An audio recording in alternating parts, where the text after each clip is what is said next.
Welcome to a world where everyone raises battle pets and strength is everything. Here, the ultimate ruler is decided solely by the combat power of the beast they control. Out of nowhere, our main character finds himself transmigrated straight into this bizarre beast-taming world. Unfortunately, Su Ping just took over the body of a total loser who loves annoying his little sister.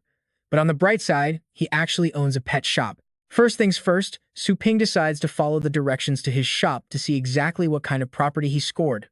But when he finally gets there, he seriously doubts if he can even call this place a shop, considering it looks like a complete and utter trash heap. The outside is totally run down, and inside, pets are doing their business everywhere. The stench is unbearable. Su Ping feels completely depressed, expecting some epic inheritance, but finding only chaos. Turns out, he just inherited a mountain of chores from the body's previous owner. Just as Su Ping rolls up his sleeves to start cleaning, someone delivers a brutal kick right to his back. The blow sends him flying forward, rolling across the dirty floor. Demanding to know who did it, Su Ping looks up to find a sketchy-looking thug glaring down at him. Well, did you already forget your latest paying customer? I've been waiting for you all week. Since Su Ping has zero memories of this guy, he immediately flags him as a threat. Before our main character can even open his mouth to explain, the guy starts screaming again. For 3 whole days, I left my beloved Dark Tempest pet in your care, and you actually locked him in a cage with 10 wild lions. Do you have any idea how brutal those beasts are? Do you know what kind of nightmare he survived? Hearing this, Su Ping immediately pieced together what went wrong. Glancing over at the sickly, shivering Dark Tempest, he cannot help but curse the previous owner of his body for being so utterly heartless. Su Ping quickly tries to de-escalate the situation, offering a sincere apology. He promises to nurture the pet back to health for free, but the thug snaps, screaming that he does not care about pocket change. Gritting his teeth in fury, the angry customer commands his battle beast to launch an attack. Though the creature looked weak and sickly just moments ago, it instantly shifts into a ruthless killer the second its master barks the order. Before Su Ping can even process what is happening, the beast has already slipped right behind him. Its razor-sharp, scythe-like tail wraps tightly around his neck, sending a cold shiver down his spine. Feeling the cold edge against his throat, cold sweat pours down Su Ping's forehead. He curses the original owner for picking a fight with these dangerous lunatics. Surely they can just talk this out, right? Why not sit down and negotiate? He even offers to pay triple the damages just to save his own skin. He desperately tries to negotiate, but the thug scoffs, demanding to know how he could ever replace his ruined battle beast. The customer sneers, but his expression suddenly shifts into a wicked grin. An evil idea just popped into his head. He commands his Dark Tempest to unleash a devastating new move to blow this entire pet shop to pieces, reclaiming the honor of its legendary White Dragon bloodline. Terrified and completely helpless, Su Ping watches the dark beast prepare its final strike, having absolutely no idea how to survive. Is his brand new life seriously about to end before it even starts? He is a legendary transmigrator, for crying out loud. There is no way he can be this useless without a single battle pet. Right as that thought crosses his mind, a blinding flash of golden lightning crashes down from the sky, striking Su Ping directly. Both the thug and his beast are frozen completely in their tracks. Meanwhile, a glowing holographic system screen appears right before Su Ping's eyes. The system announces a suitable host has been found and begins the binding process.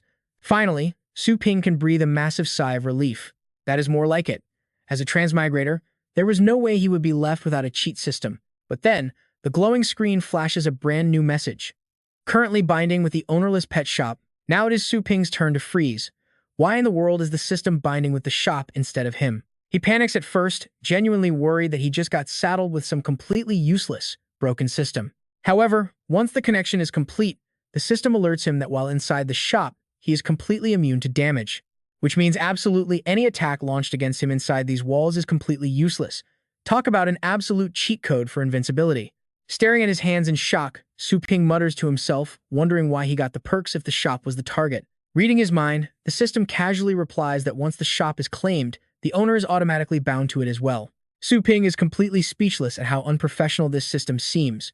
But with the binding fully finalized, frozen time and space suddenly snap back to normal. The angry thug and his Dark Tempest unfreeze instantly, and the deadly attack of the beast continues right where it left off. But this time, Su Ping has absolutely no intention of standing there and taking a beating. Facing down a massive beast with its jaws wide open, the easiest solution is to simply shut its mouth for good. Without hesitating, Su Ping rushes forward like the wind and clamps its mouth shut with his bare hands. What exactly do you want to do to my shop? Su Ping glares at it, asking in a freezing tone. Seeing this, the Dark Tempest breaks into a cold sweat, whimpering pitifully from the back of its throat. Swallow that attack back down. Su Ping barks out once again. This time, it is an absolute command. Although the Dark Tempest feels deeply wronged, it has to swallow its own attack and collapse to the ground, shivering uncontrollably without a shred of its former majesty. After dealing with the beast, Su Ping turns to its owner with a smile. Do you have any issues with our shop's service quality, dear customer? Just moments ago, that thug was acting incredibly arrogant, but after witnessing Su Ping stop the Dark Tempest attack with his bare hands, his face has already turned completely pale with sheer terror. No, I don't. Sensing his opponent's absolute fear, Su Ping decides to press his advantage even further. He slowly walks toward him, speaking with every step he takes. Since you do not mind, let's leave the Dark Tempest here for a few more days. I will make sure to take excellent care of it. It sounds like a polite request, but the thug only feels a suffocating wave of killing intent radiating from Su Ping. He feels like he is about to be silenced forever. So, in the very next second, without any warning, both the Dark Tempest and its master bolt out of the shop as fast as their legs can carry them. After they scramble away, Su Ping receives a brand new notification from his mysterious system. It states that the threat to the store has been resolved, granting him the authority to clean and restore the premises. Su Ping is highly satisfied, finding this system surprisingly thoughtful. He immediately taps the screen to activate that newly unlocked function. In an instant, his messy shop becomes sparkling clean and organized, with the floor polished to a mirror-like shine. Curious, Su Ping starts walking around the store to inspect the changes. Stepping into a back room, he finds that the pet cages have been upgraded to look incredibly advanced and modern. Inside, 2 battle pets are fast asleep. However, Su Ping cannot help but feel that the beasts in here look much smaller than he had originally imagined. Sensing his thoughts, the system immediately chimes in to explain, these are specialized pet nursing pens. Any pets boarded here will have their physical sizes temporarily adjusted to a standardized scale. These active spots can provide passive cultivation benefits and therapeutic healing to the boarded pets. Su Ping mutters a soft wow, thinking this upgrade is incredibly powerful, though he still has one major concern to worry about. What if that dirty dog takes a dump in here? How do I clean it up? The host does not need to worry, the system replies. Because the pets inside these pens enter a deep state of cultivation, they will not experience hunger, thirst, or any bodily waste needs. Su Ping nods in agreement, looking highly satisfied with this incredible new upgrade. Then, suddenly remembering something else, he asks, these 2 battle pets must have been left here by customers for boarding, right? System. Just to prevent someone else from coming in to cause trouble, what should I do? Instead of answering, the system emits a sharp chime, sending him a brand new main quest. Choose a pet and train it until it reaches level 3. Looking at the 2 choices before him, Su Ping decides to select the pet named Lightning Rat. After all, he isn't much of a dog person anyway. The Lightning Rat is a thunder element pet. Its current combat power is level 1, and its only available skill is acting cute. Su Ping feels like he just got slapped in the face. What kind of garbage skill is acting cute? Where are the lightning bolts? Depending on the daily training methods of the owner, battle pets will acquire different kinds of skills. The system sends a new notification to answer his question, followed immediately by another alert. Pet selected. Now initiating transfer to the Thundercloud Realm Cultivation Plane. Just as Su Ping finishes reading the message, a massive hole suddenly opens up right beneath his feet. Both Su Ping and the Lightning Rat are instantly sucked into the bottomless abyss. After free-falling for what feels like eternity, they finally hit the ground. This cultivation plane, known as the Thundercloud Realm, now stretches out right before their eyes. The very first thing that catches Su Ping's attention is a colossal tree trunk, completely devoid of any leaves. Just looking at this gigantic tree makes both him and the Lightning Rat shudder with absolute awe. If a single tree is this massive, how colossally huge must the inhabitants of this place be? Right then, the system sends another notification, explaining that the Thundercloud Realm is a sanctuary inhabited by countless giant beasts. The extremely dense thunder elements make it the ultimate training ground for lightning attribute pets. The probability of encountering beasts under 100 meters here is very high. The chance of meeting 1,000-meter beasts is low, and meeting beasts over 10,000 meters is extremely low. After reading this, Su Ping gets pretty excited. This beginner zone is actually turning out to be terrifyingly hardcore. Just entering, and the chance of meeting a 100-meter beast is already very high. As for that poor lightning rat, its fur is standing completely on end out of pure terror. And as it turns out, this master and pet duo does not seem to have very good luck, because right after, a massive monster suddenly emerges from the sky. Compared to its colossal size, even Su Ping looks like a tiny ant, let alone the little lightning rat trembling in his hands. The moment that demonic beast appears, it opens its giant maw and spits a colossal blast of lightning directly at Su Ping. Then, everything suddenly plunged into total darkness, and a system notification flashed before him. Host has died. When Su Ping regained consciousness, he gasped heavily in absolute terror. What on earth was that monster just now? Did he just get instantly killed in one shot? Ding! The system notification popped up once again. It stated that Su Ping was eliminated by a Beast King 0.73 seconds ago and was now waiting in the resurrection space. Along with this came a serious warning stating that if Su Ping failed to complete his quest on time, his overall rating score would be heavily reduced. If his rating dropped below 60 points, he would lose his life, and leaving the training ground early would count as an instant failure. Reading the system alert, Su Ping's face instantly went dark. This trash system never mentioned anything about points when he accepted the quest. Besides, how many points did he even have left right now? Su Ping asked with a tremble, only for the system to state his level was too low to check. The system replied ruthlessly, adding that if he scrolled down the notification bar, he would be able to see the rewards and penalties for this quest. Following the instructions, Su Ping scrolled down and indeed found several lines of hidden text that he had missed earlier.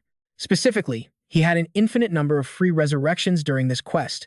The reward was basic pet identification. With a 3-day deadline, failing the quest would cause Su Ping's rating to plummet massively. Damn it, this trash system is totally playing him. Su Ping screamed, wondering why on earth a Beast King would spawn in the novice village. Running into a Beast King has an extremely low probability. The host simply needs to find a suitable prey to hunt down. Additionally, since the host's perception is too low, the system recommends signing a temporary contract with a pet. This response basically shifted all the blame onto Su Ping's bad luck, completely dodging any of the system's responsibility. Su Ping was absolutely furious, but arguing with a lifeless, robotic system was completely useless. Besides, his resurrection countdown timer had finally run out. He was sent back to the Thundercloud Sea realm, where the Lightning Rat was already waiting for him. Following the system's advice, Su Ping quickly established a temporary contract with the little creature. It did not take long to successfully link his consciousness with his pet. Surely, he would not be unlucky enough to run into another Beast King. Su Ping quickly took the Lightning Rat out to hunt, and luck was on his side when they soon encountered a wild, herbivorous horse. To Su Ping, this target posed absolutely no threat at all. But to the Lightning Rat, it was still a terrifying monster, likely due to the massive difference in their physical sizes. Through their newly formed contract, Su Ping could clearly sense the Lightning Rat trembling in absolute terror, making him suspect that real danger lay just ahead of them. His gut feeling was spot on because right after that, another terrifying creature lunged out of nowhere to launch a surprise attack. The poor horse was swallowed whole into its massive belly. Witnessing this, the Lightning Rat's attitude flipped completely, turning extremely hostile and ready to fight. The beast was barely 100 meters away. "There's our chance. Go take its life, Lightning Rat." Su Ping commanded fiercely, and the little rat charged forward with high spirits. He ordered it to bite the target's neck. The Lightning Rat obeyed instantly, but nobody expected that the giant centipede-like monster had such an incredibly thick, hard shell. Desperate, the Lightning Rat charged headfirst into it with all its might. Unfortunately, the massive impact caused a severe brain injury, killing it on the spot. However, through this suicidal head-on collision, it actually learned a brand new skill called Dash. Su Ping's face went dark yet again. The Lightning Rat's combat power was absolutely pathetic, but luckily, he could resurrect it an infinite number of times. This meant that no matter how much health the monster had, he could slowly wear it down bit by bit. Su Ping immediately resurrected his pet once more. This time, the Lightning Rat used a completely different way to approach that giant centipede. Instead of charging blindly, Su Ping guided it to use its tiny, agile body to dodge the enemy's constant stream of attacks. After a tense game of cat and mouse, Su Ping finally spotted a critical opening in the target. He ordered the Lightning Rat to use its newly learned Dash skill, striking the weak spot between the monster's back and belly with all its strength. This time, it successfully dealt real damage. But right after that, the giant centipede bit the Lightning Rat, sending it to the afterlife for a second time. Refusing to give up, Su Ping persistently resurrected his pet once again. Repeating this process many times in an environment rich in lightning elements, the Lightning Rat mastered a massive portion of lightning power.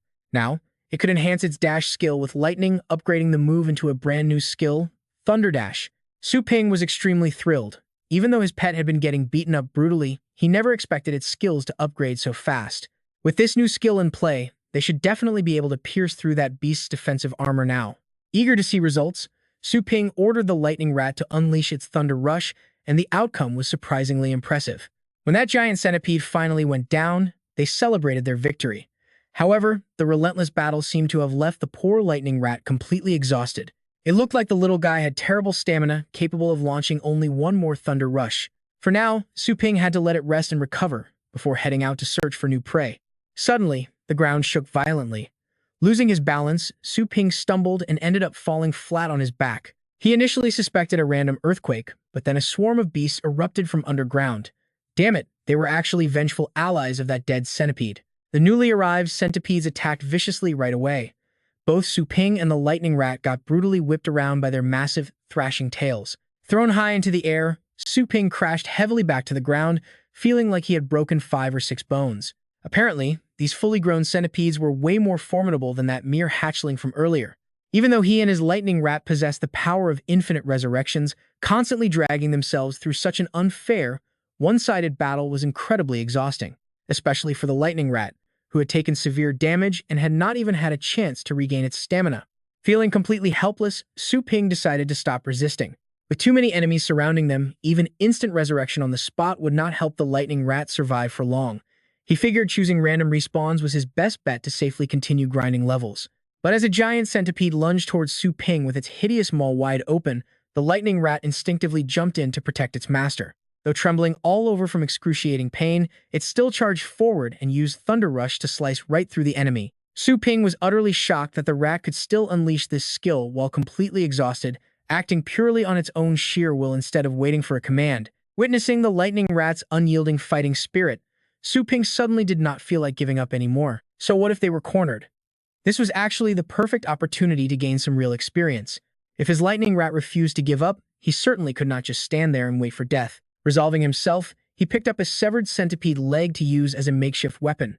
In a flash, the monster swarm surged forward once again. This was clearly a hopeless, one-sided clash, yet neither Su Ping nor the lightning rat had any intention of backing down. Unsurprisingly, no heaven-defying miracle happened, and he was ultimately beaten to a pulp and killed by the swarm. Both Su Ping and the lightning rat respawned randomly at another location, successfully escaping the relentless pursuit of those giant centipedes. Strangely enough, despite respawning with full health, Su Ping still felt completely drained and out of breath. Just as he wondered why, the system sent a notification to explain. Even with his physical health fully restored, Su Ping still had to bear the mental toll of death. Since his astral mental power was currently too low, dying and resurrecting multiple times in a short span would naturally leave him feeling exhausted. The system advised him to train his mental power alongside his combat strength. Well, that finally made total sense. Su Ping muttered under his breath and slumped to the ground. Even the best car cannot run with flat tires, after all. It looked like he seriously needed to whip this weak body of his into shape. Before he could even catch his breath, the lightning rat suddenly stood alert, looking incredibly tense. Su Ping bolted upright as well, scanning their surroundings warily. Seeing his pet react so defensively, Su Ping wondered if more enemies were nearby. It was then that he noticed several highly bizarre dirt mounds scattered all around them. Just as the thought crossed his mind, the ground ruptured. Acting purely on instinct, Su Ping and the lightning rat did a quick series of backflips to retreat. This time, the emerging beast was under 10 meters long. However, when it opened its jaws, it spat out a highly corrosive acid capable of dissolving a human body in mere seconds. Regaining his footing, Su Ping ordered the lightning rat to go all out and show this monster just how much it had grown. They struggled and fought like this for a long time, slaying countless beasts until the corpses piled high, and Su Ping finally completed his training quest. Both he and the lightning rat collapsed onto the mountain of carcasses, gasping desperately for air. What truly blew Su Ping's mind was that the lightning rat had somehow learned Thunder Flash, one of the 10 legendary thunder skills. Battle pet skills are divided into 6 different ranks, and the higher the rank, the more devastating the power. Among those countless abilities, the ancient ones passed down from antiquity are known as special skills. Legend has it these secret arts were lost long ago, and only incredibly gifted genius pets can ever hope to comprehend them. Who would have thought this tiny, ordinary lightning rat would possess such a miraculous destiny? With the pure lightning elemental energy of the Thundercloud realm, the lightning rat unlocked its hidden potential through relentless attacks and mastered the skill. The system sent a new explanation to answer all of Su Ping's questions. Oh, so that is how it is? All right, take me back now. Su Ping muttered weakly, his body completely devoid of any energy.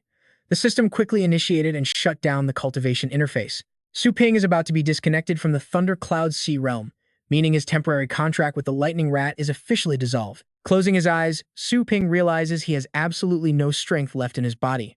Meanwhile, back in the real world, the final selection round for the ultimate pet battle team is underway. This major tournament is held once a year at Fengshan Academy in Xiacheng, Longjiang City.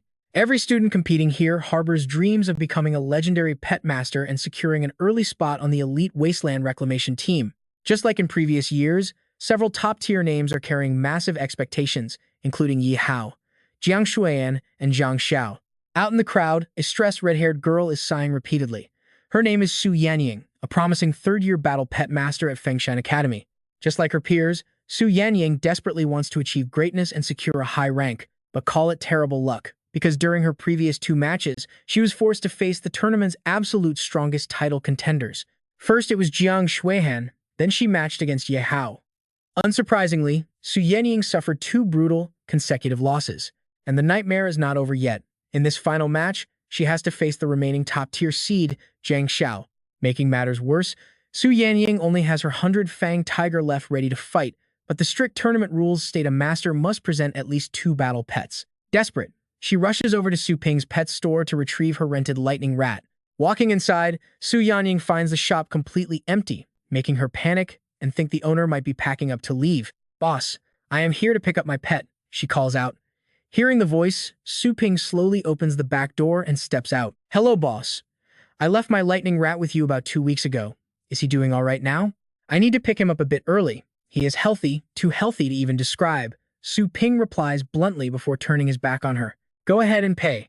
Su Yanying stands there, feeling completely baffled by Su Ping's unusually cold attitude. Assuming he is worried she won't pay the full contract amount due to the early pickup, she quickly speaks up to reassure him. "Boss, do not worry. Even though I am picking up the lightning rat early, I will pay the exact amount we originally agreed on, not a single cent short." Su Yanying tries her absolute best to flash a friendly, cooperative smile, but Su Ping's attitude remains completely cold, and he does not even bother to reply. Walking straight into the back room, he gently scoops up the loudly snoring lightning rat. He stares down at the little creature with deep reluctance. "Sigh, time to wake up, buddy. It is time for you to go home.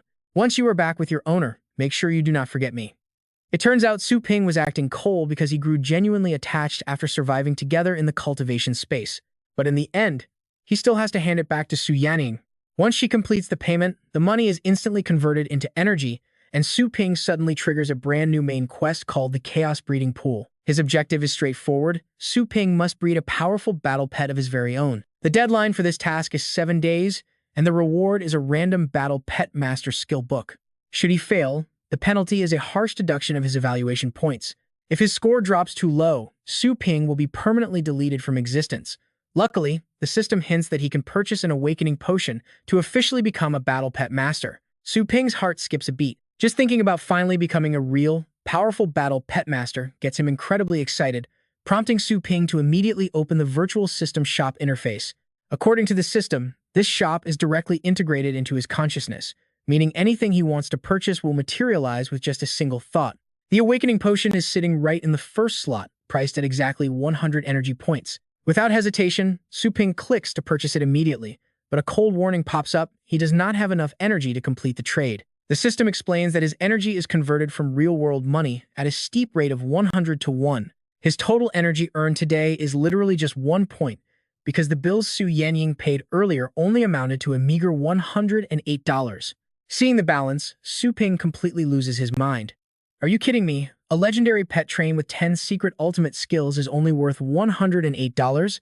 Shortly after, the highly anticipated battle between Zhang Xiao and Su Yanying begins. The outcome is exactly what the crowd expected, with Zhang Xiao's powerful Devil Dragon Hound easily defeating Su Yanying's 100-fang tiger in just one devastating strike. Hearing the crowd roar with applause, Zhang Xiao smirks with absolute arrogance on his face. Acting like the undisputed champion, he mockingly asks if she still wants to continue. This guy is a prominent third-year student at Fengshan Academy, and his strength is undeniable. Even though Zhang Xiao asks, everyone in the arena knows this match is basically over. During the earlier rounds, Su Yanying was highly regarded as a strong contender, but her luck was simply terrible, forcing her to clash with Fengshan Academy's absolute trump cards. Most of her battle pets are already heavily injured. There was honestly zero chance of winning right from the start. Way too weak. Facing this absolutely hopeless situation, instead of saving her strength, she is still out there, risking her life like a fool. She has absolutely no tactical mind, a spectator comments. Of course, it is always easy for outsiders to judge. This match outcome decides whether she secures a spot on the elite pioneer team or gets left behind. Come on, even with zero chance of winning, she still has to give it her all, another spectator chips in. Down on the arena floor, the battle is far from over. With Su Yanning battle pet beaten flat on the ground, the crowd holds its breath. Will she finally throw in the towel, or will she stubbornly fight to the bitter end? Su Yanning is absolutely sweating bullets. She honestly cannot comprehend why her formidable 100-toothed evil tiger was defeated so fast, but there is no time to overthink it now. Across the arena, Jiang Xiao's terrifying demon dragon hound is already lunging for another strike. This time, it is the fire dragon flame. Even without full power, it is more than enough to totally obliterate the already struggling 100-toothed evil tiger. Staring at the oncoming wall of fire, Su Yanning squeezes her eyes shut and screams, "I surrender." A massive boom echoes, violently shaking the entire stadium as Jiang Xiao's attack hits home. The referee steps in just in time to block the roaring flames, officially declaring Su Yanning's surrender. Oddly enough, even though he won, Jiang Xiao's face is twisted with a look of pure frustration. "Damn it, just a second, too late," he growls internally. "Consider yourself lucky this time, just wait till the next round." Su Yanning is completely stressed. Her only remaining pet capable of entering the battle arena is her tiny lightning rat. But the little creature is absolutely tiny. Plus, ever since returning from that suspicious pet shop, it has only eaten cheap trash food. This makes Su Yanning worry that Su Ping completely ruined her pet during training. Looking at the lightning rat's pathetic state, she really does not want to send it out. Even her mighty 100-toothed evil tiger was utterly crushed. How on earth can she expect this tiny mouse to survive? Ladies and gentlemen, by tournament rules, Su Yanning has only her lightning rat left to fight, the announcer voice booms. Su Yanning bites her lip hard. Does she really have to send this little guy out? Sure, she has mastered the advanced rank 3 strength enhancement skill, but that can only temporarily boost her lightning rat rank 1 combat power to rank 3. Meanwhile, Jiang Xiao's demon dragon hound reached rank 3 a long time ago. Everyone expects this to be a total, brutal, one-sided beatdown. Hey, Su Yanning, do not be scared. Just give it a shot. Maybe a miracle will happen. Jiang Xiao's hound literally eats rats for breakfast. Mocking jeers rain down from the spectators, completely humiliating Su Yanning. Despite the relentless mocking, she manages to hold onto her last shred of sanity. Wanting to protect her lightning rat from uselessly risking its life, she slowly, painfully raises her hand to surrender. But before she can even utter the words "I surrender," the lightning rat fur stands completely on end as it suddenly charges forward. Seeing this aggressive move, everyone assumes Su Yanning has accepted the duel, and the match instantly kicks off. Su Yanning did not actually issue any orders. The proud lightning rat simply refused to stand by and watch its master be humiliated like this. She stands there completely stunned, while Jiang Xiao smirked across the field, absolutely thrilled. He wants to crush a weaker opponent like Su Yanning to satisfy his huge ego, so Jiang Xiao immediately orders his demon dragon hound to incinerate the tiny mouse. But across from them, the tiny mouse is gearing up for a fierce, desperate struggle. "Lightning rat, quick, use thunder speed to dodge that attack." Su Yanning's sudden, frantic shout completely interrupts the lightning rat's own spellcasting preparation. She has no idea Su Ping trained it to awaken the 10 legendary secret skills, so her command accidentally hinders her own pet. With its counterattack interrupted, the lightning rat thunder speed is a second too slow, leaving it face up on the ground after the hound blast. Everyone assumes the match is over, but Jiang Xiao has no intention of finishing things so quickly. He cruelly orders his demon dragon hound to slowly tear the mouse apart. Hearing this, his massive pet lunges forward for a close-range execution. Panicking at the sight, Su Yanning quickly activates her rank 3 strength enhancement skill to temporarily boost the lightning rat stats. Then, she screams for it to execute thunder speed once again to dodge. And remarkably, the tiny mouse actually manages to evade the blow. Sticking a flawless landing, the lightning rat creates an opening, prompting Su Yanning to immediately order a swift counterattack. The red-haired girl in the stands who was just mocking Su Yanning suddenly sits bolt upright, her eyes glued entirely to that tiny mouse, because if she is not mistaken, the mouse is unleashing a devastating rank 7 thunder skill. This single attack literally tears right through the defensive barrier the referee took such great pains to establish. Of course, Jiang Xiao's dark dragon hound couldn't escape the blast either. Watching this unfold, the powerful VIPs in the audience couldn't hide their absolute excitement. A rank 1 lightning rat pulling off a rank 7 thunder skill? Talk about a terrifying next generation. Once the shocking energy cleared, the mighty dark dragon hound lay completely flattened on the arena floor. Jiang Xiao stumbled backward, his face completely pale as he kept muttering that this was absolutely impossible. The entire arena fell dead silent until the commentator suddenly screamed out, "Thunder Slash." For Su Yanning's weak lightning rat to actually master a rank 7 skill was just completely unbelievable. Let us congratulate the winner of this match, Su Yanning. After a brief moment of silence, the crowd went wild. A low-level lightning rat pulling off a rank 7 skill was a truly mind-blowing miracle. Even Su Yanning herself had no idea what just happened or how her lightning rat became so insanely powerful, especially since just a few days ago, it was absolutely useless and had nothing going for it except being cute. Then, a sudden realization hit her. Could this massive transformation really be because of that weird little pet shop? At this thought, Su Yanning felt both shocked and incredibly thrilled. She wondered if she had actually hit the jackpot, picking a pet shop run by a legendary hidden master. Meanwhile, back at the shop, Su Ping was busy shoveling dog poop for his remaining troublemaker. He suddenly sneezed repeatedly, clueless about who was talking about him.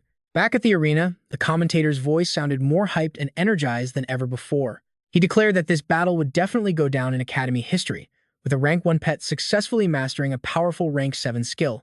This was something Fengshan Academy had never seen before. In fact, nothing like this had ever happened in Longjiang City. The audience today was incredibly lucky to witness such an epic miracle. Zhang Xiao, utterly defeated, made no effort to hide his absolute frustration and anger. He glared hatefully at Su Yanning and her lightning rat, realizing he really should have seen this coming. In such a vital match, why would she send a useless pet to its death? Before he could even recover his focus, the commentator announced that the score was now tied 1-1, and both fighters had to prepare for the final tiebreaker.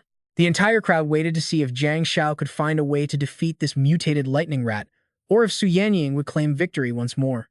Su Yanning, you are pretty good, but this is as far as you go, Zhang Xiao said, gritting his teeth in fury. He then recalled the dark dragon hound and summoned a far more terrifying creature, the massive stone rhino. Cold sweat broke out on Su Yanning's forehead. This was an earth-type pet Zhang Xiao had never shown before, meaning it was definitely his ultimate trump card. Oh my god, that is Zhang Xiao's rank 4 Earth-type pet. The commentator couldn't help but yell. With a 3-rank gap and a massive attribute disadvantage, things looked extremely bad for the lightning rat. Up until now, Su Yanning had been holding the lightning rat in her arms. Yet, the moment it saw the stone rhino, the tiny rat jumped down and stood ready to fight without a single hint of fear, immediately driving the audience wild. From Zhang Xiao's expression, it was clear that he was finally preparing to unleash his absolute maximum strength. Yet that little lightning rat is not shaking at all. Pretty cool. Still, I do not think there is any suspense left. The muscular guy from before began analyzing the match again. As long as his bloodline is not suppressed, the elemental advantage guarantees an easy win. Though, if a rank 1 pet can still stand after using a rank 7 skill, combined with its high fighting spirit right now, I honestly think it has not even shown its true power yet. This time, the commentary came from the red-haired girl nearby. As soon as the match started, Zhang Xiao immediately used all his skills to buff his pet, boosting its raw power and heavy armor. The stone rhino grew significantly stronger, easily reaching at least rank 5 in combat power. The stone rhino's immense pressure pushed Su Yanning back. After freezing for a brief moment, she finally remembered she also needed to buff her own lightning rat. However, the impatient little rat had already charged straight forward. The distance between them was too wide, making it impossible for Su Yanning to cast her buffing skills. Watching her lightning rat close the distance to the stone rhino, Su Yanning's heart jumped right into her throat. The audience also believed she had made a massive mistake by letting her pet charge directly into the stone rhino without any sort of buffs. "You annoying little rat, let my stone rhino crush you into pieces." Zhang Xiao growled through his teeth.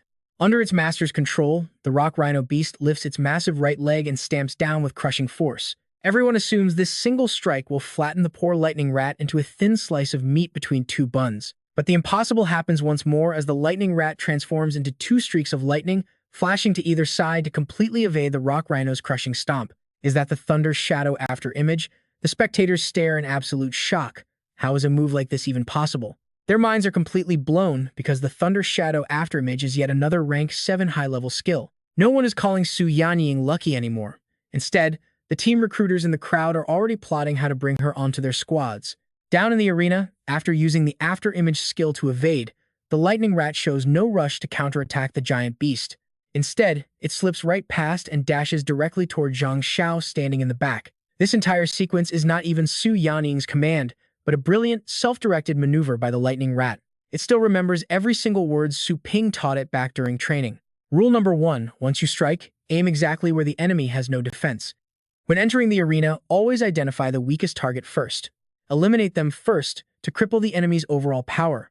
Zhang Xiao, unfortunately, did not see this tactical play coming at all. Seeing the savage lightning rat charging down on him, he desperately activates his rank 3 astral shield to block the incoming attack. But how could a basic rank 3 shield ever stand against the Lightning Rat's devastating rank 7 Thunder Slash? Zhang Xiao's astral shield is instantly shattered to pieces before it can even fully deploy. The entire stadium shakes violently from the blast as a massive crater tears open the arena floor. The crowd holds its collective breath, waiting to see if Zhang Xiao can escape safely. And the answer is a hard no, as the referee's Wind God Bird is forced to intervene. The Wind God Bird swoops down, snatching Zhang Xiao up in its talons, though the young trainer seems completely unconscious already. Naturally, given the turn of events, Su Yaning is declared the undisputed winner of the match. She has officially knocked out the tournament's top-seeded player. The crowd that was cheering for Zhang Xiao moments ago now roars Su Yanying's name in unison. This sudden, overwhelming wave of absolute hype leaves her feeling a bit out of place. Even with the victory secured, Su Yanying still feels like she is living in a dream. To think, her little lightning rat actually managed to unleash 2 different rank 7 skills. Seeing the Thunder Shadow After image in action, she is now absolutely certain this insane power-up came from that pet store. That mysterious shop owner has to be an incredibly powerful master hiding in plain sight. Meanwhile, back at his house, Su Ping has absolutely no idea about the earth-shaking battle his trained lightning rat just pulled off. Su Ping's head is spinning with a massive headache. He needs to make 10,000 astral coins in 7 days to beat his quest. Earning that much cash purely from basic pet boarding is flat-out impossible. He wants to find another way, but the rigid system currently limits his shop to just 3 specific services: boarding, pet rentals, and selling pet food. As for boarding, he is only watching 2 pets right now, and because they are low-grade duds, he can only charge a meager 10 points per hour. The second option is renting out beasts, but since Su Ping does not own any pets yet, that business is a no-go. That leaves pet food sales as his absolute last resort to hit his financial goal. But Su Ping must personally visit cultivation plains to gather the food himself, with pricing determined by the item's quality. Su Ping asks the system if pet food can be gathered from any cultivation plain, or if it is only found in dangerous high-tier realms like the Thundercloud Sea. They are found in all cultivation zones. The Thundercloud Sea is merely one of countless high-grade cultivation plains available. Furthermore, the higher the plane's grade, the better the chances of harvesting rare food, the system explains. Then, Su Ping uncovers a deeply painful truth: this urgent cultivation quest was actually issued 3 whole days ago. Because he spent those 3 days solely focused on training the lightning rat, he completely wasted a golden opportunity to harvest premium food from high-tier cultivation plains. He cannot keep wasting time. Su Ping makes a firm choice: he must officially become a battle pet warrior within the next 3 days. With his mind made up, Su Ping eagerly asks the system to pull up the complete list of available cultivation plains. A massive list appears, categorized by tiers, ranging from ultimate realms that cost 1,000 energy points down to high tier for 100 points, mid-tier for 10, and finally, elementary realms requiring just a single point. Though he has countless options right before his eyes, Su Ping's remaining balance is a sad, single energy point.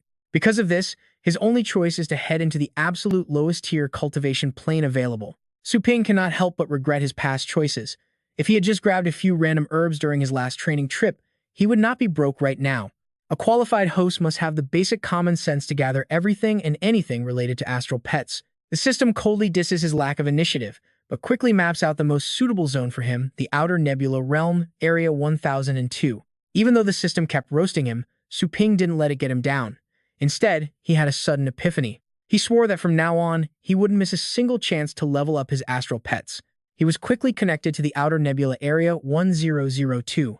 Right after landing, the system immediately granted Su Ping a handy rookie storage cube.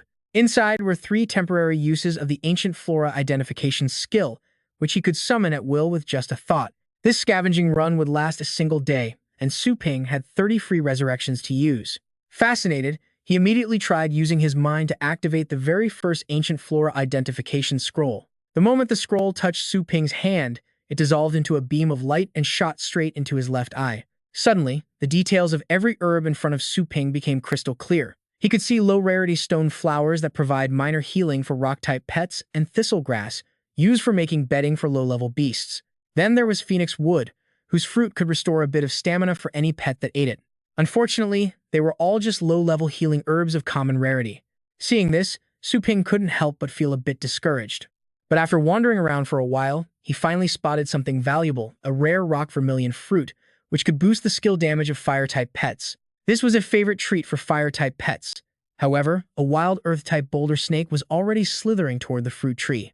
It was barely level 8, with a low combat power of 8.1. The system rated its aptitude as poor, despite having skills like Bind, Swallow, Earth, Mind Strike, and Earth Shield. Su Ping didn't have a single combat pet to fight, but instead of overthinking, he just charged straight in anyway. Sure enough, valuable herbs always grew in the most dangerous spots. Since his system's storage space was limited, he knew he had to focus only on the most expensive loot. Su Ping slipped right past the boulder snake, snatching the rock vermilion fruit just as it was about to be swallowed. He managed to store the fruit away just before the beast bit him in half, instantly costing him his very first resurrection. Still, if it meant securing these rare, expensive plants, dying over and over again was totally worth the trouble. Su Ping kept running across the map, pulling off risky bare-handed stunts 30 times. Once he burned through his final resurrection, his trial time expired, and the system teleported him back from the breeding zone. Su Ping collapsed back in his own reality, gasping heavily for air.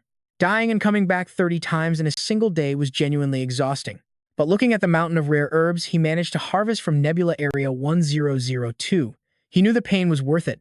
Now, it was time to put them up for sale. Su Ping's first customers were from a wealthy family. The elderly patriarch was deeply worried because his beloved astral pet hadn't eaten or drank a single thing for a whole week. To help ease their grandfather's stress, his grandkids had been buying the most expensive avian pet food on the market, hoping to spark the bird's appetite. One of the grandsons was Fan Yujing, a member of the elite Black Wolf battle squad. As soon as the grandfather's pet caught a whiff of the food Fan Yujing brought, it knocked over its bowl and eagerly rushed forward. But the moment they fed it the first bite, the poor pet shrieked in pain and vomited black blood. Panic immediately gripped the family once again. Brother, even the rare netherworld centipede won't tempt Pyro anymore. What are we going to do? Fan Yujing's sister panicked, shouting to call the city's top-tier pet hospital immediately. She feared Pyro was infected by a deadly heart-eating parasite and would die if they delayed even a second longer. Hearing this, their grandfather grew even more incredibly anxious. He anxiously cradled the suffering bird in his arms, constantly begging his grandchildren to find a doctor. Right at that moment, his wife rushed in, looking absolutely thrilled. "My dear, our Pyro is saved," she cheered, holding up what looked like a strange herbal pill. But before she could explain, her granddaughter cut her off, insisting that Pyro was critically ill and needed to be rushed to the city clinic immediately. "Wait, what illness?" Grandma Fan asked, completely confused. Before the granddaughter could even explain, the weak, dying bird in Grandpa Fan's arms suddenly let out a sharp screech. It suddenly lunged forward, snatched the herbal pill from Grandma Fan's hand, and swallowed it whole. To everyone's shock, there was no black blood this time. In fact, the bird looked instantly energized. Seeing this miraculous recovery, the elderly couple was absolutely overjoyed. "It really worked, just like that shopkeeper said," Grandma muttered, recalling Su Ping's warning. "The scarlet vermilion bird has an incredibly pure fire attribute. If it eats food with messy attributes, it will lose its appetite or even vomit blood. Just feed it rock vermilion fruit, and it will recover. If there's still any issue, just come find me again." Hearing this, the granddaughter stared skeptically at the rare centipedes in her hands. She turned to her brother and asked, "Could we have actually been feeding Pyro the wrong food this whole time?" "Don't fall for that sketchy shopkeeper's lies," Fan Yujing snapped back. "Since when does pet food even have elemental attributes?" He had never heard of such a thing. Turning to his grandmother, he asked how much she had paid for this scarlet stone fruit. "Well, 130 yuan each," Grandma Fan replied. "What? 130 each? A box of 12 would cost over 1,500 yuan, which is crazy. This wasn't some fancy big city, so how could pet food be that expensive? That shop was definitely a scam." Hearing this, his sister's face turned completely serious. She had heard stories about shady pet shops mixing dangerous chemical additives into their food to make it taste absolutely irresistible to animals, tricking owners into buying more. It would cause the pets to go wild with addiction, driving them crazy if they didn't eat it. But over time, the poor beasts would end up dying. Hearing this, Grandma Fan went pale with sheer terror. Fan Yujing grew even more anxious, immediately grabbing his grandmother's shoulders. "Grandma, where is this shop? What is it called? I need to go demand answers." "What was it again?" Grandma Fan thought hard for a long moment before finally remembering. "I think it was called Pixie Pet Store." The two siblings wasted no time rushing over to Su Ping's shop. Fan Yujing, without even knowing the full story, stood right outside the entrance, shouting at the top of his lungs, calling Su Ping a scammer. He demanded to know what toxic additives were mixed into the pet food. Su Ping had never met him, but the moment they mentioned the food, Grandma Fan's face popped into his head. After all, since returning from the cultivation plane, he had only sold a single portion of scarlet stone fruit. "Look, customer, the food sold in my shop is completely natural with absolutely no chemical additives. Did the vermilion bird have a bad reaction to the scarlet stone fruit?" "I added nothing." "Are you sure about that?" Fan Yujing scoffed aggressively. If your food is fine, why is my pet, which usually hates eating, suddenly begging for more? You better start telling the truth right now. His shouting was so incredibly loud that it drew a crowd of curious onlookers.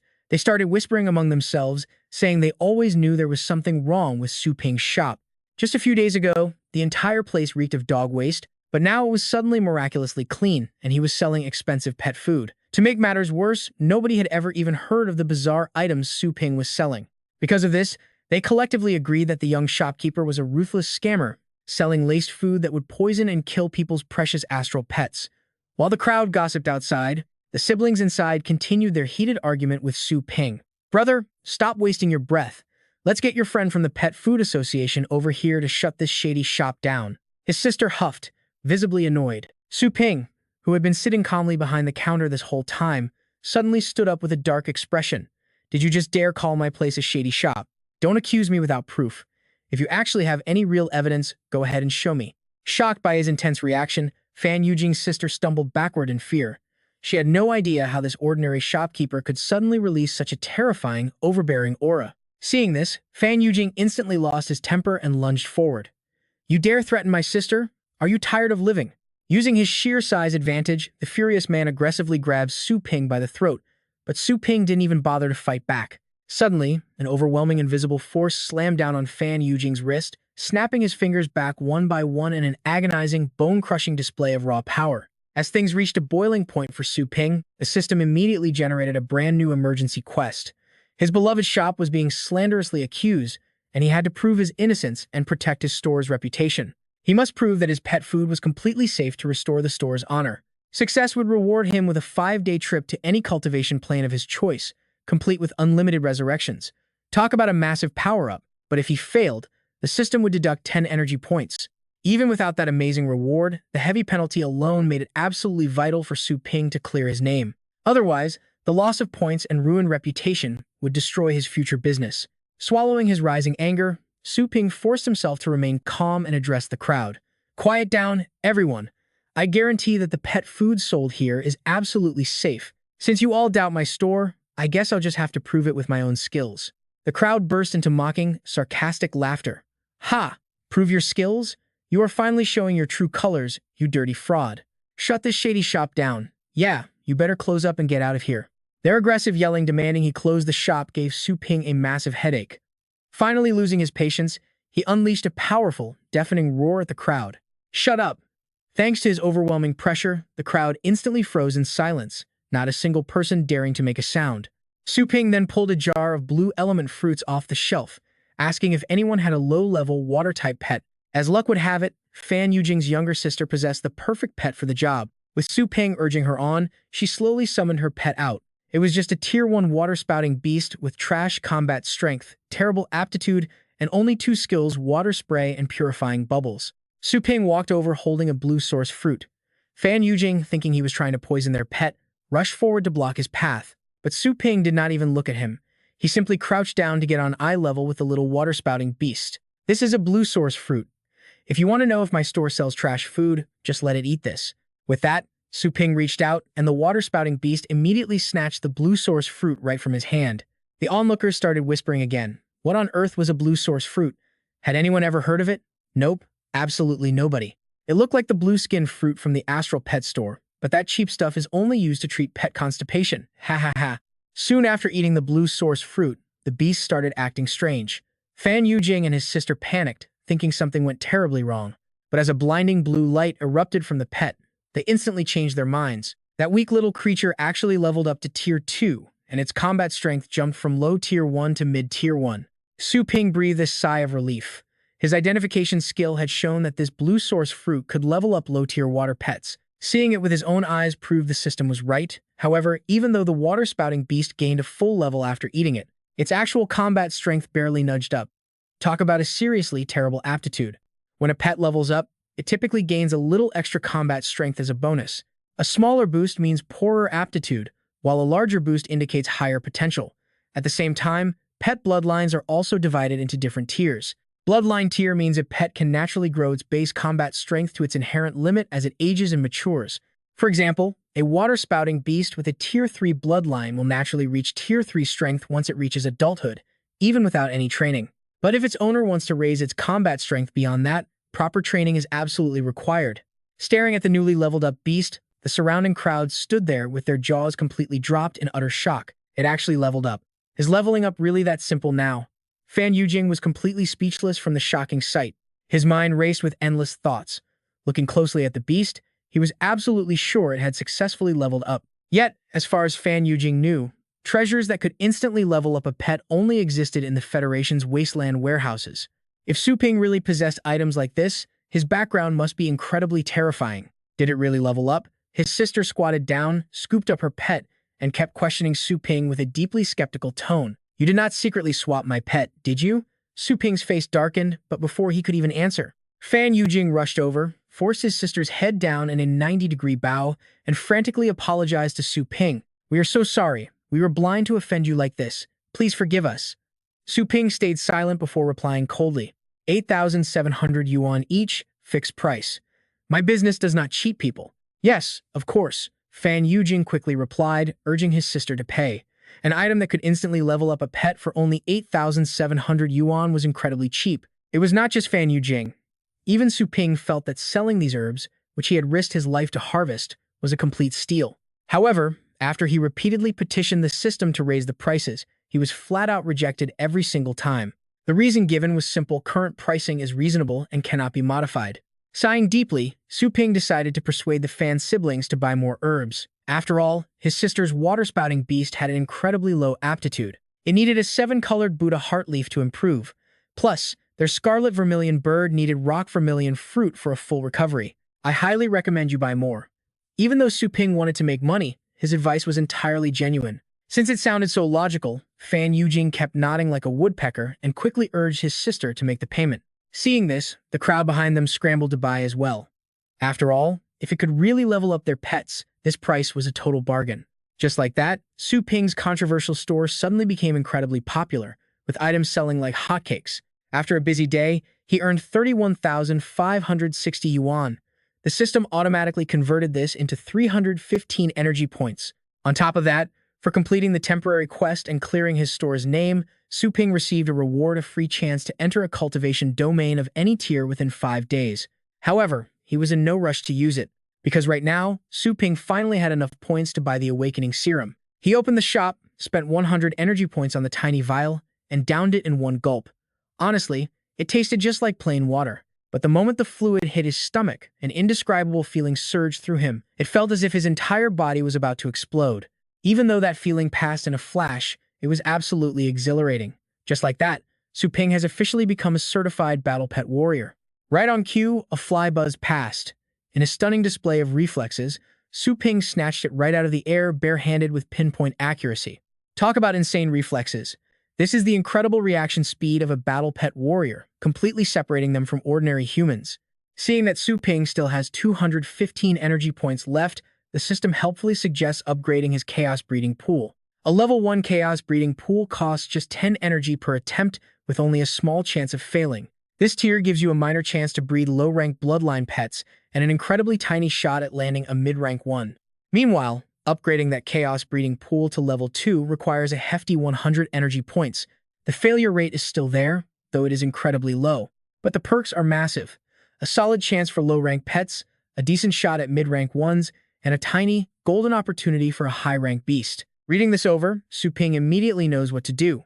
Why on earth would he cheap out just to save 90 points, settling for a Tier 1 pool that caps his luck at a mid-tier pet? Without hesitating, Su Ping drops the 100 points. He orders the system to construct the Level 2 Chaos Breeding Pool. It is make or break time. Taking a deep breath, Su Ping hits the breeding button, silently praying that beginner's luck kicks in and grants him a top-tier pet right out of the gate. Boom! A massive pillar of light erupts from the sky, instantly shrouding the breeding pool in a thick blanket of dust and smoke. With his vision temporarily blocked, Su Ping is practically burning with curiosity. Did it work? What kind of beast is about to step out? He holds his breath, waiting for a legendary beast. But instead, a little skeleton pops out. This thing is a bottom-tier demon pet with the worst possible aptitudes. Honestly, only the most desperate low-level trainers would ever resort to using one of these. Su Ping is completely speechless. He spent a whopping 100 energy points just to get this trash. Talk about having the worst luck ever. Still, his very first breeding quest is complete, The system rewards him with a random skill book for pet warriors. He opens it up to find the skill Killing Intent, which drains some mental energy. It ignites a pet's inner bloodlust, sending them into a berserk rage where they fight even harder, ignoring severe injuries that would normally put them down. Su Ping falls into deep thought. In the world of high-level training, powerful experts are practically everywhere. Relying on basic skills alone won't save you from getting completely one-shotted by top-tier fighters. But this Killing Intent skill is the ultimate tool for pulling off massive underdog upsets. This deal actually is not too bad, so he decides to stop roasting that poor little skeleton for now. Right on cue, the system announces he has unlocked the requirements for his next main quest. This time around, the goal is to raise one of his own pets to above-average mid-tier aptitude. He has exactly 7 days to do it. The reward is Chaos Star Force, but failing will cost him 10 store points. Mid-tier above-average aptitude, Su Ping is completely flabbergasted, staring at the screen in pure disbelief. This system is just trolling him at this point. Even that monstrous lightning rat, with all its crazy powers, only scored a low mid-tier rating. And this little skeleton, its rating is so bad, it does not even qualify as low tier. The sheer difficulty of this task is insane. It is basically asking him to turn literal garbage into pure gold. In complete contrast to his stressed owner, the oblivious little skeleton is happily vibing. Su Ping finally spots one upside. The little guy is pretty entertaining. Right at that moment, Su Ping hears someone calling out to him. The voice is incredibly familiar. "Boss? Hey, boss, are you here?" It is Su Yanning. She is back at the store, bringing along her lightning rat and another girl this time. Stepping outside to greet them, Su Ping lets out a very visible sigh of disappointment. "Ugh, why is it you again? Look, 108 coins, what can I do for you?" "Hey, my name is Su Yanning, not 108 coins." She gets right in his face, demanding answers. "But seriously, boss, my lightning rat acted completely different in yesterday's fight. Did you do something weird to it? Is that all?" Su Ping instantly breaks into a cold sweat. He honestly thought the pet had some issues and she was here to demand a refund, so he vigorously shakes his head and denies doing anything. Well, besides taking it out for a tiny bit of exercise, excluding the fact that this exercise happened in a brutal cultivation world, of course. Ain't that right, lightning rat? Su Ping says, slowly turning his gaze toward the little rodent. Even though he speaks in a gentle voice, the words terrify the poor rat, causing it to shake in absolute panic. Su Yanning keeps a razor-sharp eye on both of them. Him admitting he took the lightning rat out for a bit of exercise is basically an open admission that he trained the little beast. Not to mention, this very rat stood up to a tier 4 demon dragon hound yesterday. Yet here it is, trembling in fear before Su Ping. This odd behavior only makes her even more suspicious of Su Ping's hidden strength. Yanning, this shop owner looks totally ordinary. Plus, his store is tiny and completely dead. Are you absolutely sure we are in the right place? Just then, the girl walking next to Su Yanning leaned in and whispered in her ear. Su Yanning quickly gestured for her to be quiet and replied in an even softer voice. "Shh. I cannot explain right now, but this owner is likely a rank 7 powerhouse. Do not do anything to make him angry. Otherwise, our lives are on the line." Hearing this, her friend was completely baffled. How could she tell? Still, she kept quiet. Meanwhile, Su Ping, whom Su Yanning assumed was a high-level master, was actually nothing of the sort. He had literally just become a rank 1 battle pet warrior minutes ago. He played with his lightning rat, waiting for a quest. But the system remained totally silent. Seeing the two girls whispering, he quickly grew impatient and decided to speak up. "What is it?" he asked. "Did you girls come back to complain about my prices?" It was a totally normal question.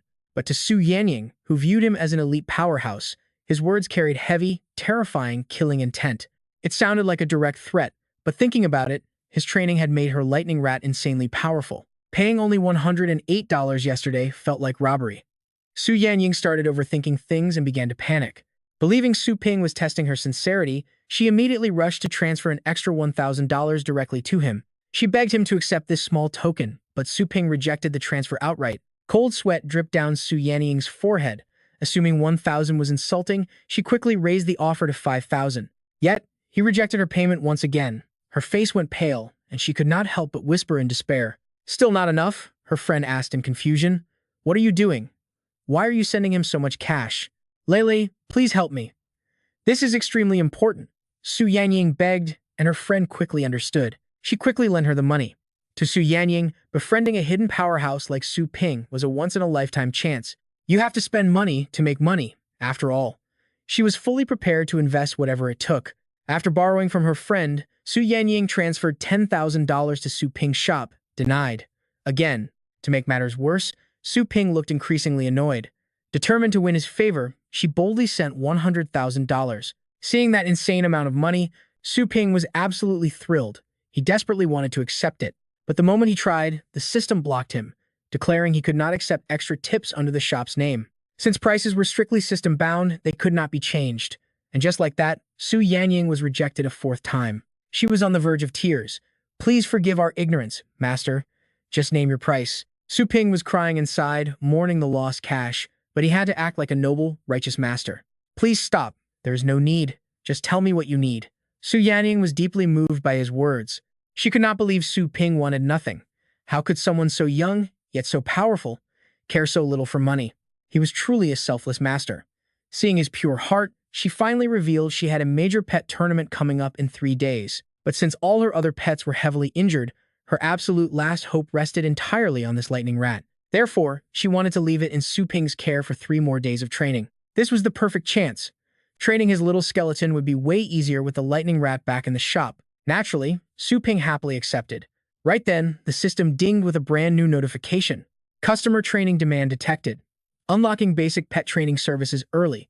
The host can now accept orders based on the official price list. Specifically, training a pet from rank 1 to rank 3 would cost a flat $10,000. Rank 4 to 6 pets cost $100,000, while rank 7 to 9 cost $1 million. And Beast Kings? $10 million.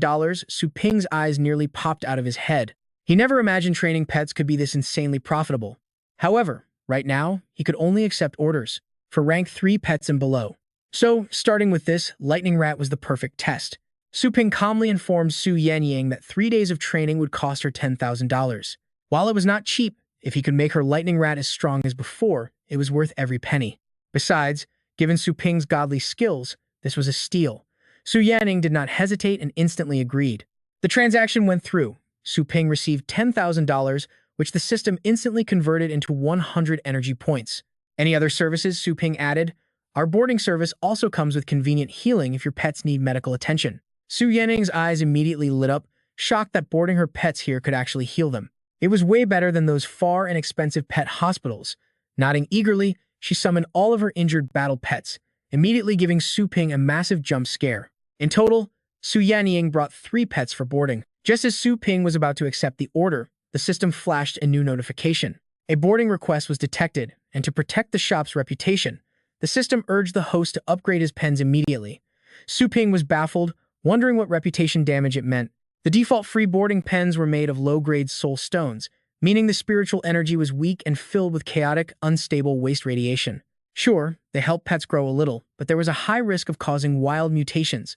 Su Ping gritted his teeth in anger, realizing this greedy system was already trying to drain his hard-earned cash. Furious, he decided to just buy 3 upgraded boarding pens. The very moment he completed the deal, another notification popped up. Those 3 new pens and upgrading the old ones cost him 50 energy points. Meanwhile, the hourly boarding fee was set at 100 coins.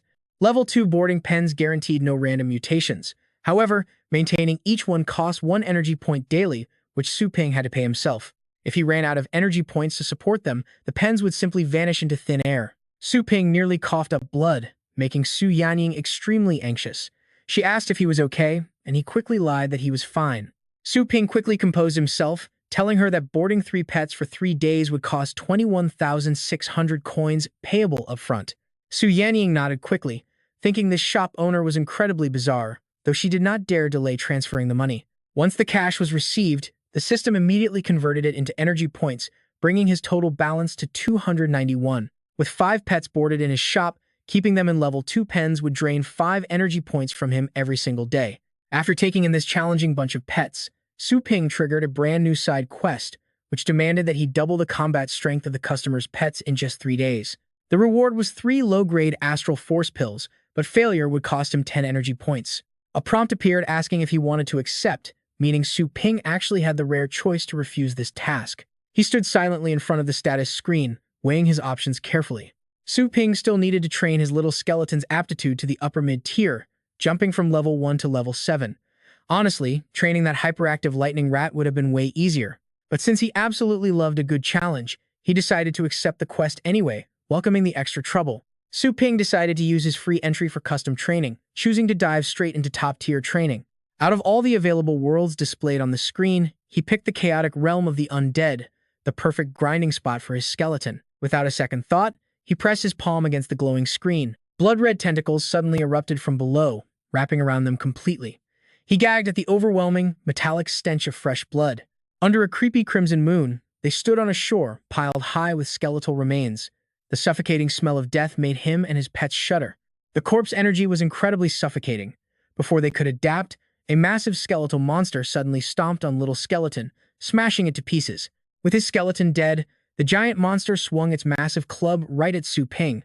He quickly yelled for Little Skeleton to resurrect and ordered his lightning rat to attack. The club slammed down, tearing up the earth. Missing its mark, the beast roared in anger while Su Ping smirked safely from a distance. Little Skeleton reconstructed itself as the lightning rat charged. Su Ping chuckled, realizing that top-tier training realms did not just spawn high-level king beasts. The giant skeleton attacking them was actually a demon-type combat pet, sitting at rank 7 with a combat power of level 5. Poor aptitude, with skills like limb reattachment, destruction, and a loud war roar. Once again, Little Skeleton was crushed. Su Ping quickly commanded it to resurrect, while ordering his lightning rat to unleash its lightning slash. Hearing the command, the rat squeaked and let loose, sparking electricity. Worried it was too weak, Su Ping barked out to summon a lightning blade. He ordered it to strike, slicing the beast's arm in a flash. The attack landed perfectly, making the giant skeleton howl in agony. Boom! A heavy counterattack struck the lightning rat, rupturing its internal organs and killing it instantly on the spot. Strangely, dark smoke swirled around the monster's severed arm, drawing the scattered bone fragments right back to reconstruct its limbs. It was using the shining gem on its forehead to gather nearby bones for a fast recovery. Witnessing how that gem worked, Su Ping grinned. It was clearly boosting the beast's limb reattachment skill, making it a highly valuable treasure. Once again, he ordered his pets to resurrect. Terrified of getting crushed again, both of them clung tightly to his legs, leaving Su Ping to sigh in utter disappointment. With a wave of his hand, a magic circle appeared, summoning a skill book for him to use. A notification flashed, confirming he had learned the level 1 killing intent skill while the enemy skeleton finished rebuilding itself. He immediately channeled a portion of his power to both pets, buffing them with level 1 killing intent. Armed with this new strength, Little Skeleton charged straight ahead. Seeing this, the overconfident beast launches a reckless strike, shattering the ground beneath Su Ping. Once again, the Little Skeleton, the lightning rat, and our host perish. But a simple strike like this cannot stop Su Ping. He revives instantly, driving the monster absolutely insane. It looks like Su Ping has finally spotted a fatal flaw in this giant skeleton. That massive attack was powerful, but it exposed a terrible weakness. Its uneven body makes it incredibly hard to balance. Su Ping closely watches the beast target his lightning rat. The attack looks terrifying, but it is actually full of holes. The lightning rat instantly triggers its aftermage ability, while the little skeleton cowers nearby as another powerful strike is unleashed. Thundercleave. Forming a quick plan, Su Ping orders one to strike the legs, another to smash the neck, while aiming for that gem. With a squeak of agreement, the lightning rat unleashes a massive surge of electricity, blasting the giant skeleton from head to toe. That is the end for this arrogant monster. Its head flies off, sending the glowing gemstone straight into the little skeleton's waiting hands. The system screen pops up, confirming the lightning rat secured the kill and boosted its combat power to level 3. Checking his pet's upgraded stats, Su Ping is thrilled. The afterimage skill improved, allowing the rat to channel lightning and create 2 temporary clones. There is even a tiny chance to summon 3 clones. Su Ping praises his pet for a job well done. Nearby, the little skeleton's eyes start absorbing the red energy from the stone, catching Su Ping completely off guard. What is it doing? The system explains that this is a unique undead absorption skill, allowing demon pets to level up by consuming the energy of their own kind. Within moments, the stone completely crumbles away, leaving the little skeleton feeling much stronger than ever before. Its combat power goes up by 1 level, unlocking basic swordsmanship. Su Ping happily pats its head, but accidentally knocks the skull right off. This is great. He wanted the rat to get the main treat, while the skeleton got the scraps. But this little guy eats the bones too. Talk about a budget-friendly helper who never lets anything go to waste. Suddenly, a massive vessel lands right behind Su Ping. The lightning rat squeaks in alarm as a horrifying, half-skeletal woman emerges. Su Ping stares in complete shock. Her overwhelming pressure is suffocating, and even the system has 0 data on her identity. Stats, level, skills, and potential are all completely blank. Su Ping breaks a sweat, realizing he cannot scan this powerhouse at all. Could she be a high-tier creature native to this area, Perhaps she could lead Su Ping straight to some legendary treasures. Suddenly, her hand glows with a bizarre energy, pulling at Su Ping. In an instant, the souls of our trio are completely ripped away. Just like that, the entire team is wiped out. But Su Ping instantly revives on the spot, completely amazed by her power. That was incredibly fast. He got deleted in a blink. Curious, Su Ping immediately tries to strike up a conversation. He asks if she is the final boss here. As she turns around, Su Ping offers a friendly grin, asking if she can actually understand him. Without a word, she instantly obliterates him again. Su Ping perishes once more before he can even finish his sentence. The system notification prompts him again, asking if he wants to use another resurrection to bring himself back. Sitting in the spawn screen, Su Ping sighs at his choices. He cannot communicate with her, and she is treating him like a free punching bag. Getting spawn killed is a total waste of time. Tired of dying in the exact same spot, Su Ping decides to select the random spawn option instead. With the random spawn activated, he drops into an entirely new area. It is incredibly quiet here. While exploring, Su Ping suddenly freezes. Peering over the edge, he sees hundreds of creatures marching like ants, having no clue where he is. Looking closer, Su Ping spots a familiar face in the crowd. It is that soul-sucking lady. Before she can even react to his sudden appearance, he dives straight down. Suddenly, a massive, magical hand grabs Su Ping. It turns out he was standing right on top of their leader's head without realizing it. The leader demands to know who he is and how he got here, giving him only 3 seconds to talk as the grip suffocatingly tightens. The pressure is heavy, but Su Ping calmly claims he was just passing through, casually asking if this guy is the boss. Since the grip is not fatal, Su Ping wonders why the giant skeleton is holding back. What is it trying to test? Being trapped like this is bad, so Su Ping tries to find a way out. Even if he gets instantly killed, his infinite resurrections give him total control over when to leave. However, if he is permanently imprisoned instead of killed, his handy resurrection ability will become completely useless. If he wastes too much time and fails his quest, he is doomed. Seeing him remain silent, the massive skull grows impatient and warns him.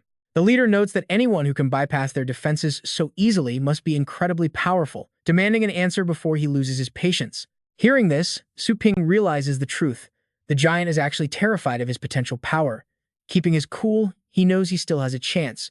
These monsters have probably never seen a human or a system, so Su Ping decides to take advantage of their ignorance and bluff his way out.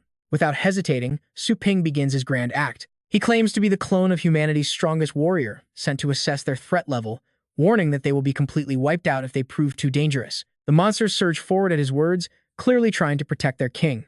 But his eyes flash with a sudden, deadly light as he effortlessly blasts a crowd of soldiers right into oblivion. Watching him slaughter his own men, Su Ping just smiles and thinks, are these really his loyal followers?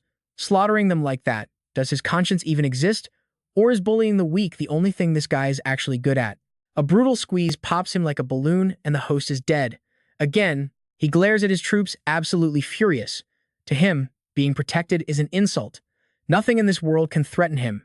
Watching this, Su Ping heals his wounds and throws back a look of pure contempt. Oh, is that so? Who knew he was this easy to trick? As long as Su Ping is not locked down, everything becomes easy. The soldiers below watch in complete disbelief while Su Ping rewinds time, refusing to give up. Raising his magic-absorbing ring, the tyrant burns Su Ping alive and then brutally impales him with sharp spike traps. Over and over, the system announces that the host has died once again. Host is dead. Yet, Su Ping slowly revives. His legs regenerate, and he calmly steps right out of the thick smoke with his body completely intact. Smirking, he realizes that the stronger the instant kill skill, the less pain he actually feels. He is totally adapting to this. Watching Su Ping constantly revive, the monster's eyes turn blood red. Who is this guy capable of endlessly reversing time in the undead realm? What kind of terrifying entity is this human who calls himself an intruder? The host is dead. Reviving yet again, Su Ping targets the gem. That glowing stone must be worth a fortune. He reaches out for the ring, determined to steal it for himself. Right before dissolving completely, Su Ping snatches the gem with lightning speed. The stone vanishes instantly, leaving the ring completely empty. The beast is shocked to realize this is teleportation. Space-time teleportation, once again. Seething with rage, the beast abandons his throne and roars in disbelief. How could this human use 2 ultimate laws at once? He never expected to lose to him. The teleportation distance is far outside his scanning range. Who on earth is this guy? Suddenly, the system announces a random resurrection has been selected. Back at the starting point, Su Ping lets out a sigh of relief. Did that monster think he would just stand there and die? How naive. Showing off and then slipping away feels absolutely amazing. Su Ping raises his hand to revive Little Skeleton, telling him to put the gem down. He proudly shows off the loot, telling him to check out this treasure. Seeing Little Skeleton dance with joy, Su Ping grins and asks if he likes it. How could Su Ping's battle pet only gnaw on bone scraps? He orders the little guy to absorb the energy, letting him know he is up next. Suddenly, a random beast emerges from the shadows, rushing straight toward them with sheer malice in its eyes. But Little Skeleton is already one step ahead, moving before the beast can even touch Su Ping. With lightning-fast speed, the summon slices the monster in half using basic swordsmanship. Instantly, the system registers the kill, upgrading his combat power to level 4. Quest progress is now at 46% with only 1 day remaining. The decapitated monster's head rolls across the dirty ground, landing right at the feet of another beast. The new monster stomps hard on the head, looking absolutely furious. Crushing down with brutal force, it easily smashes the skull into tiny, bloody pieces. This time, an entire army of monsters surrounds them. Their dark purple bodies sport massive bat wings, and their eyes glow with absolute, unrelenting malice.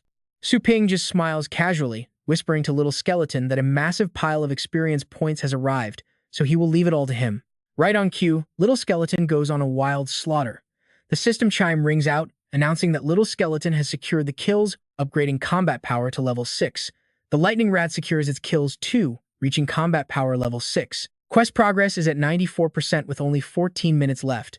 After endlessly slaughtering waves of monsters, Su Ping is finally starting to feel exhausted.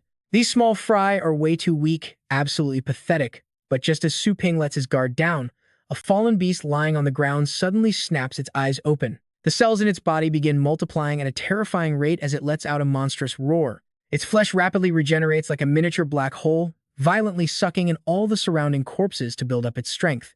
The creature swells to an enormous size as its missing limbs and body parts rapidly stitch themselves back together. It unleashes an earth-shattering howl. Su Ping realizes he missed this one, murmuring in surprise that it is somehow still alive. A confident smirk plays on his lips as Little Skeleton and his other battle pets immediately shift into combat stances. Pure killing intent fills the air. Su Ping immediately orders them to strike, knowing this kill will easily finish the quest. The monster hurls its massive scythe straight at them. Seeing the spinning blade close and fast, Su Ping immediately shouts a command to Little Skeleton. Ordering Little Skeleton to use basic swordsmanship, the small summon swings his blade, blocking the incoming scythe with a heavy metallic clash. Thanks to his rapidly evolving combat experience from the recent hunts, Little Skeleton slices the flying scythe right in half in a flash.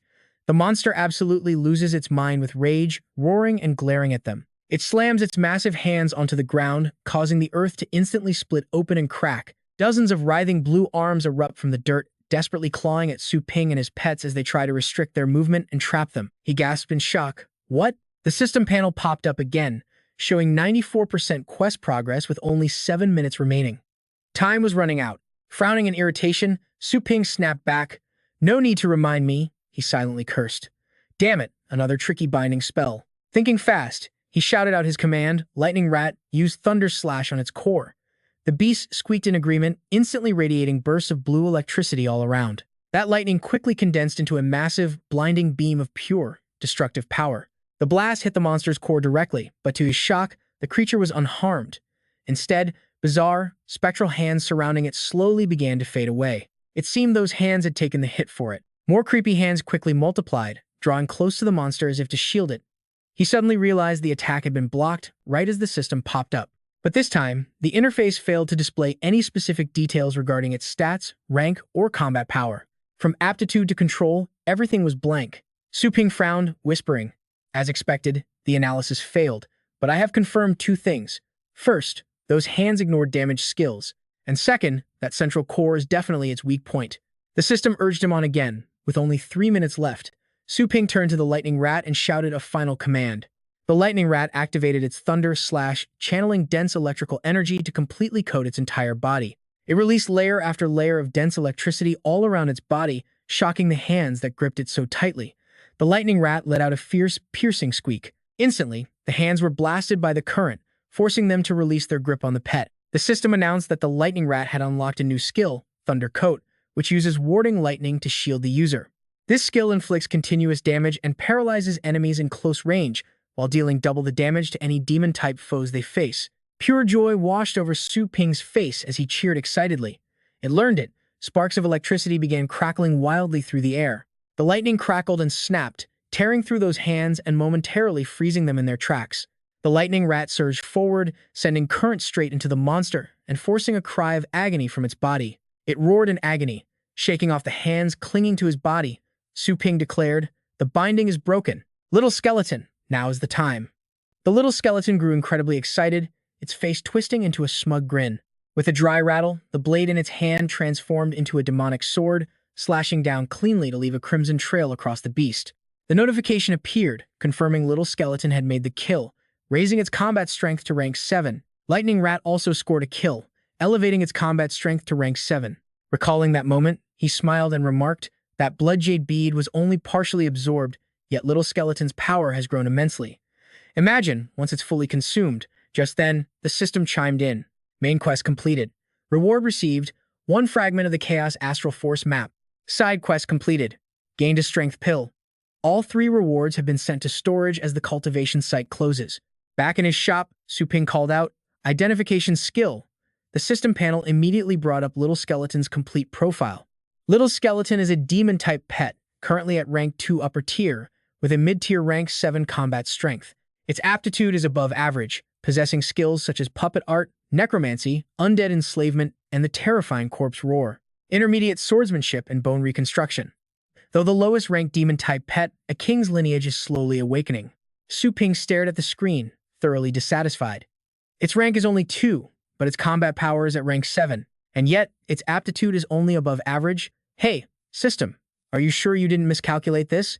The system coldly replied, stating that the evaluation was based on a comparative analysis of all data compiled since the Little Skeleton entered the Endless Chaos. There is no need for the host to doubt. Recalling the image of that massive skeleton king, Su Ping replied quietly, "Since it entered the Endless Chaos? Fascinating." Just then, the system displayed another profile. The Dark Lightning Rat, a Thunder-type pet, was at mid-tier rank 3, with low-tier rank 7 combat strength. Its aptitude was above average, mastering 10,000 Thunderclaps and Thunder Shadow, along with Thunder Slash, Thunder Flash, Thunder Coat, and Necromancy. Lastly, Undead Claw. Once just an ordinary beast, it could now hold its own. Su Ping smiled in satisfaction. Wait, a Thunder-type pet actually learned undead skills? He wondered how the crowd would react on the battlefield if they saw a lightning beast summoning the undead. He glanced over at his pets, who were currently resting. His voice was filled with hope. He truly couldn't wait to see it. Suddenly, Su Ping pulled an ancient weathered scroll from the system inventory. Looking at it with curiosity, he asked, "Hey system, what is this Chaos Astral Force map anyway?" The system replied, "This is a lost, ancient cultivation method suitable for the host's current realm." The system explains that the Chaos Astral chart treats the human body as a vast universe. By mapping stars to bone acupoints throughout the body, this technique is completely different from standard Federation astral power cultivation. Su Ping immediately realizes just how miraculous this incredible item truly is. With a grin, he asks if this means he can finally cultivate too. Su Ping then closes his eyes and sits cross-legged, entering deep meditation in an entirely different space. His entire body is soon enveloped in a soft, glowing light within the chaotic astral universe. He begins to comprehend it, channeling raw energy to condense inside his astral core and expand its size. To unleash a skill, he just needs to spin it, creating a vortex to release his inner astral power. This is how he impacts the physical world. Welcome to Tier 1 of the Chaos Astral Chart, the Astral Spring Realm. Su Ping observes carefully, his eyes locked on the glowing sphere forming before him. He realizes condensing a vortex basically means pulling in external energy. Simple enough, right? He reaches out to grab the tiny, floating lights. With a Battle Pet Warrior's enhanced vision, snatching these should be absolute child's play. Just when he thinks he has grabbed the glowing energy, it slips right through his fingers and vanishes. Wait, why did that fail? The energy just passes straight through him. Quickly, Su Ping decides to try a completely different approach. If that is the case, what if he physically blocks the path of the drifting energy instead? He moves to stand directly in front of a floating orb. Staring at the glowing ball, he grins with pure excitement. It actually worked.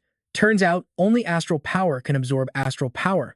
He suddenly remembers something, reaching into his system space to retrieve a small bottle. He recalls having 3 strength pills, though he has no idea how effective they are. Without hesitating, he pours 3 bright red pills into his palm. Without overthinking his next move, Su Ping tosses them into his mouth and quickly swallows all 3 pills at once. Instantly, a massive surge of power floods his entire body. The glowing energy orb shines with a blinding light, and his internal astral core rapidly expands. Notification screens pop up one after another, congratulating the host on successfully entering the astral spring realm. His character status panel is now unlocked. Looking at the screen, he gasps in shock because his combat power has jumped to rank 3. Name: Su Ping. Race: human. Cultivation: rank: low-tier astral spring realm. Combat power is mid-rank 3. Talent rating is a question mark, but he has mastered killing intent. Su Ping frowns, jokingly complaining that his profile photo looks great. But why is his combat rating just a big question mark? The system quickly shoots back. The host's current power level lacks the clearance to view it, so he needs to level up fast. Su Ping just chuckles secretly. He only took 3 force pills, yet his combat power already skyrocketed to mid-rank 3. Normal cultivation would take at least 4 to 5 years. This is insanely overpowered. Excited, he asks the system if there are any more strength pill quests. A new system notification instantly pings in response. These pills only work for ranks 1 and 2. Since the host has successfully reached rank 3, he must explore and cultivate on his own now. Furthermore, while this space is generated by the Chaos Astral Chart, it is designed to mimic the actual, physical universe. The system issues a stern warning for him to keep in mind while absorbing energy to cultivate. Watch out for stars larger than himself to avoid getting sucked in. Su Ping's eyebrows furrow as he asks seriously what would happen if he got pulled in. Would it just interrupt his cultivation? The system replies bluntly that it would completely destroy his soul. Shocked, his reaction is immediate and fierce. Damn it, system. The system screen immediately flashes with a first warning for profanity. Also, time flows exactly the same inside this chaotic astral universe, so he needs to manage his schedule wisely. Su Ping exhaustedly wipes away his sweat. He murmurs about how opportunity and danger always go hand in hand, realizing it is a classic case of the big fish eating the small fish. He calmly figures that as long as he avoids the giant stars and only absorbs the smaller ones, he will be perfectly fine. He mutters softly that this is much easier than visiting the cultivation site. Suddenly, a memory flashes in Su Ping's mind, taking him back to the past. He says in a low voice that it gets a bit lonely, remembering his little sister is also a rank 3 battle pet warrior. Last time, he took a direct punch straight from her. Now, Su Ping wonders if he has gotten strong enough to actually block one of her hits. Night begins to fall over the city as the high-rise buildings light up one by one. Qingru gently tells him to eat more and not go hungry. Su Ping wipes his mouth, praising his mother's amazing cooking, and says he is full and heading back to his room. Qingru playfully scolds him for being so polite, reminding him to walk softly as he heads upstairs. His sister is currently in her training room preparing for upcoming matches, so he must not disturb her. She adds that she will make his favorite cornbread tomorrow morning, urging him to eat before leaving. Su Ping turns and smiles, promising he will. He watches Qingru busily working in the kitchen. Even though she is not his original body's biological mother, she has treated him incredibly well, letting him experience the genuine warmth and comfort of having a real family. Su Ping stretches, loosening up his muscles. He sighed wearily, noting that Su Lingyue was busy prepping for the tournament, likely at the same academy as Su Yanying. He had actually wanted to challenge her to a quick duel. Glancing at Su Lingyue's room, where astral energy was actively gathering, Su Ping peeked through the door. Reassuring himself, he decided it was better to just head back to his own room and cultivate. Man, that astral energy is incredibly dense. Surely a big brother watching his little sister cultivate does not count as peeping, right? She was just relaxing on the bed, yet the surrounding energy kept gathering. To his utter shock, her astral vortex was absolutely massive. Su Ping stared in disbelief. How could she absorb so much astral power just by lying down? The scale of it was absolutely insane. He guessed that something inside her must be acting like a magnet, actively pulling all that energy straight into her body. Unless, of course, this was a special cultivation technique taught at the Astral Pet Academy. Su Ping reached out to touch the flowing energy. Astral power in the real world was much weaker and more evenly distributed compared to the chaotic cosmos he trained in. In the chaotic cosmos, the rules were different, with energy divided into super dense zones and completely empty patches. It seemed a massive star had locked down all the surrounding energy. Quickly, he sat cross-legged on the floor to begin. If he could apply the Academy's cultivation method within his own chaotic cosmos, wouldn't his training speed absolutely skyrocket to a whole new level? Mimicking Su Lingyue, Su Ping attempted to spin his own energy just as she did. Sure enough, a small vortex of astral power slowly began to form. Suddenly, it clicked. It was all about pull force. Why had he not thought of this before? He quickly worked out the logic. Once there was enough mass, the pulling force generated by the spinning vortex would draw the nearby energy close for easy absorption. No need to run around searching anymore. As the siblings cultivated side by side, Su Ping decided to test what would happen if he spun the vortex clockwise versus counterclockwise. Right then, Su Lingyue suddenly woke up. Annoyed, she rubbed her tired eyes. Why was absorbing energy suddenly becoming so exhausting? Was she just dozing off?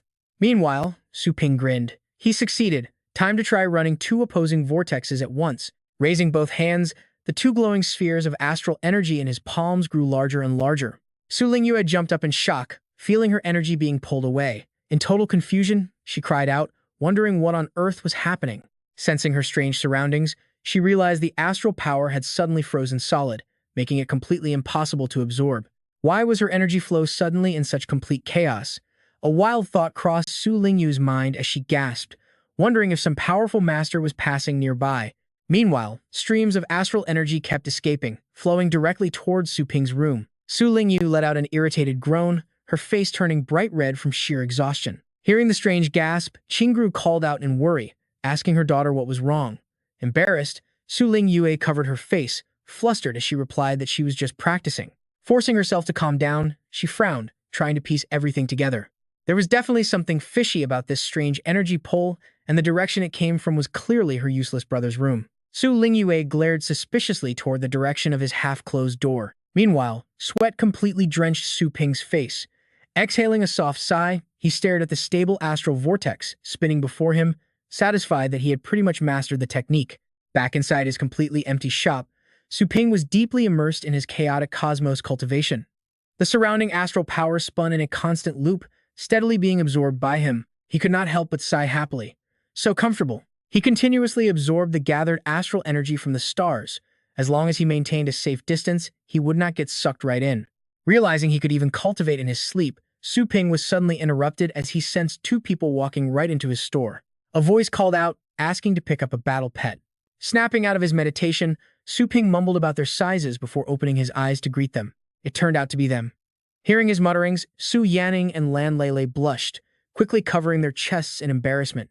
What did he mean by size? He quickly coughed, trying to explain. He meant their energy levels, of course. Their astral power was way too weak, and they needed to train harder to control any stronger pets they might get.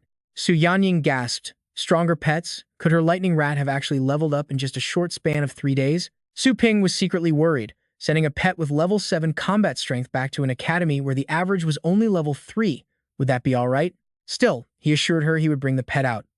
Moments later, he handed over the lightning rat, telling them they were good to go since they paid last time. Receiving her lightning rat back, Su Yanning smiled and thanked him. She could not help but wonder if her pet's fur color had changed. Looking around at the other beasts in the shop, she noticed they all seemed incredibly depressed. After only a few days apart, her pet showed absolutely no excitement upon seeing its master. Was it already reluctant to leave this place? Su Ping waved them off impatiently. As they walked away, Su Yanning kept analyzing the situation. Leaving a pet here for just a few days had actually fostered such deep affection. Normally, despite the bond created by their contracts, masters and pets started with no real feelings. They usually just followed basic commands. Once the contract is broken, all connection is lost. Lele can't help but marvel as she checks on her pet's current state. Their wounds seem to be completely healed, and even their fur looks much brighter and healthier now. Yanning is secretly amazed by this shop's dedication, thanking Su Ping from the bottom of her heart for taking such great care of them. She asks for a pet food recommendation, making Su Ping wonder if she's trying to pay him back. He decides not to overcharge her this time. He recommends some food, suggesting a 1,200 credit plant for her fallen phoenix, leaving Yanning completely stunned. She happily agrees, paying 1,200 credits. Later on, Yanning suggests finding an open area to test their progress. With some time left before the match, Yanning suggests a quick warm-up. Privately, she is dying to see how much stronger her lightning rat has actually become. She tells Lele to summon her strongest battle pet and warns her not to hold back. Lele smiles at her friend's confidence and immediately recites her summoning spell, calling her pet onto the field. Lele confidently warns her not to cry if her pet gets hurt, while Yanning prepares for what is about to appear. Lan Lele's absolute trump card is a humanoid rock-type battle pet boasting an extremely high bloodline. Even though it is still immature, it already possesses level 5 combat power. Yanning hopes her lightning rat can survive long enough to test out its new skills. Right after that, Yanning barks out her command to attack. With its eyes glowing, the lightning rat squeaks loudly and instantly charges forward to attack the massive Earth Buddha.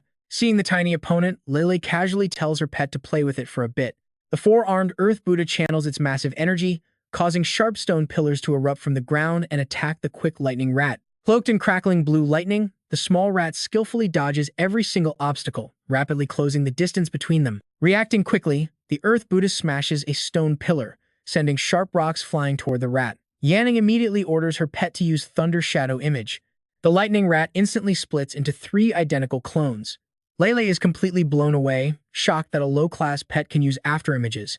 Yanning is thrilled to see multiple afterimages successfully manifest. The 3 clones bypass the giant beast entirely, charging directly at Lele. Panicking, she quickly activates her protective shield and yells out in fear. Lele screams that her shield is too weak to take a hit, but Yannian quickly reassures her that she only ordered her pet to get close. Yannian calculates her next move, knowing the Earth Buddha has an elite bloodline. Its observation skills are top tier, making this the perfect opportunity to test the limits of her rat's afterimages. The Earth Buddha unleashes his skill to block the attacker, slamming down a heavy blow right at the exact moment the lightning rat rushes in. A massive explosion echoes right in front of Lele's barrier as the Earth Buddha successfully snatches the rat in its fist. Both girls are stunned by the catch.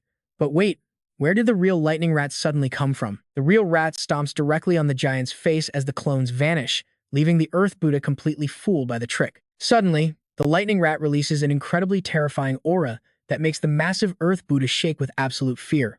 The giant beast flees in terror, leaving Lele completely baffled as to why her proud pet is so scared of a low-level rat. Knowing it stands absolutely no chance, the giant beast ignores its master's calls and focuses solely on protecting her. Thick layers of earth and stone begin to rise, forming a solid, protective dome around both Lele and the giant pet. Still clueless, Lele tries to calm her panicked pet down, insisting she is perfectly safe, while Yan Ying just watches in total disbelief. Even though she is seeing it with her own eyes, she can barely believe it. An elite pet with a type advantage was completely terrified by a low-class lightning rat. Clenching her fists in excitement, Yan Ying realizes her pet has become unbelievably overpowered. Meanwhile, the arena commentator kicks off the event with explosive energy. The annual Fengshan Academy tournament voting has officially closed, and the real battles are finally ready to begin as the host takes the stage. Emerging from the left side of the arena is this year's rising dark horse, Su Yanying. On the right side of the field is last year's top 10 veteran, the highly perceptive Li Ji, who confidently steps out with a cold, smug smile on his face. The announcer runs through the rules, stating both sides will summon 3 pets to battle it out. The first trainer to eliminate all of their opponent's pets wins. Let the battle begin. Before the announcer even finishes, Li Ji immediately summons his combat pet, calling forth a massive water-hide beast right behind him. Seeing Li Ji summon first, the crowd in the stands goes wild, whispering about how he chose to show his hand so early in the match. Aren't they worried about getting countered? There is no way a top 10 veteran would make such a basic rookie mistake. He is clearly underestimating her, but Yan Yang remains focused as she begins to analyze the water-hide beast, a water-type pet with mid-grade bloodline specialized in stealth and assassination. She quickly summons her beast. All right, let's go. Fallen Phoenix emerged from the rift. Su Yanning spoke seriously. Fallen Phoenix, our elements counter each other. Now, it's about whose combat power is stronger. The commentator roared with pure excitement. Incredible. Absolutely incredible. Su Yanning sends out Fallen Phoenix first. With its high-tier bloodline, it is a nightmare matchup for that mid-grade water stealth beast. How will Li Ji respond? Suddenly, a hand shoots up in the air. It's Li Ji, calmly declaring, I surrender. Wow, even the commentator is completely blindsided. Wait, did Li Ji just forfeit? Am I hearing things right now? With a sinister look, Li Ji responds, you heard right, I forfeit this round. The professional commentator keeps going, we have no idea what is happening, but Li Ji has officially thrown in the towel. Round 1 goes to Su Yanying, but despite winning, she remains highly on guard. Why is he smiling? What is he plotting? Suddenly, a spatial rift tears open behind Li Ji.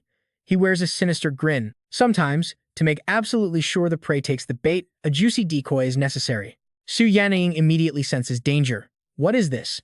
Massive webs erupt from the spatial rift, spreading across the arena as the terrifying earth beast looms right behind Li Ji. He confidently explains, Fallen Phoenix might not be your absolute strongest pet, but it is definitely the most annoying to handle. Adjusting his glasses, he adds, your Lightning Rat, Rock Beast, and Saber-Tooth Tiger are all ground-based fighters.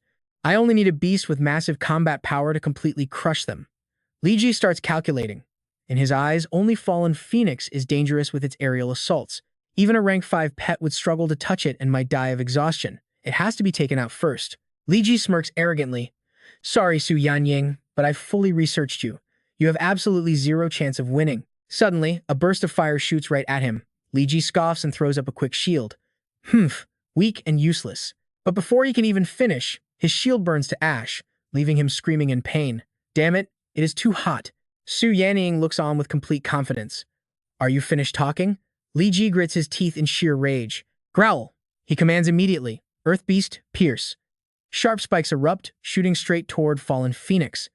Su Yanning reacts instantly and barks an order. Fallen Phoenix, dodge, she thinks, so fast. She quickly adds, strength boost, break away, and unleash a full power attack. Fallen Phoenix dodges smoothly, soaring high into the air, far out of the Earth Beast's reach. While evading, the bird gathers energy to strike back with two skills, Blazing Firebird and Flame Breath Slash. Li Ji calmly calls out, Earth Beast, Earth Guard. Instantly, a heavy earthen shield rises up, blocking the fiery strike. Seeing her attack blocked so easily, Su Yanning is stunned. How is this possible? Sure, Earth-type pets naturally resist fire, but this mud wall is far too tough. As the heavy smoke clears, the barrier stands without a single crack. Li Ji mocks her smugly. Are you finally realizing the gap between us now? Your rank 3 pet dares to face a mature rank 4 Earth Beast? He sneers and commands, Earth Prison. The commentator quickly analyzes the action. There it is, the signature Earth Prison skill of the Earth Beast. It is said to crush any creature of a lower rank. Its absolute brutality is enough to make even high-tier battle pets extremely wary of it. Yan Ying quickly shouts out a counter order. The net is closing in. Fallen Phoenix, find a way to tear a hole through it. She immediately activates her rank 3 strength enhancement skill. Despite attacking desperately, Fallen Phoenix cannot break free. The trap is tightening by the second. The commentator shouts, despite Fallen Phoenix's fierce attacks, the Earth Prison continues to shrink. This is looking completely hopeless. The cage is tightening. Even the master is now in serious danger. The commentator notes, surrendering here is completely reasonable, but Su Yanning refuses to give up. She is still holding on. Fallen Phoenix struggles, but the constriction only inflicts more wounds. It screeches in agony. Seeing her pet hurt, Su Yanning screams in panic. Fallen Phoenix, stop struggling. You are only going to hurt yourself more. Li Ji gloats, everything is going exactly as planned. Just surrender, and the pain will stop instantly. Unable to watch her pet suffer, Su Yanning reluctantly prepares to forfeit. I surrender. But before the words can leave her mouth, Fallen Phoenix lets out a piercing, defiant shriek. A massive surge of destructive energy condenses inside the bird's beak. Instantly, it unleashes the blast forward. The beam tears through the sand net, pierces the shield, and hits the Earth Beast, knocking it out completely. Both Li Ji and Su Yanning are stunned. What is this? The judges recognize the move and gasp. Blazing Ray? Li Ji stares in absolute disbelief at the severed rock as the stadium echoes with shock. Unbelievable. Blazing Ray. Su Yanying's Fallen Phoenix has mastered a high-level 8th rank skill, completely taking down the Earth Beast in just one single blow. Nanfeng watches in absolute shock and stammers out in disbelief. No way, right? The Fallen Phoenix is technically classified under a high-tier bloodline, but its natural talent is actually the absolute lowest among them. Even crazier, Blazing Ray is not even in its inherited skill set. Huoji observes the match with a subtle smirk on her face and offers some praise. No matter how it happened, this Fallen Phoenix actually pulled it off. Best of all, the beast is still in its infancy, showing limitless potential for growth. Behind them, the vice principal of Phoenix Peak Academy chimes in, reminding them not to forget that her Lightning Rat previously unleashed Thunder Slash. Nanfeng immediately turns around, deeply intrigued. Vice Principal Dong, what is this girl's name? What year is she? But suddenly, Huoji reaches out and aggressively grabs his collar. She lifts Nanfeng clean off his feet, staring him down with a cold, murderous warning. Her name is Su Yanning, and she's already mine. Trying to steal her away? His eyes tremble as he quickly tries to explain himself. Haha, I was just asking out of curiosity. Meanwhile, the vice principal completely ignores their bickering and reflects on how incredible it is to see such a talent this year. If she joins the Wasteland Clearing Squad, rising through the ranks and earning immense glory, she will become a mighty pillar that the entire academy can lean on. Among the thousands of spectators in the stands, some people suddenly recognize her, pointing out that she is the trainer who raised that legendary Lightning Rat. Right next to him, another student complains bitterly, "How frustrating. My own pet has not even learned a single high-level skill yet." Back in the arena, the Fallen Phoenix is suddenly enveloped in blazing flames, letting out a deafening screech that leaves Su Yanning completely stunned. It actually leveled up. Not only did it learn the 8th rank Blazing Ray, but its combat power has also reached the low 4th rank. Before she can even process this shock, she freezes in total disbelief. Is this insane talent really coming from her own Fallen Phoenix? It feels way too good to be true. Her memories instantly flash back to her meeting with Su Ping, recalling his words about how his shop's boarding service does not just heal injuries, but also boosts comprehension and physical traits. She stands there in a daze, still doubting if a simple upgrade could really be this ridiculously overpowered. Right then, the announcer declares the second round goes to Su Yanjing, telling both sides to prepare for the third match. Hearing this, Li Ji is absolutely furious, cursing his terrible luck since he was so close to winning. He vows that the third attempt will be different. Gritting his teeth as his toxic temper flares up, he growls, realizing that this troublesome fallen phoenix is going to be his hardest obstacle. Fine, then let me show you what true terror looks like. Li Ji screams at the top of his lungs, completely consumed by rage. He instantly summons a terrifying wind demon beast, and its massive presence sends a chill straight down Su Yanning's spine. 4 wings, it is a fully grown wind demon beast with high 5th rank combat power. Up in the VIP booth, Huoji is deeply alarmed. Hey, are students even allowed to bring untamed wild beasts here? What if things spiral out of control and someone gets hurt? He knows she is talking about wild beasts being too aggressive and impossible to control. Nanfang just looks at her with a smug smirk. Huoji, you are being way too conservative. Think about how many people die in the wastelands every single year. Real beasts out there will not wait for an announcer. Behind them, the vice principal calmly tells her not to worry.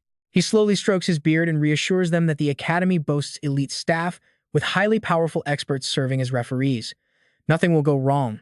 The vice principal watches the intensifying battle and speaks with a serious tone. As for that wind demon beast, he likely rented it through shady means.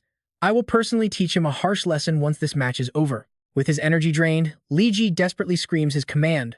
Wind demon beast, use myriad wind slashes, but the terrifying creature completely ignores him. Seeing this, Li Ji curses under his breath.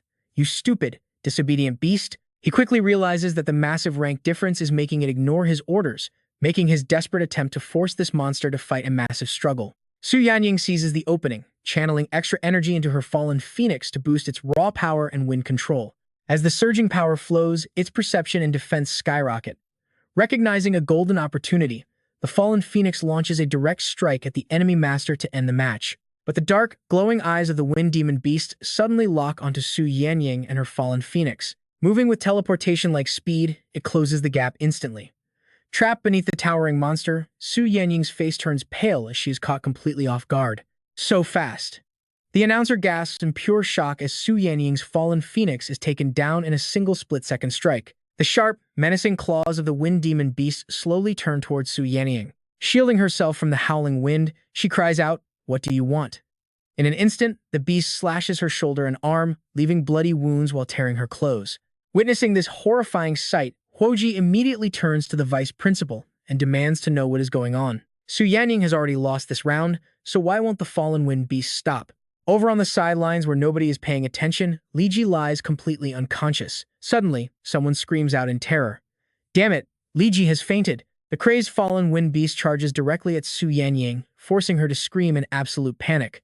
Stop now. The vice principal immediately shouts out an order. The fallen wind beast has lost control. Judge, stop this match right now. Receiving the order, the referee instantly rushes forward alongside his partner, shouting, Go! Stop them, wind god bird. Locking onto its target, the bird swoops down to prevent a tragedy.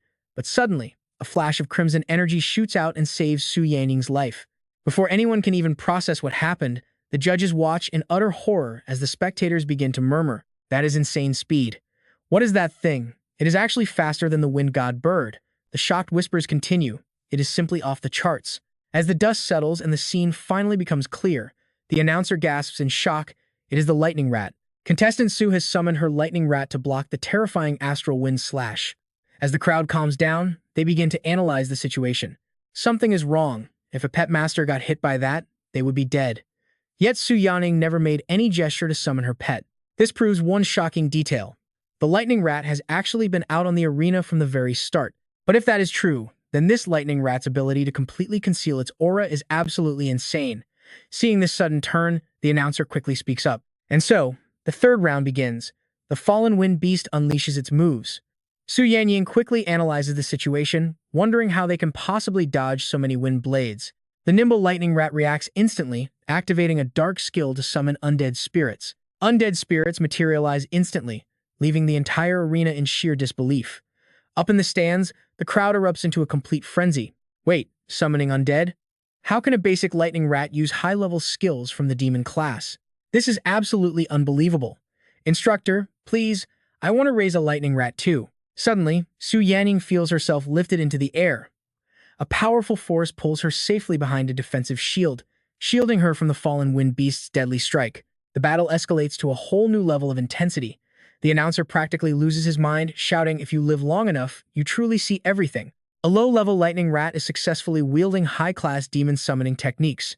On top of that, it even stopped the ultimate astral wind slash in its tracks. The lightning rat charges up its energy, radiating a heavy, terrifying aura of pure malice. Right across from it, the fallen wind beast is matching that dark intent. It unleashes a deafening roar that devastates the battlefield, easily ripping the very ground beneath them to pieces. These two opposing forces collide head-on, neither willing to yield. Seeing her lightning rat challenge the beast directly, Su Yanning is overcome with worry. Lightning rat! Even the announcer is left speechless by the insane clash unfolding before him. To pit a fragile lightning rat directly against a fully grown, peak 5th rank, fallen wind beast. Contestant Su is being incredibly reckless here. Suddenly, a heavy silence falls over the arena. The lightning rat fiercely flashes right past the massive fallen wind beast, making the announcer hold his breath in suspense. The shocking result of this clash is that the fallen wind beast has its entire left side completely shredded by the lightning rat. The crowd goes absolutely wild. Defeated. In a single, blinding flash, the tiny lightning rat has completely neutralized the rampaging, out-of-control fallen wind beast. Completely drained of energy, the massive beast collapses heavily onto the ground. The shocked murmurs of the crowd grow louder and louder. How could the fallen wind beast be slashed so deeply? The terrifying aura radiating from the tiny rodent leaves the spectators gasping. Void, thunder, slash. How can a simple lightning rat possess such terrifying, monstrous power? The referee looks on with his eyes wide and mouth agape, thinking, such overwhelming killing intent. Is the lightning rat actually trying to kill its opponent? Turning his eyes to Su Yanning, the judge wonders if this is actually her command. Su Yanning is completely frozen in panic, thinking to herself, we won, so why am I so terrified? Has my own pet lost control as well? The judge continues to watch in disbelief, thinking that these rookies are seriously taking things way too far. He immediately commands his own beast to intervene, shouting, go. Wind God Bird. He knows that maliciously killing an opponent's pet will get a contestant disqualified at the very least. The battle music kicks in. Recognizing her undeniable talent, the judge refuses to let such a promising young star ruin her entire future right here. Sensing the approach, the lightning rat turns back with a bone-chilling glare. Without a second thought, it unleashes its deadly skill against the incoming bird, 10 Directions Thunder Prison. Realizing the danger, the referee desperately screams out, Wind God Bird, retreat, right now. Blasted by a devastating blow, the Wind God Bird crashes to the ground, shrieking in agonizing pain. The judge watches in sheer disbelief. To think that a mere rat could actually injure my Wind God Bird. Staring blankly, the judge's face begins to tremble with shock, thinking, how is this possible? Only a handful of 7th-ranked pets can match its speed, let alone a lightning rat. Up in the stands, every single spectator is absolutely thrilled to witness the legendary 10 Directions Thunder Prison right before their eyes. Word is, once trapped in the Thunder Prison, 10,000 thunderbolts strike instantly. Even a rock-type pet wouldn't survive that. The vice principal watched in disbelief. A lightning rat mastering a 7th-ranked Thunder Dash was already insane, but now it is using an 8th-ranked 10 Direction Thunder Prison. Nanfeng spoke up, thoroughly enjoying the spectacle. Unbelievable. Such a legendary pet skill, and it was actually taught to a lowly lightning rat. But even with a mid-tier bloodline, this beast could sell for a fortune. Huoji, looking quite intrigued, secretly wondered how this lightning rat dared to face a 7th-ranked Tempest bird without fear. Now that is some real courage, she noted. I am really starting to like this rookie. Meanwhile, the Tempest bird was slowly recovering, and its mood was absolutely terrible. Up above, the referee watched with growing anxiety. Driven to peak fury, the Tempest bird gathered wind to form a massive, swirling tornado. Radiating boundless power, the Tempest bird charged with a roar. Squeak. The lightning rat did not back down, fearlessly headbutting the danger head-on. Squeak.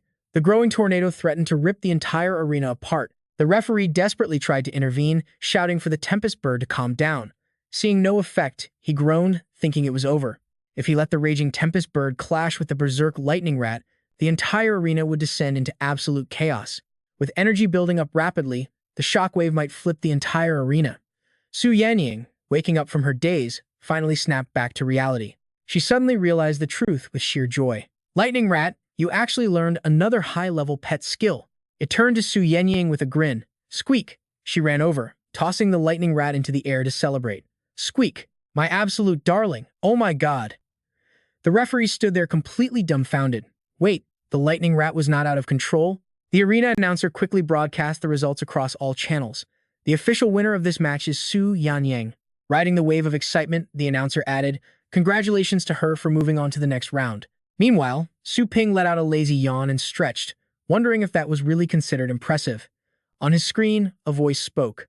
Injecting your own astral energy into this incense cat, you can bypass the meridians in its front paws. This method directly strengthens the incense cat's front paws. He watched closely as the tutorial video continued explaining this training technique. The real challenge lies in having an absolute, flawless understanding of your pet's physical anatomy. Otherwise, the injected energy will fail to digest, causing a severe backlash. Look at the change in this 12-centimeter incense cat. Its front legs have grown by 2 whole centimeters. Moving on to the next step, the girl explained. The final result is a 1/5 increase in claw attack power, with only 3 months of training. Watching the video, Su Ping pondered to himself, so raising a pet's combat strength in this world is actually this difficult. No wonder Su Yanyang was so shocked. Maybe I should film a tutorial video too to draw in customers. Just then, a sports car pulled up outside. Fan Yujing stepped out, glancing inside the shop. "Hey boss, long time no see." He looked around, noting that there seemed to be quite a few new arrivals. Hearing the commotion, Su Ping looked up and instantly recognized the visitor. "Oh, it is you. Is your arm doing okay?" Fan Yujing grunted arrogantly, saying, Boss, I bet you've never been to a downtown hospital, have you?" Su Ping watched his childish attitude with a deadpan stare, completely ignoring the provocation. Fan Yujing brushed himself off, adding, "As long as you pay, they can put your bones back together even if they are completely shattered." "Ah, so you are loaded." Su Ping glanced at his shelves and gave him a knowing look. "In that case, how about supporting my business? I can offer you a discount on this undead pet food." Fan Yujing stared at the price tag, shocked. "What? This is 100 times more expensive than last time." His sister was equally stunned. "Brother, a single grain of this pet food is almost as expensive as your medical bills." With no deal in sight, Su Ping lost interest and told them to leave so he could train. Fan Yujing immediately humbled himself, cupping his hands and laughing sheepishly. "I was being a show-off earlier. You are definitely the stronger one. To be honest, I came to invite you to join us. Any interest in exploring the wasteland?" Memories flooded back with endless wonder. In the past, the Blue Planet was a barren world, starved of resources. Until that fateful day, a colossal wave of energy tore through space, forming the massive astral rifts. A grand tide of history continued to flow. These unstable astral rifts acted as celestial bridges, linking their home to mysterious, uncharted alien planets. Faced with these dangerous frontiers, humanity discovered planets overflowing with rich, untouched resources. Yet other worlds were infested with savage beasts, exposing explorers to the raw, untamed forces of destruction. Some planets were even scorched by burning suns. By reaping the immense benefits of these rifts, humanity was able to constantly extract rare resources from foreign planets, developing into a mighty civilization. But unfortunately, dark times were ahead. That prosperity only lasted a few hundred years. Soon, massive civil wars broke out over the premium astral rifts. Constant civil wars tore humanity apart for years. This brutal reality pushed survivors to their limits, slashing the global population by more than half. Even nature itself seemed completely exhausted. Nearly 70% of the blue star turned into a barren wasteland, completely uninhabitable for humans. In a desperate bid for survival, the remaining humans formed a global federation, relocating together to find safety in areas where those rifts rarely appeared. To survive, the Federation poured everything into training elite battle pet warriors. As this new era dawned, the strongest pioneers were chosen to venture into dangerous astral rifts to search for hidden treasures. Hearing this, Su Ping fell deep into thought, feeling quite puzzled by it all. Wasteland clearing, Eugene carefully watched his expression before adding more details. "Actually, a brand new astral rift just opened up last night outside the Longjiang-based city. Our Black Wolf squad was the first to explore it, but we got ambushed and lost our flame-tailed blood fox in the chaos." Suddenly, Su Ping's system panel popped up, announcing that he had just unlocked a side quest to find the lost pet. Success rewards him with a legendary divine skill training manual, but failing means losing 10 of his precious system points. He quickly masked his shock, focusing on the prize. A divine skill training manual? The chaos energy map from before was a massive help. This new manual would definitely be just as powerful, if not more. A smirk played on Su Ping's lips. Perfect timing, since he really wanted a real combat test anyway. Putting those thoughts aside, they decided to set off immediately for the Pioneer base. Their car roared aggressively toward the destination, prompting the area guard to quickly radio his team to let this squad vehicle through immediately. Tires screeched against the barren ground, kicking up a thick cloud of dust as they pulled into Pioneer Base number 38, where the two finally stepped out. Yujing quickly waved his hand high in the air, yelling, "Captain, we are here." Gang Lai sized him up skeptically before speaking. "So this is the hidden expert you mentioned. Might I ask your name, brother?" Su Ping replied in a calm, flat tone. "Just Su Ping. Nothing special, just an ordinary guy." Li Ying found this highly amusing. "We have been hearing Kid Fan Yujing talk about you nonstop lately. Meeting you today proves heroes truly come from the youth. You look incredibly young, brother, barely 20. Su Ping blurted out in surprise. 18. The moment those words left his mouth, all three of them froze in utter disbelief. Li Yin quickly composed himself and asked, 18? You are not even old enough to graduate. Which academy do you attend? Su Ping casually replied, self-taught, actually. Hearing this, Yujing nearly panicked, breaking into a cold sweat right beside him. Left speechless for a moment, Gang Lai cleared his throat and made a suggestion. Brother Su, this astral rift is extremely dangerous.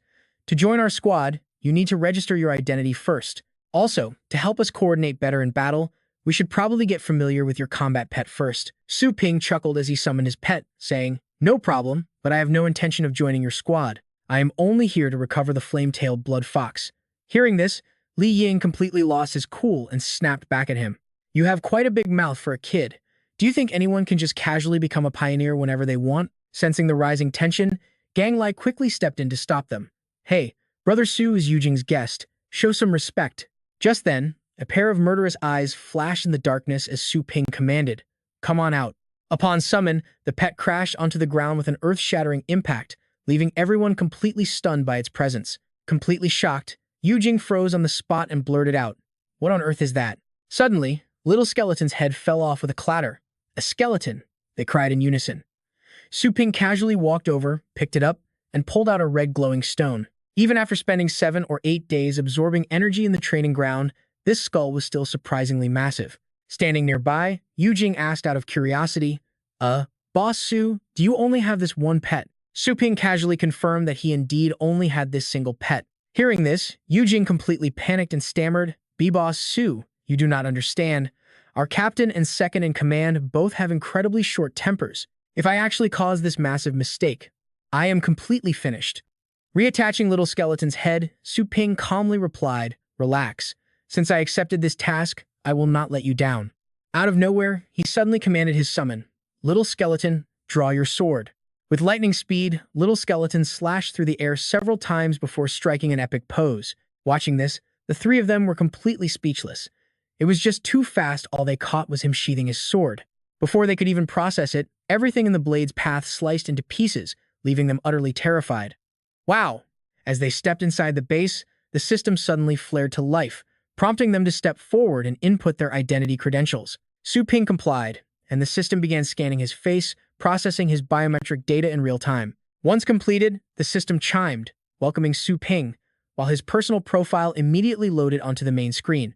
It listed him as a male, 18, with a standard school history from Blue Dragon and Holy Own, and a bloodline check. Registered as a pet warrior without a clan, the profile listed his parents Su Yuanshen and Li Qingru, his sister Su Lingyu, and authorized his temporary status. Hearing this, Su Ping mumbled to himself, Is that really all it takes? Standing right next to him, Yujing stared at the profile with a million questions, shocked that an ordinary high school kid actually self-awakened. On top of that, he was only 18. Sensing his astonishment, Li Ying quickly chimed in to warn him, Do not celebrate too early. Temporary pioneers might earn standard merit points during these missions. He stepped inside, adding that they do not get any of the special privileges reserved for official members. If you break the law out there, you will still face punishment like anyone else. Seeing Su Ping linger, Yujing gestured, saying, Boss Su, this way. With a smug grin, he added, Do not sweat it, Boss Su. If you ever get locked up, I will totally bail you out.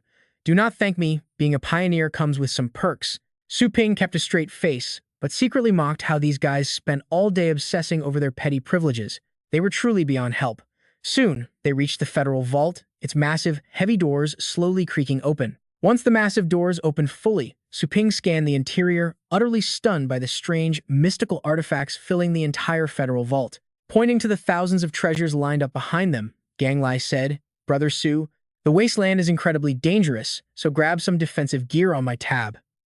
Su Ping stood amazed, realizing these rare items were things you could never buy on the open market. Noticing his expression, he chuckled and whispered, "Just keep in mind, nothing too expensive, if you get what I mean." Snapping out of it, Su Ping smiled, understood. Meanwhile, Yu Jing looked around, completely mesmerized by the vast collection.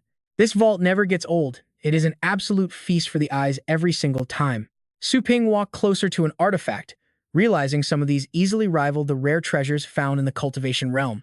They must have been gathered from distant star zones. Noticing his hesitation, Gang Lai chimed in, asking if he had finally chosen something after all this time. Ignoring all the high-tech defensive gear, Su Ping simply pointed to a nearby object. "I will just take this," he said. Yu Jing gasped when he saw it, a basic training manual locked behind glass. To make things worse, it was just a level 1 to 6 basic manual, costing a measly 10 merit points. It felt like a joke. Li Ying burst out laughing, mocking Yu Jing for bringing such an oddball, while Gang Li chuckled too. Face turning red, Yu Jing quickly stammered, "Wait, Boss Su, we are literally heading straight into a dangerous wasteland right now. The captain wants you to grab armor and weapons so you do not get killed.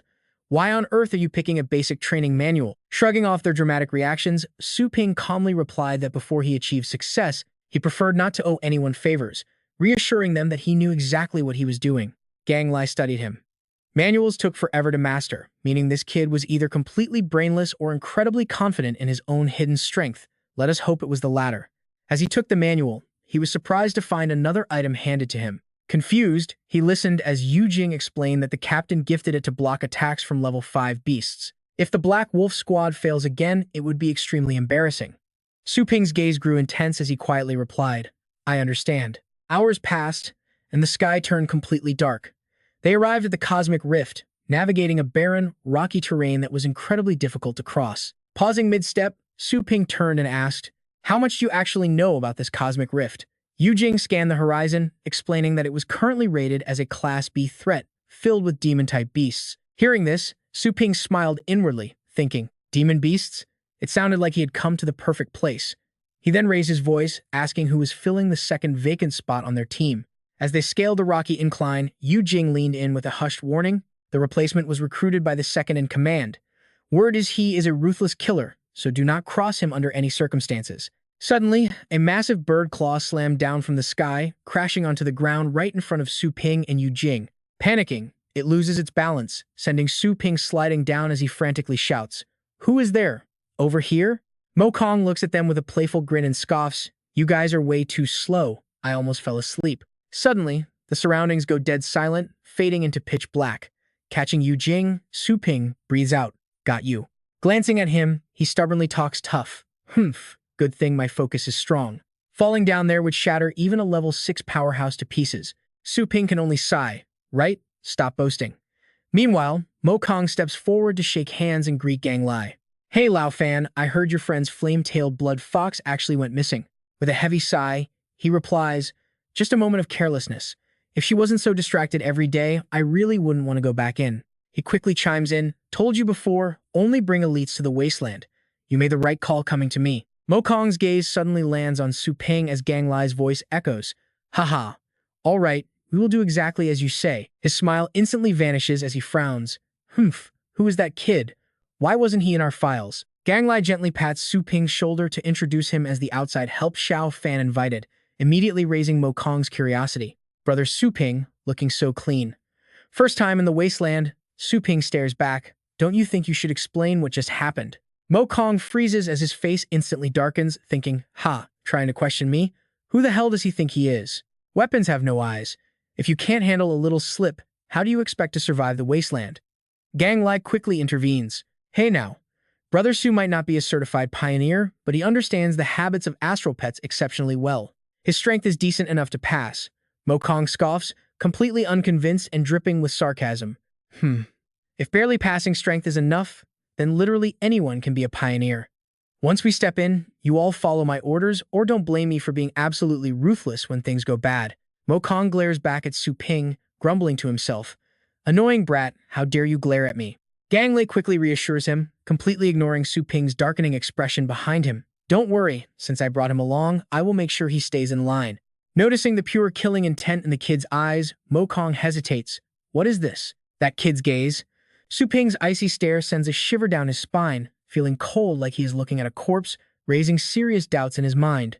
Is this really his first time stepping into the wasteland? One by one, the pioneers march straight into the cracked spatial rift. Looking embarrassed, Yujing quickly whispers to Su Ping, "Boss Su, we pioneers are all straightforward people. Please don't take it personally." "Don't take it to heart," Su Ping calmly replies, "I won't." He then casually adds, "Because my thoughts happen to be exactly the same as his." Soon after, the entire team successfully crosses into the rift. Gang Lai immediately orders, "Turn up the lights. We are officially standing on another planet now." Mo Kong warns them, "No beasts detected yet, so keep close."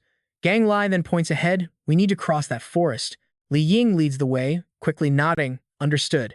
The dark forest is completely shrouded in thick fog, with blood-red water and bizarre creatures lurking in the shadows. To map out the area, Li Ying quickly summons his scouting bird to fly ahead. He reports, "Only unidentified small beasts are near the lake shore. The fog is just too thick. I can't see clearly from above." Gang Lai frowns, "Is there any path to go around this area?" Li Ying replies, "No. Other paths are blocked by several beasts." Mo Kong summons his own pet and says, "Let's check it out. If it's high level, we'll deal with it then." Using their night vision devices, the team can clearly spot the beast hiding in the dark. Observing from the shadows, Gang Lai identifies the beast as an adult desert-scaled tiger. Its combat power is around level 5. Mo Kong says confidently, "Kill it quickly. Speed is key." Gang Lai cautions, "Don't linger here for too long." Mo Kong scoffs, "No problem. The kill credit is mine." Sensing something is off, Su Ping stops him. "Wait, are you absolutely sure about that?" "Let me use the night vision goggles." Mo Kong asks coldly, "What are you trying to say?" "Are you seriously doubting our judgment?" Su Ping calmly explains the situation. Desert-scaled tigers rarely drink water. They usually rely on eating small insects for hydration. Besides, feel the temperature around us. A desert-scaled tiger would never actively hunt in this kind of weather. Yujing agrees, "True, they are tropical beasts. They shouldn't be in a cold, damp place like this." "Are you sure you didn't mistake it?" Li Ying replies confidently, "I saw its shape. It's definitely a desert-scaled tiger." Mo Kong double-checks, scoffing, "There's no mistake. This is it." An amateur giving garbage advice is just wasting our time. He immediately orders a strike. His red-banded thunder python lunges directly at the target. Suddenly, the outer skin of the beast burns away, revealing a rotting skeleton teeming with wriggling tentacles. Gang Lai quickly realizes that the creature was already dead. "Wait, is this thing only disguised as a tiger?" As soon as he finished speaking, the Kodson python bit hard into the dead tiger scale tapper. Seeing this, Su Ping warned Lin Mo Kong to immediately let go and retreat if he didn't want his pet dead. But Mo Kong barked back, "Who do you think you are to order me around?" Suddenly, a black liquid surged into the Kodson python's eyes. The python shrieked in agony, thrashing wildly. Gang Li quickly asked Su Ping about the soul spirit beast, wanting an explanation since demon-type pets were incredibly rare. Su Ping explained that adult soul spirit beasts are rank 7, often disguising themselves as weak creatures to lure in unsuspecting prey. Once inside, they dissolve the prey from within. Hearing this, Gang Li suggested they team up to take the rank 7 monster down. But Su Ping shook his head, warning that the soul spirit beast itself was not the real danger here. The real threat was its symbiotic partner, the blood soul beast. Hearing this unfamiliar name, Yujing panicked in confusion. "Soul spirit? Blood soul? Wait a minute, Boss Su, what on earth are you talking about?" Su Ping clarified that wherever a soul spirit beast is found, a blood soul beast is usually lurking nearby. As panic spread, Su Ping dropped a bombshell. That lake in front of them was not filled with water, but pure blood. Right on cue, the thrashing python was dragged down into the lake, straight into the jaws of the lurking blood soul beast. The massive monster finally surfaced. Terrified, Mo Kong screamed that his connection to his pet was severed, while Su Ping yelled to run. That rank 7 beast was just its bait. This blood soul beast is easily rank 9, maybe even a legendary king beast. As the terrifying creature fully emerged, it lunged directly at Su Ping's group as they scrambled to escape. In sheer panic, they summoned their pets, the bloodthirsty demon wolf and the azure-winged serpent, as Gang Li barked orders. "Everyone, get on," Gang Li commanded, telling Li Ying to plot an escape route while the monster gained on them fast. Receiving urgent signals from his scouting pet, Li Ying shouted back that they had only 2 paths left. East has unidentified beasts, while west is temporarily clear. West leads to the astral rift, but east goes toward the missing flame-tailed blood fox. Li Ying anxiously asked which path they should take. Gang Li growled, frustrated by the lack of options. Mo Kong yelled to head west immediately, arguing that going east with one pet already dead was pure suicide. Gang Li turned to Su Ping, asking what his take on the situation was. With a confident grin, Su Ping suggested going directly east. Mo Kong gasped in horror, asking if he had heard him right. "Are you insane?" Mo Kong roared. Was dealing with one monster not enough? Meanwhile, Li Ying agreed with the retreat plan. Supporting the retreat, Li Ying voiced his agreement. Gang Li looked at Su Ping intensely, asking if he was absolutely serious. "What if we're wrong?" Gang Li asked, but Su Ping's serious expression showed he was dead serious. "If you want to bring back that flame-tailed blood fox, you have to trust me." "There's no time," Gang Li sighed, praying this wasn't his final mistake.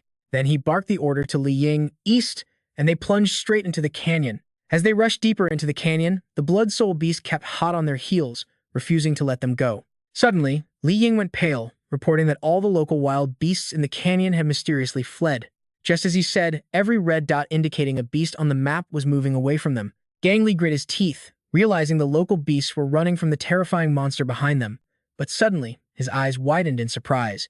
To their utter shock, the moment they entered the canyon, the Blood Soul Beast slowed down, its bloodlust visibly fading. Mo Kong could barely believe his eyes, noting that the beast's urge to hunt them was dying down. Su Ping chimed in, explaining that despite its terrifying power, the Blood Soul Beast wasn't an active hunter by nature. He added that it preferred using the Soul Spirit Beast to bait prey directly to its mouth. Plus, this canyon was far too narrow. Besides, they weren't some gourmet meal. Why would a giant monster squeeze into a tight crack just for a tiny snack? Gang Li turned his head toward Mo Kong, deep in thought. With Su Ping's deep knowledge, choosing to push forward was obviously the smarter play. Feeling Gang Li's gaze, Mo Kong snapped, "Hey, why are you staring at me? It's not like I knew how this monster behaves." Just then, Li Ying warned that they were nearing the fox's last known location, but a beast was blocking the canyon's exit. Su Ping smirked at Mo Kong. "Hear that?" Mo Kong blinked in confusion, but Su Ping simply ignored his attitude, demanding his night vision goggles. Grudgingly, Mo Kong tossed them over. "Don't get cocky with me, you broke loser," Mo Kong spat. Su Ping caught the goggles with a casual thanks. As he slipped them on, his system chimed. Image enhancement software and night vision successfully initialized. Right before his eyes, an astral beast appeared, holding a wicked demonic sword. Instantly recognizing it, Su Ping realized it was an adult skeleton of death, estimating its combat power at Tier 5. Gang Li anxiously asked if it was another demon type and wondered if they would be alright. Su Ping calmly told him not to worry since he was already on it, immediately summoning Little Skeleton and ordering it to attack. Receiving the order, Little Skeleton quickly drew its bone blade and closed in on the level 5 beast. Once it got close enough, Little Skeleton suddenly burst forward with insane speed, instantly executing a mid-tier sword technique. With one swift slash, the level 5 beast was instantly vaporized, dissolving into dark mist. Everyone stood completely speechless. Stunned, Gang Li praised the clean kill. An absolute one-shot. Watching this, Yu Jing could not help but sigh. She regretted not listening to Boss Su sooner, seeing how easily it was handled. Trying to look unfazed, Mo Kong scoffed that it was just pure luck. He claimed he could easily handle small fry like that, though deep down, he was burning with jealousy over Su Ping showing off. A short while later, the group finally exited the canyon, only to be greeted by a towering mountain piercing the clouds. Looking at the giant peak, Gang Li warned them that the place was extremely dangerous, recalling how they had previously lost their flame-tailed blood fox to an unidentified high-tier beast. Su Ping nodded calmly, suggesting they make the most of their time and search the area together for any clues. Immediately, all scouting beasts were summoned, and the squad split up to cover as much ground as possible. Moments later, one of the beasts spotted something, letting out a sharp squeak that immediately drew everyone over to investigate the situation. Yu Jing asked her many-eared monkey what it had found, while Mo Kong gasped in surprise at the sight. The monkey used its tail to hold up an object that horrified everyone as severed human arm. Mo Kong explained with a grim face, "This is a dark cloud gold glove, premium gear that only captain-level wasteland settlers would have the strength and money to afford." Upon hearing this, Li Ying and Yu Jing turned pale, with Yu Jing expressing her deepest concerns. She wondered what kind of terrifying monster could brutally kill a squad captain. Just then, Su Ping walked up and asked what they had found. He offered to take a look, but Mo Kong sneered, asking if he was some kind of gear expert. Ignoring him, Su Ping simply demanded to have it. Mo Kong locked eyes with him, asking if directing them twice had gone to his head. "Do not even think about bossing me around." He bragged that as a silver-tier settler, even if he accidentally killed an unknown pet warrior, he would only face a minor punishment, raising the tension to a boiling point. Dropping the arm, he mockingly claimed his hand slipped and told Su Ping to pick it up himself. Su Ping's face darkened, his eyes flashing with danger. As Mo Kong repeated his demand, Su Ping suppressed his rage and slowly bent down to pick it up. Watching from the side, Yu Jing wondered what was wrong with them, while Su Ping began analyzing the severed arm in his hand. The blood was already dry, indicating they died a few days ago. However, a dense trace of dark energy lingered on the wound, hinting at the recent presence of a high-tier demon-type beast. Noticing Su Ping's incredibly grim expression, Gang Li asked if he had discovered any traces related to their missing flame-tailed blood fox. Su Ping reasoned that since it happened days ago, the beast had likely moved on, simply replying with a sigh that he found nothing. Hearing this, Mo Kong sneered, mockingly laughing at Su Ping for looking so serious despite having absolutely no useful insights. As Mo Kong continued to mock him, Su Ping suddenly stomped his foot, driving forward with explosive momentum. Without a shred of hesitation, he threw a devastating heavy punch straight into Mo Kong's smug, laughing face. Everyone present was completely stunned, and Yu Jing cried out in shock. Clutching his caved-in cheek, Mo Kong furiously roared that he would kill the brat. Brandishing his sword, he snarled in fury, cursing Su Ping for daring to strike his face. He slashed down at Su Ping, shouting that he must be tired of living. But a flash of steel stopped him cold, a blade pressed right against his throat. It was Little Skeleton holding the sword, leaving Mo Kong startled and utterly confused. He wondered when the creature had even appeared. Meanwhile, Li Ying pointed his sword at Su Ping's neck, demanding he stand down. Su Ping calmly suggested that Li Ying should have Mo Kong drop his weapon first, while a panicked Yu Jing begged them to talk things out. She asked why he had started a fight, but Su Ping coldly replied that he brought it on himself, as red flames flickered in Little Skeleton's eyes. He added that Mo Kong had tested his patience too many times, as the skeleton released a wave of pure killing intent, warning them not to push him. Sensing the overwhelming bloodlust, Li Ying wondered in fear if the boy truly possessed the power to slaughter everyone on the spot. While Mo Kong roared back, calling it a bluff, he yelled that he was not afraid to fight. Gang Li quickly stepped in, admitting Su Ping was in the wrong and apologizing on his behalf, even offering 1,000,000 astral coins as compensation if they would drop the matter for his sake. He urged them to finish the mission first, leaving Yu Jing watching in absolute panic. Gang Li agreed with Boss Su, noting that infighting in the wasteland was a taboo that would doom them all. Su Ping's face darkened as he replied that anyone refusing to follow orders would only end up causing more trouble. He added that having fewer people was better than having dead weight, making Mo Kong frown deeply as his sword hand trembled with rage. Mo Kong lowered his sword, muttering that he would remember Su Ping but would reluctantly follow his orders for the time being. Vowing revenge once they returned to base, Mo Kong fell in line while Su Ping turned to ask the vice captain for his thoughts on the matter. Li Ying realized that if they actually came to blows, this kid would definitely not escape in one piece. Wondering if the kid already knew they had to prioritize the bigger picture, he flatly stated he only followed the captain's orders and asked to be left out of it. Gang Li patted his shoulder, noting that having passion was a good thing, but he warned that future troublemaking would not be tolerated at all, before whispering that he could clearly see the young man possess serious, hidden skills.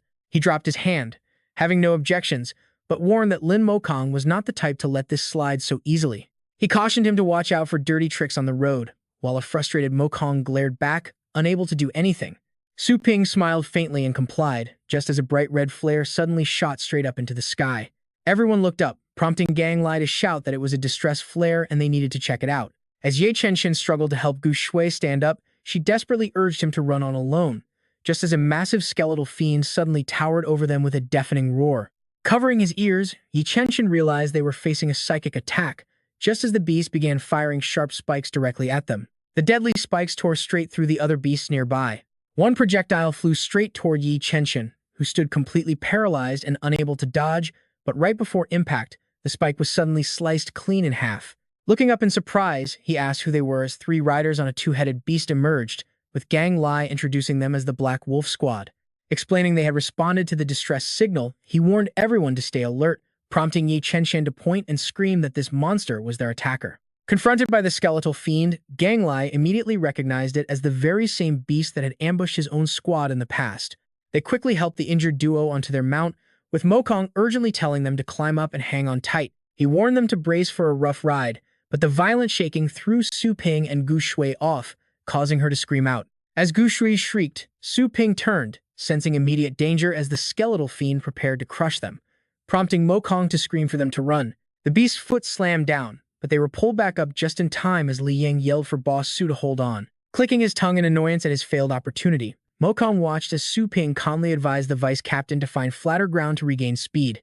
Li Ying marveled at how the young man remained completely calm and focused, even after nearly being crushed to death a moment ago.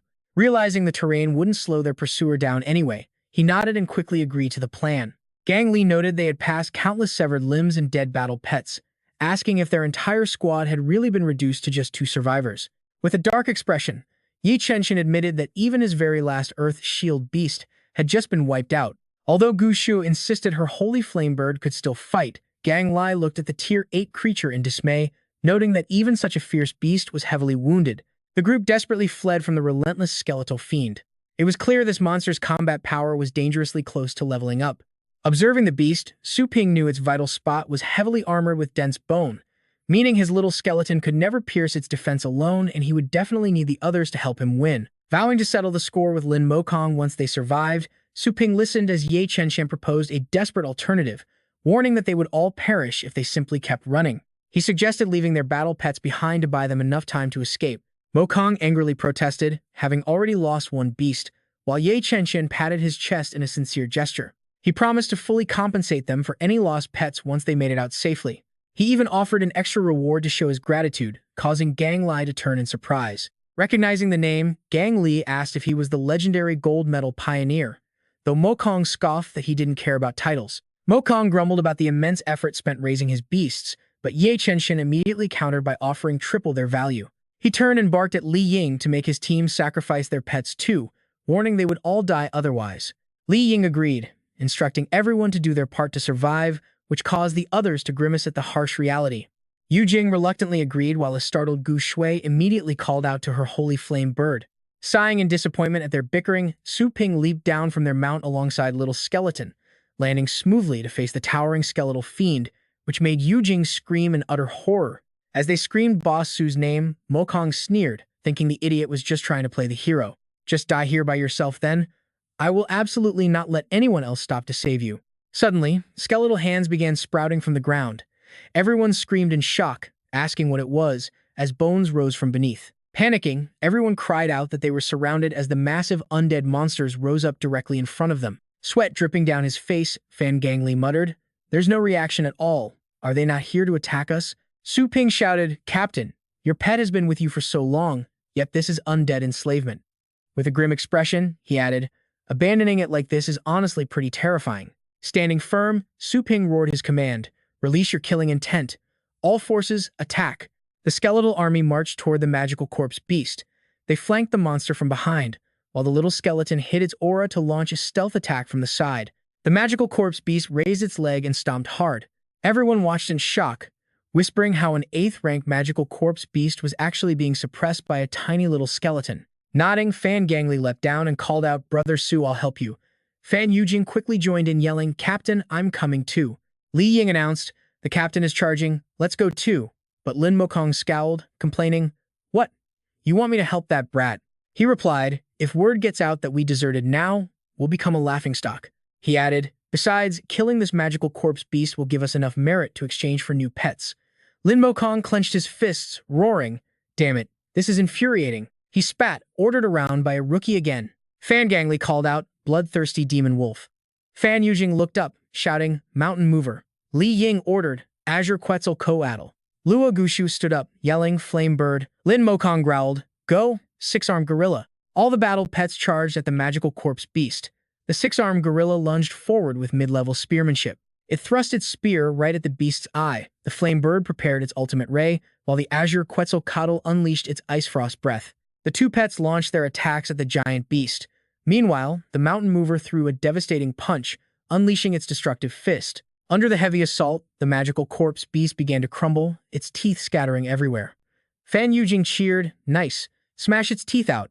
He agreed, saying, The bloodthirsty demon wolf and the 3-headed hellhound also lunged forward. Striking while the iron was hot, they used blood hunt to savage the beast. Someone gasped in surprise, "What is that?" Watching closely, Su Ping realized that its massive skeletal rib cage was opening up. Luo Gachu screamed, "Hurry and dodge, it's a spirit shock." Yi Chenshin quickly conjured a shield to protect them, but the shockwave still blasted all their pets away. The team desperately tried to conjure a barrier. "Arg, my Azure Quetzalcoatl." Fan Gangli desperately commanded, "Bloodthirsty demon wolf, answer me."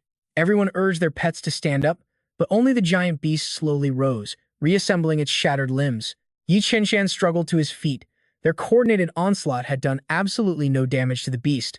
As expected, trying to defeat an 8th rank monster with just a few 6th and 7th rank pets is pure fantasy. The magical corpse beast prepared to unleash its bone spikes, launching them directly at the remaining battle pets. Fan Gangli cried out in panic. This is bad. The distance is too far to recall them. Lin Mokong scoffed. Fools. You should have just listened to me and run. Su Ping's calm voice rang out. Little skeleton, mid-level swordsmanship. As the skeleton stood up, everyone gasped in utter disbelief. Wasn't the little skeleton knocked out? Fan Gangli turned around in shock. That was an 8th rank spirit shock. How is this possible? Su Ping calmly replied. Bracing against it directly is impossible. But what if the little skeleton used its deadly roar at the same time? He thought to himself, remembering that releasing the deadly roar indeed generated a small-scale shockwave at that exact moment. But could that really cancel out the ripples of a spirit shock? Fan Gangli pondered grimly. He had never heard of such a tactic before. No ordinary person would ever dare to test such a high-risk strategy in actual battle. Besides, mastering the precise timing would be absolutely impossible without at least 100 rounds of rigorous practice. He couldn't help but look at Su Ping's back and shout, just what has this guy been through? Meanwhile, the magical corpse beast began to mutate. Watching the horrific transformation, they cried out, could it be reaching the 9th rank? As it prepared to unleash Necroblast, Lin Mokong fled, yelling, I'm not dying with you madmen. The devastating Necroblast was about to hit, threatening to vaporize everything within a 1,000-meter radius. With a grim face, Su Ping commanded, Little skeleton, now. Preparing its strike, the skeleton leapt high and sliced clean through the magical corpse beast. Everyone's faces fell in shock, shouting, Boss Su. Immediately after that singular slash, the giant beast suddenly exploded into pieces. Following that final strike, the bones of the magical corpse beast scattered lifelessly across the ground. A system screen popped up. Little skeleton successfully killed the target. Combat power raised to 8th rank, and swordsmanship upgraded to advanced level. The team stood frozen by the sight. A formidable 8th rank magical corpse beast had been slain just like that. Fan Gangli stammered, and that skeleton looked completely ordinary too. Luo Gushu murmured, I would have never even dreamed of such a strategy. Lin Mokong froze, muttering in disbelief. How is this possible? Trembling, Fan Yujing laughed. Ha, I really thought we were done for. Boss Su, how did you know it could only be defeated from within? It's no coincidence, Su Ping replied. I've dealt with something like this before. He wondered why only demon-class pets could learn bone reassembly. Why could little skeleton pull itself back together after getting smashed to pieces sometimes, yet fail at other times? Su Ping realized there was only one answer. The physical body is just a shell, but the soul core is the true source of a demon pet's power. Remembering his skeleton, he knew that as long as the soul core remains intact, a demon pet can keep reassembling itself forever. Exploiting this weakness meant one thing. Any demon-type pet would instantly become nothing more than a paper tiger. Su Ping smirked as this fight confirmed his theory. With a surge of dark energy swirling around Skeleton's hands, the bones of the fallen ghoul suddenly began to piece themselves back together. The crew watched in sheer horror before Li Ying finally blurted out, Is that freaky thing still not dead yet? Chen Chen squinted in surprise. No, wait. Its movements look way too strange, almost as if someone else is controlling it. It hit him. Could this be puppetry? Yu Jing turned to him, utterly bewildered. Boss Su, are you the one controlling that thing? Something like that, Su Ping casually replied. What do you mean, something like that? Yu Jing yelled back in disbelief. Not only did it master high-level necromancy, but it also slaughtered a level 8 beast and turned it into a puppet. Is this little skeleton a warrior or a mage? How did he even train this thing? Suddenly, a violent crimson energy erupted from the massive two-headed monster. Gangli turned to the team, barking out orders. No time to waste, let's keep searching for the blood fox. Li Ying nodded. Understood. Su Ping stopped them. Hold on, I have some personal business to settle. I'd appreciate it if you all looked away. Gangli stepped up, looking worried. Brother Su, please, do it for our sake, Gangli pleaded. Mo Feng panicked and shrieked. Hey, what are you trying to do? Su Ping smiled coldly. Nothing much. Just giving you a friendly warning to watch your step. Before Mo Feng could react, Skeleton lunged and sliced his arm clean off. The wasteland is a dangerous place, friend. You really should watch your step. Mo Feng screamed in agonizing pain. How dare you? Su Ping's face went dead cold as he threatened. For the captain's sake, beat it. Su Ping wasn't finished. If I ever see your face again. Mo Feng, clutching his bloody stump, stammered. What did you say? Su Ping gave him a murderous glare. If you won't disappear on your own, I'll be glad to help you do it. Mo Feng turned absolutely pale, shaking like a leaf. Clutching his bleeding arm, Mo Feng fled in terror. Gangli sighed in pure exhaustion while Yu Jing yelled, Boss Su, what on earth was that? You went way too far, Gukshu scolded. But deep down, she knew Mo Feng was a snake. Getting rid of him now was definitely the right call before he got them all killed. Li Ying broke the silence. Hey, we're tracking down a flame-tailed blood fox. Do you guys have any leads on where it might be? Chenshin shrugged. A blood fox? No clues on that one. Gukshu thought for a moment. Actually, I think I spotted some of its tracks back in the woods. Gang Li turned to her, thrilled. Really? Where at? Under a mystical purple moon, Su Ping and Skeleton rested atop the massive bone ghoul's corpse. Suddenly, the little guy spotted something, leaped off the giant skeleton, and bolted into the dark. Su Ping wondered what on earth in that cave was drawing little skeleton in. He turned to Gukshu. Can I borrow your flare gun for a second? Sure, here, she replied. Su Ping grabbed it, aimed high, and fired, lighting up the entire cavern in a brilliant glow. The flare revealed a sleeping beast nestled in the shadows. Gang Li grinned. There it is, we found it. The team quickly slid down the rocky ledge. Gang Li gently patted the beast's head, chuckling. Man, you really made us work for this. Gang Li turned to the crew. All right, mission accomplished. Let's pack up and head back. But Su Ping raised his hand. Hold on a second. Brother Su? Gang Li asked. Su Ping gently ran his fingers over the rocky wall, eyes narrowing. There's some hidden treasure behind this stone. Yu Jing stepped up to the rock, pulling out a scanner. Let me take a look. Instantly, an analysis screen flickered to life. Unknown element at 91.214%, uranium at 0.002%, gold at 2.902%, silver at 1.123%, iron at 3.231%, and nitrogen at 0.001%. Yu Jing looked up at the team in shock. There's no match in our database. We've stumbled on an entirely undiscovered ore. Gang Li shrugged. Huh, got it. Surprised by their completely indifferent attitude, Su Ping whispered to Yu Jing, Wait, why is everyone acting so casual about this? Yu Jing chuckled and winked. Ah, my bad. I forgot this is actually your very first run. Normally, if an exploration team finds usable rare ore, it's an instant ticket to striking it rich. He gestured with his hands, but the astral rift connects to the entire universe. Finding actual high-grade ore here is like searching for a needle in a haystack. Shrugging, Yu Jing added, Our time in the wasteland is incredibly precious. Nobody wants to waste it on random rocks. So we usually just submit a report when we get back, and the federal government sends a team to sample it. Su Ping smirked. If Little Skeleton was this excited about some weird rock, there was no way it was just ordinary ore. Before the government gets their hands on this spot, why not let my pet have it all? A system prompt flashed, mission complete. Reward, Golden Crow Divine Demon Manual. Gukshu then stepped up to him, handing over a card. Boss Su, here is my contact info. Tucking her hair back, she offered an inviting smile. If you're ever interested, she hoped Su Ping could visit their academy as she wanted to introduce him to her school principal. Taking her business card with a slightly helpless look, he politely thanked her for the kind offer. But secretly, he wondered if transmigrating meant he still could not escape studying. Waving goodbye, Su Ping was actually far more curious about the new system items than any school visit. He quickly told Gu Shui that he had things to take care of, promising to discuss it next time. Gu Shui called out in surprise, telling him to wait. Watching him vanish, she marveled at how quickly he left. Sighing, Gu Shui wondered if she should have been more direct about inviting him to join Fengshan Academy as an instructor. The next morning, Su Ping yawned sleepily, only to feel a sharp gaze staring right at him. Ling Yue stood with crossed arms, glaring angrily at him. She demanded to know if he had stayed out all night without sleeping. Yawning, Su Ping walked past and joked about the coincidence, prompting Ling Yue to stick her tongue out at him. She scoffed at the comparison, calling him a useless brother and claiming she just wakes up early to exercise. Choosing not to argue, Su Ping headed upstairs, sleepily telling her he was proud of her, which made Ling Yue blush. She stomped her foot, muttering that she did not need his pride. Meanwhile, Su Ping collapsed onto his bed, checking his system screen. Pointing at a bizarre option, he asked the system what the Golden Crow Fiend body actually was. The system explained that it was a secret body refinement technique of the Golden Crow race, legendary beings born from the sun's scorching energy. Born with the power to move mountains, their cultivation allowed them to shatter stars and remain undefeated in every battle.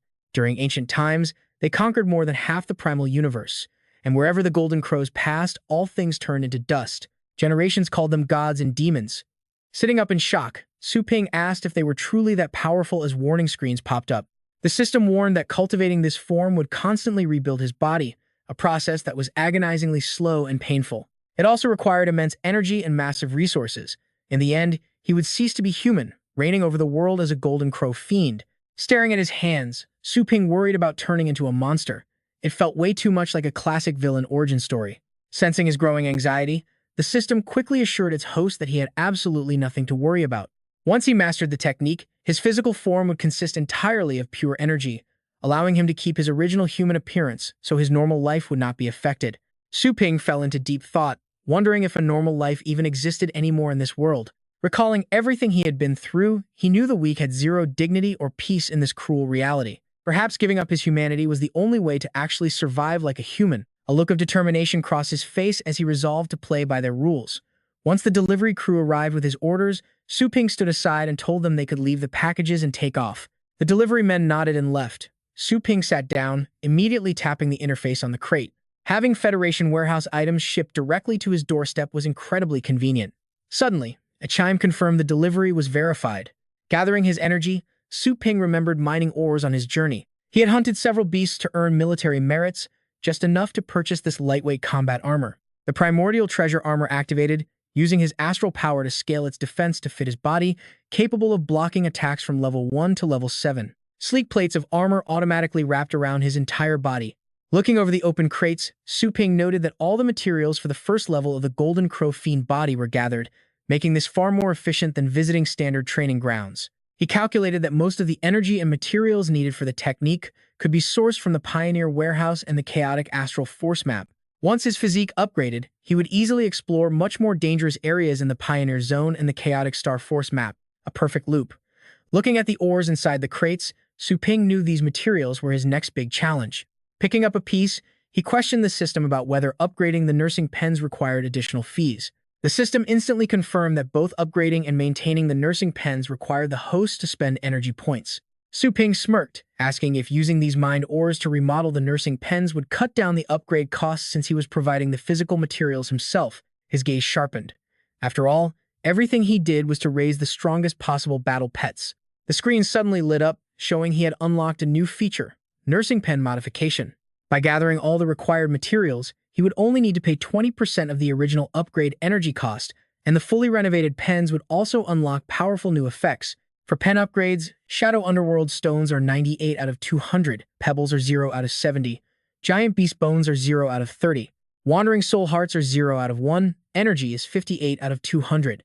These modifications will also greatly boost pet aptitude, overall combat power, and recognition skills. It would also completely heal any non-fatal injuries. It turns out demon-type pets don't just get a 50% boost, they get a massive 70%.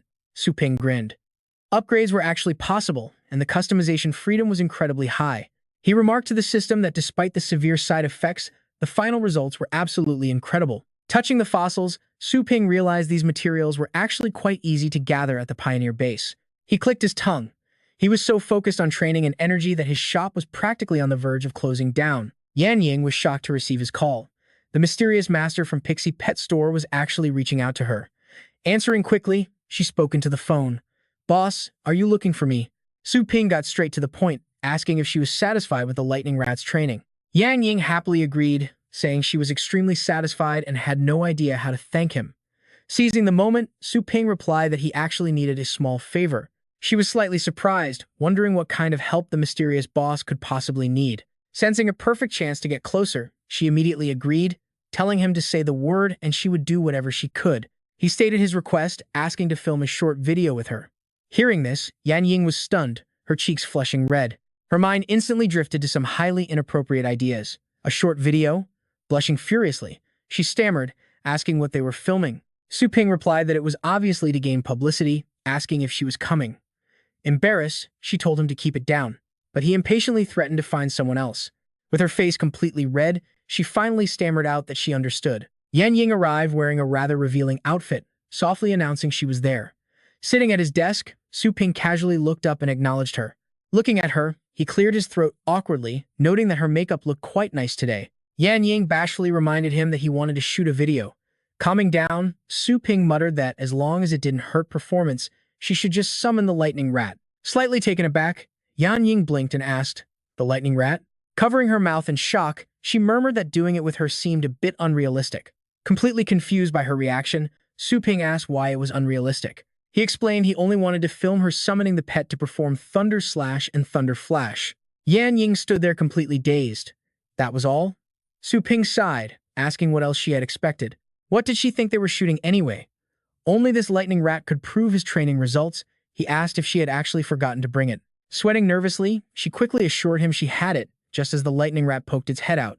Suddenly remembering something, Yan Ying excitedly mentioned that although their academy's annual tournament had just ended, there was still an upcoming exhibition match scheduled between the champion and the runner-up. She eagerly explained that the ultimate champion, Yi Hao, would be fighting her. Su Ping thought it over, asking about this exhibition match. She added that if he stood on stage with her during the event, the publicity would be absolutely massive. He agreed, but then asked if she had actually lost the championship to this Ye Hao. Yan Yin explained that Ye Hao's pet, a silver snake thunder dragon, had a rank 9 bloodline that was just too powerful. Still, she had only expected to make the top 20 at best, so securing second place was already way beyond her expectations. It was a dream come true. Su Ping's interest was instantly piqued, and he muttered about the rank 9 bloodline. He didn't expect anyone in this school to defeat his trained lightning rat. A small smile appeared on his face. How interesting. The next morning was clear and bright, with warm sunlight washing over the city and Fengshan Academy. All around them, students were busy caring for their battle pets as Yan Ying led the way. Following her, Su Ping looked around and noticed how popular lightning rats seemed to be. Yan Ying turned back, raising a determined fist. Thanks to the annual tournament, everyone had witnessed the beast's insane potential, turning the humble lightning rat into a superstar pet. She asked if they should hand out flyers before the match started, but Su Ping simply looked away and declined. He noted there was no need, as ordinary students only raised them to follow a passing trend. They hoped for a cheap shortcut to power. Su Ping walked past her, eyes closed, noting they would quickly give up once the trend faded. Hearing his blunt words, she suddenly felt incredibly small. Pointing at herself, she muttered that she still owed money to her friend Yue.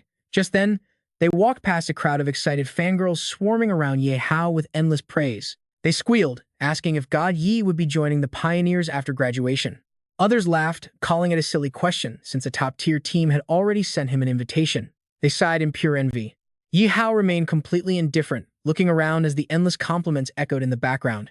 They speculated his strength would get him onto the main team within 6 months, though some believed he would be recruited directly. Suddenly, Ye Hao broke away from the crowd and walked toward Yan Ying, calling for classmate Yan to wait since he had something to discuss. Stopping in her tracks, Yan Ying turned and asked what he wanted. Hearing her question, Yi Hao stepped forward to reply. Do not mention it. Just wanted to thank you for our last battle. His Thunder Basilisk broke its limits during that fierce fight and finally reached rank 7. Hearing this brag, Yan Ying simply closed her eyes and smiled in amusement. Oh, really? Then congratulations, she replies. Standing nearby, Su Ping glances at her, wondering if this guy was the one who defeated the lightning rat. Yi Hao suddenly leans in close to Yan Ying, placing a hand over his heart as he replies. Oh, and one more thing. For the upcoming match, I highly recommend you do not use that lightning rat. Blushing slightly at how close he has gotten, she asks him why. Standing tall, Yi Hao brushes back his hair and boasts that his Thunder Basilisk accidentally mastered a 7th rank dragon aura. He laughs, saying it cannot fully control it yet. Yan Ying stays quiet, looking down as she listens to Yi Hao ramble on. If the lightning rat gets suppressed by its bloodline, it will look terrible. Meanwhile, Su Ping keeps his back turned but still glances over, eavesdropping on them. Fighting with the fallen phoenix would at least make for a better show. Hearing this, she quietly replies that she understands. Yi Hao turns around and walks toward a group of girls, waving goodbye for the match. The girls burst into laughter as he promises to go easy on her. Su Ping turns around, staring directly at Yi Hao's back. No need. Even if it were a beast king, the lightning rat would not flinch, let alone an immature pet like that. Hearing Su Ping's bold claim, Yi Hao glances back over his shoulder with a sigh. And who might this be? He asks. Yan Ying gestures towards Su Ping, introducing him to the guy. Let me introduce you. This is store owner Su. He is the one who trained my lightning rat, so you could say he is basically its co-owner.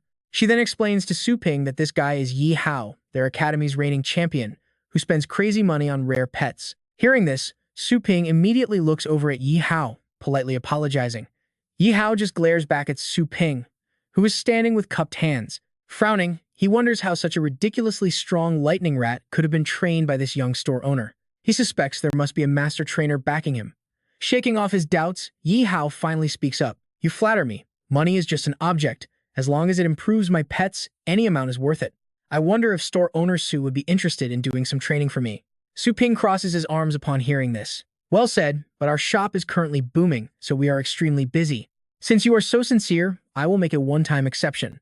Su Ping raises his hand, asking for 500,000 coins just to skip the line. What do you say? Yihao grows anxious. 500,000 just as a line-skipping fee? Is this guy out of his mind? Standing behind Su Ping, Yang Ying covers her mouth, desperately trying to hold back her laughter. Seeing Yihao's hesitation, Su Ping shrugs mockingly. Do not tell me the great young Master Ye, who loves pets more than life, is stingy over a mere 500,000? Yihao is absolutely furious. He silently gnashes his teeth and glares at Su Ping with pure rage, unable to speak. He angrily turns away, muttering that money is not an issue. You can have as much as you want, if you actually have the skills. Su Ping matches his gaze, confidently replying that he does, and wishes him luck. Hearing this, Su Ping chuckles inwardly. The Academy's rich kids really throw cash around without blinking. He definitely came to the right place. Meanwhile, on the battlefield, a beast suddenly screams as a blast of green energy hits it directly. What a beautiful counterattack. At the first-year exhibition match, the boy standing behind his beast commands it with a loud shout. Tear it to shreds. Growling fiercely, the enemy beast charges right at Su Lingyu and her pet Snowball standing nearby.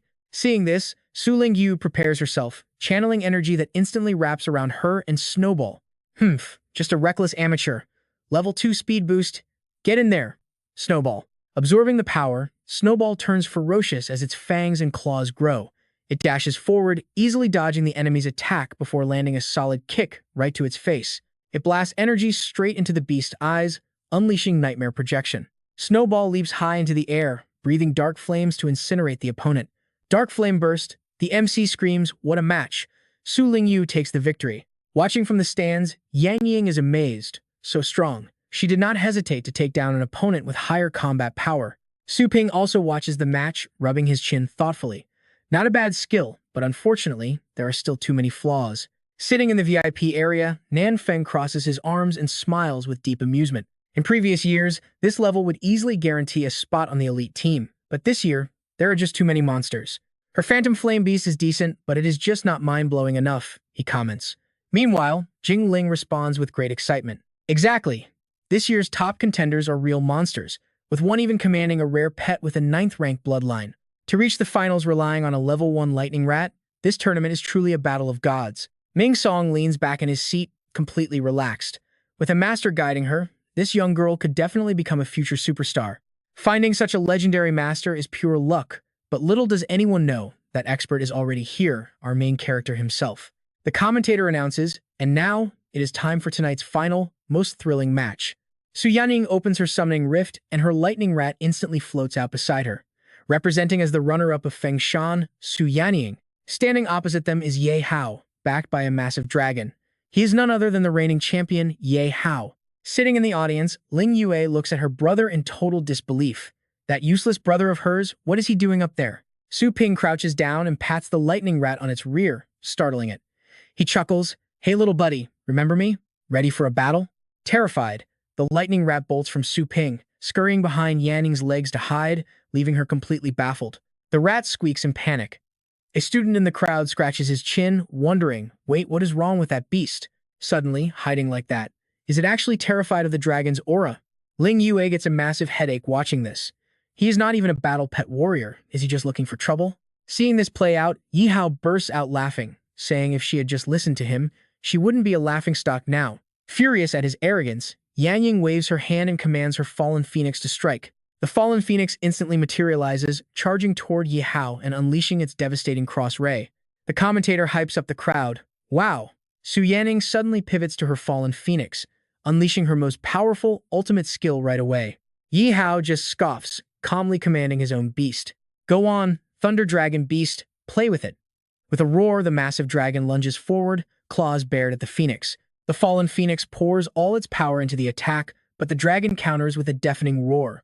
The sheer pressure crushes the phoenix's defenses, sending it crashing down with a painful shriek. The host gasps, "What?" Shattering a level 8 skill with a single roar? That is the power of a 9th-ranked dragon bloodline, simply absurd. Terrified, Yanning looks at her struggling beast and desperately barks another command. Fallen Phoenix, try again. As the phoenix gathers its energy, Yihao raises his hand, mocking her. Still not giving up, are we? Perfect. Let me show you the massive gap between our powers. Thunder Dragon Beast, defend. The phoenix fires another blast. Surprisingly, the dragon prepares to take that devastating cross-ray head-on. Is it being careless, or is it just absolute confidence? Even under such devastating force, the dragon only sustains a tiny, superficial scratch. As it slowly lowers its protective wings, Yan Ying's face pales in complete shock, her eyes wide with dread. Her phoenix's ultimate attack did absolutely zero damage to this king of beasts. She holds her head in despair as the crowd's praises echo. It is a hopeless struggle. The harder she tries, the more painful it hurts. This is the absolute pressure of a ninth-rank bloodline. The spectators watch in awe, completely stunned by the display. Oh my god, that is insane. The cross raise a level 8 skill, yet it felt like a mere tickle to that dragon. An onlooker comments. Even if it mastered a level 8 skill, it is still just a level 5 fallen phoenix. It is light years behind the Thunder Dragon. Now, the beast begins gathering massive energy, ready to unleash hell at Ye Hao's command. Show her what you can do. The dragon unleashes a wild torrent of scorching fire and freezing ice right at the phoenix. Dragon breath, silver wing storm, and frozen ice sea. The announcer screams in excitement as the dragon executes 3 skills at the exact same time, mastering fire, wind, and ice with such ease. Even without aiming directly, the blast radius is absolutely massive. Surrounded by overwhelming power, the phoenix panics. Seeing this, Yan Ying tries to reassure her pet. Do not be afraid, boost your speed. As the flames rush toward her, Yan Ying quickly deploys an energy shield to block the blast. The commentator shouts in panic. Under such pressure, Sue is forced to prioritize her own defense, but that left a gap. Her phoenix slips up and gets blasted out of the sky. It falls helplessly, taken down by a stray, chaotic attack. Screaming her pet's name, Yan Ying rushes over to her fallen companion. The crowd mutters, "That is the true reigning champion for you," crushing her with absolute royal power. As Yan Ying collapses next to her phoenix, her lightning rat quickly dashes over. That dragon is way stronger than when they fought last time. She cannot fight anymore, and the lightning rat probably cannot either. Seeing this, Ye Hao sighs in disappointment. He sneers, "How boring. Raising such weak, low-class pets, and yet they still charge such an outrageous price." Su Ping has seen enough. He steps forward, a terrifying crimson aura erupting around him and his lightning rat, radiating pure, cold bloodlust. The lightning rat's face twists into a snarl as it glares at the dragon. Shocked, Yan Ying thinks, its aura has completely transformed. Su Ping's face hardened as he commanded his lightning rat to take down the opponent. The moment the creature received the order, it lunged forward like a bolt of lightning. In the blink of an eye, the rat soared right in front of the thunder basilisk. Before the dragon could react, the rodent slashed a deep wound across its belly. The undead claw made the dragon roar in agony. The commentator yelled in excitement, "A king pet has entered the stage." Ye Hao glared back in annoyance, thinking that its speed was even faster than during the finals. The dragon was struggling to heal the deep gash on its armored hide, and the announcer did not miss a single detail. The small lightning rat had actually torn through the chest armor of the mighty thunder basilisk, and the dark energy of the undead claw was suppressing the dragon lineage's powerful healing ability. Instead of backing down, Ye Hao grew excited, raising his hand to gather power as he spoke to his beast. Yes, this is more like it. Winning a fight like this is actually worthwhile. Level 4 strength amplification. Ye Hao barked his order. Thunder basilisk, crush it under your feet. The agile lightning rat easily dodged the stomp, prompting Su Yanning to quickly conjure a protective shield for safety. Only Su Ping remained completely still. Ye Hao was attempting to freeze the entire ground, a deadly strategy against any astral pet that could not fly. The lightning rat glared at the creeping frost and let out a fierce growl. Watching closely, the commentator wondered if the cornered rodent was finished.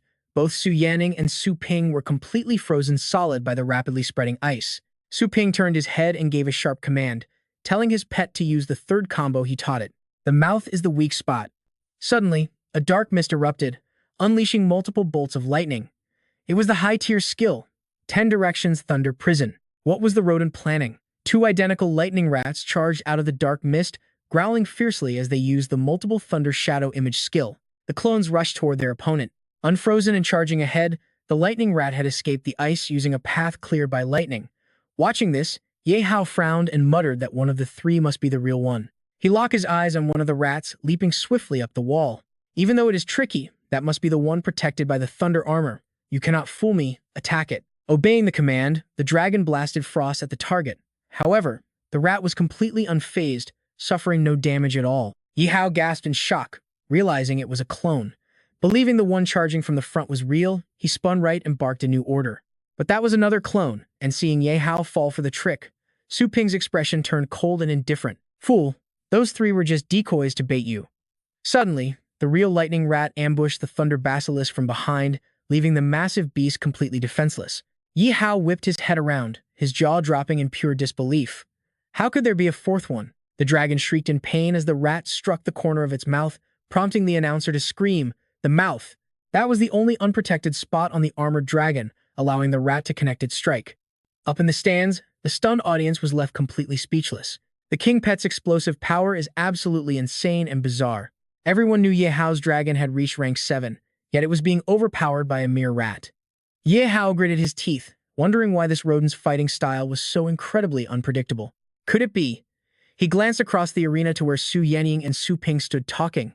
Was it because of that man? Clenching his fists in anger, Ye Hao cursed silently under his breath. If I lose right now, won't everyone say my championship title was just pure luck? Swiping his arm back, he ordered his dragon to launch a devastating blast of fire directly at Su Ping and Su Yanning. The mighty dragon bared its razor-sharp fangs, preparing to blast fire at Su Yanning and Su Ping, while the commentator frantically described the crisis. The beast is targeting the trainers directly, but Su Ping's lower body is completely frozen, solid, making it impossible for him to dodge. Watching the attack approach, Su Ping sighed and called it a pathetic attempt. Just then, the lightning rat rushed over to block the incoming dragon. The brave rat opened its mouth, blasting energy directly into the dragon's wounded jaw, causing it intense pain. What a spectacular backfire. Trying to grab a cheap advantage only made his situation a whole lot worse. The dragon's vulnerable mouth wound was struck with brutal, overwhelming force once again. The entire audience and the judges watched with wide eyes and open mouths as the massive dragon collapsed, unable to stand any longer. The dragon has fallen. It is hard to believe that a tiny lightning rat has defeated the colossal thunder basilisk. Silence gripped the shocked crowd in the stands while the commentator's voice boomed over the speakers. The great beast actually lost, and in such a humiliating fashion. What on earth just happened? Down in the arena, Yi Hao stood frozen in disbelief. The rat had fought with such expert mastery. Had it been holding back during the finals, or was it because of that mysterious man? The announcer bellowed again, praising the king of beasts, Su Yanning. She had successfully redeemed herself from the embarrassment of the previous finals. Su Yanning sighed in relief, glad it was finally over. Su Ping stood inside the ice, smiling as he asked if he had satisfied them with his strength. He then asked if the 500,000 would be paid in cash or transfer. Yi Hao reluctantly replied that he would transfer the money later, but first, he wanted an answer to one question. He wondered if his silver snake thunder dragon could be trained to become as strong as the lightning beast. Suddenly, the ice shattered and Su Ping stepped out. Su Ping replied that it was of course possible, but when his turn would come depended entirely on his mood.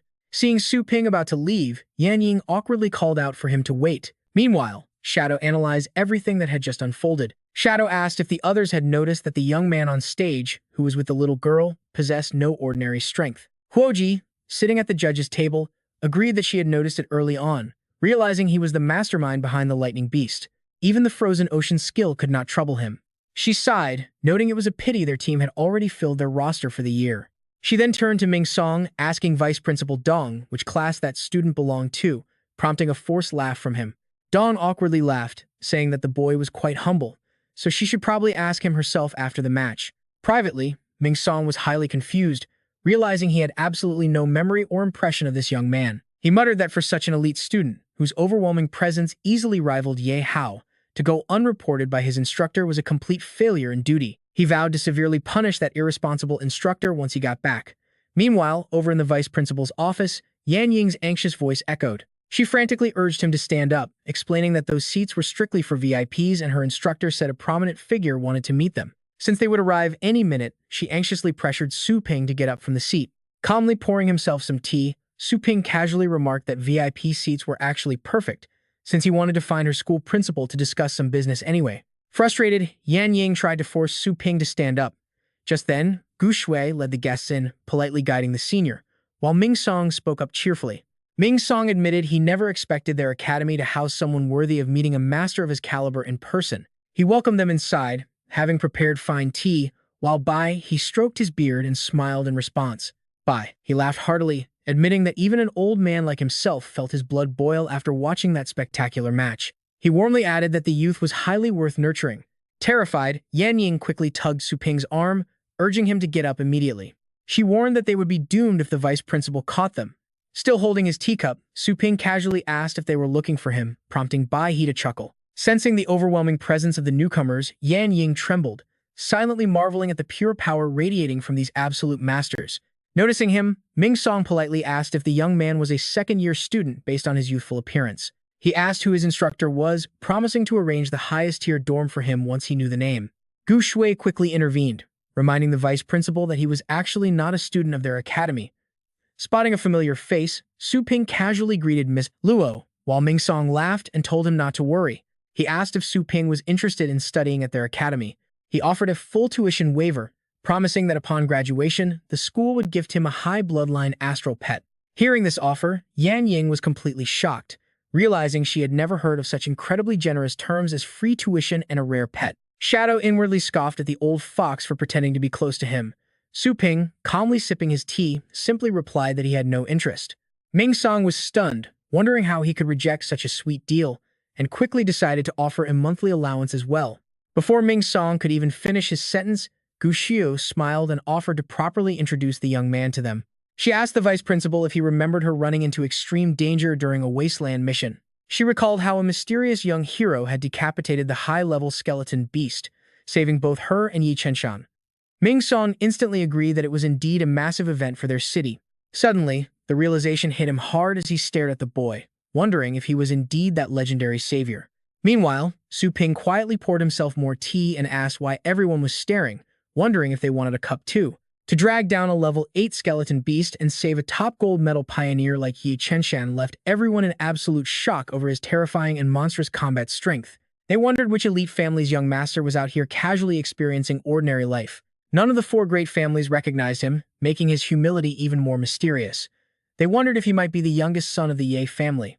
Su Ping retorted, asking what Yi family they were talking about, clarifying that his surname was Su and they should stop renaming him. Hearing his sharp tone, Yan Ying panicked internally, fearing that Boss Su was being far too blunt with them. She worried that if he angered these powerful masters, their fragile lives would be in danger. Iron Hand thought to himself that since he was just a regular guy, he should skip being a student and directly join their combat team. He offered him a spot on the first squad with double the usual benefits. Yan Ying was shocked, unable to believe he could directly join the elite first team. Furthermore, he was offered double the standard benefits, whereas her own signed contract only placed her in the low-tier 4th squad as a temporary pioneer, with absolutely no extra perks to speak of. Su Ping shrugs, totally uninterested in their offer. To him, joining a battle team is worse than reading books. Iron Hand gasps in disbelief while Shadow chimes in. He says those petty points are like pocket change, promising Su Ping 100,000 pioneer points instead if he joins them. To sweeten the deal, White Crane offers to personally train him in legendary martial arts. They even promise to craft custom armor for him. Hearing this, Yan Ying's eyes light up, shouting that she wants to join. Su Ping looks at her helplessly. Why is she excited when they did not ask for her? Besides, he has a pet store to run and has no time to be a pioneer. That's when Luo Gushue steps in, inviting Su Ping to become a special guest instructor at their elite academy. Both Yan Ying and Su Ping blink in confusion, repeating the word. Yan Ying's jaw drops in utter shock. To teach there, one must be a rank 7 expert and pass grueling trials just to get a foot in the door. Even wilder, a single instructor holds the power to shape the future of hundreds of students. It is a dream job for countless experts, yet here he is, getting invited with a simple question. Luo Guxue adds that he only needs to teach 1 class a week, keeping the rest of his time free with insane perks. She mentions he gets full access to the academy's vast resources. That gets Su Ping's attention, making him double-check if it's true. He weighs his options. To cultivate his Golden Crow form, he needs tons of rare materials, and getting them from the academy would save him massive trouble. Plus, with an official instructor title, no fool would dare cause trouble at his pet shop. Talk about killing 2 birds with 1 stone. With a smirk, he happily locks in the deal. The moment he accepts, Luo Guxue hands him a mountain of paperwork. Looking at the massive stack of papers blocking his view, Su Ping freezes. Luo Guxue just beams back at him. She explains that becoming an official instructor requires passing a series of physical fitness tests and intense combat skill exams. He also has to prove his teaching credentials, though she assures him that a basic 60% passing score on the written test is easy. Ready to back out, Su Ping sighs, but Dong Mingsong pats his shoulder, laughing that those rules are only for regular folks. Since Su Ping successfully took down a powerful skeleton beast in the Barren Lands, his combat prowess is already unquestionable. And as for teaching, a few quick classroom observation sessions should do the trick. Su Ping narrows his eyes, sensing a sneaky trap behind those friendly words. When he asks what they actually want, the old man strokes his beard, saying he only needs a physical evaluation. He explains that the academy needs to record the raw strength of every instructor to easily assign them the most suitable elite students. Su Ping immediately catches on, realizing they just want to test his limits and see what he's truly made of. That old fox probably wants to slash his benefits if his rank is too low. Smirking, he asks them how they plan to test him. With his trap set, Dong Mingsong happily leads him over to the advanced testing grounds, proudly showing off a massive high-tech training machine. He announces that Su Ping just needs to survive a solo clash against Bai Zi for 1 full minute to pass. Right then, Bai Zi's eyes glow a menacing crimson. Su Ping raises an eyebrow, asking if astral pets are banned. Confirming the ban, Dong Mingsong nods. Luo Guxue watches nervously, knowing this advanced machine runs at an intense power level that is hard to survive for even 30 seconds. She wonders if the vice principal is trying to humble the young tamer. Su Ping decides this is the perfect chance to test his latest cultivation gains, stepping up and telling them to bring it. Bai Zi immediately unleashes a barrage of rapid energy beams, but Su Ping effortlessly weaves through them. When a massive, unavoidable wave traps him, Su Ping quickly casts his astral shield, summoning a glowing barrier. The orb atop Bai Zi's head flashes, ramping up the power until the immense pressure shatters Su Ping's shield into pieces. The raw impact hits him head-on. Watching closely, Dong Mingsong notes that avoiding the machine for 10 seconds shows incredible reaction speed. However, that shield was far too weak. The moment Su Ping lands, a glowing magic circle ignites beneath him. A violent gale erupts from the array, launching him high into the air and catching him completely off guard. Trapped mid-air, a barrage of sharp ice shards rockets toward him. With no ground to push off, he has no way to dodge. With no room to maneuver, he takes the full force of the icy blast. Dong Mingsong checks his watch, wondering if it's over. Thinking that it is his first time facing Bai Zi, the vice principal prepares to stop. But Bai Zi immediately casts another spell, summoning thick vines to trap him midair. With its target fully restrained, Bai Zi opens its massive maw, gathering a devastating charge of energy. Luo Guxue completely loses her composure, screaming a warning as the blinding energy beam swallows him whole. Panicking, she begs the vice principal to shut down the machine immediately. Ming Dong stops her. "Wait," he says. No cries for help means he has not given up yet. Calmly stroking his beard, he notes that Bai Zi's attacks ramp up quickly, reaching Tier 6 from Tier 1 in just 5 seconds. Meanwhile, down below, Su Ping grits his teeth as his primal armor reaches its absolute breaking limit. These vines are wrapping way too tight. Gu Shou worries, wondering why Bai Zi has not stopped after 5 seconds. She panics and shouts to Ming Dong, vice principal. He is also shocked that 10 seconds have passed without a pause. This firestorm is easily at Tier 8 level, so why is there no reaction?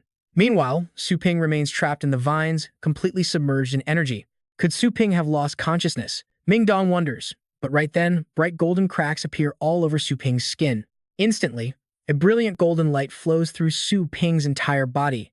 This explosive golden energy completely shreds the binding vines, and Su Ping lands with enough force to shatter the ground. Simultaneously, he splits Bai Zi's energy beam in half. Clenching his fists, he roars at the troublesome machine. Instantly, Su Ping charges straight at Bai Zi, ripping through its energy blast and leaving a trail of golden light in the air. He delivers a devastating punch that shatters Bai Zi's face entirely, leaving Gu Shou and Ming Dong gasping in pure shock. Not only did he block the attack, but he actually struck back. The vice principal wonders if the machine malfunctioned, since normally everyone just takes a beating. Right now, Bai Zi looks like total scrap metal. Su Ping stands dazed, wondering about this sensation. Suddenly, the system chimes in to explain that his Tier 1 Golden Crow Divine Demon body is still unstable. Usually, it only boosts physical stats slightly, activating only under highly specific conditions. This incomplete Golden Crow state grants just a fraction of its power. Su Ping looks down at the remaining golden glow on his hands. Incomplete, he muses. If this tiny fraction of power is what the system meant, it still smashed Bai Zi into absolute junk. The sparking Bai Zi announces the final test results, marking the end. Energy level is mid-tier 3, attack power is mid-tier 7, defense is low-tier 8, overall combat rating, high-tier 7. Stepping through the wreckage, Ming Dong and Gu Shou approach. Su Ping lowers his voice and asks if this is enough to qualify. Ming Dong applauds enthusiastically, praising the performance and saying Su Ping's abilities are more than enough to be a senior instructor.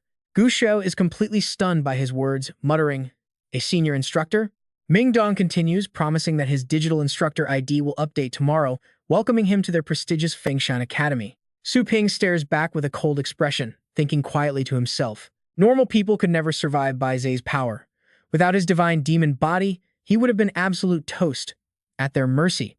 What a sly old fox. Noticing his unhappy expression, Ming Dong asks if Instructor Su is alright, playfully wondering if he is just upset about his ruined clothes. Su Ping decides to play dumb since the end result is exactly what he wanted anyway. Too lazy to argue, he turns to leave, offering a polite goodbye and stating he will take his leave now.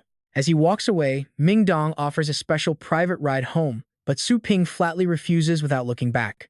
The old man just smiles, waving goodbye while reminding him to host at least one class every single week. Gu Shui still cannot believe it, pointing out how bizarre it is to have Tier 7 and 8 stats with Tier 3 energy. How is that even possible? Hearing her doubts, Ming Dong analyzes the situation calmly, explaining there is only one possibility. He has mastered some secret, high-level technique but hasn't practiced it for long. Narrowing his eyes, he adds to his theory. There must be a powerful master backing him. They need to stay close and find an opportunity to meet the expert behind him. His shop likely holds clues about this master, so they must find its location first.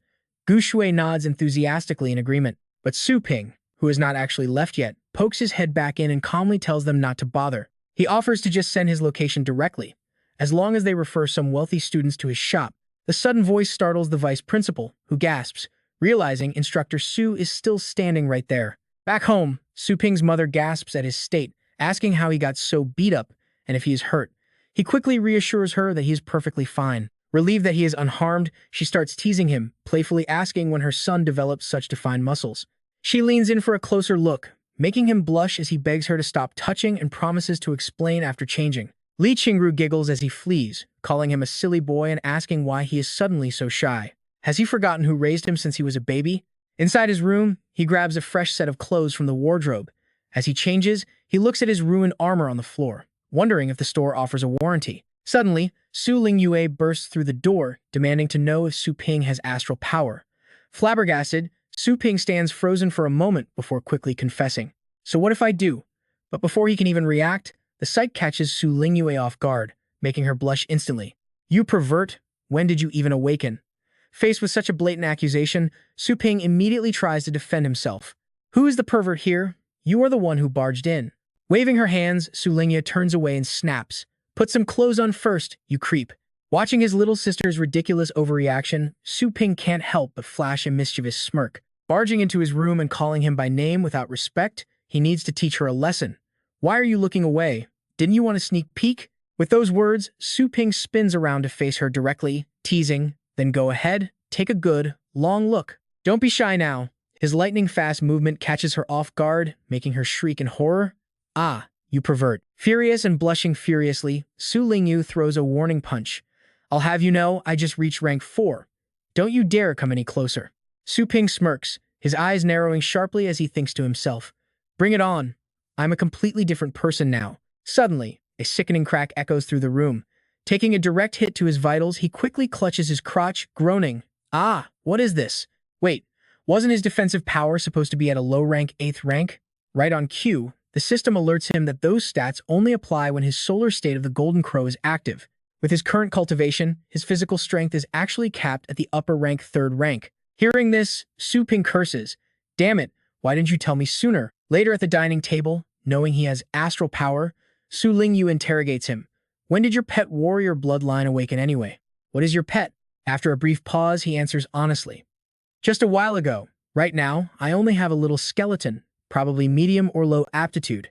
Hearing this, their mother chimes in, a low-level little skeleton. That won't do. Let me buy you a mid-tier pet instead. Su Lingyue frowns and quickly objects, Mom, he just awakened. Even if you get him a high-grade astral pet, he won't know how to use it. With a hint of disdain, she adds, besides, the rarer the pet, the more expensive its food is. With his measly income, how could he ever afford to feed it? Nearby, Li Qingru looks at Su Ping with concern. By the way, do you have enough to pay the shop's utility bills? If not, let me know. Don't go borrowing money elsewhere. Su Ping sighs inwardly, thinking, man, the original owner of this body was a mess. Avoiding his mother's gaze, Su Ping speaks up. Actually, I haven't made much lately, just this amount. Instantly, the system screen displays his total balance. Staring at the screen, the two cry out in unison, 500,000. Li Qingru asks in disbelief, where did you get that much money? Su Lingyue adds suspiciously, oh my god, you didn't do something illegal, did you? Anticipating their shocked reactions, Su Ping replies with absolute calm. Fengshan Academy recently started a huge trend with lightning rats, so I jumped on the hype and made some profits. Secretly, though, he knows he can't tell them that all the shop's real profits actually get converted into energy points. This cash was basically ripped from rich kids. Hearing this, Li Qingru sighs in relief. I'm so glad. You finally found your footing. Ling Yu, make sure to guide your brother from now on. Ling Yu immediately scoffs in response. Who would ever want to guide him? You'll be eating my dust forever. Dropping his playful attitude, Su Ping says solemnly, My dear little sister, I'll be relying on you then. The next day, the sound of footsteps echoes as a young woman walks into the shop. Once inside, she looks at Su Ping and asks, Boss, are you the one who trained that famous lightning rat? The question boosts his ego instantly. He thinks to himself, fame really does bring in the business fast. Shaking off his thoughts, Su Ping quickly replies, That's right, are you looking to board, train, or purchase pet food today? The girl examines a small box for a moment before speaking quietly. I want to train 4 pets, and they must be as powerful as that lightning rat. Upon hearing this, he immediately chokes. Whoa, playing big right from the start, are we? That training was limited. Currently, I only offer standard training, and the fee is charged per session. The girl falls deep into thought. Limited? So you can't replicate that success? Hesitating for a moment, she asks, Then what are the results of this standard training? Su Ping chuckles and replies casually, Well, it's slightly less effective than that special session, but it will still boost your pet's strength a bit. Low-level pets cost 10,000 per session, and mid-tier pets are 100,000. The girl is stunned by the response. Boost a bit? That sounds completely unprofessional. Frowning, she glares at him and starts having serious doubts. Clearly, Su Yanyin got all the luck. Or maybe this shop is just piggybacking on the lightning rat's fame to scam people. Either way, it's not worth her time. With that, the girl turns on her heel. Never mind. I'll go look somewhere else. Seeing this, Su Ping quickly calls out, Wait, hold on. Suddenly, the system chimes in. Given the customer's lingering doubts, the order has been cancelled, causing actual losses to the shop. A special professional training has been unlocked for the host. Hearing this interesting offer, Su Ping immediately gets curious about what this professional training actually entails. The system displays more details. The fee for this professional training is 100 times more than normal, and the time limit is set to 30 days. The training requirement is strict. The pet's aptitude must be mid-tier or higher. Quest rewards include 1 mid-grade astral force pill and a random god-demon combat technique, but if he fails, 10 points will be deducted from his host's score. Su Ping stares at the massive cost with hesitation. The mid-grade force pill and the legendary combat scroll are definitely top-tier rewards, but with a price 100 times higher than usual, would anyone actually pay? Suddenly, the girl turns back and asks, Boss, is there anything else you want to say? Su Ping looks at her with a sharp, serious gaze. Dear customer, I can certainly understand your desire to upgrade your pet's overall stats, but getting a top-tier result like the lightning rat is expensive. Most normal customers simply cannot afford it. She coldly responds, Just tell me how much it is. I still have some money left. Suddenly, Su Ping drops a price that makes her eyes pop 1 million astral coins. She laughs silently in disbelief. 1 million. Are you trying to scam me of a fortune and run away? Tell me, is this shop of yours just a rental? Noticing her skeptical expression, he quickly defends himself. Of course not. This place is fully mine.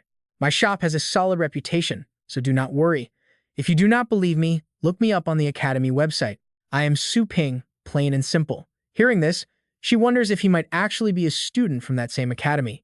To find out the truth, she immediately opens up the database to search for the name Su Ping. While the system loads, she mutters coldly, Judging by his young age, he is probably just a freshman or sophomore. If he dares to scam me, this senior sister will make sure he never fits in at Phoenix Mountain Academy. The system finally loads, displaying the profile of the young man standing right before her. She suddenly gasps in shock. Phoenix Mountain Academy, Combat Department, specially appointed senior instructor. This simply cannot be real. How could someone this young be a senior instructor? Not to mention, he holds the highest combat power rating in the entire combat department. Seeing her reaction, Su Ping grins. So, how is it? Am I still going to have a hard time surviving at Phoenix Mountain Academy, senior sister? The girl stammers in deep embarrassment, quickly apologizing to Instructor Su for her extreme rudeness and begging him to forgive her sheer ignorance earlier. Seeing her sudden change in attitude makes him realize that his instructor status certainly makes things a whole lot easier. Su Ping raises his voice. While you are in the shop, just call me the owner. Go prepare the money if you want training. Blushing in embarrassment, she shyly replies, Yes, you are right, owner. It is just that my savings are a bit tight. Right after saying that, she summons her pet. Let's train my fragrant pig this time. Su Ping's system rings once again, confirming that it has successfully detected 1 million astral coins. The coins are converted to 10,000 energy, bringing his total to 10,048. Hearing her call that a small amount leaves him completely frozen on the spot. She just threw down 1 million coins, like nothing? Man, did I undercharge Yi Hao with only 550,000?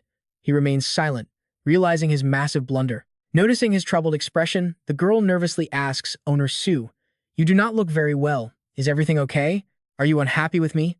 Please do not worry, because once the training is done, I will bring you a very nice bonus gift." Snapping back to his cool-headed persona, Su Ping secretly rejoices over finding such a wealthy cash cow. No, wait, she is a premium client. Of course, he welcomes her with open arms. He immediately puts on a dignified, professional look. Rest assured, I treat all my customers equally. Now, it is time for me to begin the training process. If you are finished, go ahead and head home. Collect your pet next month. The girl is absolutely amazed by his generosity. Not only did he ignore her previous rudeness, but he promised to deliver elite Tier 7 training in just a single month, showing the true heart of a great teacher. Blushing deeply, she bows her head and speaks with total sincerity. Thank you for your guidance, Instructor Su. Meanwhile, his system alerts him about the upgrade fees and his remaining energy. Staring at his newly acquired points, he wonders how he should spend this 10,000 energy. Should he upgrade the spirit pool or the shop itself? After some careful thought, spending 1,000 energy on a ticket to the thunderous Cloud Sea realm seems like a better option.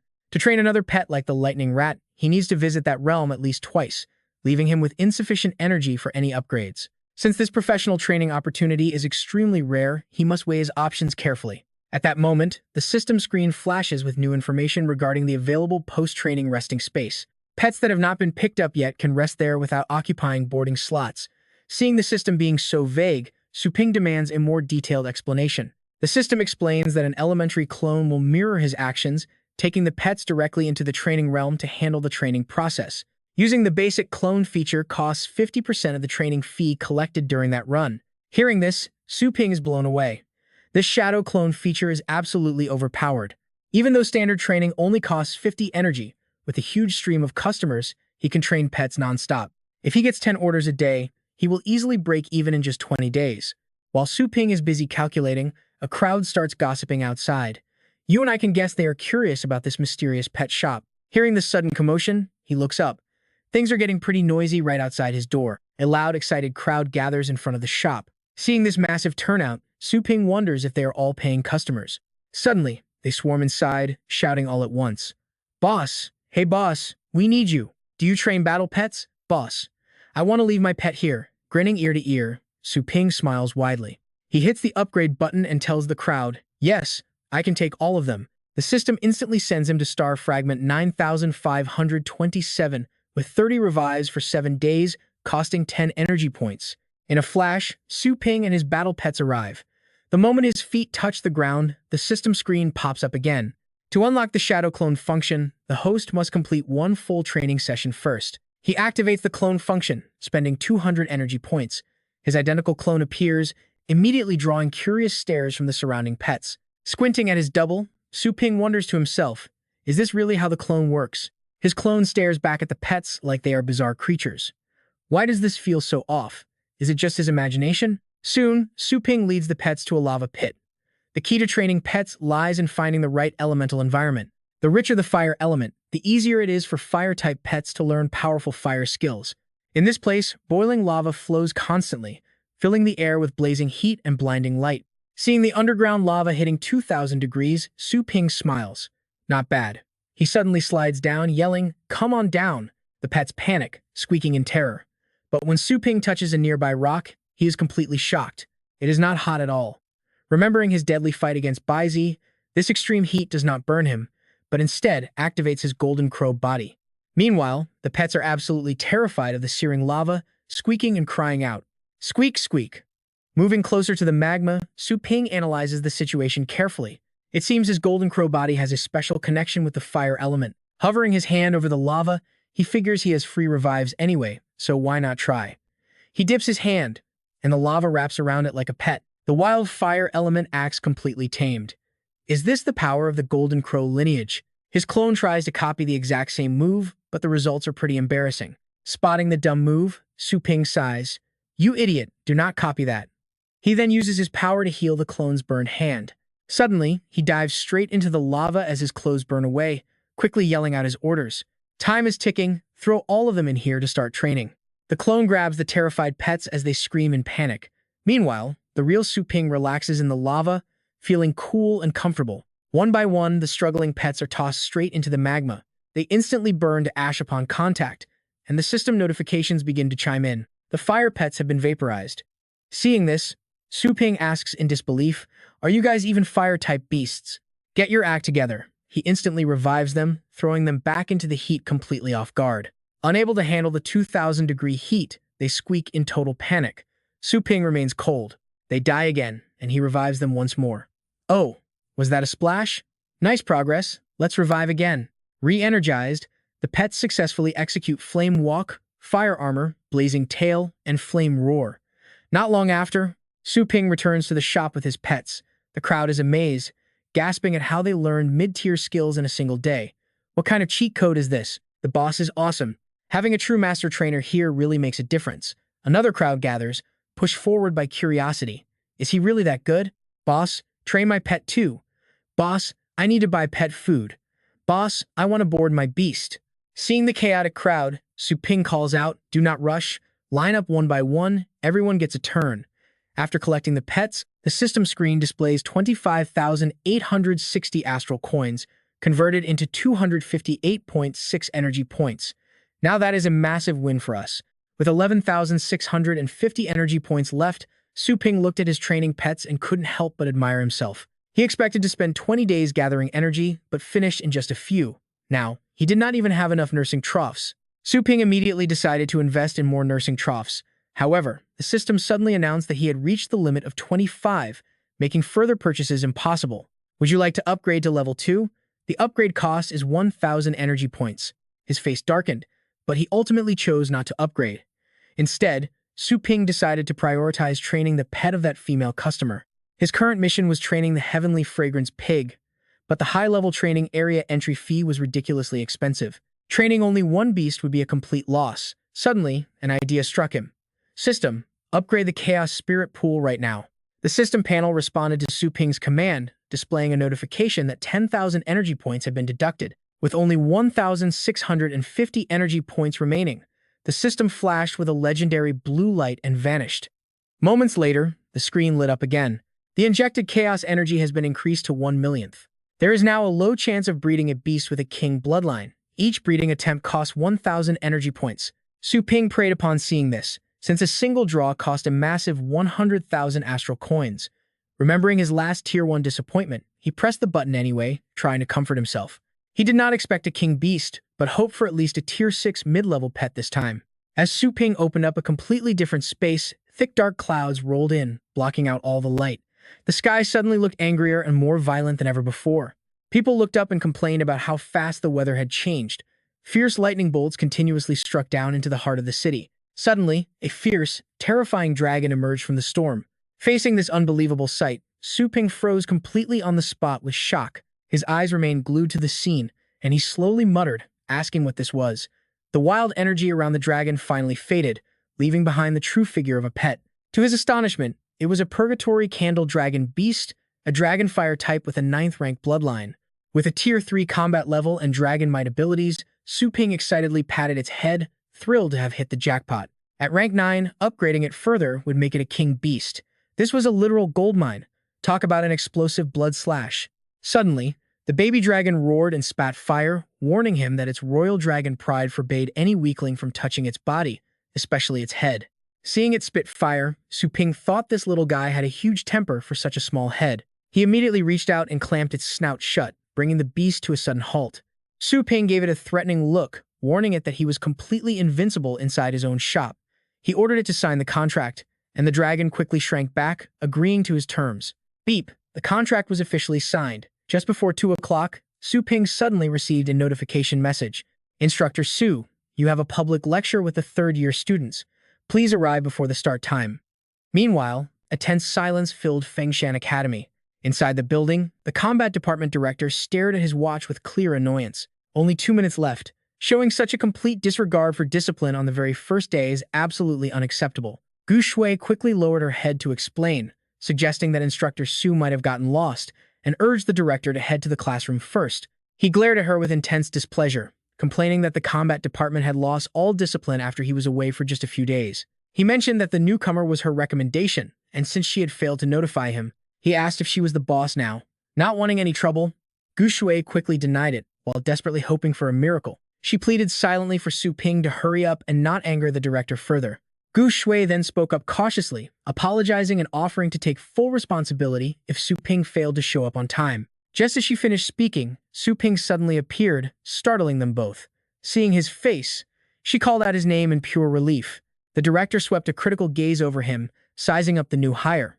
Su Ping, on the other hand, just breathed a sigh of relief. Riding that dragon had felt incredible, though he ignored the creature's silent rage. He then greeted the director with a warm smile. Meanwhile, in the classroom, Ling Yu tried to focus while listening to her classmates gossiping around her. They gossiped about the incredibly young new instructor joining the combat department, questioning if he had used some backdoor connections. Another classmate agreed, pointing out that his online resume was completely blank, which made the whole thing look incredibly fake and suspicious. They laughed, joking that he might be the principal's son or simply bought his way into the academy. Annoyed by their endless chatter, Ling Yue snapped back, asking why his age even mattered. She argued that securing an instructor position proved he had real strength, suggesting they spend time practicing instead of gossiping. But they ignored her and just laughed. They mocked her, asking if she was dreaming of becoming a high-level instructor herself. They called her incredibly naive for believing that hard training alone was enough to get hired. The classroom was buzzing with gossip when the three instructors walked in. Dong Guoshu spoke first, telling everyone to quiet down as class was starting, her voice firm and serious. She explained this open lecture focused on wasteland data and real combat, co-hosted with the head of combat. With instructor Su Ping assisting, the class immediately went wild seeing how incredibly young he looked, muttering that he seemed just their age. Yet he was already a full instructor, leaving other students looking highly skeptical. They wondered how he could possibly be a mentor, scoffing that with Yi Chen's talents, anyone could achieve that in 2 years. Coughing slightly, they quieted down, but Ling Yu suddenly gasped in absolute shock, unable to believe her own eyes. She wondered how Su Ping ended up on stage, questioning her own eyes, while the two boys smirked and teased her for suddenly changing her tune. Telling them to practice instead of gossiping just earned her a round of snickers. Her face flushed bright red as she desperately tried to deny it was him. Suddenly, a student stood up and raised his hand, asking if the rumors of Instructor Su slaying the legendary Demon Sea Beast were actually true, begging for details. The room erupted again, with students questioning what a Demon Sea Beast even was, knowing only that it was a rare high-tier monster. Some doubted its existence, claiming anyone who saw it would be dead, but Su Ping simply waved them off with a calm smile. He said he could share, but made it clear that was not the focus of today's lecture. He promised to share the details later, which only made the department head scoff, silently mocking the rookie instructor for already acting so high and mighty. The excited students started chanting, demanding to see their new instructor's real skills. They clamored for proof that he was qualified to teach them, while Yi Hao watched silently from the side, analyzing the situation. Since their last fight did not reveal Su Ping's true depth, Yi Hao was highly curious to see his actual strength and find out what kind of astral pet could match his own. Ling Yu, completely doubting her brother, panicked, thinking he had just woken up and had nothing to do with any sea beast, bracing herself for total embarrassment. Seeing the widespread doubt in the room, Guoxu quickly spoke up to intervene. Class is currently in session, demanding they stop shouting because she could personally guarantee his strength, but the arrogant department head suddenly cut her off, rudely questioning if her own recent combat record was even convincing enough to back him up. He insisted that Instructor Su should give a quick demonstration instead. The students grew even more excited at the prospect, while Guoxu, lacking real authority, backed down in shame, apologizing to the department head for stepping out of line. He turned his gaze to Su Ping, urging him to show some skills to prevent ugly rumors from spreading about him, securing his position at the academy solely through backroom connections. Su Ping could only complain silently in his mind. Sighing that neither the battle teams nor the academies would ever let him live in peace, Su Ping warned them all that his physical demonstrations did not come cheap. Using his summoning power, he brought the little skeleton out from a dark dimensional rift. Seeing the summon, the crowd gasped in disbelief before bursting into laughter, pointing out that it was just a tiny little skeleton and teasing Yi Chen about how cute it was. One even joked about playing with those when they were 10. Holding back his chuckles, the department head casually told Su Ping not to worry, assuring him that as long as no students were harmed, he would gladly take full responsibility for whatever mess was made. Su Ping turned to his summon, ordering it to proceed without harming anyone. Too embarrassed to watch, Ling Yu covered her face, wondering what a low-level pet like that could possibly do besides perform a comedy act. Suddenly, the little skeleton drew its blade and unleashed a swift slash, tearing a massive fissure across the room and instantly capturing everyone's attention. The clean, precise slashes from the little skeleton left a terrifyingly deep trench behind, leaving the watching crowd absolutely frozen in utter shock. Right after the little skeleton sliced straight through the lecture hall stairs, it swiftly sheathed its weapon while everyone watched in pure disbelief, leaving the room in dead silence before chaotic whispers erupted about what had just transpired. They wondered if a mere skeleton did that, or if it was actually a skeleton king, as Yihao watched closely from the side. He admitted it was terrifying, realizing his own Silver Thunder Dragon probably would not survive 2 moves against that monster. Lingyu was equally shocked, questioning how a level 1 skeleton could possess such power when her brother had only recently awakened. An expressionless Su Ping asked the room if they needed another demonstration, causing the combat department head to instantly break out in a cold sweat. As Guaxu let out a soft chuckle, the head quickly muttered that this classroom was reinforced with specialized, highly expensive materials worth well over $10 million and built to easily withstand level 8 explosive impacts, yet it was sliced open by a single strike from a skeleton as blue energy began to swirl around the creature. Su Ping declared aloud, challenging anyone who was still skeptical to step forward and test their skills against him. Everyone exchanged nervous glances in dead silence, feeling like ice water had just been poured down their spines. Su Ping glared right at them, wondering why on earth they were all staring down, completely speechless. Since no one is objecting, we can finally begin the lesson, right? The students in the lecture hall nodded furiously, desperate to escape this suffocating pressure. Luo Guxu finally broke the silence, telling the class to open their textbooks to page 45. This material was discovered inside an A-class space fracture back in 2020. The students quietly flipped through their books. Later on, one student would even describe it as the quietest lecture of their life, where you could literally hear a single strand of hair hit the floor. Yet, absolutely nobody was taking notes. One student simply stared to his side, totally paralyzed with fear. Their attention was completely glued to that massive crack on the floor. Talk about making an example out of someone. Once class wrapped up, Vice Principal Ming Song drove Su Ping home. Getting out of the car, Su Ping turned back with a smirk. Having a vice principal play chauffeur for a teacher is a bit too generous, isn't it? Ming Song just laughed it off. Not at all. I heard that in your very first lecture, you made the entire class behave without a single peep. Teacher Su is a top-tier genius of our Fengshan Academy. As Su Ping scanned his fingerprint at the gate, he secretly analyzed the old man. What is this old fox planning? He didn't follow me just to walk upstairs, did he? He pressed his thumb onto the scanner. Spotting a familiar face from afar, Yi Chenshin walked over and waved, calling him Brother Su with a warm smile and saying it had been a long time. Only then did Su Ping recognize him, realizing it was actually Yi Chenshin. The 3 of them headed inside to chat over 3 freshly poured cups of hot tea. Finding the place completely empty, which was totally unlike any normal day, Su Ping looked around and asked out of curiosity. He noted that the afternoon was incredibly quiet, without a single customer in sight. Yi Chenshin spoke up, explaining he had a confidential matter to discuss with Su Ping. So he cleared out the entire street, promising to compensate for any lost business. Su Ping gave Ming Song an amused look.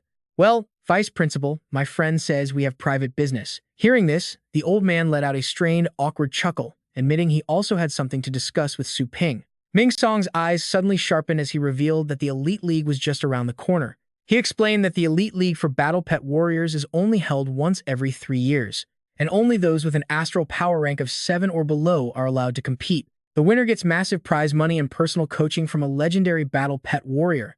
He added that almost all past champions easily advanced to the title level. A few exceptionally gifted ones even went on to become revered, legendary masters looked up to by everyone. They protect the safety of the entire continent, he said, his voice brimming with excitement and pride. So Ming Song made an enticing offer. If Teacher Su agrees to enter, he can approve a 1-year paid leave. Despite full benefits and a massive post-match bonus, Su Ping rejected the offer immediately, stating he had no intention of competing. Ming Song was completely stunned. What? A powerful battle pet warrior who has no interest in the Elite League? Su Ping narrowed his eyes. He wasn't stupid. Winning would put him directly in the global spotlight. He was already making a fortune with his current reputation. Becoming any more famous would only attract unwanted trouble. Quietly upgrading through his system was a much safer bet. Yi Chenshan chimed in, saying he originally wanted to invite Su Ping to explore a mysterious realm, but since he was already signed up for the Elite League, it was just a pipe dream. Su Ping finally grew quite curious about the offer and asked what that mysterious realm was. Ming Song spoke up, asking if he meant the 3 exclusive mysterious realms in their region. Yi Chenshan was shocked, asking how he knew, since it was classified info for lower-rank explorers. The old man stroked his beard with a proud chuckle. Before retiring, he was practically a gold medal settler himself. Growing increasingly impatient, Su Ping urged them to stop speaking in riddles and spit it out. Yi Chenshan explained that regular space fractures only lead to ordinary regions in space. Even if you find treasure, it is mostly just raw minerals or primitive life forms. He sketched out the areas to help Su Ping visualize the 3 space fractures of Longtime Mountain. Then, using his deep expertise, he went on to explain the River of Whale Bones. While the Tomb of Gods and Devils leads to a cosmos once home to civilizations far surpassing Earth, he warned that although those ancient civilizations were long gone, the weapons found inside were priceless, far beyond what money could buy. The grandest artifacts could completely reshape the world or even grant deep insights into the supreme laws of the universe. Hearing this, Su Ping was thoroughly amazed. A power that immense was truly on a completely different dimension. Ming Song warned that these mysterious realms are crawling with ferocious beasts and deadly traps. Countless powerful explorers have ventured inside only to never return. The inner zone of this secret domain is off limits, but stick with me because things get wild in the outer areas. Only right before the Global League tournament do they open up the safer outer zone for top-tier explorers. Chen Shan looks pretty annoyed. True enough, a guy named Yi Mu secured a spot to explore the outer zone of Longtime Mountain and wants Su Ping as his teammate. Resting his chin in his hand, a thoughtful Su Ping suddenly cuts him off. While he claims to have zero interest in the Elite League, they both turn to look, eager to hear his decision. But he carefully reevaluates the situation. After all, the system's training covers absolutely everything. Maybe this Longtime Mountain's secret zone is in there too. Facing a system with infinite resurrections, those mysterious beast traps mean nothing. Would it not be a walk in the park? A sly grin crosses his face as he decides this secret zone is worth considering. Night falls gently as the crescent moon casts a soft, quiet glow over the entire area. Su Ping gets ready to shut down the shop, but the eager customers waiting outside still seem to want more. "Hey boss, it is my turn. Train my pet." But he just smiles and politely declines. "Sorry guys, shop is closed. If you did not make the cut, come back early tomorrow." One customer literally starts crying. "Dang it, I should have come sooner. I am camping outside until dawn, and nobody better steal my spot." The other customers are just as dramatic, wondering if they should find a nearby hotel. "Wait, count me in too." Su Ping stretches his arms, a hint of exhaustion in his voice. This sudden rush of business is exhausting. No time to cultivate during the day. His expression shifts as he calmly issues a command. "System, open the special training interface." Instantly, Su Ping is transported to another dimension. He searches for the Longtime Mountain secret zone, but the system reports no results. "No results," he mutters in surprise. Then find any high-level training grounds containing the word dragon. The system interface flashes to life once more. It is a legacy space. The Dragon King Legacy Palace costs 2,000 energy points, Su Ping notes. A legacy space? Studying the dragon bone, he figures this is correct and asks the system for more info. "System, how is this legacy space different from normal special training?" The screen quickly updates with the explanation. Just as the name suggests, a legacy space is an illusion. Aside from combat experience, the host cannot bring back any physical items. Su Ping stares at the screen. The entry fee for this illusion is twice as expensive as the Thundercloud world or the Chaos Undead world. What is the logic here? Let's take a look. Furthermore, a fallen deity rests inside each legacy ground, where a king's soul awaits a worthy successor to pass their test. A king's soul is supreme, it cannot be cheaply replicated. Only the strong, or those even stronger, can enter these sacred legacy grounds. Grouping the strong and the weak together makes training pointless, as they simply cannot be treated the same. Su Ping looks at the interface, feeling helpless. Fine, a king's soul cannot be replicated, but copying other treasures should be okay, right? Returning to reality, Su Ping gently pushes the door open, and a mysterious purple light immediately catches his attention. He mutters to himself that it would be a waste to only bring little skeleton inside. Inside the room, numerous astral pets are resting in glass cages, silently sleeping as if lost in a deep, peaceful slumber. He approaches a sleeping dog. Sadly, the owner has already missed the pickup deadline. Unless they are incredibly forgetful, something bad must have happened. Su Ping gently places his hand on its forehead, channeling a red light into its brow. A glowing red mark appears. Sensing his aura, the dog instantly wakes up and fixes its gaze on him. A system screen pops up. Confirming the contract is signed, it displays the Moonchaser Hound's full details. Level 1, Combat Type, Rank 1, Combat Strength, and Low Aptitude. Skills include Roar, Bite, and Thick Skin.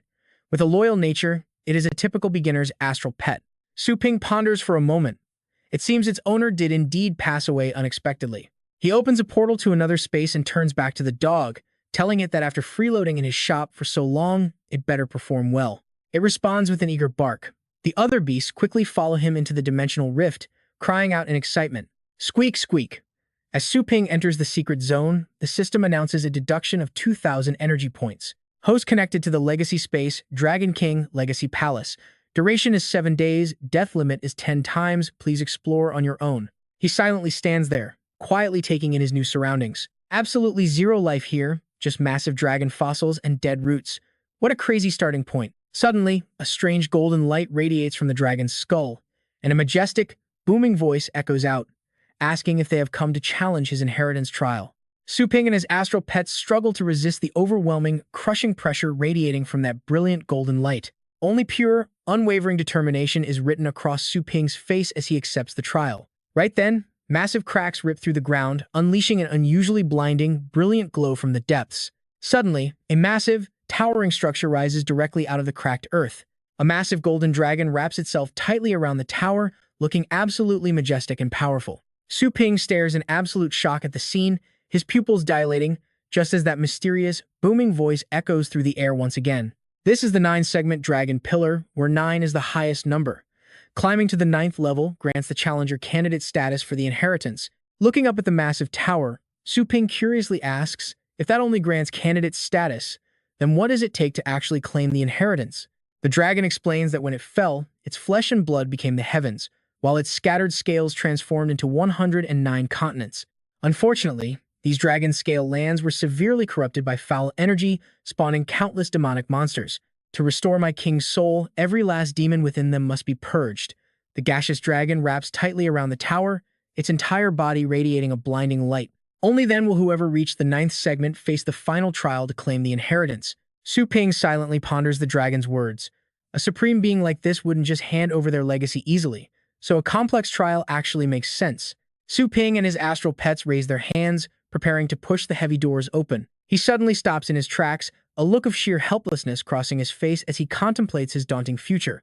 109 dragon-scale continents is an insane amount. Doing this alone is going to take forever. As the doors creak open, Su Ping boldly steps inside, while his terrified pets hesitate at the entrance, trembling and whining. Peering into the darkness, Su Ping wonders if there are any lights, but a sudden voice echoes through the tower. The voice warns that challengers must learn reverence, as a spectral dragon appears from the shadows, silently watching them. Suddenly, it unleashes a devastating aura to crush Su Ping and his pet's dragon might. Su Ping feels his entire body instantly grow heavy as an invisible, crushing force pins him down, prompting him to groan in shock at how intense the pressure is.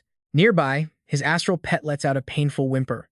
Sensing something is wrong, Su Ping struggles to call out to it through the suffocating weight. He calls out for his moonhound, immediately realizing something is wrong since his pet was supposed to be right beside him. Yet, why does the sound seem to come from deep within? The chaotic cries of his pets echo from every direction, leaving him completely disoriented. Roars, growls, and desperate whines. Su Ping grows highly flustered as the chaotic noises echo from entirely different directions, making him wonder if the place is haunted. Su Ping quickly taps the device on his wrist to activate his flashlight, still muttering skeptically about ghosts. But the moment the bright light cuts through the darkness, he freezes in sheer shock. A colossal, towering statue suddenly looms directly in front of Su Ping. The craftsmanship is incredibly detailed, and the giant figure holds a massive sword, leaving Su Ping wondering if it is just a harmless statue. As the light spreads farther to illuminate the chamber, he realizes there isn't just one, but 2 identical, towering statues. His astral pets, absolutely terrified by the pitch-black darkness, panic and crash headfirst into the stone walls, crying out in pain. Su Ping lets out a sigh of relief, muttering helplessly that they were simply bumping into the walls in the dark. He slowly approaches the statues, realizing that the unique structure of these walls is distorting the acoustics of the entire room. Su Ping's expression turns incredibly serious as he wonders if the first floor is really this simple. If challengers must learn reverence, what exactly does that mean? After examining the giant statue, Su Ping turns around to investigate another area. Suddenly, the silent statue behind him comes alive, its eyes glowing blood red as it thrusts its massive sword straight down. Hearing a strange sound, Su Ping quickly spins around in alarm. Thankfully, Little Skeleton leaps in to block the deadly blade for him. Su Ping instantly raises his guard, realizing these giant guardian statues are actually alive and hostile. But before he can even react, the statue strikes with blinding, unstoppable speed. The blade plunges straight through his shoulder. Gritting his teeth through the agony, Su Ping curses as fresh blood splatters heavily across the giant statue's cold weapon. Suddenly, the system screen flashes a notification. The host has died, 9 resurrections remaining. Choosing between instant or random resurrection, Su Ping immediately selects the instant option, realizing his reaction was way too slow. If he had focused all his energy to activate his primal armor, he definitely could have blocked that deadly strike. He revives on the spot. Fortunately, Little Skeleton stood its ground, or he wouldn't have even realized how he died. Within seconds, the broken bodies of Su Ping and his astral pets are completely reconstructed and restored.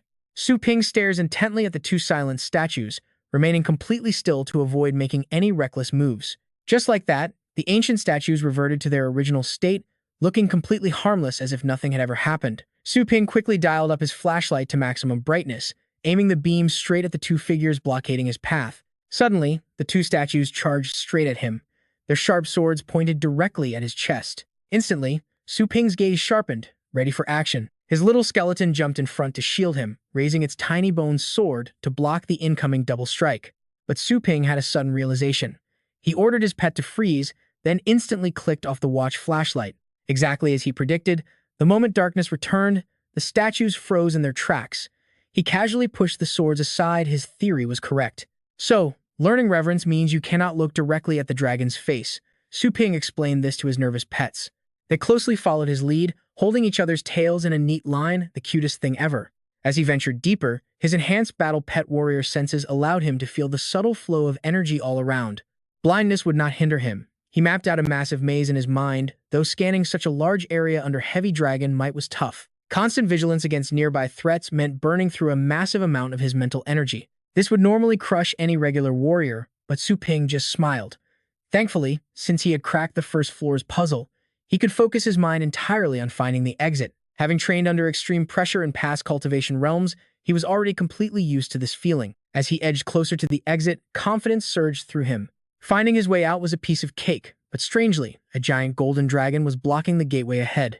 The moment it spotted an intruder approaching the exit, the beast lunged to strike. Yet, Su Ping calmly kept walking forward, seemingly oblivious to the threat. His pet was already whimpering in sheer terror, letting out a soft cry. Suddenly, Su Ping stopped. He felt actual killing intent approaching. Yet, he hesitated, sensing something off.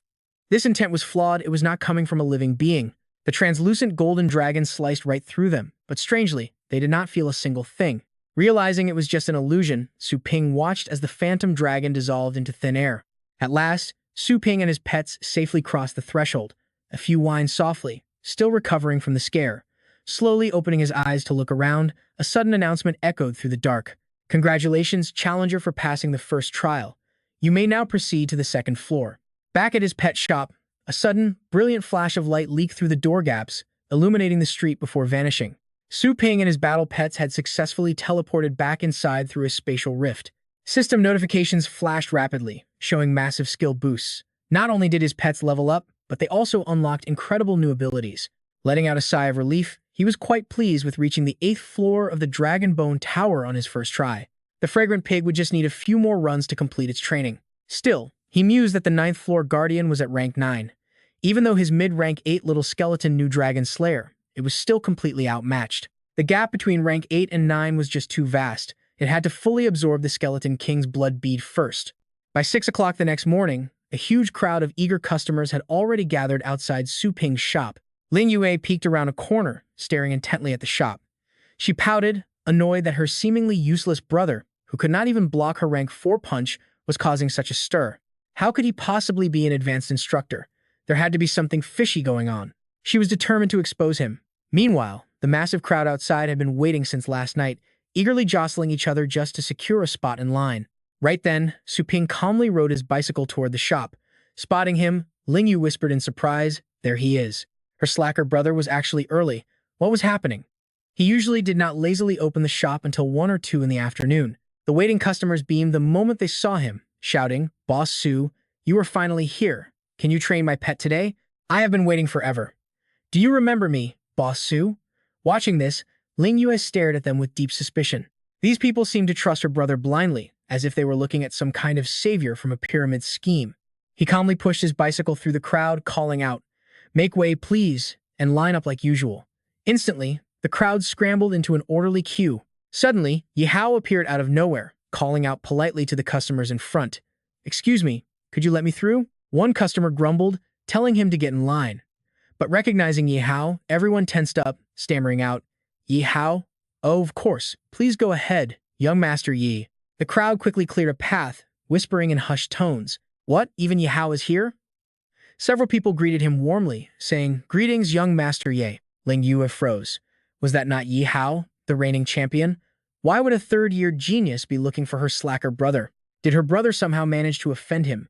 Meanwhile, Su Ping cast a highly skeptical glance in his direction. The crowd is still eagerly greeting Yi Hao, calling him young Master Yi, when Su Ping cuts in to ask what is up. Yi Hao raises his voice, asking if he has a bad memory and forgot about the Silver Snake Thunder Dragon.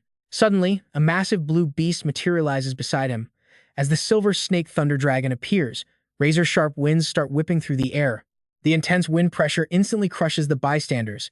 Everyone panics, screaming that it is the Silver Snake Thunder Dragon and telling people to run before they get trampled. The crowd instantly scrambles back, clearing a massive space around the terrifying beast. The dragon fully reveals its majestic form, making Ling Yue grow even more anxious as she watches them. Why did Yi Hao summon it? Is he looking for revenge for their tournament match? He glares at Su Ping, looking extremely smug. Smirking, he asks if seeing his incredibly majestic dragon finally reminds Su Ping of their previous training deal, confidently bringing up the pet-rearing service once again. Su Ping just sighs in disbelief, thinking it was some big emergency, before silently questioning the system in his mind. Since the Silver Snake Thunder Dragon has a level 9 bloodline, when can the system unlock the advanced pet training service? The system interface pops up, stating he must complete at least one professional training run and upgrade the shop to level 3. To reach level 3, the host is required to expand the shop area to 3,000 square meters. Su Ping is absolutely fuming at this ridiculous demand, but he can only show his frustration on his face. 3,000 square meters? Is he running a shop or a factory? Meanwhile, the crowd starts whispering with excitement. "Wow, this is incredible. It is my first time seeing a level 9 dragon beast up close, and Yi Hao actually brought his dragon here for training. Well, since this place trained that god-tier lightning rat and the little skeleton, it makes sense he came here." Idiot. A level 9 bloodline is incredibly rare, and dragons are practically mythical legends.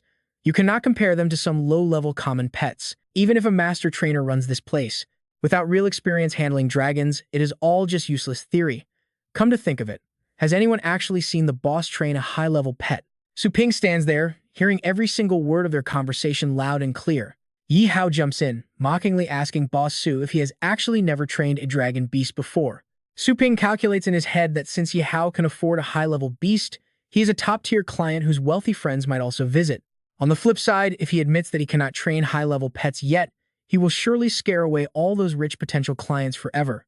Su Ping calmly responds that he has only trained a few of them on rare occasions. He originally wanted to wait for his pet to grow up, but it looks like he has to summon it early. Suddenly, a glowing red space rift tears open with immense pressure. The violent energy surging from the portal hits the crowd, forcing everyone to raise their arms against the sudden blast. What on earth is that? The aura is terrifying. Ling Yue watches from a safe distance, trembling in absolute fear. She blocks her nose, wondering what on earth her useless brother has raised as a massive dragon emerges from the rift, radiating suffocating dark energy. The shocked onlookers instantly recognize it as the legendary Purgatory Candle Dragon. Throwing its head back, the beast unleashes a deafening roar. Everyone present, including the arrogant Yi Hao, struggles to stand against the sheer sound waves. They are paralyzed by its genuine dragon aura. Shockingly, Yi Hao's Silver Snake Thunder Dragon falls straight to its knees.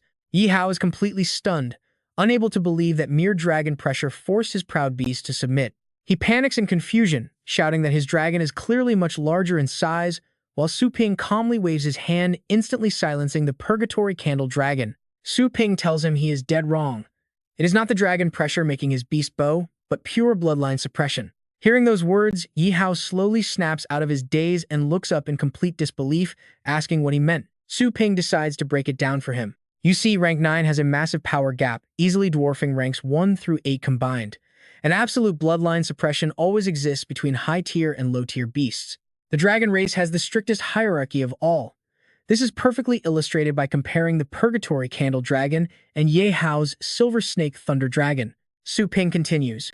The ultimate proof is that Yi Hao's dragon had to train endlessly to master dragon pressure, while the Purgatory Candle Dragon was born with it. Yi Hao blushes in pure embarrassment. He mutters quietly, admitting he learned a lot, realizing Boss Su is clearly not a novice when it comes to rank 9 dragons. The boss knows dragon traits like the back of his hand. Yi Hao mentally kicks himself for questioning him, wishing he could disappear into the ground.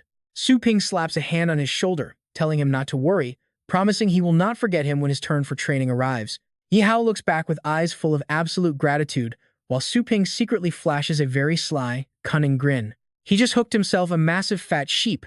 Meanwhile, Ling Yue collapses to the ground, muttering about the purgatory candle dragon, the god-tier little skeleton, and the lightning rat.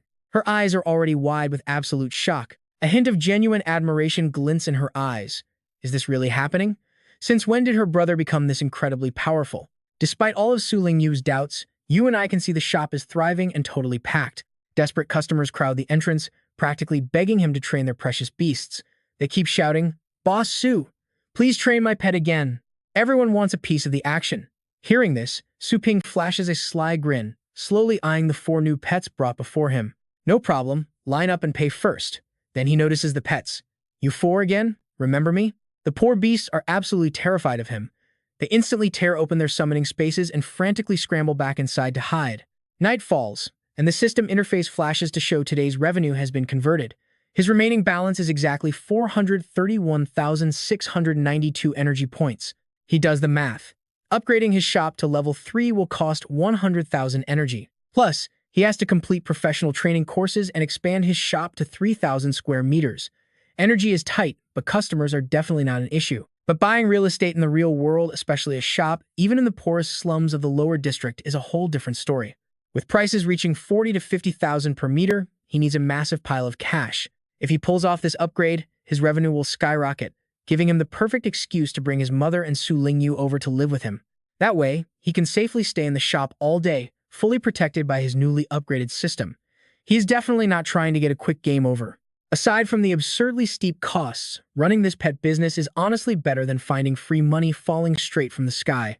He weighs his options back and forth before sighing in defeat. How on earth is he supposed to make that much money? Wasteland exploration? Way too dangerous. If he did not need points to buy materials for his Golden Crow Divine Constitution, he would never set foot in those barren lands. He could probably pawn his Inferno Dragon for a 10 to 1,000 loan, but that would put the dragon's training on hold until the debt is cleared. Holding his ace back is a bad idea. Suddenly, a brilliant idea strikes him, bringing back that wicked smile. Why not fully exploit his official status as an elite academy tutor? Now, you and I are shifting scenes over to the upper district of Longjiang-based city. It is an incredibly modern, wealthy, and bustling metropolis. Xu Kuang sits there, staring intently at the official directory page for Longjiang pet tutors. The virtual screen displays detailed profiles of tutors from all levels, alongside their steep prices. Xu Kuang scrolls through them with absolute impatience. Why is there not a single tutor online who specializes in undead pets? Seriously, these cheap websites are nothing but garbage ads and scams. He lets out a heavy, frustrated sigh. Is it really that difficult to find someone to help train a rare pet type? Just then, an alert pings. A high-tier tutor account named Longjiang's #1 handsome guy has sent him a direct message. Cut to a sleek vehicle tearing down the highway, heading straight into the exclusive upper district. Su Ping steps out, tapping his smart wristband as a digitized chime confirms a transaction of 1,802 astral coins. He looks toward the towering city center, muttering that while this upscale area is rich, the cost of living is absolutely insane. As Su Ping tries to walk forward, 2 security guards suddenly step out to block his path. The lead guard taps his baton arrogantly, sizing up Su Ping's casual clothes. "You do not live here, do you? No loitering allowed." Completely ignoring them, Su Ping taps his screen. He is a dedicated professional tutor pulling a midnight shift, so how does he look like a loiterer? His chat log pops up, showing the instructions he sent. He confirmed he was coming tonight, and the client sent over his coordinates. The client told him to just drop his name at the gate, adding that he would be waiting in the private training arena. Su Ping cringes slightly at the overly polite text before turning to the guards to explain his business. He tells them he is here for Xu Kuang. The guards immediately freeze, realizing this plain-looking guy is actually their young master's guest. They politely guide him inside, where Xu Kuang is busy sparring with a high-tech training robot configured to upper 3rd rank. Xu Kuang complains that it is too easy, prompting the system to crank the difficulty up to an upper 4th rank combat module. Activating Wolf Fang Fist, the machine's energy surges as it charges directly at Xu Kuang with blinding speed. Xu Kuang winds back, tightly clenching his fist. Closing his eyes, he concentrates every ounce of energy into his strike. Timing the impact perfectly, Shu Kuang unleashes a devastating punch, completely shattering the machine's armored frame right down the middle. A warning flashes on the broken bot, indicating functional damage has crossed 80%, forcing an immediate system shutdown. The guard steps inside to announce that his scheduled guest has finally arrived. Looking at Shu Kuang's sweat-drenched clothes, it is crystal clear how relentlessly he trains. He flashes a warm grin at Su Ping, welcoming him. "Senior, you finally made it." Su Ping looks around, "And you and I can tell this private arena is just as grand as Mount Feng." Seeing this, the guard bowed to Shu Kuang, leaving him to train. Shu Kuang waved him out with a dismissive hand. He nodded, scanning Su Ping from head to toe with sheer disappointment. What was this? Why was this visitor so young? Shu Kuang coldly asked if he was the assistant or student of Longjiang's #1 handsome guy. Su Ping calmly replied, "I am indeed that very man." Doubt flashed across his face as his expression darkened. You are actually the legendary senior, Longjiang's #1 handsome guy?" Su Ping smiled back, "Indeed, and you must be Shu Kuang. Your file says you specialize in undead pets. It happens, I know a bit about them, so I can guide you a little." Shu Kuang muttered under his breath, unleashing killer intent. "Guide me? This guy has a totally average aura. Even if he has some energy, it is definitely not stronger than mine. Yet he poses as a master to teach me." He was so angry, his face contorted. Damn it, for someone so ordinary, he had actually called him senior and sent cute emojis. As the young master of the Shu family, acting cute to someone like him was utterly humiliating. Sensing his strange look, Su Ping asked, "What is wrong with you?" Gritting his teeth, he replied, "I want to kill someone." Su Ping calmly pocketed his hands, asking Shu Kuang, "Were you trying to probe my energy?"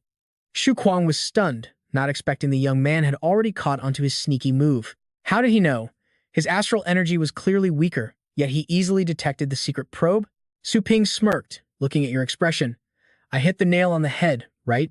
If he could not sense even that, his chaos astral map training would be a waste. He gestured to Shu Kuang, making a small proposition. "I know you are not convinced. Channel your energy into your right hand and punch me." Shu Kuang's eyes narrowed. "Trying to scam me? One punch, and he won't even be able to call the cops." Shu Kuang smirked with confidence, channeling energy into his hand. "Do not regret this," he warned Su Ping, but suddenly froze in confusion. What was happening? Why was his energy harder to channel than before? Had he overexhausted himself during the warm-up? Across from him, Su Ping wore a rare, sinister grin, clearly pulling some strings behind the scenes. Right behind him, where Shu Kuang could not see, Su Ping had secretly siphoned all the energy away. Shu Kuang clenched his fist, feeling the tension rise. Why was this happening? His energy felt completely frozen, clearly right there, but refusing to obey his command. Feeling he had gathered enough energy, Su Ping waved his hand. A golden light erupted, overwhelming the boy as Su Ping softly whispered, "Go!" Caught off guard by the sudden counterattack, Shu Kuang could only watch as the golden light surged closer and closer. Blown back by Su Ping's energy blast, he let out a sharp cry. Shu Kuang stared at him in disbelief, wondering what on earth just happened. Only truly powerful masters possess the strength to manipulate the flow of astral energy in the surrounding area. Reaching the rank 9 title level allowed absolute, extreme control over that energy. Moving objects or flying through the air was simple. But was this guy's energy not supposed to be weaker? Yet the bizarre stagnation of the energy in his body was undoubtedly caused by this man. Shu Kuang stood absolutely frozen. He had to be hiding his actual strength. Could such a young peak-titled master really exist in this world? As he thought about it, Su Ping's image in his mind became 10 times more terrifying. The more he thought, the more confused he became. Only rank 9 experts earned a title, representing absolute power in their domain. Intrigued, he respectfully asked Su Ping, "What is your title, senior?" Su Ping secretly praised the kid's sharp wits. He knew exactly what to ask, but to avoid blowing his cover, Su Ping simply smiled, changing the topic. "You are not worthy of asking my title yet. If you want, let us trade a few more blows." Shu Kuang agreed immediately. "Fine, please guide me, senior." Instantly, 2 spatial cracks tore open beside him as he prepared to summon his astral pets. 2 formidable pets emerged from the voids, charging straight toward him. Shu Kuang shouted his command, "Go get him." Stepping back, Su Ping analyzed them. A swamp corpse beast and a soul devourer, both having rank 6 lineages. The soul devourer unleashed a thick screen of dark mist, completely blinding his vision and blocking his movement. Quickly covering his mouth, Su Ping recognized the blinding miasma. Meanwhile, the aggressive swamp corpse beast charged forward, launching a direct, brutal assault. Su Ping agilely dodged its incoming strike. The swamp corpse beast's very name revealed its ideal environment. Though it originally had rank 6 power, this dry, Rocky ground severely restricted its combat ability. At best, it could only perform at rank 5. Su Ping flexed his muscles, clenching his fist with immense force. In the Dragon King's inheritance land, he had constantly fought using the Golden Crow Divine Demon Body. He could stably unleash 70% of the incomplete Golden Crow power, bringing his true combat strength to mid-tier rank 6. With that in mind, Su Ping threw the pet away with all his strength. Shu Kuang stood there completely shocked, his jaw literally hitting the floor. The swamp corpse crawler was tossed barehanded, sailing high through the air before crashing straight into the lake and sending water splashing everywhere. The pet let out a painful shriek, making Shu Kuang frown and curse under his breath. Damn it! I originally planned to use the soft legs of the swamp corpse crawler to mask my footsteps, Shu Kuang muttered. Su Ping smiled back, pointing out the flaw. Not a bad idea, but if you can't smoothly avoid the side effects, it's nothing more than useless theory on paper. Meanwhile, the soul-devouring beast lurked deep within the dark mist, waiting for the perfect moment to strike him. His eyes flashed with a golden light, his voice turning cold. Still hiding? Let's see how I drag you out. He raised his hand, channeling his astral power. Hearing that dragon roar plenty of times in the Dragon King's inheritance realm, he decided to use astral power to strengthen his vocal cords and try it out. Suddenly, a golden illusory dragon materialized directly from within his body. It let out a massive roar, unleashing a terrifying pressure that easily suppressed the other two pets. The soul-devouring beast shrieked in agony, clearly taking a massive mental hit. Shu Kuang covered his ears, coughing uncomfortably as he cried out in absolute shock, "Oh my god, is that a dragon roar?" Both pets were knocked out in an instant, collapsing unconscious onto the hard ground. Su Ping pulled his hand back. I bet these two pets usually only fight opponents weaker than themselves. Because they're used to easy wins, even the battle pet master forgets all about actual tactical command. Even using his full power, this dragon roar didn't even have 20% of the real Dragon King's might, but it was more than enough to terrify these Ivory Tower students. Completely baffled, Shu Kuang asked him, "A dragon roar? Isn't that an advanced dragon-type pet skill that only high-level beasts can use? How can a battle pet master use it? How could a human body possibly make such an incredibly powerful sound?" Su Ping calmly explained, "It's just using astral power to strengthen my physical body a bit, nothing to make a fuss about." Although the combat skills of your two little cuties are a total mess, their physical conditioning is actually in pretty decent shape. Shu Kuang was totally speechless, hearing him use such a sweet term for his monstrous pets, stammering, "Little cuties, your taste is truly unique, senior." Su Ping let out a hearty laugh. "You've got a good eye. Using undead pets is indeed incredibly badass, and since most battle pet warriors have limited experience dealing with rare types, seeing them get caught completely off guard is doubly satisfying." Shu Kuang grit his teeth, sighing, "It's just that raising undead pets is way too difficult. Not only do my classmates shun and look down on me, but even my classroom instructors treat me differently. Worst of all, knowledge about undead pets is like gold buried in desert sand. You really have to dig for it. Meeting you today makes me wish we had met much sooner." Su Ping let out a helpless sigh. All right, that is enough. Stop right there. I can see that your past victories relied solely on level suppression and over-relying on the shock value of rare pets. That trick works fine against weaker or equal-level opponents, but the moment you face a real pro, your weak tactics will leave you completely exposed without a doubt. Shu Kuang didn't expect him to spot his flaws so quickly, asking in surprise, "Then, senior, what do you think I should do now?" Su Ping pulled out a strange lotus covered in a brilliant green glow, holding it right in front of the young man. Shu Kuang gasped in disbelief. "Don't tell me this is the legendary underworld bone lotus." He nodded in response. "Exactly. This thing can massively boost an undead pet's comprehension. Only with enough skills can you support or adapt your tactics. Of course, I will also personally train your command abilities." Shu Kuang immediately assumed it was a gift, his face lighting up with a massive grin. "People have offered 5 million on the market and still couldn't buy one of these for their pets. You're giving me this as a meeting gift. Thank you so much, senior." Su Ping instantly shut down his foolish daydreaming. "Thank me for what?" "The level 9 tutoring fee is 1 million and pet food costs another 1.2 million. Oh, and there is also a $3,604 cab fare. Pay upfront, service later." Shu Kuang was completely floored by the steep price. "Since you actually know your stuff, I might sell you more undead pet food in the future." Shu Kuang carefully processed the offer, completely stunned.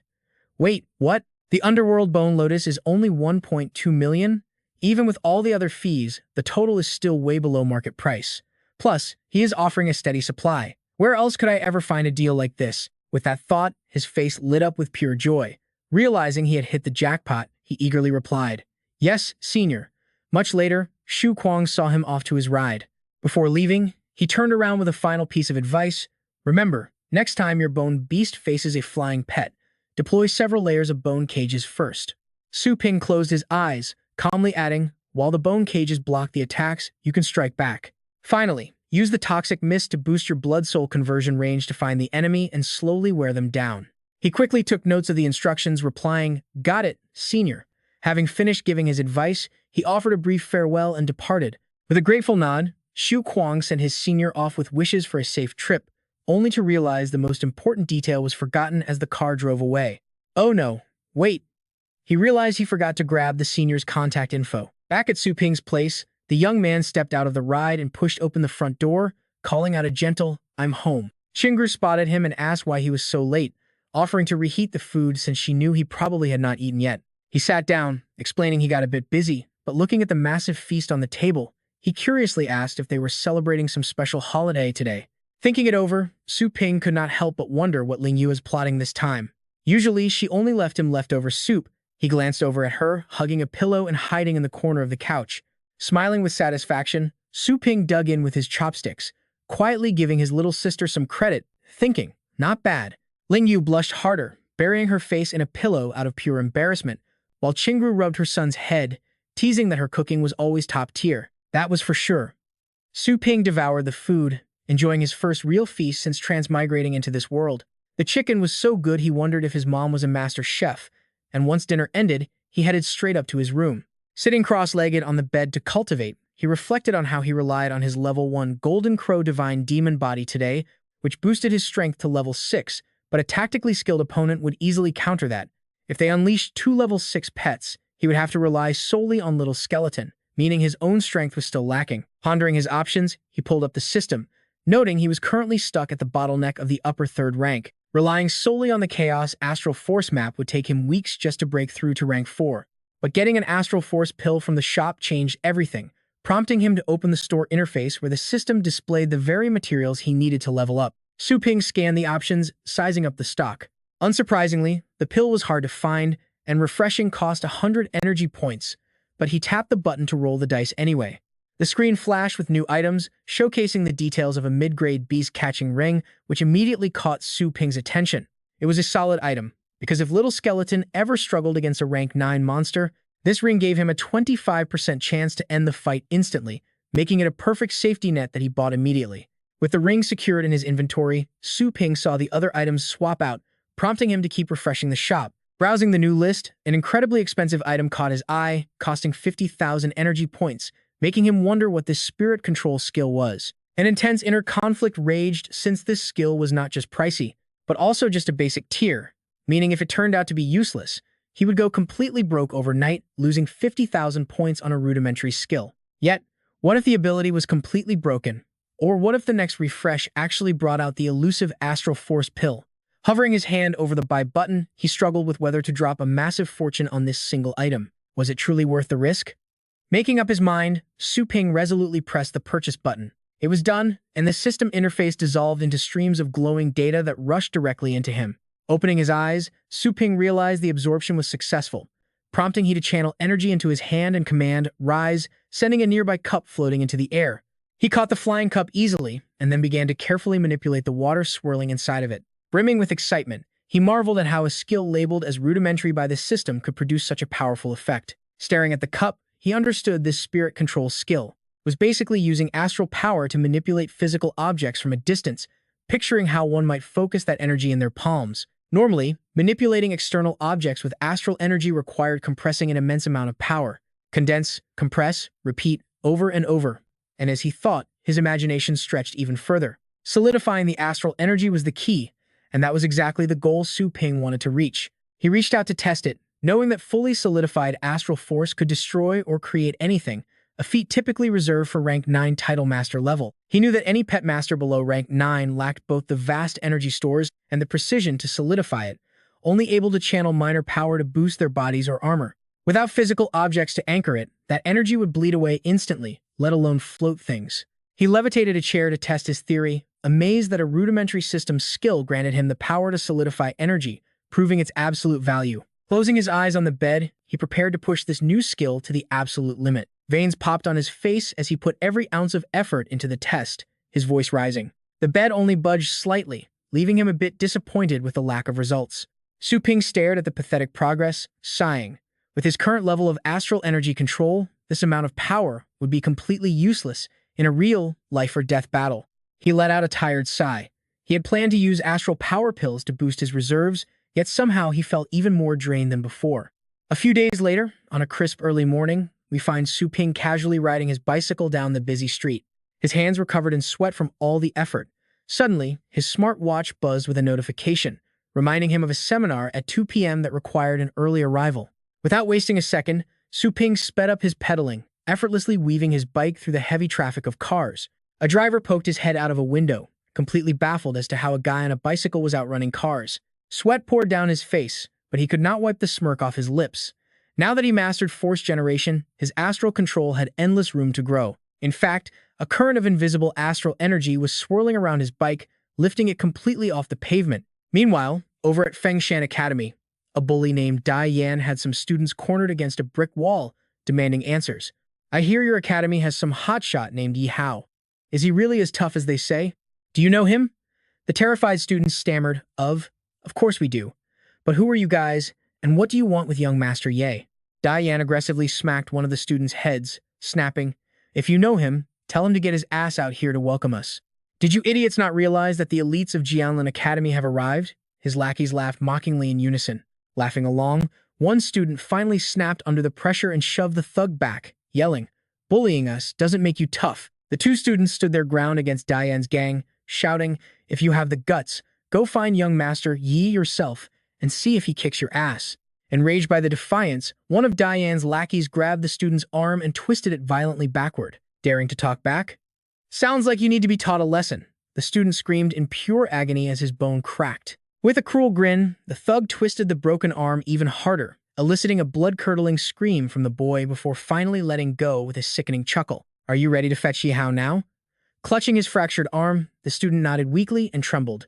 "Yes, I will go." Before they could leave, Diane called out, telling them to hold on. The student turned back, looking utterly confused. "Didn't you want me to get Yi Hao?" The bully crossed his arms and sneered. "That was one thing, but we still have unfinished business. You put your hands on me earlier. Did you really think you could get away with that?" His squad burst into loud, mocking laughter. "Haha, Diane, why are you picking on our little juniors? Underclassmen? These Fengshan losers are absolute garbage. Crawl through his legs, do it right now." The gang forced them down, demanding they crawl under Diane's legs, leaving the students feeling utterly humiliated. "You can beat us, but don't you dare insult Fengshan. We are not trash." Hearing this, one of the thugs raised a fist to strike them down. "Haha, what a bizarre request. Let me satisfy that wish of yours then." But just as his fist was about to land, a hand clamped down on his wrist, stopping the blow cold. The thug turned in shock. Su Ping held the man's wrist in a death grip, saying coldly, "Let them go." The gang stared back in disbelief. "Who the hell are you?" To show he was dead serious, Su Ping squeezed even harder, crushing the bones in the thug's wrist. "I said, let them go." Su Ping finally let go, and the thug stumbled backward, clutching his rapidly swelling, bright red wrist in intense pain. Diane and his lackeys quickly surrounded Su Ping, sneering. "You dare touch someone from Jianlan? You've got guts, kid. This is getting interesting." Recognizing their savior, the two students gasped in sheer relief. Su Ping, but the young man simply raised a hand to silence them with a calm nod. "Shu, you two have done enough. Get out of here, quickly." Diane looked Su Ping up and down, mocking, "Oh, so you're another Fengshan loser." His gang erupted into condescending laughter behind him. "Look at this clown. He's riding a piece of junk from the last century. This is absolutely hilarious.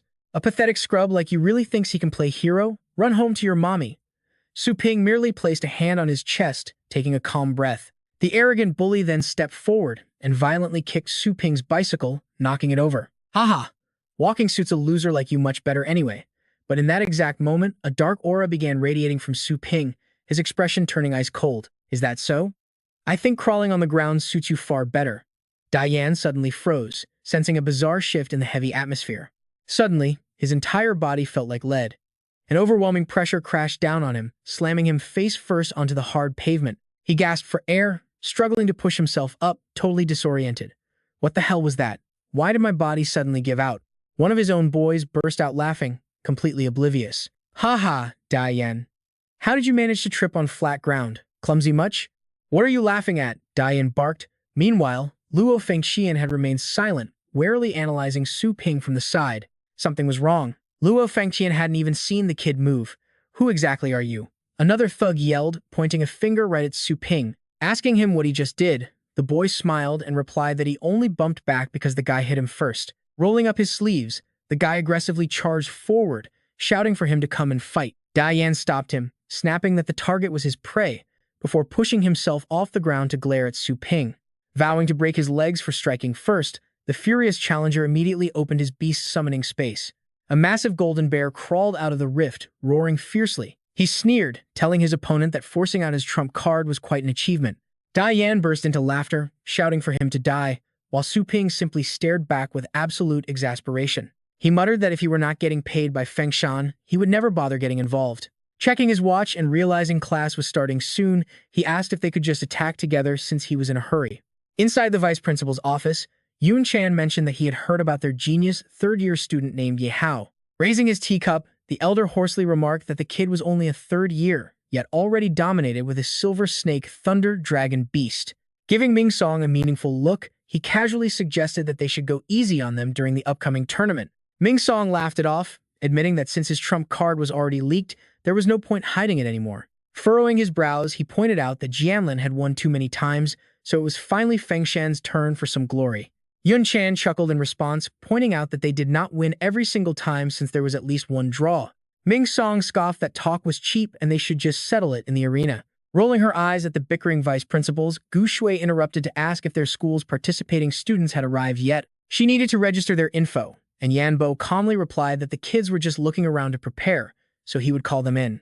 But as soon as they walked in, their faces were completely swollen, bruised, and beaten to a pulp. Looking completely defeated, Dai Yan weakly greeted Vice Principal Zhou and Instructor Fei.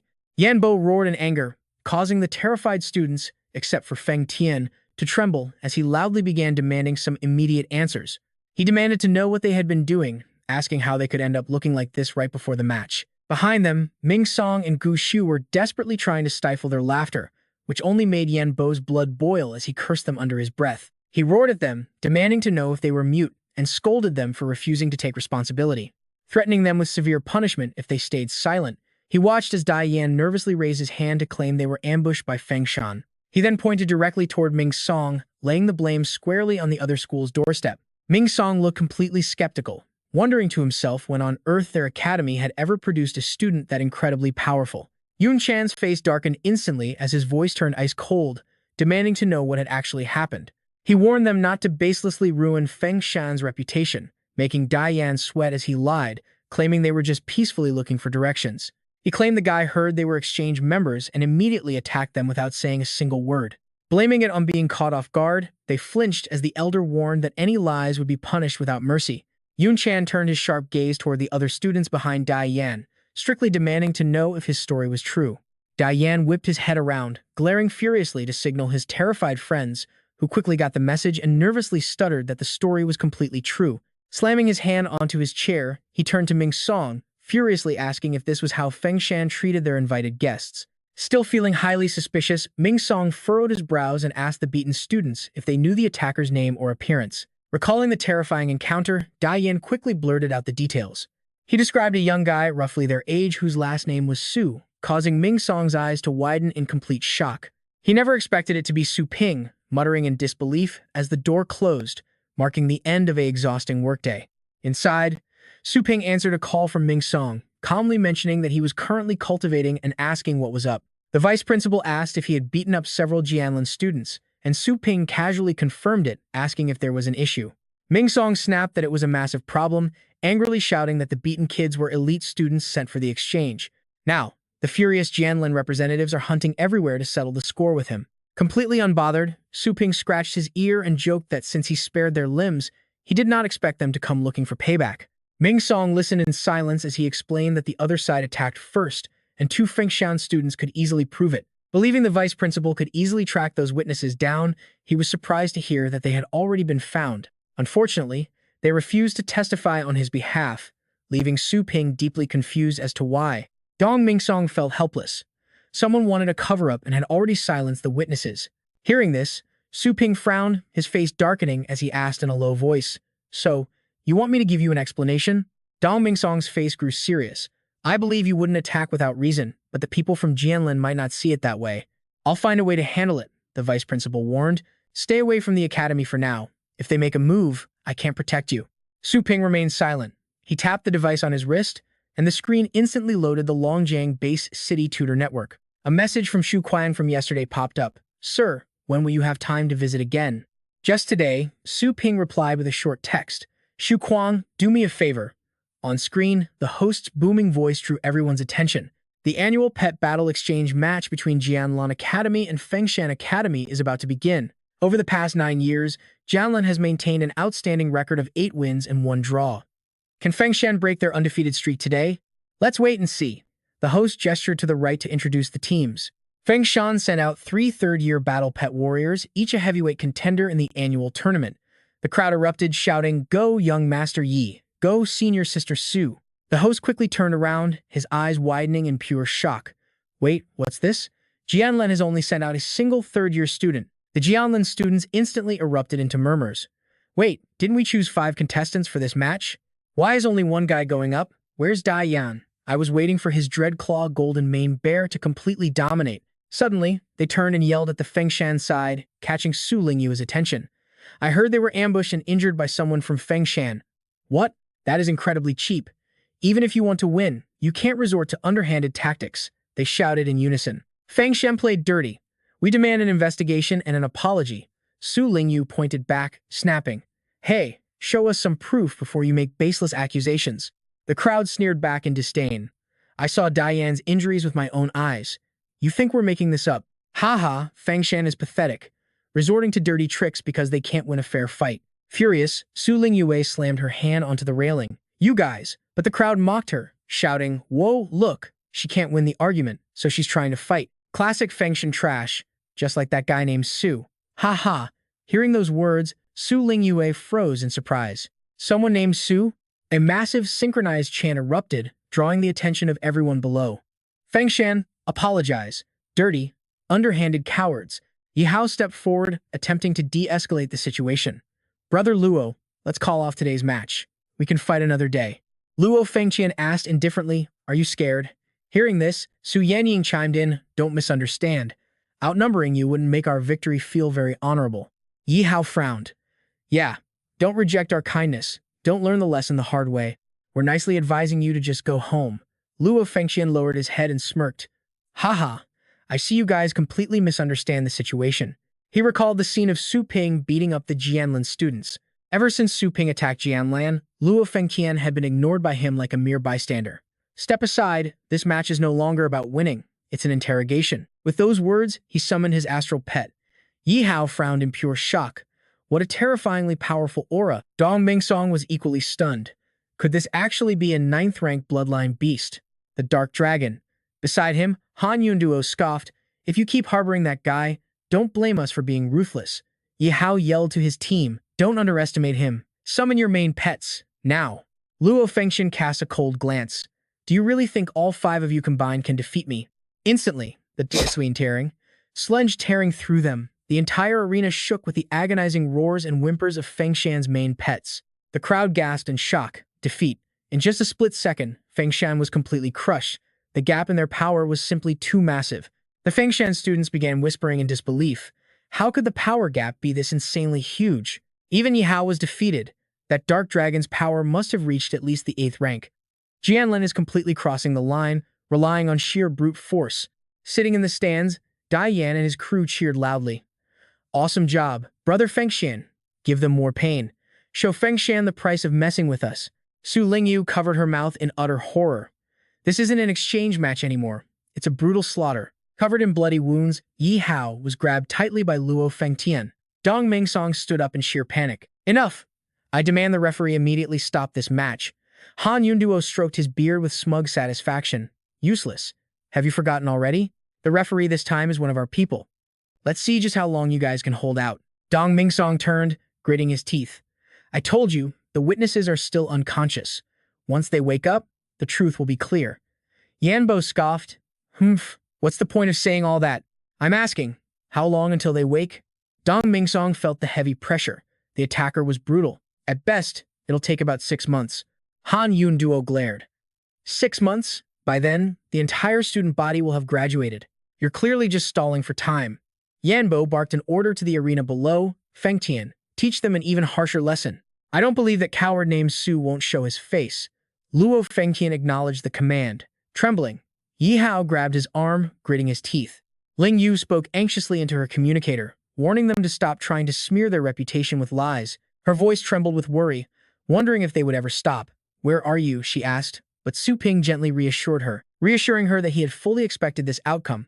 Su Ping suddenly spoke up from right behind Mingsong and Yun Tang. Clicking his tongue at the absolute mess of a defeat, Su Ping shocked Mingsong, who spun around and demanded why he came. Yun Tang stroked his chin with a sly grin, glad that this Su kid had delivered himself to make things easier. Smirking, Su Ping acted casual, claiming he was just taking a stroll and asking what they wanted. Mingsong hissed in absolute frustration, demanding why he ignored the warnings. Looking down, Su Ping shrugged, claiming his cute little sister had begged him to come. Ling Yue silently glared at him, her eyes welling with frustrated tears. Yambo lunged forward, furious that someone who hurt their students dared to act so cocky, demanding his immediate surrender. Mingsong quickly grabbed Yambo's hand with a dark expression, prompting Yambo to snap, accusing him of shielding the brat. Mingsong calmly reminded him that this was his territory, and he would not allow arrests without actual proof. Yambo frowned and yanked his hand back, warning the old man that handoff was his only smart option. Warning that a fight wouldn't end well for Mingsong, Yanbo was interrupted as Su Ping raised his hand, proudly admitting guilt. He claimed their students simply lacked skill and lost fair and square, asking if they had a problem. Yanbo gritted his teeth in pure fury. Mingsong quickly turned and whispered to Su Ping to shut up, warning that the man was a dangerous rank 8 master. Su Ping smiled, promising he would try to settle things in a friendly way. Yun Tang finally spoke up, noting that since Dai Yan and his team were top-tier elites, even a sneak attack required real power. He then demanded to know what grade Su Ping was in. Mingsong quickly stepped in to answer, revealing that Su Ping was actually an advanced instructor, not a student. Hearing this, Yanbo burst into mocking laughter, ridiculing the idea that someone so young could be an advanced instructor. Yun Tang's eyes gleamed with interest, finding it fascinating that a rank 4 could teach, unless Feng Shan was completely hopeless or Su Ping had some hidden talent. Su Ping was secretly surprised, realizing he hadn't even noticed the old man probing his astral power reserves. But it seemed Yun Tang could only sense his basic astral power. Su Ping flatly told him his business was none of his concern. Su Ping stated he came to offer them an explanation, but Yanbo scoffed, mocking what a pathetic rank 4 sneak attacker could possibly explain to them. Yanbo muttered that he had wasted his time taking this brat seriously. Glancing at his opponent, Su Ping boldly proposed a wager, asking if the older man had the guts to bet. Su Ping promised to not only skip apologies but force both vice principals to bow down and beg for forgiveness, sending Yanbo into a towering rage. Yanbo roared at the insolent brat for daring to spout such arrogant nonsense. Furious that this brat bullied Jianlin Academy's students and insulted their vice principal, Yanbo challenged him to a duel, eager to prove whether his fist was stronger than Su Ping's loud mouth. Su Ping raised an eyebrow and accepted, but Mingsong panicked, desperately pleading with him to turn down the challenge. Mingsong warned him that an official instructor duel carried massive weight, and losing in front of the student body would be catastrophic. But Su Ping's gaze only grew more determined. Su Ping knew the stakes.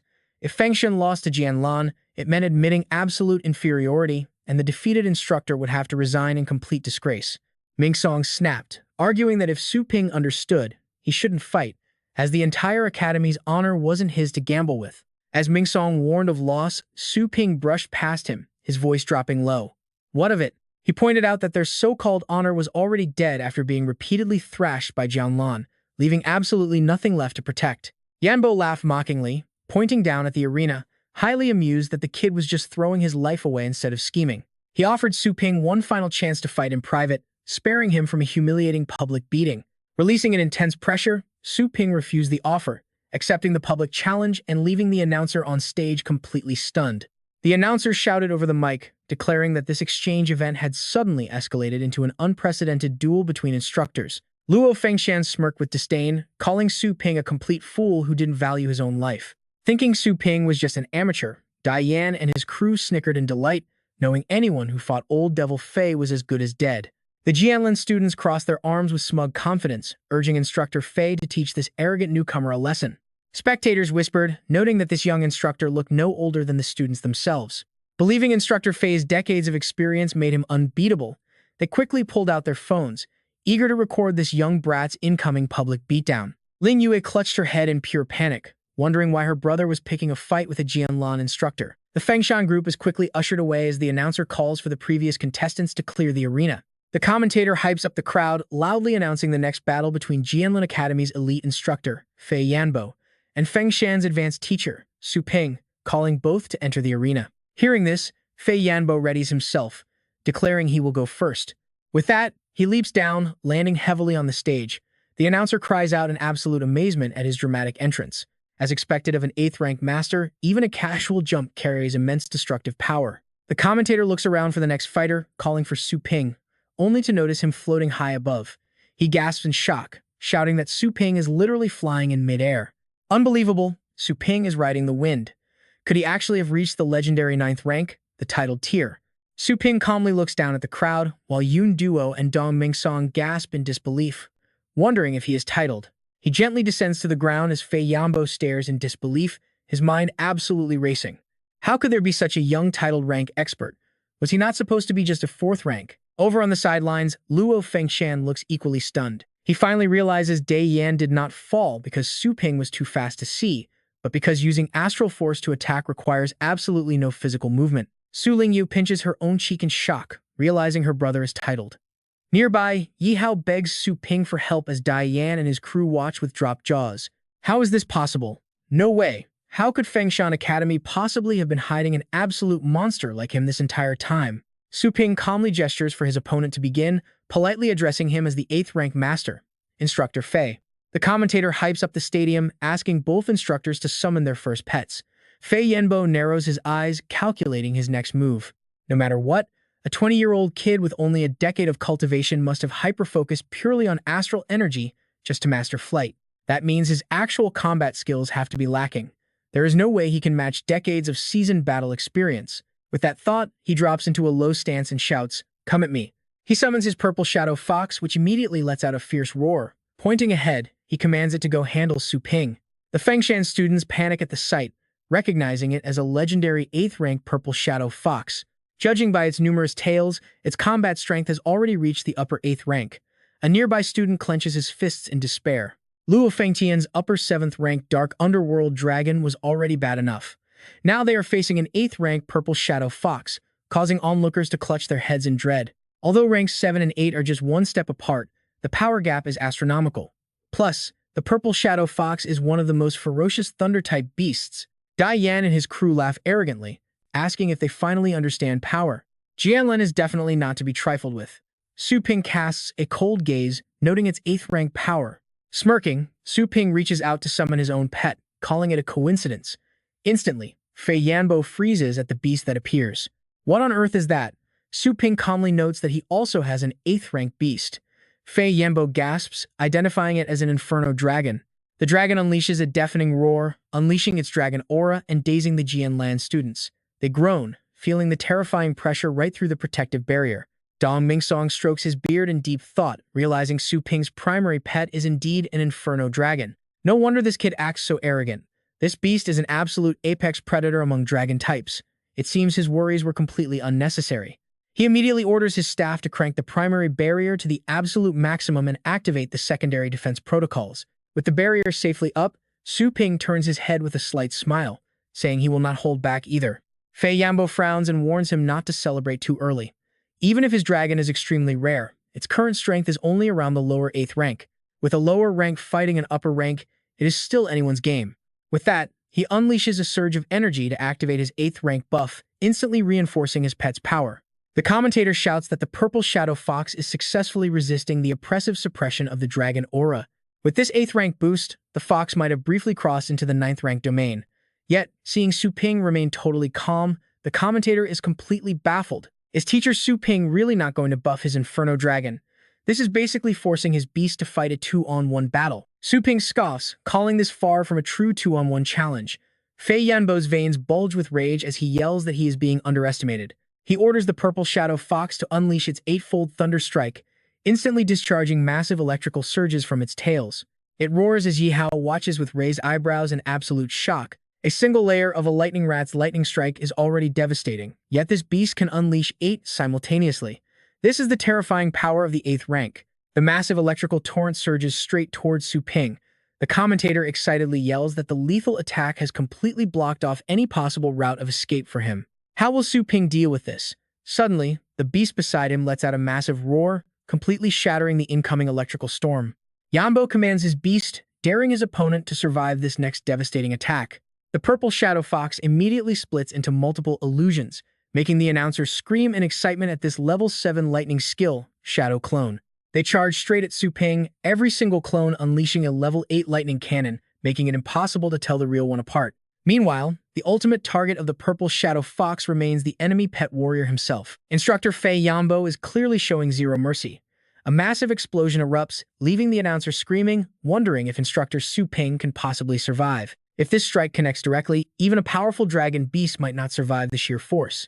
Emerging from the thick smoke, Su Ping smiles calmly, calling the move nostalgic but pointing out that this version of Shadow Clone is still way too weak. The fox screams in pain as the Purgatory Candle Dragon clamps its jaws onto its neck, shocking the announcer by finding the real body instantly. Yanbo panics, shouting for his beast to escape, prompting the trapped fox to immediately unleash another lightning cannon to blast its way out. Su Ping merely glances over, snorting as his dragon takes the full blast. The announcer screams that taking multiple level 7 lightning blasts directly to the head at point-blank range will have catastrophic results. Dai Yan and his crew laugh gloatingly, shouting for the dragon's mouth to be blown to pieces for even daring to challenge Instructor Fei. Ming Song slams his hand on the table in frustration, sighing that the gap in combat experience is simply too massive for Su Ping. Yun Duo sneers, noting that the sound of those direct hits means this battle is already over, and the winner has been decided. Suddenly, Su Ping asks who said that, shocking Yanbo as he realizes the Purgatory Dragon still has the fox locked in its jaws. The announcer screams in absolute shock, unable to believe that after taking so many powerful lightning blasts directly to the face, the dragon only has a few scratches, while the fox is actually on the verge of death, leaving the dragon surrounded by a cracking shield. Yanbo gapes in complete shock, recognizing those high-level earth and plant defense skills as rock armor and vine armor. As the defensive armor shatters into pieces, the announcer yells that the Purgatory Dragon is completely unharmed and untouched. With its naturally tough hide combined with both rock and vine armors, it did not take a single scratch. Yanbo clenches his fists and snaps, calling it shameless to force such a top-tier dragon beast to learn defensive skills. He yells that it is a waste of a dragon's pride, but Su Ping just laughs, asking what pride is left when beaten by their own kind, getting crushed repeatedly by other dragons that are far more powerful. Even a top-tier dragon hiding in fear will learn defense to survive, and now it can proudly clamp the throat of that fox, because in the end, absolutely nobody wants to die. The announcer immediately declares Su Ping the winner of the first round, sending the Fengshan students into wild cheers. They celebrate Su Ping's insane power, while Dai Yan grits his teeth in pure frustration, cursing under his breath. Ming Song sighs in relief while Yun Duo remains silent, as Yanbo steps forward to warn Su Ping not to celebrate his victory too early. He claims that was just a secondary pet, warning that if Su Ping's main beast is level 9, he will not show any mercy. With that, he summons the massive Abyss Demon Snake, ordering it to tear the entire arena apart. The Fengshan students freeze in terror at the sight of the level 9 Abyss Demon Snake, while Dai Yan grins with absolute confidence. This snake possesses true level 9 combat power, meaning even that powerful Purgatory Dragon stands absolutely no chance. Another student agrees, noting that the dragon is already exhausted from the previous round, making this a guaranteed victory. The Jianlan students cheer, shouting for Instructor Fei to completely crush his opponent. They loudly boast that Su Ping is finally cornered, but he merely smirks, asking them when he ever claimed that the Purgatory Dragon was his actual main pet. He reaches out to summon, telling everyone to open their eyes, while the announcer rubs his chin thoughtfully. The summoning rift is surprisingly tiny, prompting the crowd to wonder if it is some sort of agility-type pet, before a tiny skeletal foot slowly steps out. The Jianlin crowd shivers, questioning why he would summon such a famously weak and basic little skeleton. Wondering if it is a mistake, Lan Yue suddenly shivers as a freezing chill fills the air. Some notice this little skeleton looks quite unique, but Yanbo merely scoffs, bursting into a contemptuous laugh. He mocks it as a common wasteland mutant, laughing hysterically while offering to let Su Ping summon a different pet, completely dismissive of the tiny skeleton. But noticing a sudden change in his own beast, he freezes in deep confusion. For decades, he has only felt his giant snake's bloodlust, yet now it is suddenly trembling with fear, leaving him wondering where this terror is coming from. He looks at the skeleton, but in a flash, it vanishes, blurring right past him while he stands there completely stunned. His eyes widen as he turns around in shock, staring up at a dark blade that has already slashed the snake's neck. Blood rains down directly onto his head as he stands frozen, leaving the announcer completely gaping in utter disbelief. A level 9 abyssal demon snake instantly obliterated in a blink? This cannot be real. What on earth is that little skeleton's true power? The snake's blood splattered toward Diane's jaw-dropped group, but Su Ping quickly summoned a protective shield to keep himself completely clean. He casually reminded Yanbo, who was kneeling on the floor, to quickly recall his beast for medical treatment. Yanbo clenched his fists in utter disbelief. How could his hard-earned level 9 snake be utterly crushed by a mere low-level skeleton? He simply refused to believe this reality. Glaring with sheer determination, he demanded to know what that creature actually was. Su Ping smirked. Want to know? He turned with a playful grin, noting he had absolutely no obligation to tell him anything. The Fengshan faction erupted in pure excitement. Su Ping won. After 10 long years, they finally claimed a glorious victory. The Jianlan crowd gritted their teeth as the cheers echoed, praising how incredibly powerful Su Ping actually was. Diane suddenly leaped up and pointed. Wait, do not let him leave. He is the one who injured our exchange team members, and now he severely injured our mentor's beast.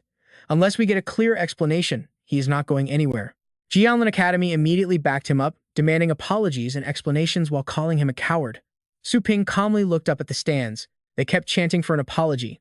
He calmly tapped his device to open a video call, asking if they really wanted an explanation. He promised to give them exactly that, turning to the host to request a connection to the stadium's main screen.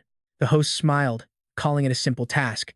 Suddenly, Xu Kuang's face popped up, beaming with joy that his master had finally called. Dai Yan and his crew were completely baffled, wondering who this newcomer was, while Su Ping shot them a brief glance. He told him to stop, reminding him he had not accepted him as a disciple yet, and ordered him to show the other two. He saluted obediently and stepped aside to reveal two bedridden patients with closed eyes. Dai Yan's panicked lackey pointed nervously, terrified that they might actually expose everything right now.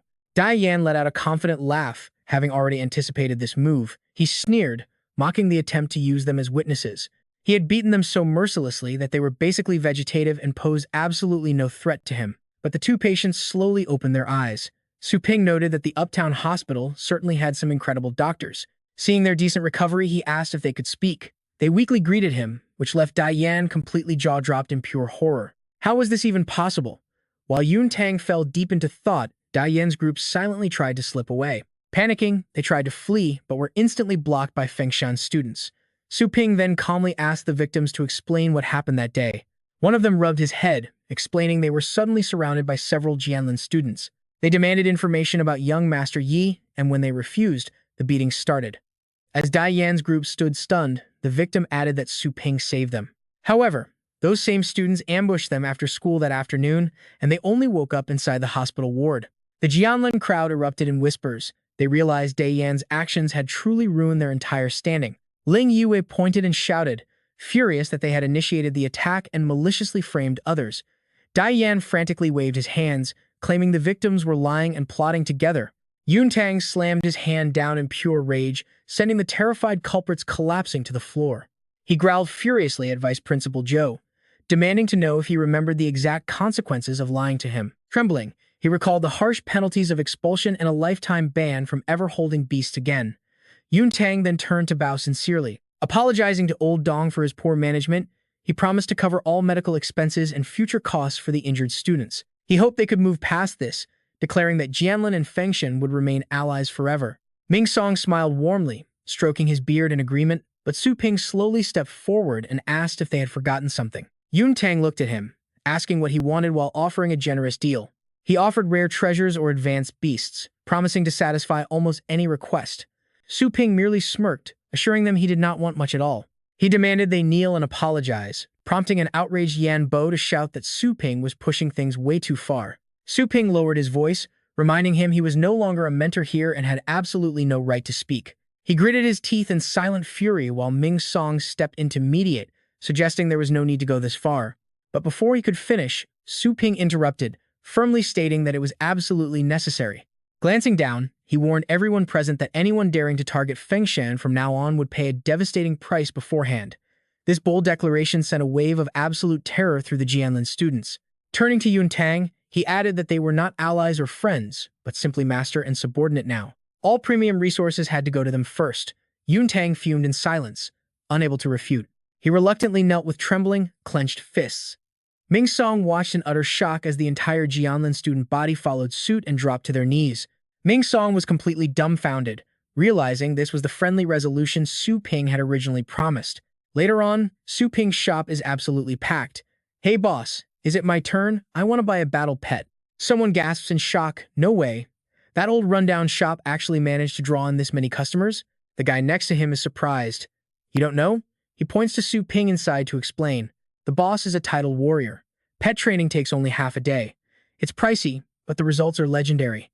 The other guy remains skeptical. "Is that even real?" Another customer shoves the guy who just spoke. "Shh, don't go blabbing our secret to everyone. If more people find out, we won't even get a spot."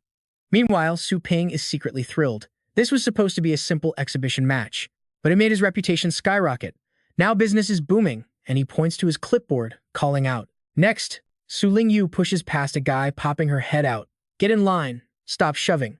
Su Ping stares at her. "What are you doing here?" Su Lingyu mutters shyly. "I want to train my pet too, okay?" He smirks, letting out a sigh. "No big deal. You could have just asked me directly.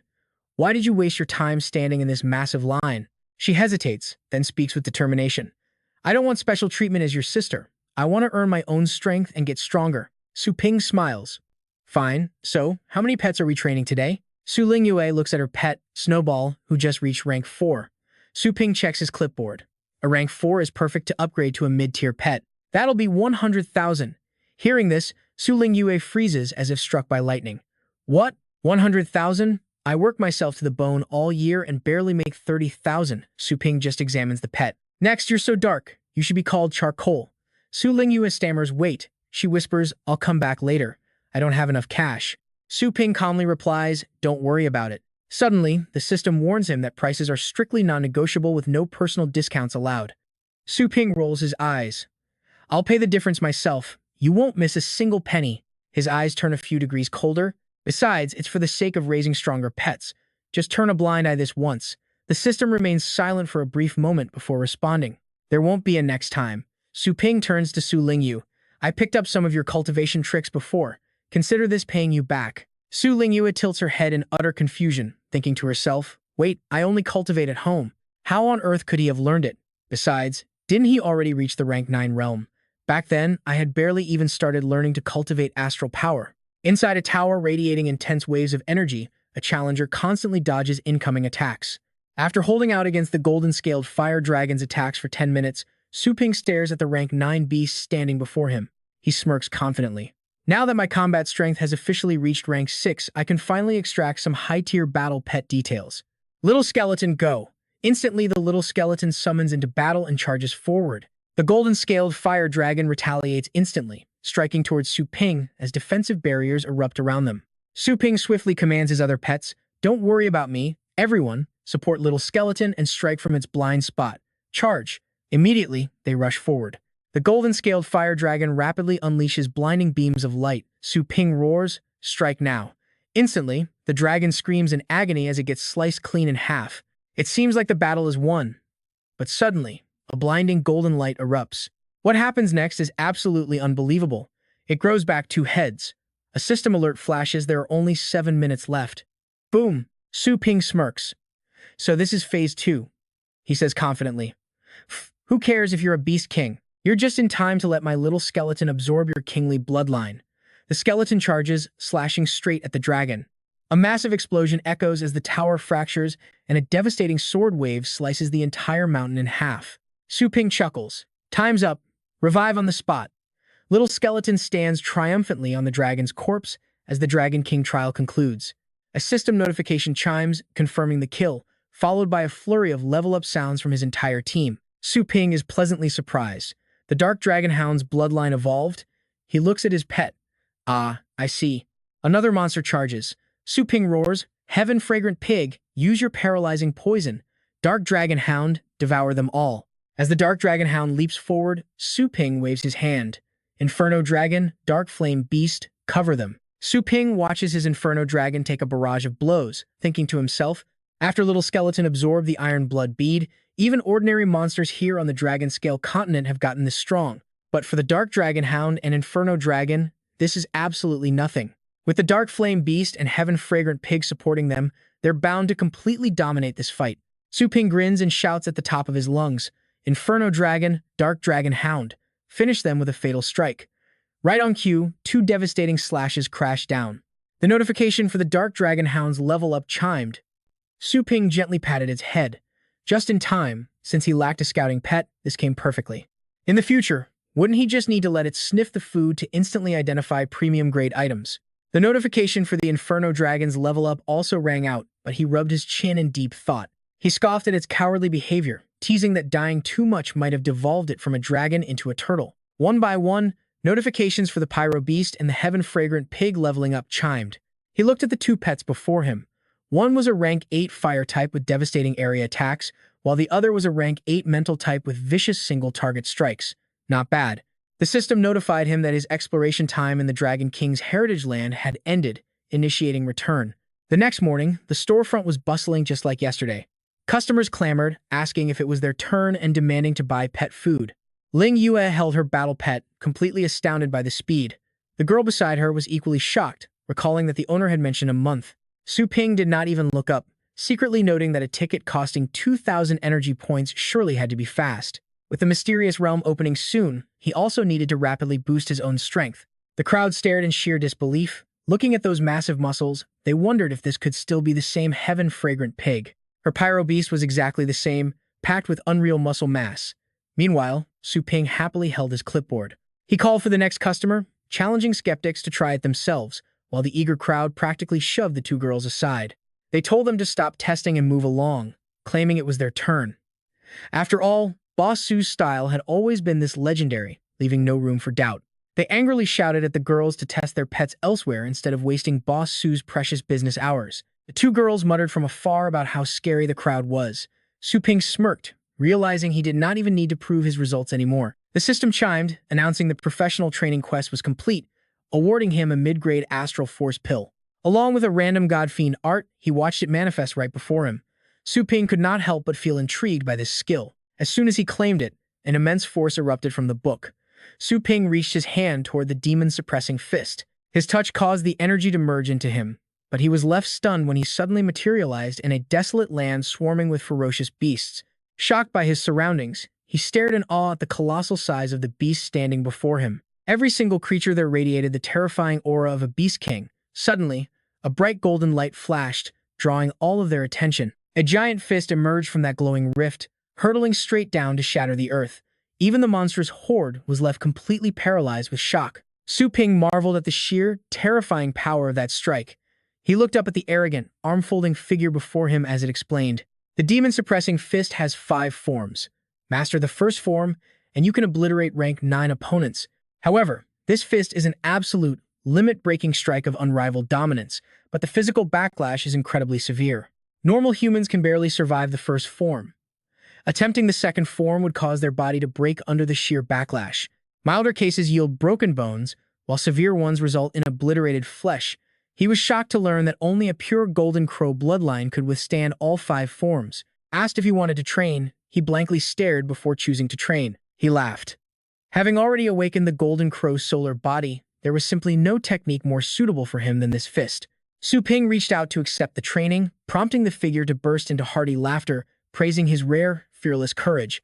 Glowing orbs descended around Su Ping. They represented the first form, Demon Extermination, the second form, Demon Subduing, and the third form, Demon Suppression, the fourth form, Demon Obliteration, and the fifth, No Demons. The figure noted that mastering each form unlocked the next. Su Ping pondered. This mysterious realm was not like normal wastelands. Powerful experts surely awaited. If he only relied on Little Skeleton, he feared 2 fists could not match 4 hands. He needed to raise his own strength by another level to cope. He could not place all the pressure on Little Skeleton. Clasping his hands with a smirk, he resolved to train and wipe out every monster. 2 days later, equivalent to half a month in the training realm, Su Ping stood covered in scratches, panting heavily. He gasped, looking toward the Dragon King's heritage land while standing with his 2 pets atop a mountain of beast corpses. With the first form of the demon-suppressing fist fully mastered, the system warned him of low energy and prompted his return. Su Ping remained completely calm, muttering, "So fast?" He was just a step away from perfection. His Golden Crow's solar body had also improved, nearly reaching level 2. Hopefully, this strength would suffice. The next morning at Yihuang Base City Number 7, an echo drifted from inside, asking Captain Nai why his powerhouse Baiken team would even bother to invite them. Seated at the table were two individuals. One was the advanced rank 8 Pet Master Elder Ming, while the speaker was advanced rank 8 Pet Master Chen Long. He asked if they weren't worried about sharing the treasures. Sitting across from them, Baiken chuckles. "Strong? Well, to be honest, I only came here this time because I have my eyes on a certain treasure." Turning serious, he explains that according to his intel, this particular treasure is guarded by an incredibly powerful, high-tier beast. "Sure, our Baiken team is famous," he admits, "but honestly, we just happen to have a bit more experience than most. In fact, only 3 of us have actually reached this high level: myself, Ye Chenshen, and Xiao Xu. Getting to this point took countless brutal battles against terrifying monsters. Thanks to that experience, they know that safely stealing this treasure requires a powerhouse of at least rank 8. Hearing this, the two trade glances. Inside, Chen Long just scoffs with utter contempt. So Baiken wants this sweet deal all to himself.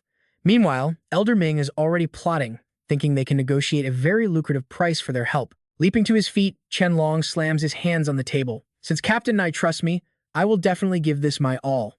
But the realm isn't just full of wild beasts. Plenty of other people want this treasure for themselves, and I am certainly no amateur who's blind to that. If we successfully secure that treasure, you must let us choose our own rewards from what is left." Baiken readily accepts Chen Long's terms. "Fine, if we succeed, Elder Ming chooses first, then it is your turn next, and the rest will be distributed based on merit. Sound fair?" Seeing how he distributes the loot, Chen Long sneers inwardly. Treasures in a realm don't belong to who finds them, but to whoever survives and carries them out. Having such a greedy wolf in the group is a disaster waiting to happen. Stroking his beard, Elder Ming speaks up. "Since you are the captain, you should definitely choose first." Hearing this, Baichen chuckles and shakes his head. "Elder Ming, you are wrong. I am not the one choosing first." That completely catches them off guard. Their faces darken instantly. What? Is there really someone else here who has the right to stand above them and knee Baiken? Just then, Yi Chenshan leads Su Ping inside. Spotting Baiken, Chenshan immediately gives a respectful nod. "Captain, Boss Su has arrived." Both Elder Ming and Chen Long whip their heads around, with the elder whispering, "Who is that kid next to Yi Chenshan?" Chen Long sizes him up and mutters, "His energy fluctuation is incredibly weak. He probably hasn't even reached rank 6. Is he just some guy with connections?" Seeing Su Ping, Baichen quickly steps forward with an eager handshake. "Brother Su, welcome." Spotting his enthusiasm, Su Ping quickly makes a guess. "You must be Captain Nai Baiken." The captain nods with a smile, then gestures toward the seated duo. "Let me introduce you to everyone." Sensing something off, Chen Long narrows his eyes and questions him. "Captain Nai, don't tell me the person getting the first pick you mentioned is this young kid." Baiken just throws his arm around Su Ping's shoulder with a grin. "Brother Su saved Xiao Xu's life by soloing an 8th rank demon bone beast. Surely, you won't turn down the honor of picking first, right, Brother Su?" Seeing his sincerity, Su Ping accepts. In that case, it'd be rude to refuse. Chen Long and the elder are left completely speechless. An 8th rank demon bone beast was actually taken down by a kid this young? Sensing their awkward silence, Baiken speaks up. "Well, any objections? Are there any issues regarding the order of choosing rewards?" Elder Ming quickly recovers and smiles in praise. "A young talent with such an incredible record definitely has the right to stand alongside us." Chen Long quickly chimes in as well. "Besides, since he is also a savior to Ye Chenshin's crew, I have absolutely no complaints." At dawn, the 6 of them begin climbing Mount Longtai toward the Dragon Ascent platform. Leading the way up front, Baichen looks back and checks on Su Ping. "Brother Su, the Dragon Ascent platform is quite high, so the air is extremely thin. If you feel unwell, let me know and we will slow down." Hearing this, Su Ping replies calmly, "Walking upstairs is not tiring at all. It just wastes too much time. Can't we just fly up to the platform?" Su Ping's casual comment instantly irritates Chen Long from behind. "Hey, don't talk nonsense. I don't want to get dragged down by your stupidity later." Baiken quickly steps in to diffuse the tension. "Haha. Brother Su is new here, so it's completely normal that he doesn't know the rules." As they walk, he goes on to explain the area's strict rules. The terrain of the Dragon Ascent platform is extremely treacherous. If you fall, unless you have a flying battle pet, even rank 8 experts like us would be absolutely terrified. Because of that, there is an unwritten rule among pioneers. Absolutely no fighting or summoning battle pets on the Dragon Ascent platform. He adds that anyone who violates this will be isolated or even targeted by other teams, a rule meant solely to protect the lives of top experts. After speaking, Baiken glances at Su Ping, urging him to keep a low profile. Suddenly, a man and a woman are seen fighting fiercely in the distance. Judging by their moves, Baiken immediately recognizes them as the young heirs of the Jiang and Tang families. Seeing them clash, Su Ping gets confused. Didn't Baiken just say fighting is forbidden here? The captain quickly explains, well, rules are only meant for ordinary people like us.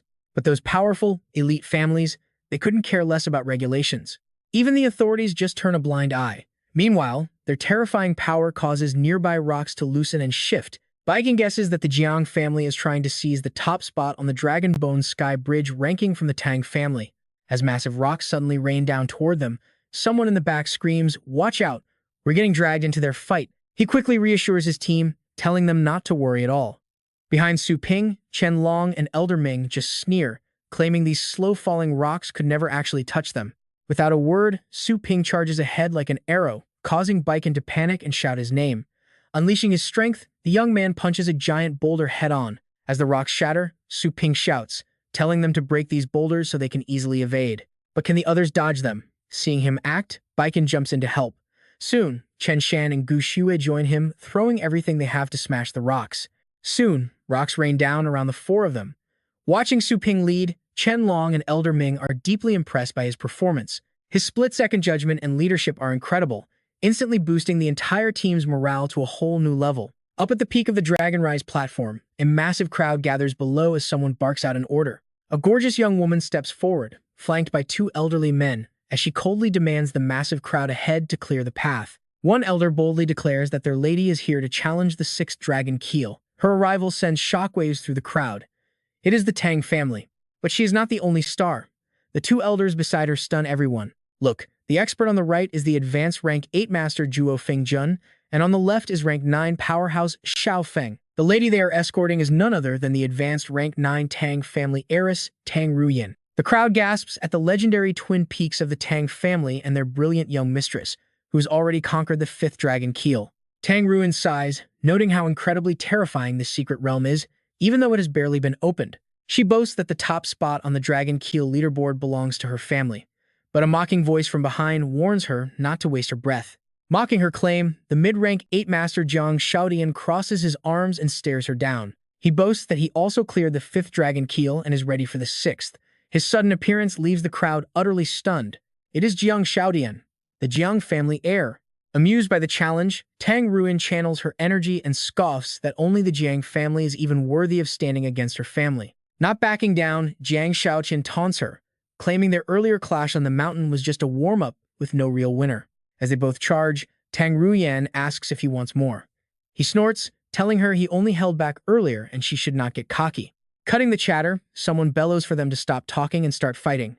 High above, a mysterious figure watches them, fully agreeing with the sentiment. That figure is the legendary Venerable Blade. With Mount Dragon Rise secret realm officially open, he permits the battle. All right, you and I can hear the panicking crowd urging everyone to rush inside immediately before they make the legendary Venerable Blade angry. Before they can step forward, a sudden flash of light cleaves the ground, blocking their path. Standing before them is a furious Zhuo Fengjun. The Tang family has not spoken yet, he growls, daring any of them to take a single step forward. Suddenly, a foot steps right over the crack. It is our main character, Su Ping, walking past completely unbothered, making Zhuo Fengjun's face darken with rage. Whispers break out in the back, wondering who this guy is to dare bypass the mighty Tang family. Infuriated by his arrogance, the wild-haired Xiao Feng unleashes his energy with a roar. Daring him to die, he fires a devastating palm strike that shatters the surrounding earth. But Su Ping remains completely unfazed. Suddenly, a massive force strikes from above, cleaving Xiao Feng's attack in half and leaving the crowd speechless. A terrifying blade energy cuts a deep line right between them, throwing the crowd into absolute chaos. Venerable Blade has intervened.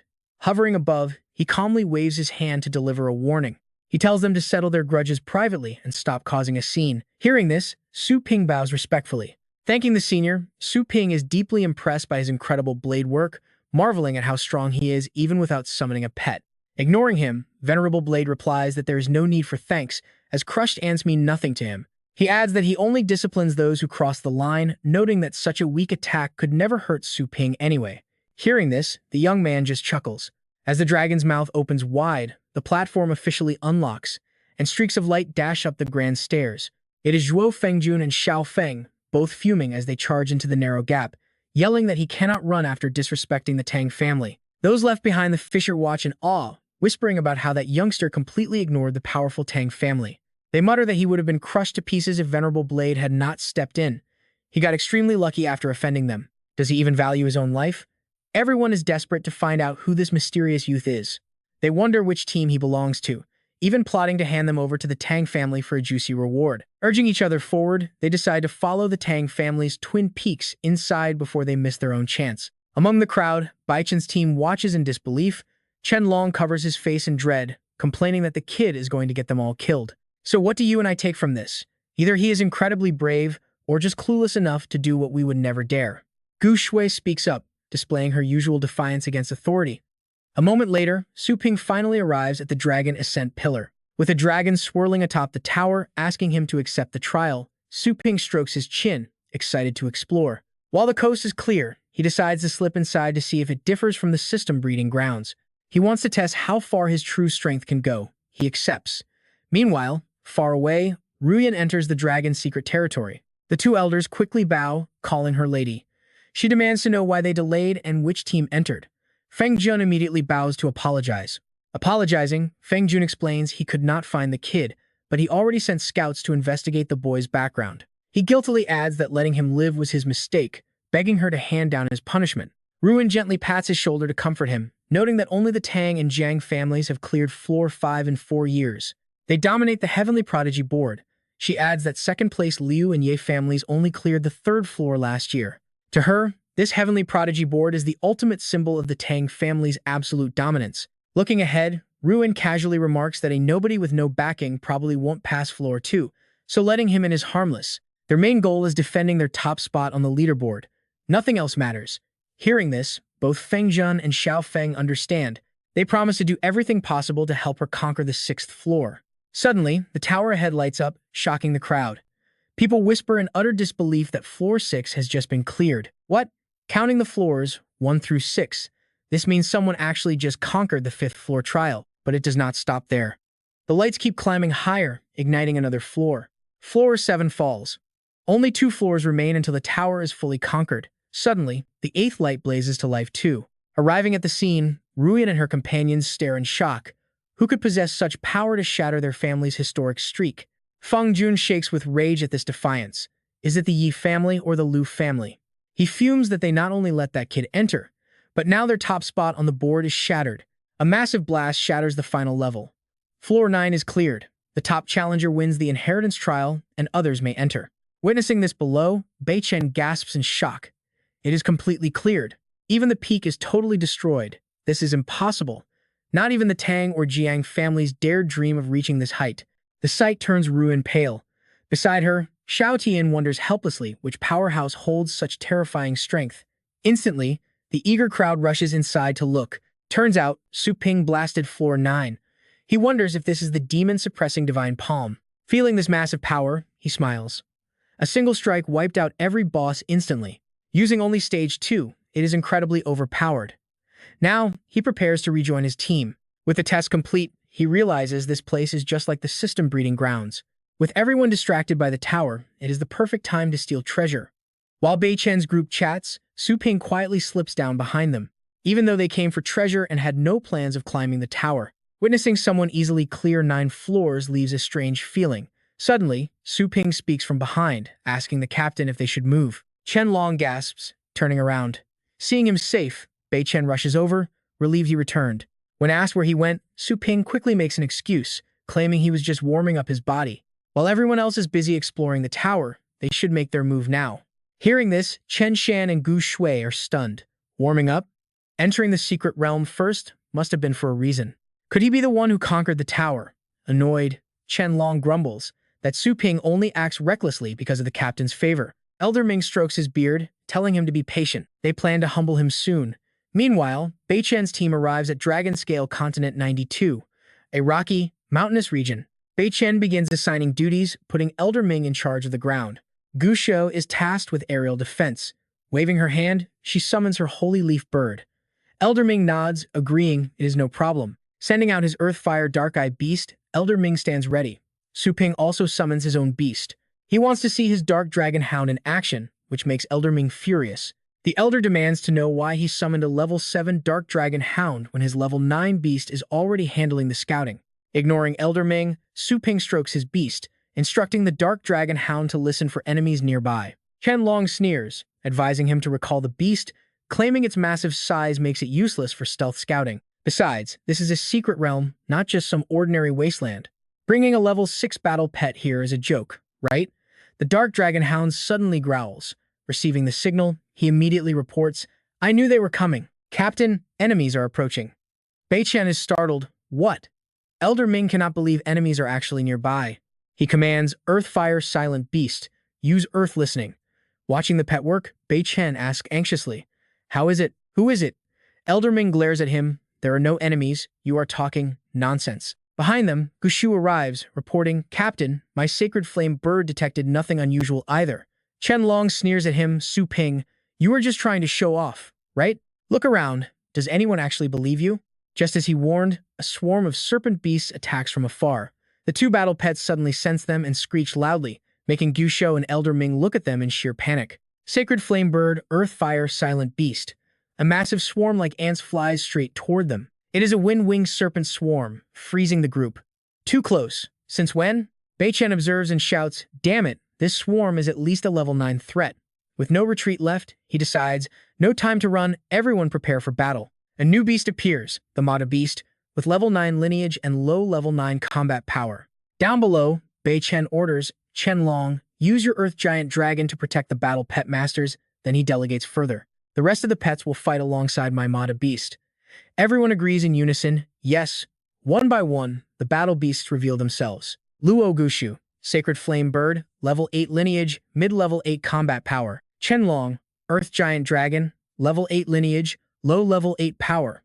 Elder Ming, Scythe Guard, level 9 lineage, low level 9 combat power. Yi Chen, Ash Scale Wound Beast, level 8 lineage, high level 8 combat power. On command, the Earth Giant Dragon lifts a massive boulder, building the fourfold Earth Treasury Guard. Once Su Ping's group enters the shelter, the beasts begin their defense. Gushu suddenly remembers something. Wait, Teacher Su's Dark Dragon Hound is still outside. Glancing back at her, Qianlong reassures her. "No need to worry, we have 2 level 9 beasts out there. As long as that hound is not as clueless as its master, it will be fine." She still feels deeply uneasy. "No, that wind-winged swarm is too massive. Escaping is impossible. Recall it now." He looks annoyed as he explains the reality to her. "Easy to say, but if we open the guard and the wild serpents rush inside, then what? Is a mere level 7 pet worth risking our lives?" Chen, standing nearby, immediately speaks up in defense, pointing out that the Dark Dragon Hound was the first to detect the danger. He firmly adds, "Besides, Boss Su is a savior to us all. My Ash Scale Wound Beast will handle our defense. Please open the Earth Treasury Guard." Su Ping looks at them gratefully, answering, "No need, I appreciate the kind offer." Then he calmly reassures them, "Do not worry, my dog is just a mixed breed anyway, with only that much combat power." Looking at Qianlong, he smiles and adds, "If we take out the leader, the swarm will scatter, so why not team up for a big play?" His words make the guy scowl. Elder Ming places a hand on Qianlong's shoulder, reminding him, he is just all talk. A Dark Dragon Hound with a level 7 bloodline only has high level 7 strength. Facing a level 9 swarm, it will probably turn to dust instantly. He agrees, hoping this loss teaches him a lesson. With that, he summons his beast, the Earth Fire Silent Beast. Veiling its presence, it emerges with a low growl. Gushu, watching closely, realizes it is an invisibility skill. A transparent barrier slowly forms inside the Earth Treasury Guard. Seeing their confusion, Elder Ming confirms, "Indeed, I cloaked the barrier so we can observe the battlefield." The scene outside is pure chaos as Bei Chen's beast slaughters the serpents. The other pets launch fierce attacks as well. Inside, Gushu searches for his battle pet. "Wait, where's the Dark Dragon Hound? Did it get ripped to shreds already?" Chen quickly points, "That is not it." A faint light flickers amidst the swarm in the distance. He asks her, "Look, there seems to be a glowing streak inside the swarm." Brushing her hair aside to look, Gushu gasps, "That is it." Incredibly, the Dark Dragon Hound is still alive and tearing through the serpents. Staring at it, she wonders, is that glowing light a protective shield? All 5 of them are left speechless. Gushu stands frozen in awe. Who would have thought a level 7 pet could run wild in a level 9 serpent swarm? Qianlong adds, and he claimed it only had minor combat power. Suddenly, the boss of the swarm arrives. A high-level 8 Wind-Wing Azure Serpent, Lord. It curls its tail, striking fiercely at the Dark Dragon Hound. A powerful strike shatters the earth, filling everyone with dread. But incredibly, the Dark Dragon Hound stands completely unscathed inside its glowing protective barrier, totally fine. Elder Ming and Chen Long are flabbergasted. Its defense is absolutely terrifying, he describes. That armor felt even tougher than his own earthen giant dragon. Crouching low, the Dark Dragon Hound lunged straight at the leader's back, unleashing a razor-sharp claw swipe that barely scratched the Wind-Wing Green Python's thick skin. Watching closely, Chen Long immediately underestimated its ability since the strike barely did anything. He figured the Dark Dragon Hound was only good for defense. No wonder its shell was so hard. His earthen giant dragon at least had offensive skills. Suddenly, the Wind-Wing Green Python rolled its eyes and shrieked. It plummeted from the sky, green liquid foaming at its mouth as its body violently trembled and turned a sickly purple. Foaming and groaning, the beast collapsed. Elder Mo gasped, shouting that it was poisoned. Chen Long was stunned too. Heavy defense was one thing, but deadly poison? They were both incredibly impressed. This hound was absolutely overpowered. But the Dark Dragon Hound was not done, leaping forward to slice deep into the python, making its blood spray everywhere. Watching his beast dominate, Su Ping smirked. Having survived the terrifying Dragon King breeding ground, he knew these trash mobs were nothing. His hound could easily solo the entire pack. It was time to wrap this up quickly. With a deafening dragon roar, the beast finished them off. Now leaderless, the remaining monsters scattered in absolute panic. The group cheered wildly for their flawless victory with 0 injuries, and Bei Chen could not stop praising the hound. That Dark Dragon Hound is insane. Chen Long rushed over with an awkward smile, asking if Su Ping felt a bit underwhelmed. He went on to praise the hound as a top-tier masterpiece, but Su Ping just casually picked his ear, responding with polite sarcasm. It is just okay. Average aptitude. Elder Mo raised his hands, saying Su Ping was way too modest. If that beast was only average, then their own pets were absolute garbage. Right then, the system screen popped up with an appraisal. The Earth Fire Cotton Sound Beast. Earth and Fire Attributes. 9th rank Bloodline, with mid-level 7th rank Combat Power. Abilities include Stealth, Wind Fire Steps, Tunneling, and 10-mile Soul Chase. Aptitude is abysmal, even lower than low grade. Su Ping froze. He expected more, but abysmal? This old guy was clearly delusional. Meanwhile, the hound brought back a mouthful of glowing eggs. Chen Shan gasped, "This is the offspring of the Wind-Wing Green Python." Seeing the hound sniff them with interest, Chen Long explained that these unhatched larvae were not yet fully formed, having absorbed the nutrient essence of their mother. If a pet consumes them, it is definitely a massive nourishment. Elder Mo nodded in agreement, noting that since Su Ping's hound found them and killed the leader, it deserved this prize. Su Ping held up a scale, generously deciding to let things go. These scales were highly prized for concealment, and they did not come cheap on the market. If you do not mind, you can take them. Hearing this, the two exchanged glances. Chen Long whispered, "For us? What is with this guy? Instead of settling scores, he is actually sharing the loot with us." Elder Mo remained cautious, whispering that his strength was completely unfathomable, so making an enemy would be foolish. Making peace was their best option. Chen Long agreed, and with their minds made up, they respectfully bowed to Su Ping. "Thank you, Brother Su. We will accept your generosity." Chen Long offered their future assistance, which Su Ping casually accepted. "All right." Unrolling their map, Bei Chen pointed them towards the north. Pointing directly at a specific cave on the map, he confidently declared it to be their final destination. Sitting nearby, Elder Mo and Chen Long nodded, estimating they would arrive by early tomorrow morning. Glancing at the map from a distance, Su Ping pondered silently. He recognized this location from the Dragon King heritage ground. There was indeed a secret treasure hidden here. But there should have been several treasures across the continent, so why did this map only show one? Walking over to Bei Chen, he asked if the map was hand-drawn. The captain replied enthusiastically without hesitation, explaining that it had cost him a fortune. He asked if something was wrong, and noticing their stares, Su Ping quickly played it down, saying he was just curious about the strange location of the treasure. Bei Chen laughed heartily, saying that treasure hunting was simply a matter of who was faster, with nothing strange about it. Chen Long chimed in, agreeing completely with the captain. Perhaps the other treasures had already been cleaned out before the mapmaker finished. Su Ping remained deep in thought, calculating his next move. The following day, as the group approached a cavern along the cliffs, a sharp warning suddenly cut through the air, telling everyone to halt. Su Ping blocked Bei Chen with his arm, warning that a dangerous 9th-rank beast lurked inside. Surprised, the captain asked how he could possibly know that without going in. With a small smirk, he simply claimed he could sense it, but secretly, he had a different reason. Although he had not spent much time in the Dragonbone Tower, he still remembered the spawn points of every major beast. He looked back at his companions, asking if they still doubted his hound's incredible sensory abilities. Bei Chen stroked his chin in thought, recalling how the hound had successfully warned them about the python pack earlier. He admitted having Su Ping around was a lifesaver. Behind them, Chen Shan complained about facing another 9th-rank monster, while Gu Shui broke into a nervous sweat. The pythons only reached a 9th-rank threat level as a pack, but individually, they were merely 7th or 8th-rank beasts. The beast inside this cave is likely a level 9 threat, and we still have no idea what the terrain looks like. Elder Ming feels the same way, making this feel 10 times harder. Even with Brother Su's powerful battle pet, taking down this beast won't be easy. Bei Chen confidently shares his plan, suggesting they lure the snake out of its cave to strike it first. Chen Shan totally agrees with the strategy, suggesting they set a trap outside to ambush the beast the moment it shows its face. Chen Long quickly agrees and summons his pet, the Earth Polar Dragon. As his dragon emerges, it uses earth tunneling to roll the soil into massive boulders, ready for their trap. Gu Xiu calls forth her sacred leaf bird, casting a blazing cloak to wrap those massive earth boulders in roaring fire. The other battle pets show up next, activating their stealth skills to completely fade out of sight.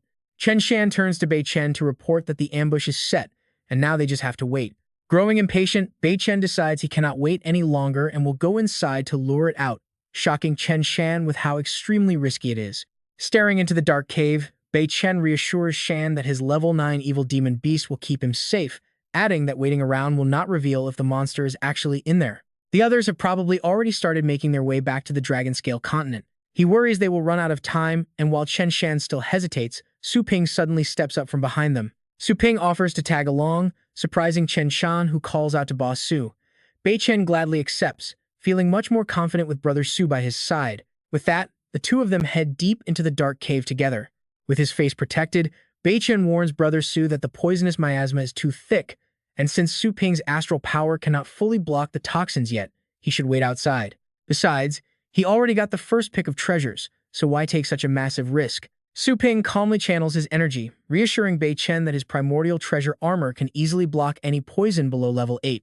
With a sharp look, Su Ping points out that Bei Chen surprisingly gave up his first 3 picks for the treasures during this hunt. He finds it hard to understand why the captain would now march straight into danger all alone. Believing the captain is not that selfless, Su Ping watches him walk ahead.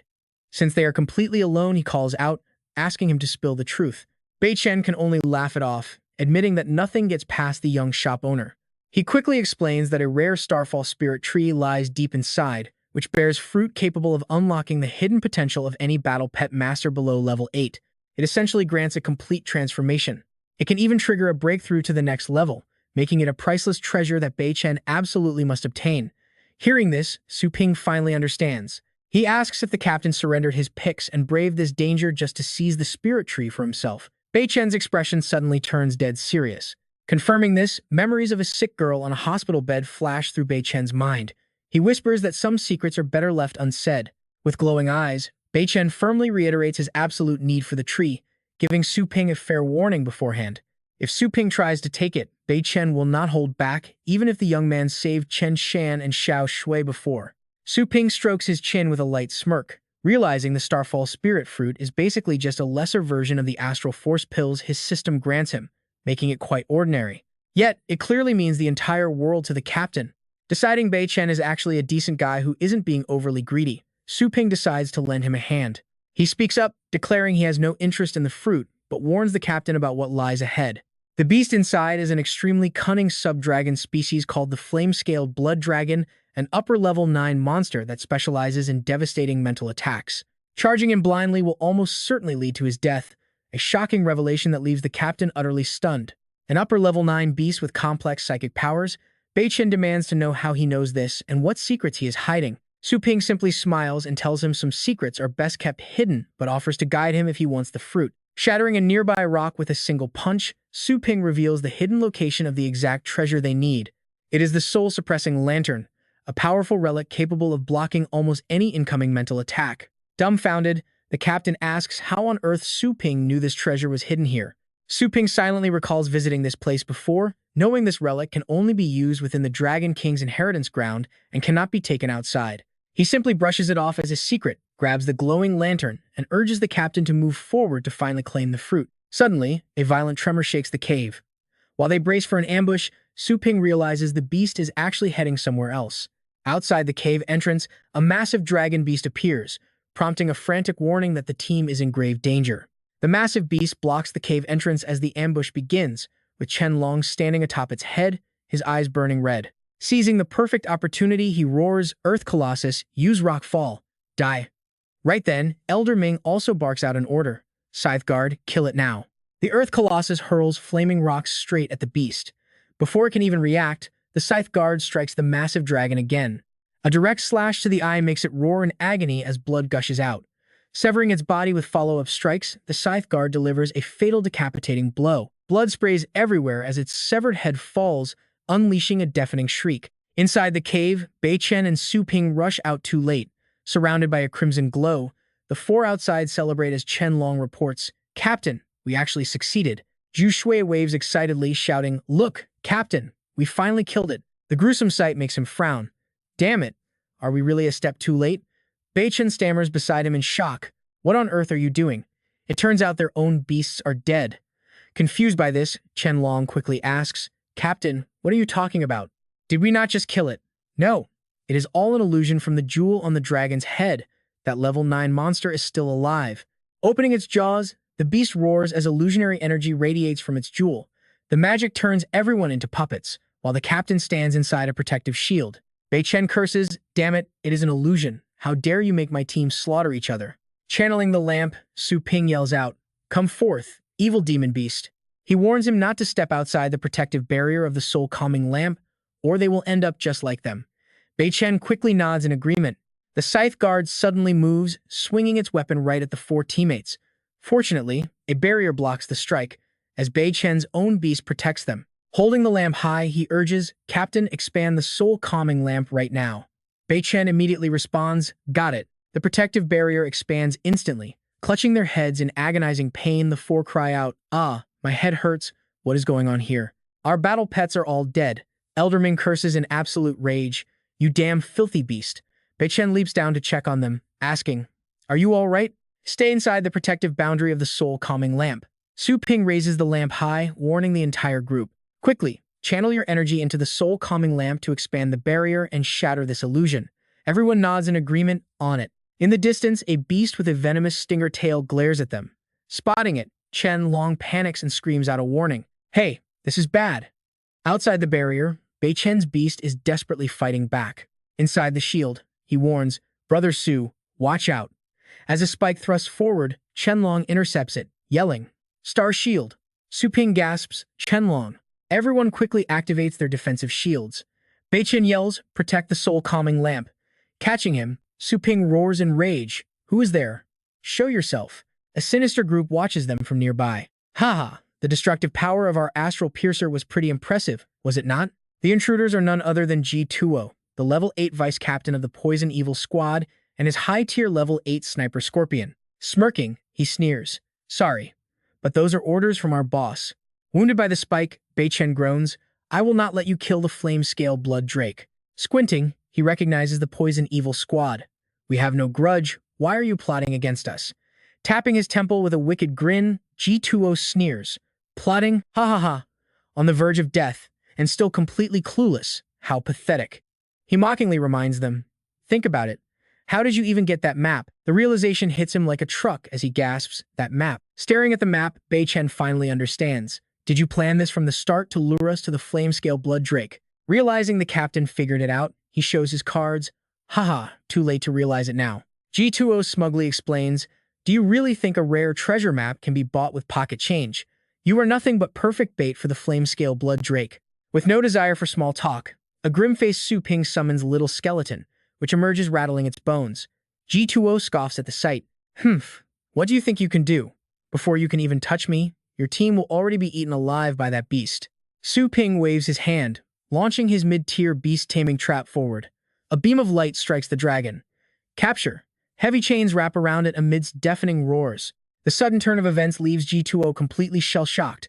What on earth is that thing? How did it capture it so easily? He screams in pure panic. The level 9 giant flame-scale blood drake is now bound tightly by glowing chains with no hope of escape. In the blink of an eye, the massive dragon completely vanishes. Covered in wounds, Zhu Shui and Chen Shan cheer in absolute relief. The flame-scale blood drake is gone. G2O stands there jaw-dropped, while Su Ping floats high in the air, looking down with a smug smirk. Are you guys just going to stand there? Aren't you going to try and stop us? Expressionless, he prompts them coldly.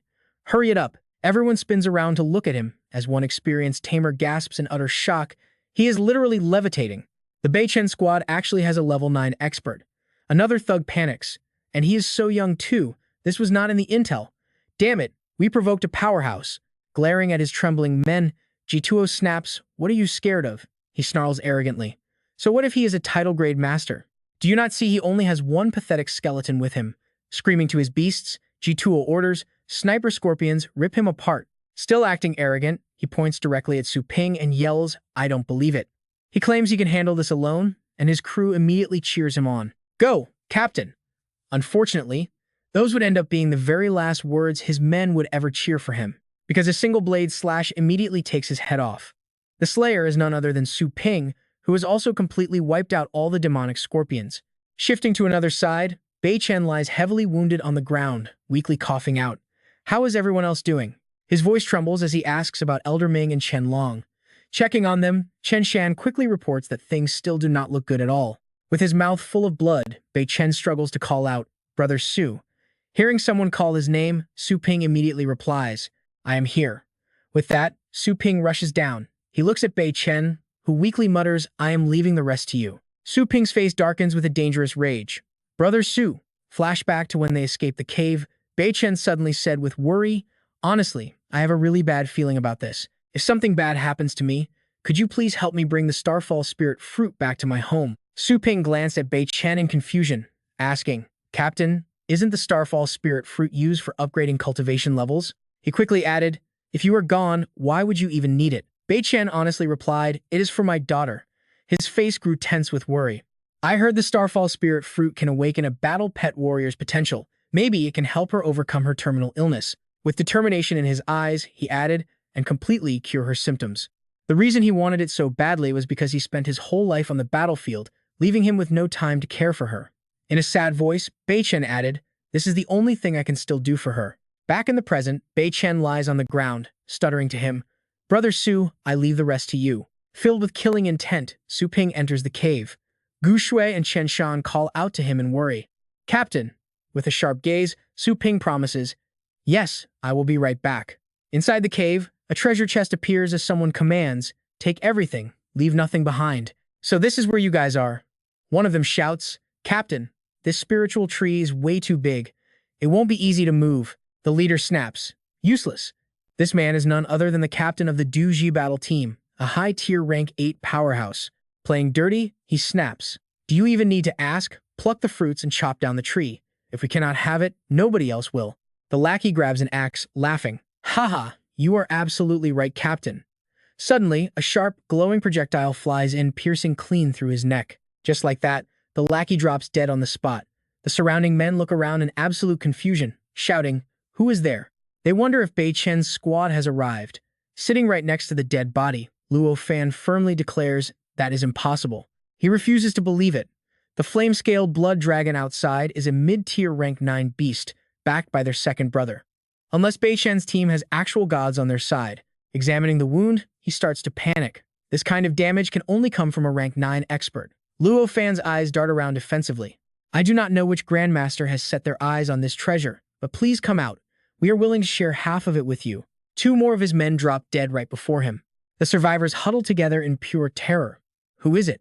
Show yourself." Cowardly assassinations do not prove you have any real skill.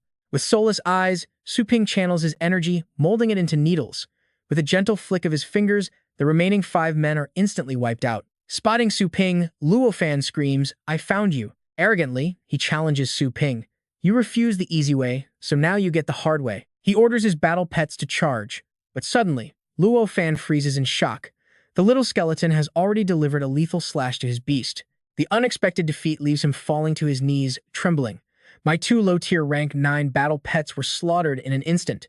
Realizing Su Ping is a monster, his face goes pale as he begs, "Mercy, great expert.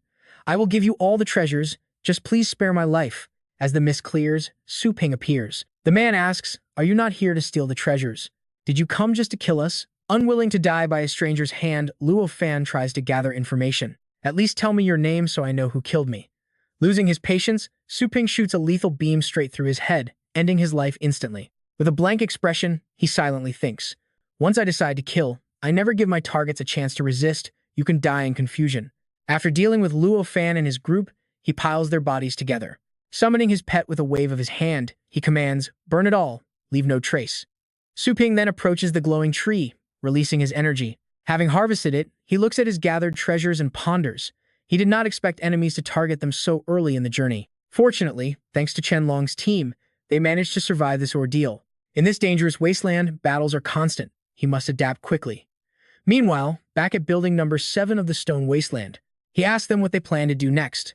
Holding her injuries, Gushi replies that they must return to bury their captain. Bandaging his leg, Chen Shan adds they also need to handle things for Elder Ming and Chen Long.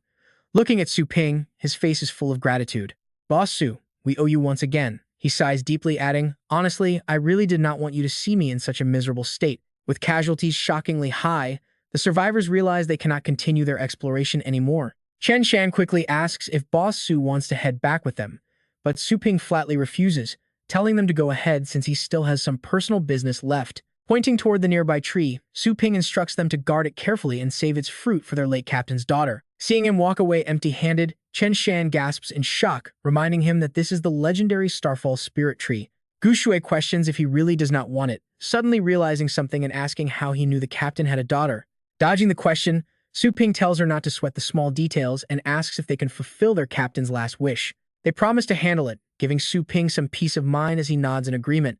Su Ping points to the remaining loot, suggesting they sell those valuable treasures off to secure a massive fortune. He wants the money split among the victims' families as compensation, a selfless act that leaves Gu Shui in tears.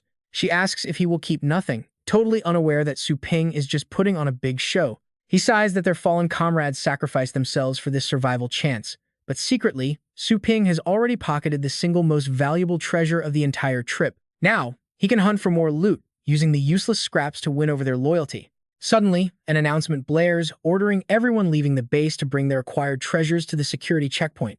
Unchecked items will be confiscated, and as Chen Shan struggles with exhaustion, Gu Shui quickly checks on him. Watching the two prepare to depart, Su Ping offers to escort them to the checkpoint where inspectors are cataloging the recovered treasures.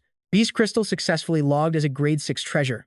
The Heavenly Fist battle art is registered at Grade 8, followed by the Profound Ice Saber at Grade 7. The Fire Enchantment rune is logged at Grade 6, while the Windwing Python scale ranks at Grade 7. Nearby, Chen Ying, Huo Lan, and Sui Feng lazily listen to the logs as Poison Blood Rock is recorded at Grade 5. The Dark Knight Beast Tusk and the Rainbow Stone are both successfully processed as Grade 6 treasures. One of them yawns loudly, leaving Su Ping to wonder where those 3 mysterious inspectors came from. Chen Shan gestures for silence, explaining they are elite supervisors sent to oversee the area, basically acting as the big bosses here. The leader is a Grade 9 powerhouse, flanked by peak Grade 8 experts, just as the legendary Starfall spirit tree is successfully logged at Grade 9. Sui Feng gasps at the name, while Chen Ying's eyes light up with pure greed at their incredible luck. Huo Lan snaps at them to keep quiet, prompting a dismissive laugh before Chen Ying approaches them with a dangerous grin. Chen Ying demands a price to buy it, but Chen Shan steps forward to block him, cutting him off. Apologizing, Chen Shan politely refuses to sell the tree, but Sui Feng has zero patience for defiance and kicks him right to the ground. Calling Chen Shan worthless trash, they throw down 5 million and reach for the fruits, excited that eating just one will trigger their next major cultivation breakthrough. Suddenly, a strong hand grips Sui Feng's wrist, stopping him cold and sending him into an absolute rage. He fumes, wondering who this kid is to match his strength, before shouting directly into Su Ping's face. With a chilling gaze, Su Ping calmly replies that they are not leaving anymore, declaring the inspection over. Inside, Su Ping is cursing up a storm, realizing this inspection is a complete sham designed by corrupt higher-ups to legally rob people of their hard-earned treasures. Regretting not hiding the loot beforehand, Su Ping turns to walk away, only for the corrupt inspectors to block his path. Chen Ying laughs, asking where he thinks he is going, while Sui Feng mockingly demands to know who he is before they both brutally punch Su Ping back. Sui Feng sneers that Su Ping does not make the rules, sending him crashing through a solid wall. Chen Shan and Gu Shui cry out in sheer panic as onlookers quickly crowd around, murmuring in confusion about the sudden fight. Slowly rising to dust himself off, Su Ping reassures them, while Chen Ying smugly cites Article 72 of the local security code. Sui Feng adds that obstructing inspectors justifies the immediate use of deadly force for suppression. They declare that serious offenders can be executed on the spot, secretly determined not to let their golden ticket to grade 9 walk away. Onlookers sneer at Su Ping, mocking him for being yet another fool brave enough to challenge the corrupt inspectors. They laugh about the last guy who got permanently crippled, but one bystander suddenly squints, realizing Su Ping looks incredibly familiar. Another whispers that he is the rogue who humiliated the Tang family, suggesting they capture him for a massive bounty. Suddenly, a mysterious voice echoes from above, calling the brat a bit too arrogant, causing everyone to look around in confusion. They look up in shock as the voice warns Su Ping that hiding his true strength will only invite more annoying flies. A man lounging on the roof sips his wine, offering Su Ping advice. Venerable the Blade tells Su Ping that if he wants to step into a wider world, he must boldly show his claws. Suddenly, someone recognizes the legendary master. Holding his wine gourd, Venerable the Blade confidently smiles, assuring him that others will clear the path. It looks like Su Ping completely understands his meaning. A larger world, huh? Su Ping mutters, giving his thanks. But seeing him stand still, his impatient enemies frantically charge right at him. They mock him for freezing, but Su Ping immediately unleashes a double palm strike straight to their faces. Blasted away, they finally realize he is projecting astral power. Just one brutal slap sends both of them face-planting onto the floor, shattering the rocky ground. Clutching his face in absolute shock, Chen Ying gasps, realizing he is a titled battle master. Seeing Su Ping's power, the crowd erupts into non-stop gossip. How could someone this young be rank 9? That is impossible. Even the genius heirs of the 4 great families haven't even touched high-tier rank 8 yet. Who on earth is this guy? Su Ping suddenly channels his astral energy, easily lifting the heavy treasure off the ground using sheer telekinetic force. Standing right in front of them, he vacuums up the treasure with his power, shocking the onlookers. Look, he is actually controlling objects with astral energy. Xiao Feng's eyes widen in disbelief. It vanished. Could he possess a rare space-type treasure? He quickly exchanges a worried glance with Chen Ying. Space treasures are priceless items that money can never buy. Just what kind of background does this guy have? Xiao Feng completely freezes up and surrenders. What else can they do? Damn it! They thought they found easy prey, but instead provoked a terrifyingly powerful figure. They quickly scramble to their feet and approach Su Ping. Chen Ying offers an awkward, forced smile, admitting they failed to recognize a true master. Stroking his chin, Xiao Feng humbly chimes in, admitting they were disrespectful. Since they got slapped anyway, he begs Su Ping to forgive their stupidity. With glowing red eyes and a cold smile, Su Ping scoffs. Forgive? Those slaps were merely to avenge his mistreated friends. Now, he says, it is time to settle the real debt. Shaking with fear, Xiao Feng offers 20 million astral coins, but Hugh Lan steps through the broken wall and rejects it. 20 million astral coins is a joke. Each of you must pay 30 million instead. He warns that if this news leaks, they will lose their security positions instantly. The two freeze up in terror.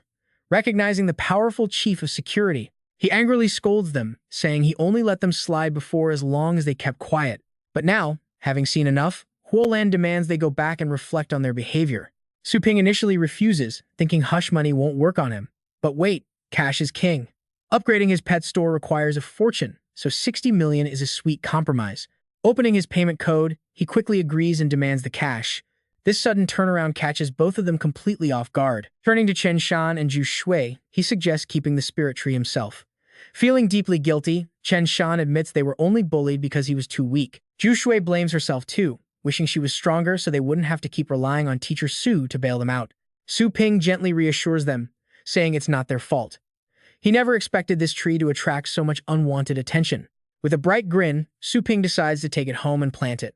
He plans to use it as top-tier pet food once the captain's daughter is cured. He even promises them their own tree to help them reach rank 9. His generous promise leaves them completely stunned.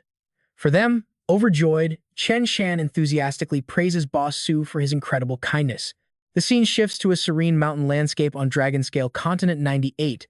After scanning the area from a beast back, Su Ping leaps down. He orders his dark dragon hound to scout the surface while he dives underwater, telling it to alert him if anything goes wrong. With a quick bark of agreement, they split up. The hound guards the land, while Su Ping swims deep down to an ancient, submerged palace. Remembering a peerless treasure hidden within, he swims deeper inside. Su Ping recalls that this artifact possesses enough power to literally move mountains. He flings open the chamber doors, praising how well it was hidden. He notes that if he hadn't discovered this secret in the legendary Dragon King's inheritance, he would be completely lost. Spotting a meditating skeleton, Su Ping gasps with absolute excitement. There it is! He eagerly grabs the ancient treasure box and quickly flips it open. Holding the legendary Chiang Kun painting scroll, he is sure of his prize. This mystical scroll can use astral energy to create an entirely new pocket dimension. It functions like inventory storage, and though it cannot hold as much as the system, it has one major perk: it can support living creatures. Even better, its size scales with his astral energy. With his current rank 5 power, he can create a space 4 times larger than Earth, perfect for growing the Starfall tree. Meanwhile, up on the shore, the dark dragon hound spots a hostile beast and immediately barks to sound the alarm. Hearing his pet's alarm, Su Ping immediately realizes trouble has arrived. High in the sky, a strange scout bird is circling the area. Watching closely from beneath the surface, Su Ping recognizes a vision-sharing technique. He wonders if another powerful beast tamer has also set eyes on this location. He recalls that a high-grade treasure called the Dragon Spirit Demon Fruit is hidden nearby. This fruit can grant undead and demon pets a crucial cheat code: total immunity to fatal strikes. Since his purely offensive little skeleton needs this power-up, Su Ping quickly commands his hound to search for it. The dark dragon hound immediately tracks down the bird's master. Su Ping needs to know if they've already swiped the undead demon fruit. The loyal hound roars, eager to hunt. Elsewhere, a group leaps through the trees, enveloped in magical energy. Rushing forward, one of the Gomu Wangling members complains, saying that annoying bird is sticking to them like an absolute plague. It is a rank 8 master's battle pet. Holding the treasure chest tightly, the other one warns that someone has definitely targeted them. With a clean slice, the branch beneath them snaps. Panicked, they leap down and manage to make a safe landing. Who could it be? None other than Elder Feng and his battle beast. He asks why they are rushing, wondering what treasure they secured. Recognizing him as a member of the powerful Tang family, they tremble with fear and ask what they want. Ruyan approaches from a distance. Knowing they are dealing with the Tang family, she commands them to hand over the goods while channeling her power. She warns them she does not want to get violent. Elder Feng chimes in, demanding they hand over the undead spirit fruit. If they had not been busy climbing the elite leaderboard, that precious fruit would have never fallen into their hands. Having more guts than brains, the two ignore Ruin entirely and bolt. One shouts back that they claim the prize first. The other agrees that running is their best option. Suddenly, a massive magical hand appears out of nowhere, grabbing both of them. The overwhelming magic leaves them completely panicked, forcing them to condense their energy. Elder Feng glares at them, scoffing at their pathetic attempt to flee. With a heavy slam, the magical hand crashes down, completely crushing both of them. Coughing up blood, the guy clutching the treasure asks if they even care about ruining the Tang family name. Elder Feng channels his power and notes that as long as they shut their mouths, there will be no issue at all. A severed hand sends the treasure chest flying into the air. Reaching out to catch it, Elder Feng mockingly scoffs at them for choosing the hard way. He uses his magic to lift the chest high with both hands. Suddenly, an unknown figure smiles in the shadows.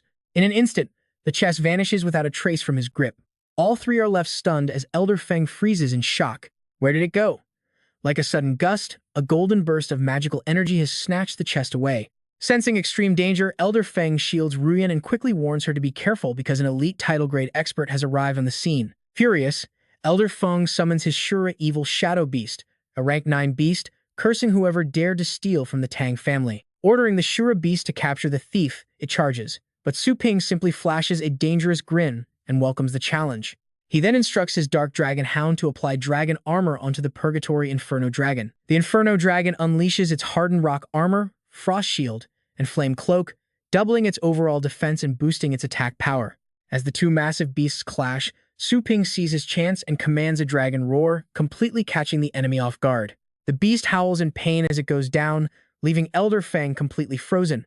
His Shura beast was defeated in a single clash. Refusing to lose face, he prepares to summon again, but Ruin stops him, pointing out how easily he defeated a rank 9 beast. His true strength is immeasurable, and she warns him that rushing in blindly might just be walking directly into a trap. He wonders if they should just let him escape, immediately channeling his power to ensure the thief cannot run. As another magical hand materializes, Elder Feng screams for him to watch. Facing the incoming attack, Su Ping remains completely calm. With a quick command to Little Skeleton, a single strike shatters the magic. Su Ping holds the chest, mockingly asking if that was all. He claims that letting them keep the treasure would be a waste, causing Elder Feng to grit his teeth in absolute fury. Reaching title grade at such a young age makes him too dangerous to be left alive. He must be eliminated. Unable to swallow his burning rage, Elder Feng summons multiple beasts, swearing to make him pay for his actions back at the Dragon Scale stage. He summons the Tempest Tree Spirit King and Hell Shura Beast, but little skeleton suddenly blurs past, executing an undead flash. With burning killing intent, it uses advanced swordsmanship to deliver a terrifying slash right in front of him. Sensing the immense danger, Elder Fang tackles Ruin to the ground. The powerful slash tears right through the surrounding forest, leaving her utterly horrified. She trembles in disbelief, unable to comprehend how a mere little skeleton could possess such an insane amount of destructive power. Furious, Elder Fang unleashes his astral sword technique, sending thousands of energy blades flying to avenge his young lady. He roars, activating the 10,000 Swords ultimate move, sending a massive wave of sharp blades charging directly at Su Ping. Su Ping channels massive power into his fist, scoffing that he didn't get to experience this back at the Dragon Scale stage. He decides to test if this mediocre technique can actually stop him. As a massive magical figure appears, Elder Fang gasps. Stuttering, he wonders what kind of bizarre martial art possesses a divine presence. With a simple push, Su Ping unleashes his suppressing demon hand. The attack shatters his defense. Refusing to yield, Elder Fang deploys a ninefold star shield, only to be completely pierced by the devastating blast. As Elder Fang coughs up blood, Ruyan watches in horror. Realizing his opponent's power is deeply unfathomable, he summons a beast to protect her in its mouth, signaling the Dragon Bamboo King to escape with her immediately. Messing with Su Ping is never that easy. Trying to run, he waves his hand, ordering his pet to drag her back. The Dark Dragon Hound obeys. Meanwhile, Elder Fang vanishes with a sneer, shouting that the battle is not over and Su Ping shouldn't dare get distracted. Seeing Elder Fang turn into purple mist, Su Ping immediately knows. It's a secret Tang family technique. The old man is unleashing Soul Seizure right in front of him. Safe inside the beast's mouth, Ruyan watches in total shock. Soul Seizure sacrifices one's own body to steal another's, a forbidden final trump card used only in absolute desperation. He actually pushed Elder Fang to this extreme. Turning into a cloud of mist, the old man screams to take his life. Su Ping sends his 3 pets charging forward. Seeing their attacks pass right through him, Elder Fang just laughs. Haha, did you really think physical attacks could stop me? You only have yourself to blame for crossing the Tang family. His eyes flare as he lunges wildly, screaming that even if he's torn to shreds, he's dragging Su Ping down with him. Hand over your body, he shouts, but Su Ping summons a lantern shield, leaving the old man wide-eyed and utterly confused. Why can't I pass through? Bewildered, Elder Fang stares at the treasure in Su Ping's hand, realizing it's a soul defense barrier. He explodes in rage. Damn you, I'll kill you no matter what. A glowing spell shines inside the mouth of Elder Fang's beast. It opens wide, releasing Ruin. Sensing something is off, she wonders what is going on. Elder Fang's fallen winged king is trying to swallow me. She screams, demanding to be let out immediately. Suddenly, a flash of purple light blasts away the dirt. Su Ping sneers, mocking her for finally showing herself, the great young master.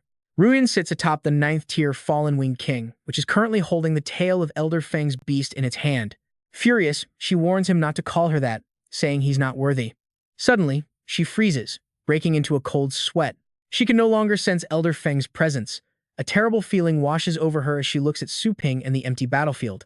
Stunned, she wonders if even a peak 9th-tier master like Elder Fang was defeated.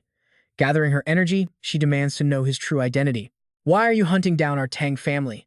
Before she can say another word, Su Ping turns the question back on her. Glancing at the 2 people who died by their hands, he asks why they killed them.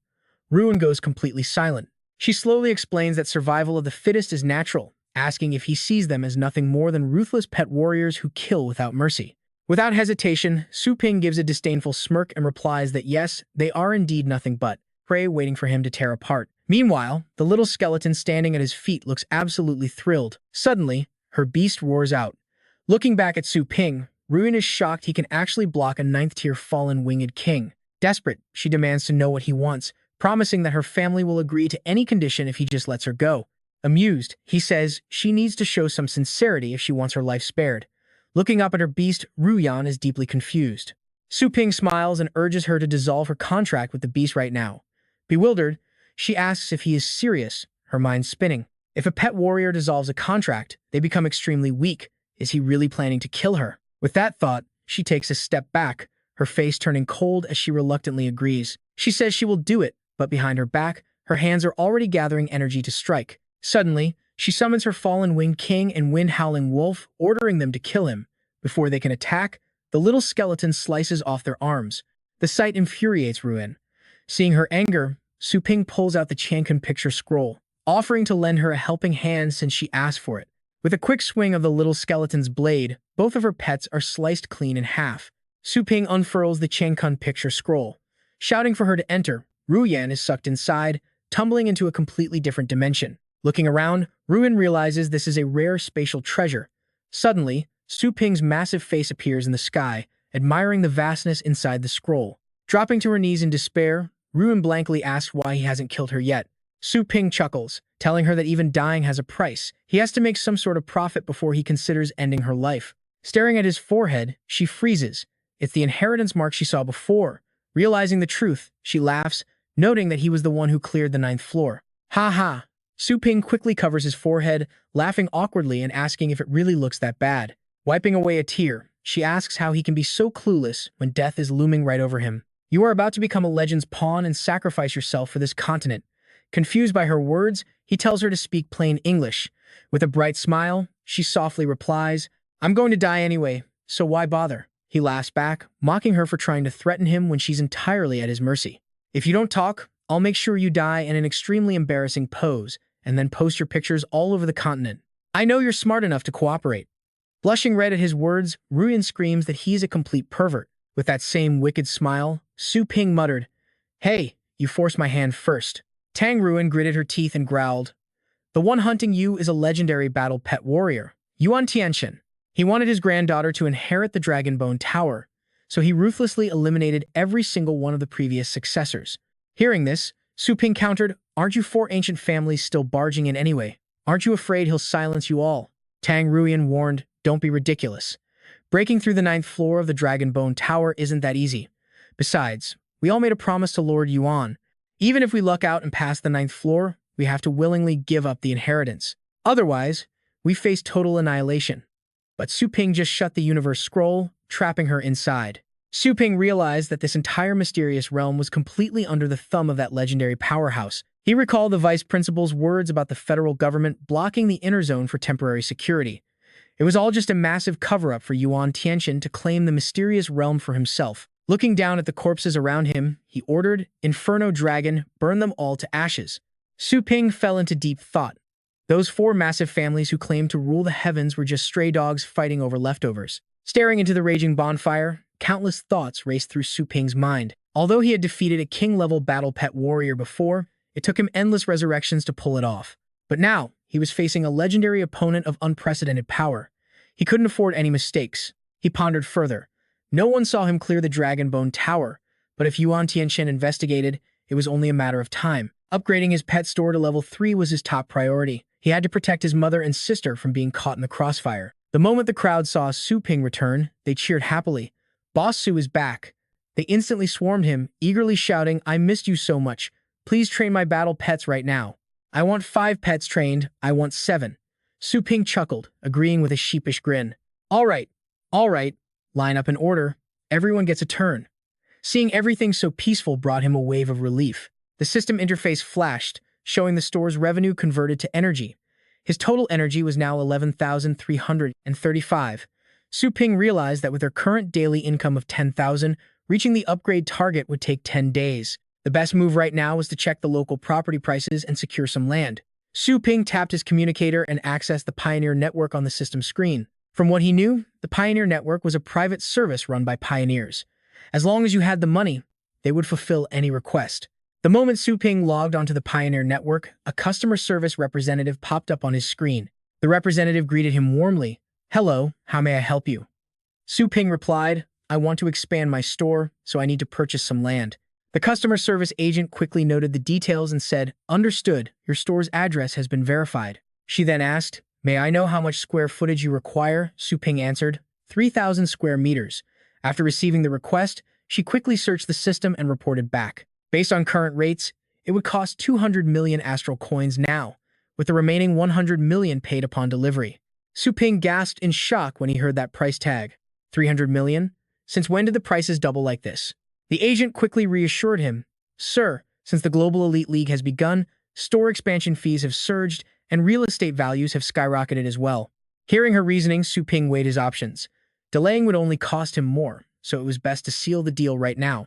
Suddenly, he remembered he still had a Flameclaw blood dragon. He quickly asked the agent, how much would a peak 9th rank beast fetch on the market? Hearing his question, the customer service representative stood completely frozen in disbelief. A peak 9th rank beast? Please hold on a moment. After checking the database, she finally spoke. A peak 9th rank battle pet can sell for 400 million astral coins. Although wild beast prices drop quickly, such high-level beasts are extremely rare. Your beast is actually one of a kind in the entire city. She eagerly added that someone had already offered 250 million. The representative asked, "Do you want to sell it? If you hold on to it for a few more days, the price could climb even higher." "Sell it. Use it all for the store expansion," Su Ping decided. "Understood, I'll process the paperwork immediately." The representative's eyes lit up with dollar signs as they finalized the deal. "Done. I will complete the transaction for you right away." Su Ping did the math. With his 250 million plus his 60 million, he had just enough. Over the next few days, he had to keep boosting his strength. He immediately called up the system to find a way. "System, are there any cultivation sites harder than the Dragon King's inheritance?" The system immediately displayed a list of high-tier realms to train his pets. God-tier cultivation site, 10,000 energy, realm of the supreme gods. Demigod-tier cultivation site, 1,000 energy, demigod burial ground. Su Ping quickly skims the list and notices the supreme god realm costs a whopping 10,000 energy. Since he has already passed the novice stage and can only recover 10% energy at a time, there is no way he can afford this. Su Ping places his hand on the demigod fall option, thinking, but this demigod fall destination actually isn't bad. To cultivate his golden crow divine demon body to the 2nd level, he needs the heart of a god flame tier, flame beast, as a core material. Since that flame beast carries the divine fire attribute, there is a good chance he might find one here. He weighs his options. If his golden crow demon body successfully reaches the 2nd level, his defense will reach level 9, boosting his survival rate immensely. Decision made. Su Ping chooses to enter this secret realm. Time to head in. Diving straight into the demigod fall realm, Su Ping lands softly and immediately begins sensing his brand new, strange surroundings. He realizes that, wow, this place is vastly different from previous cultivation planes. It feels like comparing a primal, savage wilderness directly to a highly advanced civilization. Could all this structure really have been built by actual gods? Suddenly, the system screen flashes right in front of his eyes. The host has arrived at the divine realm. The system offers a divine language translation service for 500 energy. Purchase or cancel. He had no idea the system even offered this kind of feature. With translation now available, the massive upgrade here is painfully obvious. Realizing that communication could save him from countless unnecessary deaths while exploring, he doesn't hesitate and agrees to buy it. Request accepted. The system immediately starts processing, initiating the divine language installation. A prompt tells him to please wait. Behind him, a figure suddenly emerges, casually walking on top of the water. They are speaking some strange, melodious language that he can't understand. A goddess? Hearing the splashing, Su Ping spins around to investigate. The system suddenly chimes in. Translation complete. The host is now fully capable of communicating with members of the god race. It is Joanna of the god race, humming a carefree tune while gracefully bending the water. Seeing this highly revealing, awkward sight, Su Ping's face turns red with absolute embarrassment. Oh, what is he even supposed to say now? Right then, Joanna senses a sudden energy wave. She wonders if it's just some stray insect. Turning around, she realizes it's actually a human boy instead of a bug. Horrified, she quickly grabs a cloth to cover herself and instantly launches a rapid attack at him, screaming, "How dare you!" Sensing the incoming danger, Su Ping swiftly moves into a defensive stance. He immediately summons his little skeleton and the Inferno Dragon to his side. As the massive Inferno Dragon roars, Su Ping triggers his advanced blade technique and Purgatory Dragon Flame, ordering his little skeleton to charge straight ahead. But the moment they clash with Joanna's powerful attack, both the little skeleton and the Inferno Dragon are violently blasted backward. In a flash, his Inferno Dragon is completely killed. Witnessing that sheer destructive power, Su Ping can't help but gasp at how insanely strong she is. He immediately activates the damage-immune Undead Demon Fruit effect. That quick move instantly revives both of his pets on the spot. The second the little skeleton rises again, it leaps forward, successfully blocking Joanna's next lethal blow aimed directly at Su Ping. Standing back, he calmly assesses the chaotic situation. Although his Inferno Dragon is back, Su Ping knows his energy is limited. He can't keep reviving them forever. Fighting is pointless, so he tries to negotiate peace. He shouts that he has no bad intentions, but Joanna instantly shuts down his attempt to explain. She claims there's no need to explain, as she already knows he's an outsider. This completely catches Su Ping off guard, prompting him to ask how she possibly figured that out. Joanna casually points out that his build and facial features look exactly like those other people. She assumes he must be a lowly human. After all, this domain belongs solely to the supreme gods. She adds that without some powerful god teleporting him, he'd never set foot here. Su Ping asks if she's really not shocked to see a human. Joanna is completely baffled by his lack of common sense. With gods and humans interacting often, seeing a lowly servant around is hardly a surprise. She then asks which unknown star cluster he belongs to. Hearing this, a sudden realization strikes Su Ping's mind. So that's how it is. Humans have actually traveled to this realm before. Yet, he wonders why he's never once heard any rumors about such journeys back home. Joanna starts staring at him with intense curiosity. Despite being a mere apprentice-level weakling, his summoned beasts are easily at the ocean state level, and he can even revive them infinitely on the spot. The little skeleton mistakenly thinks she's admiring it, flashing its sparkling, love-filled eyes. Meanwhile, Joanna senses a deeply bizarre and terrifying aura radiating from the boy himself. It makes her wonder if he's actually a hidden non-human entity, or perhaps backed by some unimaginably powerful hidden faction. Deciding she's had enough, Joanna drops her guard and prepares to unleash a final, crushing blow to end this. She demands to know what business he could possibly have in the central divinity. Suddenly, her entire form transforms, donning a pristine white dress and spreading angelic wings like a divine executioner descending from above. She coldly demands to know who is backing him. She orders him to summon his backer immediately, but Su Ping just blinks, completely unfazed. Central divinity? Su Ping tilts his head and asks if this place is actually just the demigod fall realm. Hearing his accurate guess, Joanna freezes in complete shock. Then, without warning, Anna delivers a fatal blow, leaving Su Ping and his little skeleton blown completely to pieces. The system flatly declares the host is dead. Su Ping respawns outside the realm, clutching his aching chest in disbelief. Is that self-proclaimed guide of the demigod's fall still refusing to accept her defeat? Su Ping shrugs it off. His goal is strictly to level up, not deal with her drama. He needs to move fast. Before he can even set foot inside, the system spams him, deducting 500 energy points, now deducting 535. The moment he lands, something feels incredibly off. Why is the ground beneath him sinking down so deeply? Looking straight up, Su Ping realizes he is standing right inside a colossally massive mouth. Razor-sharp fangs loom all around him. The giant maw instantly snaps shut, trapping Su Ping inside a deadly, inescapable cage made entirely of solid pointed bone. The beast thinks it scored an easy meal, but Su Ping escapes by a hair. You want to eat him? Unleashing his demon-suppressing fist, Su Ping sends a massive wave of energy straight into its throat. The impact completely shatters the monster's razor teeth into tiny splinters, sending it howling in absolute, excruciating agony. Staring down from above, Su Ping asks if it still wants to eat him. He quickly casts an appraisal, revealing it as a Starry Sky Evil Executioner. Type is Starry Sky Evil Clan, level unknown, combat power at peak, rank 9, aptitude medium, and skills completely unknown. Su Ping is stunned. Peak rank 9 combat power? This God Clan territory is no joke. Without wasting a second, he summons his squad, Little Skeleton, Purgatory Dragon, and the Dark Dragon Hound. Ordering a full-scale assault, Su Ping commands the Dark Dragon Hound to shield the Purgatory Dragon, which then boosts Little Skeleton with powerful Purgatory Flames. Monitoring the entire battlefield, Su Ping commands their movements with perfect strategic precision. The Purgatory Dragon strikes first with a deafening roar, letting Little Skeleton charge ahead with a devastating Purgatory Slash that shreds the beast. The beast roars, but Su Ping wants more. He quickly issues another command to his skeleton. The Dark Dragon Hound charges forward. Little Skeleton roars in absolute obedience, closing the gap instantly. But suddenly, the monster activates a deadly petrifying gaze, freezing Little Skeleton's body completely solid. Then, its body shatters like fragile stone, resulting in the tragic death of the Dark Dragon Hound. But Su Ping instantly adapts, using crucial experience from their previous fight. He quickly triggers the Undead Fruit, boosting their critical defense to the absolute maximum. He is incredibly hyped.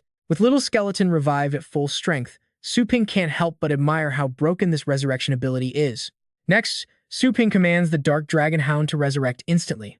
Seizing the opening, Little Skeleton leaps forward and blinds the monster, sending it into another fit of screaming agony. Su Ping yells to his team, ordering them to deliver the final, fatal blow. He joins the fray, triggering a massive chain attack. The Purgatory Dragon burns it alive while Su Ping leaps in, throwing a heavy punch. Purgatory Demon Seal. A single punch acts like a razor-sharp blade, cleanly slicing the giant monster's body into 3 bloody pieces. As its body dissolves into gore, the Dark Dragon Hound spots something shiny hidden deep within the piles of shredded flesh.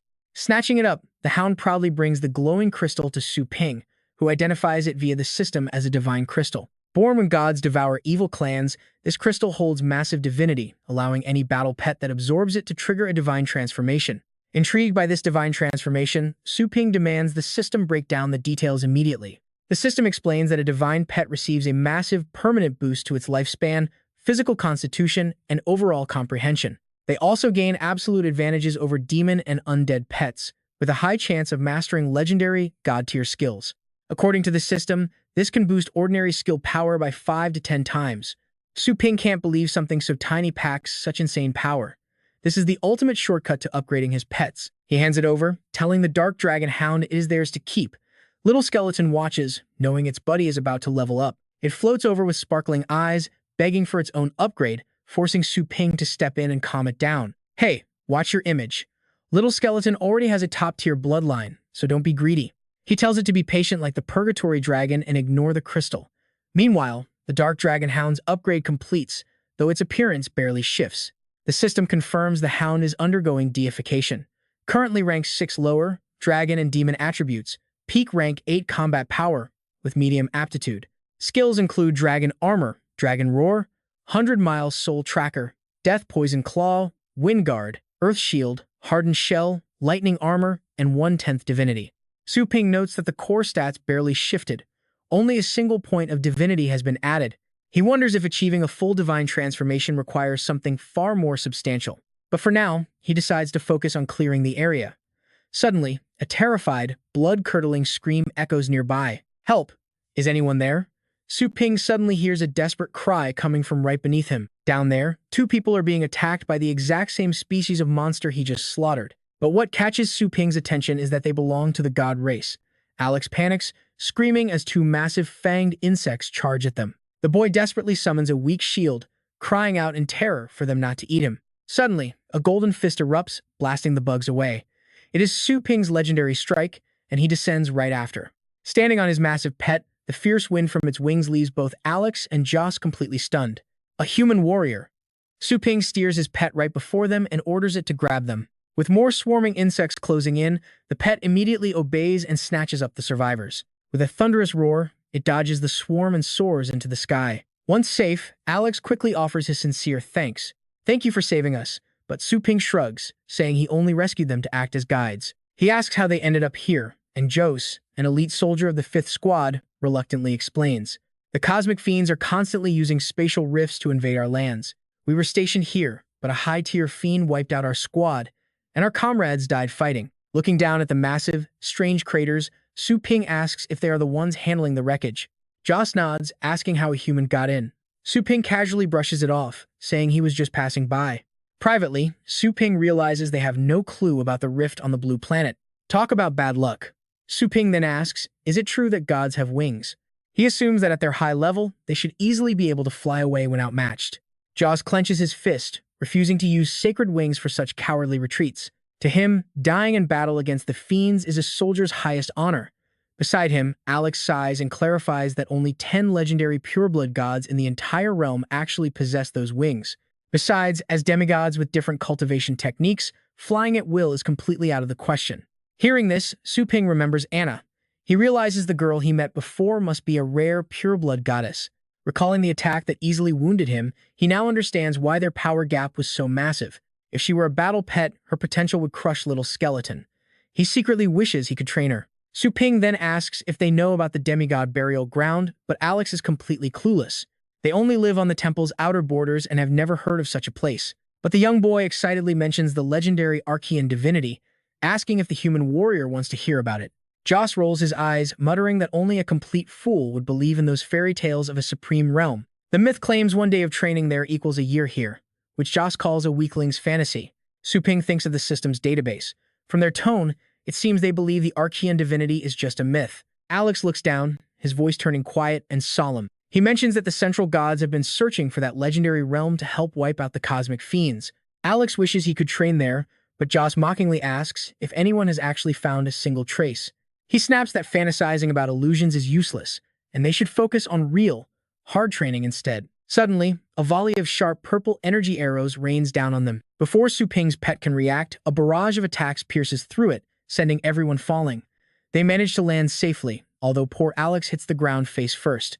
Jaws grits his teeth in rage, recognizing the pursuers. It is a formidable centurion of the cosmic fiends. A powerful beast commands the swarming insects, all of them charging up energy for a devastating strike. Alex falls to his knees in utter despair, weeping that they are completely outnumbered and doomed to die. Jaws channels his energy, stepping forward to buy them time. He declares his moment of glory has arrived. Su Ping admires the demigod's loyalty, but his eyes are actually locked on the enemy's precious core crystals. He yells, asking if they are truly willing to die before ever seeing the Archean divinity. With a wave, he tears open spatial rifts to summon his powerful battle pets.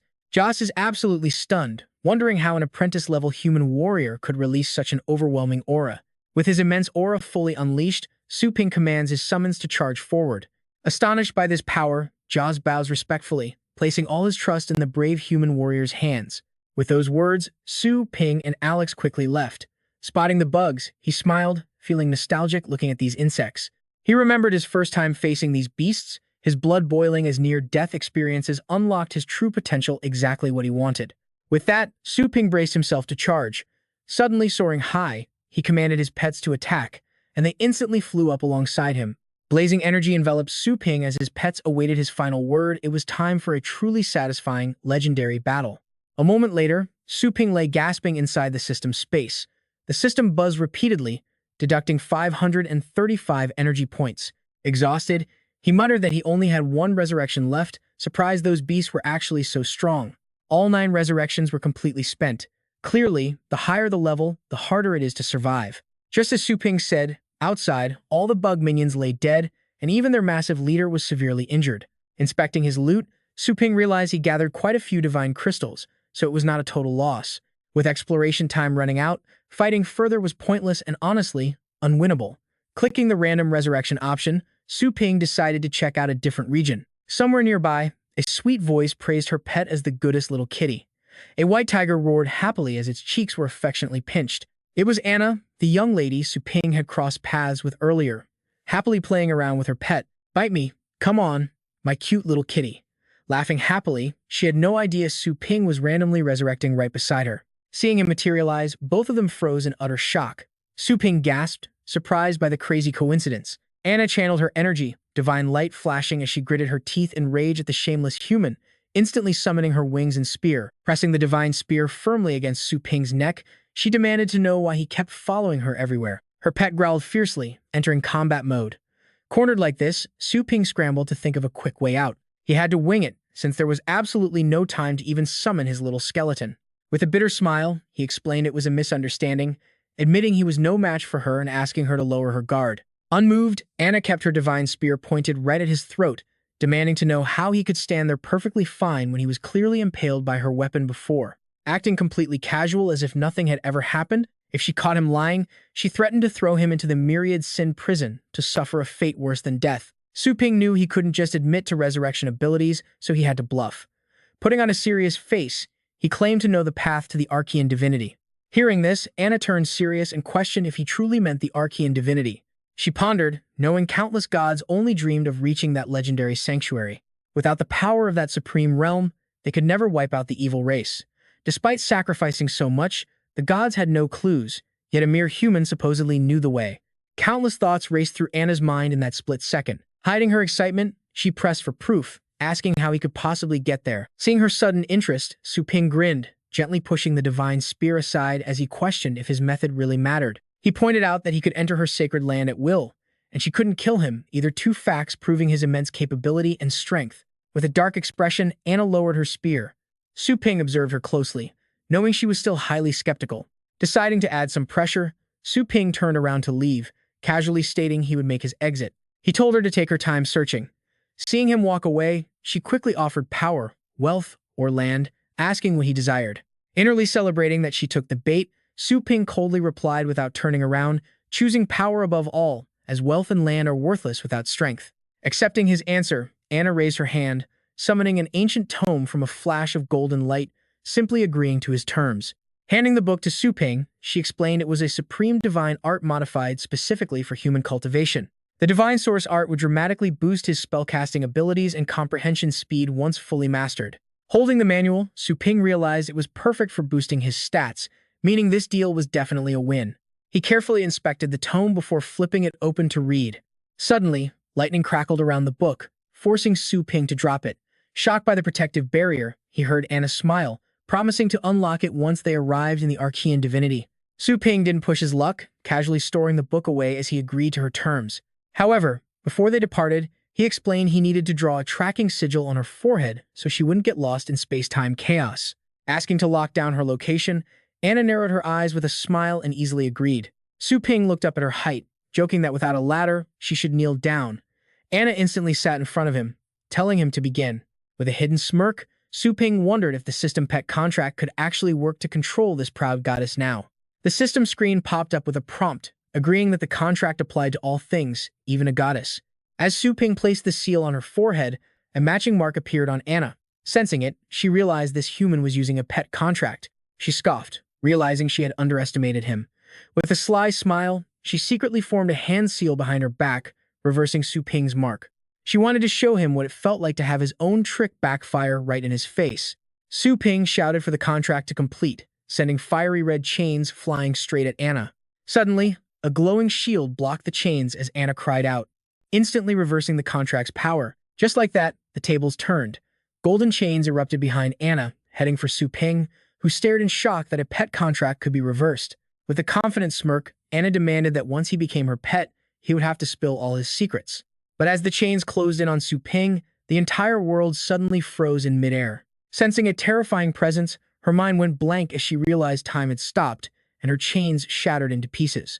At the same moment, a massive pair of closed eyes materialized in the void, radiating an aura that left Anna absolutely speechless. Confused, she suddenly felt an overwhelming weight. Before she could even move, an immense pressure pinned her straight to the ground. Suddenly, those massive eyes snapped open, revealing 6 pupils that shone like a deep, starry universe. Pinned to the ground, Anna panicked. How could a mere gaze suppress her? She wondered if the power hidden deep within Su Ping's bloodline was from some ancient, terrifying being. Once time resumed, the shattered space slowly began to piece itself back together. Su Ping was just as stunned to see Anna suddenly face down on the ground, completely confused by what happened. He had assumed her reversal trick got him, yet she was the one pinned down in a split second. Sensing something off, he quickly questioned the system. The system calmly replied that it didn't do anything. The goddess had simply triggered the store's defensive barrier, causing a massive backlash. Su Ping was amazed. A backlash that could bring down a goddess? Truly mind-blowing. Since the pet contract was useless, he asked if there was another way to tame her.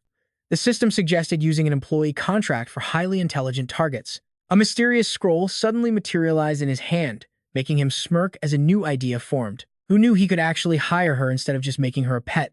That made perfect sense. Su Ping stepped forward, showed her the scroll, and coughed, calling the previous fight a harmless little test she had passed. And now, it was time for the real deal. He handed it over, telling her to read the official pet shop employee contract. Rule 1 required her to protect his safety and follow orders, while Rule 2 focused on protecting the shop's pristine reputation. Rule 3 mentioned boosting the business in exchange for employee benefits, including a 7-day vacation over a 1-year term. Su Ping smiled, pointing it out. He assured her that star employees got premium vacations, totally a fair deal. Scanning the text, Anna was absolutely stunned by the sheer power radiating from it. She could feel a massive, overbearing aura locked deep inside this contract. Once signed, they would be bound to each other forever with no escape. Scowling, Anna demanded to know why she had to be his slave for an entire year. Su Ping shrugged, saying she could take it or leave it, but this was her one and only chance. Anna hesitated. This human was cunning and clearly untrustworthy, but that terrifying power backing him up was definitely the real deal. For the future of her clan, she decided to risk it, warning him she would make him pay dearly if he dared betray her. With that, she sliced her finger and signed with her own blood under the name Anna. Immediately, her employee profile popped up, revealing her as a pure-blooded goddess of the Order God rank with insane combat power. She was in the Ascendant state, starting with 100 points. Dropping below 60 would literally turn her back into a pet. Su Ping was shocked. He could actually monitor her performance points like a real boss. This shop had serious authority. Curious about her god and Ascendant ranks, he asked the system, which quickly broke it down for him. On the blue planet, people only knew of the ocean, void, and fate states of the legendary rank. But far above those were supreme powerhouses of the Ascendant state, beings capable of warping the universe itself. Su Ping was dumbfounded. No wonder his basic pet contract had failed. The gap between their power levels was absolutely astronomical. It was a miracle the system could cause a backlash to hit someone that powerful. He wondered how deep the system's power actually ran. Overhearing his thoughts, the system smugly mocked him, demanding he finally show it some proper respect. As their time in the demigod burial ran out, Su Ping could only sigh, wondering when the system had updated with internet memes. With a familiar flash of spatial teleportation, they returned to his pet shop, leaving Anna looking around in curiosity. She asked if this was his territory. Su Ping nodded, though looking at her size made him raise an eyebrow. "And what's with that body?" Joanna replies with absolute disdain, explaining her divine form doesn't suit this world. "Got a problem?" Su Ping asks with a bizarre look, wondering why she chose to become a little girl. In his world, child labor is highly illegal, but Joanna couldn't care less, proudly claiming she's lived for 10,000 years. Shrugging it off, Su Ping tells her to get ready because the shop is opening. And off-guard, Joanna asks, "Customers?" Expanding her senses to the surrounding area, Joanna immediately detects multiple highly suspicious figures lurking right outside. Su Ping turns around, utterly shocked. Could it be Yuan Tianxin's men already? Instantly, he dials his mother, Li Qingru. He quickly calculates his options, cursing the timing. He really wanted to upgrade the shop first. He seriously underestimated how fast a legend rank warrior moves. Now, he's frantically trying to get his family to safety. Bringing them into the cultivation site will be tricky, but he has no choice. Survival comes first. Suddenly, a complete stranger answers the phone. Su Ping demands to know who he is, but the man completely ignores him. Reading Su Ping's file aloud, the man notes he's a newly awakened tutor from the Fengshan Academy and a pet shop owner.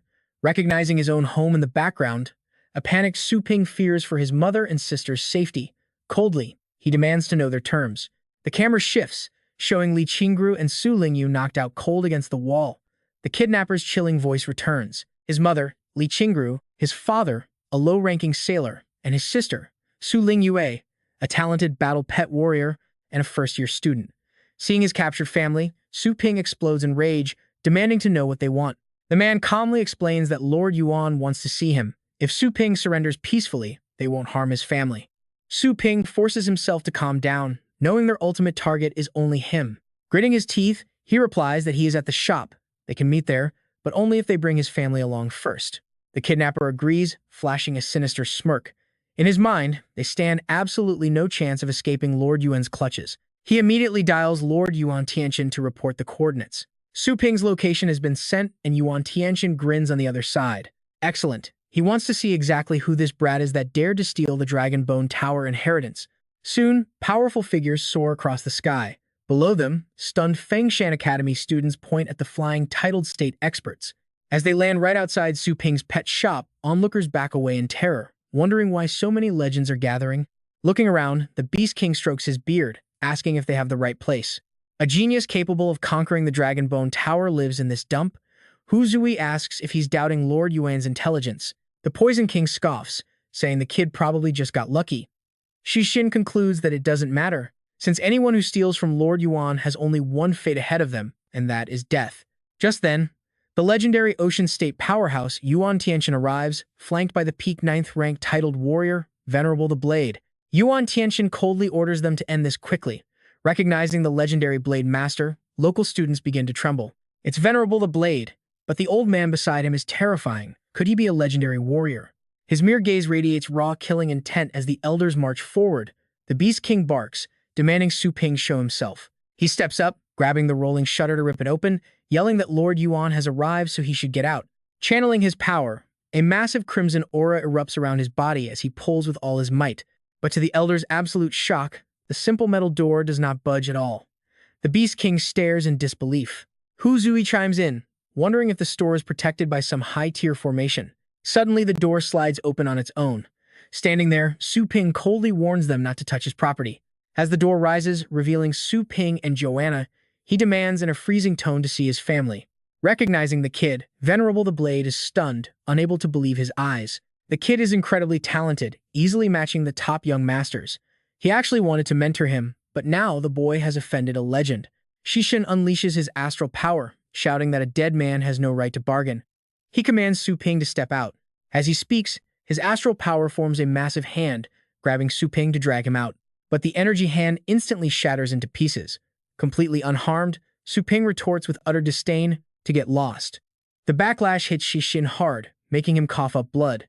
He cannot believe his attack was shattered so effortlessly. Seeing this, the remaining warriors immediately tense up, quickly forming a battle formation as they shout out in unison. Surrounded by us and he still dares to resist? Teach him a lesson. Just then, Yuan Tianqian lands softly behind them, startling all four elders. They quickly chime in, saying, Lord Yuan, leave him to us. We can still fight. Yuan Tianqian snaps back, leave it to you just to die? This kid's strength is leagues beyond yours. He waves his hand dismissively, saying, fine, here are the people you want. His men immediately bring out Ling Yu and her mother, both unconscious. Su Ping's pupils shrink at the sight. Unleashing his astral power, he roars in absolute fury. Let them go! His astral power forms a massive hand, trapping the two henchmen and pulling the mother and daughter safely into the store. They seem unharmed, but they are completely unconscious. Su Ping demands, what is wrong with them? What did you do? Yuan Tianqian calmly replies, they are just asleep, they will wake up in half a day. So, how does it feel having your things stolen by strangers? Su Ping gently sets them aside and snaps back. Does the Mount Longtai inheritance have your name written on it? Or do we just have to yield to your whims? The Beast King points a finger, shouting angrily, how dare you speak to Lord Yuan like that? Yuan Tianqian, however, simply strokes his beard with a calm smile. So you think only the strong deserve the inheritance? Interesting. A newborn calf really does not fear the tiger. Watching Yuan Tianqian walk toward the shop, the Beast King warns, Lord Yuan, we could not enter that store, so we could not probe their strength. Something is strange. Be careful, there might be a master hiding inside. With eyes flashing coldly, Yuan Tianqian wraps himself in astral energy, confidently replying, I am a legendary battle pet warrior. What can a tiny city do to stop me? He casually steps inside, stopping right in front of Su Ping. Now what? Your little shop does not seem to block a legendary rank. Yuan Tianqian reaches out his hand in front of the watching crowd, speaking calmly. If you are as smart as the four major families, I will not make things hard on you. In fact, I might even take you in for training. Hearing this, the old men murmur in shock. Lord Yuan actually wants to recruit this kid. Reaching the titled rank at such a young age is truly enviable. Venerable the Blade watches, thinking, first comes courtesy, then comes force. That is just Lord Yuan's usual style. On the surface, he looks completely polite and friendly, yet his crushing aura is constantly pressing down, a pressure that even the four major families could not resist. As Venerable the Blade contemplates this, Yuan Tianqian unleashes his overwhelming pressure and speaks. Leaving the mysterious realm's resources sitting there is just a waste. Only in the hands of the elite can they unleash their full power. Su Ping thinks with pure disdain, by elite, you just mean yourself, right? Then, he replies coldly, I absolutely despise people who think they own everything and refuse to let anyone else touch it. And if anyone else gets it, you hunt them down. Yuan Tianqian counters, unleashing his astral energy. Ridiculous. The strong hunt whoever they want. Kids like you thinking you are on my level is the real joke. Immediately, his astral power condenses into a massive giant sword as he bellows fiercely. I will ask you one last time, submit or die. Su Ping calmly replies, ask me 1,000 times, my answer stays the same. Yuan Tianqian waves his arm, roaring, fine, then you can just die. As his arm drops, the massive sword charges straight at Su Ping. Joanna quickly steps in front of him, calmly raising a single hand toward the incoming blade. Instantly, an invisible force shatters Yuan Tianqian's massive astral sword, reducing it to dust right in midair. The old men outside watch in sheer disbelief, whispering in shock. Even rank 9 warriors would dread that strike from Lord Yuan. Yet that girl stopped it with one hand. Unless she is also legendary rank, has another legendary warrior appeared in Longjiang? Inside the shop, Yuan Tianqian is completely taken aback, gasping, what? How is this possible? Impressive hidden astral power. You almost fooled my senses. Are you this boy's master? Su Ping and Joanna share a silent glance, completely ignoring Yuan Tianqian's question. He questions her, I did not tell you to act. Joanna replies, rule number 1, protect the store. Joanna continues, I just protected the store, so by the rules, you must give me points to upgrade to an outstanding employee. If you do not follow the rules, deduct my points instead as a punishment. Finding himself completely ignored, Yuan Tianqian is absolutely furious. Completely ignoring Yuan Tianqian, who is shaking with rage, Joanna continues talking to Su Ping. Were you actually trying to get my points deducted just now? How childish, Su Ping replies helplessly. Meanwhile, Yuan Tianqian's rage finally reaches its absolute limit, completely exploding with murderous intent. Yeah. Instantly, Yuan Tianqian forms a hand seal and roars, how dare you ignore me? Are you looking to... Before he can even finish his sentence, a blinding golden light blasts him clean out of the store. The strike catches Yuan Tianqian completely off guard, sending him crashing into the wall across the street. Splat. He is pinned like a bug, unable to stand, leaving Venerable the Blade utterly speechless. The old men finally snap out of it, turning around to scream for Lord Yuan. Anna steps forward with a cold glare, asking who gave them permission to interrupt. Su Ping immediately warns her, "This is not the wilderness, so no killing. Those kids are my acquaintances, do not touch them. As for the rest, whatever." She channels her energy and asks if missing a few limbs is fine. Golden light suddenly erupts around her.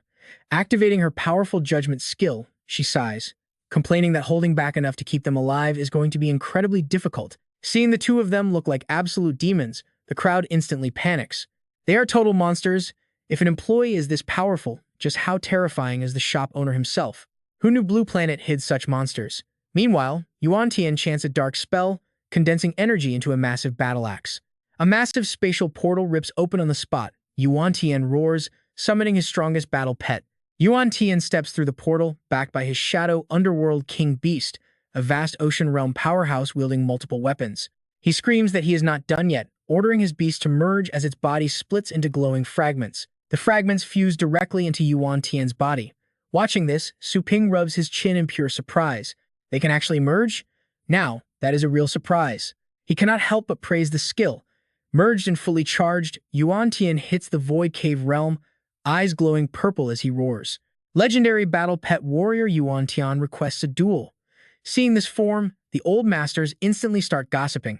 Only legends can merge, and seeing Lord Yuan in this form for the first time is absolutely terrifying. That merger boosted his power to a whole new realm. "We need to run now, or we are all dead meat." Blade Master quickly warns them, pleading with Lord Yuan to calm down before two legends end up wiping this entire city off the map. Yuan Tian sneers from midair. "Fighting here? Ridiculous. Those two are nothing but rats stealing from others." With an explosion of speed, he suddenly teleports behind Anna, raising his massive spear high. He arrogantly boasts that a single strike will send them all straight to the afterlife. Yuan Tian swings his spear down, but without even turning around, Anna casually catches the weapon with one hand. She crushes the spear to pieces, staring at him with pure contempt. "Is that your full power?" Yuan Tian completely loses his cool. "What?" Anna instantly summons a glowing divine spear, throwing it to pierce straight through Yuan Tian's fully merged body. As she offers him up to her weapon, a blinding light erupts, making Yuan Tian scream in pure agony. Hearing the scream, Su Ping quickly reminds her not to actually end his life. Anna pulls her spear out of the kneeling Yuan Tian, calmly assuring Su Ping that she only burned his soul. It will take 35 years to recover his power. Blade Master and the old men watch in total shock. Defeated in one move. Unbelievable. Su Ping smiles mischievously, waving his finger. Still standing there, come on over. A bit later, Su Ling Yue finally wakes up from her coma. Su Ping, sitting nearby, immediately asks if she feels sick. Su Ling Yue murmurs that her head is buzzing a bit, asking about their mom. Su Ping, sitting across from her, says she just fell asleep from total exhaustion. Suddenly, the grinning Beast King pops up, giving her a major scare. He laughs, greeting Miss Su. Terrified, Su Ling Yue screams, asking who on earth they are. The old masters bow respectfully, introducing themselves as Little Mew, Little Chin, Little Lu, and Little Tang. Su Ling Yue can only stare in absolute shock. Little, turning to Su Ping, she demands to know what is going on, why they are inside their house, and what kind of trouble he caused. Su Ping sighs, casually admitting he kidnapped them, meaning he hired them as tutors. Su Lin Yue can only look at him with utter helplessness. She snaps that he clearly said kidnapped, questioning what she even needs to study when she's already ranked in the top 10. Su Ping retorts, asking if she is number 1 yet. Pointing to the masters, he adds that the Elite League is starting soon, so they will be teaching her. Su Ling Yue sighs, turning her gaze toward the group. Asking what they can possibly teach, the Poison King steps up to offer lessons on level 9 poison creation and ultimate detoxification. Bone Master follows up, offering to teach her level 9 healing techniques and body-strengthening magic. Snakeheart introduces himself next, offering to teach her level 9 hidden weapons and trap mechanisms. Holding a small pet, the Beast King steps forward to teach her level 9 beast-taming techniques. He even prepared a rare silver frost star moon dragon hatchling. Staring at the little beast, Su Lingyu wonders if she is dreaming about all this level 9 tutoring. Can she really raise a beast like this? Ling Yue was starting to doubt her own reality, turning to Su Ping to ask if they were actually telling the truth. Smiling, he simply replied that of course they were. Rewinding to 3 hours earlier, Yuan Tian was kneeling on the cold ground, completely unconscious. Seeing this, the elders panicked. "We are so sorry, we were completely blind." They bowed their heads in unison, desperately begging him to spare their lives. Su Ping leaned in and whispered to Anna, asking if she had any dark curses or evil hexes. Anna scoffed, calling it ridiculous since a noble deity like her would never use such dirty tricks. But Su Ping just gave his employee a casual blank stare. Seeing his reaction, Anna rolled her eyes and asked if he was worried they would betray him. You want to keep them under control, right?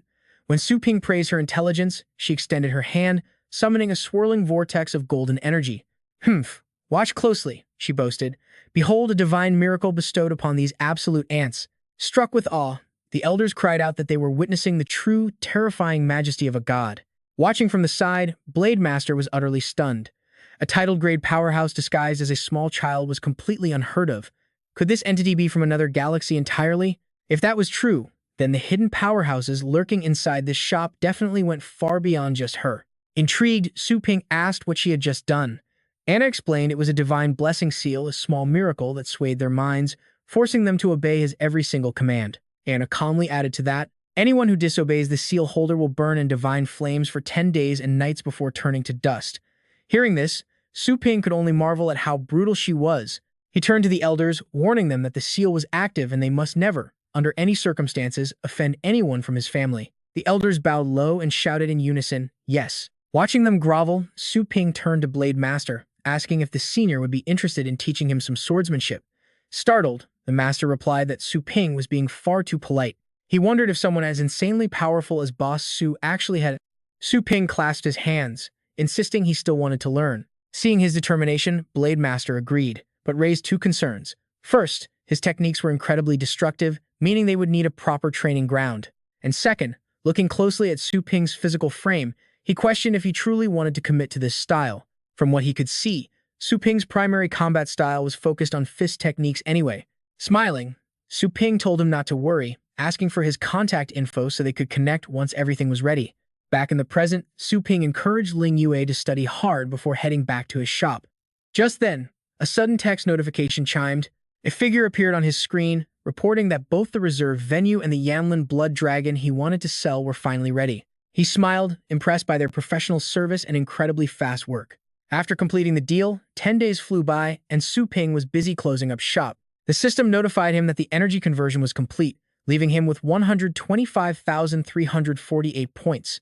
Su Ping immediately pulled up the upgrade interface. He calculated that upgrading the shop to level 3 would raise the training limit to the Overlord rank. He could now take million-point orders from the wealthy Yi Hao, meaning his profits would skyrocket.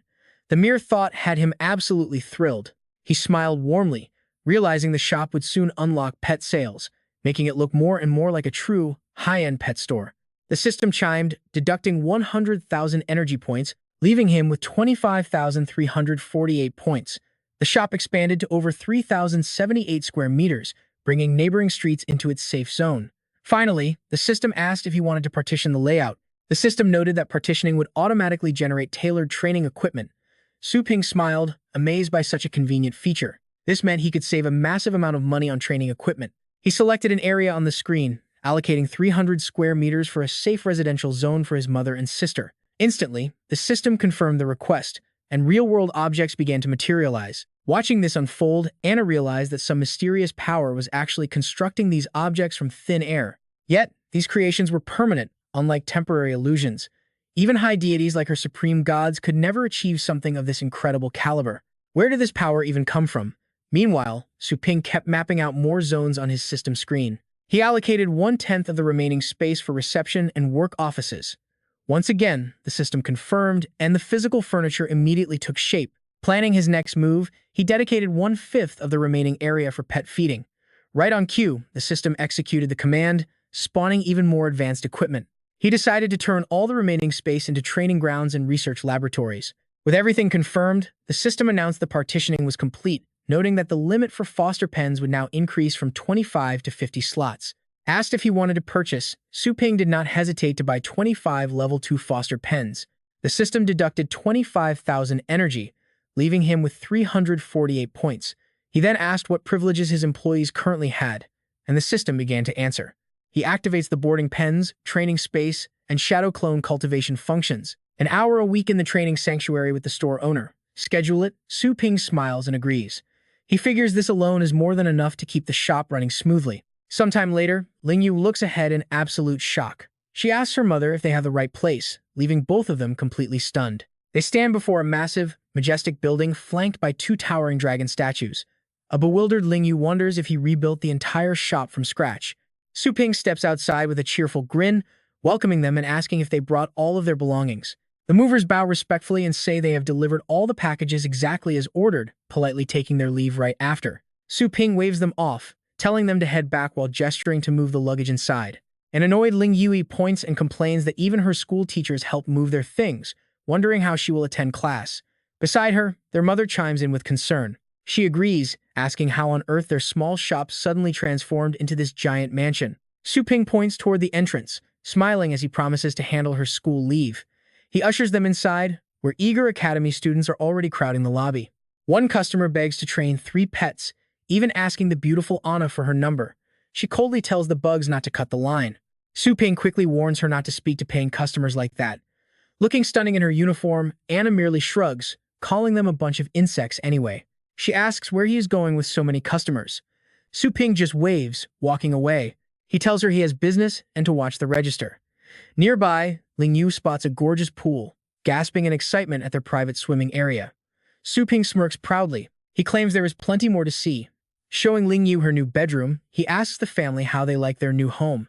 Qingru sits on the mattress, happily noting how incredibly soft it is compared to their old bed. Ling Yu agrees that their old bed was rock hard. Still, their mother looks worried, asking Su Ping if this luxury room cost a fortune. He reassures her that the money came from servicing elite clients. Their previous training session left those wealthy customers so thrilled that a sum like this is pocket change to them. He adds they can live here peacefully now, promising to hire a maid to handle the chores. Qingru politely declines, saying she has plenty of free time since quitting her job and would rather do the housework herself instead of hiring help. Ling Yu teases him, asking about the gorgeous, gentle beauty she saw working downstairs in the lobby. Su Ping sighs, explaining she is just their new employee and definitely not gentle. Thinking back to her fiery attitude leaves him completely speechless. His mother nudges him playfully, claiming she understands and telling him to invite her for dinner. Su Ping is stunned, begging her to stop joking. Later, Anna joins them, acting surprisingly polite. She greets his mother and sister warmly. Qingru gently asks for her name, and she introduces herself as Anna, immediately earning a compliment from Ling Yu. Ling Yu admires her gorgeous hair, asking to touch it.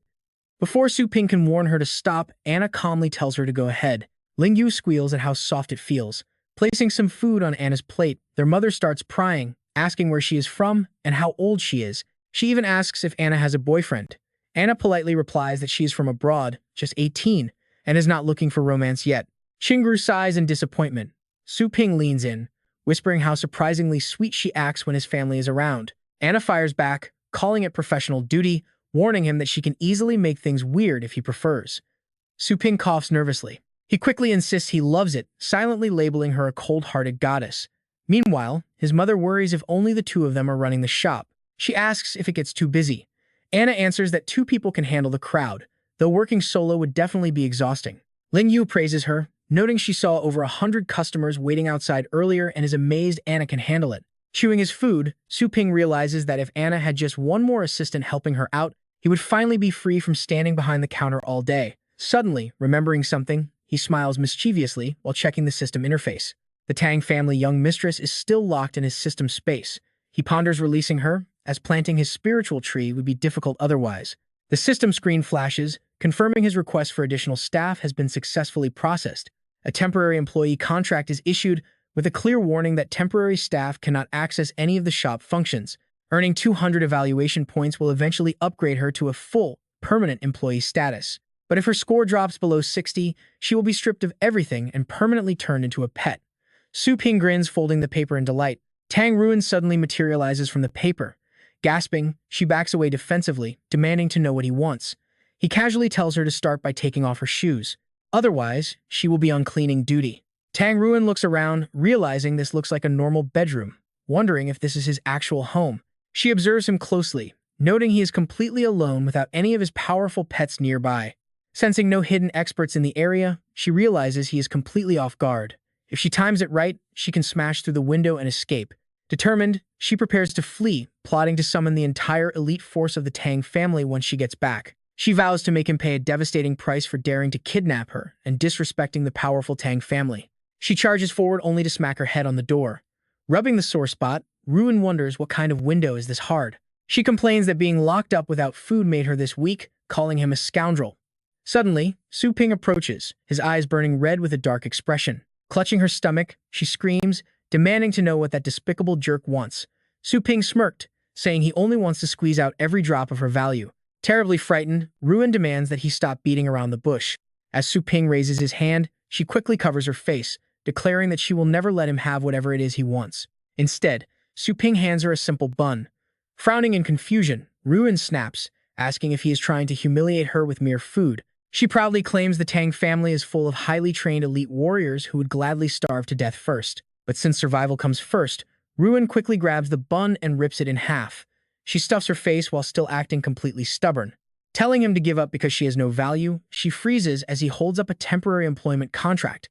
The next day, customers gasp in shock. "This store is amazing. There are even more gorgeous girls working here now." Joanna calmly greets the crowd, directing everyone to form 2 lines for pet training and boarding.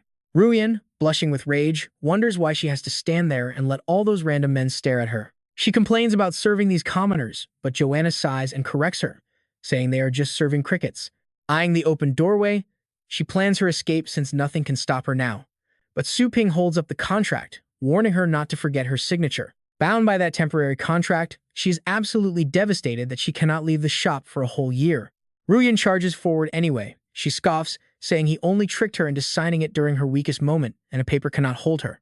But the moment she reaches the exit, a magical barrier blocks her, blasting Ruin right back inside. Struggling to get up in pain, she curses the magic on the doors and windows that keeps her completely trapped inside. Su Ping asks Joanna to guide the newbie, promising her a store point if she teaches her the ropes. Joanna agrees immediately. Just then, 2 people with cameras show up at the door, asking for Mr. Su. Su Ping steps out, confirming his identity, prompting them to ask. They ask if he booked a video shoot and a Subway ad. Su Ping confirms, prompting them to ask where they should set up their cameras. They ask if there is anything else he wants filmed.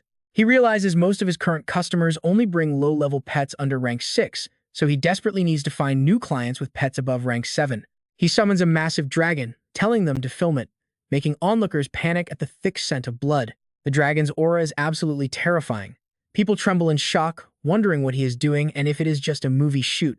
Shaking with fear, a crew member asks Su Ping for his slogan, but he simply replies with absolute calm. Declaring no slogan is needed except the dragon and the shop's name, Su Ping knows his legendary Inferno Dragon is the ultimate advertisement. High-level battle pet masters in Longjiang will easily recognize its immense power with just one glance. Ling Yue suddenly approaches, surprising Su Ping, who asks if she is skipping her classes today. Remembering her classmates fleeing from her terrifying protectors, she begins to complain about the chaotic situation. She grumbles that those bodyguards follow her everywhere, even waiting outside the restroom, terrifying her teachers and classmates to death with their overwhelming auras. Su Ping bursts out laughing, making her demand to know what is actually going on. He reassures his sister that those powerful guards have no ill intentions and are only there because he ordered them to protect her. Watching a figure leave, Ruin realizes it is Senior Snake Heart, thrilled to find her family's legendary elder in this unexpected place. She scoffs at Su Ping, confident that she can still contact her family. If only her magical artifact hadn't been confiscated, she would remember how Su Ping defeated her family's 8th elder. But Senior Snake Heart is their 3rd-ranked master, renowned for hidden weapons that can assassinate targets from 100 miles away. Using her telepathic voice transmission, Ruin calls out to him, prompting the elder to instantly recognize her signature spiritual energy. He replies through telepathy, shocked to find his young mistress in such a place. Hearing that her family is actively searching for her, she begs him to rescue her from the villain who captured and imprisoned her. The elder points in utter shock, asking if she was also captured by him. Stunned by the word, Ruyan panics when Su Ping glares back with a menacing look. Panicking, Ruyan quickly hides before he can catch her plotting. Peeking out, she wonders what the elder meant. Meanwhile, Su Ping orders the 2 guards to protect the academy during the day without disturbing his sister. They respectfully agree, and Su Ping tells them to take turns coming since their primary focus is pet training. Yeah, the Poison King and Snake Heart are behaving like obedient pets. Seeing them obey his every word makes her break into a cold sweat. They are top-tier experts from the famous Liu Clan and Snake Heart. Both are ranked among the absolute strongest in this city, yet Su Ping completely controls them. What on earth actually happened here? A notification pops up showing Anna earned 1 point, bringing her total to 104. Su Ping secretly celebrates because the system keeps her from slacking off. Having such a highly trained employee is absolutely worth spending a single point on. Using his power, he grows a massive tree that roots deep into the ground. He realizes even this strange tree knows how to find the best possible soil. The system screen reveals that Spirit Awakening has successfully triggered its instinctual feeding process.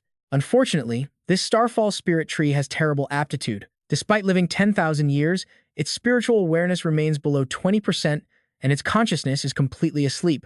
Su Ping falls into deep thought. 10,000 years, yet its spiritual awakening is still under 20%. No wonder it looks like this. If it fully awakens, he could probably feed it directly to his pets. He grins at the thought. Apparently, this Starfall Spirit Tree only bears fruit once every few decades or centuries. Trying to commercialize this would be incredibly difficult, but if he can evolve it into a pet, combined with his nursing pool to boost growth, it might actually bear fruit every single year. A system notification pops up, reminding him that he must become an official trainer to unlock Spirit Awakening. That is when it finally clicks for him. Once you become a battle pet warrior, the next logical step is becoming a certified trainer. Even though he runs a pet shop and knows a lot of theory, he actually has very little hands-on experience when it comes to real training. Up until now, all of his pet training relied entirely on the system's power. He realizes he genuinely needs to study this path himself. He wants to take a big risk, but he has no time to waste right now. Even though the situation with Yuan Tianxin settled down, anything could still go wrong. His priority is boosting combat power and reputation, so he immediately opens up the Cultivation Sanctuary. He places his hand on the Cultivation Sanctuary, channeled his power, yet his mind remains deeply lost in thought. Although he prefers to stay completely low-key and quietly build his business using the system's insane abilities, his mother and sister deserve a normal life. They cannot spend their entire lives locked up and monitored inside this shop. That is why he must become much stronger. Suddenly, Anna senses that overwhelming energy again. It is that incredibly familiar aura. He collapses onto his bed with a heavy sigh. That was an epic fight. After resurrecting over 100 times, he finally killed that beast. Su Ping sits up, complaining that since his free newbie resurrections ran out, he cannot fight as recklessly as before. The shop is barely breaking even anyway. Time for a quick shower before the next battle. Just then, Anna walks in carrying a food tray. She mentions his mother ordered this food prepared for him. He finds it highly suspicious. Since when did she become so caring? Whatever. Inside his shop, he is completely safe. Even if it is poisoned, it will not affect him. He gulps it right down. Anna hesitantly asks if he just used cosmic laws to travel directly to the border god temple. Su Ping is impressed by her sharp perception. Since she already knows where he went, he tells her to stop beating around the bush and speak up. She crosses her arms, demanding he take her along next time so she can use her divinity to help boost his cultivation level. He glares at her suspiciously, knowing she must have an ulterior motive. Reading his expression, she quickly tries to defend herself. She assures him she does not want employee points this time. She only needs him to let her handle some personal business. Su Ping remains silent. He knows she is testing the shop's boundaries to see what she can actually get away with. She is definitely plotting something, but with the binding contract holding her back, she cannot cross any lines anyway. Besides, this deal is highly profitable for him. He stands up abruptly, asking where Tang Ruin is. If she joins him, how can Tang Ruin run the shop alone? Anna calmly tells him not to worry. She already arranged everything. She was exhausted from working all day, so a simple sleeping spell easily put her out. Right now, she is fast asleep, mumbling, "Senior Snakeheart, save me. I do not want to work overtime." Anna guarantees that unless a physical threat appears, she will sleep straight through until morning. Su Ping praises her quick efficiency. Without wasting another second, he suddenly grabs her hands and pulls her along with him. "Fine, come along." Confused, she asks if they are leaving now, but he tells her to hurry. Su Ping transports her into the Cultivation Sanctuary, entering a completely different world. Anna stares in total shock. It is the World Tree. She has actually returned, and now she can finally search for clues. Anna is completely stunned that opening up a massive spatial portal only required a simple wave of his hand. His strength is truly terrifying. If she plays her cards right, she might actually use this chance to reach the Supreme God Realm. He instantly shatters her daydream, telling her to stop smiling like an idiot since she is not an outstanding employee yet. He gestures ahead, asking where to go next. Since he is unfamiliar with the area, he tells her to lead. Anna wonders if his power can save her clan. She tells him not to worry, since she already contacted the Master God, who will arrive soon. Su Ping curiously asks what realm that even is. He asks how the ranks are divided in their divine realm. Crossing her arms with a smirk, she calls it a basic question, explaining that pure-blooded gods naturally reach the true god rank, just like the giant spider they defeated. He calculates that these gods equal a level 10 astral pet, but Anna explains their grand realm is much simpler than his. Just 6 tiers. Looking down sadly, She explains that since the supreme god vanished, fewer people can break through to that peak, leaving them with only 5 active tiers now. Hearing this, he realizes the shrinking boundaries must have invited countless hostile eyes, which explains why Anna was willing to risk everything to grow stronger. A winged servant flies down and kneels respectfully to escort her, but Anna quickly instructs him to bring her esteemed guest along with them. The servant tells them to hold on tight, guiding the group as they leap across the floating islands. The breathtaking scenery looks like a masterpiece painting. Upon arrival, Anna dismisses their escort, who bows deeply before departing. As the two enter the grand palace, kneeling attendants welcome her home, prompting her to immediately order the divine spring prepared. After they obey, Su Ping figures that a good soak in the divine spring is the perfect way to cleanse his body before starting his training. Opening the massive doors, they step inside to find giant beasts bound tightly in heavy chains. In a shocking process, the glowing divine blood of these creatures slowly drains down into a massive, boiling cauldron. Su Ping watches in utter amazement as the pure blood flows. Anna calmly explains that this pool purges impurities and boosts potential, making it incredibly effective for rapid growth. She adds that only top-tier prodigies get to soak here once a year, meaning he is getting a massive bargain. He grins as she points out the combat palace next door for his training, making him wish he could use this legendary bath every single day. Anna turns to him, stating that such a privilege requires a deal. She offers a soak for every trip, prompting Su Ping to wonder why she wants him to stop hunting those evil monster pets. Since they both fight the dark faction, he questions why she would protect them instead of letting him wipe them out. She gravely explains that she can smell the scent of divine crystals on him. He sniffs himself in confusion, while Anna turns away and asks if he noticed the massive world tree when he arrived. After he nods, she looks up and explains that the tree is their mother. When a god dies, their energy returns to the tree, allowing their mother to purify and recycle that power to birth new generations. She looks at him, expecting a clever guy like him to understand. Su Ping realizes that when gods are devoured, their energy crystallizes inside the monsters, preventing them from ever returning to the mother tree. Clenching her fist, she agrees, adding that stronger gods leave behind even greater amounts of divine energy. Normally, their realm's power should grow, but when monsters feast on them, that energy is stolen, throwing their entire world out of balance. She continues, explaining that with the supreme god now completely gone, nobody can reach that peak realm anymore, keeping them far away from their once glorious past. She starts to explain her motives, but he suddenly reaches out to comfort her. Handing her a massive crystal as today's share, he nods with a warm smile, raising his hand to seal his promise. He gets her point, realizing she wants to stop him from hogging all the... He promises to leave them alone, since soaking in this pool is more than enough to raise his power. He eagerly dives into the glowing liquid, ready to push his pets into battle to face the full might of godhood. As he marvels at the physical transformation, her mood brightens up, and she thanks him for understanding. She turns to leave, but he immediately pulls a dramatic, pitiful face to keep her there. He asks about a rare material he could not find on the blue planet, leaving her with no choice but to help. She recognizes it as a rare core from a divine beast, promising to track it down since he needs it. Su Ping relaxes in the water, urging her to hurry because his physical technique needs it to reach level 2. He feels the water supercharging his potential, prompting a deep, respectful bow from his royal companion. Anna points towards the arena, her eyes lighting up at the massive fortune he earned in just half a day of fighting. Even elite warriors would need days to collect this much wealth. Yet he handed it all over without a single regret. He definitely has the makings of the perfect free worker. To restore our clan's former glory, we absolutely must get on his good side. Su Ping opens up his dimensional space to find it packed with rare gems, immediately planning to hide somewhere and devour them all. Soon after, the two of them head back to their original world. Raw power surges through Su Ping's veins. He did it! The Golden Crow demon body reached level 2, boosting his physical strength to match a peak Tier 9 warrior. Plus, his demon-suppressing claw achieved peak mastery of level 1 last battle. He can easily insta-kill Tier 9 powerhouses now, even gaining flight. Yet, since his actual astral power is only Tier 6, he can easily pass himself off as a title warrior. His expression darkens, remembering that Yuan Tianxian was severely weakened after fighting with Anna. The guy probably dropped below the vast ocean realm, leaving just one remaining legend rank as a real threat to him. Honestly, Su Ping's strength already surpasses his anyway. Rubbing his hands, he calls Tang Ruin over to prepare, saying they spent a fortune on ads yesterday, so the shop is bound to be packed today. She nods, understood. Ling Yue arrives, finding him sitting outside alone, and teases him about looking lonely. She jogs over with a grin, asking if he's closed for the day. Pointing at his system screen, he shoots back, asking if she's blind to his hard work and why she's even here. Ling Yu sits down, complaining that it looks nothing like work, before mentioning school is out and they have Poison King's class tonight. Suddenly, A screen pops up, shocking her with Fifen Pet Store's top 10 guarantee ad.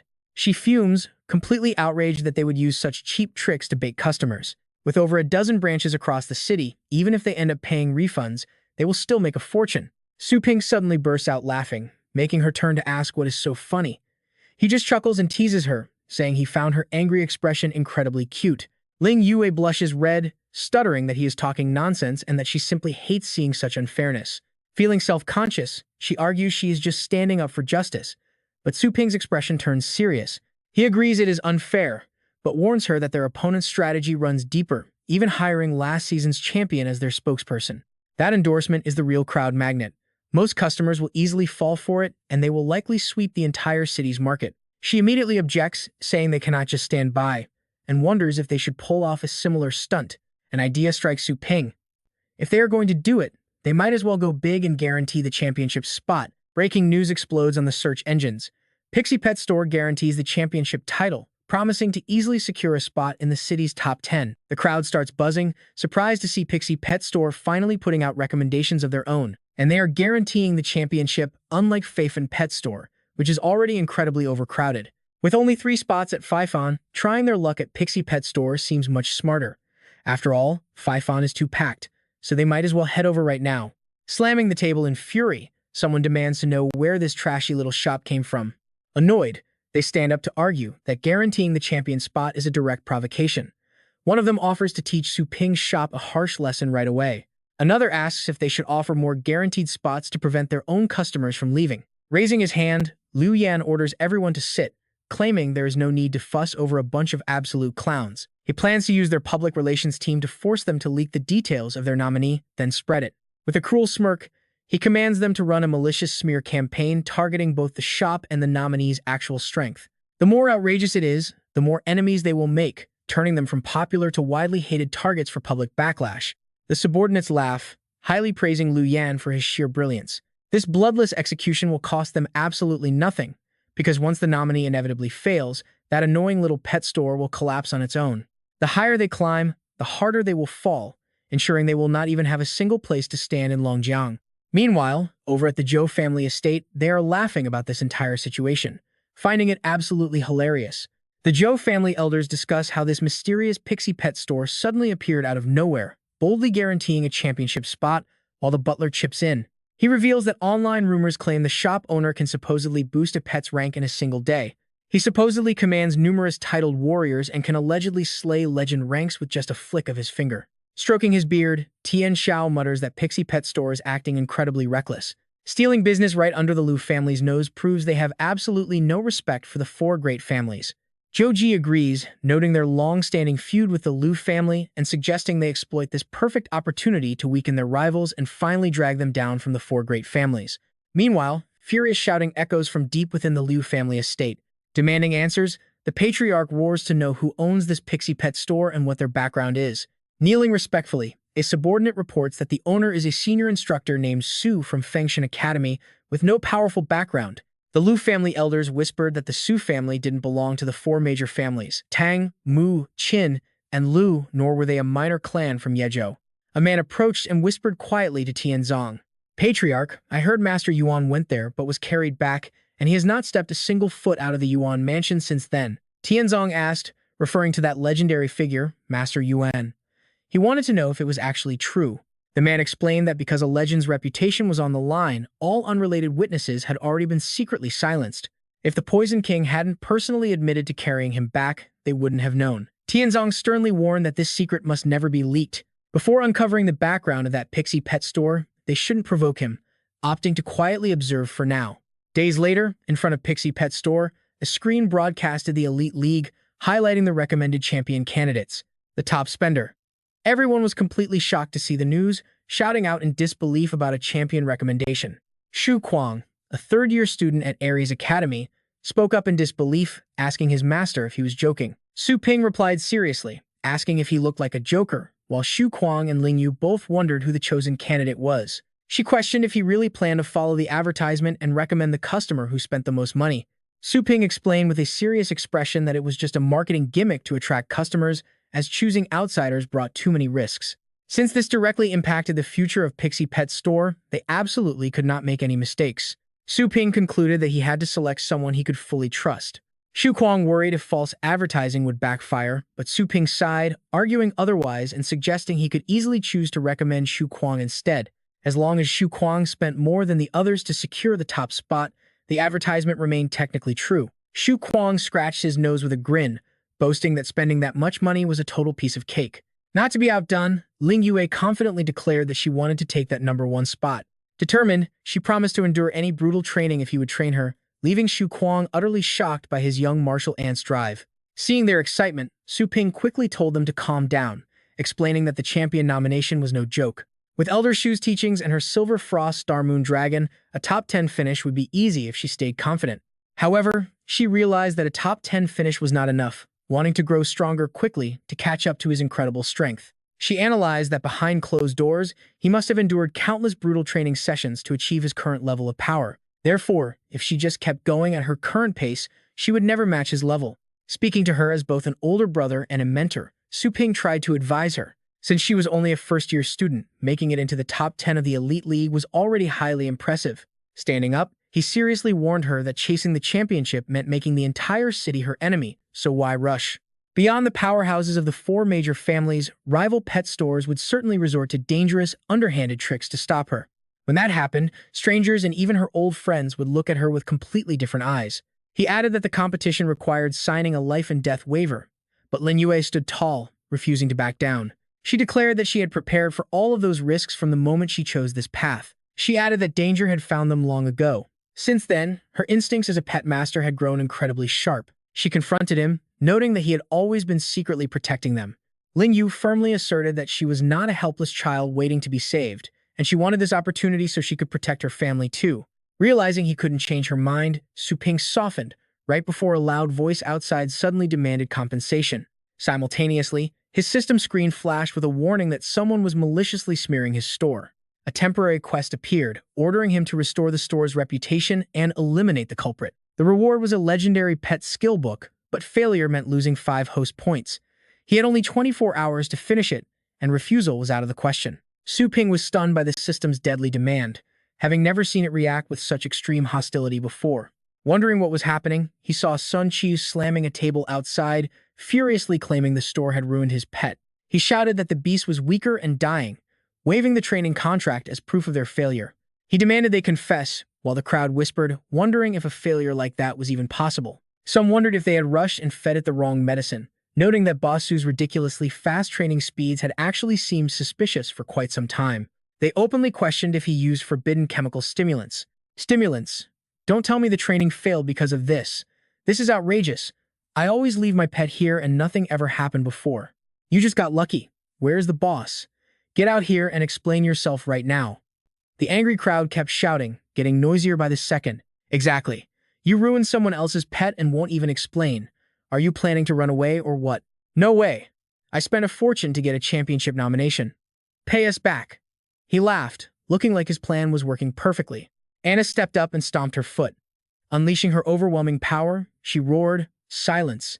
Instantly, everyone collapsed to the floor. Sun Qiu pointed a trembling finger at her.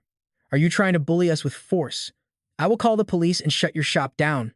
Su Ping stepped in to stop her. Anna immediately backed off respectfully, saying, Yes. He then asked, I am the owner. What did you say? He summoned his beast out with a flash of light. Fine, see for yourself.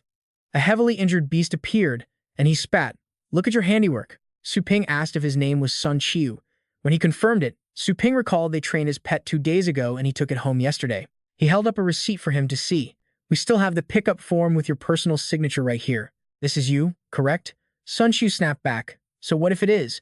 Stop trying to use a piece of paper to trick me. He kept exaggerating, claiming his Aurora Spirit Fox only fell ill after returning home. Meanwhile, Su Ping knelt down to inspect the beast. He told him to calm down and let him check the pet. Sun Qiu scoffed, Fine, go ahead.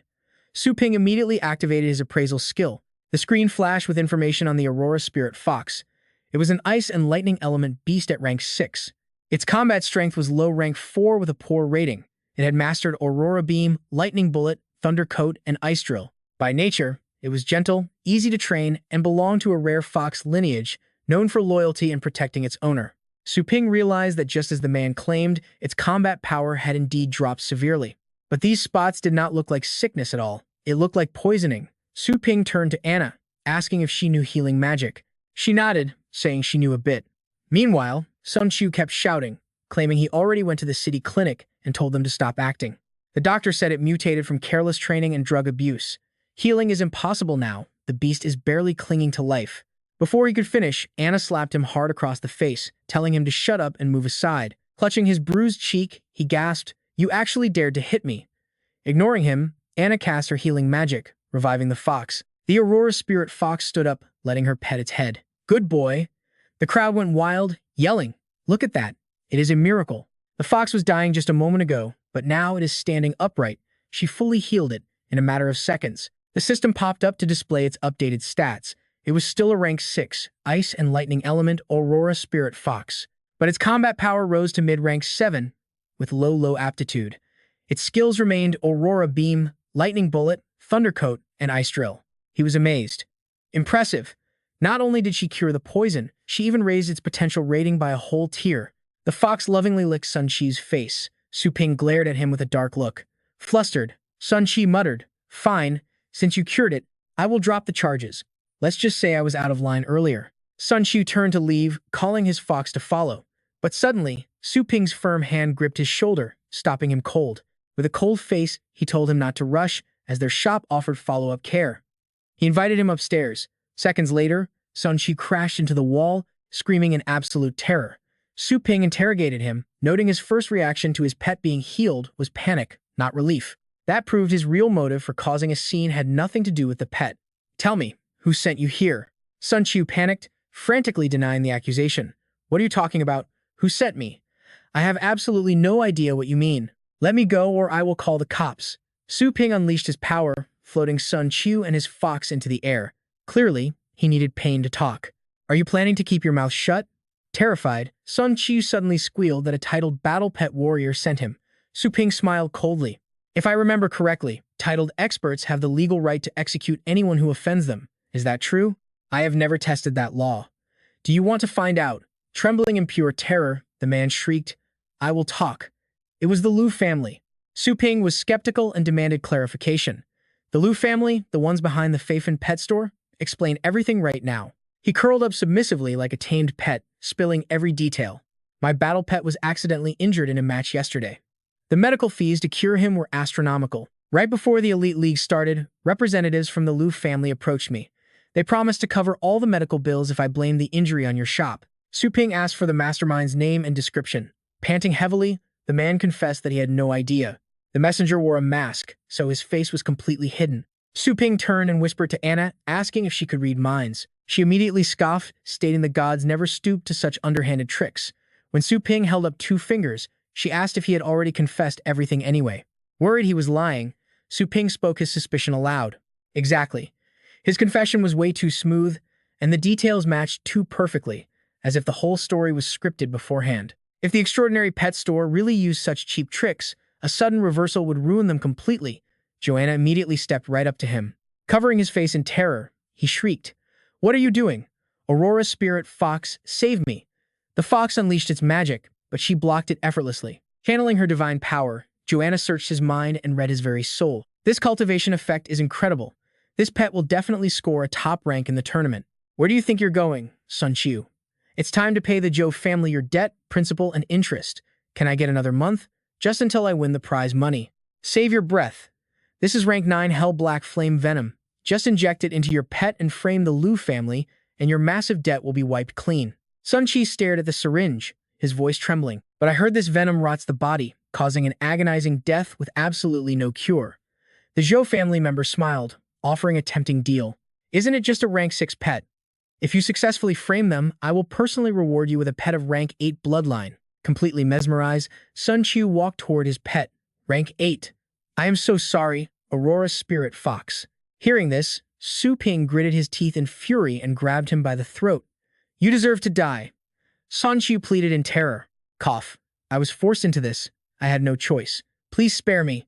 Seeing its owner getting thrashed, the Aurora Spirit Fox roared fiercely and lunged, biting Su Ping's arm tightly. Terrified, Sun Qi begged, "Please, do it for the fox's sake. Spare me just this once. I will treat it well from now on. It can't live without me." "Joanna," Su Ping ordered coldly, "I'll give you 2 energy points. Sever their contract right now." Summoning her weapon, she replied, "Yes." Meanwhile, the fox was still biting Su Ping's arm hard. Realizing what was happening, the fox let go of his arm. Seeing this, Sun Qi struggled frantically to hold onto his pet. "Aurora Spirit, Fox, come back. I am your master." Su Ping, his temper flaring hot, spat on the ground in utter disgust. "You lost the right to be its master long ago, you absolute scum." Sun Qi trembled in pure dread. "Please, Boss Su, don't kill me." Dragging him upward, Su Ping muttered, "Killing you would only dirty my hands." He channeled his energy, launching both of them straight into the sky. The crowd below pointed and gasped, "Look up there. That's Su Ping holding him by the collar, flying toward the culprit with his 3 pets. A title grade expert. May we know the esteemed name of this master, and what business brings you to the Zhou estate?" He issued a cold command, "Call out your family head. The owner of the Pixie Pet store has come to pay a visit." The guards bowed respectfully. "Honored master, please halt. We have already informed the patriarch. Kindly wait for just a moment." Su Ping's face darkened. "I don't have that much patience." With that, he commanded the Purgatory Candle Dragon Beast, which roared and charged forward. Roar! The dragon lunged directly at the defensive barrier they erected. It was the Black Tortoise Subduing Tiger Formation, one of the Zhou family's 4 great arrays. Formed by 32 elite guards of rank 8 combat strength and above, it could easily withstand mid-tier rank 9 attacks. Suddenly, a voice screamed out, "Retreat, quickly!" Seeing them play deaf, Su Ping demanded with heavy emphasis, "I said I want to see your patriarch. Are you all deaf?" Standing at the front, the low-tier rank 9 guard captain shouted confidently, "How insolent! Do you think our patriarch is someone you can just demand to see? Without an appointment, even a title grade expert cannot enter." Feeling completely disrespected, Su Ping smirked. "Fine, if you won't let me in, I will just have to knock." Su Ping unleashed his technique. The second form of the Fist of Exorcism manifested as a surging golden energy radiating lethal power. Next came the Demon Subduing Force, immediately shaping the energy into a massive phantom that crashed directly into the barrier. The guards panicked, murmuring, "What kind of fist technique is that? This energy is far beyond a normal title grade expert." The captain braced himself, roaring, "Everyone, hold the line with all your strength, Earth and Armor Shield." He strained to reinforce the barrier, thinking, he is just a single title grade warrior. There is no way he can shatter our formation in one hit. Instantly, the guards behind him spat blood. The captain struggled, screaming, "How is this possible? The force isn't weakening at all. Is this lunatic trying to flatten our entire family?" Suddenly, 2 figures flew down beside him. The captain bowed respectfully. "My lord's protectors." Guangzhou and Zhouji channeled their inner energy and declared, "Better to die with honor than live in shame." Su Ping struck again. Black Tortoise Blast. The array shattered into pieces. As the captain knelt to thank the protectors, Tianlin arrived, voicing his harsh criticism. "Our royal army is made up of the finest elites of the Zhou family. The bare minimum requirement to join is to be a rank 7 pet warrior. Since when did you become so utterly incompetent?" He continued, "You couldn't even stop a single young title grade challenger, forcing my left and right protectors to step in." Bowing deeply, the captain replied, "It is my failure to guard this place. Please allow me to drive back the enemy and redeem myself." Landing alongside his beasts, Su Ping demanded, "Are you the Zhou family head?" It was time to settle the score. "Well, that makes this easy to settle. Hand over the ones who framed my store." An enraged Guangzhou raises his hand, barking, "You insolent fool! Intruding into our estate, making false accusations, and ordering our master around." Zhouji chimes in with a sneer, "Coming in here alone and demanding hostages?" He summons his mid-tier rank 9 pet, the Nightmare Chaos Beast, before screaming, "You are asking for death." With a sharp command, the entire Zhou army charges to shred the boy to pieces. Su Ping scoffs at them. "What is a bunch of useless trash like this supposed to do?" Guangzhou channels his power, sneering, "Frog in a well, let me show you real power." He commands, "Form the array." The guards instantly reply. Moving into position, they activate their formation. Mysterious green energy starts to coalesce into a massive dragon head. The image sharpens in the sky, revealing a majestic azure dragon wielding a sword covered in ancient inscriptions. The Azure Dragon Immortal Slaying Array. Su Ping smirks, noting, "Oh, so it is just a dragon?" Patriarch Zhao, "Are you sure you want to protect these criminals?" Stroking his beard arrogantly, Tiangxiao replies, "Death is near, yet you remain arrogant. It is too late to beg for mercy now." However, deep down, The old man is secretly calculating his odds. The gap within rank 9 is massive, like the distance from rank 1 to 9. A lower rank 9 warrior facing an upper rank 9 is like a rank 3 fighting a rank 9. Analyzing the kid like an experienced veteran, the elder estimates his combat power is at most at the upper 9th rank. As for the power of the Azure Dragon Array, Su Ping completely steals his thunder. It is at peak rank 9, a half-step titled state, rivaling even the legendary Blade Master. He summons his two pets, the Purgatory Candle Dragon and the Dark Dragon Hound. They charge forward at blinding speed. Su Ping confidently commands them, "Go show them what real power looks like." His two mighty pets charge directly into the overwhelming power. Horrified and trembling, Sun Chu screams, "Help me!" Joji gasps in disbelief. What? The dragon projection, which packs the force of a peak 9th rank attack, was stopped cold? What kind of insane defense is this? Closing his eyes, Su Ping mutters, "Never mind, I did not come here to reason with you anyway." A skeleton suddenly appears and dashes forward. To everyone's surprise, this battle-hungry little skeleton shoots straight into the sky. Tian Xiao watches in confusion, wondering what this tiny skeleton intends to do with that broken blade. Not wasting any time, it raises its sword for a dragon slay. A stunned Tian Xiao gasps, "Dragon slay." Oh no, that is an incredibly rare dragon countering technique. Sensing danger, he realizes the skeleton is not to be underestimated. He raises his hands to summon the molten vermilion bird armor. The skeleton's dragon slay pierces right through the fiery defense, shattering it into countless pieces. Su Ping smirks, noting that trying to defend now is way too late. The aggressive little skeleton charges in to deliver another strike. A massive flash of light completely obliterates the molten vermilion bird armor, forcing Tian Xiao to spit up blood. He gasps, shocked that a single slash broke his defense. The wounded Guangzhuo asks in a panic, "Big brother, are you all right?" Joji sees with anger, thinking, "Damn it, I only wanted to bait the naughty pet store to stab the Lu family in the back. How did we bring this disaster upon ourselves?"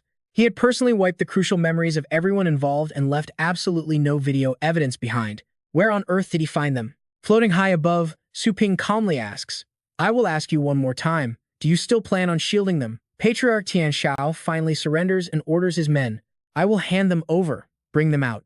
His expression darkens in complete helplessness. What kind of trick was this anyway? Instead of borrowing a knife, they had invited a god of death, and he was coming directly for them. Over half of the Zhou army is dead, their ancestral home is ruined, and 4 titled warriors are injured. This loss far outweighs the benefits. At this point, they have no choice but to swallow their pride. Another disciple arrives to report, "Patriarch, the people you requested have been brought over." At his feet, the shivering prisoners beg, "No, do not kill me, please, just give us a chance." Tian Xiao frowns deeply. "These fools acted on their own and offended you. Please, punish them as you see fit." Still hovering in midair, Su Ping tosses Sun Qiu to the ground, ordering him to check if anyone is missing. Dropping hard, Sun Qiu groans in pain. Arg. He looks at them blankly, stammering, I do not know them." They quickly reply, "We have never seen this guy either." "Yeah, who even is he?" Su Ping ponders grimly as everyone claims they are complete strangers. But these are definitely the exact 3 men from Sun Qiu's memories. This can only mean one thing: their memories have been tampered with. Watching them from the side, Joji quietly gloats. He had sent out multiple groups, distributing the tasks tier by tier. He made sure to erase any trace of the higher-ups from each of their memories. It seemed those crucial memories remained unrecovered. He smiled smugly to himself, assuming this kid had only managed to track down the Chu family by using some soul-searching treasure inside Sun Chu's consciousness. He had only seen a few scattered fragments. Besides, he knew a powerful artifact like that either consumed massive energy or had strict limits on its usage. The kid could never find him using just that. Suddenly, Su Ping shot a glowing thread straight through the suspects' necks. They shrieked in agony as Su Ping warned their patriarch that these scapegoats were merely the tip of the iceberg, and he wouldn't be fooled. He gave them one final warning, demanding they hand over the mastermind who organized this entire plot. Slandering his shop's reputation required payment in blood, leaving Chu Ji panicking and wondering how the youth could be so absolutely certain. Tian Xiao quickly intervened, nervously explaining that more people were already on their way, begging him to calm his anger. The patriarch waved his hand to summon his guards, who quickly dragged in another group of conspirators and forced them to kneel. The prisoners begged for mercy in sheer terror, weeping and pleading for the powerful master to spare their miserable lives. Tian Xiao assured him these were all the culprits, offering them up for punishment as Su Ping pondered his next move. To be fair, most of these accomplices did not deserve death, but Su Ping had a far greater purpose today. Beyond completing his system quest, he needed to make an example of them and establish his absolute authority. Closing his eyes, He resolved to show no mercy so that no one would ever dare target him again, as wet, bloody splatters instantly filled the air. Chuji smirked at the gruesome sight, assuming that shedding so much blood would finally satisfy the boy's rage. He figured the young man's anger would dissipate, allowing them to finally send this god of death away. But a system notification suddenly flashed, revealing the true mastermind was still alive. With only 20 minutes left, Su Ping lowered his gaze. He summoned Little Skeleton, who leaped forward and struck the ground, leaving a massive, deep crater in the earth. Within seconds, the Grand Family estate was reduced to complete ruin. The butler shrieked in anger, shouting that they had already handed over everyone involved, and destroying their ancestral home was going way too far. Su Ping glared at the man and asked coldly if he had ever promised to play by the rules. Since they refused to hand over the mastermind, he calmly decided to use the process of elimination to root them out. As his massive dragon materialized behind him, Su Ping declared they would start with the patriarch, causing Tian Xiao to wave his hands in sheer terror. The old man's face darkened with dread, knowing that losing his left guardian would severely cripple the Chu family. But keeping his mouth shut now would destroy the entire clan, prompting Tian Xiao to call out for Chu Ji to step forward. Stunned to be singled out, Chu Ji froze as Su Ping locked eyes with him, coldly asking if he had any final words. He let out a mad, angry laugh. He roared, unable to believe that mere rumors about a tiny shop could bring absolute ruin down upon their entire clan. Chu Ji pointed furiously at Sun Qiu, screaming that he had dedicated his whole life to the family without a single regret. If not for this traitor, his flawless plan would never have failed, prompting the desperate man to lunge forward while screaming that they would both go down together. Chu Ji threw himself at Sun Qiu, stabbing him in the chest as fresh blood sprayed across the floor. But Little Skeleton immediately slashed him from behind, and as Chu Ji shrieked in agony, Su Ping coldly ordered his dragon to burn the murderer to absolute ashes. A pillar of intense flame erupted, swallowing Chu Ji whole as his agonizing screams filled the air. The butler and the others watched in horror, thanking their lucky stars they had avoided any involvement in this mess. Tian Xiao was equally terrified, immediately deciding that the street housing Pixie's pet store would forever be a strict forbidden zone, never to be crossed again. A system message flashed, confirming the successful elimination of the target. The ashes drifted away in the wind, leaving only a dark, charred stain where the two conspirators once stood. Tian Xiao bowed his head in deep respect, trembling as he declared that everyone who damaged the store's reputation had been dealt with. All involved parties had been handed over, and he begged for mercy. Su Ping crossed his arms, remaining unsatisfied. He made it clear that while the physical culprits were dead, the damage to his shop's reputation remained, demanding a massive, citywide public apology from them. They had to confess to everything, clear his business's name, and fully compensate him for a lost morning of sales. The old patriarch nodded frantically, eagerly agreeing to every single demand without hesitation. While promising to draft the apology himself, the old man cursed internally, finally realizing the online rumors about the store owner wielding legendary powers were completely true. Those claims of title-level combat skills were definitely not just simple rumors. He swore that if he ever found the idiot who had spread those lies, he would skin them alive. Tian Xiao anxiously asked about the compensation, wondering what Su Ping wanted from their family: cash, real estate, or some rare, hidden treasures. Su Ping smiled and raised a single finger, calmly stating that he did not want much, just a set of rare treasures to cultivate battle pet warriors. His eyes flashed as he specified the high tier they used to train their young master, leaving Tian Xiao completely stunned and gasping. What?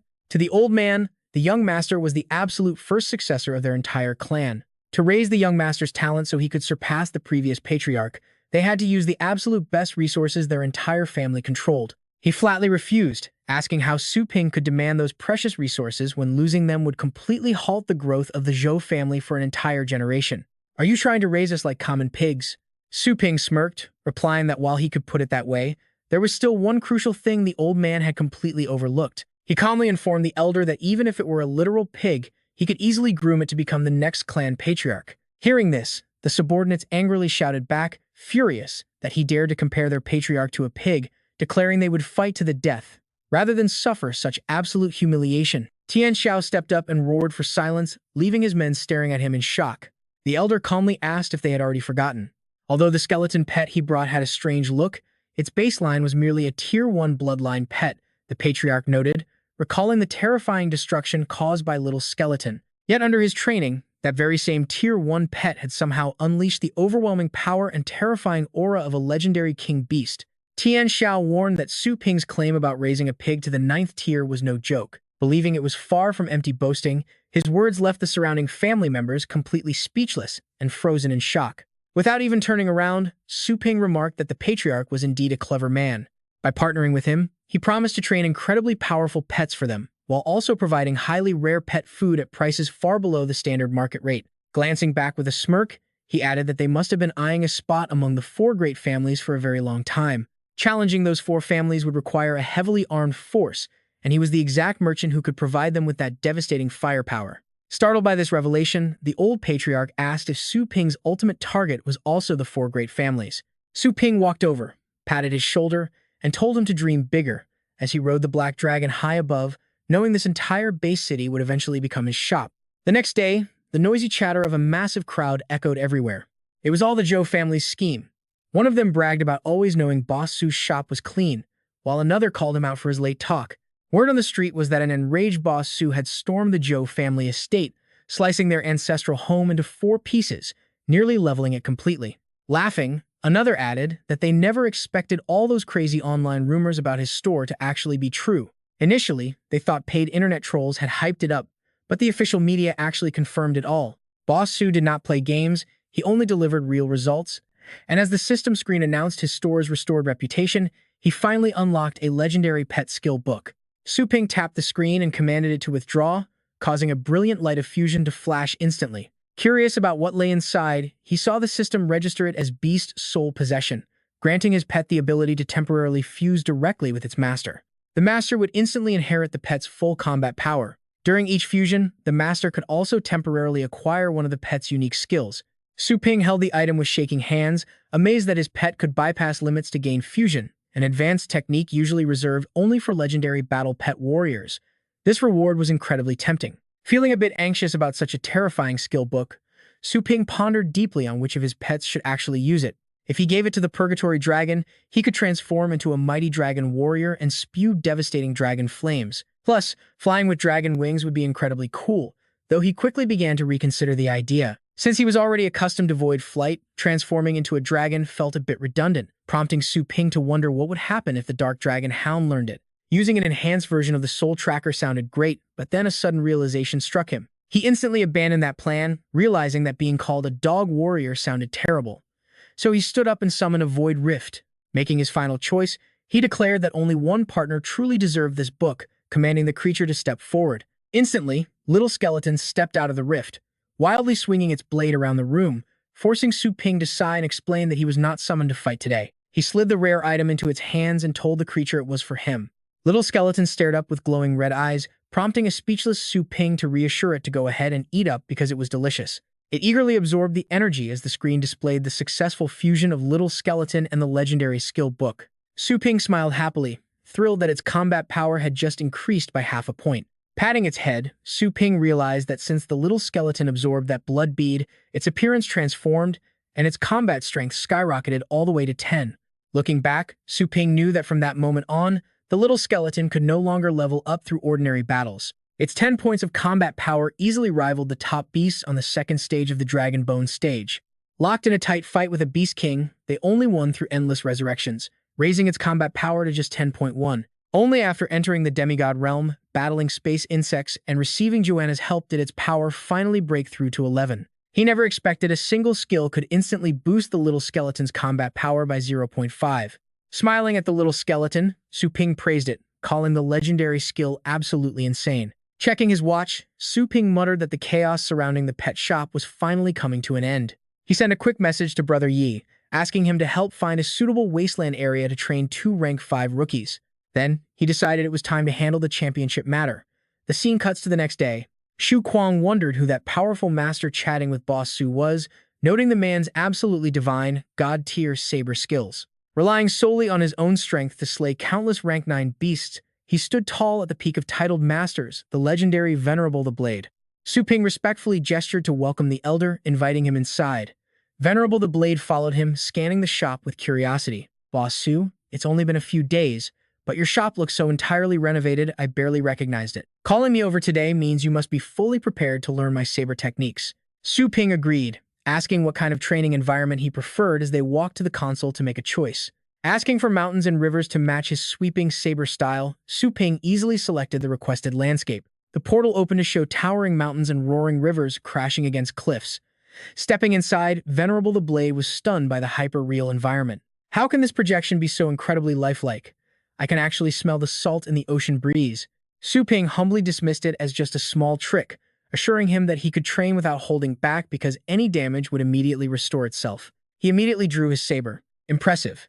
Many have tried to learn my skills before, but they either lacked a strong foundation or had incredibly poor comprehension. Boss Su, if you can comprehend it, draw your weapon. Su Ping got ready to unleash his skills, replying, "All right, senior, here I come." Instantly summoning the little skeleton, the training system blared with a warning that a wild skeleton monster had appeared. Surprised by the creature, Venerable the Blade raised an eyebrow. "Hold on, don't tell me the one learning my art is this little guy." The battle interface displayed their stats, showing the combat-ready rank 11 little skeleton, with a full energy bar facing off against the rank 9 master at 100% power. Su Ping replied with an excited grin. "Exactly. I'll be away for a while, so I won't be able to train it myself. While I am gone, it will be entirely under your guidance." At the same time, Su Ping offered an astral spirit fruit as a reward for the training session. "Of course, I won't make you work for free. Please accept this." The fruit floated over to Venerable the Blade, who reached out to catch it. Staring at it in shock, he gasped, "An astral spirit fruit. This can instantly boost the astral power of any battle pet master below rank 9 by an entire realm." Holding it, he knew that while it couldn't push a peak rank 9 like him to the legendary realm, saving him 2 solid years of cultivation was still an amazing shortcut. More importantly, this item was priceless for battle pet masters, something money alone could never buy. Without proper connections, spending hundreds of millions wouldn't guarantee getting your hands on one. The Saber Master slowly raised his blade, eyes locked on the target. "However, Boss Su, this isn't just about the payment. Unless one has a rank 9 foundation, my Chaos Star Reincarnation Saber is impossible to learn. You won't even be able to see it clearly." Su Ping issued a command, and the little skeleton instantly shot high into the air. Seemingly expanding to giant proportions, the little skeleton unleashed an advanced saber strike, slicing the massive sea completely in half until the rocky ocean floor lay exposed. As the attack cleared, Su Ping raised his hand to block the falling water droplets, asking with supreme confidence, "Venerable Senior, with a foundation like this, does the little skeleton meet your standards?" Dumbfounded, Venerable the Blade stammered. "An advanced saber art is actually a high-tier pet skill. It boosts the base attack damage by 60%, which barely scratches the surface of true saber mastership." The master stood frozen in shock at the devastation, unable to believe that this little skeleton had unleashed such terrifying power using only introductory saber arts. "My own signature Chaos Star Reincarnation Saber technique can boost basic attacks by 120%. If this creature manages to master it completely, just how ridiculously strong will it become? It is simply unimaginable." Blade Master channels his energy, sending a bright golden light exploding in every direction. His eyes glow and his hair stands on end, fully prepared to teach little skeleton his legendary blade techniques. He knows this foundation is solid enough to inherit his skills, making him eager to go all out training this top-tier little skeleton. He would honestly lose sleep if he failed to teach the beast today. Tossing his weapon into the air, he realizes it would be a total shame not to record this epic promo footage. Blade Master and little skeleton clash head-on, sending shockwaves of violent energy tearing through the area. Black lightning crackles through the air as Blade Master's sabers light up, circling around them in a terrifying defensive ring. Witnessing the spectacle, Su Ping grabs a camera and shouts for Tang, urging her to snap some photos of the training session for the shop's new posters. Tang is completely startled as her name is called. Su Ping then points towards Su Lingyu and Shu Kuang, announcing that everything in the shop is settled and it's time for their wasteland expedition to begin. Driving off in his heavily armored spiked vehicle, Su Ping listens as Shu Kuang whispers to Ling Yu in complete awe of their insane ride. Shu Kuang remembers his sister mentioning that average wasteland pioneers could never dream of affording a vehicle like this. Only pioneers who reach the silver medal rank are actually authorized to buy one. He admires his master for having such ultimate prestige out in the wild, while Su Ping casually chats with them from the driver's seat. Su Ping explains he had a friend recommend a perfect training zone, and that friend even arranged their armored transport. Their official permits are already cleared, and he plans to take them straight to the base warehouse next to pick out their combat gear. Shu Kuang's eyes light up at the mention of combat gear, while Ling Yu turns to Su Ping to ask where he disappeared to yesterday. Showing deep concern, she asks about the rumors of his recent fight online, making sure he did not get hurt. Su Ping shrugs, explaining that the powerful Zhou family tried to trick them into fighting the Liu family. So, he simply paid them a visit to talk some sense into them. He adds in a flat tone that he ended up wiping out their entire leadership and their guards. Shu Kuang and Ling Yu freeze up instantly, cold sweat dripping down their pale faces. They are completely stunned. The legendary Zhou family was one of the city's top factions, yet he crushed them effortlessly. Ling Yue wonders if this conflict started because of her recommendation, but Su Ping quickly reassures her not to be silly. He explains that their rapid rise was bound to trigger serious friction with the old guard, making conflicts completely unavoidable. He tells her not to carry any guilt, as the entire situation was handled purely on his own terms. He never planned to involve her anyway. Hearing this, Shu Kuang innocently asks if Su Ping initially wanted the champion spot for himself. Su Ping rubs his forehead in exhaustion, explaining that as a pet shop owner, winning the crown himself is far less rewarding than training the future champion. Besides, the ultimate reward for first place is just a bit of guidance to help a master reach the legendary rank. Su Ping points out that while this is a massive opportunity for normal trainers, it honestly means absolutely nothing to him, leaving Shu Kuang to scratch his head in embarrassment. Shu Kuang agrees, realizing Su Ping is already strong enough to enter the Champion League. Meanwhile, they arrive at a Class B wasteland, currently 4.3% explored. A terrifying 7th-rank lower-tier demon hound stands over a pile of bloody corpses, holding a helpless victim in its jaws. Watching from a nearby cliff, the two wait in ambush as an anxious Ling Yu asks if they should just stand by.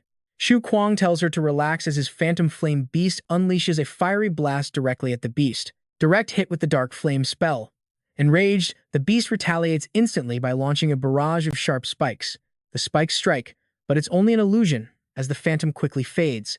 Suddenly, a terrifying new tentacle monster bearing a massive cross charges onto the battlefield. The startled phantom flame beast leaps back, just as the new monster lashes out a thick tentacle, pinning the demon hound in place. Seizing the perfect opening, Ling Yu orders the phantom flame beast to blast the pinned target with a stream of searing fire.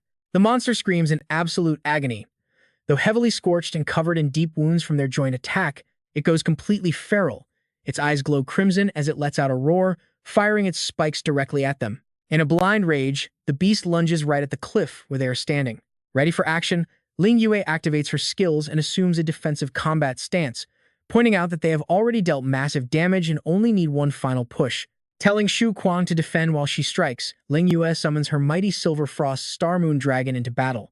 Emerging from a massive summoning gate behind her, the majestic dragon charges forward to block the beast's attack and deliver a brutal counterstrike. Activating a 4th-rank claw enhancement, the dragon delivers a devastating strike that cleanly severs the monster's head, sending it flying. Shu Kuang sighs in relief, celebrating that the threat is finally down.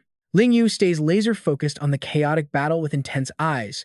Suddenly, she flinches as if realizing something terrible is about to happen. Another high-level Tier 6 hammerhead monster lunges forward, targeting Shu Kuang with brutal force. Luckily, Ling Yue spots the danger just in time, pulling him away from the beast's devastating slam. But the shockwave grazes her, leaving a deep wound on her back. Panicking, Shu Kuang summons his pet, crying out, "Little martial ant, go, soul-devouring beast." The beast unleashes a thick screen of dark fog, allowing Shu Kuang to pull Ling Yue out of danger. But as they emerge, a nasty gash is visible across her back. He asks in a panic, "Thanks for that, but I think that beast is poisonous. Little martial ant, are you okay?" Ling Yu immediately activates her full-body healing skill, radiating a soothing, brilliant green energy. She shrugs it off, saying they are even since he saved her earlier. Besides, Teacher Wang taught her high-level healing and detoxification skills long ago. For a minor wound like this, she just needs to channel her energy, and her torn-back skin easily begins to knit back together. Shu Kuang teases with an impressed grin, "Wow, my little martial ant is incredible." Ling Yue glares coldly, warning him never to call her ant again because it makes her sound ancient. But their banter is cut short as the beast howls for backup. Oh no, this is bad. It is calling its pack. Luckily, the dense mist has not cleared yet, hiding them from sight. They cannot pinpoint our location. We still hold the absolute advantage. High above, Su Ping is silently observing their struggle. He smiles to himself, realizing he totally underestimated her. He originally thought she would cry and run straight back home after facing the brutal wilderness. Down below, Shu Kuang and Ling Yue keep fighting, their teamwork becoming smoother by the second. Shu Kuang shouts, "Keep that mist up, and let your swamp beast charge in alongside my phantom flame beast." Ling Yue nods, ordering her soul-devouring beast to maintain the fog. Up above, Su Ping is genuinely surprised by his sister's stellar performance. Looking closely, whether it is her personality, talent, or coordination, Su Ling Yue is easily on par with any top clan successor. He smiles, realizing his plan to use Shu Kuang to ease her tournament stress was completely unnecessary. Both youth remain completely locked in. Ling Yue quickly commands, For the next move, you focus on offense, and I will defend. Xu Kuang agrees. She instantly casts a Tier 4 defensive buff as Su Ping continues to evaluate her potential. If Su Lingyu actually manages to secure the championship in this elite league, he thinks to himself that he will never have to worry about her safety ever again. Once he trains them both to the titled state, he can leave them to protect the house and freely explore the outer world. Word has it that the trainer profession is booming in the nearby Holy Light City base on the neighboring continent. He wonders what it looks like there. Meanwhile, the battle below continues with flawless coordination between the duo. Xu Kuang suddenly calls back his soul-devouring beast.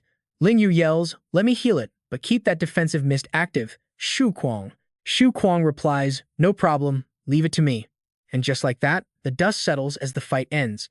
With the monster lying dead on the ground, Xu Kuang hands a small healing potion to Lingyu. She hesitates, telling him she cannot accept it, knowing this high-grade recovery potion is incredibly expensive. He laughs it off, insisting that without her healing magic, his battle pets would have died several times over. Su Ping walks over to tell them they can rest for the day, but both students are still eager to keep training. Xu Kuang protests, "Master, I can still fight." Lingyu agrees, saying she is not tired and wants to hunt more beasts. Both of them are totally hyped and ready for another round. Lingyu excitedly adds that she has never had this much fun in battle and begs to keep going. She wants to save money to get her Silver Frost Star Moon Dragon the top-tier training at his shop. Su Ping smiles and lets them continue. He agrees, letting them set their own pace. Meanwhile, at the Wilderness Base camp, a group is busy handing in their hunt merits. Surrounded by piles of slain beasts, the registrar calls out number 09, announcing that his score registration is complete. Zihao is thrilled to have his hunt finalized and eagerly asks how many points he managed to rack up. "My turn. How many points did I get?" The officer dryly states his total for registering one beast is 1,280 points. He is stunned, unable to believe his score is so low after hunting down so many wild creatures. He complains, "I killed so many, and this is all I get?" The officer sighs and explains how the merit system works. Hunt merits are based on market value. A Tier 1 beast is only worth 10 points. Tier 2 is 50, Tier 3 is 100, Tier 4 is 1,000, Tier 5 is 10,000, Tier 6 is 100,000, and Tier 7 is 500,000. They snicker while explaining, "The highest level you hunted is only Tier 4, but surviving out there alone still makes you stronger than most people." They laugh, calling it a youthful experience, before calling the next group in. Next up, the Night Wolf Squad. 64 registered members, pulling in a massive 1,720,540 points. The crowd goes wild hearing that insane score. Over 1 million merits? No one can believe it. Is that really a number a single guild can rack up? The registrar steps up, asking how they want to divide the massive haul. "How do you want to split these points? Team 1 gets 100,000 each, Team 2 gets 20,000, interns get 5,000. Hearing this, Zihao is fuming. Damn it, he risked his life alone just to scrape together 1,000 points, yet these absolute rookies walk away with 5,000 each. Exactly. Only a fool goes solo. Next time, joining a squad is definitely the move. The registrar calls up the next group to tally their beast-slaying points. Registration numbers 091, 092, and 093. Just 3 members. But the moment the score pops up, the registrar freezes. A cold sweat drops down his face in absolute shock. It turns out Su Ping and his crew brought back an insane mountain of beast corpses. Just 3 people, scoring 2,567,200 points. Everyone in the Night Wolf Squad, and even Zihao, stare at the screen with their jaws on the floor. Over 2 million points split between only 3 people? That is nearly 700,000 merits each. The stunned registrar asks Su Ping's group the standard question. "How would you like to divide these points?" Su Ping casually points to Ling Yu and says he did not fight, so they should take it all. "What do you two think? Half each?" Xu Kuang scratches his head, laughing that Master is still letting Su Lingyu take the bigger share. She saved him plenty of times anyway. Ling Yui easily agrees to split it, saying half each is perfectly fine with her. Suddenly, a group of angry rookies starts shouting in protest. "No way! Why are we only getting a tiny fraction of the merits?" They loudly protest the registrar's calculations, arguing that with so many beasts slain, they easily deserve over 1 million points. Exactly, 5,000 points is an absolute joke for our hard work. This is totally unfair. As Senior Su stands there silently, her friend steps up, completely outraged on her behalf. "Senior, why are you staying quiet? Are you really okay with days of exhausting, life-threatening work translating into a handful of pocket change? This barely covers a couple of cheap treasures, let alone paying for professional pet training services." The Night Wolf captain steps forward, unleashing a deafening roar. "Shut up. The sheer force of his voice makes everyone cover their ears. Behind him, two squad members smugly mock the rookies for complaining about their low score. These rookies have no idea how things work. Be glad you got some real-world experience, instead of expecting a free ride on the captain's coattails. They should be glad we did not take all their points. But the interns are not backing down. Riding coattails? Sure, we might be students who made some mistakes and caused a little trouble, but we never put anyone's life in danger. Plus, that level 8 Blazing Dragon Elephant was taken down by Senior Sue's Lightning Rat. How is that fair to share with everyone else? Yeah, we personally slayed several level 5 and 6 beasts. These tiny crumbs do not match what we actually contributed. They demand what they earned. Seeing the injustice, Ling Yu looks like she is about to step in and speak up for them. But Su Ping stops her. Shh, do not jump to conclusions yet. He tells her to listen closely. Meanwhile, the argument rages on. Hey, rookies, do not think killing a few minor beasts makes you experts. What? Is not getting paid for slaying beasts just common sense? The captain steps in, defending his main teams. If we are talking about combat, teams 1 and 2 are far more experienced than you. They could have easily handled those beasts themselves. This haul was massive, and the rewards are absolutely huge. The captain glares at them, shouting angrily. But do not forget how you even survived the trip back. Who handled pathfinding and commanding? Who handled healing and logistics? Have you done any of that? His words instantly silence the complaining interns. The captain crosses his arms, dropping some cold, hard facts. If you want to join our squad, we are responsible for keeping you alive.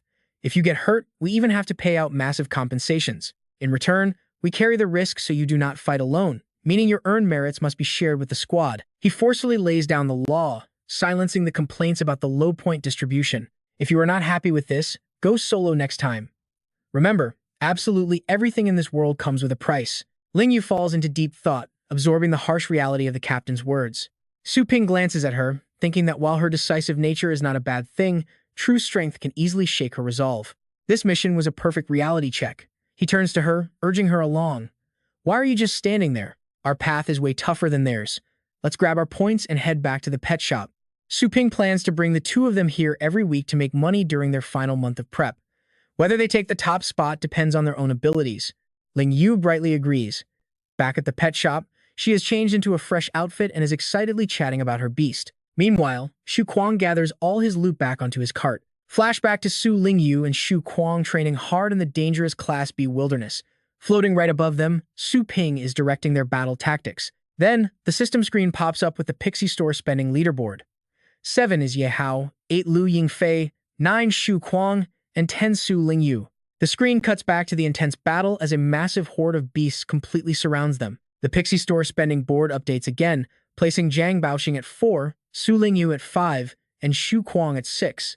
One monster gets sliced clean in half by a devastating blow. Back in reality, Su Ping stands before the store board, ready to announce their next plan. With the tournament starting tomorrow, the spending board has locked in the guaranteed champion candidate. The big question is, who is it? The scene shifts to a mysterious figure, folding his arms and sneering, muttering that the spot has finally been guaranteed to her. He wants her name to spread all over Longjiang City, knowing the weak Zhou family would not be able to touch her now. He refuses to believe the 4 great families combined could not crush her. Elsewhere, 2 shadowed figures are kneeling in a dark room, delivering a status report to their clan patriarch. As the leaderboard displays on screen, they mockingly wonder if that fake top player could even survive 2 blows in a real fight. The assassin asks the patriarch if it is alright to kill her immediately if they cross paths. It is clear that their target is indeed Su Ling Yu. Breaking news, the host on the massive screen announces that the guaranteed champion for the Elite League is none other than Su Ling Yu. Welcome to the selection trials of the 52nd Global Elite League in Longjiang City. The camera pans over the massive league arena as the head referee blows the whistle. The highly anticipated preliminary round has officially commenced. Up in the stands, the excited crowd is cheering loudly and urging the contestants to enter, shouting that they cannot wait any longer. They want to see a brutal battle. Sensing the crowd's wild energy, the announcer does not hesitate and immediately declares the start of the round. He can clearly feel the fiery passion and intense hype from the audience for today's match. Without further delay, he welcomes the fighters onto the field, while explaining the rules to the audience watching the broadcast. Because of the massive number of contestants, the preliminary trials will feature 30 matches running simultaneously in the arena. Stepping out first is Fengshan Academy's rising star, pet warrior Su Ling Yu. Right behind her, the other competitors begin to make their entrance. We have Luo Qintian of Jianfeng Academy, along with heirs of the Tang and Gu families. Today features over 1,000 fierce participants. Without hesitating, the host opens the massive gates and powers up the energy barriers. Next, they reveal the theme for this round. As the buzzer sounds, a massive metal container is opened, and an enormous swarm of terrifying insects bursts out into the arena. The announcer reveals that their task is to survive against a swarm of highly toxic bees. Recognizing the threat, a terrified fighter gasps that these are level 5 phantom bee butterflies, notorious for being unpredictable and extremely venomous. Hearing the detailed explanation, the announcer confirms their worst fears without hesitation. Exactly. The challenge is pure survival, and a single sting from these beasts can completely paralyze a fighter. With a 6-hour time limit, panic spreads. Several contestants immediately run away in tears upon seeing the toxic swarm. 6 hours? How can anyone survive against level 5 monsters for that long? Others shout in anger, saying even with signed waivers, this is no joke. Another terrified fighter panics, shouting that this isn't a test.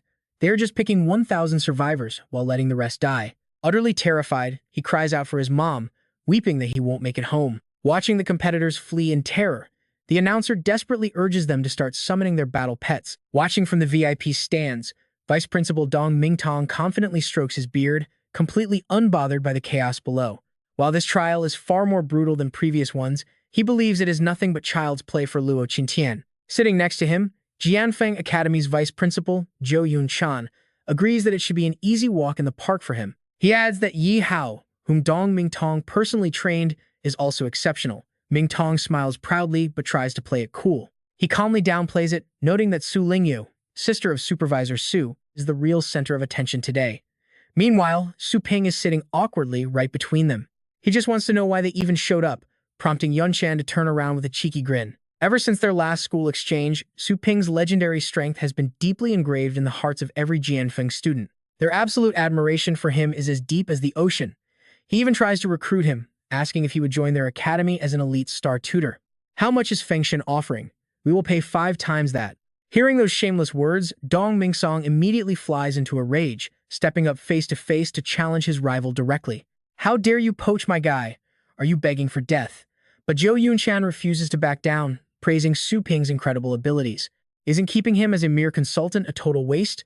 Dong Mingsong instantly snaps back, claiming he saw the young man first. Caught right in the middle, Su Ping tries his best to stay invisible, letting out a heavy, helpless sigh. Honestly, he almost forgot that he actually has another job as an academy teacher. Once the petty shouting match finally settles down, a slightly guilty Su Ping speaks up, explaining he has been far too busy to teach lately.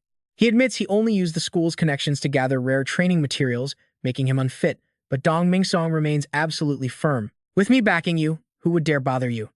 The vice principal then starts listing reasons to keep him. Teacher Su, I heard you were being targeted by that man named Zhou. With your insane combat power, even if you never teach, you are still a massive pillar of support for our academy. On top of that, countless students who train their pets at your shop have reported that their beasts improved beyond belief. Thanks to your shop, our instructors easily met their training goals. He lays out point after point, determined to keep Su Ping around. So, I want you to be the director of our new training department. It is brand new, but you will have full control over half of the school's total resources. You do not even have to teach regular classes. Just oversee the pet nurturing for the entire student body. So, what do you say, Director Su? Hearing such an insane offer, Su Ping realizes he might actually need to reconsider his initial plans to leave. Brushing them off, the rival principal snaps that they will discuss this later. But watching them whisper and smile slyly from afar is driving him completely insane with jealousy. That damn old fox is doing whatever it takes to recruit Su Ping. He is even offering half of the school's power. Where is his professional pride? If only he had made a move first. Back at the selection round, the MC yells to check if the contestants are ready. Anyone who forfeits or gets knocked out will be swiftly dragged off by the staff. And as a quick reminder, anyone who damages the wildflowers will face immediate disqualification. With 0 forfeits on the board, the MC loudly announces the official start of this intense trial. Right on cue, the swarm of poisonous bees lunges forward, aiming their venomous stingers. With deadly venom everywhere, any contestant caught in the barrage is severely injured, screaming out in absolute agony. Wow! Even the MC is shocked by how fast this is going. People are already getting eliminated left and right. This trial is turning out to be incredibly brutal, as the elimination notices keep flashing on screen. Medics rush in to carry away the fallen. Scanning the field, the host suddenly spots another unlucky contestant who has just been targeted by the angry swarm. They charge at her with terrifying speed, but she somehow manages to pull off a flawless dodge. It is none other than Su Lingyu, and the host is absolutely stunned by her reflexes. Hardly anyone has managed to escape those poisonous stingers today, yet she relies on incredibly agile footwork to slip away unharmed. Staring at the massive swarm, she thinks they might not be controlled by anyone. But if they really are wild, why are the flowers on the field completely untouched? Could it be a coincidence? The host quickly shifts the camera to another side of the arena, where a confident fighter is charging straight into the swarm, mocking his flying opponents as he moves. This is too simple. Raw power is all it takes. With a single punch, he obliterates the entire swarm in front of him. He has already figured out his path to victory, wipe out every single phantom beast in sight. The host notices that this guy is not even using his battle pet. Instead, he relies solely on his physical martial arts to slaughter the level 5 phantom beasts. It is a clever way to hide his true power while flexing his absolute dominance. Every poisonous insect he touches is instantly burnt to ashes, raining down onto the stage. But right at that moment, another container of poison bees is released. They ambush him from behind, catching him completely off guard while he is busy fighting the front. By the time he notices, it is already too late. In the end, he is forced out of the match. The host can't help but gloat, noting that he chose the wrong strategy. These phantom beasts multiply incredibly fast. Since the organizers have a massive supply of them, even if you are incredibly strong, you can never afford to let your guard down. As Su Lingyue keeps moving, she carefully analyzes her surroundings. Most participants are only rank 4, with a few at rank 5, while rank 6 experts can be counted on one hand. Even a level 7 powerhouse would struggle to survive 6 hours under this brutal onslaught. Let's see if our girl can pull it off. Especially when this relentless swarm's fighting power never seems to drop. Lingyue quickly catches onto the trial's design. This stage isn't testing raw combat power. It is testing something else entirely. But trouble finds her fast. 3 other contestants, elites from the arrogant Tang family, put a target right on her back. Recognizing her as their young master's main rival for the championship, they immediately start talking trash, calling her a delusional weakling. These 3 Tang family punks want to teach Su Lingyu a painful lesson. Oh, they are about to try. Dashing past the medical staff on duty, Lingyue decides to test a theory. What happens if she lures the bees to the wild flowers? When the swarm completely ignores the wild flowers and the medical staff holding them, she realizes something crucial. The bees simply do not view those flowers as enemies. To distinguish friend from foe with such flawless, perfect precision, Lingyu figures there are only 2 real possibilities that could explain this bizarre behavior. First, someone is using a high-level area control astral pet to command the entire swarm. Or second, those wildflowers are carrying some secret treasure that naturally repels insects. If it were the first option, she should be able to sense the presence of high-level astral power, but she feels absolutely nothing in the air right now. While Lingyu is completely lost in thought analyzing the second option, those 3 sneaky Tang family contestants seize the perfect moment to launch a surprise attack. They unleash their hidden weapons right at her. She seems oblivious, having just cracked the puzzle. It all ties back to the rule forbidding anyone from harming the wild flowers. Watching from the sidelines, elders Yun Shan and Ming Song start to panic. This is bad. Those are the Tang clan's lethal hidden weapons. Blue Violet, Silver Scorpion Needle, and Heart-Binding Cord. Ming Song knows these 3 poisons are incredibly lethal. Anyone below level 6 who gets hit by even one is dead on the spot. Yet, amidst all this panic, Su Ping remains completely calm and unfazed. Without even bothering to turn her head and look back once, Lingyue casually dodges the deadly incoming barrage with absolute ease. Spinning around to assess the threat, she immediately transitions into a counterattack, raising her leg high in a powerful stance. She fires back at these self-proclaimed Tang clan elites using their own secret technique, the Snake Heart skill. Kicking the toxic weapons straight back at them, she redirects the blow flawlessly. They can't even try to counter. Their eyes can't keep up with Lingyu's insane reflexes. As their own weapons pierce them, sheer panic sets in. How does she know our move? We are doomed. Quick, get the antidote. The announcer keeps the crowd updated on the shocker. It looks like 3 seeded Tang family contestants were stung and completely failed the qualifiers. A sudden and pathetic defeat. Meanwhile, Lingyu remains absolutely certain that there is an insect-repelling treasure hidden somewhere in the arena. Once she locates it, passing this stage will be an absolute breeze. As the toxic bees swarm their targets, one contestant finally summons his flame-armored toad to unleash a massive blaze wall. The newly summoned pet constructs a roaring barrier of fire, shielding both itself and its master from the deadly, buzzing swarm. Wow! The toxic bees are instantly incinerated, falling to the ground in charred heaps. Seeing the fiery defense, nearby contestants desperately rush over. Whoa, that is a level 6 pet skill, Blaze Wall. Begging for mercy, they try to squeeze inside, crying out that the outside is too dangerous and asking to hide with him. Naturally, the guy refuses. Do they think he is an idiot? This is a high-stakes elimination round, after all. If he helps them, they might just stab him in the back. Still, the desperate contestants outside keep screaming for salvation. They promise to pay him after the exam and swear they won't betray him. Inside the wall of fire, the guy is quietly gloating. He's incredibly grateful he trained his pet with Su Ping. Otherwise, he would be in the same pathetic situation. Meanwhile, Ling Yu's sharp eyes spot something strange, the glowing tail of a single bee in the swarm. Connecting the dots, she finally realizes why she could not find any repelling treasures hidden around the arena. Could the secret be hidden right inside the bees themselves? If it is a phantom butterfly bee, she can sense it using her astral energy. Ling Yue starts scanning the swarm, looking for any anomalies, one that is unusually bulky or abnormally large compared to the rest. There it is. Channeling all her strength into her feet, she activates a burst of level 5 power and speed, aiming to catch the target in one clean, decisive leap. Rocketing toward the toxic bee at terrifying, blinding speed, she snatches its wing with her bare hands. Got you now, you little pest. She snaps its wing, revealing a brilliant, golden glowing object right where the abdomen meets its body. This is exactly what she was looking for. This is the one. The announcer quickly spots Ling Yue, completely stunned. Who would have thought that in less than 1 hour, someone would actually figure out the correct way to beat this trial? The other contestants are left utterly speechless, still desperately running for their lives from the toxic swarm. Talk about a massive gap in skill. What? Her again? The announcer yells, broadcasting the shocking news to the crowd and the other competitors. Congratulations to this fighter for being the very first to qualify. While others only focused on fighting off those bees, she actually used her brain. Instant regret washes over the crowd. Turns out, the actual trick to winning was that simple all along. Oh no, did that guy accidentally smash some secret treasure rings in the swarm of bees he just slaughtered? Up in the stands, Ming Song clutches his chest and sighs in relief. Talk about a close call. He thought Feng Shan was about to lose another star. Yun Shan can only marvel. Ling Yue's hidden weapon technique was incredibly swift, smooth, and executed with absolute precision. He turns to Su Ping and asks, "Excuse me, Instructor Su. Actually, Director Su, where did your sister learn that?"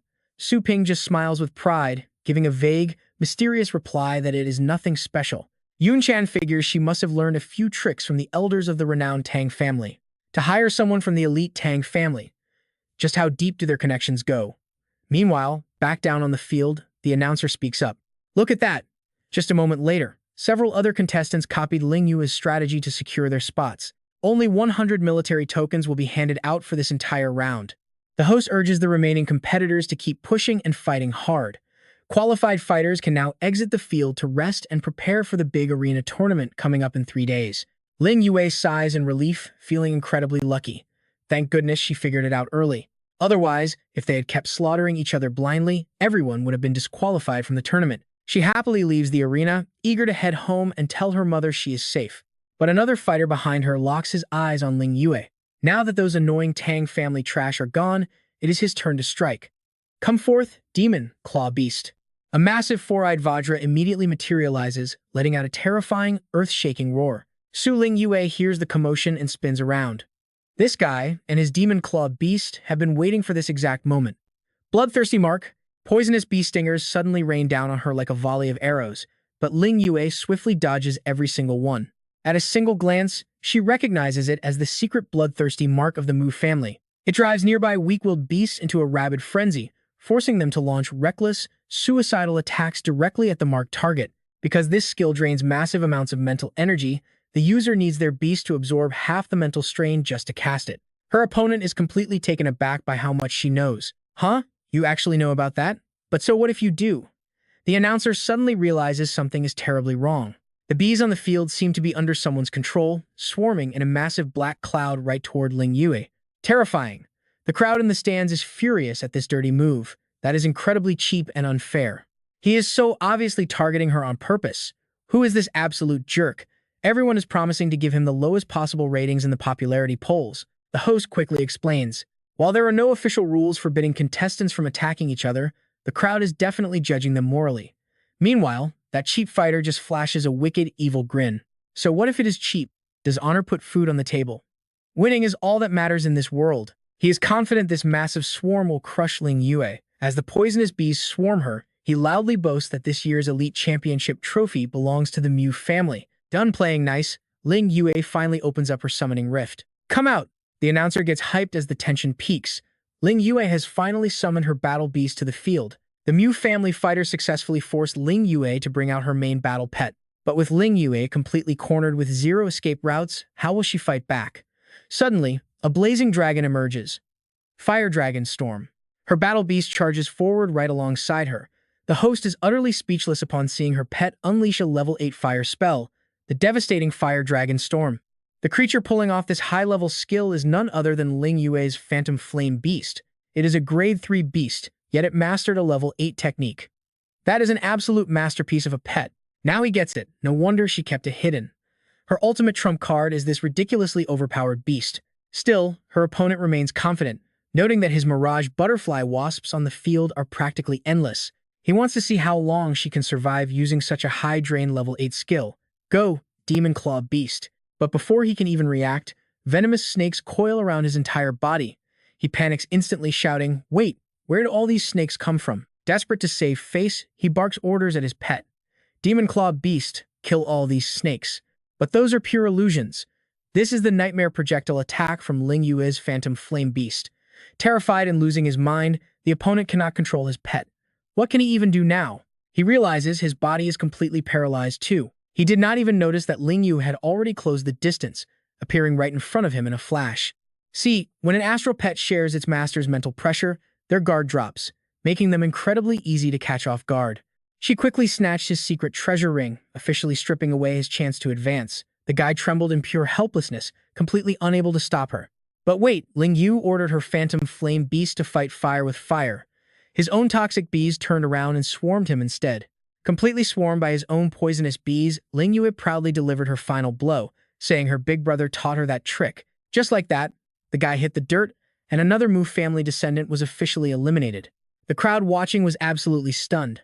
Talk about brutal tactics, just how terrifying is this girl? Feng Tian watched in shock, realizing this was the true power of a champion trained by that pet shop. Online rumors were right that shop is the one true god. Compared to them, every other pet shop is just trash, not even worth discussing. With endless praise flooding in, those online hate campaigns now look like childish internet flame wars. As Ling Yu walked back, the crowd cheered. Ming Song and Yun Chan clapped enthusiastically, shouting that her performance was absolutely phenomenal.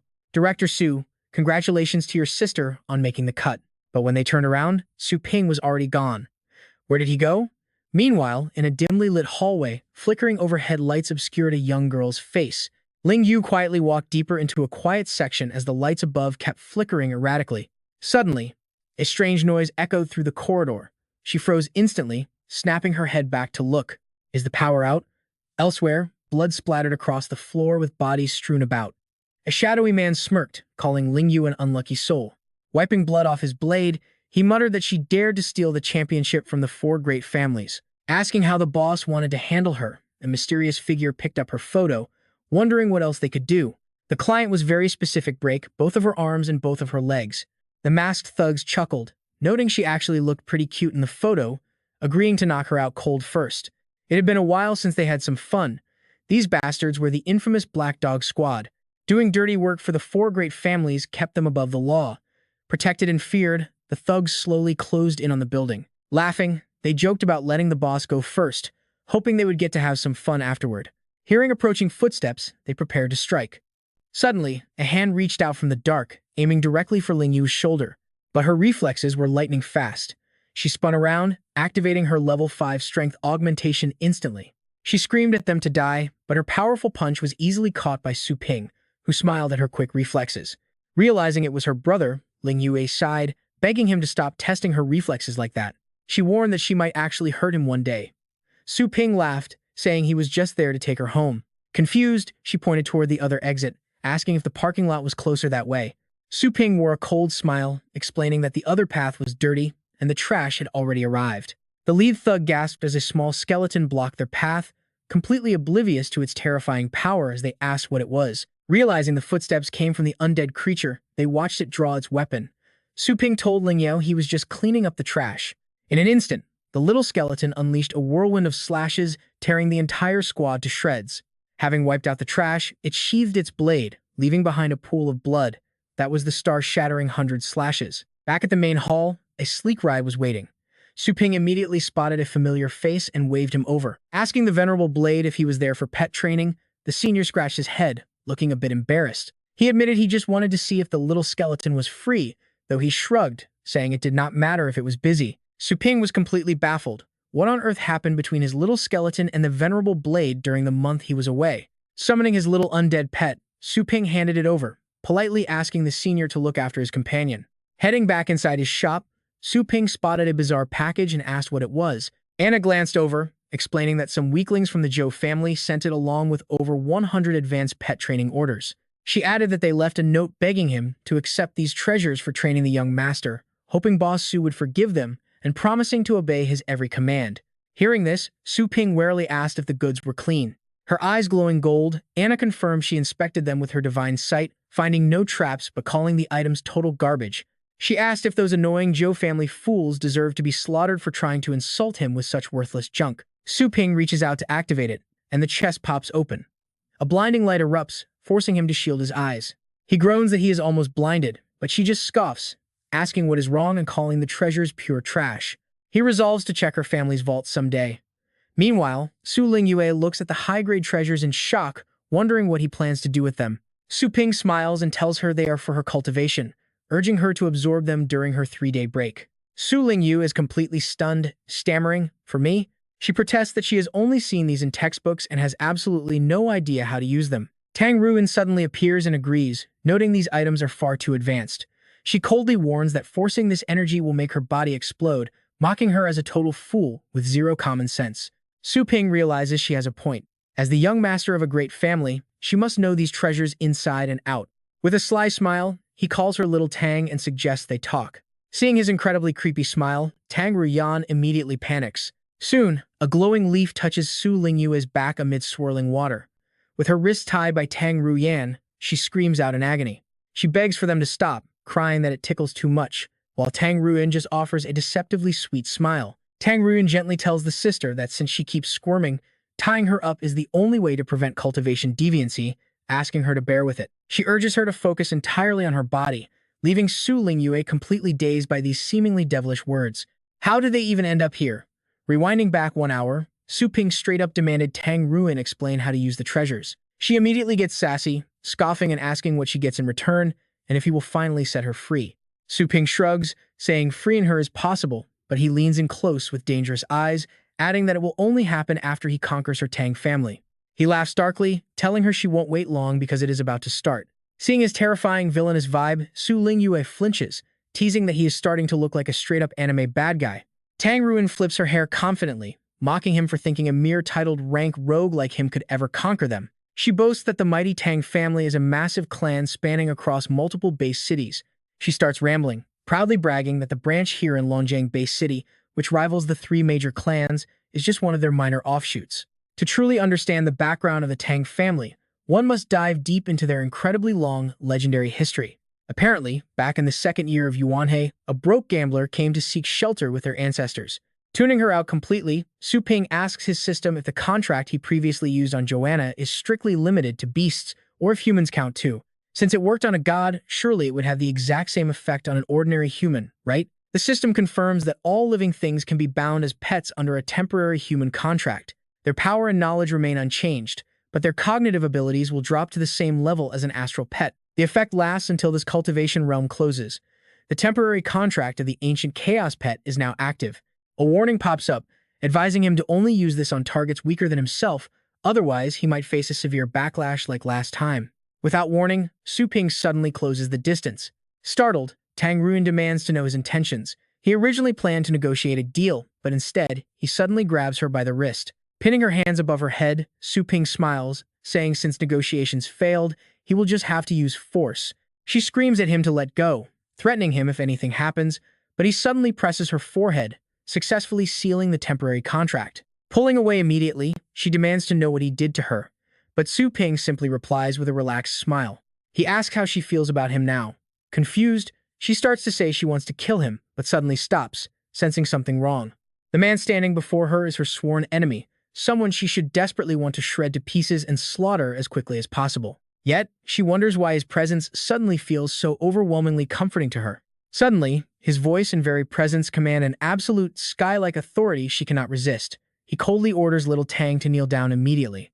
Obediently obeying, she calls him master, shocking Su Lingyu, who wonders why she suddenly transformed into a completely different person. Su Ping calmly tells her to stand up, admitting he actually prefers her previous arrogant and stubborn attitude much more. Snapping back to normal, she angrily stands up and snorts, demanding he speak quickly because she has no time to play around. Su Ping gets straight to the point, demanding she explain the treasures so he can use these 3 days to train Su Lingyu. She scoffs in disbelief, asking if he is dreaming, before opening the chest of treasures to inspect them. Though numerous, she notes the treasures fall into 3 main categories: body-tempering herbs, combat training techniques, and defensive gear. Spirit stones and astral power. Just the first stage of body tempering through medicinal baths takes at least 3 months. Without the right physical foundation, pushing ahead brings pure agony at best, and at worst, your body literally explodes. Su Ping starts plotting. 3 months in a tub? Then, it suddenly hits him. Wait a minute.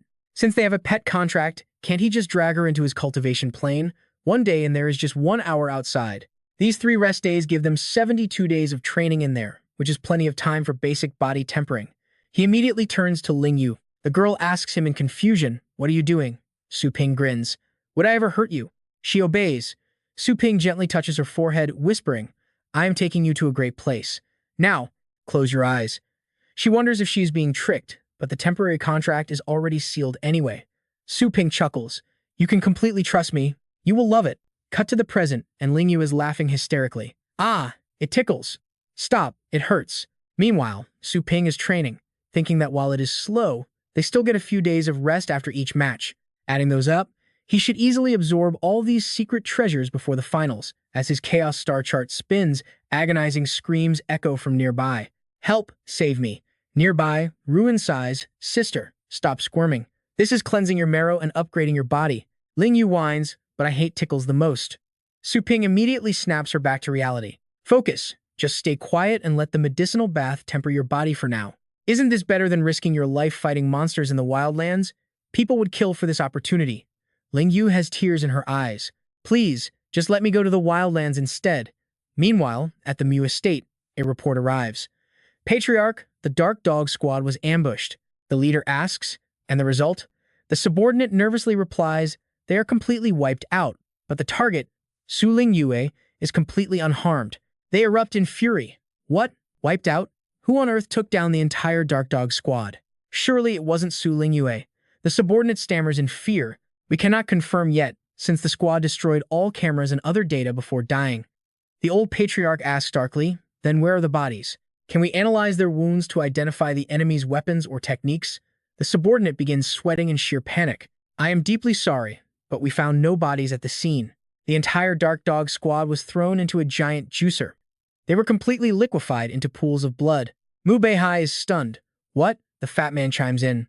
"To turn an entire team of 8th rank experts into mere puddles of blood, a titled grade expert must be helping her." Mu Beihai ponders. "If we cannot touch her on the outside, we will end her on the inside. Do not let her reach the finals to block our young master." He shouts for his men, and a group suddenly appears. "Greetings, Patriarch and Elders. What are your commands?"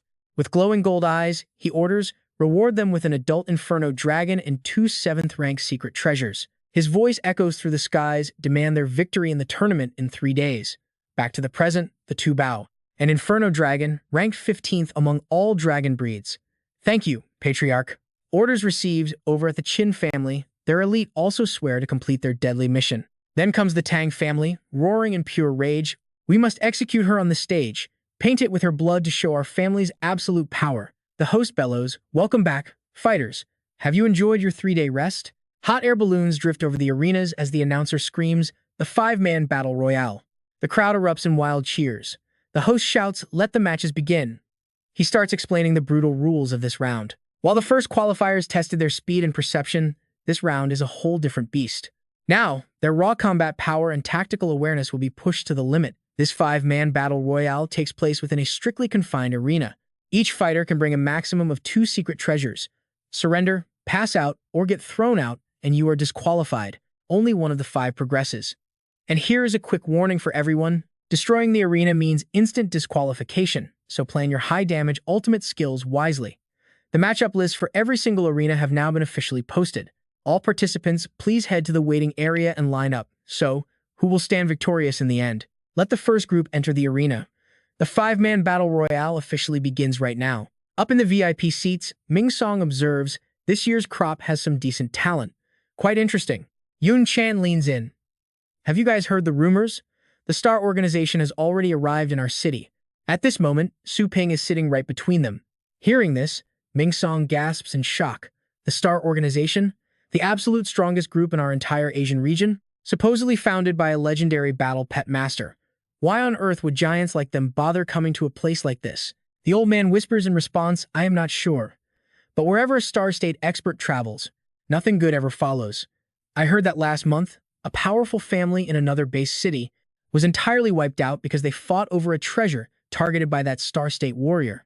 Even the protective wall surrounding their entire base city was severely shattered and left with a giant hole, which almost triggered a massive beast tide. Hearing this, the man gasps in disbelief. Are they insane over such a small thing? Yunshan sighs. We can only hope that we don't have anything they are targeting. At that exact moment, the young man slowly opens his eyes. Just then, the announcer calls group number 5 to enter. This is the moment you and I watch Su Lingyu step forward. The MC yells, let the battle begin. Facing her are 4 opponents. One named Zhang Shuo flicks his snake-like tongue, sneering. Ma Zong steps forward, growling with a vicious smirk. Himph, meeting me means your luck has officially run out.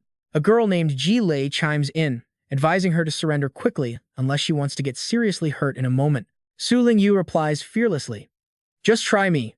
Suddenly, Yu Zijiang pops up out of nowhere, whining, big sister. Their glares are so terrifying. Su Lingyu sighs helplessly. What are you scared of? They aren't targeting you. Besides, we are opponents, so stop acting so close. Wiping his teary eyes, the kid whimpers, but they want to team up against you first. If you lose, I am definitely next. Sis, can we team up first? She doesn't refuse, replying in surprise. Well, I didn't expect you to analyze the situation so well. Sure, I don't mind. Hearing this, the boy beams with joy. Wearing a perfectly innocent smile, Yu Zijiang extends his hand, saying, Big sister, I am leaving my back to you, okay? Reaching out her hand, Su Lingyu happily agrees, sure, and I will trust you with my back too. Suddenly, his cute face turns incredibly sly. He chuckles in his mind, hey, I have used this harmless face of mine to fool countless soft-hearted girls already. Su Lingyu, you definitely won't escape either. Behind his back, a hidden treasure silently emerges. It is the Mu family's 7th-tier secret artifact, the Inch Star Lock, which can completely seal the astral power of anyone below rank 6. It is impossible to break and requires direct physical contact. The moment Su Lingyue's hand touches his, Yu Zijiang immediately lunges forward. He gloats internally. Aha! I finally caught your hand. Without your astral energy, you can't summon any battle pets. A regular girl like you on this stage is only going to be humiliated. Suddenly, the boy's body freezes in place, and Yu Zijiang collapses to the ground. Meanwhile, his secret weapon slips away, rolling across the floor. The MC yells in complete shock. What on earth just happened? Why did contestant Yu Zijiang suddenly collapse like that? The other opponents are equally stunned. Su Lingyue casually bends down to pick up the item. Still defiant on the floor, Yu Zijiang struggles to stand up, trembling as he mutters, paralyzing poison. You actually dared to poison me. Winking triumphantly, she replies, well, didn't you squeeze my hand yourself? I will be taking this artifact then. At this point, Ma Zong speaks up. How could you be so sure he was an enemy?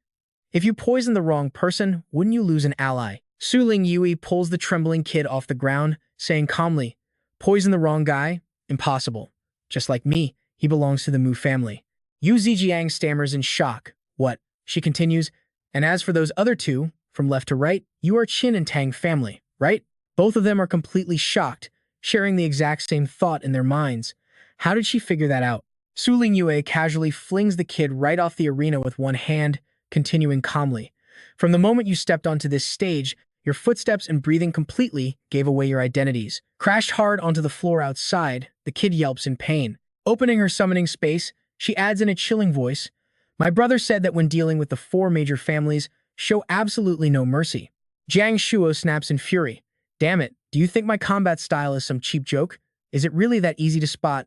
Standing next to him, Ji Lei loses her patience. Stop wasting words. If the 3 of us attack together, she won't stand a chance. Their battle pets charge forward as they order, go. Sonic Magic B, tear her to shreds. Stormwolf, go. Gaylay barks at him.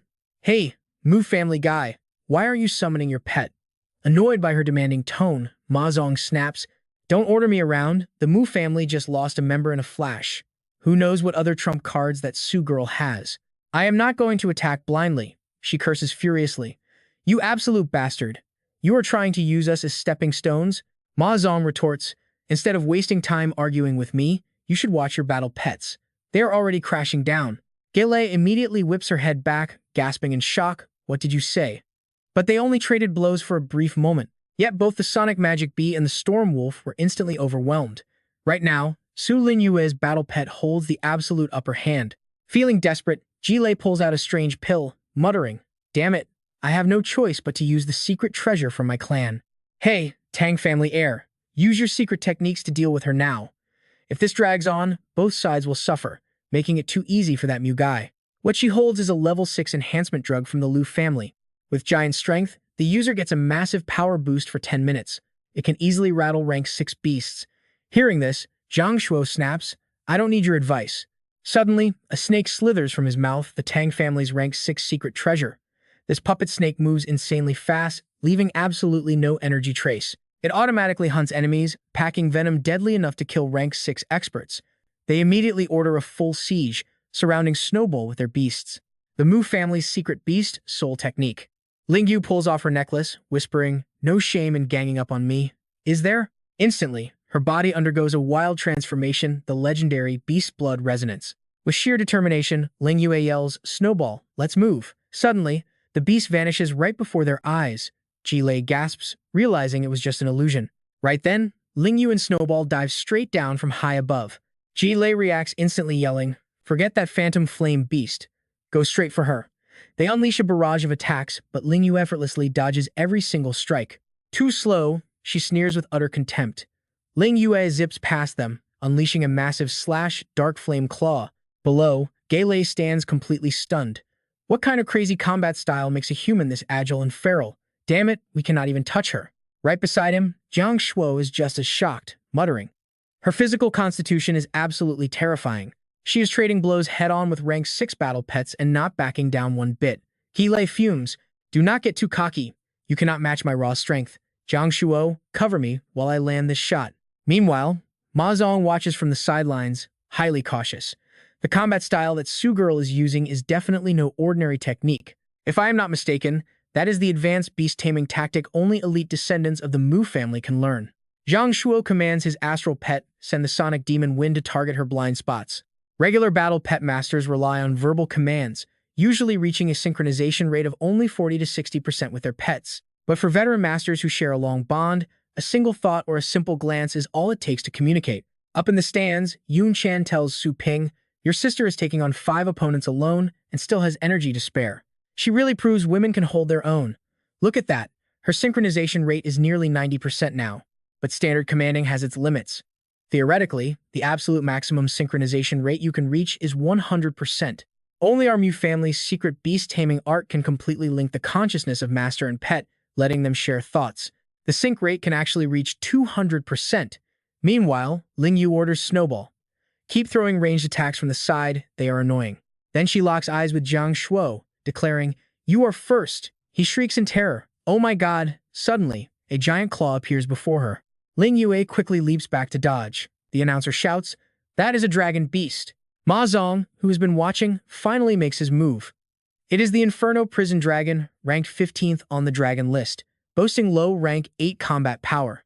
Standing beside his massive dragon, Ma Zong mutters, decent speed. The Inferno Prison Dragon instantly unleashes its crushing dragon presence. The dragon roars. Lingyue drops to her knees, groaning under the pressure. Seeing Snowball still standing firm, Ma Zong frowns. Wait, what? That phantom flame beast actually ignores dragon presence? That pet shop has some skills, but having you paralyzed by it is more than enough. He adds sneeringly, with your mind shaken, you cannot even maintain your beast blood resonance anymore, can you? Up in the stands, Yun Chan sighs, what a shame. If only the Mu family had not interfered. Ming Song, sitting nearby, agrees, Su Lingyue could have easily finished off those 2 from the Tang family. To let an offshoot disciple deploy a mature rank 8 dragon ranked 15th on the list, only the wealthy, reigning champion Mew family could afford this. Chile snorts, "Without that bizarre combat style of yours, let us see how cocky you can be now." Battered and bruised, Zhang Shuo rages, "You bitch! How dare you injure me like this? I am going to make you pay." The announcer shouts. Zhang Shuo and Galei are teaming up, closing in on Su Lingyue, who is currently pinned down by that massive dragon presence. Could Su Lingyue be the second contestant eliminated from this arena? Pushed into a tight spot, Lingyue sighs, hiding such an overpowered dragon beast and cowardly waiting until the very end. "I guess the winner of this match is already decided, right?" He laughs. "Haha, at least you are smart," Lingyue continues, "but I still feel pretty bad for the representatives of the Tang and Qin families. They fought hard and exhausted their treasures, only to have someone else steal their victory. What a total shame." Hearing this, the two behind her look completely shocked. Ma Zong glares, snarling, "Hey, you bitch, what kind of nonsense are you talking about?" Slowly standing up, she calmly replies, "Am I wrong, representatives of the Tang and Qin families? I have already lost over half my stamina in that last fight. If the three of you team up to defeat the Mu family now, whichever house you take down next will be perfectly fair." Ling Yu plays mind games, half persuading, half threatening. "If you keep backing the Mu family, even teaming up after my defeat won't save you. He will just snatch the promotion thrown right out of your hands." Hearing this, Zhang Shuo begins to hesitate. He hates to admit it, but she's right. Keeping this up is basically doing the Mu family's dirty work for free. "Let's team up to weaken the Mu family first." But Jiling quickly stops them, her face darkening as she speaks. "That Su girl is in way better shape than us. She probably has a trump card left to fight them alone. We should rest here while the Mu family deals with her. Then, we strike and make them taste what it's like to be stepping stones." Hearing their scheme, Ma Zong flies into a rage, asking what they just said. He threatens to crush them first, but Gei Ling and Zhang Shuo calmly sit down to recover, completely unfazed by his warnings. "If you dare try, we will team up with the Su girl to take you down. Just go deal with her first." Zhang Shuo laughs and agrees. "Perfect. That ensures the Su girl will fail, and we can still secure a victory. That gives them a real fighting chance."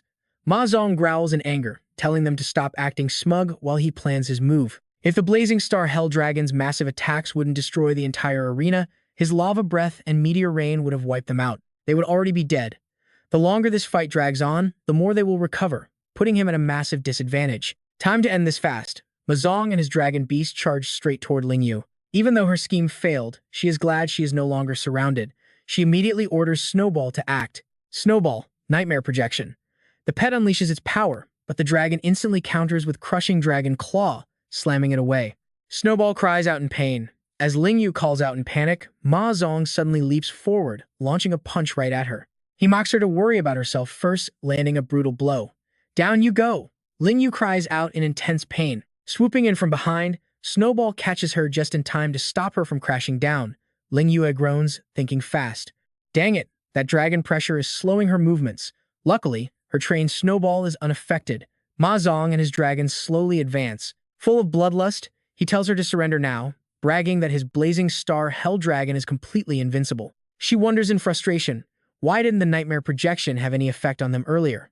Finding the reason is her only chance to turn this match around. Meanwhile, Jie Ling and Zhang Shuo focus on absorbing healing energy. Ma Zong stands tall, his eyes glowing a fierce red as he raises a clenched fist to his chest. He tells her to stop wasting time. If she surrenders now, he will let her leave with some dignity. Snowball hovers beside Ling Yu, baring its fangs. She worries, knowing Snowball is only at Tier 7 upper stage combat power, yet it has controlled Tier 8 beasts before. Why did the Blazing Star Hell Dragon shrug it off with zero reaction? Could Ma Zong be using a special combat technique or some secret treasure to completely block mental attacks? Facing him, she suddenly darts to the left to test her theory. Seeing this, he scowls in annoyance, muttering that she is foolish. Ma Zong and his Hell Dragon charge forward together, closing the distance toward Ling Yu at high speed. As he runs, he orders his beast, Blazing Star Hell Dragon, to go take care of that Phantom Flame beast. Ma Zong quickly blocks her path, declaring that he will deal with this girl personally. Seeing him close in, Ling Yu leaps back, crying out for Snowball. Hearing the command, Snowball darts right in front of the Hell Dragon, aiming its power directly at the beast's eyes. Nightmare Projection. But Ma Zong suddenly leaps up to intercept her, shouting that her efforts are completely useless. Snowball is instantly targeted by the Hell Dragon's counterattack, desperately dodging as she screams for it to get away. Ma Zong lands, swinging his hand armed with a sharp bone at her. Dodging the blow, she realizes his secret treasure is the cause. He keeps swinging, sneering at her for figuring it out. Standing tall, he reveals it is a Tier 7 Mew family treasure, the Dragon Roar Bone. Once infused with energy, it makes his dragon completely immune to any debuffs Tier 7 and below. Drawing his hand back, he smirks, mockingly asking what she can even do about it now. Ma Zong suddenly glares at her, moving with blinding speed. In the blink of an eye, he circles behind her and slashes her hip with that sharp bone. Caught completely off guard by the lightning strike, she winces, glancing back in pain. Her hand struggles to cover the wound. He is too fast. Ma Zong grins, raising his fists to create multiple illusions while calling her a fool. Suppressed by the dragon pressure, she was foolish enough to step outside the protection of her Phantom Flame beast. Without her pet, she cannot survive this Tier 6 Mew technique. Butterfly Shadow Steps. This skill mimics a Tier 8 butterfly's movements, blurring his form at high speeds so he can strike without leaving a trace. Ma Zong moves constantly, launching rapid attacks while mocking her as nothing more than a lamb led to the slaughter. Ling Yu couldn't dodge. She could only curl up, shielding her head and screaming as she took hit after hit. Covered in wounds and completely overwhelmed, she collapsed heavily onto the cold ground. Watching the fight, the announcer couldn't help but gasp at that insane power. Under Ma Zong's relentless onslaught, Su Lingyu is completely helpless. He truly lives up to his reputation as a top fighter trained by the legendary Mew family. Seeing her fall, Ma Zong exhales deeply, wiping the sweat from his face with a smirk as a smug thought crosses his mind. Whew, damn it. Those shadow butterfly steps really drain my energy. But with all the damage she took, she has got to be finished, right? Suddenly, Ling Yu unleashes a burst of healing energy to patch up her wounds. Pushing herself off the ground, she springs right back up. Healing. Her sudden recovery catches Ma Zong completely off guard. He gasps in disbelief while Ji Lei and Jiang Shuo shout out in shock. Oh my god. It is bad enough that she can fight and tank, but now she can heal too?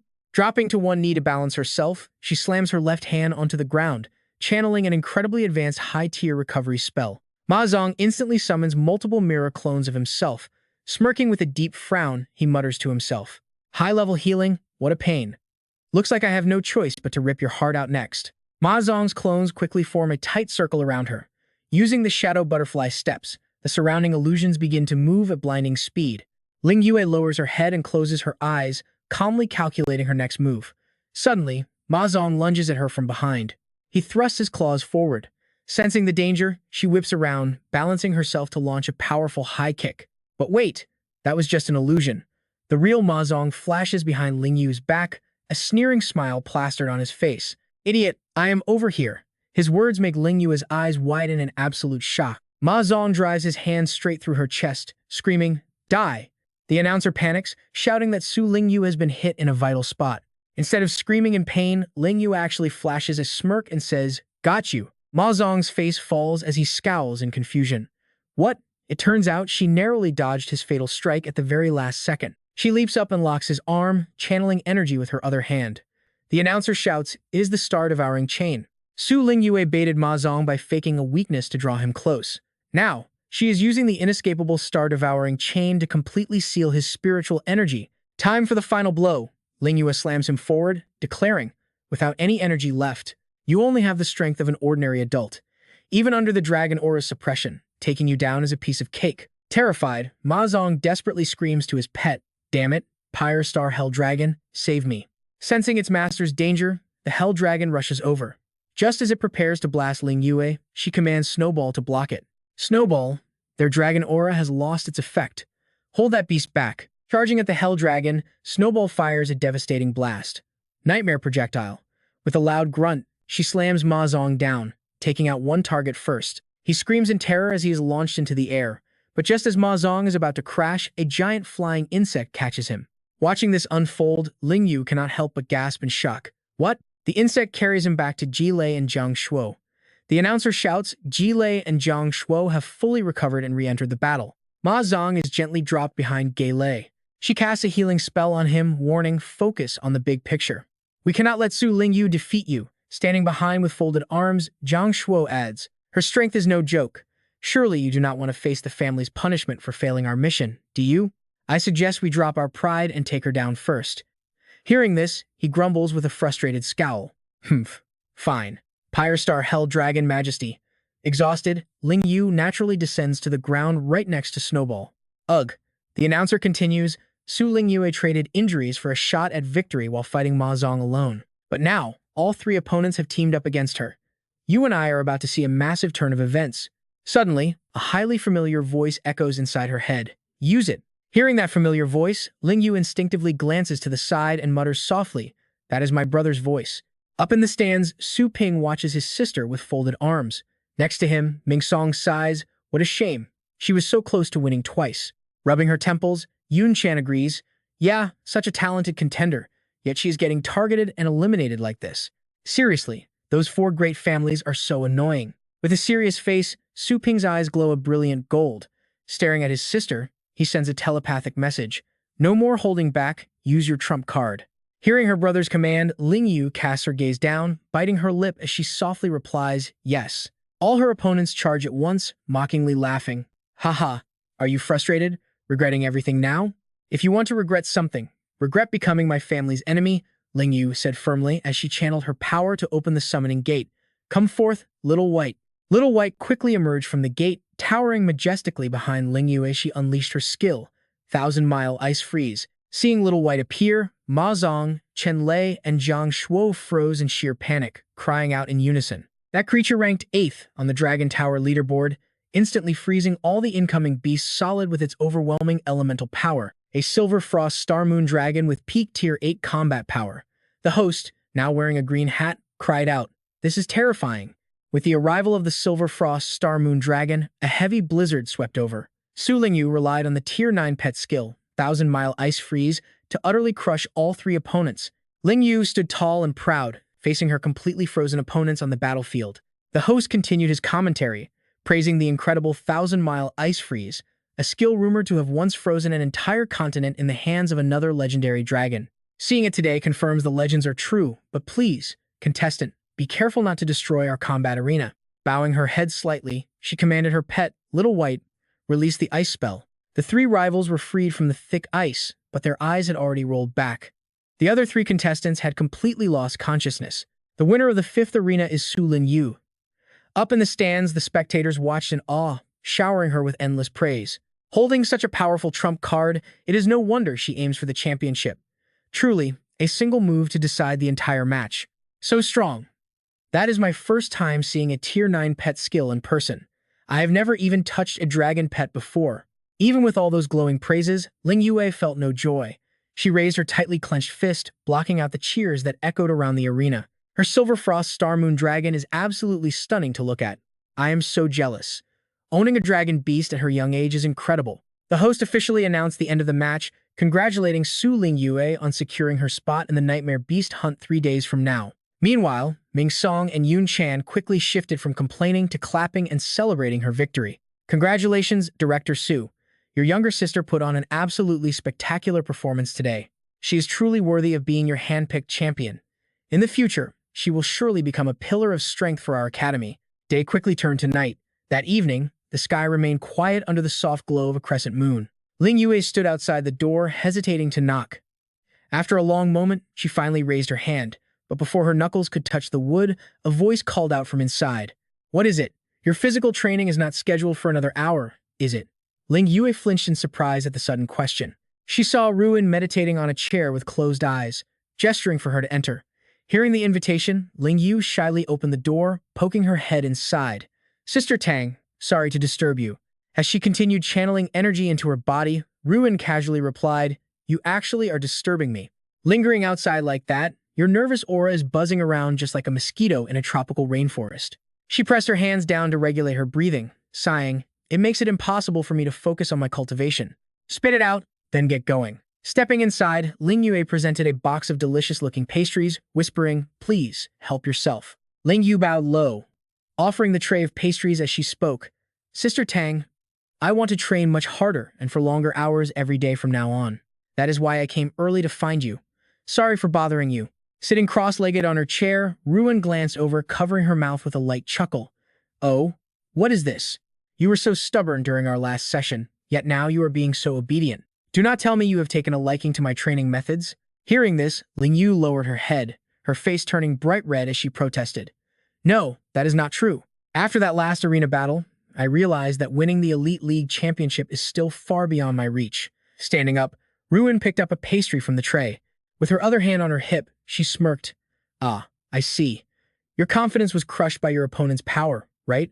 Trying to calm her blushing face, Ling Yu replied, Little White became so powerful after just 1 month with my brother, yet I keep falling behind in battle over and over again. If I stay in my current state, I am afraid that soon, forget about winning the championship. I will not even have the right to fight alongside my pet anymore. That is why I must become stronger. Ruin quietly realized she was afraid of losing control of her own pet. Taking a bite, she spoke with her mouth stuffed full. So, what exactly do you want to learn? Determination flashing in her eyes, Ling Yu answered. During the battle, I was completely suppressed by the dragon aura of a Tier 8 Infernal Frost Dragon. That pressure threw Snowball off. Right now, I need to make up for my weak mental energy. Placing her half-eaten pastry on the table, Ruyan closed her eyes. Keep dreaming. Mental energy is by far the hardest attribute for any battle pet warrior to cultivate. Very few battle techniques can strengthen your mental capacity. Usually, warriors rely on the auxiliary support of rare treasures to boost it. Otherwise, why do you think Tier 8 Master Warriors can only form contracts with 4 or 5 battle pets at most? Ruyan brushed the pastry crumbs off her hands, looking directly at her as she continued. Tang Ruyan mentions a secret Tang family technique passed down only to women. She challenges Su Ling Yu to summon her pet dragon to test it out. Ling Yu hesitates, looking around the cramped room. Tang Ruyan closes her eyes, sighing at the silly girl, telling her to just summon its head to unleash its dragon aura. Don't tell me your school didn't even teach you the basic trick of a partial dragon summoning. Once you open the portal, don't just choke off your spiritual energy like you're holding in a fart. Blushing at the blunt comparison, Su Ling Yue swings her hand back, tearing open a rift. Okay, I'll try my best. Come out, little white. The massive beast emerges before Tang Ruyan, who barely even blinks. Oh, a moonfrost dragon, huh? Flipping her hair back with supreme confidence, Tang Ruyan admits that after being locked up so long, she really missed this thrilling battle atmosphere. The massive dragon roars deafeningly, lunging forward, claw first, forcing a panicked Su Ling Yue to desperately yell a warning to watch out. Sister Tang, watch out. I think Little White is angry. But Tang Ruyan just calmly reaches out her hand, raising one leg to channel a defensive burst, stopping the beast cold. A measly 8th rank dragon is absolutely nothing to her. The dragon instantly vanishes.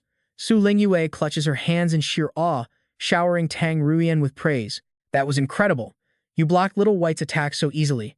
Hands behind her back, Tang Ruyan calmly explains that this secret technique doesn't just grant physical defense far beyond their peers, but also provides an equal level of mental protection. Closing her eyes, she notes this might not satisfy all her demands. It will at least keep her from being pushed into a passive corner during future battles. It is 100 times better than that trash technique from the Zhou family. Su Ling Yue's eyes light up, begging to learn it. Folding her arms, Tang Ruyan drops a hint, saying she loves savory foods and hopes Ling Yu knows what to do. Ling Yu excitedly nods, promising to bring her delicious meals every single day to show her respect. Tang Ruyan peeks with one eye, smirk growing. This silly girl is getting a very expensive lesson. The immovable glazed body is an elite technique reserved only for the clan's heirs. The moment Ling Yue uses it in the arena, her family will instantly recognize it. That will surely force them to rescue her, and in the meantime, she gets a cute sidekick bringing her gourmet meals. It is the perfect win-win. She can finally escape that damn Su Ping's canned food diet and get real meals. Little does she know, Su Ping has been standing outside, listening to the whole scheme with an amused grin. He immediately casts a soundproof barrier to talk to the elders, sealing their conversation away from prying eyes. He orders them to continue their report, prompting the elders to instantly bow in respect. The Beast King respectfully reports that their clan leader is furious over the arena results, having already punished 2 outer disciples and officially listing Ling Yu as the 4th greatest threat to their family's dominance. Elder Bloodlust adds that while their clan leader does not care about the league, young Master Qin Shadian is itching for a duel with Ling Yu. Since his trump card pet, the blood-soaked demon corpse, has Tier 9 strength, they advise her to avoid him. Snakeheart steps forward next, reporting that their leader is still looking for their missing young mistress, completely unaware she is locked up here, and has sent search parties to Mount Longtai. This gets a hearty laugh from the Poison King, who strokes his neat beard and chimes in. He reveals that his family has decided to remain strictly neutral. This leaves Su Ping highly amused, wondering why the Lu family is playing it so safe. The Poison King quickly kneels, explaining that he reported exactly how Lord Yuan was utterly crushed. Knowing the family's brutal nature, crossing paths with Su Ping is too risky. Since picking a fight with him would only spell disaster and disrupt Ling Yu's growth, staying neutral was their only logical choice. Nodding, Su Ping tells him to stand. Turning back to the elders, he asks if they have any updates regarding the mysterious Star Organization. The elders quickly align, informing him that their spies have already gathered intel. The representative sent by the Star Organization is a woman named Yan Bingyu, backed by several powerful titled Battle Pet Masters, though her exact agenda remains a mystery. Su Ping tells them to keep him updated. During these 3 days off, I need you all to keep a close eye on a competitor named Shu Kuang. I will be occupied, so make sure to watch him. Dismissed. With a respectful bow, they immediately vanish into thin air. Left alone, Su Ping ponders. Why would Yan Bingyu and the continent's most powerful organization show up right in the middle of this elite tournament? What are they planning? Looking down at his communication band, he realizes overthinking is completely useless right now. The best move is to focus on getting stronger.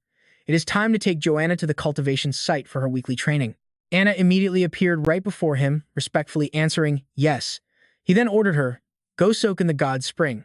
She looked directly at Su Ping with genuine concern and asked, a powerful enemy has invaded our territory. Are you worried? How about taking me to the Archean divinity? The cultivation speed there completely crushes the god spring. Just try it once, and you will never forget it. Su Ping's face darkened as he thought, did she just overhear everything? Keep dreaming. If he took her to the Archean divinity first, how could he ever entice her later? The benefits of the demigod burial haven't been fully unlocked yet, so there is no rush to explore a new realm. He raised his hands and shrugged, replying with a playful smirk on his face. You are not wrong, but the condition to visit the Archean divinity is that you must become an outstanding employee. It is written in black and white, and I cannot violate our soul contract, right? Tell me, do you have any suggestions on how I can rapidly boost my combat power? Anna's eyes darkened as she realized he didn't fall for her trap. Oh well, time is on her side. She will find another chance. Then, she smiled and said, assuming you want a massive boost in a short amount of time, I do have a suitable method for you. He replied, oh, let's hear it. Anna lowered her voice. The heavenly tribulation. The sky turned ominous as clouds gathered into a massive, swirling vortex. When a cultivator's power rises, the heavenly Tao, maintaining balance across all things, will strike them with ultimate destruction. This calamity is known as the heavenly tribulation.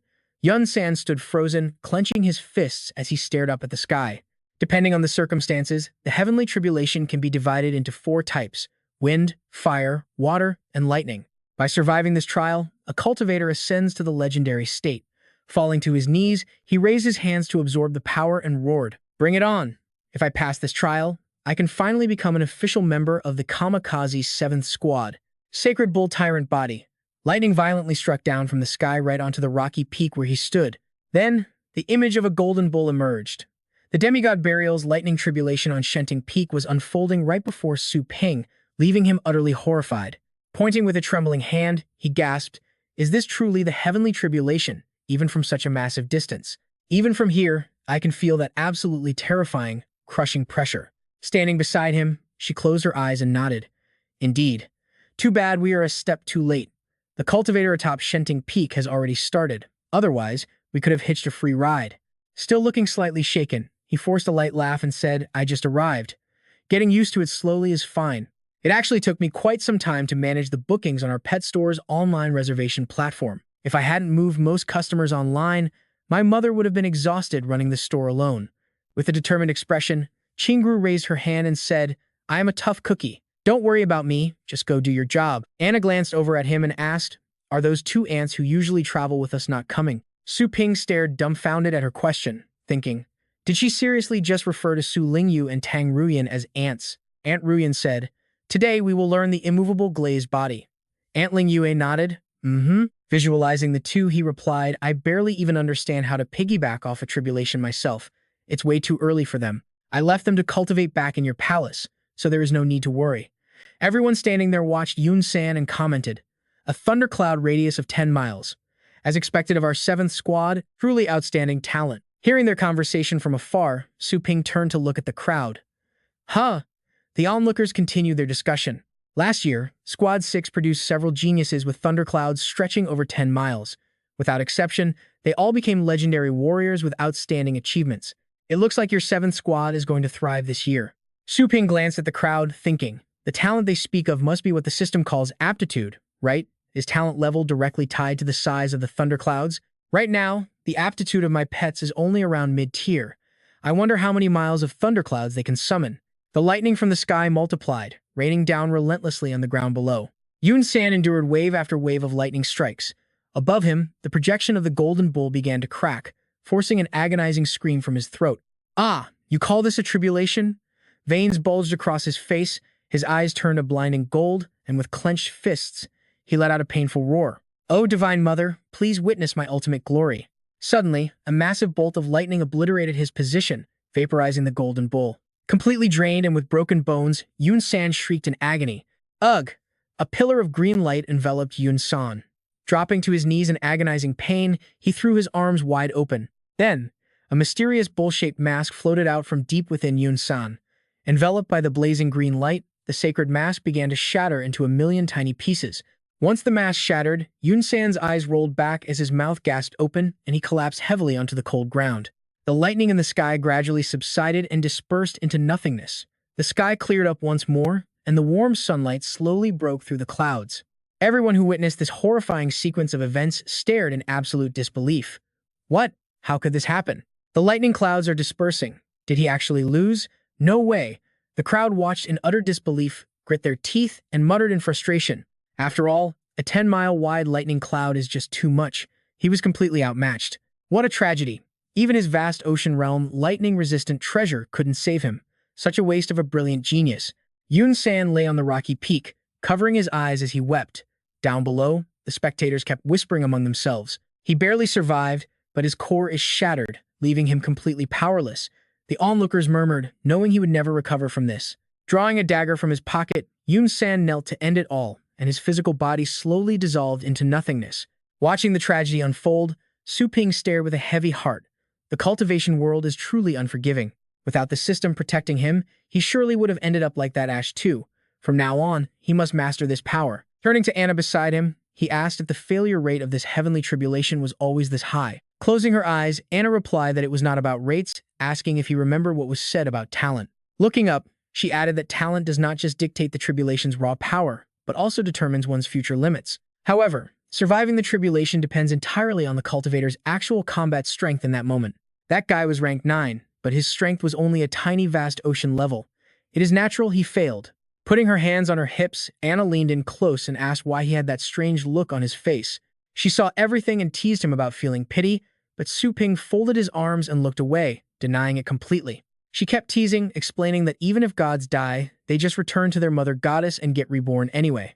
They reappear in this world in no time, so he should focus on worrying about himself instead. Su Ping fell into deep thought, remembering his strongest little skeleton barely had vast ocean realm combat power. However, his shop's energy was massive now.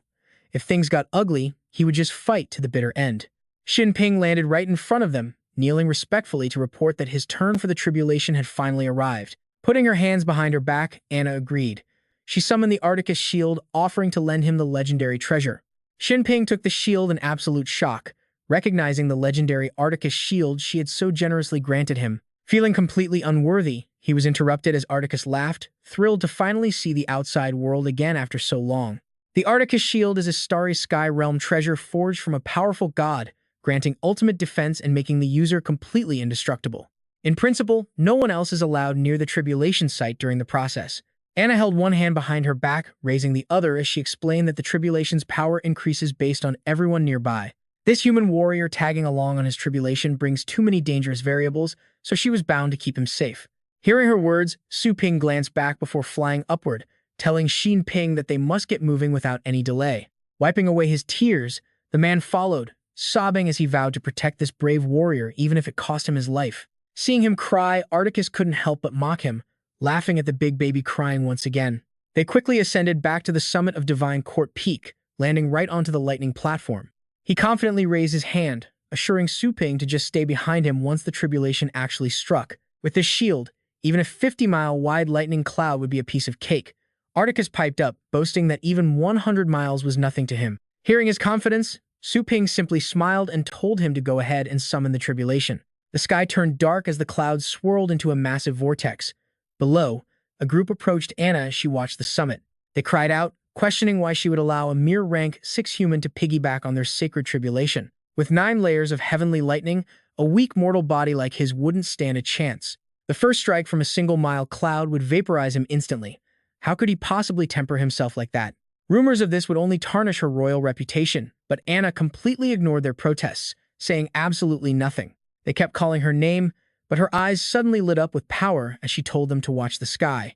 The deep blue sky shifted into a brilliant orange, and terrifying streaks of lightning began to crackle. Spotting the strange colors, Xinping panicked, wondering if this was the legendary color-mutated heavenly tribulation. Confused, Su Ping asked what that meant and whether it was normal or something to worry about. Xinping was trembling so violently that he could barely stutter, forcing the impatient Articus to speak up instead. This colored tribulation has only appeared a few times in a century, boasting 3 times the destructive power of a normal one. Below, everyone stared in absolute horror. Up there, it is just a rank 9 and a rank 6. How did they attract a multicolored heavenly lightning tribulation? Could it be because of Anna's Articus shield? Anna stared intently at the mountain peak, muttering anxiously. If the Articus shield did not cause this, then someone up there must have violated the heavenly laws in their past life. Down below, everyone watched in suspense, waiting to see what would happen next. 3 miles, 5 miles, 7 miles. This is almost as intense as a normal 21-mile tribulation. When Xinping placed Articus on his head as a shield, the spirit yelled in annoyance. Xinping, does a tiny talent like yours really require me to step in? You are seriously as weak as a chicken. The results were just as he had calculated earlier. Closing his eyes, he sighed with relief, muttering that Senior Articus could easily block this level of attack, which was a huge relief. Su Ping watched this play out and said helplessly, "Hey, how can you be happy about having low talent?" Xinping looked thrilled, shouting excitedly to him that the first wave of the lightning tribulation was about to strike. He called out for the warrior to get over there. Su Ping agreed, waving his hand to open a massive portal as his dark dragon hound stepped out. He sent the hound to test it first. Meanwhile, the sky turned blood red, swirling violently as vicious lightning began to crackle from the vortex. Below, the crowd stared up and kept counting as the terrifying thunderclouds continued to gather without stopping. 8 miles, 9 miles, breaking through 10, then 11, and it was still growing. Xinping stared up, completely shocked as it reached 27 miles. Articus squinted one eye with amusement, shouting that it was only a mid-tier genius level, and telling them to keep going before he fell asleep. Su Ping opened another portal, wondering if the Dark Dragon Hound's talent was only 20 miles, before waving his hand backward as Silver Frost stepped out, and he commanded the dragon to go. The crowd below watched in utter awe as the clouds expanded to 30 miles, then 40, and finally 50. Just then, another black dragon stepped out from the portal. The Silver Frost dragon reached 23 miles. Su Ping crossed his arms in thought, realizing its combat power was clearly lower than the Dark Dragon Hound's, yet its talent actually surpassed the Hound's, truly proving why it was a top 10 species on the dragon rank list. Smiling, he called out his next beast, the Inferno Dragon. Above them, the blood-red sky crackled with even more lightning. Xinping stared in absolute awe at the lineup, shouting, "Oh my god, warrior, how do you have so many?" The shield spirit laughed heartily, admitting to Xinping that even he was starting to feel something was off. Down below, the crowd continued to stare up, counting the growing miles. 70 miles, 90, and now 100. What on earth is happening up on that mountain peak? What kind of monstrous talent is this? As the sky burned crimson and lightning intensified, a massive 100-mile cloud formed overhead. Sensing the imminent danger, the onlookers rushed over to Anna, desperately begging her to evacuate the area immediately. "Your Highness, we must head down the mountain now. If we stay under this 100-mile cloud, we will definitely be vaporized." But she stood her ground, refusing to budge. She calmly told them to leave, claiming she had survived plenty of tribulations like this before. Looking up, her worry only grew as she narrowed her eyes, clicking her tongue. She only wanted to use this chance to uncover Su Ping's secrets, but she never expected him to trigger such an insane spectacle. Suddenly, Anna raised her hand, conjuring a small vortex from which a golden artifact slowly materialized. She knew that to protect Su Ping during this insane tribulation, she had to offer her true divine weapon. She hurled the glowing golden artifact straight toward the mountain peak where Su Ping stood, shouting for them to catch the ultimate treasure. Xinping quickly snatched it out of the air, exclaiming that it was Her Highness's sacred treasure. Su Ping strolled forward, keeping his portal wide open while realizing Anna had indeed prepared a backup plan. With that backup in place, he no longer had to worry. Smirking, he looked at his pet and said, "Let's do this, little skeleton." The fleeing crowd kept looking back in absolute panic, screaming in terror. What is going on here? Is the guy on the peak undergoing the tribulation, or are we the ones getting targeted? We just need to run. The sky is burning red, and the lightning is already striking down. With the tribulation expanding to a 200-mile radius, the entire 100-mile Mount Shenting zone was no longer safe for anyone. Xinping was absolutely terrified, his eyes nearly popping out of his skull as he screamed, "A 200-mile radius is bad enough, but a mutated colored tribulation too? I have never seen such a terrifying tribulation in my entire life." Even Senior Articus was breaking a sweat, forced to chuckle as he replied, "Haha, to be honest, I have never seen anything like this either. I can't wait to witness this glory." Hearing this, Bing's jaw dropped even lower. Wait, look!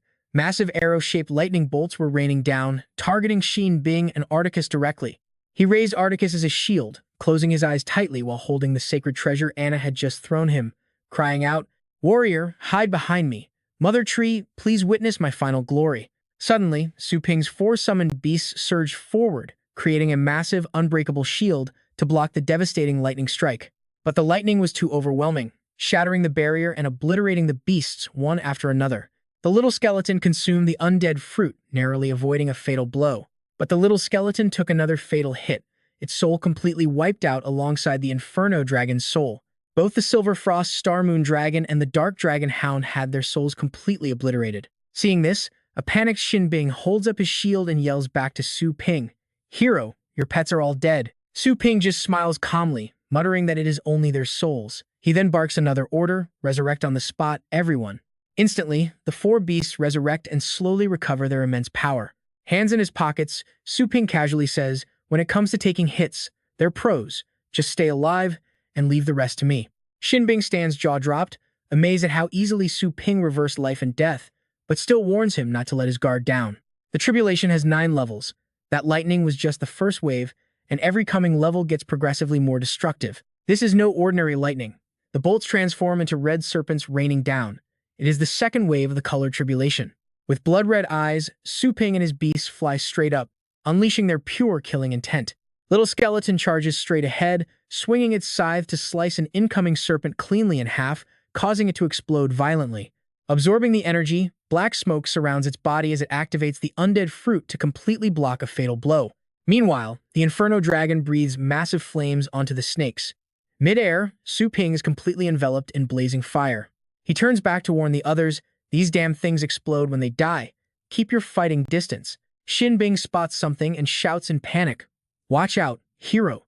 The next tribulation wave is already here, and they're going to strike faster and faster."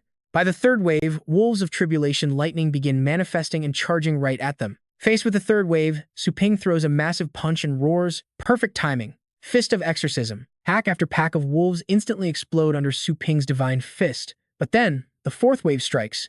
A massive lightning dragon descends, obliterating his Silver Frost Dragon entirely. As the dragon pet's soul is wiped out, Bing cheers, "Hang in there, hero. We made it to the fourth wave." Ping throws a punch and shouts, "Resurrect, let's fight together." This time, not only is Silver Frost wiped out, but the Inferno Dragon and Little Skeleton fall too. The souls of the Inferno Dragon, Dark Dragon Hound, and Little Skeleton are all completely wiped out. Ping punches the dragon again, roaring for exorcism. But the fifth wave unleashes a giant lightning elephant, and even Ping gets directly hit.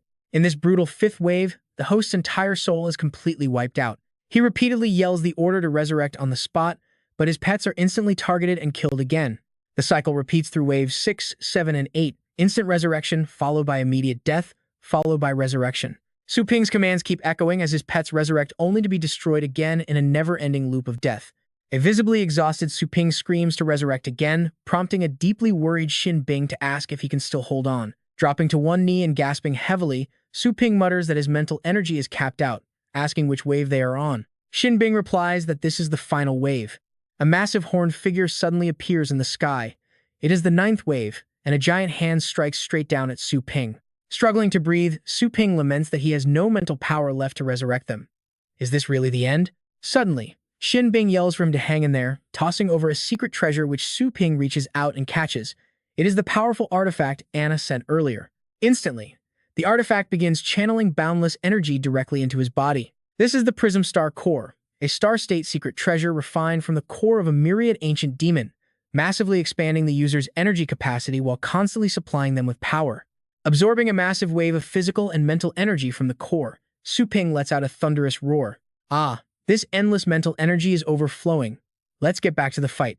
Enveloped in surging energy, Ping is thrilled by the terrifying artifact, realizing that if he keeps feeding this prism core, his strength will skyrocket. His golden crow body and fist of exorcism would reach the next level. He suddenly roars out, "Little Skeleton, beast soul possession." The skeleton's body instantly dissolves into a thick black mist, which is rapidly absorbed by Ping, creating an incredibly magnificent and epic sight. Once the fusion is complete, the system immediately displays all of Little Skeleton's combat skills on screen. Little Skeleton has 9 skills in total, including Beast, Soul Possession, Puppetry, and various other powerful abilities. Suddenly, the system sounds another notification, allowing him to temporarily acquire a merged pet skill. These skills will be twice as powerful as before. Hearing this, Su Ping is thrilled, knowing that in a brutal do-or-die battle, a direct combat experience is limited, but this Prism Star core will grant him a truly endless stream of energy. Combining his Golden Crow body with limb regeneration would basically turn him into an unkillable cockroach in battle. With that, he decisively taps the system screen. To truly enjoy this tribulation, he needs to make every single life count. The skeletal integration instantly completed, successfully fusing him into a powerhouse beast soul possession. Su Ping's body grew massive, encased in heavy, rigid bone armor. Suddenly, a colossal hand swept violently toward him. His 2 loyal battle pets nearby reacted with lightning speed. The Inferno Dragon immediately stacked rock armor, ice armor, hardening, a frost shield, and a fire barrier. Meanwhile, the Dark Dragon Hound added wind's protection, earth's protection, iron skin, and lightning armor. The crushing pressure from the hand forced Su Ping's center of gravity back. Even so, he managed to redirect the giant hand. As Su Ping watched it vanish, he sighed in relief. Well, I barely survived that strike. That was a direct hit straight to my soul, not bad. Xin Ping peeked out to watch and was utterly shocked. Absolutely terrifying, actively provoking the heavenly tribulation. Watching this unfold, Articus stepped forward and chuckled. Ha! Seeing this makes my own hands itch for a fight. Suddenly, he flew into the air towards Su Ping, shouting, Xin Ping, stay here. I'm going in. This sudden move left Xin Ping completely dumbfounded and utterly confused about what was happening. He pressed himself flat against Su Ping's chest with shocking speed. At the same time, he used a divine shield to protect Su Ping's body, boosting his defensive power immensely.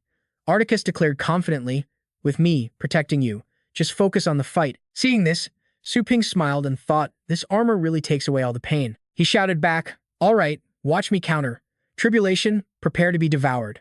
Su Ping instantly unleashed the 3rd form of his Fist of Exorcism suppressing demon. But the opponent suddenly crushed his fist projection with raw force. Catching him off guard, even his suppressing demon failed. Su Ping did not panic, calmly formulating a new strategy. With my Prism Core, if one punch fails, I'll throw 100. He roared. Come on. The suppressing demon immediately reformed, launching a relentless barrage. Sensing the attack speed was still too slow, Su Ping issued another command. Answering his call, the demon went wild, hammering the enemy with brutal strikes until they shattered into pieces. Sensing that this output still wasn't enough, Su Ping roared. Keep going. The suppressing demon suddenly landed a direct punch to the enemy's face, which seemed to completely enrage it. Seeing that furious face, Su Ping smirked inwardly. Taunting worked, time to try it again. Sure enough, the beast flew into a rage, launching a furious counterattack. The onlookers could only watch in absolute awe.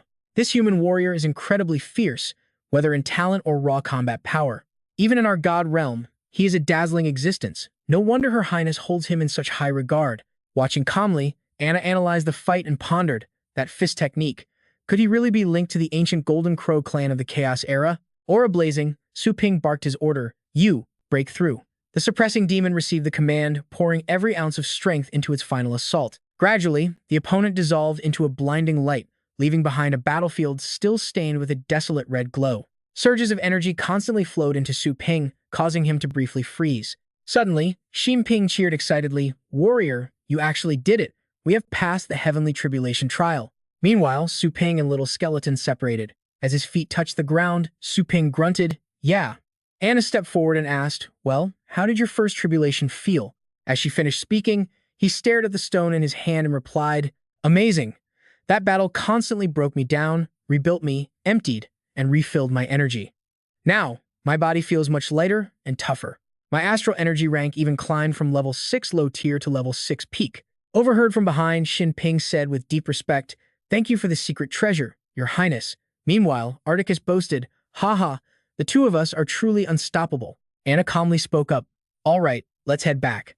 Suddenly remembering something, Su Ping pointed and asked, wait, what's that progress bar above that god's head? The system immediately replied, that is the comprehension bar. Each time it fills up, you can comprehend a new skill. Hearing this, Su Ping was confused. Why haven't I seen this before?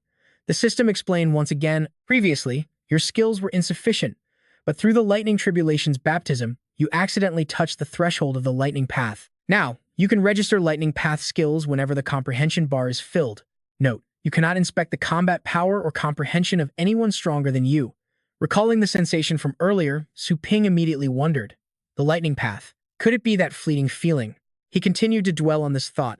Sure enough, with just a simple thought, countless unfamiliar lightning skills flashed across his mind. It is truly miraculous.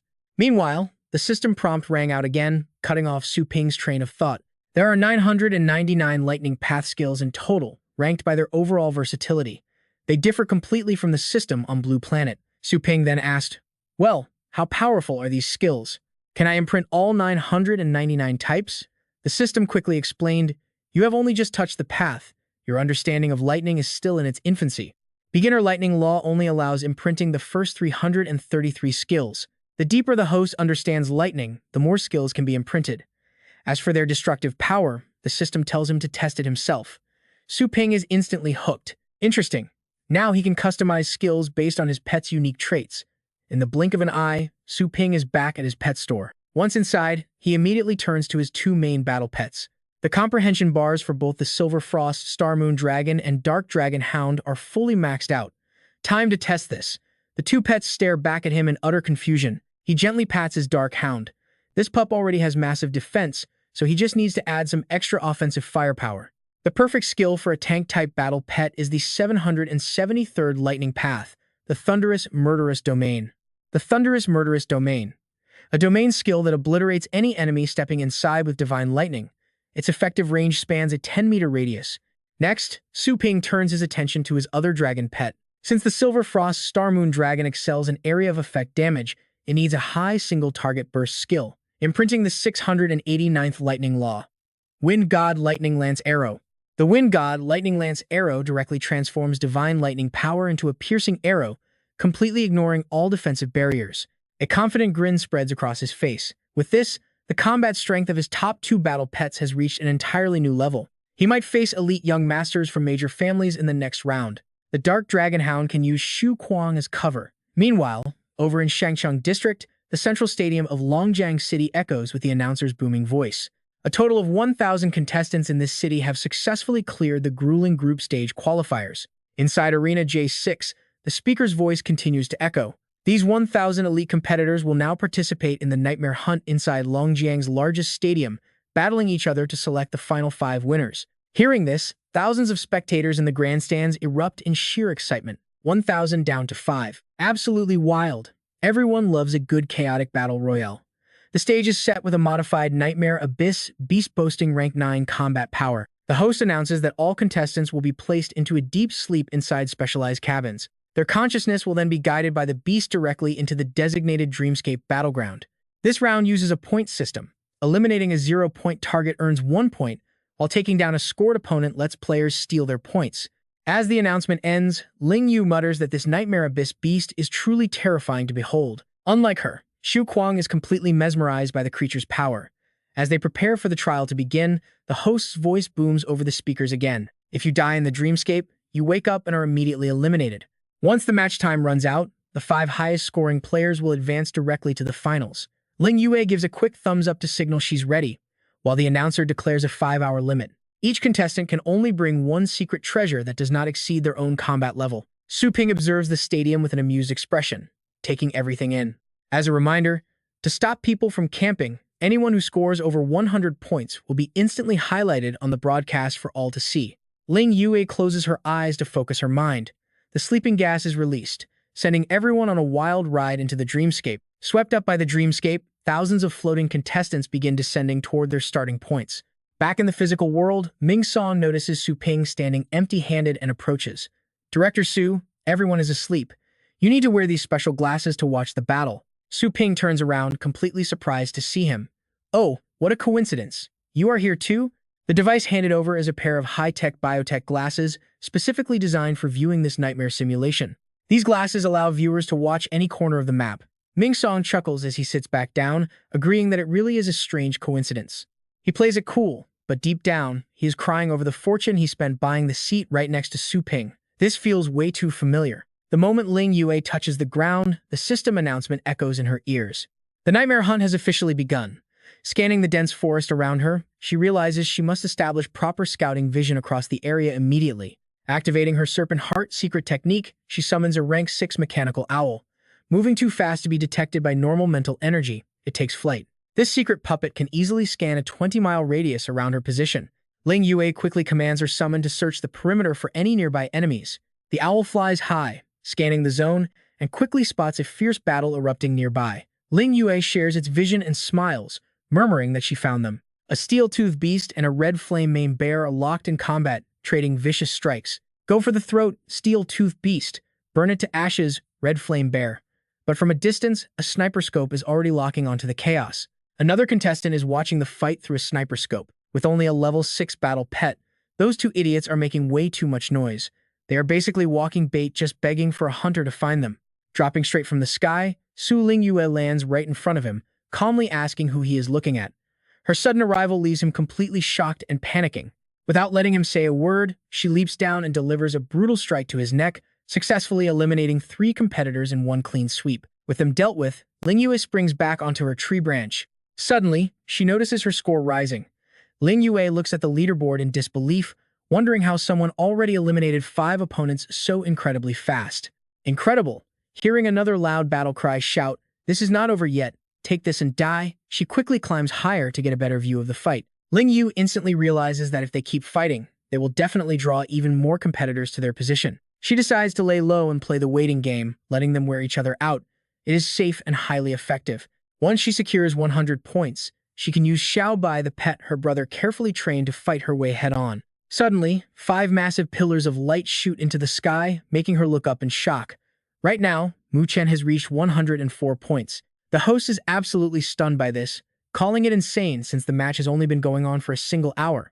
Xiao Xin is not far behind either, sitting at 105 points. The MC continues to shout in disbelief, amazed that multiple candidates have already managed to rack up over 100 points. With a cold, murderous glare, Qing Feng has reached 101 points, while Long Tian climbs to 102. At this rate, more than half of the participants have already been knocked out. Zhou Wen also hits 100 points, drawing praise from the host for his noble lineage. Looking down from above, we can see all 5 pillars of light glowing at once. Seeing this, the clever MC immediately notices that their coordinates form a perfect pentagon across the map. Could they be using the old rule? Watching from the sidelines, Su Ping is completely confused and asks what that means. Standing next to him, Ming Song chuckles and explains that the young heirs of those major families had already made a deal beforehand. He further clarifies that they plan to meet in the center of the map and then systematically fight their way outward. This way, none of them have to fight each other before the finals, allowing them to easily sweep up all the independent participants. Hearing this, Su Ping is stunned, unable to respond for a moment. So, basically, they are just rigging it to secure the top 5 spots for themselves? Talk about not giving anyone else a fair chance. Hearing Su Ping complain, Ming Song immediately bursts out laughing. Haha, Boss Su, you are hilarious. Aside from you, who in this city would actually dare challenge the major families? He then wonders why the young mistress of the Tang family has not shown up this year. Following behind Qing Feng, his 2 tagalongs start kissing up to him, praising how the Lu family's sword is so incredibly sharp that absolutely no one can block a single strike. At this rate, this match will be over in no time. The Lu family is just too cool. Getting tired of their constant flattery, he coldly cuts them off, telling them to keep their empty praise to themselves. As his score continues to climb, Qing Feng turns back to address them with a stern look. I only guaranteed to get you into the top 10 because you purchased those premium slots from my family's pet shop. Remember, without my family's protection, you are absolutely nothing. Having heard his warning, those 2 idiots quickly and solemnly nod in agreement. Yes, we will definitely repay the family's kindness in the future. Just then, another pillar of light shoots up, grabbing everyone's attention. Ling Yu, who is busy with her own hunt, also notices the bright golden light flashing in the distance. The MC quickly announces that a 6th player has reached 100 points. With this speed, could it be the Tang family's top heir? Meanwhile, a very relaxed Xu Kuang is riding his pet, laughing out loud and looking down at his opponents like they are complete garbage. As his score continues to skyrocket, he excitedly commands, "Dark Dragon Hound, tear them all to shreds." Recognizing him instantly, Ling Yu mutters to herself, wondering why Xu Kuang acts like some kind of anime villain. Hearing the massive commotion nearby, Xiao Qian and Qing Feng both turn their heads. It is close to them.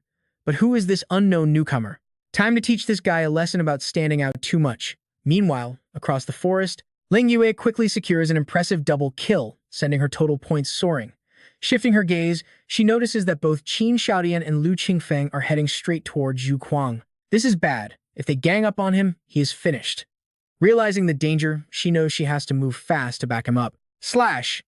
A blinding flash of sword light slices through the trees, causing them to crash down and slowly reveal three figures standing in the clearing. Qingfeng steps forward, sword in hand, flanked by Lu Lan and Tu Lan. He confidently sneers, mocking him for standing his ground and waiting, instead of running away like a coward.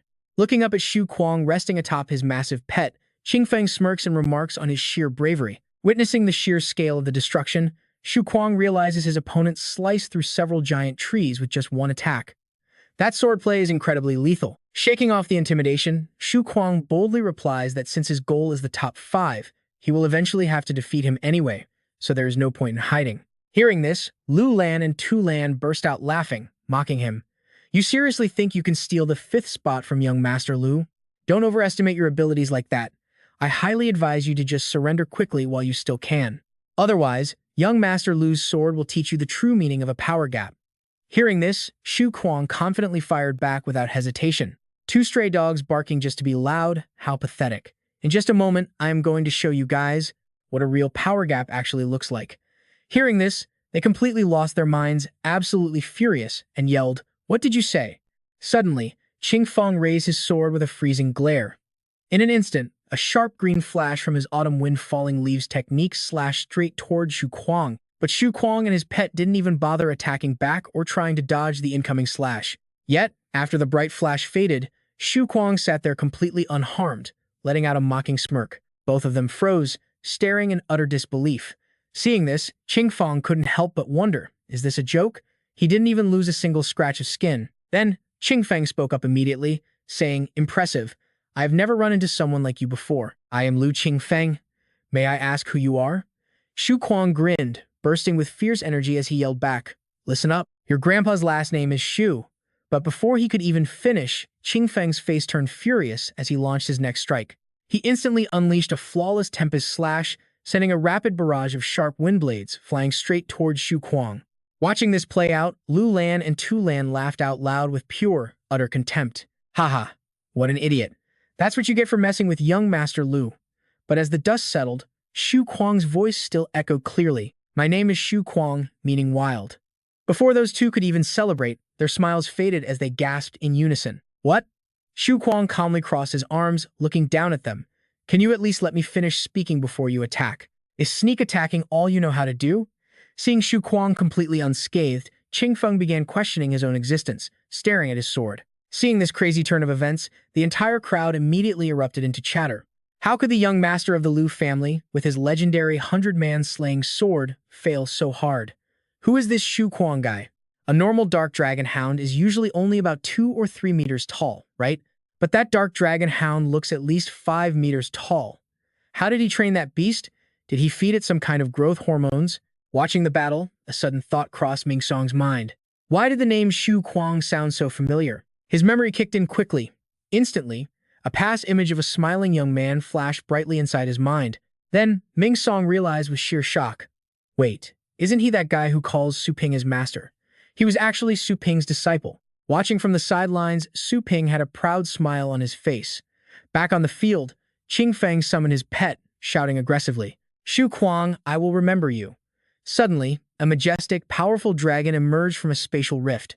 He used this epic entrance to boast, as the very first person to witness my pet in this arena. You should feel deeply honored. Tu Lan stared in absolute awe. This pressure is insane. Is this young Master Lu's king pet? Standing nearby, Lu Lan recognized it instantly. It was the dark underworld dragon, ranked 5th among dragon species. Watching from the stands, the vice principal grew incredibly tense. A dark underworld dragon. During the exchange with Jianlan Academy, Luo Fengtian used a similar pet to easily crush 5 of their top students. But this dark underworld dragon belonging to Lu Qingfeng looked far more majestic and terrifying than the other one. It was simply a terrifying creature on a completely different level. Under this massive pressure, Zhu Kuang had to struggle hard just to resist. Arg, it is dragon might.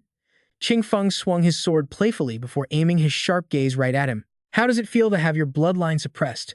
Let us see if you can survive this strike. Suddenly, a foot appeared out of thin air. Instead of landing, it delivered a powerful kick straight to his face. She and her pet then vaulted back to gain some distance. Rubbing his face, Qing Feng quickly recognized her. "Are you Su Lingyu?" Landing gracefully with a powerful aura, Lingyue calmly replied, "That is right, and I am here to be your opponent." This sudden turn of events left Tu Lan and Lu Lan completely stunned. Is she the girl claiming she would take the #1 spot? How is she not affected by the dragon might at all? Right at that moment, an unfamiliar voice suddenly echoed. "The skill you used just now was the immovable glazed body, right?" Both Qing Feng and Ling Yue turned. "How do you know that?" Xiao Tian walked over slowly and said, "After all, I have fought the young master of the Tang family, so naturally I recognized it." His words immediately left Qing Feng deeply lost in thought. "I heard the immovable glazed body is an exclusive technique only for their young master. How on earth did Su Lingyu learn it? Hold on, something is wrong. The Tang family's young master is nowhere to be seen in this elite league, unless..." A sudden discovery catches Lu Qingfeng's interest, causing him to smirk. No wonder his father was so cautious around the Pixie Pet store, and no wonder they dared to call themselves #1. It is insane, absolutely crazy. The Tang family's young master was actually in their hands. Seeing his reaction, Qin Shaodian asks in a cold voice, "What are you laughing at?" Lu Qingfeng looks up and says, "It is nothing. But I heard you wanted to challenge Su Lingyu, is that right? How about I help you make that happen?" While saying this, he secretly plots. If the Qin family clashes with the Pixie Pet store, they will be crippled. Then, the Lu family can easily crush them. Out of nowhere, Shu Kuang shouts, "Liu Qingfeng, your grandpa Shu here was just looking to fight you." Hearing this, Su Lingyu turns to Shu Kuang. "Leave Qin Shaodian to me. You watch your own back." At the exact same time, Qin Shaoxin starts unleashing his power. He shouts back, "Fine, let me see what the self-proclaimed champion can actually do." In an instant, he tears open a spatial rift to summon 2 colossal pet beasts. He roars, "Come forth, Earth Giant Dragon and Center Fire, Fierce Dragon." Just like that, Qin Shaodian's legendary beasts appear right next to him. Right then, the crowd erupts into wild discussion over the ironclad defense of the Earth Giant Dragon and the Thunderfire Fierce Dragon ranked 7th on the dragon charts. Summoning 2 dragon pets is pure luxury. Getting even one of them is as hard as an ordinary person buying a private jet. Yet Qin Shaodian basically has both a jet and a yacht. With his momentum surging, Qin Shaoxian glares at Su Lingyu and calls her out. "Su Lingyu, I know you have a dragon pet of your own. Stop hiding it and summon it." Hearing this, she hesitates and frowns. Her phantom flame beast alone certainly cannot handle a dragon. Without hesitation, Su Lingyu decides to stop hiding and summons her ace. "Come out, Xiao Bai." As the 4 massive beasts face off, they let out deafening roars, filling the arena with intense pressure. Witnessing this crazy scene, Tu Lan and Lu Lan stutter in absolute shock. 4 dragons, my dad wouldn't even buy me one. On the other side of the arena, Lu Qingfeng gets serious and immediately unleashes an 8th-ranked dragon skill, Underworld Flame Breath. As the destructive energy charges up, he sneers, "Shu Kuang, do you dare to take this hit?" Shu Kuang and his pet charge forward without a shred of fear. "Bring it on, let's go, Dark Dragon Hound." Instantly, the 2 opposing energies clash like ultimate rivals. Seeing Shu Kuang holding his ground, Lu Qingfeng grits his teeth and thinks to himself, "My Underworld Flame Breath is a terrifying dragon skill that melts bones and organs. Can this reckless fool really survive it?" Shu Kuang then openly mocks his opponent's ultimate move. "Hey Lu Qingfeng, an attack of this weak level is not even enough to scratch the tail of my Dark Dragon Hound." These insulting words completely trigger Lu Qingfeng, making him roar in pure rage. Dark Underworld Black Dragon, pin down his hound. The master is the weak spot. Swooping down from the sky right towards Shu Kuang, Lu Qingfeng threatens, "You are trapped by my dragon pressure. Let's see you run now." Facing direct danger, Shu Kuang doesn't even try to dodge, basically shoving his face right into the strike. "If I, Shu Kuang, blink even once, I will change my name to Shu, the Coward." Unleashing a powerful burst of energy, his counterattack snaps the enemy's sword right in half. Before Lu Qingfeng can even process what just happened, he is left utterly shocked. Meanwhile, their 2 dragon pets are still locked in a fierce struggle. Turns out his Dark Dragon Hound buffed Shu Kuang with Wind God's protection, Hardened Shield, Storm Thunder Armor, and Dragon Blood Armor. With lightning speed, Shu Kuang drives a brutal punch straight into his smug face. "Hey, is your grandpa tough enough for you?" Getting shut down so fast, Lu Qingfeng didn't even have time to react. The mocking voice continues to echo. "Acted so tough just because you had your dragon around. Huh." With a full force punch, he sends him flying, spinning through the air before crashing brutally onto the ground. Honestly, Liu Qingfeng's soul probably just left his body. Seeing him in such a miserable state, Xu Kuang mocks him. Talk to big game. Got any other tricks? Show me everything. Groaning in intense pain, Liu Qingfeng mutters, the tournament limit only allows carrying a 6th grade sword at most. If I could have used my legendary Zhanlu sword, your head would have rolled long ago. Struggling to stand, he yells, Dark Underworld Black Dragon. Receiving the command, his pet instantly complies. It rushes over to shield Liu Qingfeng's battered body with its massive frame. In a flash, he climbs onto his pet's back. Seeing this, Xu Kuang mocks, running away already. Sailing into the air aboard his pet, Liu Qingfeng warns him, don't celebrate too early. He immediately channels energy into his beast, triggering the devastating Death Annihilation skill. With a face full of absolute rage, Liu Qingfeng screams, you think you are so tough? If you have the guts, try taking this.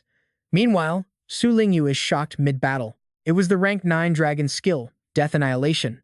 Seeing his opponent distracted, Xiaoxian struck immediately. Luckily, her reflexes were razor-sharp. He mocked her with a laugh, asking if she was scared, boasting his Earth Giant Dragon could easily shield her. Ling Yue kept up her relentless assault while coldly spitting back, figure it out yourself. She warned that his 2 dragons could barely save themselves, soon to become frozen ice sculptures. Lunging forward, she struck at Xiaoxian, who blocked her instantly. He smirked, firing back that her beast would probably end up as a chew toy for his own dragons first. The entire crowd erupted in excitement, amazed by how powerful they were. Su Lingyu and Qin Xiaoxian were locked in a neck-and-neck duel. Going toe-to-toe with a prestigious young master like him proved she was truly outstanding. If it were you and I, we would have died in 2 moves. But look, Death Annihilation is fully charging, and it might vaporize a third of this island. Up in the air, Liu Qingfeng hurled a massive purple orb straight at Xu Kuang, screaming for them all to die. Instantly, Xu Kuang leaped onto his pet's back to counter, ordering his dark dragon hound to handle the threat. The hound barked, immediately launching itself into the air to clash with that purple energy. Right then, Xu Kuang roared to expand their domain. He unleashed the Roaring Thunder domain, and a wave of overwhelming, terrifying energy instantly flooded the battlefield. The 2 opposing forces clashed with devastating violence, making the entire area tremble under the sheer pressure. However, Xu Kuang's absolute power completely overpowered his opponent, pushing Liu Qingfeng's energy further and further back. Instantly, it reduced the attack to ash, leaving only Xu Kuang's massive energy in the sky. The crowd watched in utter disbelief. Death Annihilation was gone. The domain unleashed by Xu Kuang's Dark Dragon Hound had completely devoured his opponent's ultimate move. It was terrifying. Anything entering that domain instantly turned to dust. The crowd had never witnessed such a monstrous skill before. Back in the arena, Xu Kuang smirked and stared him down, saying his master's specially trained pets were on another level. Naturally, they had never seen anything like it. Frowning, Liu Qingfeng demanded in a low voice to know who his master was. Hearing his shaky voice, Xu Kuang calmly told him to remember the name. Suddenly, he ordered his hound to charge, screaming at the top of his lungs. My master is none other than the legendary boss of Pixie's pet store. Moving too fast for him to react, he cleanly took out the opponent's pet, proudly shouting his master's name, Su Ping. As Liu Qingfeng's body began to fade away, he couldn't hide his absolute shock, realizing this monster was Su Ping's disciple. He wondered how someone as strong as Xu Kuang could belong to Pixie's pet store. Chuckling, he knew the Tang family's indestructible glass body faction would definitely make a move now. This elite league is about to get incredibly wild. The announcement rang out that Liu Qingfeng was eliminated. Glaring down at the remaining 2, Xu Kuang coldly told them they were going down next. Terrified, the 2 of them quickly begged for mercy, promising that their families would reward him handsomely if he just spared them. Xu Kuang swooped down on his beast, mocking them with pure contempt. Calling them absolute trash, he mocked Pfeifen's top nominees. This savage display sent the entire stadium into a massive frenzy of gossip. Xu Kuang was too strong. Pfeifen Pet Store stood no chance against Pixie's Pet Store, and even Liu's young master was completely outclassed. Spectators declared they were taking their pets to Pixie's Pet Store immediately, with some even planning to cancel their Pfeifen orders to switch over right away. Elsewhere, Dong Mingsong hesitantly approached Su Ping with a concerned question. He asked if executing the Liu family's heir so publicly was too reckless, as it was basically a slap in the face to the big families. Su Ping just smiled, replying that making a massive scene was exactly his plan. Before the match, Su Ping had loaned him the Dark Dragon Hound for protection. Overjoyed, Xu Kuang excitedly asked if he really had the chance to use his master's precious battle pet again. Wondering if he was dreaming, Su Ping calmly assured him it was very real. He explained that renting pets was an official shop service, though a temporary contract would cost money. Xu Kuang agreed without hesitation. Money was no issue, but he worried the beast was so strong he couldn't control it. Su Ping pointed to the massive beast behind him, reassuring the boy that the temporary contract's restrictions only required a basic level alignment between them. Even though the hound had peak rank 9 power, its actual level was only 7, making it easy for him to sign with his level 6 energy. Astounded by the peak rank 9 power, Shu Kuang thanked his master before politely asking the beast for its help in the arena. Su Ping smiled, telling him not to call it senior, since others needed to believe it was his own pet. He told him to go all out in the tournament without holding anything back. With sharp eyes, Su Ping knew this elite league was the perfect chance to promote his shop and shut down all the skeptics once and for all. Down below, the watching crowd gasped in pure shock. Standing right before them was a massive blue beast resembling an ancient, legendary god. With massive wings outstretched, the dragon channels its spiritual energy into its claws. Instantly, it unleashes its signature skill, the sealed Thunder Quill Arrow. The balance of power held by Longjiang's 4 major families is finally about to shift. The referee quickly assesses Xiao Tian's pet's abilities, completely shocked by the sudden appearance of a brand new, never-before. Xiao Tian breaks into a cold sweat. This pressure is insane. Fine then, show them what you've got. Suddenly, a massive beast emerges right before their eyes, the Guardian of Nature, a low-tier level 9 threat, and right behind it follows the terrifying Bloodline Archdemon. The commentator screams in absolute shock, "Look at that, it's the Bloodline Archdemon." Word is, the Bloodline Archdemon is the most brutal and untamable demon pet among the entire level 9 bloodline. Despite its terrifying power, this beast often turns on its master. Just like the notorious Purgatory Torch Dragon, it is widely feared as a true monster. High above, the angelic figure aims downward and lets loose a devastating arrow. Below, the beasts receive their orders. The Thunderfire, Fierce Dragon, Guardian of Nature, and Earth Colossal Dragon step up, followed by Dragonblood Battle Armor, Guardian Goddess of the Tree, and Guardian of Good and Evil. Witnessing this, the commentator gasps, "Unbelievable. 3 level 9 defensive skills deployed in the blink of an eye." Xiao Tian's strength is clearly top tier. Yet, his opponent merely smirks at the effort, her eyes glowing gold. It's useless. Suddenly, a blinding streak of white light slices across the battlefield. Instantly, the massive horde of beasts is blasted away in absolute chaos. Xiao Tian yells in fury, "What's going on? How did my defensive skills fail?" On command, the Bloodline Archdemon leaps forward to shield him from the oncoming assault, but the sheer impact of the attack is too overwhelming, violently blasting the Bloodline Archdemon far across the battlefield. The beast roars as it struggles to hold. Suddenly, the energy beam veers off, triggering a massive, earth-shattering explosion in the distance that shakes the sky. Ling Yue glances at her data screen, completely unfazed. Oh, 36 competitors eliminated. A spectator in the crowd cheers wildly. Oh man, that sheer pressure is absolutely mesmerizing to watch. The commentator adds, that lightning skill is terrifying. It bypassed 2 level 9 barriers like a ghost, completely impossible to defend against. Luckily, the Bloodline Archdemon's physical defense is top tier among level 9 beasts, allowing it to barely survive that devastating attack. Visibly exhausted, Xiao Tian catches his breath and demands, "Ling Yue, was that strike your absolute best? I'll admit, that skill is formidable, but my beast still neutralized it.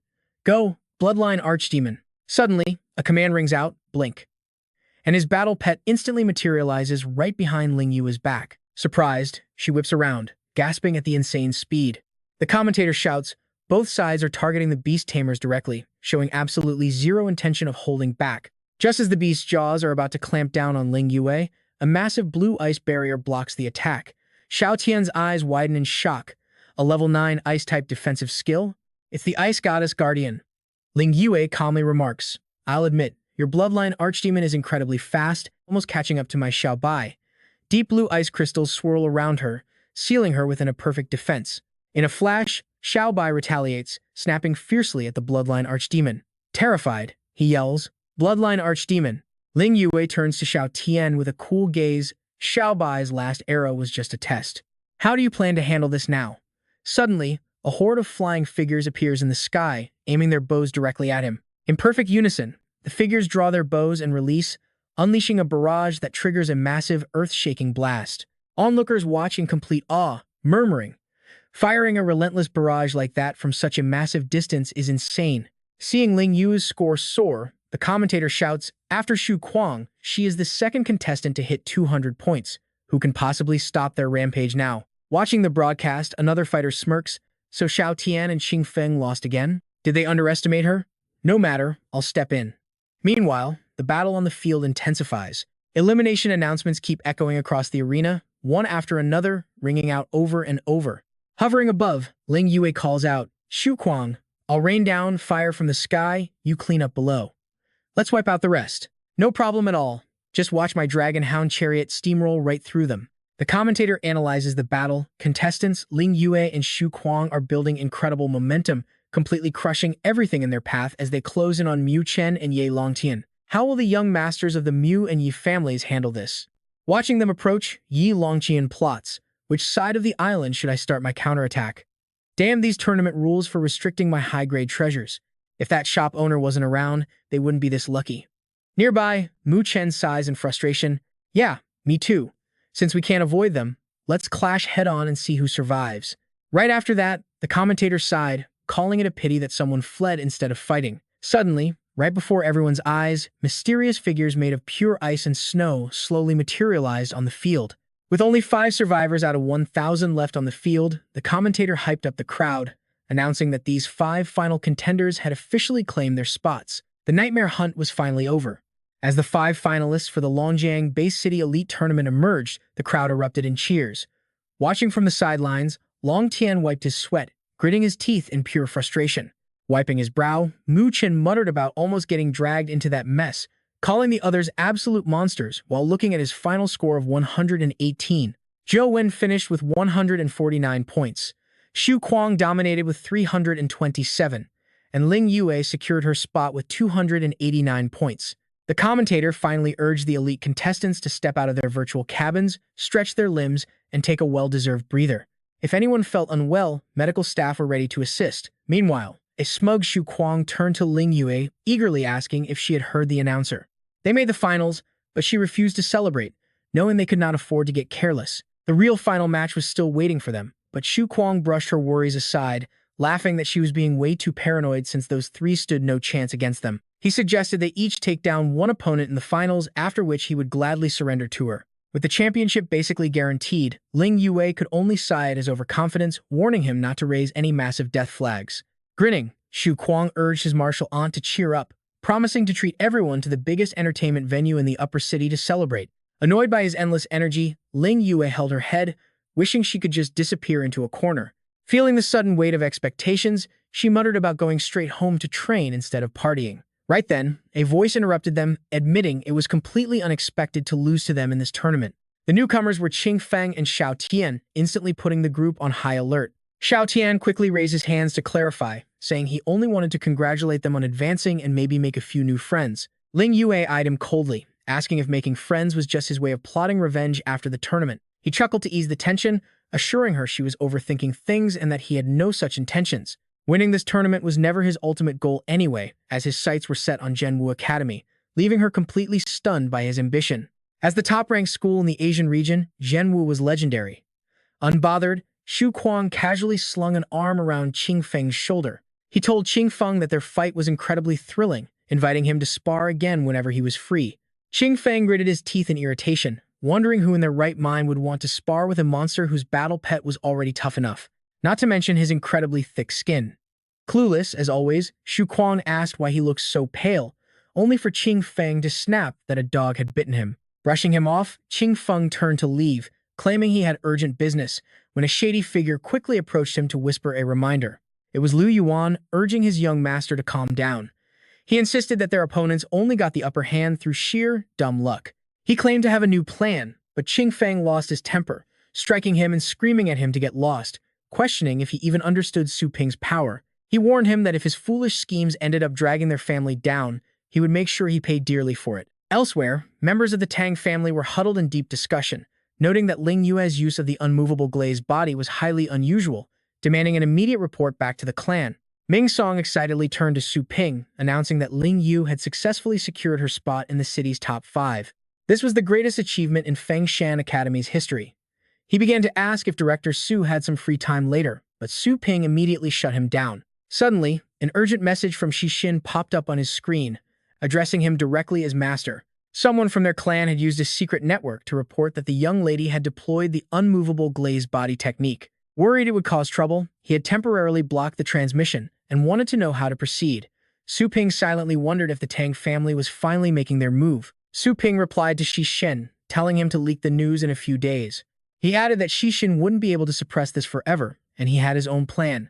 Meanwhile, stern shouting echoed at the Zhou family estate. Instructors barked orders at soldiers training hard in the courtyard. Returning just in time, Wang Jun spotted Su Ping walking in. Recognizing him, Wang Jun ordered everyone to halt, reminding them of the patriarch's command to always show proper respect to Su Ping. Reluctantly, the soldiers stopped their drills and greeted him with forced politeness, addressing him as Boss Su.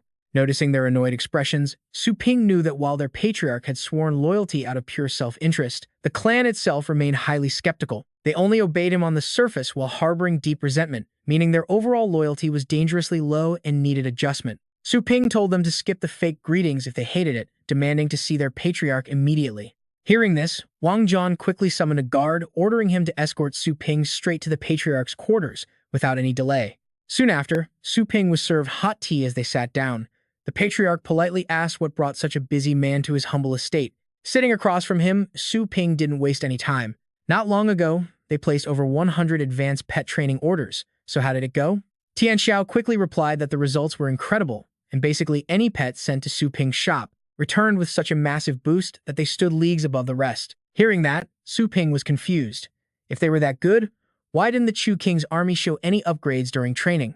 Stroking his beard, the elder explained that those 100 orders were reserved exclusively for the Chu family's elite. How could mere servants deserve such high-quality resources? Hearing this, everything finally clicked for Su Ping. Those low-level soldiers got thrashed by him and didn't even get any of the benefits afterward. No wonder the Chu King's army had such a terrible attitude earlier. Su Ping then asked if they watched yesterday's Elite League. Tian Xiao nodded immediately, saying his disciple and sister were brilliant, absolutely crushing two young masters from prestigious families. Especially those two unheard-of lightning skills. It was pure hype. Many young soldiers in the army recorded the fight and watched it daily, hoping to one day learn such god-level techniques. Su Ping stood up and replied, "Very well. Tell the Chu King's army to line up and summon their main battle pets." The patriarch was shocked. They were training. So what was Su Ping planning? With a smirk, Su Ping simply said, handing out bonuses. Just then, a giant mirror-hugging serpent appeared in the arena. This was the mid-tier testing treasure, but facing a mid-tier spirit beast, the opponent fearlessly ordered an attack. Use Flame Breath Slash. This was the Chu family training grounds. The testing treasure had to activate its barrier against that powerful flame, and suddenly, its tail began to glow with a bright green light. Onlookers immediately started kissing up, cheering that the level 7 green light flashed, and the Scarlet Flame Bat had finally reached mid-tier rank 7 power. Chu Feng smirked arrogantly, pulling something out of his storage space, muttering that mid-tier rank 7 was nothing. Watch this.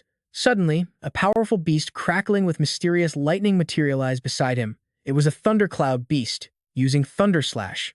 Instantly, a massive surge of energy slammed into the testing treasure's barrier, changing its glowing tail from green to a vibrant orange. The surrounding crowd gasped in awe, completely blown away by the sight.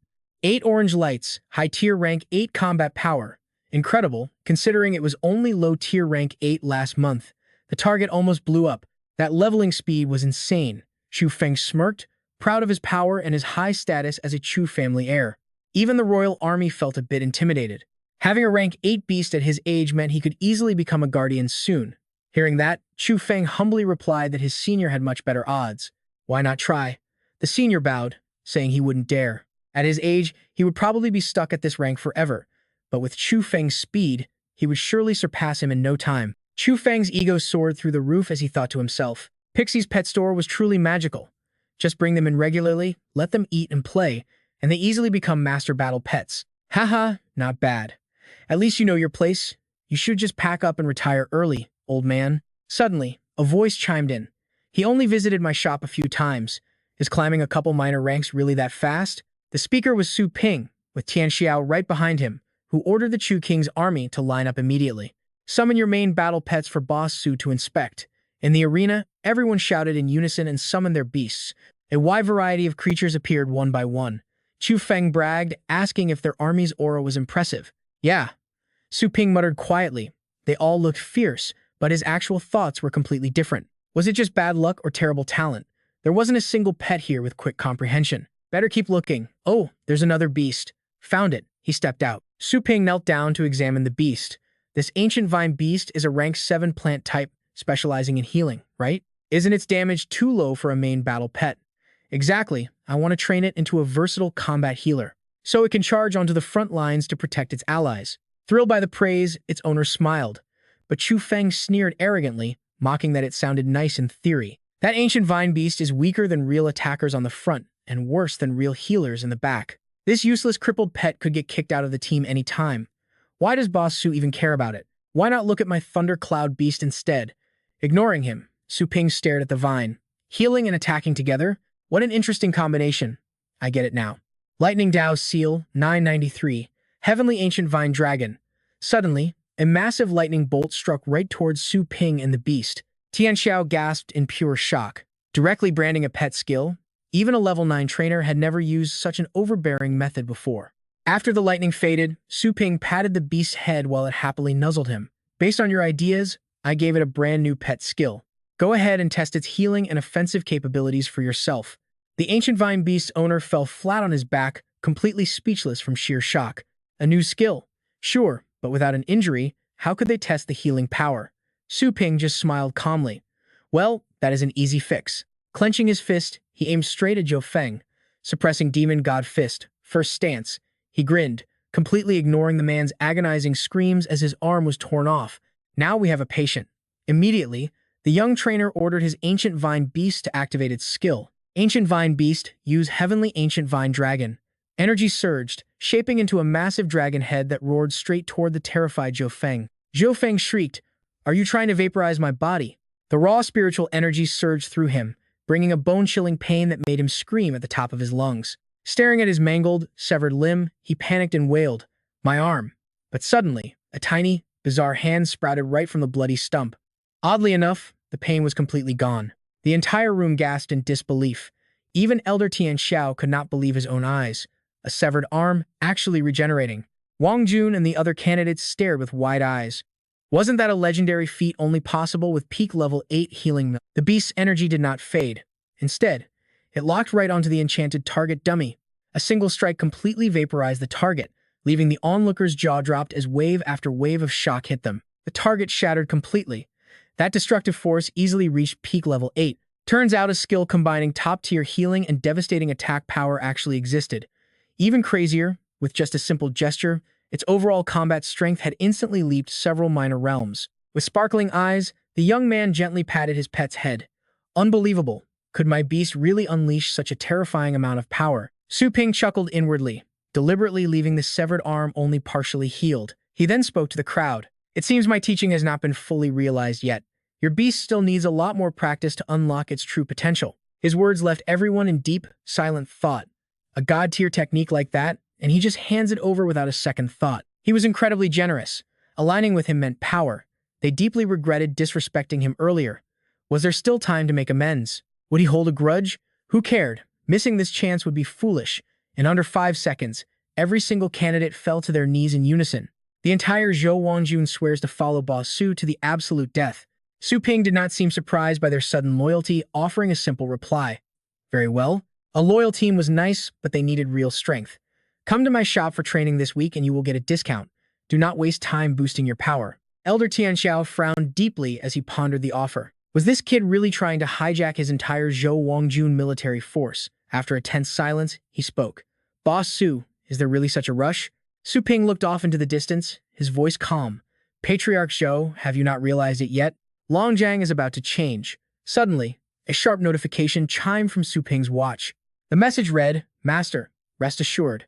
The true goal of this mission is for Yan Bingyu to win the city championship. The Mu and Tang families are plotting with her to eliminate us during the finals.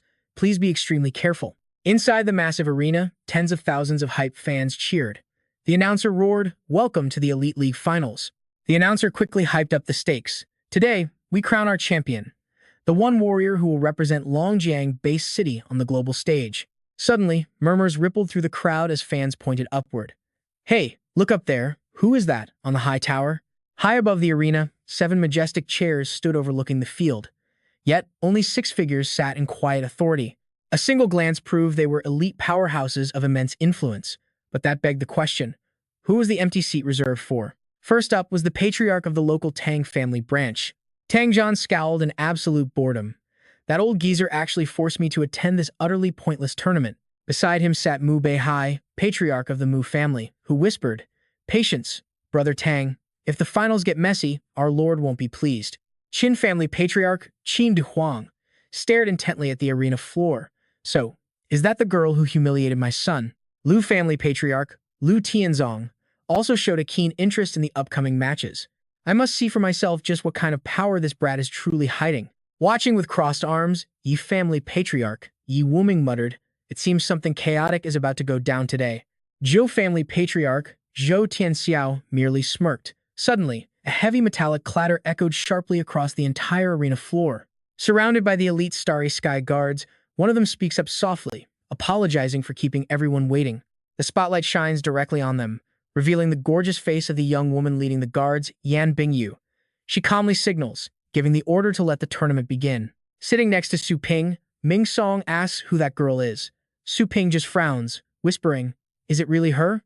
Right on cue, the announcer grabs the microphone to make a massive, hype-filled introduction. Seeing Yan Bingyu sitting dead center in the VIP section, even Su Ping is left totally stunned. She is sitting on equal footing with the top clan leaders, and then the announcer drops a bombshell. Sitting in the middle is Miss Yan Bingyu, a member of the elite Starry Sky organization, who is skipping the qualifiers to go straight into the city finals. The crowd goes absolutely wild with gossip, wondering if Starry Sky is really the strongest group in Asia.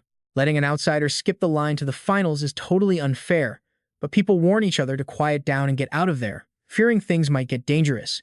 The host quickly jumps back in. Today, 6 elite contenders will fight for the champion title, and having the legendary Starry Sky watch this battle is a massive honor for the entire city. He then explains the rules. Because the number of contestants shifted, they had to modify the format for today's grand finale. The 6 fighters will be split into groups A and B by random draw. You have to beat both opponents in your group to advance. The grand champion will be decided in a final clash between the winners of both groups. The other 4 are eliminated immediately. Hearing this, both Su Lingyu and Xu Kuang look incredibly stressed out. With a split like this, could they face each other? The brackets are drawn. Group A has Yan Bingyue, Ye Longchen, and Mu Chen. Group B has Su Lingyue, Xu Kuang, and Zhou Wen. Staring at the bracket, Xu Kuang realizes the grim truth. The finals haven't even started, and they are already forced to fight each other. Meanwhile, the scheming elders of the top families smirked, completely satisfied with how the groups turned out. First up for Group A is the opening match, featuring Yan Bingyu going head-to-head against Mu Chen. Everyone in the crowd is dying to see if this mysterious girl actually has the skills to back up her free pass to the finals. Suddenly, a hand goes up, stopping the match. Mu Beihai smiles calmly, announcing that the Mu family forfeits. The entire stadium gasps in absolute shock. The reigning champions just threw away their chance to defend the crown. Could it be because of Starry Sky? It is pathetic. Not even the great clans dare to stand up to Starry Sky. Now, an outsider is about to steal our city's only ticket to the top. All hopes rest on a dark horse now. Even Su Ping is caught off guard, letting out a confused grunt, prompting Ming Song to speak up. He whispers to Su Ping, noting that while it is a secret, a director like him must know how the system actually works. Tournaments like the Elite League are great personal stepping stones, but they mean something far bigger for the city itself. They are bargaining chips used to secure massive resources and funding from the Blue Planet Federation. If a base city cannot produce powerful warriors, the Federation will simply ignore them. If an outsider swoops in and steals the championship today, our city's development will completely freeze up, and we might even slide backward for years to come. Usually, these massive clans talk big and flex their authority, but facing Starry Sky, they instantly turn into spineless cowards. He pleads with Su Ping, begging him to secure the victory. Su Ping stays completely quiet, keeping his eyes glued to the battlefield. With the Mu family out, Yan Bingyu advances effortlessly, setting up her next match against the formidable Ye Longtian. Yi Wuming finally sees through the scheme. He realizes those old foxes in the Mu family are using Starry Sky to wipe out the Su family, and his own clan is caught in the middle. It is a massive sacrifice, but as long as they can minimize the damage and secure a win in the upcoming league, it will be worth it. He raises his hand to forfeit as well. Unbelievable. 2 legendary families have surrendered back-to-back. Miss Yan Bingyu is straight through to the finals. Yi Wuming leans over to whisper to his old rival. He warns Zhou Tianxiao to have his young heir fight dirty and injure Su Lingyue if they want to survive in this city. Over in Group B, the first battle pits Su Lingyue against Zhou Wen. Stroking his long white beard, Zhou Tianxiao responds with absolute calm. He warns Yi Wuming that even Starry Sky is on thin ice, telling him not to be a foolish ant trying to shake a giant tree if he wants to survive. Angered by the insult, Ye Wuming snaps back. Suddenly, the announcement rings out that the Zhou family forfeits. Ignoring the shouting, Zhou Tianxiao simply forfeits the match, leaving the host and the entire arena utterly speechless. It is clear they are backing the Su family. Their path to victory just got easier. Mu Beihai scowls, annoyed that they are aiding the Su family. He mutters that the old man has lost his mind, warning that the Zhou family will pay for this. Next up, Su Lingyu faces off against Xu Kuang. Xu Kuang leaned in and whispered quietly to Su Lingyu. Master says Yan Bingyu has never revealed her true power. Be careful, she nodded. Shouting to the crowd, Xu Kuang raised his hand to forfeit, urging Lingyue to step up, kick some butt, and teach that arrogant championship stealer a real lesson. Lingyue's eyes filled with fierce determination as she leaped onto the battle stage, while the announcer's booming voice whipped the crowd into a frenzy. Up next is the grand finals of the Longjiang-based City Elite League, sending the entire stadium into wild cheers. Fans cheered for Su Lingyu as she locked eyes with her opponent, declaring they settle this in a single move. It is Su Lingyu versus Yan Bingyu. Sitting high up in the elder seats, Bingyu caught her rival's fiery glare and smirked, whispering how cute she was. Bingyu flashed back to a memory from her early childhood. Back then, she had gently offered a treat to a small kitten, yet her young eyes held none of the innocence typical of her age, showing only an eerie, cold indifference. Standing nearby, her father gently patted her head, praising his daughter for being so kind-hearted. Xiao Feng smiled, asking if the young lady wanted to keep such a cute little kitten. After her father ordered a cage brought over and left, her face darkened as she refused. Suddenly, the poor kitten was shown lying in a pool of blood, its body covered in horrific, fatal wounds. Blood splattered on her young face. Bingyu stared down at the dying animal with completely blank eyes. She growled how much she hated cute things. Back in the present, Bingyu stepped onto the arena, radiating a dark, crimson spiritual energy. Security guards quickly took their positions to erect a barrier around the battlefield. With both competitors in position, the arena activated the Tier 9 defense shield. This is a best-of-3 match, where knockout or surrender means instant defeat, and carried treasures cannot exceed Tier 7. Up in the stands, the crowd roared with excitement. Go Su Lingyu, crush her and send them packing. Let them know our Longjiang city is no pushover. Out of nowhere, a devastating blast slammed directly into the cheering fans. Nearby spectators stared in absolute shock, screaming in sheer terror at the sudden violence. Panic erupted as people screamed of murder, while Su Ping frowned, silently watching the chaos. The attacker was Zhao Wuji, a 3-star Xingkong member titled the Spear Demon, boasting an elite Tier 9 combat power. Looking annoyed and angry, he warned that anyone disrespecting the Xingkong organization would suffer the exact same bloody fate. Beside him, another man chuckled, saying Longjiang needed better discipline before sitting back down to let the match resume. That man was Yin Feng Xiao, a 4-star Xingkong member, titled Dragon Rider with Tier 9 upper stage strength. Spectators nearby shivered in fear, covered in blood, while the announcer nervously cleared his throat, asking the referee to quickly continue reading the rules. Before the referee could speak, Lingyu interrupted, questioning the rules. Ignoring the announcer's warning about no official healing, she demanded to know why her opponent came to their city just to steal their spot. Is it because you lack the strength and confidence to actually win in your own hometown? Bingyu merely scoffed, remaining silent as glowing, powerful sigils erupted across her entire body. Lingyu braced herself to summon her beast, but a blinding crimson flash lunged forward before she could complete the spell, leaving her with only enough time to raise her arms in defense. Slammed violently into the wall by the sudden punch, she realized the power far exceeded Tier 6. The announcer gasped, wondering if Lingyu could survive. Fortunately, she managed to form a protective barrier in time, keeping herself completely unharmed. Taunting her opponent, she smirked as the commentator continued his frantic match analysis. Unharmed, Lingyue successfully blocked the blow. Watching from the sidelines, Long Zhan clenched his fist, recognizing his daughter's immovable glass body. Frowning with pure hatred, he vowed to execute Lingyu and Su Ping after the match. Meanwhile, Ming Song turned to Su Ping. Attacking before the referee even called start is incredibly dirty play. Su Ping calmly replied, explaining that the star runes on Yan Binju's body were highly advanced. To blast through the solid, immovable glass body defense like that, her rune-amplified astral energy must easily exceed Tier 7, making her extremely dangerous. Ming Song gasped in disbelief, wondering why the referee turned a blind eye. Su Ping admitted he had his suspicions since the bracket draws. Su Ping calmly laid out his dark theory. The tournament officials and referees are secretly bought by Xingkong, meaning they can break any rule without facing any consequences. Shocked, he asked if fighting was even pointless now, but Su Ping firmly insisted that they absolutely must fight. Staring ahead with cold determination, Su Ping declared that rigged matches made winning even more crucial. On stage, Ling Yue prepared her summoning. Come forth! The magnificent Silver Frost Astral Moon Dragon materialized, freezing the entire arena with its sub-zero aura. Excitement rippled through the stands as spectators noticed the dragon's appearance look completely different from its last battle. Did this beast actually mutate?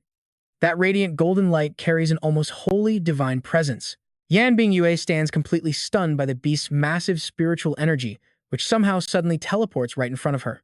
It delivers a devastating blow as payback for her earlier strike, an attack so incredibly powerful that even the vastly superior Yan Bingyu still suffers heavy damage from it. The two-star organization members grimace, wondering how a mere beast could overwhelm their lady and her 8th-rank peak astral markings with raw physical strength alone. This Silver Frost Star Moon Dragon is definitely no joke. Xiaofeng rushes over to present Lady Bingyu with her sword. The moment she unsheathes it, a blinding flash of light erupts. Up in the stands, the entire audience shields their eyes from the blinding glare. Inside the barrier, Su Lingyue shouts out to her beast, Xiaobai, go take her down. That legendary sword repeatedly batters the defensive barrier, before slicing right through the shield that everyone assumed was absolutely impenetrable. Yan Bingyu effortlessly catches the blade and unleashes a massive crescent wave of spiritual energy, aiming straight at the Silver Frost Star Moon Dragon. The Silver Frost Star Moon Dragon stares down at its scratched arm. The announcer shouts in disbelief, noting that Miss Yan's sword easily tore through a 9th-rank protective shield and even wounded the mighty dragon. Terrifying power. Ming Song gasps in utter shock, identifying the weapon as Qi Tian, a 9th-rank secret treasure. Rumors say it cuts steel like butter, having slain countless beasts of the same rank. But isn't that legendary sword supposed to be an heirloom from a clan in a completely different base city? How on earth did it end up in her hands? Xiaofeng sneers, admitting that forcing their lady to unsheath Qi Tian shows some skill, but declaring that their opponent's run ends right here and now. The outraged crowd turns on the organizers, screaming that they cannot tolerate this. Using a 9th-rank secret treasure in a 6th-rank tournament is a total cheat. Exactly. The Elite League is meant to test battle pets, not to show off overpowered magic treasures. Zhao Wuji remains expressionless, muttering about the noise as he condenses his astral power into his spear. He warns that the Star Organization does not take orders from commoners, aiming his attack straight at the rowdy crowd as they scream in sheer terror. Just then, a massive astral hand appears to shield the spectators. Zhao Wuji scowls, demanding to know who dared block him, as a voice warns him to keep the match clean and not cross the line.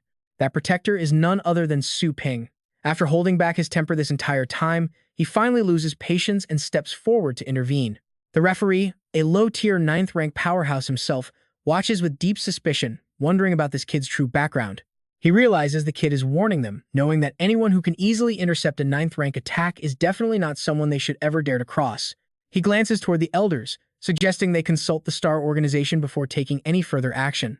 An enraged Zhao Wuji snarls at the audacity of being lectured, while Xiaofeng keeps a calm smile, telling him to stay cool and patient. He reminds him their only goal is ensuring their lady secures the championship title. Once the match is over, he can tear the place apart. Snorting, Zhao Wuji tells Xiaofeng to go ahead and explain the situation. Xiaofeng explains that since Lady Bingyu's Qi Tian underwent spirit awakening to form a contract, it qualifies as an astral pet. As the official keeper, he handles it. The referees trade glances, admitting that top pet masters have indeed awakened inanimate objects with intelligence before. Therefore, Miss Yan's sword meets all pet criteria and is completely exempt from any tournament rank restrictions. As the battle resumes, the announcer notes that this truly proves why they are the absolute strongest organization in the subcontinent. Their immense resources and influence are so vast that even elite battle pet masters gladly work under them. Though absolutely furious, the crowd can only whisper their complaints, muttering that calling a sword a pet is blatant cheating, and facing such a weapon makes this fight nearly impossible. Yan Bingyu completely ignores the crowd's gossip, casting a powerful sword spirit possession spell that immediately causes her astral energy levels to skyrocket. She bellows out, "Come forth!" Behind her, a massive spatial rift tears open, revealing several pairs of glowing, sharp eyes as she summons 3 top-tier battle pets at once, starting with a mid-tier 9th-rank frost worm, followed by the mid-tier 9th-rank dark-eyed evil deity, with every single one of them possessing terrifying 9th-rank combat strength. Finally, she summons the top-tier 9th-rank Asura demonic dragon, ranked 2nd on the dragon chart. Unleashing such insane force, is she really holding absolutely nothing back for the rest of this tournament? These monstrous beasts radiating sheer, oppressive pressure now loom directly over Su Lingyue. Su Lingyu reaches for the necklace around her throat, determinedly calling out to her dragon, "Xiaobei, let's go." The moment the restraint is pulled, Su Lingyue's physical form shifts dramatically as her sclera stains pitch black. Her pupils glow ice blue like a dragon's, horns sprout from her head, while the Asura demonic dragon begins charging a dark magic sphere in its jaws. But the silver frost star moon dragon answers right back, breathing out absolute zero ice energy as both legendary titans clash with zero hesitation. The frostworm and the dark-eyed evil deity also lunge forward, but Su Lingyue shows absolutely no fear, only cold contempt for her foes. Full of openings. Showing zero mercy, she unleashes her devastating crescent claw attack. Two mid-ranked 9th-ranked beasts shriek in agonizing pain. As expected of the Mew family's exclusive pet taming technique, their unified minds strike the target before the physical blow even lands. She follows up with the Wind God Thunder Arrow. 4 phantom figures materialize, aiming right at the two beasts. Instead of scraping 5 fingers, it is better to cut one completely off. Su Lingyue has indeed unleashed her ultimate move. The arrows streak toward them like lightning, but a sudden flash of crimson light falls from above, shattering Lingyue's attack to pieces. Even she is caught off guard. The announcer shouts in disbelief, asking what just happened as Su Lingyue's ultimate move gets completely shut down. Binju, silent since the beginning of the match, finally speaks up. This Thunder Arrow skill has a bizarre trait that bypasses defensive skills. The more energy you focus on defense, the weaker you actually become. If she had not exposed this move in her previous match, it would have been nearly impossible to counter it by targeting the arrow's core on the fly. Pure killing intent flashes across her face. A surprise attack is still just a surprise attack, so do not expect it to work every single time. With those words, Bingyu and her beast charge forward together. Here it comes, a direct head-on assault from Miss Yan. But Lingyu, having been on high alert since taking a hit early on, manages to block the strike just in time. Su Lingyu is actually holding her own in a fierce back and forth against Miss Yan. Their beasts also clash in a brutal melee, completely evenly matched on both sides. Bingyu swings her sword down hard, aiming right for Lingyu, but she dodges just in time, eliciting a cold snort from her opponent. The commentator senses the rising tension as this close-quarters combat rages on. Su Lingyu is constantly forced backward by the sword, creating a dangerous distance between her and her battle pet. If this keeps up, the cooperative synergy of the Blood Beast resonance will not be able to fully activate. Under Miss Yan's overwhelming offensive, Su Lingyu is slowly losing her footing, left with no choice but to dodge and wait for an opening. Seeing an opportunity, Lingyu's mind races. Meanwhile, the Silver Frost Star Moonlight Dragon is completely outnumbered and surrounded, putting them in an even tighter spot. Without a moment's delay, she unleashes her 8th-rank divine skill, the Divine Wing Slash. The entire arena, along with both of their beasts, is suddenly engulfed in brilliant beams of blinding golden light. What happens next is mind-blowing. A never-before-seen pet skill erupts, instantly dealing massive damage to 3 9th-rank battle beasts. Is this match already reaching its climax? Watching from the sidelines, Wu Ji remains completely unbothered, merely flashing a smirk. Ha! Our young lady's beasts are nothing like the weak trash you easily knocked down before. With eyes glowing crimson, Bingyue mutters the word kill. Instantly, her 3 beasts lose control, roaring furiously at the Silver Frost Dragon. What a ruthless tactic. Is she completely disregarding her pets' lives just to forcefully suppress the Silver Frost Star Moonlight Dragon? Feeling a bit panicked, Lingyu wonders if her opponent plans to decide the match right here. With no choice but to match her pace, she summons another beast to fight. Go, Snowball! Bingyu's pets are already exhausted. As long as Snowball and I hold the line, victory will definitely be ours. Fire Dragon Tempest. The two sides clash in fierce combat once again. But suddenly, Yan Bingyu issues a warning, stating she has already seen right through her plan. The Fire Dragon Tempest unleashed by the Phantom Flame Beast is just an illusion. It cannot harm me. Lingyue's eyes widen in absolute shock. The Phantom Flame Beast is a fake? The real one must have circled behind me to prepare a sneak attack, right? Unknowingly, she has walked straight into her opponent's trap. Snowball is now tightly bound within a magic array, unable to escape. Bingyu softly whispers that she is returning the favor. Instantly, the binding threads squeeze the pet to death.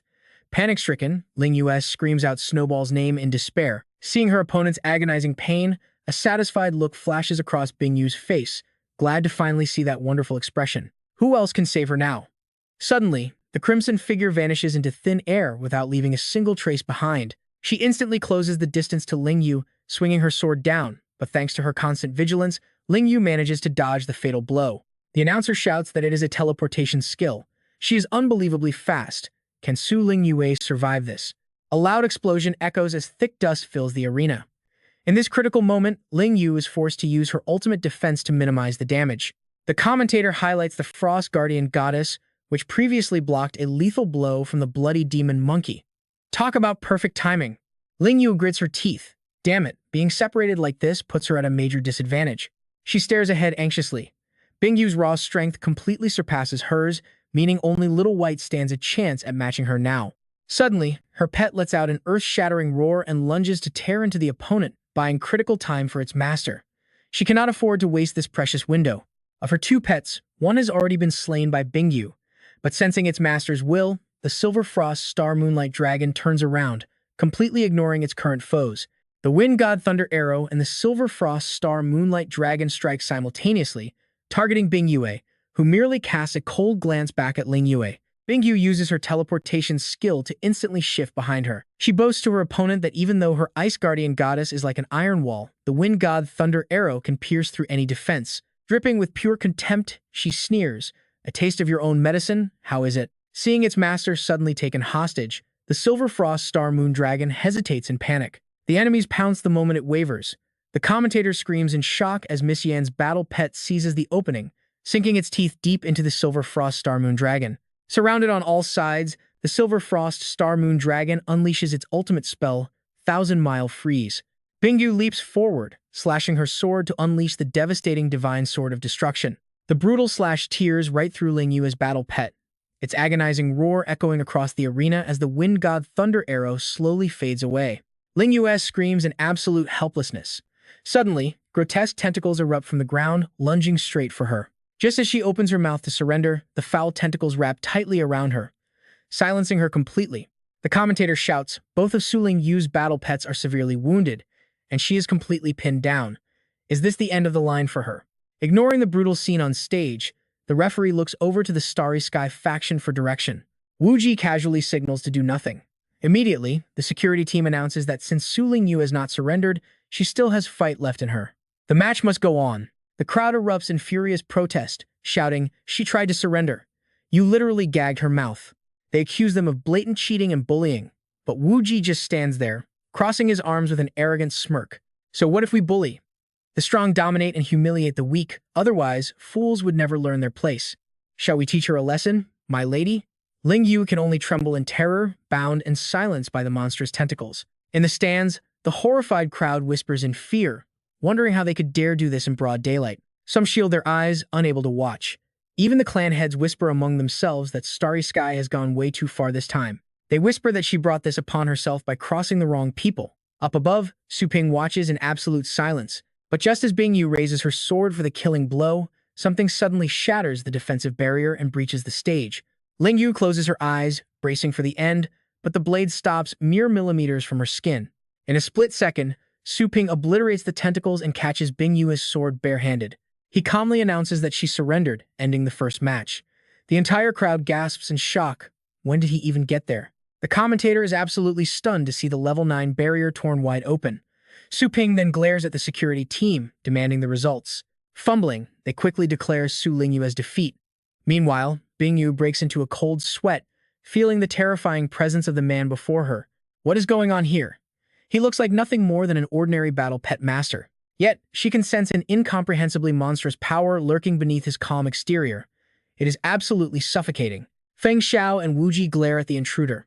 They recognize him as Su Ping, the powerful figure backing the young girl. They admit his presence is impressive, but point out that he just injured their lady's pet and illegally interfered with the referee's ruling. He slowly stands up, his polite smile completely vanishing, replaced by a suffocating and bloodthirsty killing intent that fills the arena. They intend to crush him with sheer force, causing the entire arena to shake violently. Ling Yu groans under the immense pressure of their overwhelming astral power, which shakes the entire arena. Yet, Su Ping remains completely unfazed as he explains. He tells them not to misunderstand. He is just an ordinary shop owner here to deliver a pet to his client. Suddenly, she gasps in shock at the bizarre battle pet Su Ping summons to the stage. It is none other than the little skeleton. Wu Ji scowls with rage, barking that interfering with the referee is bad enough, but entering his own pet into the match is unacceptable. His arrogant voice continues to echo through the stadium. He warns Su Ping that they will not just stand by. The three powerhouses glare down menacingly. Su Ping calmly replies that his store offers pet rental services. While the little skeleton belongs to him, it was officially rented to this girl long before the tournament began. He claims he is merely making a delivery. Then, he quietly hands her a mysterious glowing talisman. He coldly points out that their own team also had helpers deliver pets directly to the stage. She takes the glowing object. Wu Ji flies into a rage at this logic, but Feng Xiao remains calm and speaks up. He demands to know how Su Ping intends to pay for injuring their lady's pet. Su Ping just gestures at them. He tells them it is simple. Since their lady's pet is too injured to fight, she should just forfeit. Unfazed, Su Ping challenges both of them to bring out their pets. He wants to crush them completely so they have no excuses. The watching elders instantly tense up, shocked by his sheer arrogance. Does this kid even know who he is challenging? Fighting Star State battle pets?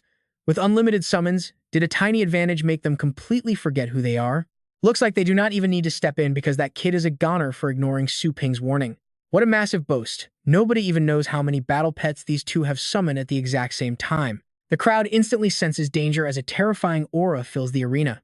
Right on cue, a massive flood of battle pets begins pouring out of the spatial rifts.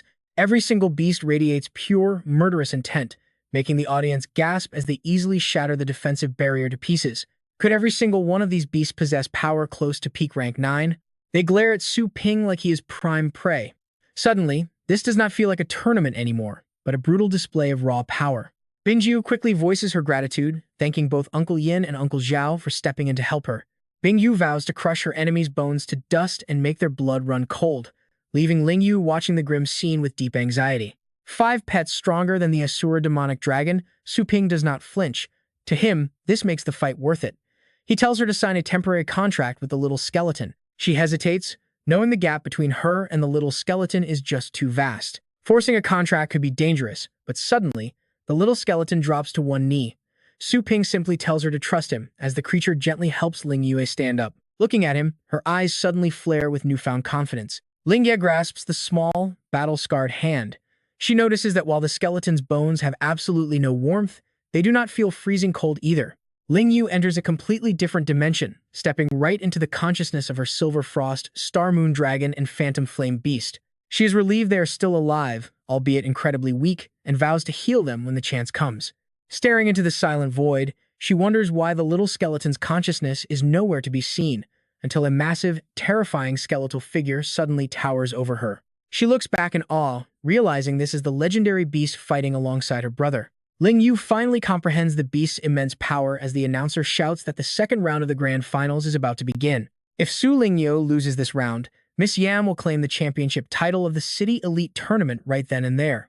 Even so, anxiety creeps in because every single beast under Yan Bingyu's command is ridiculously powerful. Staring at her overwhelming opponent, Ling Yue cannot help but worry if they can actually pull off a victory. Su Ping reassures her to just give the order, leaving the rest to the little skeleton, right as the signal to fight echoes through the arena.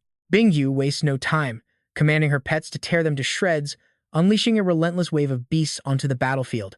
Armed with her brother's guidance, Ling Yue steals her resolve and prepares to make her move. Entrusting the fight to the little skeleton, its tiny size belies its terrifying strength as it uses undead flash to pierce clean through an enemy's skull.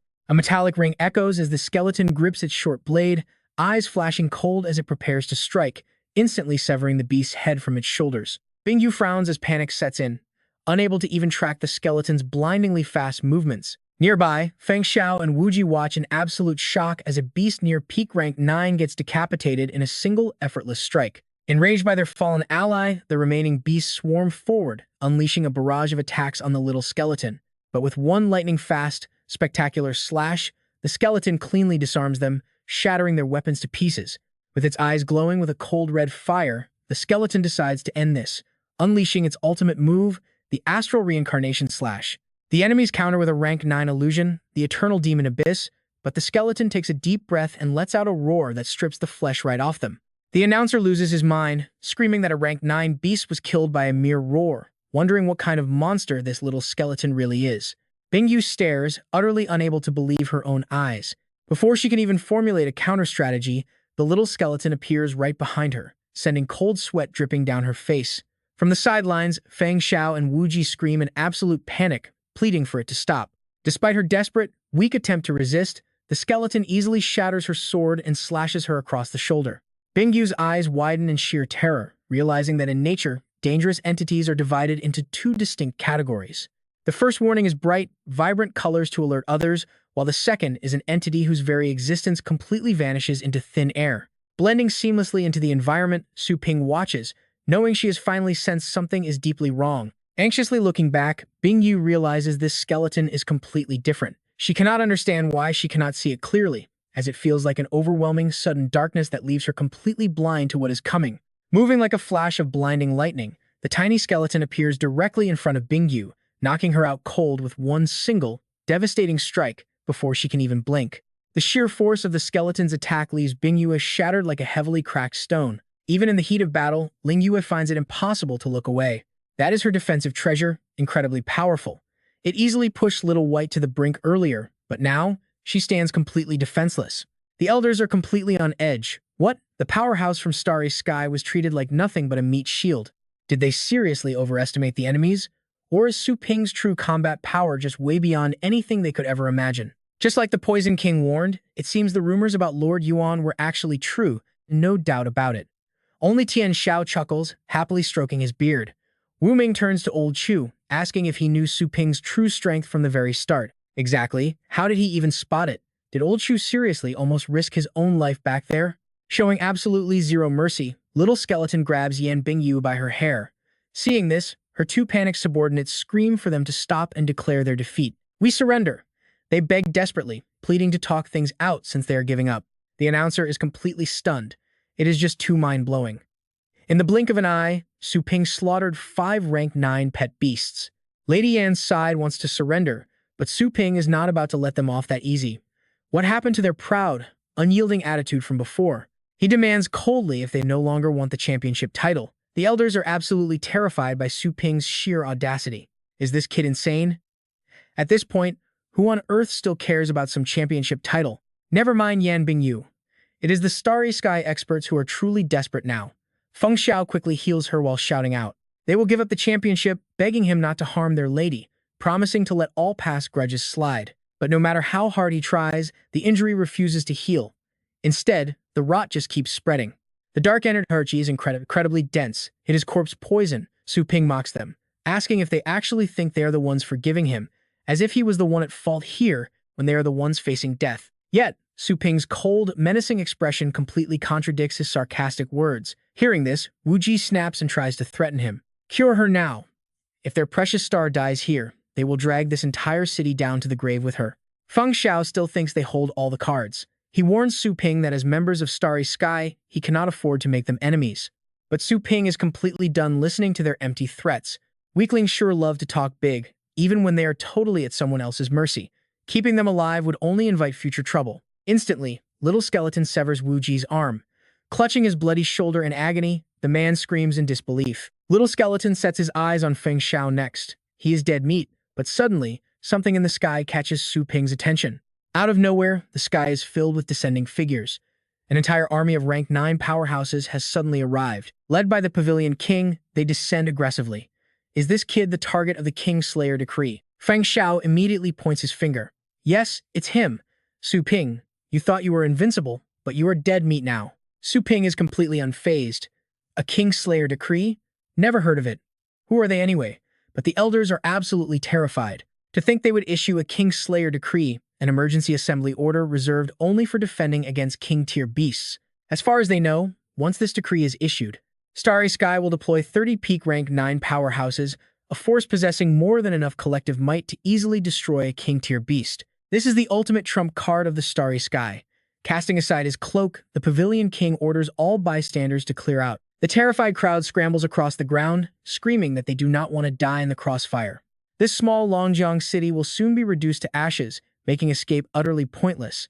Ling Yue panics. The whole city, those maniacs. She has to get her mother out of here right now. Su Ping reassures her that their mother has already been moved to safety. Meanwhile, Su Qingru is actually relaxing peacefully with Joanna. Her son's match was suddenly cut short. She wonders if he is in any real danger. Joanna dismisses them as mere insects. She calmly offers Su Qingru some more tea, knowing those fools stand absolutely no chance. They are not even worthy of being called opponents. Honestly, the only interesting thing is how adorable Little Skeleton looks when angry. Writhing in pain, Wu Ji still tries to act tough, calling Su Ping insanely arrogant for speaking to a legend like that. He screams at the top of his lungs, ordering all the prominent families of Longjiang to assist Starry Sky in executing this brat, promising rewards while threatening to destroy anyone who refuses.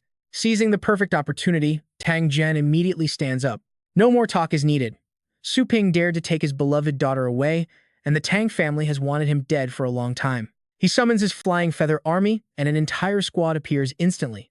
What is happening? Thousands of rank 8 purple thunder sparrows suddenly fill the sky. He orders his forces to assist Starry Sky and capture Su Ping. The flying feather army obeys immediately. A barrage of arrows rains down, utterly destroying the arena's massive roof. Panicked onlookers scream as the ceiling caves in, while a few spoiled young masters watch the spectacle in absolute awe. The flying feather army of the Tang family is terrifying. Their entrance is absolutely epic. Xiao Tian lands gracefully on the ground, but he is met only with the desperate screams of the crowd. While helping everyone escape, they suddenly realize that their guardian is actually the young master of the Tang family. He urges them to evacuate the citizens immediately. Nobody expected the Tang family to act with such arrogant, unchecked brutality. Look at this sheer destruction. Floating high in the sky, Long Zhan sneers that Su Ping is already targeted by his army and must surrender. He turns to the remaining leaders, demanding to know where their loyalty lies. Even Qin Duhuang's attempt to remain neutral and protect himself is viewed as direct rebellion against the Starry Sky. Lu Tianzong quickly stands, declaring his alliance with the Starry Sky while leaving the others to hesitate at their own peril. The four elders face a massive dilemma, completely torn between backing Su Ping or siding with the powerful Starry Sky. Siding with the loser means certain doom. Whichever powerhouse wins this brutal conflict will definitely purge anyone who stood against them. This is no longer a petty personal grudge. It is a critical choice that determines the survival of their entire clan. However, the intense battlefield scenes before them make them begin to waver. Su Ping's displayed power is unfathomable, easily suppressing 5 peak Tier 9 battle pets as if it were child's play. Yet, their opponent is the Starry Sky, legendary protectors against Beast Kings. Supported by the King-slaying order, 40 elite warriors stand ready, boasting 20 times more strength than Su Ping. This is undeniable, terrifying power that no one can question. Besides, since they had previously tried to sabotage Su Ping, their relationship is already hostile. Helping him now would likely yield zero future benefits anyway. On the other hand, the Starry Sky has promised massive rewards. Everyone knows exactly how this will play out. The four of them stand up together. Their decision is obvious, and they are ready to make their move. Xiao Tian calls out to his father. Hearing his son's voice, Qin Duhuang looks down and quickly warns him. He tells Xiao Tian that it is too dangerous, as they are about to join forces to destroy Su Ping. He orders his son to flee, but Xiao Tian desperately begs his father to reconsider. Qin Duhuang is utterly baffled. Xiao Tian warns him that the Starry Sky does not care about their survival. Even if they win, they gain nothing. His father snaps, asking if he wants to side with Su Ping, reminding him that this is no game. Xiao Tian begs his father to see the truth. The Starry Sky's demands only grow every year. Giving up 5 cities today only buys them 1 night of peace. Appeasing them is like feeding a fire. Until the wood runs out, the flames will never stop. But Qin Duhuang remains unconvinced. The absolute authority of the King-slaying order is simply too overwhelming to resist. This is no time to play the hero. One can only truly comprehend the Starry Sky's terrifying power by facing them. With eyes full of resolve, Xiao Tian begs his father to trust his judgment. He is clearly betting their entire future on Su Ping. He truly believes Su Ping can overthrow the Starry Sky's reign. Qin Duhuang stands stunned at the very thought. Looking around, they realize the Qin family is missing. Mu Beihai's face darkens as the truth begins to dawn on him. He snorts that it is one thing for an arrogant kid to spout nonsense, but for a clan leader to lose his mind is unacceptable. Yet, Qin Duhuang steps right up to Su Ping's side. Long Zhan sneers, mocking the old man for acting so impulsively and warning him not to interfere. As arrows fly, Qin Duhuang casts off his outer robe. He confesses that his age and clan duties had made him soft and silent against the Starry Sky, but he is still the Wrath God. In an instant, his power explodes outward. Shattering the incoming arrows into splinters, he roars that he will never bow to any tyrant. The old master shows his true colors. The enemy forces suffer heavy losses, throwing the flying feather army into complete disarray. Mu Beihai and Lu Tianzong are stunned by his sheer dominance. They forgot how terrifying the Wrath God used to be. His power has only grown. Infuriated, Long Zhan orders his elite forces to regroup, claiming no one can defeat his Tang family army. He sneers at the Wrath God, telling him that his death is near. Qin Duhuang welcomes the challenge, but Su Ping steps in, telling the senior to rest while summoning the Zhou King army to handle these weaklings. A sudden surge of lightning strikes, bringing the flying feather army crashing down. Dumbfounded, Long Zhan whips around in disbelief. The Zhou King army arrives with burning intensity.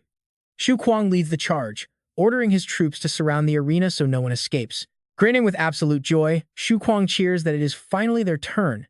He asks his master to leave all these flying target practices to them. Long Zhan sneers. The Zhou King army? Aren't they just a pathetic mob of trash from the Zhou family? They cannot possibly stand against his elite peak tier 8 forces. Turns out, Su Ping put serious work into training these beasts beforehand. Follow me, pay up here, and let's boost your pet's comprehension. Sir, yes sir. With the Thunder Dao seal active, did they really forget what Su Ping's shop is capable of? Xu Kuang immediately rallies his forces. Anti-aircraft squad, lock and load. It's time for Chain Lightning Burst, a legendary rank 982 Thunder skill. Once this lightning strikes, it automatically chains to nearby targets, delivering identical, devastating damage to all of them. Chaining up to 12 targets, it sends the Feiyu Legion crashing down like flies. The Heavenly Sect and Martial Alliance can't believe their eyes. No way. How is this even possible? The Tang family marched through multiple base cities only to get utterly crushed by a Zhou family that Su Ping literally just subdued. The panicked Feiyu Legion screams at each other. Scatter! Don't bunch up! But honestly, there's absolutely nowhere left to hide. Only a few manage to stand, while the rest drop like flies. Xu Kuang's tactical genius shines. The front line holds firm while the anti-aircraft squad keeps blasting away at those sitting ducks in the sky. Long Zhan is absolutely losing his mind. Damn it, my Feiyu Legion is famous for their agility and stealth. How does this Zhou army's thunder skill auto-target enemies? How could they be countered so perfectly? Gritting his teeth, he glares directly at Su Ping. Did this kid somehow know about his hidden Feiyu Legion beforehand? If they keep fighting, they will be completely wiped out without even putting a scratch on Su Ping. Since when has the proud Feiyu Legion of the Tang family ever suffered such humiliation? Feiyu Legion, pull back. But Xu Kuang sees right through their escape plan. Their morale is dead. Wipe them all out. Leave absolutely nothing behind. Do not let a single feather escape.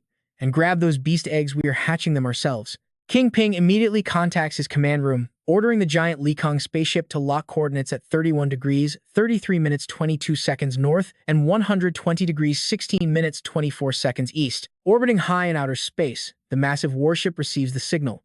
In just a few seconds, its main cannon charges up and prepares to fire. Even though that distance is as far as you and your crush, Su Ping can still feel an intense beam of light tearing through the sky. It targets the Zhou army directly. The battle pets and soldiers desperately try to scramble away, but escaping is simply impossible. Luckily, Xu Kuang activates his defensive barrier just in time, escaping unscathed. Still, his face turns pale as he looks up at the colossal weapon. What on earth is that? Qin Duhuang screams in panic. Run! That's Starry Sky's ultimate weapon, the 10,000-ton heavy particle cannon in the sky. Those arrogant Likang spacecraft elders think they back the winning horse and start gloating. Heh! Do you really think you can escape the blue planet? Siding with Starry Sky was definitely the right move. Now, level them all. Up in orbit, the dreadnought prepares to fire once more. The terrified Zhou army scatters in total chaos. Oh no, it's coming again. We are dead for sure this time. Suddenly, a massive pair of wings shields them. The Inferno Dragon has arrived just in time to save everyone. The legendary Inferno Dragon. Its massive size and indestructible, rock-hard scales shield the entire army, keeping every single soldier safe. The hostile elders cannot believe their eyes. What is that? Rising up with a deafening roar, it deploys a protective barrier. Thanks to its level 9 mythical skill, Divine Wall of the Gods, everyone is safe.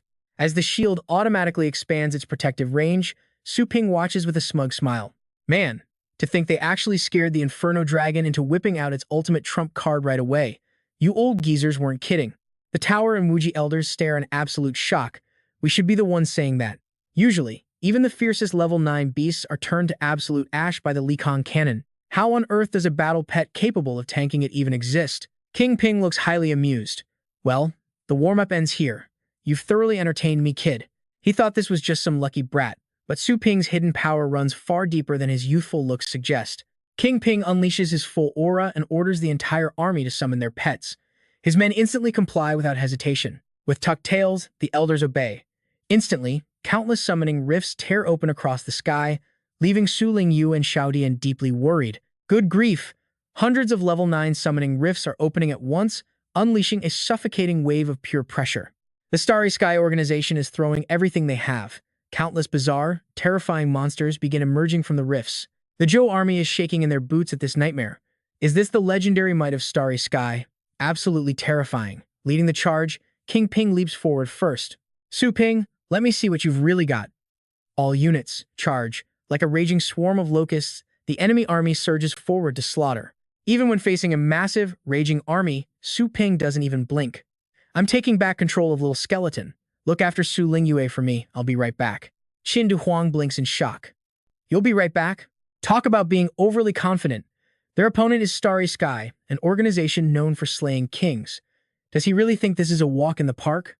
Activating the chaotic star reincarnation blade, Little Skeleton's body dissolves into pure energy and completely merges into Su Ping's form. The spectacle leaves the entire battlefield in complete shock.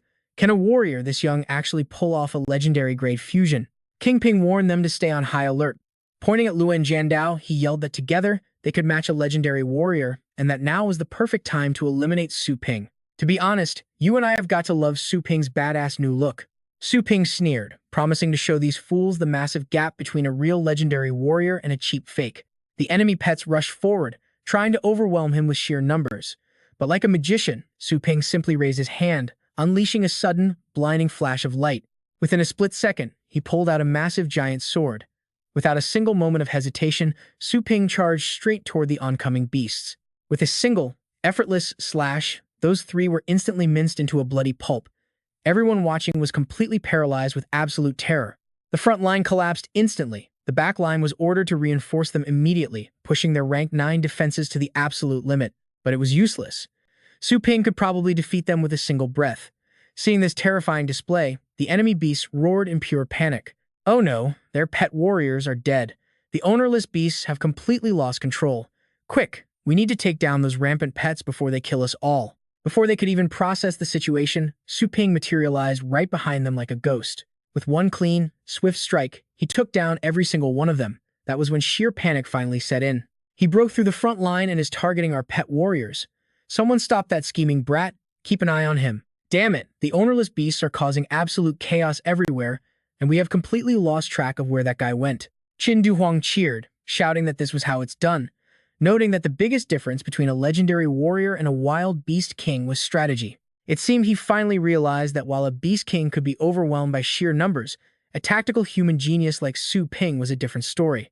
Once a pet warrior dies, their summoned pets lose the contract's restraint, reverting instantly into savage, wild beasts. In this scenario, their massive advantage in numbers would actually turn into a fatal disadvantage. And above all else, Su Ping was an unstoppable, actual legendary powerhouse. Qin Du Huang proudly flashed a massive thumbs up toward Xiao Tian, looking absolutely thrilled. Great job, Xiaoxian. The opponent watched, completely unable to comprehend what was happening, and realizing they couldn't touch Su Ping, they suddenly changed targets. Damn it, Su Ping is way too tough to handle. Let's wipe out his allies first. What a bunch of pathetic cowards picking on the weak. Kill them. Su Lingyu retreated in pure panic, realizing those rank 9 experts were charging right at them. But before they could get close, Qin Du Huang blasted them away. He roared fiercely, demanding they get through them first, declaring they wouldn't let anyone get in Su Ping's way. As they struggled to hold the line, Shirxin yelled to stay on guard because the enemy's flank army was absolutely massive. The Inferno Dragon swiped its massive claws, instantly crushing several enemies, casually grinding them down like a literal meat grinder. He stood completely frozen by its terrifying power. Not only did its defense withstand the mighty Lai Kong Zuo, but its offense could also easily crush any same-rank enemy. Xu Kuang charged ahead, screaming for the Dark Dragon Hound to join him in causing absolute, beautiful chaos on the battlefield. Activating the thunderous Bloodlust domain, both sides violently clashed, mixing together like black and white beans thrown into a blender.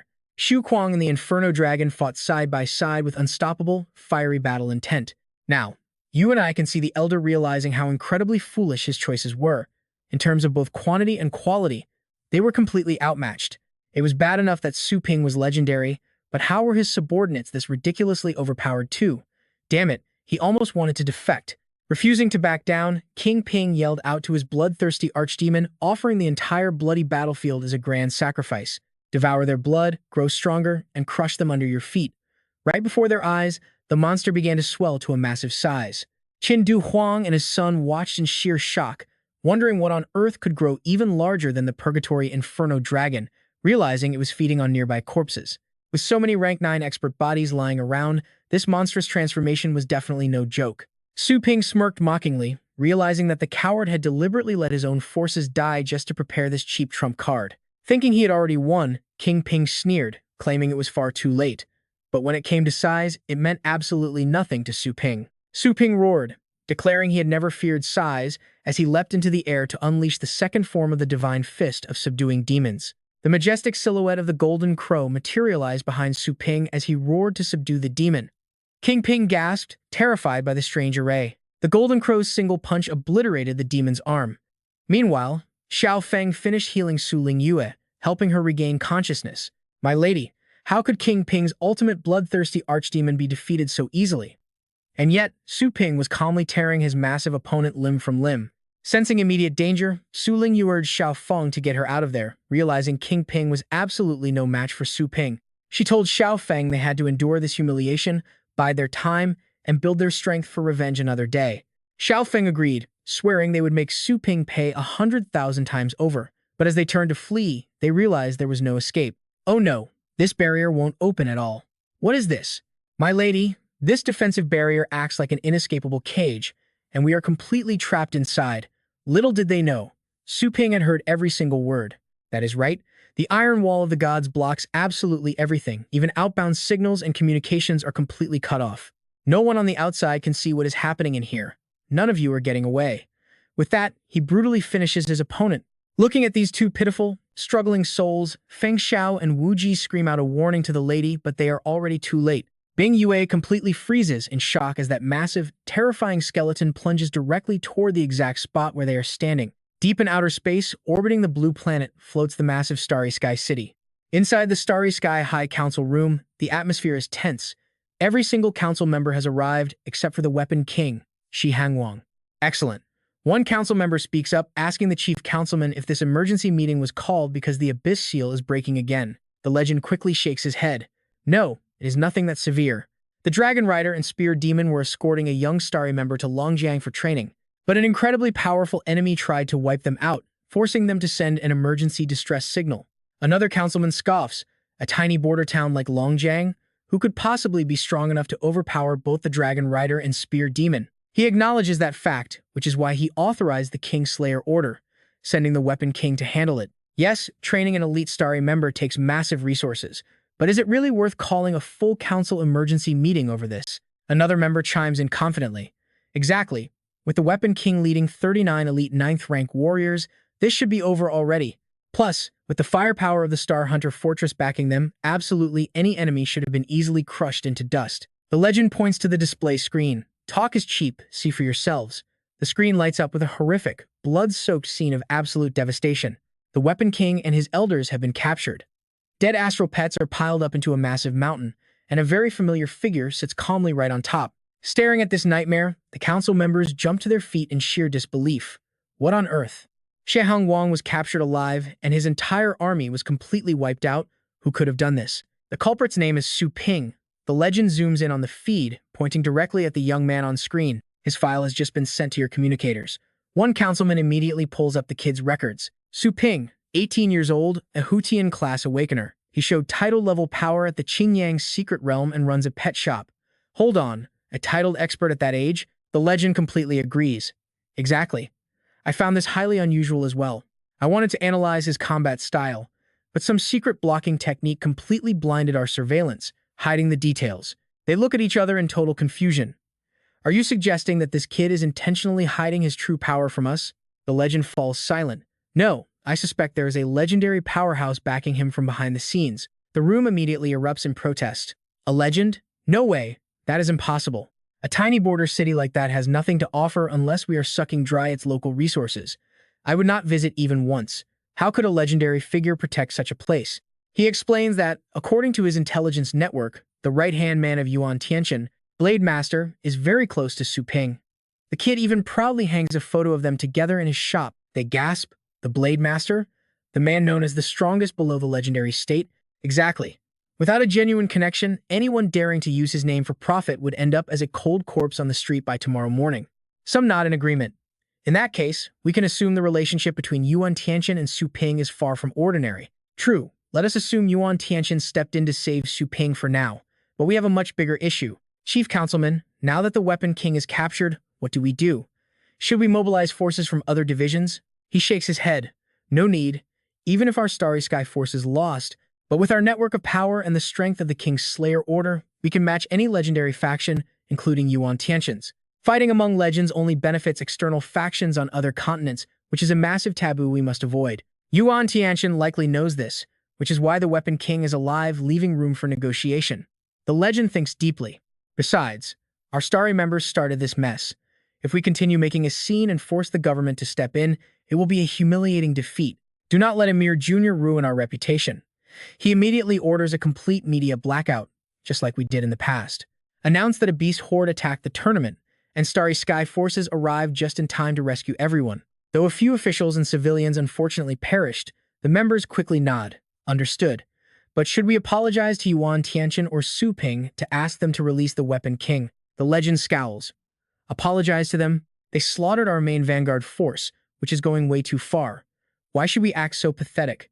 I will personally handle this matter myself. Starry Sky was still the absolute top organization in this entire region. Forget Amir Su Ping, even the great Yuan Tianxin had to respect them. They wanted to see if this legendary warrior could keep acting so arrogant for much longer. Spotting Bing Yue's crushed body under the ruins, Xu Kuang shuddered at how brutal it looked, completely flattened. He quickly reported that his master couldn't find any other survivors left alive. Su Ping caught sight of the arriving spaceships. New guests had landed, and it was time to welcome them. Ordering them to surround the targets, the subordinates immediately moved out to execute the command. Stepping down majestically, the legendary expert ordered the ignorant juniors to back away. Stroking his long white beard, the powerful titled Grade Warrior announced he had come to negotiate. Seeing the legend arrive, King Ping and the elders rejoiced. They cried out for the Grand Speaker, their savior from Starry Sky, to rescue them. Su Ping merely spared them a single, incredibly cold glance. Tian Xiao and Du Huang used their astral energy to choke them, demanding who gave them permission to speak. Seeing this, the other assemblymen quickly voiced their outrage. Warning them not to go too far, the legendary elder demanded Su Ping's terms, admitting that his foolish subordinates had indeed caused some offense. Asking if the young man could show some mercy, he triggered Xu Kuang below, who furiously muttered about the old man's audacity. Barging in to cause trouble while acting so smug, Xu Kuang wanted to knock the old guy's fake teeth straight out of his mouth. An annoyed assemblyman barked at Xu Kuang for disrespecting the Grand Speaker, but the leader dismissed it, refusing to waste anger on Amir Jr. Despite his calm exterior, the old man was scheming, noting that neither Yuan Tianxin nor the Blade Master was around. Had the kid's backers abandoned him? He sneered internally, confirming that those two powerful experts were nowhere nearby.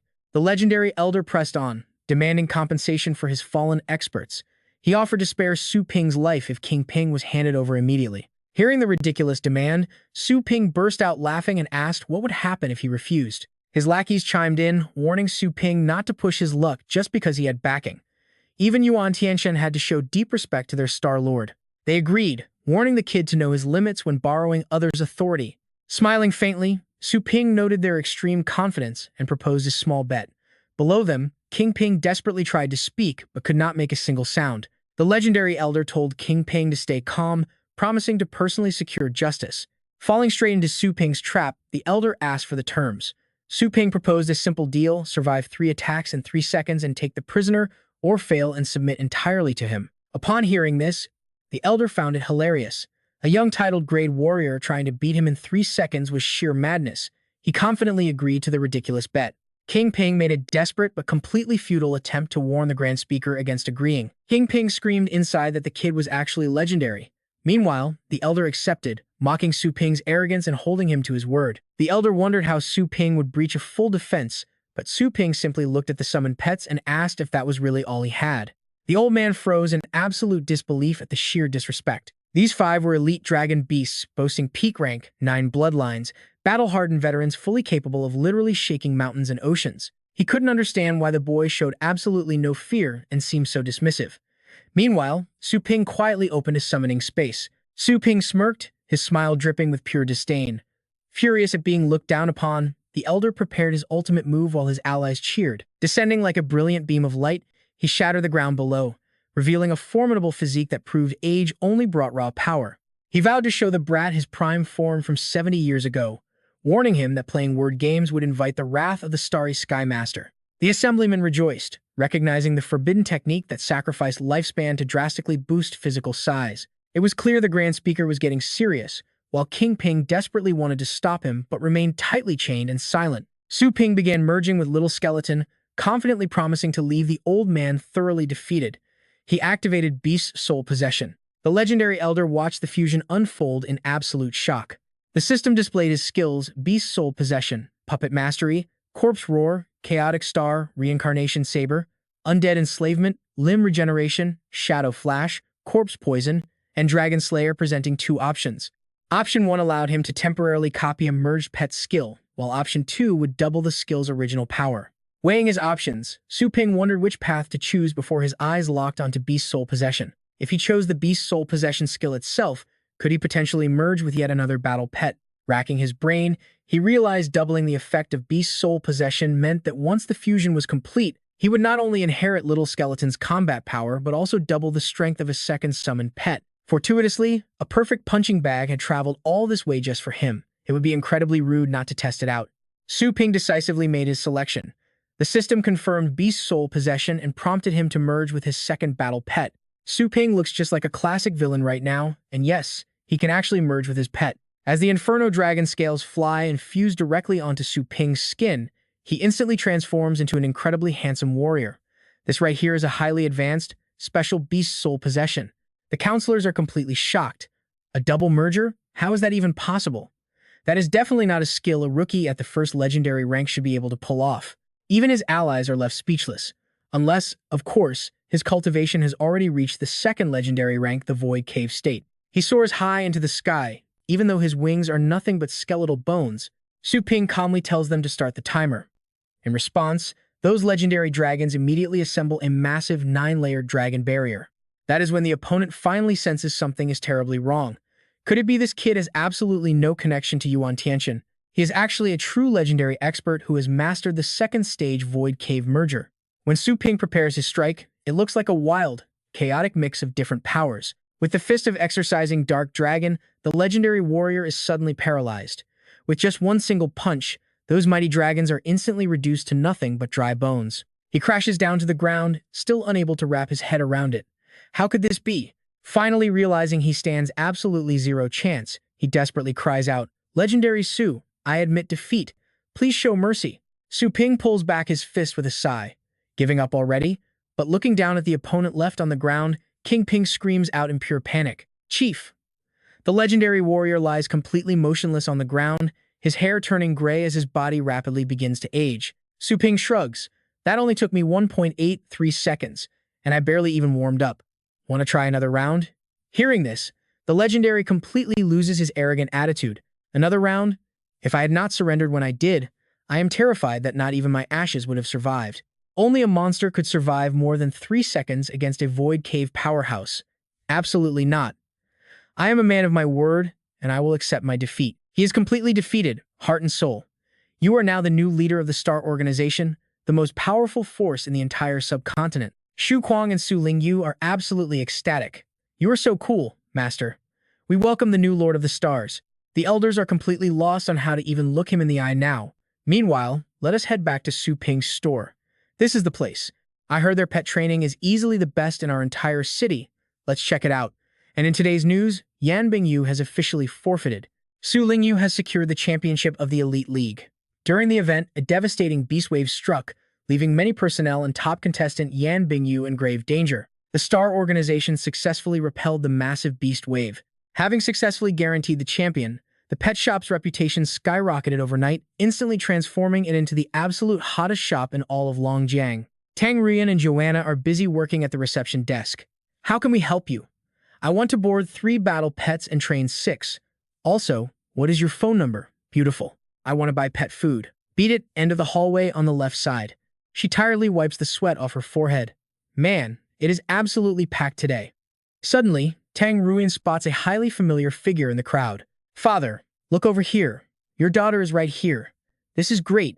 You have finally come to rescue me. Tang Linjian hears his daughter's calling, but his face immediately goes completely blank. Seeing this, she starts to feel a bit annoyed. Hey, do not look away from me. Being the eldest daughter, she immediately senses that something is off. Her father looks way too tense. What exactly is going on here? On top of that, the patriarchs of the other major families are here too. Then, a perfect explanation strikes Tang Ruin. Of course, this is a joint crusade. Her father must have assembled the other families to lay siege to Su Ping. She is absolutely thrilled.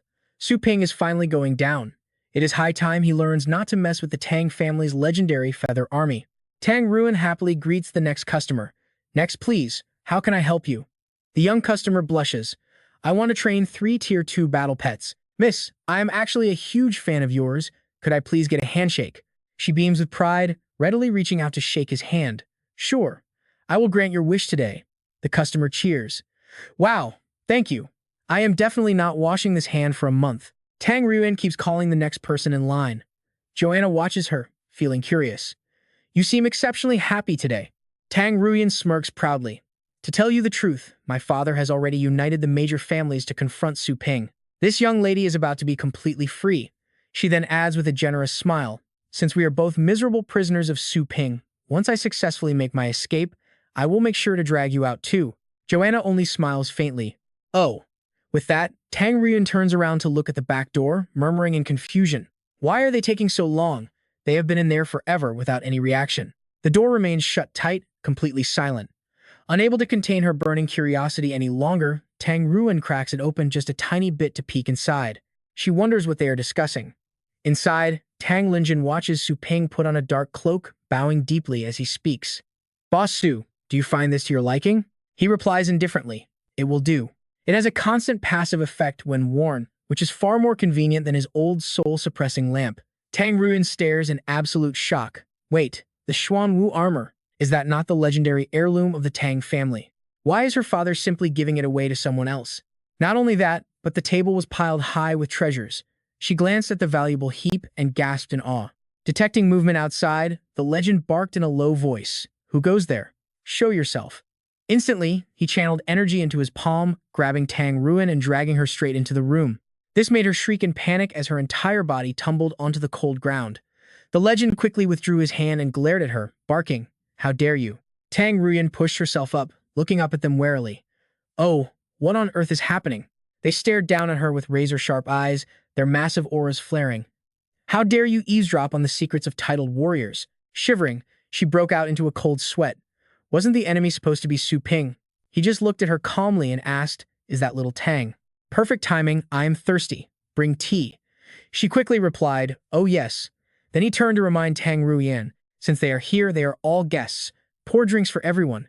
She reluctantly complied. Tang Ruyan then quickly served the legend, saying, Please have some tea, elder. He thought to himself in surprise that Su Ping did not even blame her for eavesdropping on them. The legend fell deep into thought. Were these treasures so worthless to him that they were not even considered secrets? Or was she the maid Su Ping trusted most? If it was the former, fine, but if it was the latter, accidentally hurting her would bring massive trouble. That realization absolutely terrified the old man. Seeing his state, Tang Ruin cautiously asked, Old master, why do you keep sweating like that? The legend whispered softly to her, My apologies, young lady. I am old and half blind, and I almost ended up hurting you. Tang Ruyan gave a soft nod. The old man quickly added, Please do not tell Boss Su. I will surely compensate you. She stared suspiciously at the legend, wondering what on earth was going on. Wasn't this old man invited by her father to handle Su Ping? Besides, his massive energy felt like a peak rank 9 master. Why did he look so incredibly pathetic and cowardly? Beihai sent a secret voice message, saying, Nice one, old Tang. You kept complaining that your young mistress was missing. Isn't this maid actually your precious daughter? It turns out you secretly brought her here for some real-world training. Linjin replied coldly. She was captured by Su Ping. Wu Ming chimed in, What, you benefit from this and still play the victim? Tianzong pondered, noting that his young mistress clearly possessed a holy aura, and her cultivation level had improved drastically since before. Wu Ming agreed, adding that he had never heard of kidnappers who actually helped level up their own hostages. Lin Zhan cursed under his breath. If he had sent her here himself, why would he even bother coming to find her? Beihai sneered, suggesting it could be an elaborate trick to hide the truth. Tianzong quickly chimed in to agree with him. Indeed, you hid this secret very well. He was speechless. Tang Ruin then approached him, whispering, Father, is the Dark Rain army in position? When do we strike? Lin Zhan asked in total confusion, Strike? Strike what? She replied with absolute certainty, To rescue Ruyan, of course. Is that not the exact reason you came all this way? Hearing his precious daughter speak, he helplessly massaged his temples. Lin Jun placed his hand on her shoulder and called softly Ruyin. She quickly replied, "Yes, father." He instructed, "From now on, just stay here and serve the boss obediently." Tang Ruyin froze in utter shock, her eyes widening as she stared at him, completely at a loss for words. Lin Jun explained that their family had run into some trouble and had been completely swallowed up by the Qin and Chu families. "We are now under Boss Su. Whether we can reclaim our family in the future all depends on your performance." She gasped in absolute shock. Beihai laughed and said, "Boss Su, how can we let only the Tang family serve you? Let our sons come here instead." With that, the three old men began to argue fiercely with one another. "Send our children instead. Our Long Tian sweeps floors incredibly fast, and our Qingfeng is the absolute best at giving shoulder massages. Your kid is totally useless. My Chen Shan's foot massaging skills were personally guided by an elite title warrior." Su Ping immediately cut them off, saying, "Stop, stop, I already have enough workers." The three men looked incredibly disappointed. What a massive pity to miss this great opportunity. If only we had thought of this earlier. Sly Tang family. He smiled playfully. "When I said we had enough staff, I meant for the main store." Beihai's group looked curious. "Oh?" Su Ping then explained his plans to them. "Your families own so much real estate that letting it sit idle is a waste. It is time to open branch stores," he declared decisively. "The young masters of each family will be sent to manage the branch stores in their respective regions. Those who meet their sales quotas will be promoted to temporary staff on the same level as Little Tang, but fail to meet the standard or form factions for personal gain, and the lives of your entire clan will rest in your hands. Is that understood? If you understand, start clapping." With that, he cast a freezing glare at them as a warning. Trembling with cold sweat on their foreheads and fear in their hearts, they all began to clap in unison. Much later, Su Ping was left completely alone in the room. He finally commanded the system, upgrade the shop." The screen flashed. A level 4 store required 300,000 square meters, and the upgrade energy cost was 10 million points. The host's total territory, including all vassal lands, now spans over 480,000 square meters. The remaining energy balance sits at 1,986,512 points. Here are the Tier 3 shop's new features. First, there is no limit on pet boarding slots. Second, while inside, spending 10,000 energy points allows instant teleportation to any branch. Do you agree to proceed with this upgrade? Su Ping nodded. With this level 4 teleportation unlocked, opening a branch even as far away as Mars would be a piece of cake. The system chimed right away, confirming that the energy deduction was fully successful. The store renovation officially begins today. The host can plan the zones before construction. Suddenly, a new notification message popped up on his screen. Su Ping tapped to open it and gasped in surprise. The legendary Dragon King's legacy was finally starting. A virtual map materialized before him, highlighting the exact zones slated for the brand new shop layout. Time to allocate the layout. He pondered in silence, noting the branch staff had not utilized training permissions yet. Pets needing training can just be sent back to headquarters using transport, boarding, meeting, and reception features. The pet food zone remained unchanged. After making his final selections, the system dinged with a brand new prompt. Branch planning was complete. He waved his hand to close the screen and quietly walked toward the exit. He still had things to settle before heading to the secret realm. Right outside, Su Ping ran into Su Lingyu's group. She asked, "Anna said you were looking for us." Su Ping nodded. "Yeah, I have to go on a long trip. Do you guys want to train in the wasteland? If so, I can take you there." Shu Kuang excitedly replied, "Awesome. Count me in."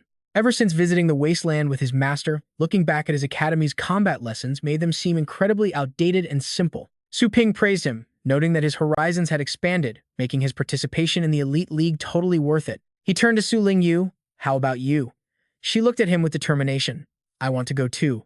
She admitted sadly that she would have lost the finals completely if it had not been for his little skeleton. Before she could finish, Su Ping stepped up to comfort his sister. "Do not look down on yourself. Those Starry Sky people use plenty of dirty tricks," he said, recalling their match. It might have looked like a simple duel between her and Yan Bingyu, but it was really a clash of backing forces. Su Lingyue looked up and asked, "So do you think I would have won if I had fought anyone else?" He smiled reassuringly. "Of course you would. I have absolute faith in you." Suddenly, a glowing treasure materialized in his hand. Presenting the two secret treasures, Su Ping said, "I am giving these two artifacts to you both."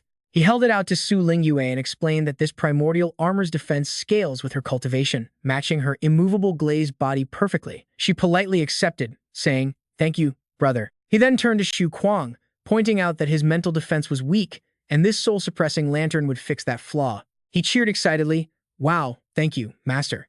Now I will never have to worry about that annoying dragon might ever again. He added, but remember, secret treasures are just external aids. You must never neglect your own core cultivation. Su Ping instructed Anna, I will be away for a few days. Anna, make sure to transfer the pets from the branch to headquarters daily for training, while keeping a close eye on the performance of those major families. Punish anyone who gets lazy, since I have already granted you the shop's new permissions. She nodded back quietly, agreeing. The scene shifts to Wasteland Base number 7. On a clear day, workers were busy harvesting a massive beast. Send more men here and hang the claws up. Are we keeping the fur? Cut the bones shorter, Chen Chen ordered loudly. Hey, bring that drill over. It won't pierce at this size. The quality of this rank 9 beast is actually pretty decent. Do not waste a thing. Upon arrival, Su Lingyu praised their professionalism, and Xu Kuang agreed completely. I have never seen such a massive beast either. Su Ping smiled, greeting, Brother Yi, long time no see. Wiping blood from his hands, he welcomed them. Boss Su, you are here. Are these the 2 juniors you mentioned last time? Su Ping nodded. That's right. Su Lingyu, Xu Kuang. This is the Baishan team's captain, Ye Qinshan. You two will train under him from now on. She was quite surprised to hear this. I heard of the Baishan team back at school. They usually only recruit rookies from the city's absolute top academies. Xu Kuang cheered. Training with the top squad in the city is going to be epic. Yi Qinshan laughed sheepishly. That is just a rumor. We almost wiped out last time. Thanks to Boss Su, we made it. I will process your team registration forms in just a bit. Get ready to explore the wasteland with us. Let me show you around first, so you can get familiar with the place and meet the other members. They replied in unison, understood, thank you for having us. Meanwhile, Su Ping turned and asked, how is Captain Nai's daughter doing lately? He replied that thanks to Boss Su, eating that spirit-condensing fruit worked wonders. Her vital signs completely recovered that very same day. Chen Shan's voice dropped, noting she still needed some time to accept that her family was gone. But overall, he thanked Su Ping for not letting their late captain's hopes go to waste. Su Ping fell silent for a moment before replying it was just a chance encounter, doing what was right. He then turned to leave. Leaving those two in Chen Shan's hands, Su Ping mentioned he had business. Chen Shan was curious about what was so incredibly urgent. He wanted to grab food and catch up, but Su Ping politely declined. Smiling, Chen Shan promised he would do everything possible to train and guide anyone connected to Boss Su. Walking away, Su Ping still carried a heavy weight of guilt in his heart over what had happened back then. Frowning deeply, he couldn't help but think if only he had been a little bit stronger back then, could they have avoided that tragic ending. He absolutely had to claim the Dragon King legacy. Cut to the entrance of the Dragon Ascent stage on Mount Longdai. A massive crowd had already gathered outside, all desperate to enter the secret realm. High above, a commander barked down orders to keep watch. Not even a single fly could slip past them. Below, the guards immediately blocked the crowd, aggressively shouting at everyone to step back. Back off, unauthorized personnel, stay away. This left many onlookers confused, whispering among themselves about why the secret realm was closing so quickly. People whispered that the final fragment of the dragon-scale continent had finally been cleared, the absolute last piece. No wonder titled battle masters were guarding the place. Everyone wondered who would actually manage to seize the ultimate legacy. One onlooker scoffed, saying it was obvious. Even a fool knew that Lord Yuan was the powerful figure in control of this entire realm. Naturally, the one destined to claim the legacy was none other than his heavily favored prodigy, Yuan Linglu. Suddenly, a brilliant streak of golden light cut through the sky, blasting toward the legacy stage at an unbelievable speed. Su Ping slammed onto the ground, leaving the gathered crowd completely stunned by his sudden arrival. Whispers erupted. Look at how young he is for a titled battle pet master. But wait, someone suddenly recognized him as the legendary guy who had single-handedly stood against the Tang family and stormed the secret realm alone before. A black-robed guardian raised his hand to block him, coldly telling the titled master that the secret realm was closed and to turn back. But Su Ping only sneered. Closed? When the astral rift is clearly still wide open, sounds like someone just wants to monopolize this entire legacy for themselves. The two guardians barked, telling him to watch his mouth because Lord Yuan had already decided who would receive this legacy. In the wasteland, legendary battle pet masters are basically gods. Did he really dare defy their decree? The crowd mocked him in silence. This idiot thought his rank 9 cultivation was enough. First, he targeted the Tang family, and now he was provoking Lord Yuan himself. Everyone prepared for a massive show. But Su Ping just scoffed at their warnings, mocking the idea of heaven's decree. Suddenly, he tapped the device on his wrist to send coordinates. Instantly, the engine of a spatial particle cannon flashed with a deadly red light. Target acquired. The ominous red beam locked directly onto the terrified crowd standing before him. The crowd gasped in utter shock. Looking up at the sky, they couldn't believe their eyes. It was the spatial particle cannon of the Orion starship. The head guardian trembled in fear. He had actually mobilized the Orion starship without even possessing the Starry Sky token. Only the ship's true master held that kind of absolute authority. Could this kid really be? Before the guard could finish, Su Ping flashed a cold, bloodthirsty grin. Exactly. Still planning to stand in my way, the two guardians immediately fell to their knees, begging Su Ping to spare their pathetic lives. Lord Yuan's young relative is currently conquering the Dragon Bone Tower, so they begged him not to harm her. Stepping past them with absolute authority, he coldly declared that as long as no one crossed him, he wouldn't crush them. Tearing open the fabric of space, Su Ping stepped directly into the legacy stage. Terrified, the old guards realized this was the legendary figure who had thrown their entire city into chaos. They had to contact Lord Yuan immediately. Meanwhile, in another chamber, a frantic guard rushed in to notify Yuan Tian. Lord Yuan, there is an emergency report from our titled guardians at the Mount Longdai's secret realm. Lord Yuan barked back in anger, complaining about the agonizing divine fire constantly burning his old chest wound. He had barely suppressed the pain to focus on cultivating his core, and they dared disturb his seclusion. Terrified, the female messenger bowed, stammering that she would never dare. He demanded to know what happened, warning her that if it was some trivial matter, she would face his absolute wrath. Quickly patching the transmission through, another frantic guard stuttered over the line, reporting that the monster named Su Ping had just forced his way into the secret realm.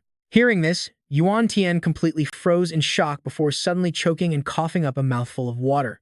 After a violent coughing fit, he wiped his mouth and demanded to know if it was really Su Ping, leaving his guards panicking. Asking if he was all right, Lord Yuan ignored them, demanding to know where the vanguard guarding the final continent fragment was. Demanding to know their current status, his subordinate quickly responded that they had just checked, and absolutely nothing seemed out of the ordinary. Once Lady Yuan Linglu conquers the 9th floor of the Dragon Bone Tower, they will clear the final area at lightning speed so she can begin her inheritance trial immediately. Yuan Tian slams his hand on his knee in fury. That damn Su Ping. Is this a coincidence, or is he just hitching a free ride? His subordinate asks for guidance. Lord Yuan, should we order our vanguard team to stand down and just do nothing for now? Frowning, he realizes the Dragon Bone Tower cuts off all outside communication, meaning he cannot warn Yuan Linglu to escape. If they stop the vanguard, leaving the area uncleared, there is no telling if that brat Su Ping will take his anger out on her. Looking at his unhealed wounds, his anger boils. Despite keeping the news quiet, his injuries from Su Ping's shop still have not recovered. With his cultivation still below the legendary realm, he is currently just bluffing to keep up appearances. But facing Su Ping like this, he feels like a fallen king being bullied by a mere dog. Gritting his teeth, he orders everything to proceed as planned and rallies his men. Meanwhile, Su Ping channels his astral energy, rushing toward the tower entrance. He lands on the ground, finding himself right in front of a tightly sealed door. Suddenly, a glowing dragon mark flashes on his forehead.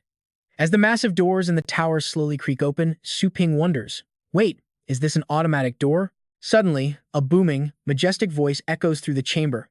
Inheritance candidate, you have passed the 9th-floor trial. Do not waste time. Proceed to the top floor. Instantly, a massive steel platform slams onto the ground, inviting him to step aboard. Su Ping chuckles softly, offering a quiet word of praise. Well, that is pretty convenient. Bright flames ignite around the tower. He notes that the 9th light is shining, meaning someone might have already cleared the final trial. He clearly recalls that the passing condition requires surviving 10 minutes against a peak rank 9 golden-scaled armored dragon. That is a level of power usually only wielded by top-tier titled experts. He wonders what kind of tricks Yuan Linglu used to survive. Lost in thought, the platform finally delivers Su Ping to the top. Ahead, the massive dragon declares to a sweating Yuan Linglu that she has passed the trial. Panting, she laughs and thanks the beast for holding back. Senior Dragon King, relying on the movement technique my grandfather taught me really paid off on the first try. Su Ping smiles, observing that she did not even summon a pet. She passed relying solely on her physical strength. Her actual cultivation is around rank 7, which is identical to his, but it is a shame he did not witness the battle firsthand. He evaluates her, and a mischievous idea pops into his head. Sensing his gaze, Yuan Linglu turns around, clearly annoyed. Who is there? She demands, quickly pointing her sword at Su Ping. My grandfather sealed the Mount Longtai secret realm. How did you manage to get inside? Su Ping deepens his voice, wrapping himself in a brilliant, divine glow. So, you have passed my countless trials. Do you wish to inherit my ancient legacy? Baffled, Yuan Linglu wonders if the strange figure standing before her is the true soul of the legendary Dragon King. Clinging to her doubts, she sharply fires back. Nice try, but you cannot fool me. Grandfather said someone else cleared the tower. that must be you, right? Su Ping suddenly unleashes a powerful dragon aura. Humph, I have waited tens of thousands of years for an inheritor like you. She stammers in shock. This is a true dragon roar. She recalls her grandfather mentioning that powerful legendary beasts can take human form to walk among mortals. She cannot sense even a trace of energy from this mysterious figure before her. Could it be real? As he turns to leave, Su Ping sighs, "If you refuse, I shall wait for the next candidate. Farewell." Panic-stricken, Yuan Linglu immediately drops to her knees respectfully. "Please stay your anger, Senior Dragon King. Forgive my foolishness and grant me your legacy." Su Ping laughs internally, eager to teach this naive girl a harsh lesson about the real world. He acts magnanimous, replying, "Since you are sincere, I shall overlook your rudeness. This tower is not my true resting place. It is merely a decoy." Surprised, Yuan Linglu asks, "A decoy tomb? Does that mean your true legacy is hidden somewhere else?" Su Ping praises her quick thinking. "Precisely. You are incredibly sharp." As she grins, he gives her the directions. "My actual tomb is hidden at the foot of the mountain, 72 miles south of the Dragon Bone Tower." Beaming with excitement, she confidently replies, "No problem, I will head over there right away." He raises his hand to stop her. "Hold on," he warns, lowering his voice. "My tomb has a deadly barrier that vaporizes anyone carrying weapons or artifacts to prevent intruders." Realizing this, she asks, "Ah, so does that mean I have to leave all my gear behind?" He quickly cuts her off. "You can leave all your treasures here. I will guard them for you." She smiles naively at his offer. "Amazing. Thank you so much, Senior Dragon King, for directing me and guarding my things. You are so kind." Outside, a massive pillar of golden light shoots straight into the heavens. The startled guards immediately report this to Yuan Tian. "Lord Yuan, the final region of the Longland continent has been completely cleared out. This proves Lady Yuan Linglu successfully conquered the 9th floor." He nodded slightly in agreement. He stared anxiously toward the tower. Whether they could hold their heads high in the future depended entirely on this legacy. Linglu must complete this sacred trial. Suddenly, a majestic golden dragon materialized. He declared with immense authority that his royal soul had finally been fully restored. Looking at the two of them, the Dragon King welcomed them, stating he had waited tens of thousands of years for his successor. But as he noticed Linglu stripping off her gear, he helplessly asked what on earth she was doing. Blushingly embarrassed, Linglu furiously demanded to know if he dared trick her. Meanwhile, Su Ping just turned away without a single shred of regret. After hearing a quiet "T.S. key," she snapped, asking if he just scoffed. He coolly replied that she simply misheard. Fuming, she screamed that he was lying again, insisting he definitely made that sking sound. The Dragon King silently evaluated them. The girl seemed completely sheltered from real hardship, making her far too naive and upright. As for the other guy, who knows what he survived, but he was so full of tricks, he nearly stripped her gear entirely clean. They kept bickering, with her demanding he look her in the eyes, while he worried about getting hit by her eye techniques. After she denied having such powers, the Dragon King sighed. Whomever he chose as his successor, he had a terribly bad feeling about it. Wondering if there was any better candidate around, Su Ping simply smiled and pointed directly at Linglu. He urged him to start, warning that her family's forces already surrounded this realm, leaving no other candidates anyway. He only had these two choices, even if he hated it. The silent Dragon King found Su Ping's casual, disrespectful tone highly irritating, feeling like he was speaking to an old acquaintance. Did this brat really not fear the absolute majesty of a supreme true dragon leader like him? But then again, without even this basic level of courage, how could anyone be worthy of inheriting his great legacy? Accepting this, he officially announced that since they passed the preliminary round, their final, ultimate trial would now begin. Instantly, the ground beneath them dissolved, transporting them into the middle of a vast, star-filled cosmic space. An enormous dragon skeleton stretched infinitely through the void as the Dragon King commanded them to climb it. Gazing up in awe, she muttered to herself, wondering if this massive skeleton was really their final trial. Looking closely at his hands, he silently analyzed the situation, realizing that his astral energy was being heavily suppressed by some overwhelming force.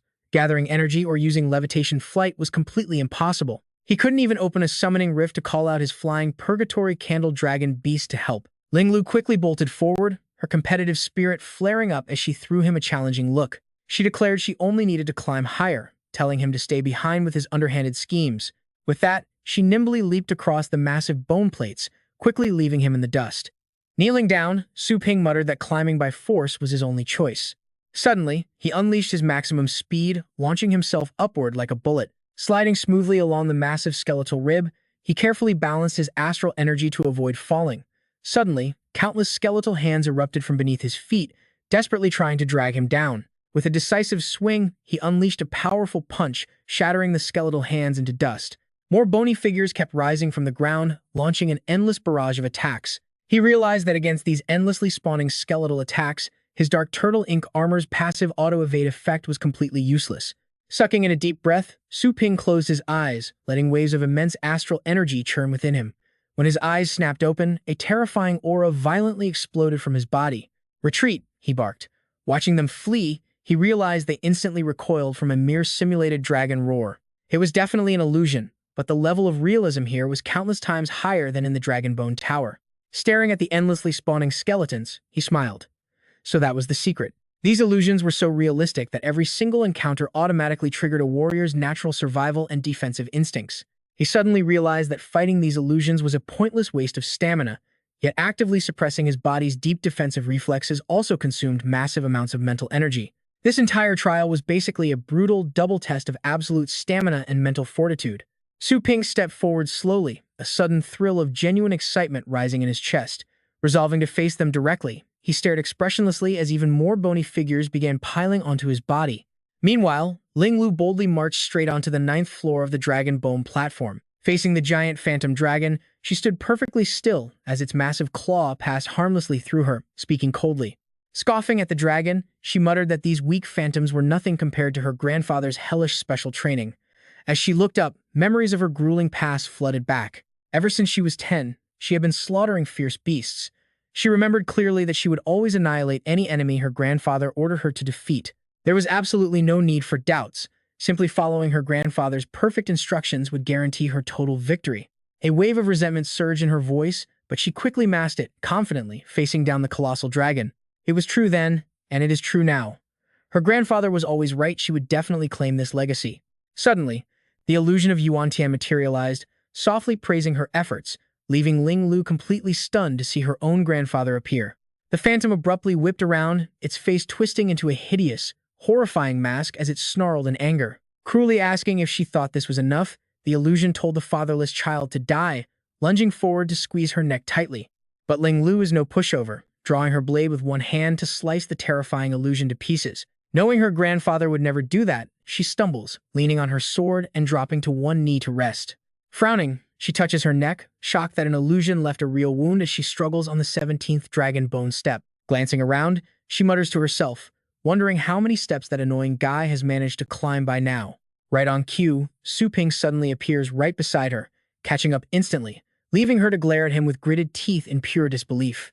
Infuriated at being overtaken, she watches as a pack of fierce beasts spots Su Ping and immediately lunges at him all at once. But Su Ping casually weaves through them, tearing the monsters apart with his bare hands while coldly telling them to get lost. Even so, his eyes betray a hint of fatigue. To him, this staircase is absolutely nothing compared to his brutal life and death experiences inside the training grounds. Having already survived countless mental trials and terrifying divine lightning tribulations, he is honestly curious to see just how high he can climb this legendary mountain today.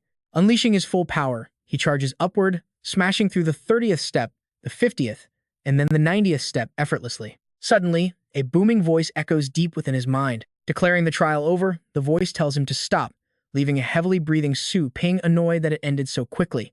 The Dragon King explains that the other candidate has already passed out back at the 33rd step. Looking ahead blankly, Su Ping wonders how a legendary nurtured prodigy only made it to step 33, leaving him to question what level he reached. The Dragon King's booming voice reveals he reached the 143rd step, before adding that he has graciously healed all of their recent injuries. Pushing herself up, a frowning Ling Lu asks if she passed out, and the Dragon King confirms her suspicion. Announcing Su Ping as the winner of the first trial, the Lord states that the first to claim 2 victories wins the inheritance. Ling Lu glares at Su Ping in absolute fury, utterly humiliated that this annoying guy managed to steal the lead from her. The Dragon King calmly advises her to stay patient, noting that the trial is far from over and the immense pressure doubles every 10 steps. For a mere human, climbing just 10 steps is more than enough to qualify for his legacy. Looking at the two, he praises Ling Lu for pushing to step 30 even while unconscious, calling her a rare, once-in-a-century genius. Regardless of the final outcome, he promises her a special gift to encourage her to keep pushing forward. Feeling left out, Su Ping points at himself and asks about his reward, but the ancient beast responds coldly. Declaring that Su Ping does not need one, the king leaves Ling Lu secretly thrilled, assuming she is actually the favored candidate for this inheritance. Realizing she still has a fighting chance, she excitedly addresses the ancient dragon. Eagerly, she begs the senior Dragon King to start the next trial immediately. Inwardly, the Dragon King sighs, wanting to protect a promising talent like her by offering a decent consolation prize for now. He reasons that a monstrous, once-in-10,000 years genius like Su Ping is too dangerous and prone to divine destruction, making it crucial to keep a backup heir safe. He then announces the second trial will test their pure combat strength, where the winner must completely defeat the opponent.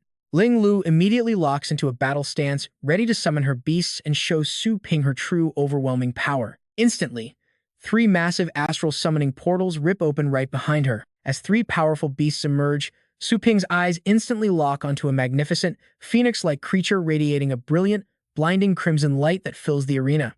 Quietly sizing it up, Su Ping immediately recognizes the creature as a purple spirit divine phoenix, carrying a royal beast king lineage, noting it looks exactly like the famous stone statue at the entrance of Phoenix Mountain Academy. He remembers that a pet with royal lineage can easily reach 10th rank combat power once fully grown. However, he notices that her phoenix has yet to manifest its signature divine energy ribbon. With that thought in mind, he looks up and asks her if her divine phoenix is still in its immature state.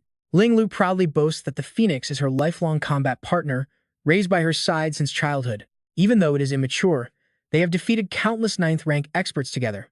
She even claims they defeated the legendary Blade Master, causing Su Ping to laugh heartily as he opens his own summoning portal. Mocking her, he suggests the Blade Master only lost out of respect for her grandfather, prompting a furious, frowning Ling Lu to demand what he meant. As the Dark Dragon Hound is summoned, Su Ping calmly challenges her to give it a try. The Dragon King eyes the summon. Sure, it has a trace of dragon blood, but at the end of the day, it is just a dog. He has some doubts because Su Ping's Dark Dragon Hound shows absolutely none of the typical beastly ferocity. Its aura is incredibly restrained and refined instead. Could this beast have actually survived a heavenly tribulation? Ling Lu charges right in, shouting commands to trigger her pet's abilities, 6 Paths and Wooden Claws. Wind Spike, Wind Spirit Boost. Purple Phoenix, let's go. The Purple Spirit Divine Phoenix quickly launches its first strike, gathering a massive surge of power for its deadly Phoenix Flame. The attack erupts violently, firing a massive beam of light straight at Su Ping, making Ling Lu believe it is just an illusion. But as she charges the Dragon Hound, it swings a paw right into her face before she can even react. Ling Lu quickly retreats, using her incredible flexibility to flip backward and put some distance between them. She groans in pain, clutching her swollen, red face as she realizes that dog was definitely not an illusion. Did it really block the Phoenix Flame using nothing but raw physical defense? Su Ping smirks, asking if this is all she has. He is not even breaking a sweat, acting like he is just playing around with a little kid. Furious at the provocation, Ling Lu snaps and shouts a command to her purple spirit, Divine Phoenix. The Phoenix unleashes its inheritance skill, immediately bursting into brilliant flames as she screams her ultimate attack name. It turns into a massive ball of pure fire, radiating a heat wave that makes the entire space tremble. Su Ping just stands there calmly, looking around before casually noting that this fire is indeed bigger than before.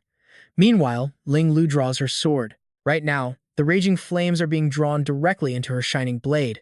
She knows her mastery is not perfect yet, but it is plenty to destroy his Dark Dragon Hound. Ling Lu's sword immediately glows bright gold, making her grimace in pain as heavy sweat pours down her beautiful face. She lets out a pained groan. Leaping high into the sky, Ling Lu screams that she must use this fused technique, combining her swordplay with a Beast King lineage skill. With a massive roar, she unleashes her slash, bringing the sword straight down toward the waiting hound. Su Ping looks her in the eye and smiles, even offering a compliment on her flashy technique. He takes back his earlier comments to show some respect, deciding to let his Dark Dragon Hound face this attack with its full strength. The hound charges. Su Ping's Dark Dragon Hound instantly unleashes its thunderous domain, dragon armor, wind protection, earth shield, fortified shell, and its powerful lightning cloak. Right as the golden slash comes crashing down, the hound is completely covered in glowing defensive shields. Ling Lu's eyes turn pure gold as she pours even more power into her grip. She screams in fury. Outside, the sky turns pitch black as a massive bolt of dark lightning shoots from the tower, radiating immense pressure. Down below, the crowd watches in absolute suspense, muttering to one another. The sheer pressure coming from the tower is insane. The crowd erupts in praise, saying she is truly worthy of being Lord Yuan's granddaughter, showing battle power that easily matches a real titled pet master. If she actually manages to claim the Dragon King inheritance now, she might step straight into the legendary realm. Hearing all the chatter, Yuan Tian's expression instantly darkens. Meanwhile, the intense clash of power inside the tower is still going strong. The Dragon Hound holds its ground against her relentless strike, but it is not long before one of its barrier layers shatters. With only a single shield remaining, the Hound puts everything it has into holding the line to secure this victory.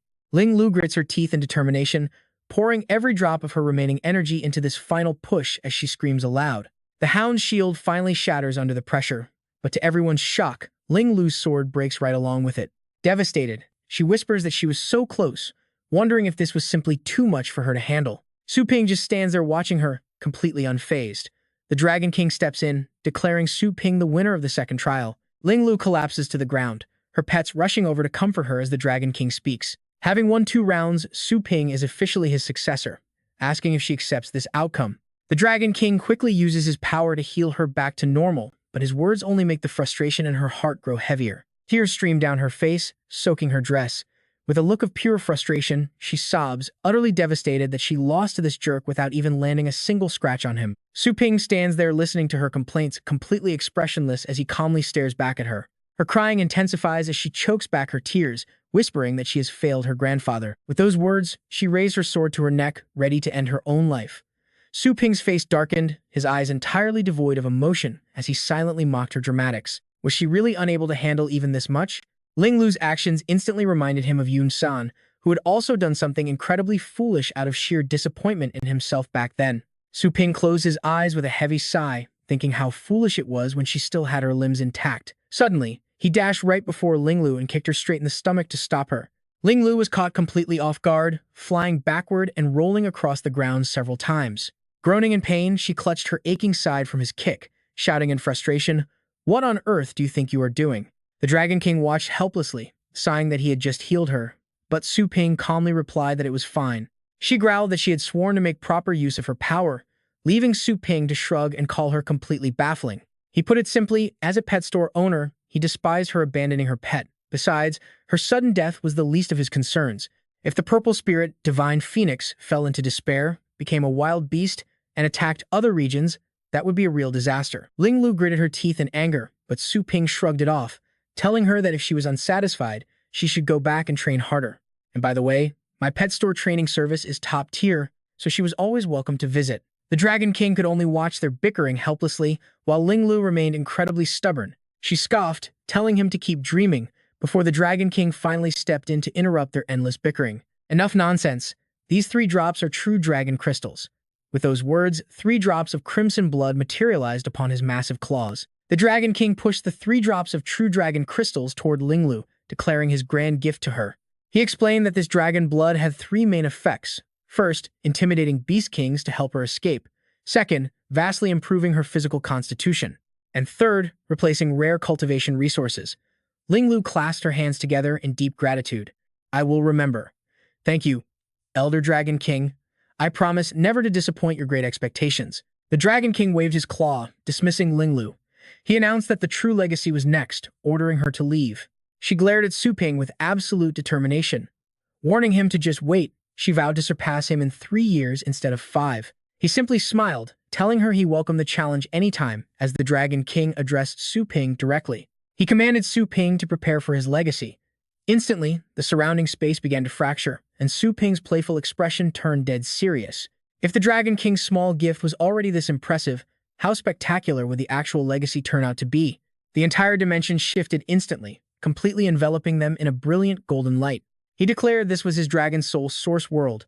Su Ping looked around, unable to contain his sheer amazement. They always said dragons loved hoarding treasures, and this inheritance certainly proved it as he stared at the glittering artifacts. These treasures radiated 8th rank power, or even Beast King level, weapons for direct attacks, treasures for sneak attacks, defenses, cultivation, and even legendary mounts, alongside countless items with mysterious powers.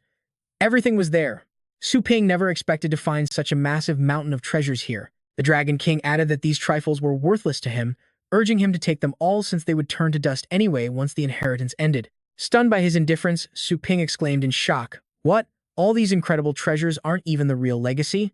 Well, I won't hold back then." Chankin scroll. With a swift call, he retrieved a mystical scroll from his system space. Su Ping shouted aloud, "Absorb."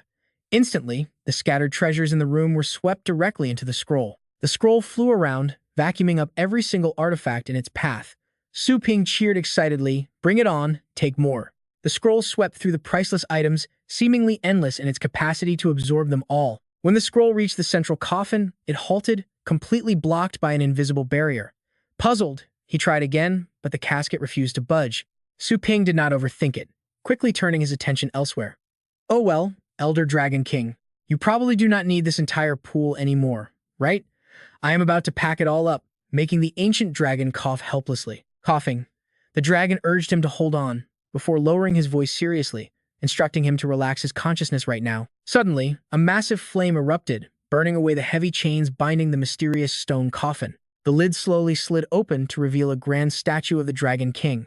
He spoke again, commanding him to accept his legacy as the statue dissolved into an illusion. He spoke with immense majesty, declaring himself the Daean True Dragon King, who fought a lifetime with only a single defeat. Now that his protective dragon casket was shattered, his life's power would fade in an instant, prompting the youth to quickly step forward and become the direct descendant of the Daean True Dragon. With that, he flew straight at Su Ping, catching him completely off guard. Su Ping is completely baffled by the Dragon King's words. Wait, so accepting this inheritance means his bloodline will literally transform into a true dragon? The Dragon King asks if he has an issue with his bloodline. But suddenly, a massive golden hand appears out of nowhere and grabs him. The mighty golden crow towers over them, making the Dragon King look absolutely tiny. Stunned, the Dragon King gasps, unable to believe his eyes. He stammers in shock, asking Su Ping how on earth he could be a descendant of the legendary Golden Crow. The Golden Crow squeezes its hand, instantly crushing the Dragon King's fading projection. Terrified and crying for help, the Dragon King quickly shifts his focus to the nearby Dragon Hound.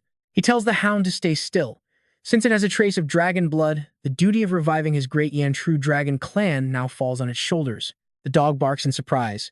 The Dragon King commands it to accept his inheritance as his remaining projection merges directly into the Dragon Hound's body. Su Ping stands there completely stunned, utterly speechless at this ridiculous turn of events. The ultimate inheritance went to a dog. After absorbing the Dragon King, the Hound is instantly enveloped in a massive golden cocoon. Meanwhile, Ling Lu is teleported outside, where Yuan Tian immediately asks if she successfully secured the dragon inheritance. She hesitates, calling out to her grandfather. Sensing something is wrong, Yuan Tian quickly waves his hand to erect a silent barrier. After sealing off the sound, he asks what happened. Looking downcast, she apologizes, admitting that Su Ping stole the inheritance and begs for punishment. With that, she drops to her knees.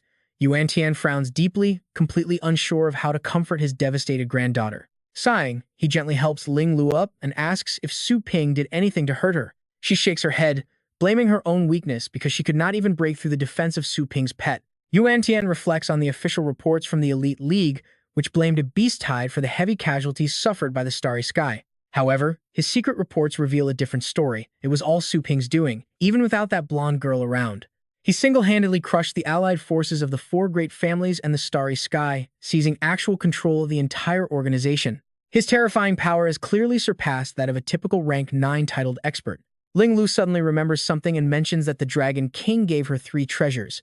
Amused, her grandfather asks where she hid them. Teasing her for keeping secrets, he smiles as she proudly shows him a highly rare Dragon King blood crystal. He urges his granddaughter to go back and cultivate, confident that she will defeat that villain one day. Yuan Tian notes how she used to throw tantrums when things went wrong, but after facing a monster like Su Ping, she has actually learned to stay calm. She has definitely matured. Combined with the Dragon King's treasures, this entire inheritance trial was not in vain. Smiling with satisfaction, Yuan Tian breaks the barrier and instructs her to head back first. Su Ping's power is already a massive threat. If he secures the dragon inheritance as well, he will become completely unstoppable. He resolves to stop him, while Ling Lu anxiously reminds her grandfather to be extremely careful. He sternly orders his men to enter the tower. Inside, the Dragon Hound is still absorbing the Dragon King's legacy. Su Ping suddenly hears a commotion from outside and wonders what all the noise is about. The Dark Dragon Hound has been in there for half a day, its consciousness locked in a deep slumber with zero response. He wonders if the inheritance is going smoothly. Sitting cross-legged on the ground, he decides to wait it out. No matter what, whether his pet emerges as a dog or a dragon, he will stay. Suddenly, Su Ping notices the grass surrounding the cocoon. Since when did so much grass start growing here? He figures something is nourishing them, likely the dense dragon energy leaking out from the cocoon and penetrating the surrounding space. Cultivating near this concentrated energy would yield incredible results, so he decides to sit closer and leech some of it. Closing his eyes, he begins to cultivate. About 7 days later, people who ventured into the tower scramble out in absolute terror. They scream for help, begging the dragon not to eat them. One soldier reports to Yuan Tian that a tyrannical dragon's soul has enveloped the Dragonbone Tower, and even rank 7 pet warriors cannot withstand its raw pressure. Yuan Tian commands them to equip more soul-protecting secret treasures to push through. The soldier doubts this, pointing out that 7 days have passed without a single fly leaving the tower, wondering if that brat Su Ping escaped long ago. Frowning, he insists it is impossible since the tower peak is still radiating intense energy, ordering them to find a way up. Suddenly, a massive beam of light shoots straight up from the tower, instantly making everyone tense up. Intuiting that he is finally emerging, they watch closely as Su Ping's silhouette slowly appears before them. Everyone shouts Su Ping's name in unison, just as a majestic golden dragon materializes right behind him. Shrouded in a brilliant golden glow, the beast roars toward the heavens, unleashing the magnificent Great Yan Golden Dragon might. Suddenly, an intense pressure weighs down on everyone. Ugh, the suffocating aura is too strong. That dragon beast. What's happening? Surprisingly, it looks quite similar to the 5-clawed golden dragon, the absolute top-ranked beast of the dragon clan. Su Ping's face darkens as he coldly asks Yuan Tian, who did you say was harmless? Struggling to breathe, Yuan Tian begs him to show mercy. Is this a joke? A golden dragon is only a peak 9th-rank bloodline beast after all. But this dragon before him definitely possesses the power of a king beast. He stares in sheer terror at the monster standing right behind the young man.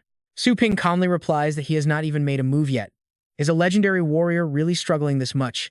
Sweat pours down Yuan Tian's forehead as the crushing dragon pressure intensifies. If his cultivation were still intact, he would never suffer such humiliation. Gritting his teeth, he demands to know what Su Ping wants, but Su Ping coldly retorts that he should be asking that very question. Judging by their hostile actions, they clearly plan to absorb the legacy just to wipe him out. Feeling guilty, Yuan Tian stammers that it is all a misunderstanding.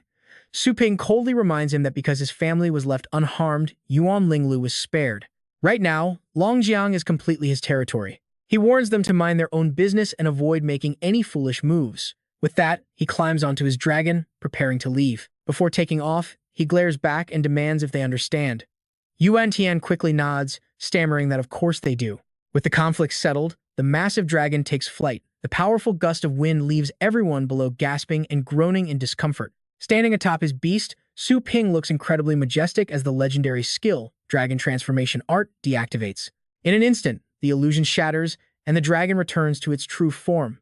The system interface pops up, showing the high 7th rank Great Yan Celestial Dragon Hound. It possesses the Great Yan True Dragon Bloodline, a combat power of 14.2, low-tier high aptitude, and the Dragon Transformation Art skill. Its skills include Great Yan Golden Dragon Majesty, Thunderous Murderous Domain, Dragon Armor, Dragon Roar, and 100-Mile Soul Pursuit. Deathly Poison Slash, Wind Protection, Earth Protection, Hardened Shell, and Thunderskin. Looking at the detailed panel, Su Ping silently recalls the words of the Dragon King. To prevent the Dragon Hound's realm from becoming too high for him to control, the beast's power was sealed with 3 layers, suppressing 90% of its strength. Yet, just 10% of that power easily breaks the 9th rank limit, reaching 14.2 in the Ocean State. The Dragon King explained that once the first seal is released, the Dragon Hound will instantly jump to the Void State. Releasing the second seal will push it straight to the Fate State. Breaking the final seal will push it beyond the legendary rank into the Star State. Su Ping suddenly realizes that with such godlike power, seals are absolutely necessary. Exactly, these seals can only be broken once he becomes strong enough to control the Hound. Bowing deeply, Su Ping expresses his heartfelt gratitude to the legendary Dragon King, thanking the senior. The Dragon King utters his final words before fading away, telling him to go as time runs short, wishing him well. Nostalgic memories flood his mind as he heads back to his shop. Upon his arrival, Tang Ruyin quickly reports that he is finally back. Other base cities have sent him an official letter. When asked about it, she reveals it is an invitation from the Breeders' Association of the Holy Light Base City. Nodding slowly, he reaches out to take the envelope from her. Staring at the letter, Su Ping realizes he knows little about Holy Light Base City, except that its breeders are legendary. He decides to contact someone with more experience. He quickly drafts and sends a message to the association president, asking if he has a moment to discuss something.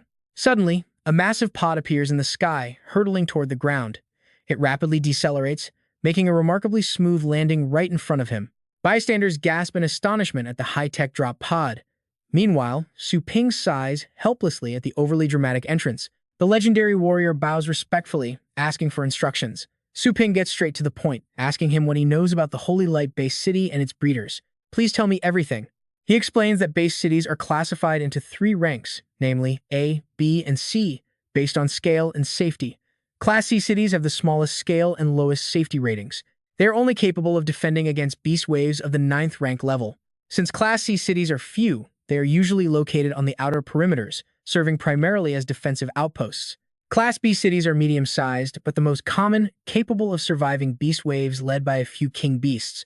Longjiang, where Su Ping resides, is a prime example of a Class B city. On the other hand, Class A-based cities represent the absolute pinnacle in every single aspect. Even king beasts struggle to breach their defenses. Each continent only has 7 of them, and the Holy Light-based city is one such legendary stronghold.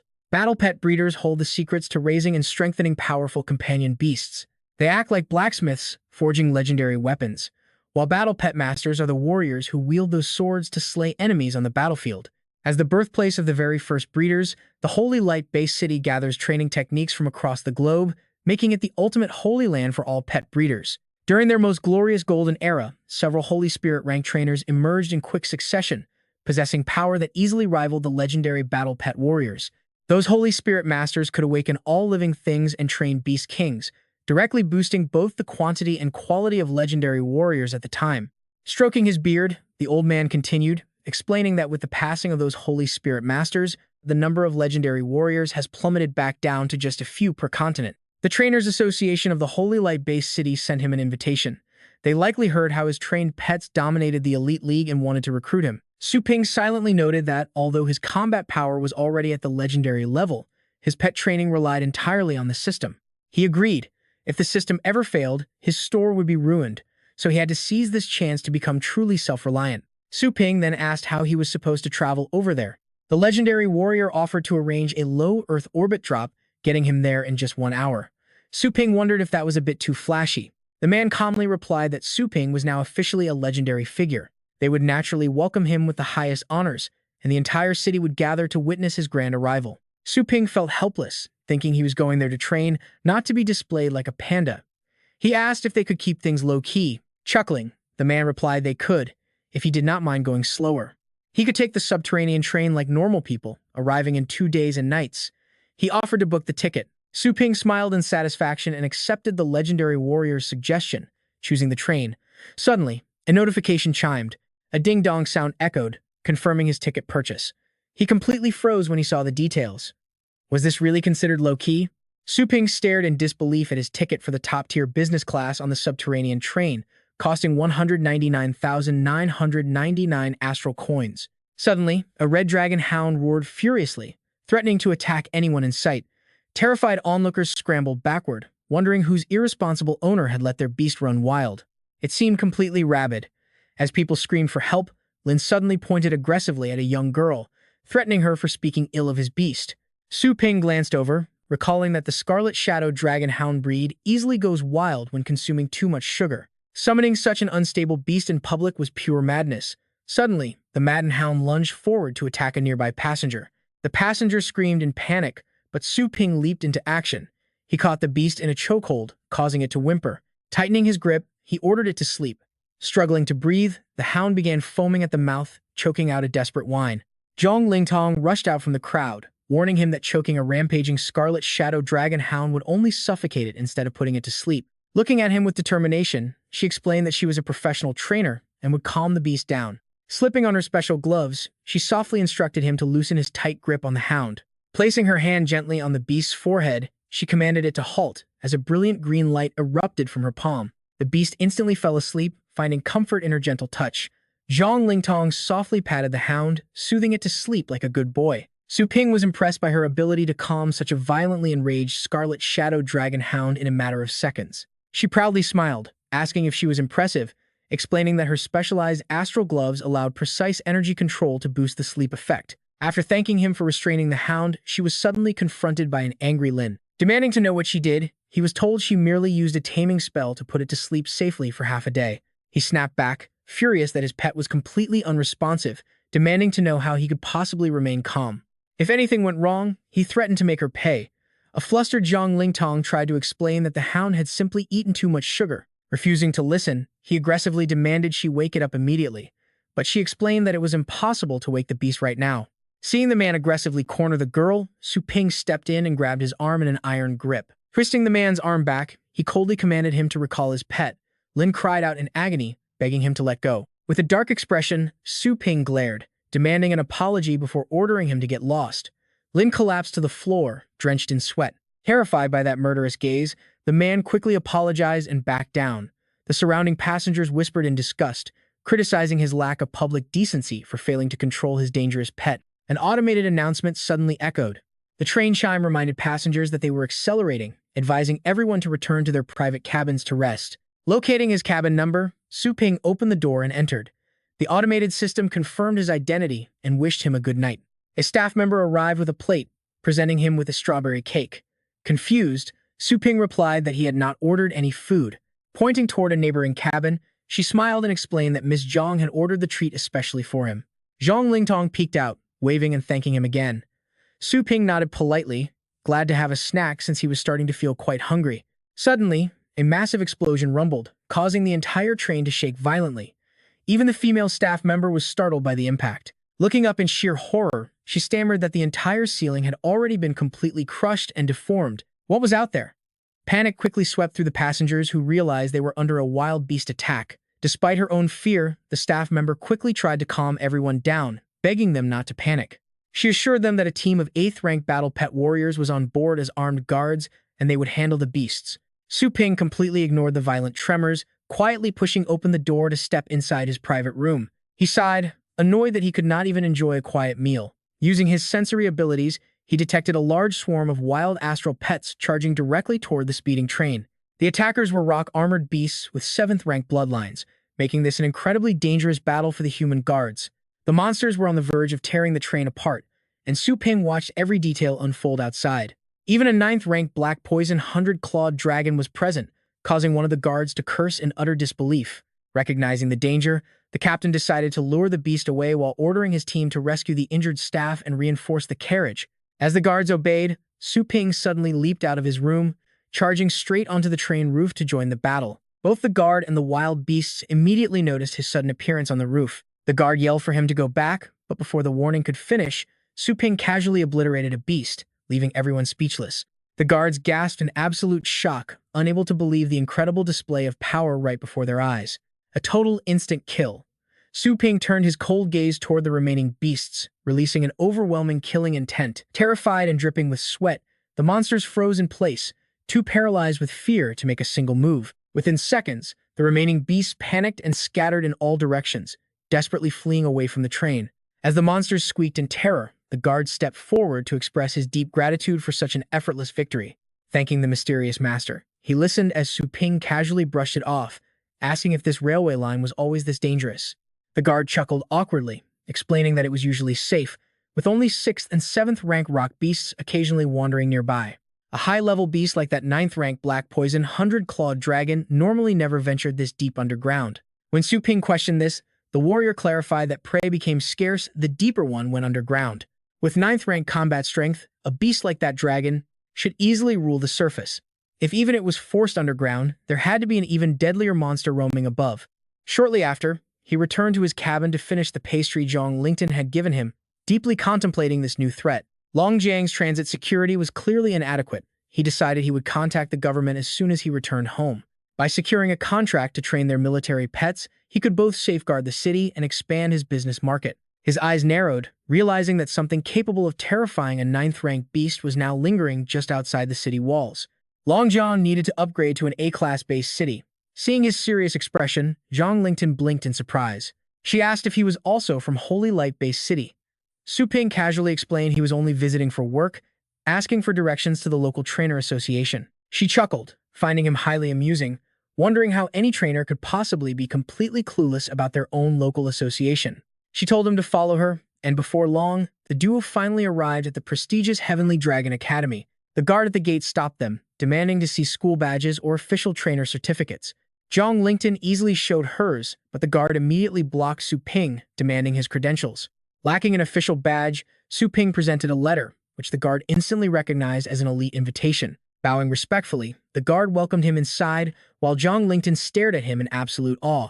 She knew only the most influential figures in the entire training community ever received such exclusive invitations. Wondering if he was actually a legendary master trainer in hiding, she listened as he dryly told her to shut up and just watch. He claimed he was actually completely clueless about training, which was why he did not even have a certificate.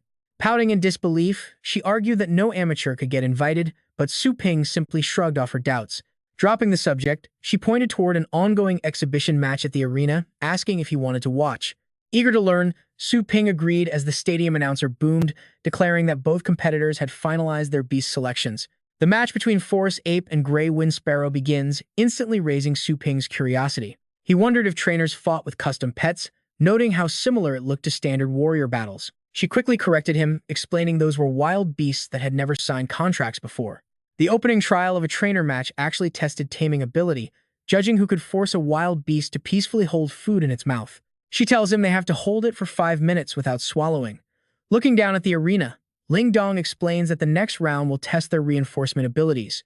Within a set time limit, they must use the special training resources provided right there on the field to temporarily buff any single part of their pet, just like the match we are seeing down below. And then, they fight.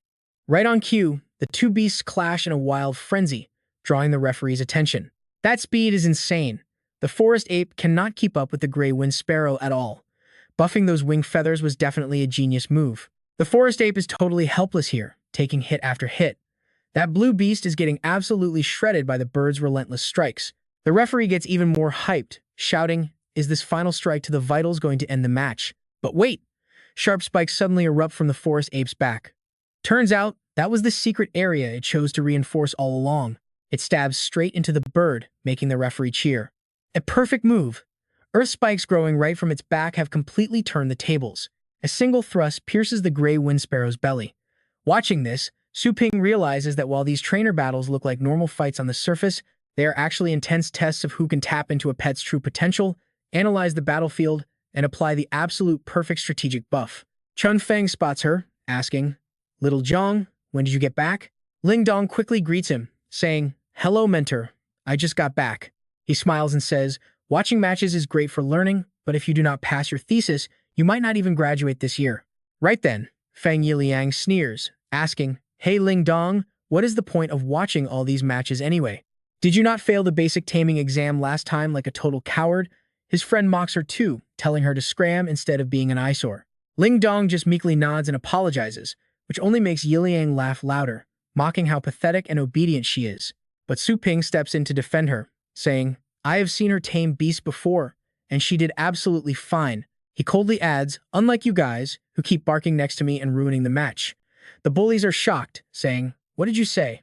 Yiliang glares at Su Ping, snarling, "Who do you think you are, talking down to a rank 6 breeder like me?" Su Ping scoffs, "Rank 6? From your incredibly arrogant tone, I honestly thought you were at least a rank 9 master." Furious, Yiliang points right at his face, demanding a duel. He wants to play by trainer rules. Su Ping calmly shrugs, saying, "No problem, but a basic duel is way too boring. How about we make a little wager?" Yiliang frowns, asking him what kind of stakes he has in mind. A dangerous gleam flashes in Su Ping's eyes as he coldly replies, "Let's bet our lives." Feeling a sudden wave of genuine killing intent, Yiliang shivers, stammering, "Our lives? Are you insane?" Su Ping throws his head back and laughs, saying, "Relax, I am just kidding around. The loser just has to apologize." While Yiliang is still frozen in absolute fear, his friend laughs and starts teasing him for being so cowardly. "Oh my god, Yiliang, you are such a wimp. How did you let a simple joke terrify you like that?" "Shut up!" Yiliang snaps back in anger. He then glares at Su Ping, declaring, "The loser will have to kneel down and apologize, and you'll have to slap yourself across the face. Do you dare? I'll teach you what happens when you disrespect me." Ling Dong tries to stop them, begging their mentor to step in. But Chun Feng calmly agrees to the match, telling her to act as the referee while he sets up. She gasps in shock. Chun Feng looks at them with a knowing smile, saying, "As professional breeders, we can never back down from a test of skill." They step onto the arena floor, ready for a single match to settle everything. To keep things completely fair, they will use a blind selection process this time. Both participants must input a code on the panel to choose a pet, and suddenly, several massive iron cages holding beasts rise up. Su Ping analyzes the options, noting that all these beasts are only rank 3 or lower, usually possessing a single skill. Their elemental traits seem to closely mirror the 5 traditional phases, is the key to winning hidden somewhere in those elemental matchups. After a moment of silence, they lock in their choices. Chun Feng announces that both sides have successfully finalized their pets. Su Ping locks in the Thunder Armor Beetle with its metallic carapace skill. Meanwhile, Yiliang selects the Blazing Hound, which wields the Crimson Bite ability. Ling Dong worries because both chosen creatures are notoriously aggressive and difficult to tame, plus the beetle's metallic carapace offers 0 protection against the hound's elemental fire. That devastating Crimson Bite will rip right through it. Yiliang laughs, gloating that the match is already won, and mocks Su Ping's terrible luck. Su Ping just looks at the referee, asking if they can begin. Nodding, Chun Feng announces the start of the taming round. Chun Feng explains that the plates set right in front of the beasts contain their absolute favorite snacks. The first trainer to tame their beast, making it hold the treat without eating it for 5 minutes, wins. Ling Dong quickly breaks down the 2 main training strategies in her mind. The first method relies on basic reward and punishment, teaching the pet that resisting the urge to eat now yields a much bigger reward later. She was still deeply lost in thought. The second way completely skips learning. You just use raw mental energy to command, forcing the pet to take food directly into its consciousness. Ling Dong anxiously glanced over at him. Was his hesitation because he was still trying to decide which method to use? Yiliang smirked with absolute confidence. All that big talk, and this guy turns out to be nothing but a clueless amateur?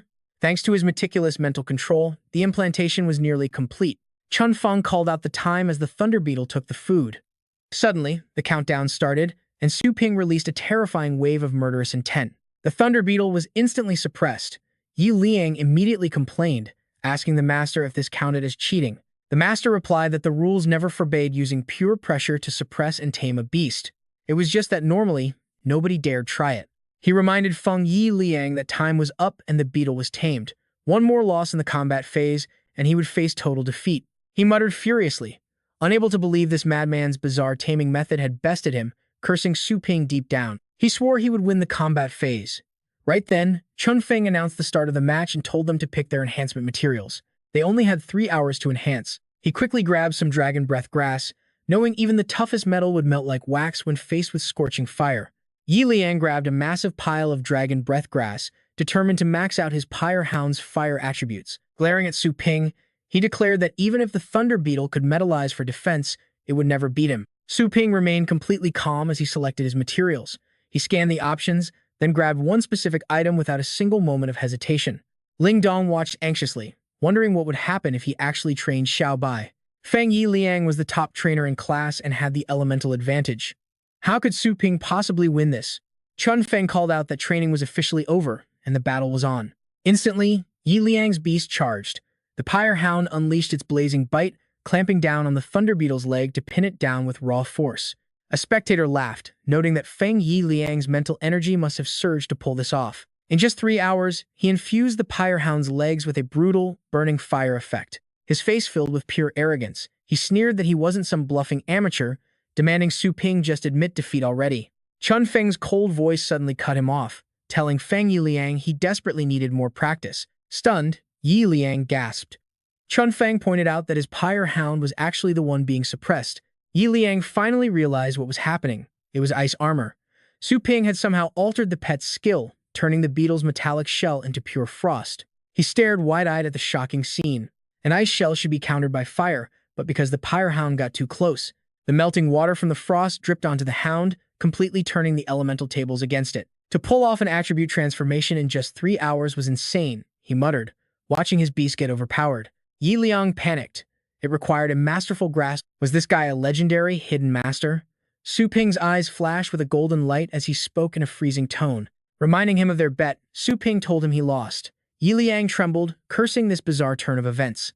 Despite Su Ping having Tier 7 strength, Yi Liang couldn't feel a single wave of energy from him. Panicking, he spun around and bolted, trying to escape their bet. He yelled goodbye, but suddenly a hand reached up from the ground, grabbing his ankle to halt his escape. Tripped up, Yi Liang face-planted onto the hard ground with a painful cry.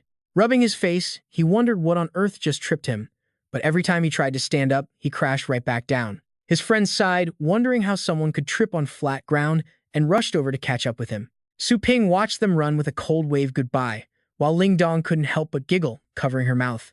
Curious, Ling Dong asked how he managed such a complete frost shell transformation. Su Ping simply replied that he tossed it at glacial crystal. The thunder beetle absorbed it and transformed. Her eyes widened in pure shock. Looking at the creature, she wondered if the absolute fear of death had triggered the beetle's hidden potential. This was actually documented in the research thesis on the complex pathways of fire and lightning fusion training written by the legendary Tier 9 master trainers Elder Hu and Elder Bai. They proved that precise mental pressure in extreme environments can trigger highly positive results during pet training. Ling Dong grew excited, but these conditions were incredibly hard to quantify. Even a tiny mistake would trigger the exact opposite effect. Almost nobody was willing to spend time researching this, yet someone actually pulled it off first. She had to record this immediately. It was absolutely thrilling news. After a moment of thought, she asked Su Ping if his training method had a name. Ling Dong explained seriously that after clashing with the Pyro Hound, the melted ice bones instantly recovered. This was no mere surface-level elemental enhancement. Su Ping pondered for 3 seconds before deciding on a name. He called it the death training method. She murmured in surprise, "Death?" That sounded like a technique forged through countless life and death experiences. Xuan Feng gave him a sly smile, making Su Ping feel a bit uneasy. The mentor then turned to Ling Dong. He noted that her friend was quite extraordinary, suggesting they get acquainted. She smiled awkwardly, realizing she had not introduced herself. She was a third-year student at Tianlong Academy, a level 6 trainer, and was about to graduate this year. Xuan Feng smiled politely, apologizing for his troublemaking students. He introduced himself as Instructor Ding from the prestigious Tianlong Academy and asked for Su Ping's name. Su Ping calmly lied, using the alias Shu Kuang. The mentor searched his memory. Shu Kuang? He had never heard of such a trainer before. He noted that with such a unique training style, Mr. Shu likely was not from around here. When asked about his workplace, Su Ping humbly replied that he merely ran a tiny pet shop in a small B-class city within the Asian continent. The mentor wondered what brought Boss Shu so far from his small hometown. Turning to leave, Su Ping explained he had heard about a famous trainer conference hosted by the Holy Light Association and wanted to check it out. The instructor laughed, calling it a perfect coincidence. This year's grand conference was being hosted right at Tianlong Academy, though the venue would not be ready for a few more days. Xuan Feng then warmly invited Boss Shu to join him for dinner that very evening. Since his troublesome students had offended him, he wanted to personally apologize and make amends, but Su Ping politely declined. He preferred to just wander around on his own and said his goodbyes. Holding up a card, the mentor sighed, accepting that the young man was a private person. However, he insisted on showing his gratitude. He offered his personal instructor ID card, which would grant the young man free meals, premium lodging, and special, high-level privileges. It would make getting around the academy much easier. With a warm smile, he held the card out to him. Su Ping felt a pang of suspicion. Was this guy really just being nice, or was he overthinking things? Deciding not to be overly polite, he took the card, promising to return it later as he waved goodbye. The instructor told him not to worry, just to return it later. Ling Dong then asked to excuse herself to work on her thesis. Quietly, Xuan Feng tapped his wrist device, activating the tracking function on the ID card he had just handed over. Seeing him distracted, Ling Dong called out to him. The mentor blinked, asking how far along her current research project was. She smiled, explaining her research on low-tier creatures mastering high-level skills was mostly done with the hardest experiments completed. All that was left was to analyze some remaining data and write down the final conclusion. But before she could finish, he cut her off, ordering her to halt the research immediately. She froze in absolute disbelief. Confused and hurt, she asked him what he meant, completely unable to grasp why he was stopping her work. Her voice trembled as she asked if he was saying her entire year of hard research was completely worthless. He manipulated her gently, claiming she was smart enough to adjust her direction now and still graduate by next year. He reminded her that all of her successful senior apprentices had faced incredibly tough hardships before becoming fully independent, elite trainers. He asked if she wanted to remain at the bottom of the class forever. Defeated, she quietly accepted her fate. Patting her shoulder in a fake display of comfort, he called her a good girl, while secretly plotting. Shu Kuang, huh? The guy clearly channeled astral power like a battle pet warrior, yet possessed incredible talent as a trainer as well.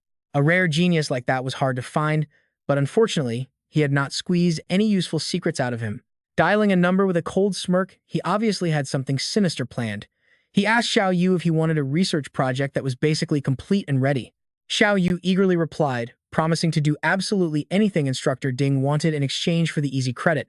He ordered the student to thoroughly investigate an outsider's background, sending over the tracking coordinates right away. Meanwhile, the scene shifts over to the quiet halls of the Tianlong Library. System notifications chimed continuously. He successfully borrowed 67 Level 7 manuals, 14 Level 8 manuals, and 5 Level 9 manuals. spending a massive 340,000 instructor points, leaving him with a balance of 582.3 points. Su Ping gathered the heavy books and politely thanked her as the clerk respectfully handed back his borrowed ID card. "Here is your ID card. That kid cannot have it, so please give it back to me in a little while." The staff whispered among themselves while staring at Su Ping. "Wow, look at that kid. Regular mentors can barely afford to borrow these books, but he just grabbed a whole mountain of them in one go." She glanced at the card and gasped. It belonged to the elite Heaven class, specifically Mentor Ding's student from Heaven Class 8, the absolute top tier of the academy. My goodness, spending so many merit points at once, he must be the top disciple receiving special treatment. Moving to a quieter private room, Su Ping placed the card on the table and cracked open a book, realizing the council chairman was absolutely right. As he flipped through the pages, he realized Holy Light-based City truly was a sacred haven for global trainers. The massive library held extremely rare training manuals that were absolutely impossible to find anywhere on the open market. From dragon training and elemental beasts to demon beasts, evolutions, upgrades, and full encyclopedias, they had absolutely everything covered. Although Su Ping had plenty of experience as a trainer, he had mostly relied on constant trial and error to get results. His actual understanding of things still remained mostly on the surface, lacking a deep foundation. But these rare manuals held the grand laws laid down by top legendary masters throughout history. Staring intently at the pages, he realized his vast real-world experience made these obscure, complex manuals surprisingly easy to digest and not boring at all. His mind felt incredibly sharp as he zoomed through the text like the wind, unlocking one instant epiphany after another. Su Ping read straight through until late afternoon, without stopping to rest for even a single second. Gently closing the book, he let out a long, satisfied sigh. He muttered in awe, having finished every single book. Mentor Ding's card granted access to this private room, free from interruptions, letting him read as much as he wanted. Pure convenience.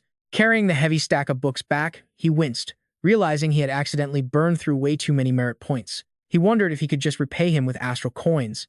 Suddenly, Su Ping bumped straight into Xiao Yu, sending his books crashing down and startling her. "Oh!" Xiao Yu panicked, quickly offering to help pick them up. He politely declined, but she stubbornly insisted, asking how he could possibly carry that many books alone and where he was taking them. Once the books were returned, the staff confirmed the count was correct and politely welcomed him back for next time. He nodded. Meanwhile, Xiao Yu pointed at a specific manual, asking if he actually read the Advanced Tier 9 Refinement book himself. She asked what rank of trainer he was to actually comprehend such an incredibly complex book. Su Ping laughed, telling her she was overthinking. He explained he was just returning them for his mentor, and confessed he had not actually passed any trainer certification exam yet. Shocked, she blurted out that his situation was pretty tragic, then invited him to tag along since she was taking her rank 7 makeup exam. Meanwhile, a panicked young student was running for his life from an aggressive astral pet. Brandishing his stick, Chenji barked, demanding to know if this exam room was a track field, and why any real trainer would run away from a beast. Failing the student, he slammed his stick down, ordering him to go back and train harder, leaving the poor guy stuttering. He roared that he cannot hear him, mockingly asking how a squeaky voice could tame beasts, while the dejected students filed out. Chen Ge added that surface-level knowledge would not cut it, telling them to come back better prepared for the next test. The students sighed in frustration, wondering why that same strict instructor had to be in charge of this month's exams. Known as the Living Grim Reaper, Instructor Yan was notoriously harsh, and failing his exam usually meant getting a painful beating. One student contemplated waiting until next month, mentioning he had already failed his rank 5 advancement exam once. Failing twice more meant getting demoted. Overhearing this as they arrived, a curious Su Ping questioned the demotion, prompting Xiao Yu to explain. She asked if he forgot, explaining that while battle pet warriors relied on genetic bloodlines, trainer ranks were strictly determined by their performance in these standardized tests. Before reaching rank 6, passing an exam simply bumps a trainer up by 1 rank. But failing the same advancement exam 3 times in a row results in a rank demotion. Only after passing the rank 7 exam and submitting a valid thesis could one officially make it, securing status as a certified rank 7 graduate. Xiao Yu finished speaking, gesturing toward the crowd, prompting Su Ping to ask about what happens after rank 7. With a heavy sigh, she explained that reaching rank 8 master status allowed one to be a professor, whereas rank 9 top-tier trainers were legendary figures, a status reserved for the most elite senior faculty. As for the legendary rank 10 Holy Spirit status, she did not even dare to dream about it. The students whispered, noting that candidates could take the exam multiple times a day right up until the instructor went off duty. But that guy is infamous for terrorizing students. I am waiting until next month. It took absolute hell to claw my way to rank 6, and I am not risking a demotion when I am so close to escaping. Chen Ge glared toward the entrance, urging the students in. What are you doing out there? Yes, you lot at the door, he barked, ordering them inside as the anxious crowd of students broke out in cold sweats. Su Ping spoke up to reassure them, since starting from rank 1 meant there was no risk of a demotion penalty. One student whispered about how terrifying the instructor was, glad that someone else was taking the lead, so they could just follow behind. Noticing Su Ping looking a bit lost, Chen Ji pointed him in the right direction to register his rank 1 info. The other students smirked, calling them fearless rookies. Those 3 clueless rank 1 kids had no idea they were about to get absolutely crushed. Xiao Yu sneered, saying that no matter what he claimed, the official details on his training certificate wouldn't lie. He wouldn't be able to hide his secrets anymore. She immediately activated her enhanced vision skill, making everything in her sight crystal clear.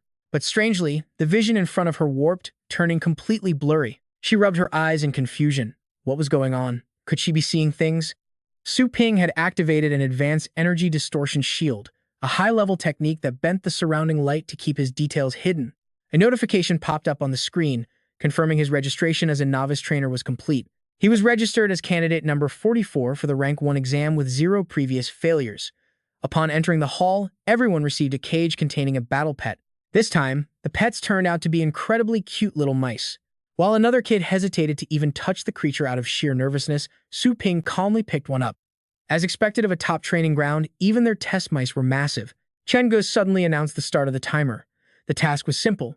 Use astral energy to dye the test mouse fur completely black. With a 30-minute time limit, the nervous students tried to summon their courage and brace themselves for the challenge. Their faces grew incredibly tense as they reached out to channel their energy.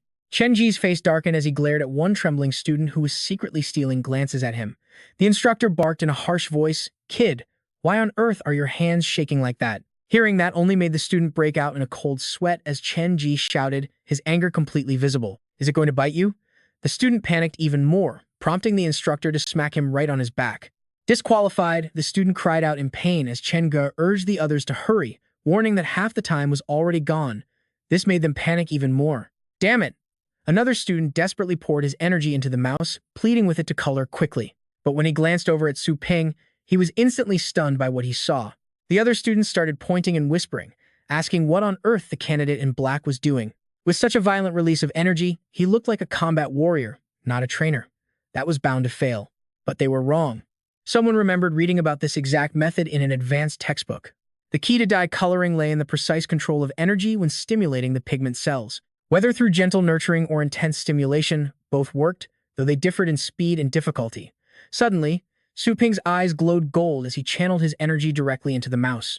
As the smoke cleared, the mouse emerged with a completely unique appearance. It squeaked aloud.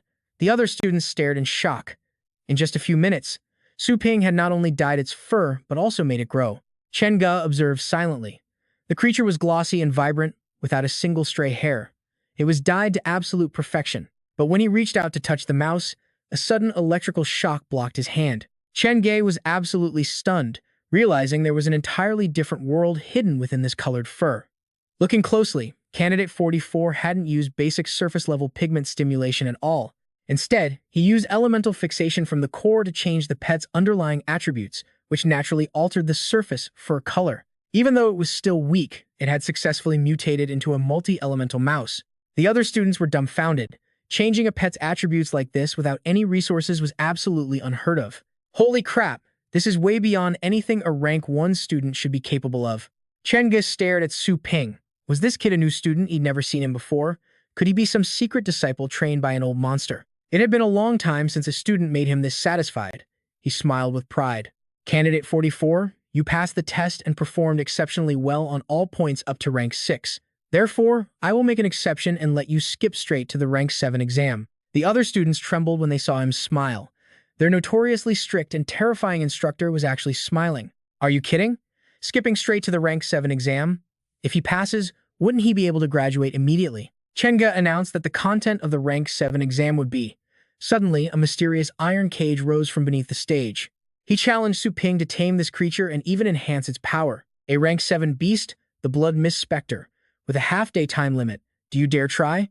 The nearby students gasped. The Blood Mist Spectre was a rank 7 evil beast of both demon and mental elements, highly unpredictable, cruel, and expert at breaking human wills. If they fail to tame it and trigger a backlash, it will leave them brain damaged or completely insane. Sending a mere rank 1 rookie to test this dangerous beast is basically a death sentence. Su Ping immediately accepts the challenge, confidently claiming he only needs 5 hours instead of half a day. The caged beast roars furiously, treating everyone in sight as an enemy. The backing off students complain about the thick, suffocating stench of blood, wondering just how high this monster's danger level really is. Xiao Yu silently notes that the spiritual attack of this blood mist wraith is incredibly powerful. Its inherited skill, evil soul possession, allows it to directly invade the body of any living target. After gradually overtaking the prey's mind, the beast gains complete immunity to all incoming physical attacks. Without a sacred or lightning-type treasure on hand, even a newly promoted rank 7 trainer would think twice before messing with a terrifying monster like this. Wondering how he plans to handle this, she shifts her gaze to Su Ping inside the cage. He calmly stares at the beast without a hint of fear. The moment he dares it to come at him, the creature lunges, unleashing its first deadly claw strike. Avoiding the evil soul possession, Su Ping dodges the beast's attack with flawless, split-second timing. The beast follows up with a relentless barrage of attacks, but instead of fighting back, he effortlessly dodges every single blow. Suddenly, Su Ping stomps the ground and leaps high into the air, facing the beast directly. Stepping directly on its head to test its reaction, he mockingly asks if it wants to learn about the Thunder Path. He then presses his hand onto the creature's forehead, quickly activating a skill right from his palm. In an instant, the projection of a terrifying god of slaughter rises behind him, radiating an overwhelming, deadly aura. The beast stares in sheer panic, sweating profusely as it senses impending doom. Utterly terrified, it immediately turns to flee, desperately gripping the iron bars of its cage while letting out a miserable wail. Taming is officially complete, and now it is time to strengthen it. Saying this, he glances over at the nearby shelf of ingredients. Scanning the items, he remembers that the 9 Nether 100 refinements contains the exact upgrade method for demon pets below rank 9 bloodline. This is the perfect chance to test this new training method and prepare for the little skeleton's future upgrade, especially since the blood mist wraith absolutely dreads lightning. He decides to completely eliminate this weakness for the beast. With a wave of his hand, he uses his energy to refine and merge the soul-gathering grass with the thunder-guiding orchid. In an instant, the ingredients fuse together, releasing arcs of mysterious golden lightning from the core, before Su Ping suddenly throws this glowing compound directly at the captured beast. He commands as the beast roars. As the glowing compound integrates into its body, streams of bluish-purple energy erupt, starting a rapid and shocking physical transformation. Staring wide-eyed at his actions, Xiao Yu wonders if this blinding light is a sign of evolution, while the beast's shifting form becomes blurred behind a thick wall of rising smoke. Su Ping raises his hand to stabilize his energy and control the nurturing process, while Chenga silently evaluates him. With such a calm expression and incredibly smooth techniques, it is clear he has a grandmaster backing him, proving he is far from ordinary. The evolving beast finally reaches its final stage, with its new body parts slowly taking shape. It has completely transformed into a thunder giant spirit wraith, its blood-red body turning a deep blue pattern with golden veins. The students can barely believe their eyes as the blood mist wraith completely alters its appearance. What kind of evolution path is this, turning a fierce monster into something so majestic? Pointing at his creation, Su Ping explains that during the evolution process, he added lightning elements to successfully suppress and control the beast's original demonic bloodline. Because of this, the creature has now developed a strong resistance to both sacred and lightning-type attacks. However, the downside is its increased aggression, and right on cue, the beast roars and attempts to break out of its cage. It slams its claws against the heavy iron bars, easily bending them completely out of shape. Terrified by its raw power, the students panic and flee as the cage creaks under heavy pressure, prompting Chen Ge to quickly put on his gloves to intervene.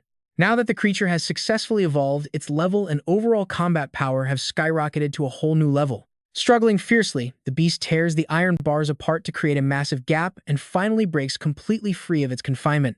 Spotting Chen Ge, the beast immediately reaches out to grab him, leaving the seasoned trainer panicked and frowning as he senses danger. Su Ping quickly gathers his energy into his palm, his voice turning cold and incredibly terrifying as he commands it to stop. Asking if it wants to taste the power of the Thunder Path again, Su Ping glares with genuine, chilling, killing intent. The beast flinches, still vividly remembering that absolutely terrifying moment. Whining softly, the beast kneels down in complete submission, its massive body trembling before this terrifying human, while the relieved students sigh that the deadly danger has finally passed.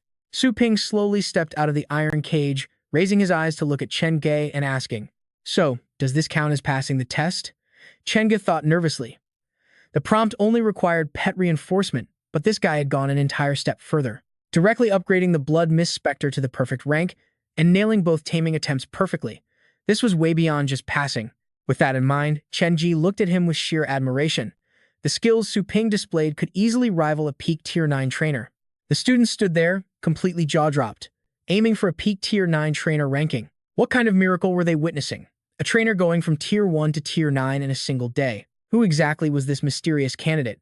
Watching from a distance, Elder Bai smiled with absolute satisfaction. Incredible, he praised quietly. It really was a beautiful, masterful display of pet training. Xiao Yu immediately recognized that crystal-clear aura. It belonged to none other than the vice president, Elder Bai. Seeing him approach, Chen Ge bowed respectfully to welcome the vice president, but Elder Bai ignored him, calling Su Ping to follow him. Chen Jie looked up, his eyes filled with immense curiosity. Could this young prodigy actually be Elder Bai's personal disciple? Once they reached a quiet area, Elder Bai spoke up. Please, take off your mask, esteemed guest from Longjiang. He chuckled. No need to be surprised. Masterful young talents like you are extremely rare, making you quite easy to spot. The mastermind behind the Little Skeleton, Dark Dragon Hound, and Silver Frost Star Dragon. The shop owner, Su Ping. Su Ping asked coldly. That is a very detailed investigation. Why did you call me here? Elder Bai's face instantly turned serious as he questioned him.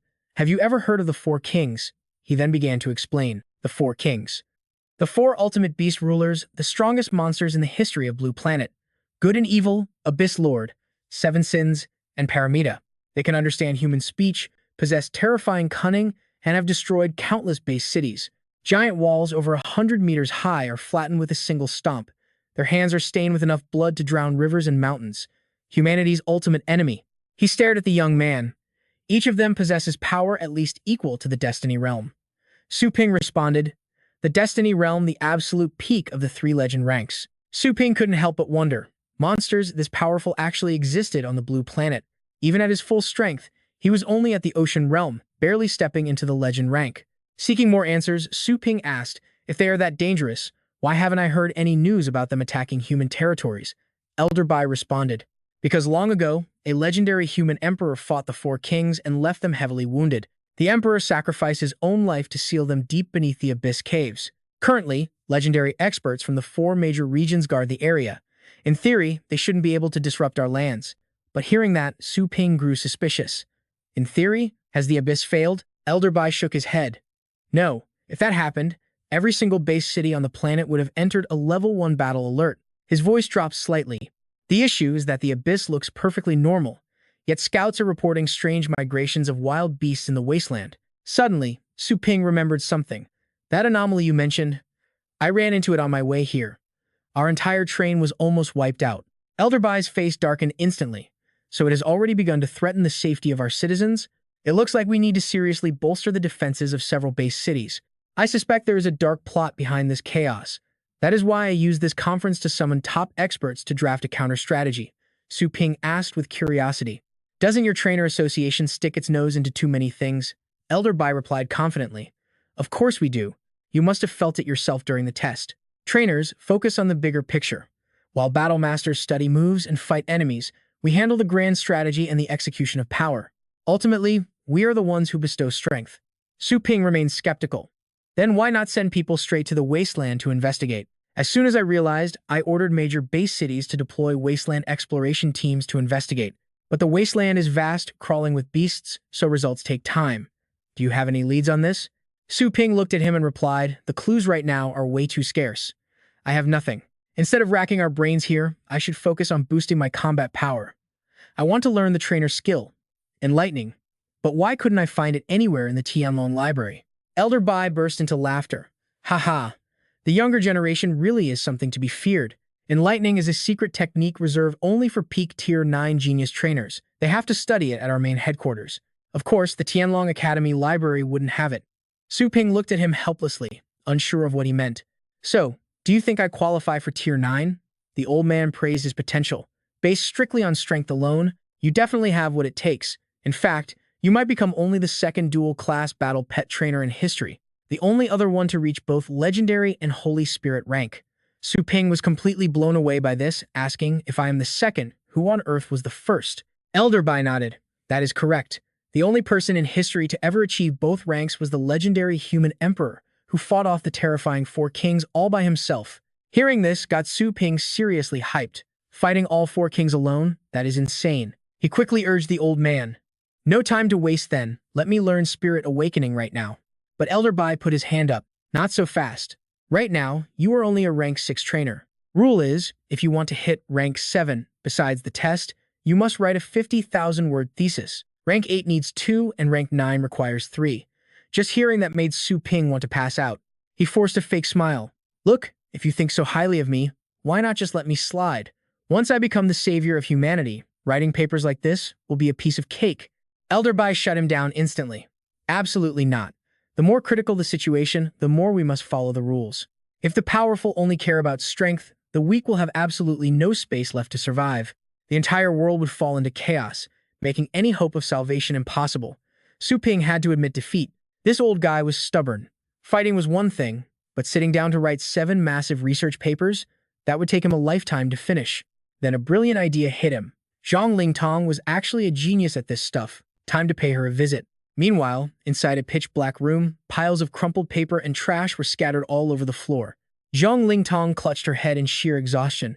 Surrounded by towering stacks of untouched books, she would scribble furiously, only to cross everything out the next second. Despair was written all over her face. It was still no good. She had 0 actual battle data. Her own experience just was not enough to solve this. Meanwhile, elsewhere, the arrogant Ding Chunfeng was rudely resting his feet on a female student. I will accept this 20-year-aged wine of yours. It smells incredible. You really know your drinks, master. Instructor Ding Chunfeng. What about that favor, I asked. Do not worry, I will prioritize your special spot. Just then, Xiao Yu walked in and bowed respectfully to him. He smiled, asking if she had any good news to share. She hesitantly started to deliver her report. I am so sorry, but he is incredibly powerful and hides it too well. I could not find any information on him. With that, he stomps down hard on the female student, forcing her to spit up a mouthful of fresh blood. Xuanfeng glares at Xiao Yu, barking coldly. Trash. You cannot even handle a simple task. What good are you? She panics even more, stammering out her explanation. He actually started his assessment from level 1, and he easily passed the level 7 assessment. Xuanfeng raises his glass, taking a sip before asking coldly, I already know all of that. What else do you have? She suddenly remembers another crucial detail and quickly speaks up. In the end, Elder Bai took him away. Xuanfeng mutters the name Elder Bai. Had those old fools from the Trainer Association also set their sights on this golden goose? It seems I have been far too patient. He coldly orders her, get out of my sight. After she leaves, Xuanfeng summons his enforcer, Longshan. Instantly, the man appears, answering in a deep voice, I am here. Xuanfeng smiles cryptically. A golden goose is about to fly away. Go persuade him the usual way. Use any means necessary. Understanding his master's intent, the giant grins wickedly and kneels down on one knee. Understood. Meanwhile, Su Ping stares at the system panel in front of him, thinking that although the future is highly uncertain, stocking up on beast traps is definitely a smart move. Detailed information about various beast traps pops up on the screen. He thinks it over carefully. Although high-grade traps are incredibly expensive, a recipe capable of directly catching a king-level beast is extremely rare, making the daily grind twice a day absolutely worth it. Tapping his wrist device, Su Ping searches for Ling Tong's location to pay her a visit. According to her instructor's ID card, she should be in TNU Class 8. Out of nowhere, Longshan suddenly appears, rudely slinging a heavy arm over Su Ping's shoulder. Hey there, buddy, he growls threateningly. What exactly did you just talk about with Elder Bai from the Trainer Association? Su Ping remains completely unbothered, replying calmly, I do not think I know you. Get lost. This indifferent response instantly infuriates Longshan. Do you still not understand the situation? Seeing the confrontation, the surrounding crowd begins to whisper. Look at that giant, his energy is insane. He is a title-level expert. That poor kid is so unlucky to cross paths with someone like him. But the moment Longshan drops his guard, Su Ping grabs him, slamming him face-first onto the ground. Longshan's face freezes in shock. Su Ping's grip is so ridiculously strong it deforms the solid ground, leaving a perfect crater of his massive body. He stood there completely dazed, unable to comprehend what was happening, while the onlookers watched in absolute shock. Wait, what just happened? Did that titled expert really get flattened? Longshan sneers as realization hits him. No wonder he could not sense any cultivation. This kid used a secret technique to hide his true power. Scrambling back to his feet, he roars that he will not be careless again. With those words, he rips open his summoning space to call out his pets. Pure, wild excitement flashes in his eyes as he barks, You are actually a worthy opponent. Get out here. On command, Massive beastly lions leap out of the summoning rift. Su Ping calmly eyes them, whispering, "Red gold lions." The curious crowd gathers around in awe. That is a top-tier level 9 bloodline. The red gold lion is known as the king of land beasts, so why on earth do these have wings? All 4 beasts have wings. Longshan boasts proudly. He bred them since infancy, infusing them with a fraction of the legendary tyrant-winged underworld dragon king bloodline to create this ultimate species. Already kings of the land, now they have literally grown wings. No one can survive when these 4 bloodthirsty mouths decide to hunt. Su Ping merely shrugs, preparing to summon his own companion. Is that so? Then you better keep that same energy. Go! With a flash, his majestic dragon hound answers the call, stepping forward as its entire body radiates a brilliant, divine golden glow. It casually raises a paw, swiping at Longshan's pride and joy, sending the beast whimpering to the floor. The lion shrieks, Longshan rushes forward, panic written all over his face. The dragon hound completely dominates the lion, releasing an earth-shattering roar that shakes the entire room. Shielding his face from the pressure, he stares in absolute disbelief. How could his ultimate red gold lion be effortlessly crushed by a mere dog? This makes zero sense. This terrifying aura. Is it a king beast? Su Ping just scoffs. Keep talking smack. Why did you stop? Cat got your tongue? Drenched in cold sweat, Longshan stammers that this is all just a big misunderstanding. Watching from afar, Old Bai smiles. Now this is interesting. Is he just a trapped rat now?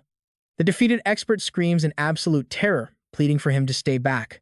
We cut to Class 8 in the specialized experimental building for instructors. Locked in a cage is a level 5 bloodline beast, a wild dragon sprite. The students quickly deliver their report to Xuan Feng. The test beasts for tomorrow are here, instructor. He simply nods back in approval. He opens a strange purple vial and carefully draws out the glowing liquid. Stepping up to the caged dragon baby, Xuan Feng injects the fluid, ignoring its desperate, frightened cries of protest. The moment the chemical hits its bloodstream, the small creature begins to go absolutely wild. Terrible roars echo through the lab as Longshan slowly stumbles into the room. Recognizing him, the instructor asks, "Back already? How did the mission for that golden egg go?"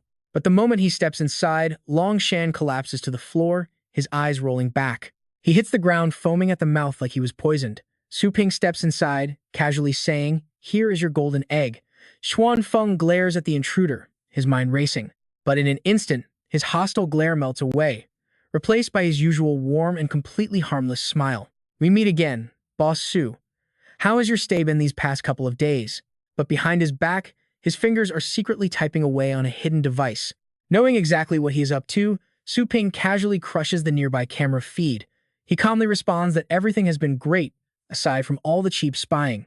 Though I do wonder, what would your students think if they saw their beloved instructor secretly drugging the very beasts they are supposed to fight tomorrow? He looks over at the poor creature currently thrashing in absolute agony. Xuan Feng acts like he just heard the funniest joke in the world, laughing hysterically. Suddenly, he kicks his male assistant hard in the gut. Before anyone can react, he spins around and delivers a brutal slap to the female student. Acting as if this violence is totally normal, he sighs. "Look at that, my shoe is dirty now." The 2 students immediately drop to their knees to grovel, offering to clean his shoes. Seeing this sick, abusive display of control, a cold, dangerous light flashes in Su Ping's eyes. Xuan Feng smiles, asking if they resent him. They quickly shake their heads, saying he only hits them out of love. "If we cannot handle a little pain, we will never survive in the harsh world outside. We cannot live without you, instructor." Satisfied, he turns back to Su Ping with that same fake, harmless grin. Suddenly, heavy, rapid footsteps echo from the hallway, drawing closer to the room. In moments, a horde of highly trained fighters surrounds Su Ping. He just sighs, remarking that, after seeing his true colors, even that stubborn old conservative guy starts to look pretty reasonable. "Bringing this many people? Are you planning to silence me permanently?" Xuan Feng maintains his calm tone, answering that silencing him is not even necessary. "Everyone believes that I am the ultimate level 9 trainer, but there is one thing you need to understand. They say pet warriors are like flowing water, while trainers are solid iron. Even titled warriors are nothing. In the end, do they not all just crawl back to beg me for training?" He tries to sweet-talk Su Ping, asking if he wants to feel the true taste of power in his hands. He tells Su Ping to join them, promising that with his talent, he can make him the greatest trainer in history. Without a word, Su Ping lunges forward and grabs him by the face to shut his disgusting mouth. He slams his head into the dirt so hard the ground cracks, pinning him down completely. With completely cold, emotionless eyes, Su Ping delivers a brutal warning for him to just shut up. One more word from him is enough to make Su Ping sick. Seeing this, Ding Chunfeng's guards immediately rush forward, shouting for him to release the master. They threaten that if anything happens to him, Su Ping is dead. But Su Ping just glares back with pure contempt, asking if they really think they can stop him. He warns them to leave if they want to live, or step up if they want to die. Suddenly, a massive golden aura explodes from his body. The guards gasp in utter shock, wondering how on earth a young guy like him could release a power that rivals a level 9 master. They warn each other that he is a titled state expert. Meanwhile, Ding Chunfeng, still pinned to the ground, glares at his useless guards in absolute frustration. Using telepathy, Ding Chunfeng promises them 1 year of training if they kill this mad dog, and 3 years if they bring him in alive. He wants this bastard to suffer worse than death. The guards get instantly fired up upon receiving the master's mental message. They realize that 3 years of free pet training is their ticket to breaking past the level 9 limit. They channel their energy to open summoning portals, grinning as they ask if they just need to leave him barely breathing. They call on everyone to charge and overwhelm him. But before the guard can even finish speaking, his neck is instantly slashed. The remaining guards freeze in absolute shock. The little skeleton moves so fast that a single strike sent them straight to the afterlife. Su Ping casually raises a barrier to block the blood splatter, looking down at Ding Chunfeng with an icy, merciless gaze.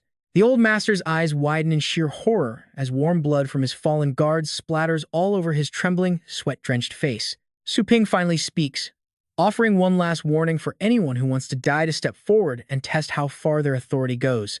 The little skeleton stands right behind him, releasing a suffocating wave of pure, terrifying killing intent. The guards scream in panic to fall back. Legendary level 9 masters like Lone Star, Flame Lord, and Night Slayer were wiped out in a split second. They look at the creature in horror, suddenly realizing that this dark skeleton looks incredibly familiar to someone they have heard of before. It's the legendary little skeleton from the Asian Elite League that slaughtered countless experts from the Star Alliance. One of them recalls seeing those rumors online but never expected them to be real. Even Ding Chunfeng is shaking, staring at Su Ping in utter disbelief. This young man is a legendary pet warrior with god-level combat power. Staring at Su Ping, the old master realizes this kid is a living nightmare. He quickly drops to his knees, admitting he was blind to offend Su Ping. He begs Su Ping to spare his worthless life, promising to give him absolutely anything he desires. Su Ping looks down at him, questioning if he will really give him anything. The terrified master nods desperately. Su Ping coldly suggests that if he dies, everything he owns will naturally become his anyway. Hearing this, the old man turns completely pale. Su Ping grabs him by the collar as the old man trembles in terror, then casually tosses him aside, sending him rolling across the dirt. Su Ping addresses the crowd, saying that if they have heard of him, they must also know about his famous pet shop. He reveals that this overpowered skeleton was trained entirely by him, flashing a terrifying, savage grin at the survivors. The guards are left speechless, realizing a pet capable of fighting king beasts was trained from scratch by a single teenager. They whisper that even Master Ding could never train something so powerful. Honestly, the entire Heavenly Dragon Academy has no trainer with this kind of godlike talent. Ding Chunfeng wonders what Su Ping is planning, as the young man suddenly pulls a mysterious scroll from his spatial pocket. He looks at them and says that if they want a pet this powerful, they can figure out the rest for themselves. He reaches into the scroll, searching for something, before pulling out dozens of sharp blades and throwing them right in front of them. He tells them anyone who wants out can leave. They stand there utterly confused as Su Ping turns to walk away. He warns them that if they want to follow him, they need to prove their worth and not keep him waiting. The guards start whispering among themselves, does training a pet this powerful mean betraying Master Ding? But some of them quickly ask, what has Master Ding even done for them? One complains that the training Ding Chunfeng promised him never happened, and that his beloved pet was just dumped onto some lazy students. It is obvious the old master only cares about rare beasts brought by high-level clients, while completely ignoring normal people's pets. Ding Chunfeng screams at them, demanding they shut up and calling them a bunch of ungrateful traitors who only care about easy gains. Instead of showing gratitude for everything he did, they actually have the nerve to betray him now. The bodyguards raise their blades in anger, shouting that Ding beat people over the slightest thing, and they had been sick of him for a long time. Are trainers really that special? They dump all the hard work on us battle pet warriors, then blame us when things go wrong. Absolutely right. Xuanfang panicked, desperately ordering them to stand down and asking if they dared to disobey his commands. Stand down now. One of them lunged straight at him with a blade, his face completely twisted with pure, unfiltered rage. Go to hell, scum! He screamed in agony as the guards vented their built-up rage, stabbing Xuanfang repeatedly. He shrieked in agony, and after they finished him off, the guard respectfully handed the token over to Su Ping. Master Su, This is the secret identity token Xuanfeng always carried. You can use this card to wield ninth rank instructor authority in the academy. Su Ping immediately waved it off, refusing to accept the Grandmaster title. He reminded them to just call him Boss Su. Now that everyone's hands were stained with a ninth-rank trainer's blood, did they know what to do? They exchanged glances, instantly catching his drift. The bodyguards quickly bowed and gave a respectful reply. Yes, Boss Su, we were never here today. We never met Ding Xuanfeng, nor did we see Boss Su. We know absolutely nothing. Su Ping smiled in satisfaction, waving his hand to summon his pet. Very good. His Inferno Dragon emerged from the void, breathing a torrent of fire to reduce Xuanfeng's body to absolute ash. Cutting to the dorms of Heaven Class 8 the next morning, Mei Mei looks at the untouched food tray and sighs. She didn't even touch her favorite roast chicken. Worried, she knocks gently on Ling Tong's door. Tong Tong, you haven't eaten for 2 days. Your body will give out if you keep this up. But inside, Ling Tong just holds her head in exhaustion. Tears fill her eyes as she blames herself. No progress at all. Tomorrow is the deadline for her new research paper. If she fails to submit it, Instructor Ding will punish her severely. Meanwhile, the principal slams his hand down in pure rage. He barks out a warning, asking what is wrong with Class 8 since he explicitly forbade missing meetings. Are they deaf? With that, the principal glares towards Yuanfeng's empty seat. The secretary checks her computer screen, reporting that Instructor Ding's communicator isn't responding, and his emergency contacts haven't seen him since yesterday either. Frowning, he orders her to use his clearance to track the man's location immediately. The secretary quickly complies, but as time passes, the principal loses his patience, demanding his whereabouts. The secretary searches but reports the signal is completely dead. Instructor Ding has gone missing. The principal glares back, completely unable to believe his ears. As a high-ranking 9th-rank instructor, he needs permission just to leave campus. How could he vanish without a single trace? The other instructors whisper and chuckle, wondering if the old fox finally got his karma for bullying students daily. No way. The guard protecting a 9th-rank instructor is a titled pet warrior. Striking him would be absolute suicide. Anyone showing disrespect to an instructor would be suppressed at best and executed on the spot at worst. Who would dare attack a 9th-rank instructor? Instantly, the principal channels his spiritual energy to cast a tracking spell. An 8 trigrams matrix materializes in front of him, tracking Xuanfeng through the magic arrays. Yet the compass spins wildly, completely unable to lock onto any signal. His eyes fly open in shock as he realizes he can't sense even a trace of his aura within 100 miles. He immediately barks out a summons, and a squad of black-clothed agents quickly kneels down before him. Standing by, gritting his teeth, the principal orders them to investigate everyone who contacted Ding Xuanfeng recently, furious that someone dared kidnap a 9th-rank instructor in daylight. Anyone opposing our Tianlong Academy will face absolute annihilation. If there is any resistance, eliminate them on the spot. The black-clothed squad answers in perfect unison. Yes, sir. Suddenly, his watch buzzes with a high-priority call from the vice president of the Trainers Association, Elder Bai. Quiet down. I need to take an extremely important call. He greets him respectfully, asking what instructions the esteemed elder has, but Elder Bai warns him right away regarding Instructor Ding's sudden disappearance. My advice is simple. Do not investigate. The principal freezes in shock. Do not investigate? What is this?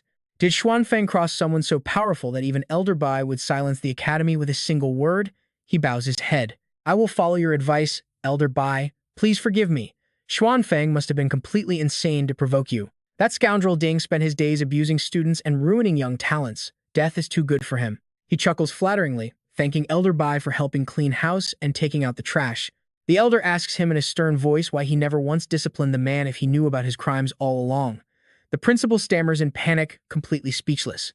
He bows his head, admitting his mistake. Elder Bai was right to blame us. Those level 9 trainers hold too much power, and over time, their thinking has grown dull. Starting today, I will strictly tighten the discipline within the academy. You must discipline them and make sure they remember my words, otherwise, if something happens in the future, I will not be able to protect you. The principal hesitantly replies, yes, a storm is coming, and protecting these young talents is the duty of seniors like us. Do not forget that. With that, Elder Bai hangs up, and the principal says he understands. Outside the academy, a crowd of students is gathering right in front of the bulletin board. The notice states that Ding Xuanfeng, the mentor of Class 8 Heaven Division, has taken an early retirement. Class 8 students will now be reassessed at the teacher conference. Those with top scores can transfer to the other 7 Heaven Division classes, while those who fail will be demoted to the Earth Division. Registration is at the Tianlong Library. Any student who fails to sign up before the deadline will be considered expelled from school. One student cheers, saying he finally does not have to read anymore, but his friend quickly smacks him. Are you stupid? You have to pass to stay. If you fail, you will end up in the trashy Earth Division. The two chatter on, mentioning that Earth Division students are forced to clean up after the wild pets on campus. Everyone there ends up smelling like salty fish. Mei Mei groans, saying she worked way too hard to get into the Heaven Division just to get demoted now. Meanwhile, Ling Tong watches, completely confused by all this. Yi Liang spots her and sneers, asking why that little coward is here, mocking her because her thesis got completely ruined. His lackey chimes in, telling her to just beat it to the Earth Division since she does not belong here. Mei Mei immediately steps up to defend her. Do not act tough just because you used to cling to Master Ding. Why don't you go to the Earth Division instead? He scoffs, asking if she is playing hero. Am I wrong? She could not even tame a single pet when we entered the field, making her an absolute disgrace to our Heaven Division. The two jerks turn to leave, laughing and telling each other to ignore these two pathetic losers. They assume they will never see them again after the conference, but Mei Mei fires back, telling them to wait and see who actually gets kicked out.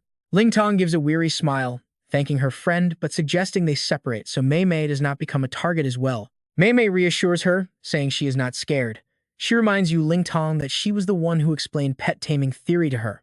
They are definitely just jealous because she used to rank first in class. However, Ling Tong simply turns to walk away. That was back when they first enrolled. Now, she feels completely useless and just wants to be left alone for a while. Suddenly, Mei Mei grabs her by the waist, startling Ling Tong, and insists they register for the test first. Over at the library, Su Ping is holding a stack of books, asking to check them out. The staff member tells him to scan his card. Mei Mei drags Ling Tong past him, while the flustered girl begs her to let go. Mei Mei refuses, insisting she must see her sign up before she can relax. Right at that moment, Su Ping and Ling Tong lock eyes, freezing in absolute shock. It is you!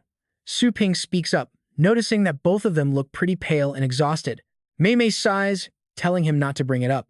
Not only did Master Ding throw away the paper she worked so hard on, but he also assigned some ridiculous research topic about death pet nurturing. She angrily asks him who on earth would be crazy enough to take on a project like death nurturing, calling it complete nonsense. He quickly agrees, saying there is no way such a crazy theory could actually work in real life. Ling Tong holds back a laugh. Mei Mei looks at her, confused, while Su Ping clears his throat and brings up the thesis. He mentions that he is looking for an experienced scholar who does not mind co-authoring a paper with someone else. He asks if they know anyone, but Ling Tong sadly declines, saying she would love to collaborate on nurturing, but they are about to be reassessed. With a highly confused expression, Su Ping asks her what she means by reassessed. As the two explain the situation to Su Ping, he thinks to himself how strange it is that a level 9 trainer's death caused no panic at all. Could someone be deliberately covering this whole incident up? Su Ping asks them if they do not find it weird that their mentor suddenly retired. Mei Mei replies that the school claimed it was an ethics issue, and the Trainer Association has taken Master Ding in for investigation. He instantly thinks of Elder Bai from the Trainer Association, realizing this explains everything. Now he can relax. He can act like nothing ever happened. Su Ping then asks if this class assessment test is really that difficult. Ling Tong sadly responds that the Heaven Division has actually done these assessments before. Out of 100 students, only 30 are chosen by instructors from other classes, while the rest are demoted to the Earth Division. Mei Mei places a hand on her shoulder, urging her to have faith because they will surely pass. The more they talk, the more disappointed Ling Tong feels. Right now, she truly felt like she could not do anything right. Recalling how Xuan Feng manipulated the students, Su Ping figured this girl was not completely brainwashed yet. He turned to Mei Mei and asked what the Earth class was really like. She explained that she used to be in the Earth class, where living conditions were terrible and manual labor was daily routine. The school sugarcoated it as character building. But the real issue was one instructor for thousands of students, leaving them with almost zero actual training all year. If it was not for Dong, she would still be shoveling animal manure back in the Earth class. Ling Dong humbly added that she had only shared a few basic pet nurturing techniques with her. She credited Mei Mei's own talent for making it to the Heaven class. Still, Mei Mei sighed, pointing out that everyone in the Earth class worked hard, but almost nobody was lucky enough to find someone to guide them. Su Ping thought it over for a moment, then asked if they would mind taking him to the Earth class to look around once they finished their registration. Mei Mei grew even more curious. She wondered why he wanted to go there, but they immediately headed out to the site. On one side lay the Heaven District, home to elite professors and students. On the other was the Earth District, where Earth-class students and low-level workers lived. As the girls led Su Ping down to the area, a line of transport trucks began driving past them. Suddenly, one particular vehicle caught his attention, prompting him to peer closely inside. Inside were the mangled carcasses of dead pets, their severed limbs presenting a truly gruesome sight. The trucks lined up and headed toward a designated dump site. Once there, they began unloading the dead astral pets, piling them up like trash. This was the moment the Earth-class students were waiting for, rushing forward to compete. The pets are here. Hurry. They urged one another to move fast, hoping to salvage something useful before everything was gone. One student picked up a dead hound, thrilled that its fur was perfect for his research project. It was slightly toxic, but he figured washing it thoroughly would make it usable. Hidden among the pile of carcasses, a small pig pet was actually still alive. It squealed in pain, catching the attention of another student who cheered that it was still breathing. He felt incredibly lucky, noting the beast had survived a brutal battle arena wound, which was no small miracle. They rushed to heal it, eager to finally have a live subject to practice their beast-taming skills on.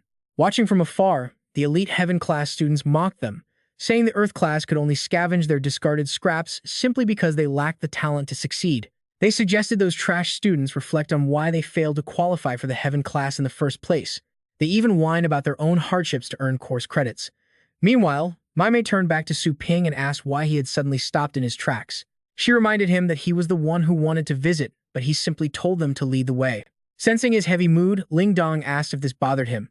Su Ping replied that for an elite academy of this size, things should not be this way. He explained that as a top-tier institution, they should not be leaving so many students to struggle in such terrible conditions. He asked if it had always been this way, but she admitted it was already like this when she first arrived. Maimei chimed in, recalling that every time Dong delivered the pets, she would stay behind to teach them some basic pet nurturing and beast-taming techniques. It was thanks to those lessons that they finally reached the heaven class. Suddenly, a heavily injured student appeared out of nowhere, looking battered and bruised as he cried out in agonizing pain. Another student was repeatedly kicking him, mockingly telling him to scream louder while laughing to his boss that the victim was surprisingly stubborn. Feng Shu strolled over with a wooden club raised, telling the other guy to step aside since kicking was boring. Ling Dong and Maimei watched in horror, terrified that the thugs were actually going to beat the poor student to death. With a sadistic grin, he swung the club down with full force, but right before it made contact, the weapon vanished into thin air.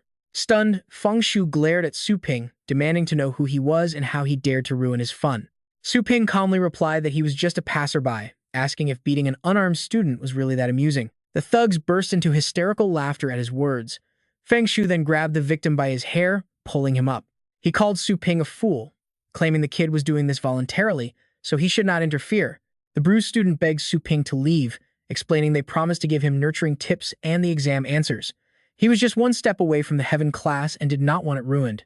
The thugs sneered at Su Ping, boasting that with just a few crumbs of resources, they could rule the entire Earth district. He mocked their ignorance, leaving Ling Dong completely shell-shocked by how twisted the Academy's reality actually was. Maimei angrily muttered that such scumbags had no fear of revenge, adding that he probably had absolutely nothing useful to teach anyway. Su Ping tossed the club aside and suggested to Ling Dong that if she found this unfair, she should teach them real nurturing techniques instead. Shocked, she questioned if she could do it, while the hostile students snapped at them, demanding to know what they were talking about. Looking for trouble? Our brother Xiao Fengshu is the training class representative of Heaven Class 4. You better know your place and back off before things get ugly. Su Ping smiled confidently at them and asked, how about we place a bet then? If we win, hand him over. Fengshu spat, growing irritated. But what if you lose? Do not think you can walk away after replacing him. Do you dare? Ling Tong and Maimei hesitantly tried to stop Su Ping. An elite from Class 4? This bet is a losing game. She said fearfully, I can't win. Maimei also chimed in to warn him that Ling Tong was in no condition to fight. Why not just apologize and go prepare for the placement test? Feng Shu scoffed, mocking them. Look who we have here, just some losers from Class 8? The student sneered rudely. You dared to provoke Brother Xiao and you think you can just walk away? Su Ping immediately reassured Ling Tong, trust me, these jokers are absolutely no match for you. Besides, isn't saving people exactly what you wanted? With that, he looked down at the poor student. For a moment, Ling Tong became hesitant because of his words, unsure of what she should do. He nodded at her, offering a reassuring look. Ling Tong gently closed her eyes, having made her decision. Clenching her fist with determination, she told him, I understand. I will fight. Feng Shu scoffed, you useless trash who only knows how to talk big. Just wait and see what true cruelty is. Follow me. I know a perfect place. With that, Su Ping's group followed Feng Shu into a sketchy alley.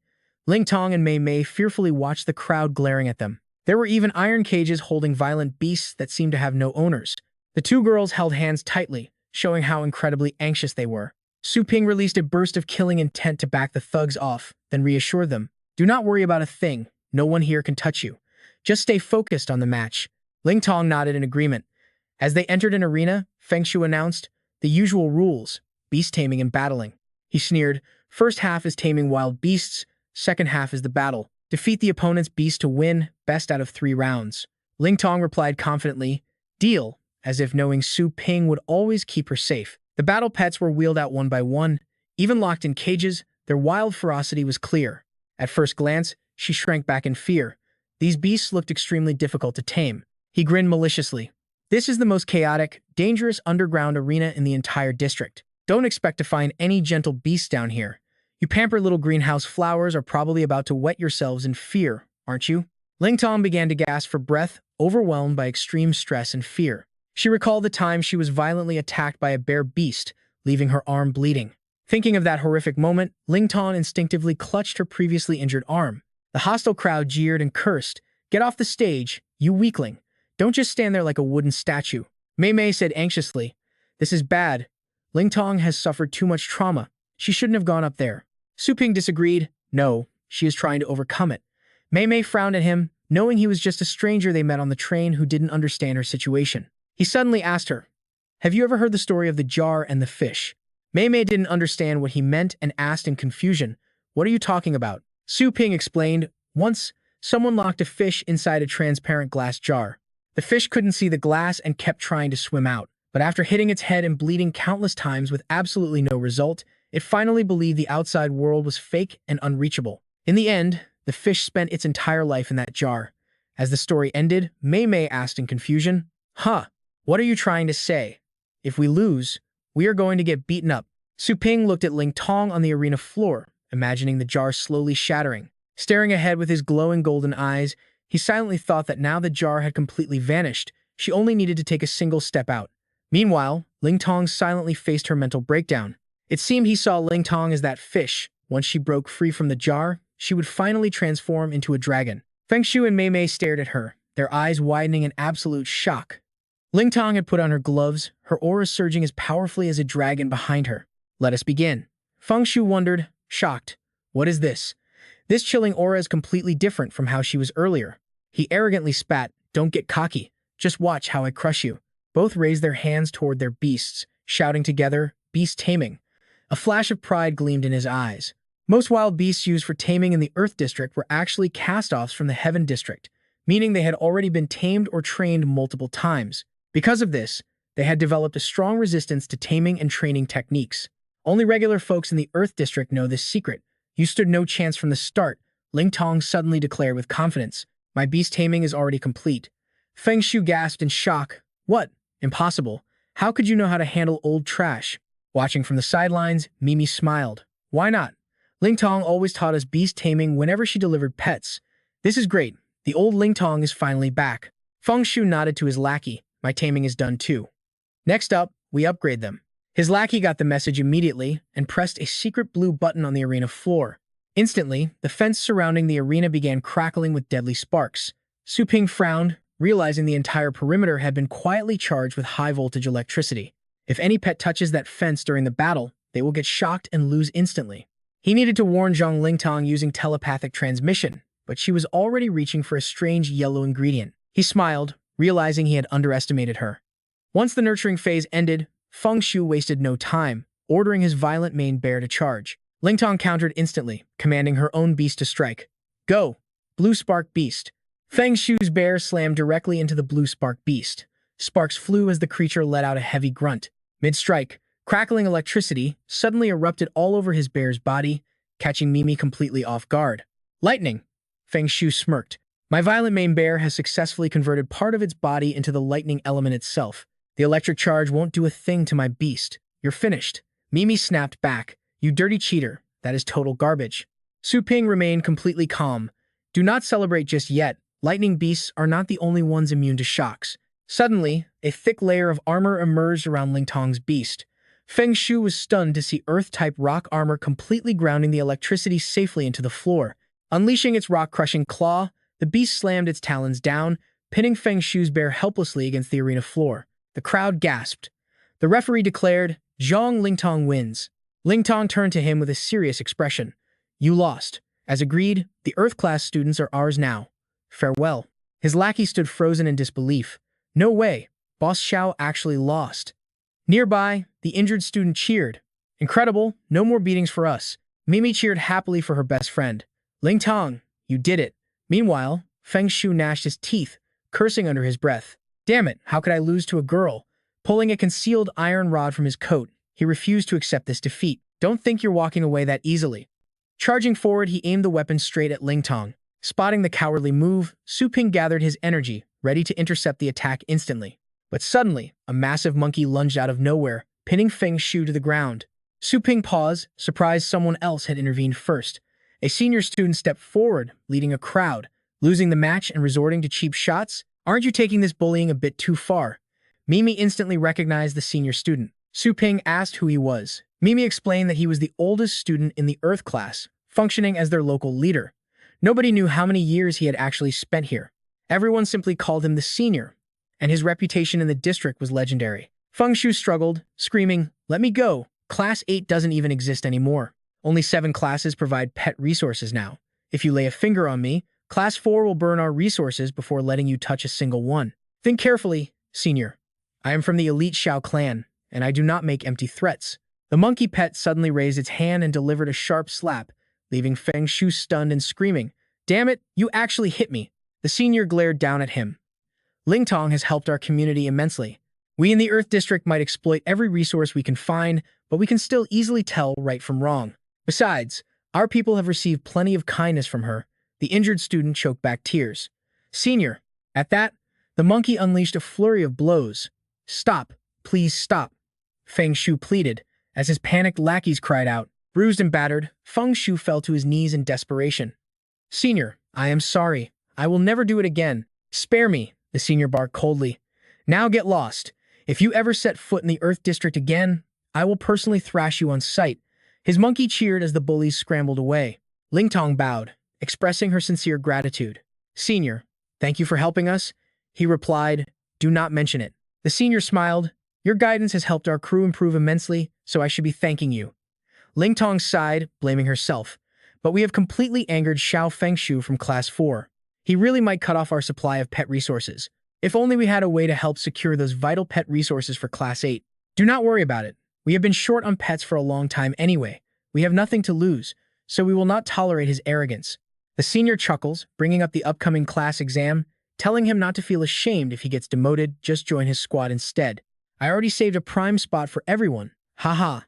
Ling Dong excitedly fires back. Seriously. Nime sighs helplessly. Shut your mouth, you jinx. Dong Dong is actually in a pretty good state right now. Su Ping casually cuts in, asking a bit bluntly if their Earth class actually has any money to spend. The senior finally notices Su Ping, asking for his name. Our main character humbly introduces himself as a simple shop owner. He says he just runs a pet store and heard this place had a solid market, so he decided to check it out. The senior breaks it down. Let's put it this way. Anyone entering this academy to learn pet training usually comes from a family with a decent amount of cash. Most students in the Earth class are average talents with zero backing, but if you have crooked ideas about running a scam on them, I highly advise you to give up right now. That money is their family's hard-earned savings, meant to help them build a proper future. And if anyone tries to rob them, they deal with me. Ling Dong quickly intervenes, saying the senior has it all wrong. Boss Su actually helped me before. He's not a bad guy. Su Ping just smiles, casually agreeing that she is right. He only wants to see if the people here can actually afford to rent his high-quality beasts. Ling Dong looks confused. Pet rentals? Wait, can you actually source high-level beasts? The senior sighs, pointing out that Su Ping must be an outsider. The academy holds a strict monopoly on pets. Without massive political backing, getting beasts inside is absolutely impossible. Su Ping looks at him, totally unfazed. Just get me a shop. I can bring in an unlimited number of top-tier beasts of any level and highest quality imaginable. The senior is skeptical, but if this guy can actually solve their severe shortage of powerful pets, it would be a total lifesaver. Wondering where this crazy confidence comes from, he asks what his plan is. Su Ping plays it cool, calling it a trade secret. Besides, trying it out won't cost them a single penny. Suddenly, the scene shifts over to the Earth-class commercial area. An old store owner gives them a flat refusal, saying it's not for sale. The senior tries to plead, Sir, if you won't sell, how about renting? Just name your price. The old man firmly refuses, claiming the shop is a precious family heirloom passed down through generations. Su Ping looks at him, highly unimpressed. So this is your grand commercial zone? Aren't you supposed to be the big boss around here? Why the zero influence? The senior scratches his head, muttering that bosses can't go around bullying the elderly. Su Ping decides to handle it. He dials up a legendary warrior and orders the grand president to resolve this instantly. The man on the other end respectfully agrees. Moments later, a massive skyscraper flashes onto the old man's screen. Su Ping makes his offer. Old sir, look at this prime commercial tower located right in Holy Light Base City. Renting this out for 1 year secures wealth for generations. Want to trade? The old man freezes before leaping straight out of his chair in pure excitement. Wait, really? Yes, I will trade. Su Ping hands him the contract to sign, leaving the senior standing there completely speechless. Talk about absolute wealth power. Does running a pet shop really make this much cash? But what on earth is he planning with this tiny rundown store? Su Ping smiles inwardly. The contract is signed, meaning the shop is finally his. He calls out to his system, registering this place as a new branch shop, and triggers the chaos breeding pool. The sheer excitement is practically written all over his face. Meanwhile, over in the Class 4 office, Instructor Hao Qi frowns as he questions Feng Shu. Feng Shu, who on earth did this to your face? Feng Shu whines, claiming the Earth class students completely ignored academy laws and brutally beat him. Confused, the instructor asks why they would target him, but the kid shamelessly plays the victim, claiming he has no idea. He claims he was just minding his own business when they jumped him, threatening to beat him up every single time they saw him. He begs his teacher to seek revenge. Hao Qi, however, knows this spoiled brat probably provoked them first to end up in such a state. Still, the Xiao family is a powerhouse. Letting this slide would destroy his own reputation. No noble family would ever respect him again. Besides, teaching those weaklings in the Earth class a harsh lesson won't cause him any real trouble. Making up his mind, he reassures Feng Shu, promising to strike back hard against the Earth class tomorrow and deliver some absolute, ruthless justice. Feng Shu sneers inwardly, thanking his master for stepping in. He promises to bring a massive tribute later. His master dismisses him, and the moment Feng Shu leaves the room, he immediately dials up a call. A group of figures appears on his virtual screen, asking what the old guy needs from them this time around. Hao Qi coldly announces that Class 4 will be taking over the disposal of all defective pets for the rest of the year. Meanwhile, caravans filled with discarded, useless beasts are already moving along the road toward their final collection point. Trucks quickly dump the bodies of dead and useless discarded pets onto the ground. They pile high and give off an incredibly foul stench. Soon after, bear pets breathe out massive bursts of fire, burning all the discarded creatures to ashes. One student struggles to break free from the guards, helplessly watching his beloved pet get dragged away. He cries out, "Director Li Zhu, what right do you have to take my pet?" Meanwhile, old Lei kneels on the ground, begging for mercy. Master Shi of Heaven Class 4, please tell your people to stop this. The Breeders' Conference is starting soon, and members of the association will select outstanding students to join them for special training. How is this different from burning his students' exam papers right before finals? Shi Haoqi questions him with a completely expressionless face. Your group injured my student, and you still expect results?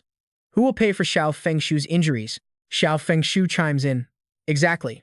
Your student maliciously beat me up. He needs to come out and pay for this right now. This is not over. Confused by what is happening, Old Lei mutters in disbelief. My student actually injured you? Frustrated, Old Lei turns to the two students next to him and demands, who did this? Tell him to come out and apologize. They shake their heads quickly. We really don't know, teacher.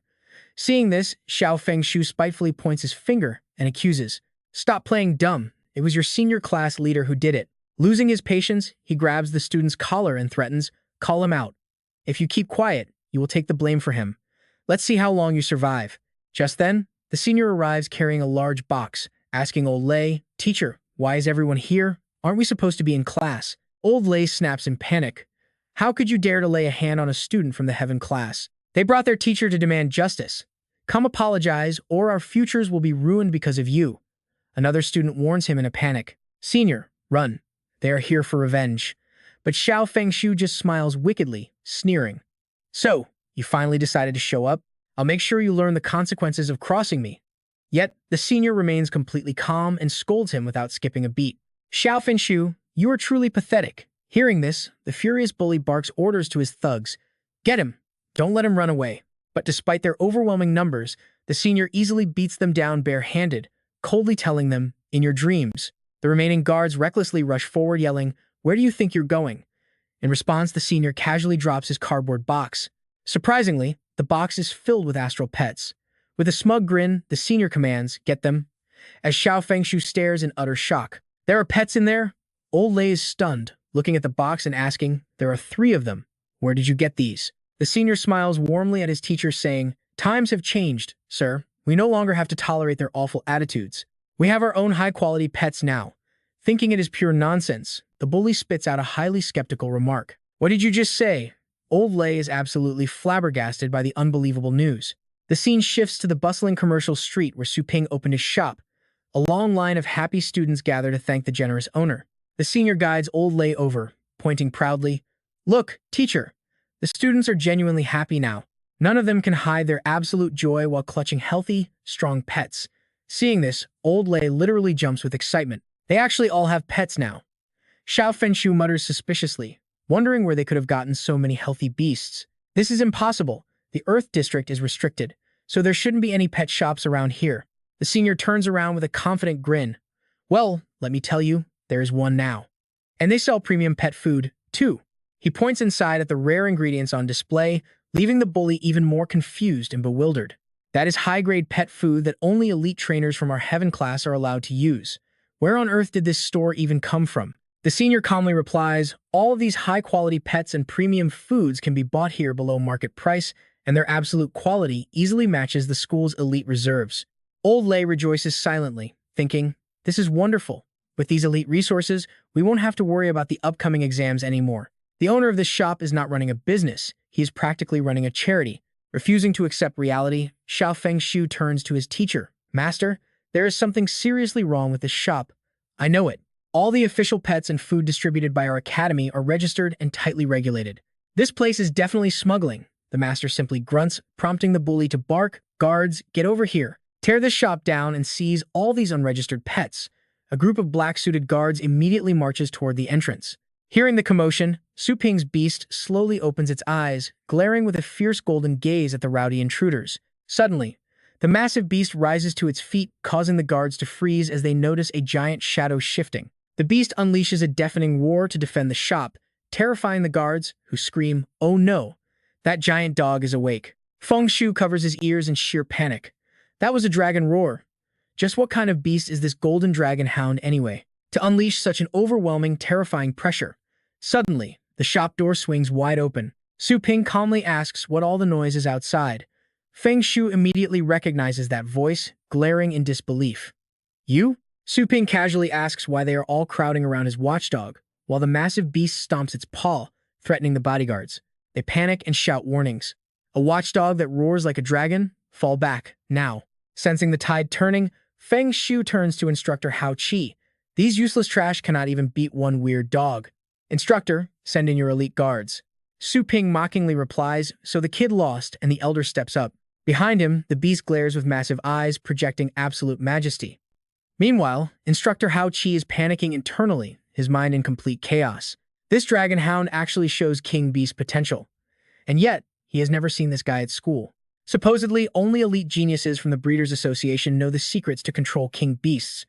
No matter his actual strength or background, he is definitely someone you do not want to cross. Hao Qi quickly forces a polite smile, explaining he is only there to mediate a report about a student being brutally beaten in the Dian district, asking if they can explain. Feng Shu completely freezes in shock. The senior giggles, mockingly whispering, "Wasn't your instructor acting all high and mighty just a second ago?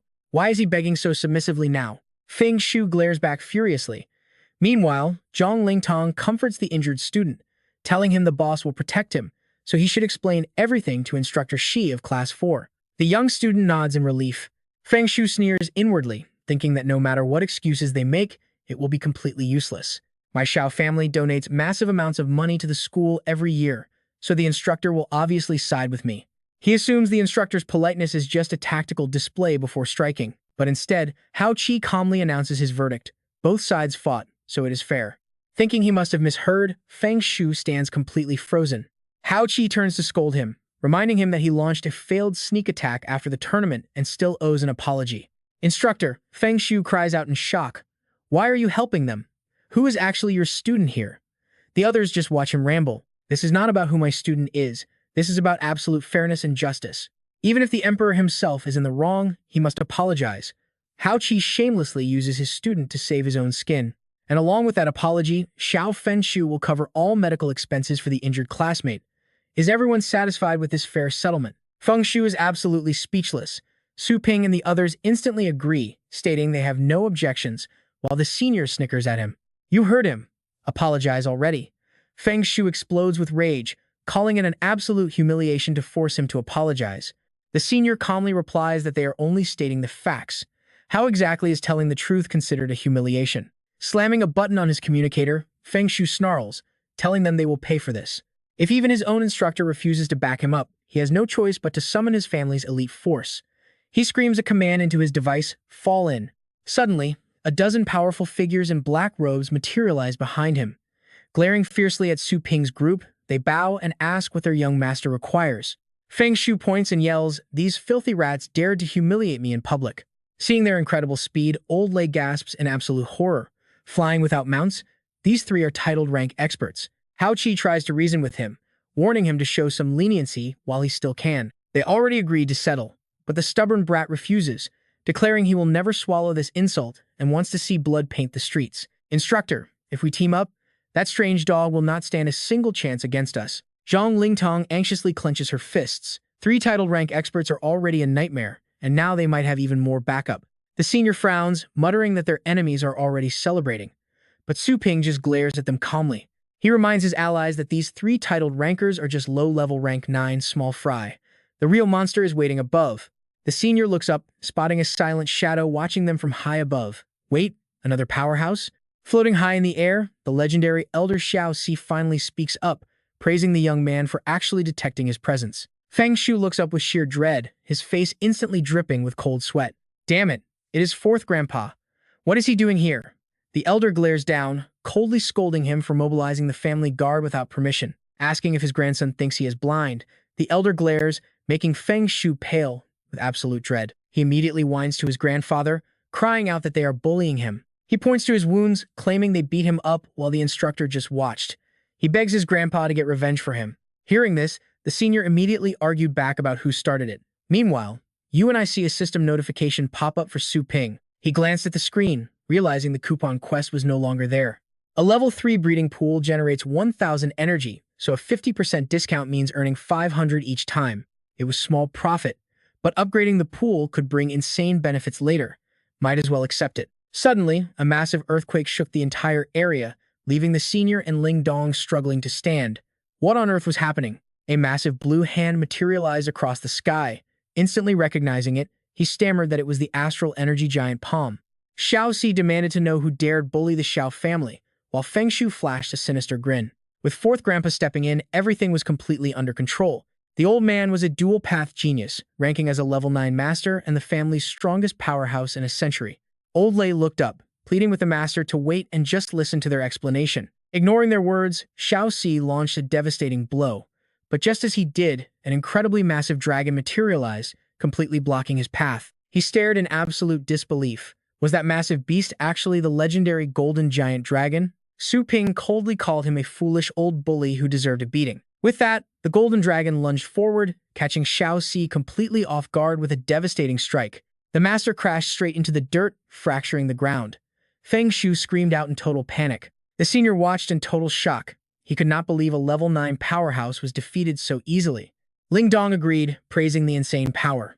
Stumbling up, Xiao Si demanded to know why Feng Shu provoked him. Terrified, he stammered that he had no idea, since the guy looked like a completely normal shopkeeper.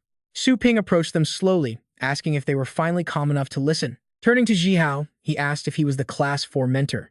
Terrified, Jihao offered to explain everything. Smiling nervously, Jihao swore on his reputation as a mentor that the truth was simple. Young Master Xiao had clearly attacked first, and the shopkeeper had only stepped in to do what was right. Pointed out as the victim, the student watched as Jihao explained how the young master tried to seek revenge. Shocked and furious, the elder demanded to know if this was the so-called bullying Feng Shu complained about. Trembling in fear, the young master dropped to his knees, begging his grandfather for forgiveness. His grandfather's face darkened with rage, furious that a century of hard cultivation was nearly ruined today. He ordered his guards to drag the boy back, break his legs, and lock him up for a year. The guards dragged Feng Shu away as he desperately begged his grandfather for mercy, screaming in absolute panic. Xiao Si then approached Su Ping respectfully, apologizing for his poor parenting, and asked for the powerful master's name. He even offered a heavy compensation, leaving the watching students whispering in absolute shock. Seeing an 80-year-old expert humble himself was unreal, proving the arrogant Xiao family had finally met their match. Su Ping leaned in, whispering that his surname was Su, leaving the old man to figure out the rest. A Su family? He knew of no such clan nearby. Then, a sudden realization made his eyes widen. An outsider. Could it be the famous Su Ping of Longjiang? Just then, the system screen flashed. The system congratulated him on his rising fame, updating his quest progress to 47 out of 100. Old Lei thanked Su Ping warmly, admitting they would have been helpless against that arrogant young master without his help. He politely replied that keeping customers safe was simply the shop's ultimate duty. He added that supporting the shop was the best thanks, and once they grew stronger, nobody would look down on them.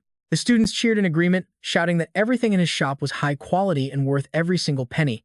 The senior eagerly asked if Boss Su was hiring any extra help. Ling Dong quickly chimed in, begging to join and help out around the store as well. Su Ping declined, advising them to focus on exams instead, as he preferred working alone. Both students felt deeply disappointed.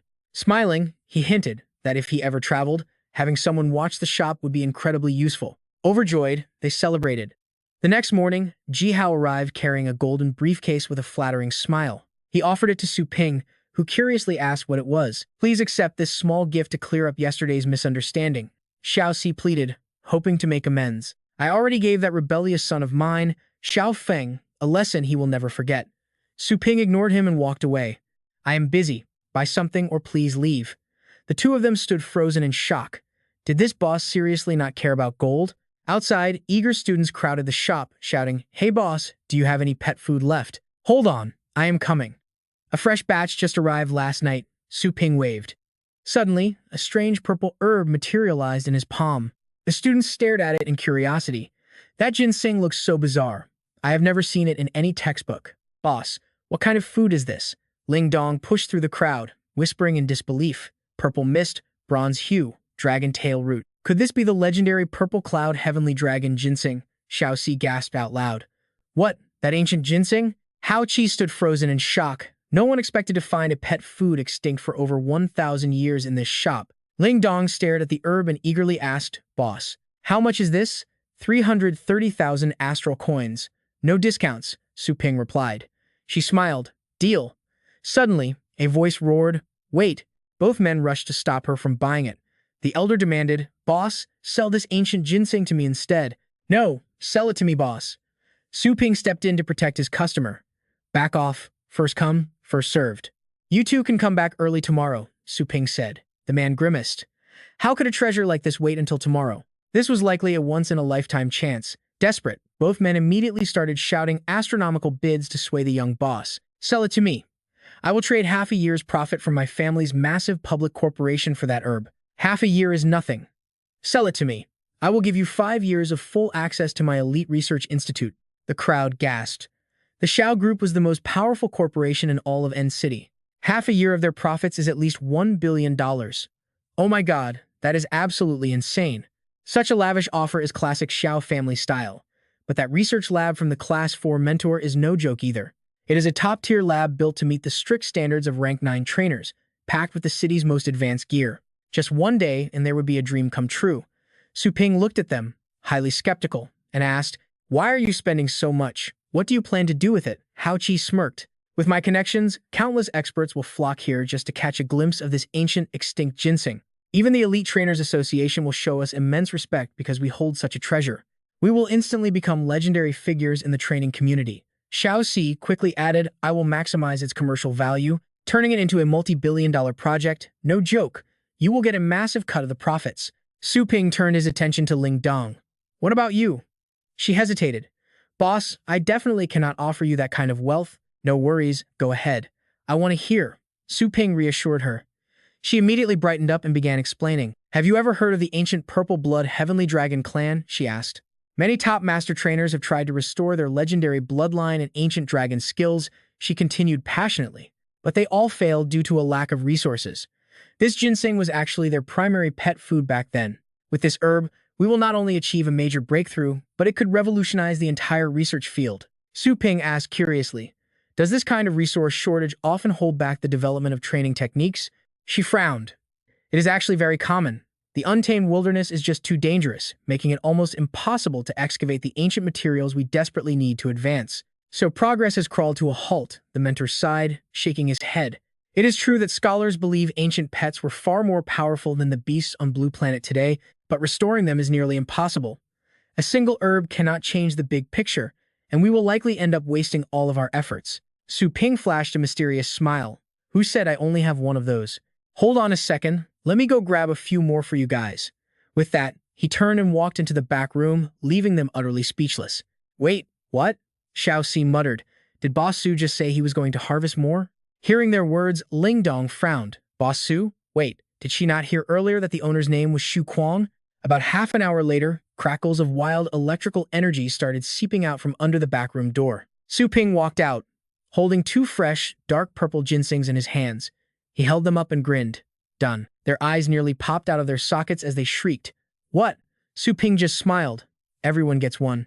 Now pay up. Hao Qi is absolutely heartbroken seeing this. Boss, easy on that. He cries out, utterly pained. This is a 1,000-year-old treasure. How can you hold it like literal garbage? Su Ping calmly shrugs. Relax, it is not that precious. I have got plenty more of these in my bag. The two of them are completely speechless. Plenty more? Ling Tong notices Su Ping covered in blood and asks, Boss, you are bleeding so much. Are you really all right? He simply replies, This is someone else's blood. Do not worry. Hao Qi and Xiao Si whisper to each other in total disbelief. What kind of family has this kind of insane wealth?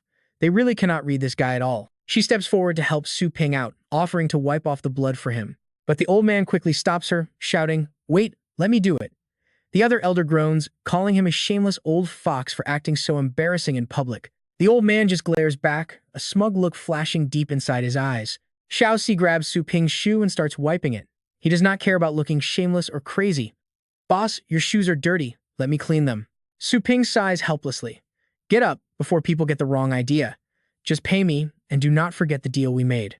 Xiao Si grins and agrees to pay right away, while Hao Qi quickly pipes up demanding to pay too. Su Ping then turns to Ling Tong, asking if the other rare items he found would be useful to her. She stares at the items in his hands, whispering that they are Bodhi Herb Dew and Jade Dragon Orchid. There is even Demon Soul Grass. These are all legendary, extinct pet foods. Su Ping is quite impressed by her knowledge. You know your stuff. Want to buy? She sadly shakes her head, declining and saying maybe next time. She really wants them, but buying that dragon ginseng already drained her entire food budget for the year. Hao Qi sighs at this. The Zhang family used to be a prominent breeding clan, but their leaders got too obsessed with research, completely failing at business. Now they cannot even afford basic materials. Talk about a sad downfall. Right then, the system suddenly chimes in with an alert. Warning! The host is suspected of using the store to generate unauthorized external profits, but Su Ping fires back instantly. Who said I am keeping it?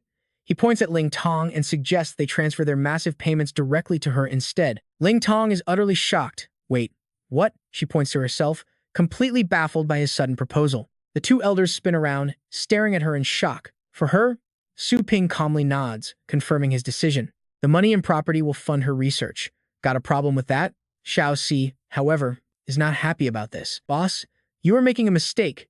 Hand over all this rare pet food to me to manage instead. With the Xiao family's backing, they could easily put Su Ping on the global wealth charts within a year. Ling Tong nervously speaks up. Exactly. I cannot offer you anything close to that. Is this really worth it? Meanwhile, the system issues another warning. Warning! The host is suspected of using a proxy to collect illegal extra-budgetary profits. Do not try to trick this system. Su Ping's face darkens as he decides to drop some truth on them, since when is value only measured in money? He snaps at them, criticizing the Xiao family for only caring about monopolizing wealth despite being a famous breeding clan. Even the academy mentors only care about status, showing absolutely zero sympathy for struggling, poor students while constantly looking down on the weak. Are your selfish actions truly worthy of your high social standing? His sudden outburst leaves them sweating in tension. Yes, the boss is absolutely right. We should feel deeply ashamed. Behind them, the students are deeply moved and start cheering. The boss just completely silenced a grand elder and a top mentor. Finally, someone is standing up for the underdogs. You have to love seeing the boss tear into these greedy elites. The senior student chuckles in admiration. That was incredibly badass, something he wanted to say for ages. Hao Qi and Xiao Si quickly try to play nice, praising Su Ping for his righteous, noble heart. They suddenly pretend to be incredibly selfless. As long as your pet food keeps coming, I will gladly be a dedicated teacher, and I will start helping the poor and protecting the weak too. Su Ping sighs inwardly. Do these fools seriously think he does not want to squeeze every last penny out of them? Normal cash cannot be converted into system energy. To him, piles of wealth are just scrap paper. Besides, high-grade pet food is already incredibly hard to sell. Trying to monopolize his market is just a straight-up death wish. Su Ping smiles inwardly, speaking to the system. Investing in Zhong Lingtong does two things. First, it introduces rare pet food to the public and builds a market. Second, it unlocks brand new skills and training techniques. His current death training method relies way too much on exploiting potential. He desperately needs alternative breeding styles to boost their combat strength much faster. Third, her academic research will produce highly valuable papers. He can easily slap his name on those papers to fulfill the requirements for learning enlightenment. This is a textbook move of killing 3 birds with 1 stone, all to breed the ultimate beasts. How is that personal profit? The system is completely speechless after hearing his thoughts. Cut to the next morning at a totally different location.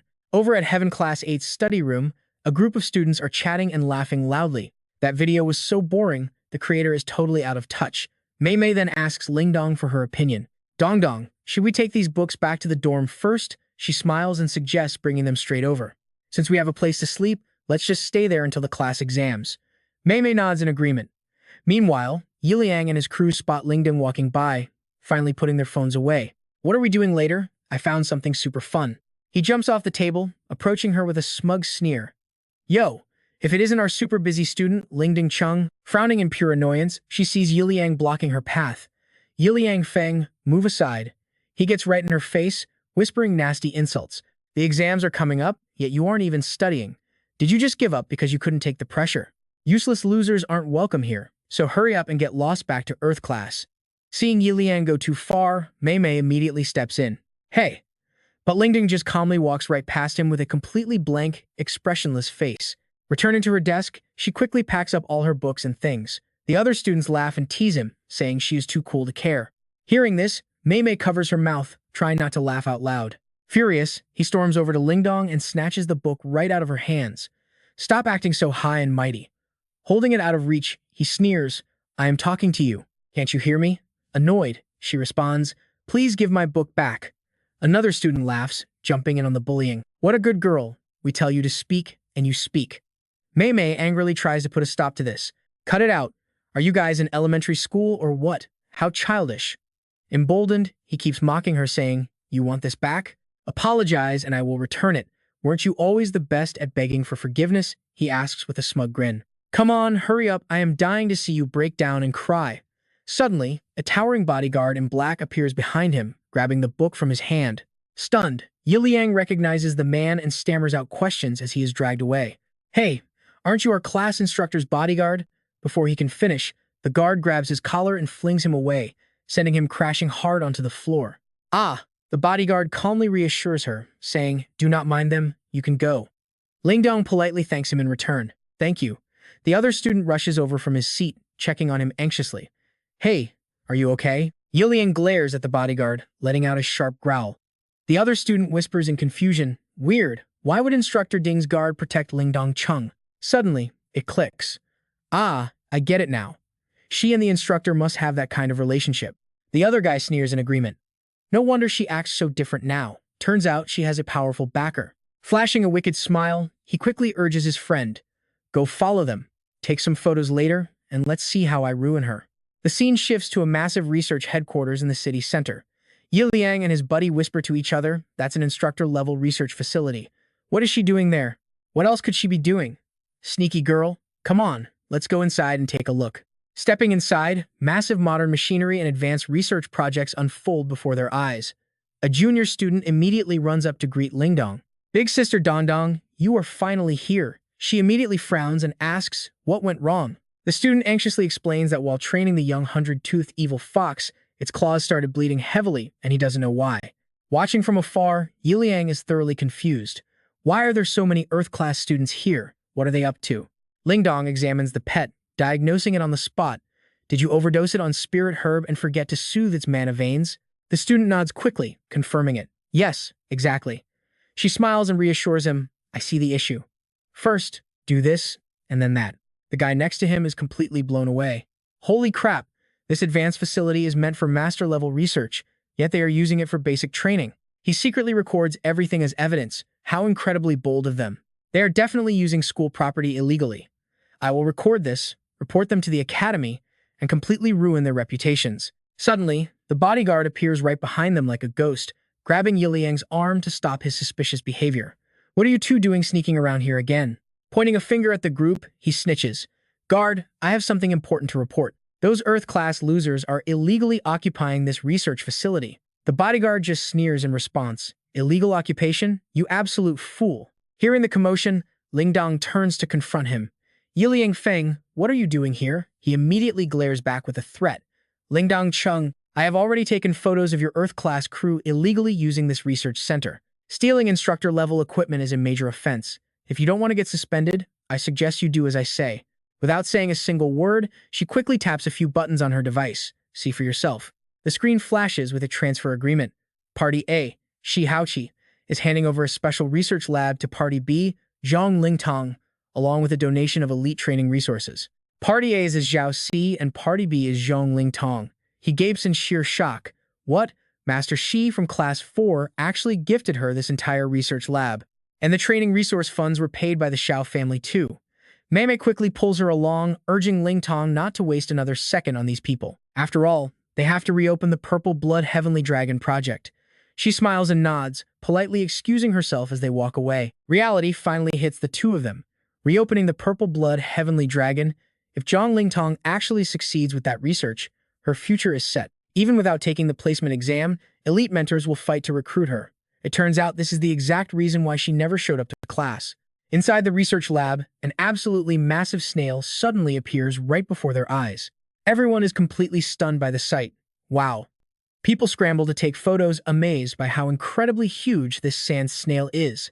The researcher proudly boasts that he raised this pet using his special 8-fold body training technique, making it a true marvel. It possesses far greater strength and stamina than a normal one, so he invites investors to come check it out and fund him. The judges nod in satisfaction. Even with its massive body, its endurance remains steady with no physical deformities, and its overall temperament is highly stable. It is a total success.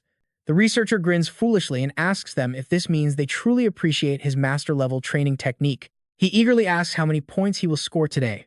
In response, the judges raise their scoreboards, saying it is around this number. One judge calls it the absolute highest score they can offer. The researcher stares in disbelief, thinking his eyes are playing tricks on him. Wait, what? A maximum of only 2 points? Once the grading is done, the judges immediately turn around and walk away. He reaches out, desperately trying to stop them, asking if there is a mistake. One of the judges just cold shoulders him with a chilling reply. This was common 100 years ago. Aside from some basic utility, it lacks any real creativity or forward-thinking innovation. The judge impatiently adds that this grand arena is meant only for the absolute elite pet trainers of the city. There is simply no room here for mediocre hacks to survive.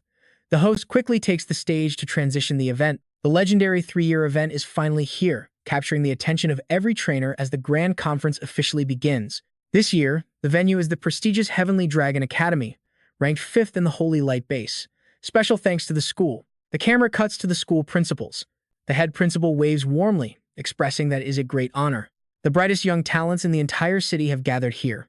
He hopes everyone gives their all to secure top ranks. This is their chance to secure major investments. He also extends a warm welcome to Elder Bai for attending despite his busy schedule. Elder Bai steps up to the microphone, reminding everyone that the competition will still feature 3 grading judges as usual. Outstanding performers will not only win massive grand prizes, but also earn a golden ticket to join and train under the main association. The contestants are absolutely thrilled. Training with the association? No student in history has ever directly reached the rank of a 9th-tier trainer. The previous record holder was only 19 years old when they reached the 8th tier. Look at the longing on their faces. They are so envious, wishing they could get in, but others scoff and tell them to forget it. Even wealthy elites throwing massive fortunes around cannot buy this opportunity. Do you really expect them to give you a free ride? Over on the high observation deck, Elder Chen has been waiting patiently.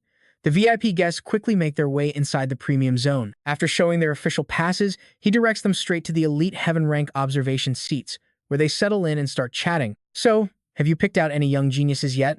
Not a chance. Even the Trainers Association has not made their moves. Those greedy elders sweep up the best talents every single year. They're just too fast. Haha, if you actually manage to recruit the top prodigy as your disciple, even the principal will treat you like royalty. True. And with Elder Ding absent this time, we have one less rival to worry about. Our chances are definitely much higher now. Standing right behind them, Su Ping overhears their entire conversation. Without saying a word, he calmly walks over and takes a seat. The VIPs immediately whisper, highly curious about his identity. Who is this kid, and how does he dare sit in the 9th-rank master's seat? Maybe he is a special guest of the association. Imagine having 9th-rank training abilities at that age. Haochi merely glances over and smiles to himself. He chuckles, glad they are completely clueless. It means fewer rivals crowding Su Ping's store. Meanwhile, another trainer is sinking into utter despair. He asks in shock why his pet's optical camouflage stealth skill only earned a measly score of 3 points.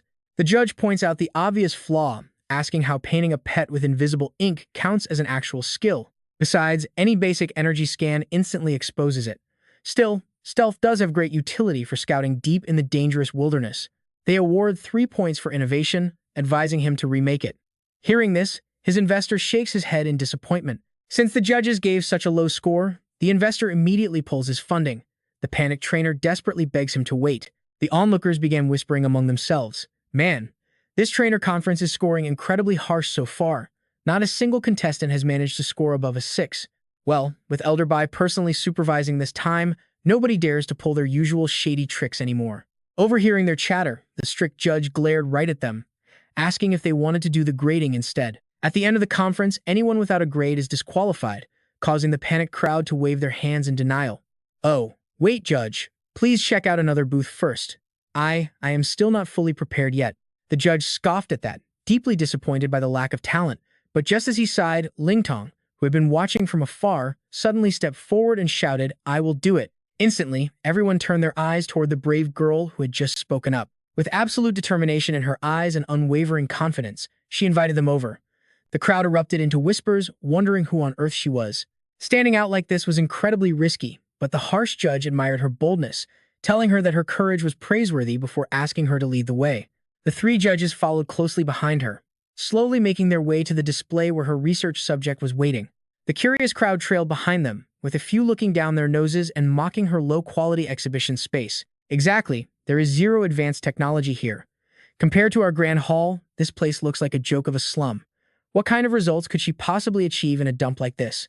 The judge's face darkened instantly as he issued a cold warning, advising her to give up right now as she was just trying to gain sympathy for higher marks. Unfazed, Ling Tong confidently dismissed his assumption, assuring him that she had absolutely no intention of relying on cheap tricks like that. Arriving at the spot, she announced that they had made it, gesturing gracefully toward her pet beast. She reached out to take a purple test tube from Mei Mei's hand. The crowd closely watched her movements, completely baffled by what the strange object could be. What is she going to do with that purple blood? Ling Tong's gaze sharpened instantly as she popped open the vial and held it up, urging them to look closely. Next, she poured the mysterious liquid directly onto her pet beast while initiating her presentation. This is an untrained Tier 4 dragon beast hatchling. With a focused look, both Ling Tong and Mei Mei quickly put on their gloves. Sharing a confident look, certain that their hard work would speak for itself, they thrust their hands toward the beast and yelled, "Dragon blood vessel, severing method." Instantly, the beast erupted in an eerie, brilliant purple glow, causing the onlookers' eyes to widen in sheer disbelief. They stared at the creature in utter shock, wondering what on earth would happen after absorbing that strange purple blood. Suddenly, a massive purple dragon materialized behind the beast, unleashing an incredibly oppressive and terrifying aura. As the dragon emerged, a towering beam of purple light shot straight into the sky, instantly turning the bright day into darkness. Onlookers clutched their heads in agony, crying out that the pressure was too intense, as if some ancient, terrifying entity was finally waking up. Staring up at the purple beast in the sky, Elder Bai gasped in shock, identifying it as the purple-blood heavenly dragon that went extinct 9,000 years ago. But after just a brief moment, the giant dragon dissolved and vanished. The stunned judges, still unable to believe their own eyes, muttered that it was gone. Even the host was utterly shocked, shouting into the microphone with intense excitement. Asking if his eyes were playing tricks on him, the host wondered what he just saw, while Ling Tong urgently recorded the data as Mei Mei scratched her head in disappointment. Man, this is way off from what we imagined. If I had known, I would have run a test first. I really thought it would grow much bigger. Meanwhile, Feng Shu and Yi Liang scowled, completely baffled by what had just taken place. Believing anyone could master the dragon blood vessel severing method was pure delusion anyway, so it was obvious Zhang Lingtong would not show any real results. The two sneered at her, confident that since the conference's standards were incredibly high, she was bound to receive a terribly low score. Mocking her for drawing such a crowd only to humiliate herself, they laughed, but suddenly, the academy instructors started shouting, demanding the director replay the footage to see who the trainer was. "Move aside, let me see first." "No way, I claimed her first, she belongs to my department." Stunned to their cores, Feng Shu and Yi Liang gasped as the screen shifted to Ling Tong and the host began to speak. The instructors from the Heavenly Dragon Academy were incredibly eager to recruit this contestant, immediately demanding to know who she was. A student from their own academy, and a girl at that? The instructors gasped in shock as they finally recognized her face. "Wait, isn't she that grade 8 student? How could we have completely missed such an incredible talent before now?" Old Ding sure hid this treasure well. Her surname is Zhang, right? They scrambled to look up her records, shouting to fetch the 8th graders' files immediately. Zhang Lingtong, 17 years old, Tier 6 trainer. Measurements, weight, and hobbies included reading ancient texts and researching advanced beast nurturing. Desperate to recruit her, they threw out massive offers, begging her to join their respective factions instead. "I own an entire private library filled with ancient texts the official academy library doesn't even have, and you can access it all. Choose me. I will personally teach you my exclusive beast nurturing methods, so come study under my wing instead. My class has free afternoon tea daily, pick me."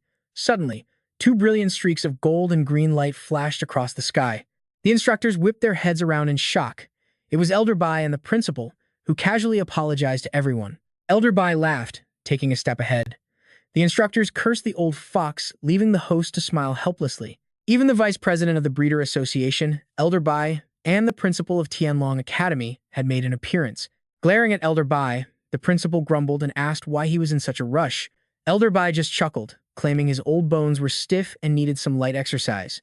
The principal scoffed, asking if Elder Bai thought a strong man like him had weak insides like an old senior. He grew more suspicious of the harmless-sounding reply, knowing the old fox was clearly trying to steal his talented student. Caught in the act, Elder Bai simply smiled, admitting his guilt. The principal cursed him and instantly unleashed his maximum speed. "Stop being so sly. Teleportation, 9 heavens force." Elder Bai calmly countered that all was fair in war, activating his rank 9 secret skill, ground shrink.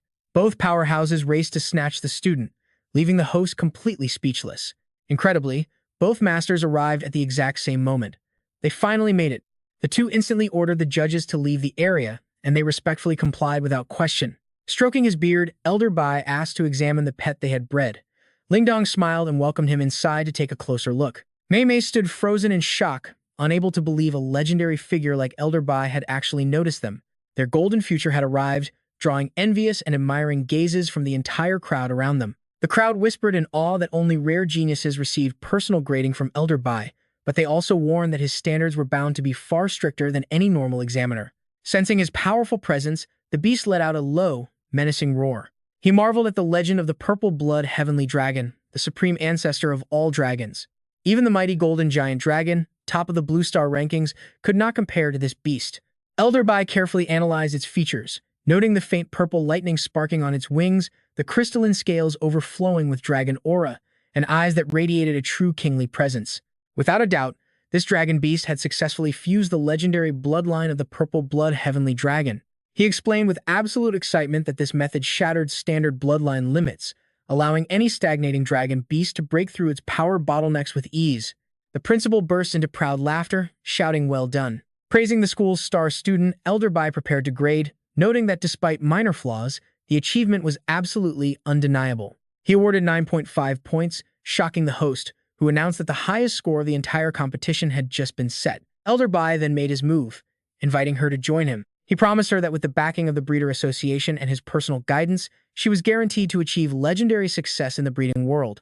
The principal stepped in, urging Zhang Lingdong to ignore the old fox and stay loyal to the school that raised her.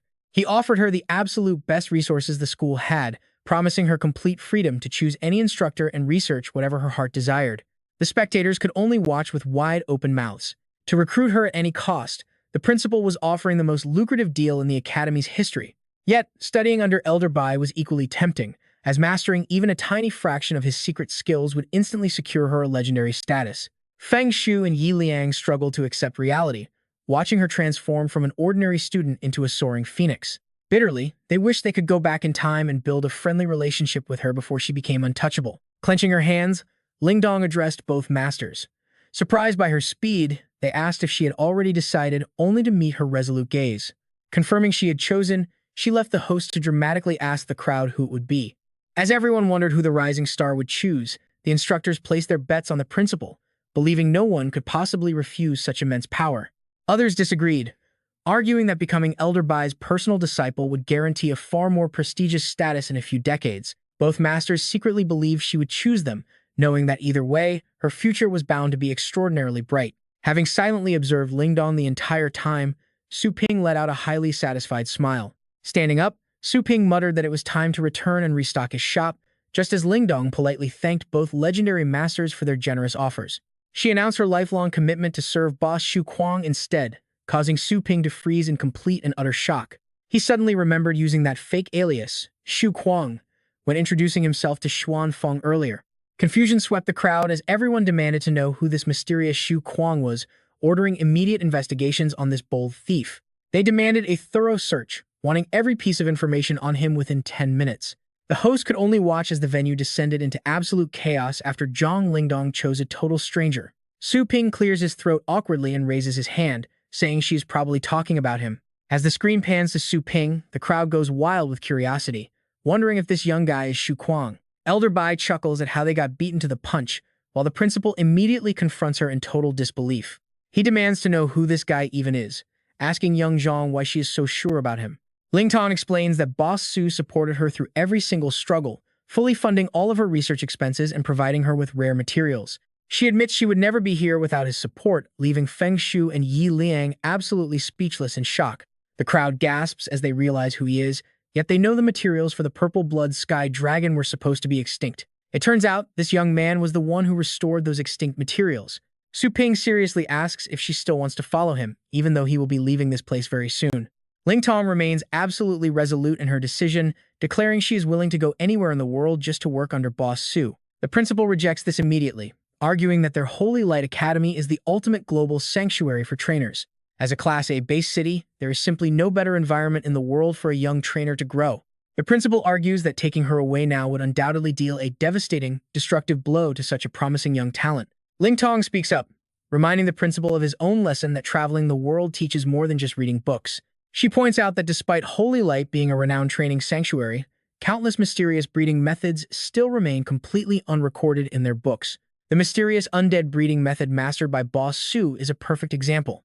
She looks at him as the crowd erupts into whispers, completely clueless about this unheard-of undead breeding method. They worry he might be a scammer, fearing that losing such a brilliant young talent would be a massive loss.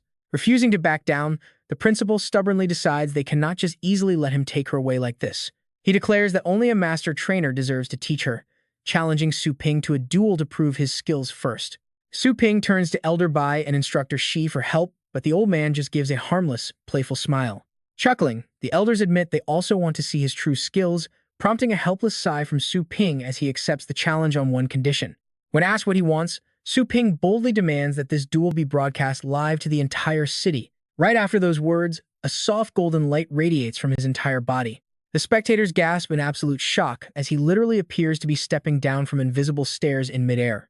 They quickly realize that his true flight, a high-level astral control only achieved by incredibly powerful titled Battle Pet Warriors.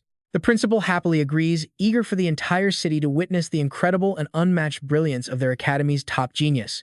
Leading the way to their specialized broadcast arena, the screen instantly connects the battle to every corner of the city. Citizens everywhere start whispering in confusion, wondering who this kid is to challenge the principal of the famous Tianlong Academy. Some find the challenger strangely familiar, remembering him from some viral online videos, making the showdown even more thrilling. The principal proposes a classic beast-taming duel to settle the score once and for all, which Su Ping calmly accepts without hesitation. Massive iron cages holding terrifyingly ferocious magical beasts are wheeled out, sending a visible wave of fear through the watching audience. Shaking at the creaking iron bars, spectators wonder if it is truly necessary to use such dangerous creatures for a duel. With a knowing smile, the principal warns that their academy's rank 9 battle pets possess incredibly fierce, wild tempers. He even offers to swap them for lower-ranked beasts if Su Ping feels overwhelmed, telling him not to worry about the live broadcast. Scanning the monstrous beasts, Su Ping politely declines the offer, calmly stating that these dangerous targets are actually perfect for him. Immediately, An overwhelming pressure erupts from his body, directly confronting the fierce, murderous glares of the caged beasts. The massive, majestic phantom of the golden crow manifests right behind his back, radiating an incredibly divine, golden authority. The wild beasts that were snarling just a second ago instantly drop all hostility, collapsing to their knees in absolute terror before his majestic pressure, too afraid to even look at the supreme master. Approaching one of the iron cages, Su Ping points at the terrifying ice scythe armored beast inside and commands it to stand up. Hearing his absolute command, the massive beast instantly stands to its feet and lets out a deafening roar.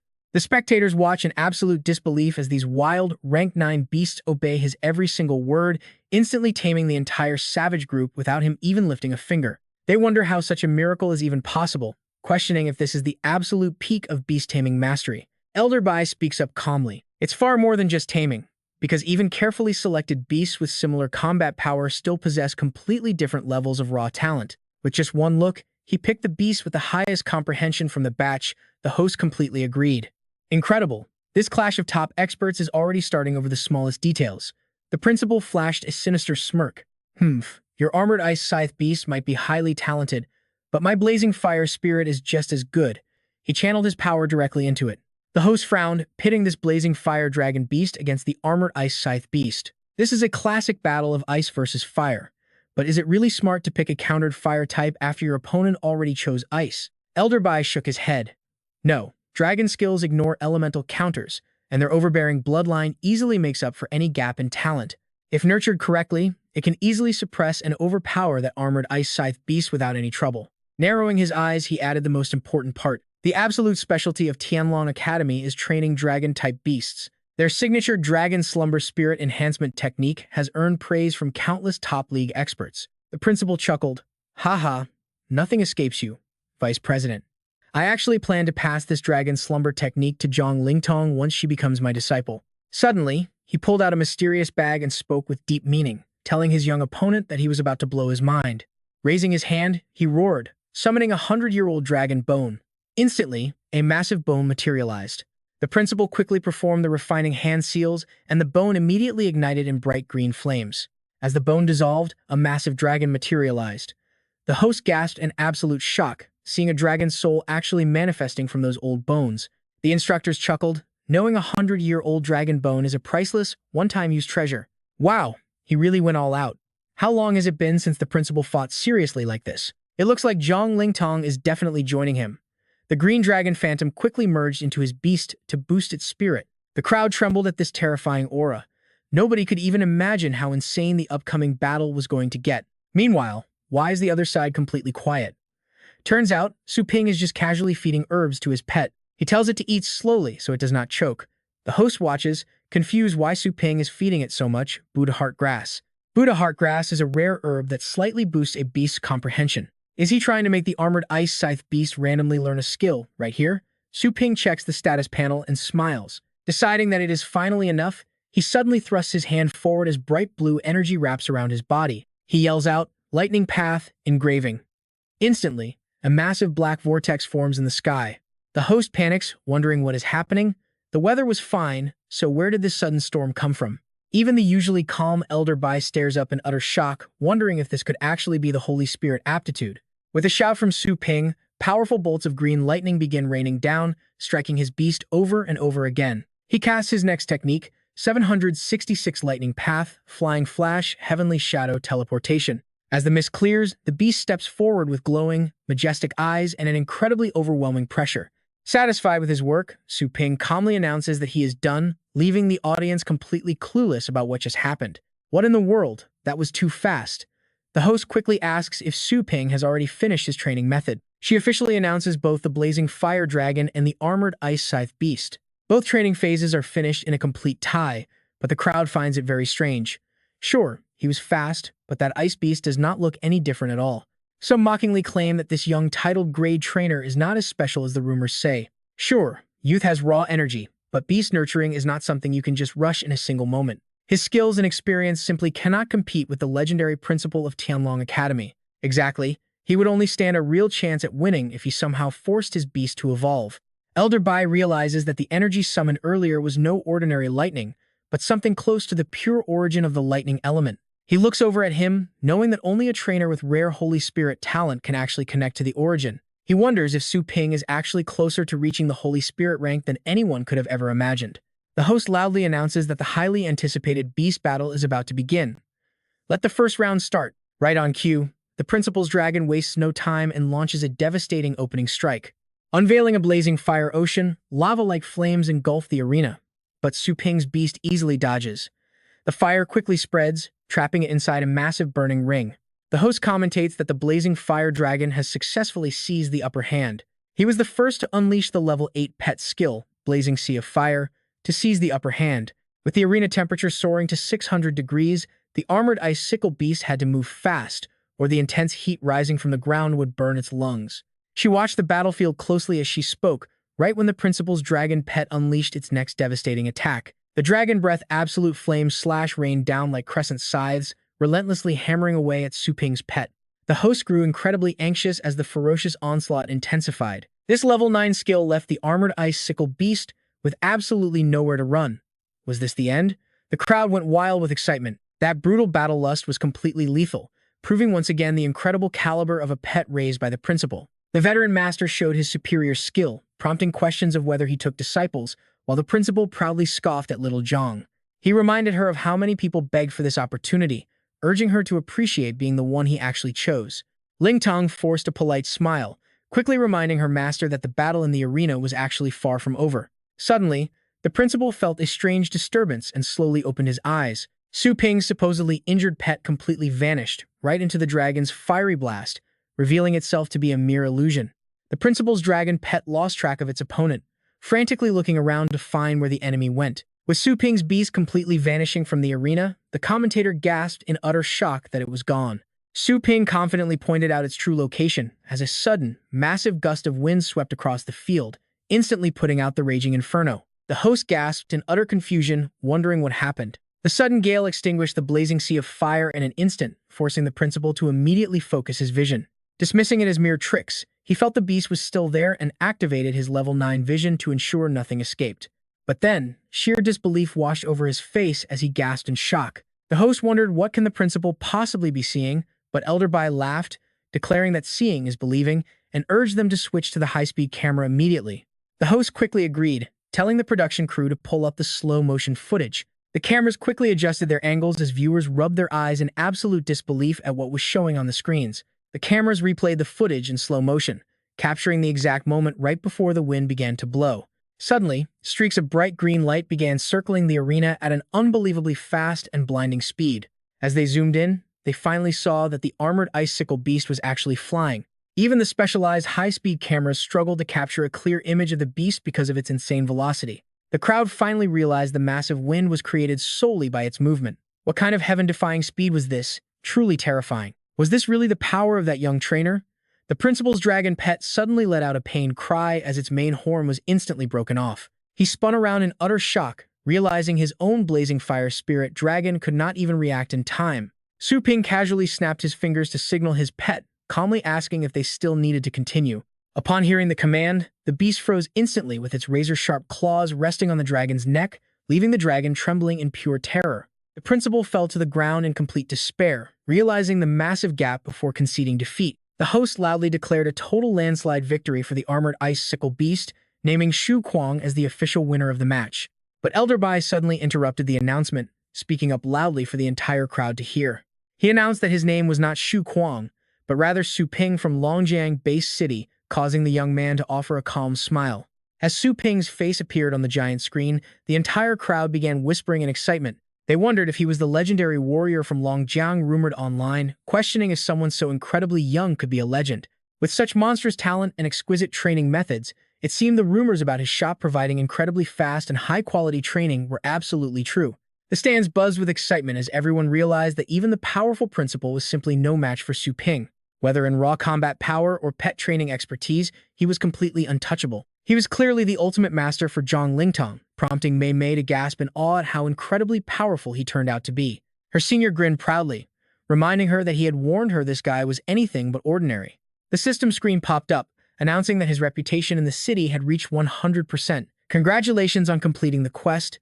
Please claim your 50% discount coupon for the Chaos Spirit Pool for 1 day. Su Ping smiled and tapped the claim button, successfully securing his reward. The principal reached out with a friendly smile, admitting that he had long admired legendary Su and was completely defeated. "Excuse me, what is that training technique you just used called? Where did you learn it? Could you give us some pointers?" Su Ping casually told the principal that it was called the Thunder Path Rune, and he had just randomly comprehended it by chance, but he admitted he had not fully mastered it yet, so he could not teach it. Hearing this, the principal felt quite disappointed. What a shame. This miraculous training technique could completely revolutionize the entire pet training industry if it were ever upgraded and shared. Su Ping glanced at his hand, noting that once his understanding of the Thunder Path deepened, he would find a way to record it. The crowd was astonished that he was actually willing to share his secret technique, immediately promising to support him when that day came. Many were willing to pay any price for a copy of legendary Su Ping's work, but he just shook his head. He had no plans to charge anyone, intending to release it online for free instead. The crowd gasped in absolute shock. Free sharing? Could such a generous thing even be real? But Su Ping's expression only grew more serious. This was not out of charity, but to ensure that everyone had an equal opportunity to learn high-level pet training. The seniors were moved to tears, deeply touched that he still cared about them. They vowed to follow Boss Su to the very end. Nearby, Mei Mei held Ling Tong's hand, thrilled that she had found such a legendary master. She urged Ling Tong to quickly pay her respects to her new master. Ling Tong nodded, telling her friends to take care of themselves. Mei Mei chuckled, assuring her that several prominent trainers had already reached out to her, all thanks to Ling Tong's new status. Master Bai stepped forward with a teacup, instructing Zhang Ling Tong to kneel and offer tea to initiate the formal apprenticeship. He warned her that she must serve her master like her own father, taking care of his daily life. Ling Tong knelt down, cup in hand. She obediently accepted the advice, but Su Ping immediately took the teacup, telling her that such formal kneeling was entirely unnecessary. Both of them stared at him, completely lost. Su Ping pointed out that since he was barely older than her, such extreme formality was uncalled for. Su Ping slowly opened the teacup, asking why he would ever need a servant when he was perfectly capable of serving himself. Master Bai scolded him, insisting that tradition dictated a master must be treated like a father, and rules could not be broken. Taking a sip of tea, Su Ping extended his hand to Ling Tong, smiling as he declared that his only rule was to defy tradition. She did not need to kneel before him today, and she would never have to kneel before anyone else ever again.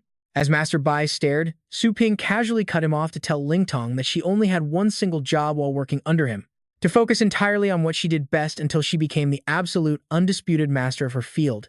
He challenged her to accept. After a brief silence, she stepped forward and firmly shook his hand, her eyes filled with determination as she agreed. Master Bai shook his head in resignation, letting them have their way. But then, Su Ping called out to him with another request.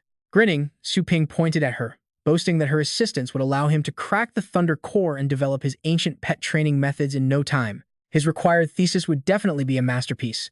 Hearing this, Master Bai grumbled deeply, asking if the cheeky brat just wanted to learn Spirit Awakening first. Su Ping grinned, praising the old man for reading his mind. The elder glared, telling him to finish his thesis first. He could not control the girl, but he could certainly discipline Su Ping, leaving him totally deflated. After muttering about the old fox, an explorer suddenly rushed in, kneeling to report that the Wasteland investigation team had finally returned. Master Bai quickly turned, asking how many had survived. The messenger cupped his hands, reporting that the entire team made it back safely without a single casualty. Su Ping was puzzled, so Master Bai explained they had lost contact. He had assumed they were dead, making their safe return an absolute miracle. Once the trainer conference ended, they planned to hold a meeting tonight to analyze the Wasteland anomalies and discuss their next move. With powerful experts arriving from every city, Su Ping was guaranteed a seat. He nodded solemnly as they headed to the association headquarters. The grand hall was buzzing with noise as attendees anxiously discussed whether others had also encountered the strange anomalies Master Bai mentioned. Indeed, countless wild astral pets were spotted wandering far outside their usual habitats, almost as if they were running from something terrifying. To spook creatures on such a massive scale, one trainer crossed his arms, nervously wondering if the four kings were behind it. His companion fell silent, desperately hoping that was not the case. After all, those four kings possessed peak fate state power, meaning even the mighty experts of the peak tower stood zero chance. Suddenly, a booming voice echoed, silencing the room as the association's elite investigation team captain, Lu Hongqiao, stepped up to the podium to officially present their findings. He explained that after weeks of thorough scouting and cross-referencing data with other cities, they had found absolutely no traces of the legendary Four Kings in the area. The entire crowd gasped in disbelief. If it was not the four kings, what caused the mass panic? And why did they lose contact in the first place? He raises the glowing crystal in his hand, pointing to it as the source. Someone gasps in shock, asking if it is some unknown kind of ore. Hong Zhao smiles faintly, explaining it is no ordinary stone. Right on cue, his beast swallows the crystal, its eyes flashing as it roars, strange blue veins bulging across its entire body. The onlooker cries out, realizing that after a low 9th rank silver-toothed wolf consumed this mysterious stone, its combat power instantly surged to mid-9th rank. Elder Bai then speaks up, and unlike temporary battle boosts, this massive strength upgrade is actually completely permanent. The crowd gasps, asking if that is even possible. Normally, jumping from low to mid-9th rank takes at least 3 to 4 years. Hong Zhao folds his arms, nodding seriously in agreement. Everyone has probably guessed the cause of the recent disturbance. A new spatial rift has officially opened up in the wasteland. On the other side of that rift lies a planet packed with this powerful energy ore. He frowns, noting that the rift is attracting massive hordes of savage beasts, easily enough to wipe out a B-class base city. It is extremely dangerous. The room erupts into murmurs, realizing the missing research team must have lost contact after venturing inside the rift to explore. The strategic value of this mineral is through the roof, meaning they must find a way to clear out the nesting beasts. Exactly. Those vicious monsters are not just blocking their colonization efforts, they also threaten the safety of every neighboring base city. Setting up a stronghold near the rift is an absolute priority now. Hong Zhao puts his hands on his hips, claiming his squad can secure a secret pathway straight to the rift if the monsters are cleared. They can grab the high ground first, but they will still need to recruit a few high-level elites to back them up. Someone points toward the back, suggesting they already have the perfect elite right here. Every eye turns to a calm, completely unfazed Su Ping. That is right, brother Su Ping, they need his help. Hong Zhao frowns skeptically, questioning if a kid that young actually has any real strength. Su Ping adopts a serious expression, suggesting they run some tests on the ore and the beast that consumed it first. Before they understand the safety and potential side effects of these crystals, they should not rush in blindly.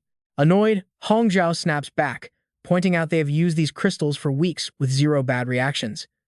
Why would they risk their lives retrieving them if they were dangerous? Su Ping replies calmly, explaining he is not doubting their word at all.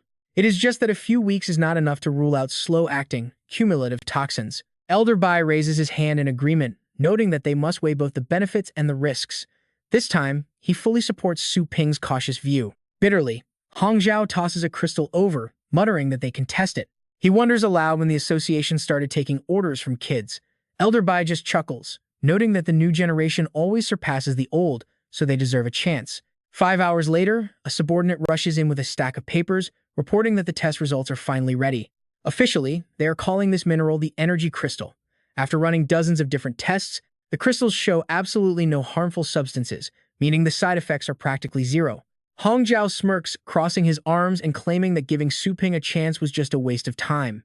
As veteran pioneers serving for decades, their judgment is not easily fooled. The others turn to Su Ping, urging him to drop it and agree with the pros. They warn Su Ping that letting an amateur dictate to professionals is a massive mistake. Since Captain Lu is the expert here, they should follow his lead. Hong Zhao grins, asking Su Ping if he has any more bright questions. Remaining completely stoic, Su Ping asks what the world inside the rift looks like, and if there are any locals there. What is their combat level? Hong Zhao quickly checks his handheld device. He shows Su Ping that heavy magnetic interference prevents any video recording. As for locals, they have not run into any yet, so nobody knows. Su Ping looks away in silence, realizing they are completely clueless and have practically no useful information to offer. Su Ping thinks to himself that if he can just figure out what that world looks like, he can safely locate it in his system's cultivation realm. For resources this powerful, it is definitely worth the risk. The entire room watches as Su Ping stands up, offering to join them and handle those beasts himself. Hong Zhao bursts out laughing, telling Elder Bai that this young warrior is far too green. He cannot even feel a shred of astral power radiating from Su Ping, so he requests at least 15 titled Battle Pet Warriors at peak 9th rank instead. Elder Bai just chuckles softly, calling out to Captain Lu. He points out that spending so much time in the wasteland has left Captain Lu out of touch with the city's latest updates. Turning to Su Ping, he introduces the young man as their brand new legendary Battle Pet Warrior, a master capable of taking on 10 opponents at once. Hong Zhao freezes in absolute shock. A legendary Battle Pet Master? He quickly bows with an apologetic smile, begging forgiveness for speaking so rudely earlier. To achieve such monstrous power at this age, Su Ping must be an absolute genius. With Brother Su's help, just give me 3 titled Battle Pet Warriors to wipe out the beast nest. but Elder Bai raised his hand to stop him. Great, the full team will be assembled tonight. Get some rest and prepare for battle. We set out first thing tomorrow morning. Over the vast red forest, the fighter jet descended slightly. A report echoed through the comms, "We have arrived at our destination." Silence filled the cabin as Yin Xiao observed the situation and delivered an update. "Captain Liu, is the rift really hidden in this forest? Why wasn't the satellite able to confirm its exact coordinates?" Han Ling replied in a deep voice, "That's right. Weren't we taking a stealthy route? Flying straight in is way too flashy." Standing with his arms crossed, Hong Chao explained, "The rift is hidden inside a cave, so it's normal that satellites missed it. With such dense forest below, traveling on foot would make it easy to get lost." He turned with a light smile, "I've served the association for decades. Do you two, titled masters, not trust me?" Suddenly surprised, Su Ping frowned slightly, wondering why he felt like this man was still hiding something from them. From below, a laser beamed directly at their jet. Someone shouted in alarm, "Enemy attack! Scatter, now!" As everyone evacuated the aircraft, Hong Chao barked out an order, "Prepare for battle, everyone! Get ready!" Han Ling's brow furrowed. Her tough armor, built to easily withstand attacks from lower 9th rank beasts, had been pierced in a single strike as the monsters rushed them. Are those the ones? Yin Xiao frowned deeply as the beast opened their jaws and fired destructive lasers. "There are too many. You block. I'll attack." Han Ling instantly conjured a barrier. "Got it." Yin Xiao unleashed her Eagle Claw 100 cleaving fist. The relentless barrage slammed heavily into a tree, but a beast peeked from behind it with a sly smirk. Yin Xiao snarled, "Himph, these cunning beasts sure know how to hide." Meanwhile, Han Ling noticed something off. Her Eagle Claw 100 cleaving fist, which could slice through iron like butter, only managed to leave a scratch. Those trees were definitely not normal. The beast leaped out from behind Yin Xiao, catching her off guard. Su Ping shouted, "Watch your back, demon suppressor." But another swarm quickly pinned him down. Meanwhile, Yin Xiao struggled against a tail tightly wrapped around her neck. "Senior Su, don't worry about Han Ling and me. These monsters are tricky, but they are not nearly enough to threaten upper 9th rank battle pet warriors like us yet. Please, just focus on yourself first." Han Ling grumbled mid-fight, "Fighting in the air is such a disadvantage. They can hide, but we are just sitting ducks up here." Hong Chao suddenly offered a suggestion. "Listen, these beasts aren't actually that strong. Let's split up to wipe them out, and then we can regroup later." Yin Xiao smirked, "Agreed. I've had enough of this." Han Ling grinned, "Just watch my battle pet tear you guys apart." Su Ping tried to stop them. "Wait, splitting up is too dangerous before we know what we're actually dealing with." A firm voice replied, "Senior Su, don't worry. We've tested their strength already. We can handle this." He could only frown. "I hope so." Su Ping's eyes turned cold as he summoned his pet. "Little skeleton, come out. Let's wrap this up quickly." The skull gaped open, releasing a wave of pure killing intent. Clutching its sword, little skeleton rushed forward and unleashed a fiery red slash. The strike slashed deep into the beasts, making them shriek in agony. Their severed heads flew off instantly, yet their screams didn't stop. Suddenly enveloped in a golden glow, their heads rapidly regenerated, leaving them roaring in shock. Su Ping smirked and clapped his hands. "Try this on for size." A massive golden crow phantom materialized behind him, mimicking his exact movements. As several beasts fell through the air, he clasped his hands high above his head and roared. Simultaneously, the golden crow dove down with him. Double Dragon Demon Extermination. A massive shockwave blasted straight down, carving a crater into the earth. Despite being battered to pieces, the beast still roared. Su Ping clenched his fist and frowned, wondering what kind of monster could survive that strike. Su Ping spotted a sharp, horn-like object lying on the ground. He wondered, is this a horn or a spike? Why do these unknown beasts have something like this inside their bodies? A sudden scream made him look up in alarm. That was definitely Han Ling's group. "Little skeleton, we need to go, now." The two shadows blurred past, heading straight toward a colossally sized beast looming in the distance. Su Ping watched in shock as the monsters snatched up the humans, stuffing them into their mouths with wicked laughter. Gritting his teeth, he clenched his fists. Damn it! He unleashed a massive blast of energy, roaring, "Get off them!" His golden crow punch sent the surrounding beasts flying, leaving only the leader. It bared its fangs and blocked the impact. It gaped open a bizarre mouth on its stomach, charging up energy. As Su Ping watched in utter shock, a powerful red beam blasted forward. He quickly summoned his battle pets to construct a defensive barrier. Su Ping's brow furrowed. The second form of his demon-suppressing fist should have easily obliterated any newly advanced Ocean State expert. Yet this beast blocked it without struggle. This beast wasn't just insanely powerful. As he watched the leader clash with his pets, he realized it had just let out a chilling, human-like laugh. Could it be an illusion? The Dragon King roared, gathering all his strength. Dragon Shaper Technique. The beast roared, angrily tossing the pets aside as its eyes flashed with a cold, piercing glare. Scared already, Su Ping watched in absolute disbelief as the wild beast swung a brutal blow at the Dragon King. Yeah. Watching from below, Su Ping realized this monster was definitely no walk in the park. Smirking, Su Ping vowed to capture this thing and get some answers. His system screen flashed open, displaying various mid-grade capturing rings, and he summoned them immediately. Luckily, he had stocked up on several mid- and high-tier capturing rings earlier. Though this cost a massive amount of energy, he glared at the red baboon. Once captured and dragged to his pet shop, no matter its power, it would have to submit. Suddenly, Su Ping caught sight of two other fierce monsters, leaping out and charging straight at him. Surrounded in midair, Su Ping retreated slightly and shouted a warning at the incoming horde. "Get out of my way!" Su Ping swung his hand, and the massive golden crow behind him mimicked the motion.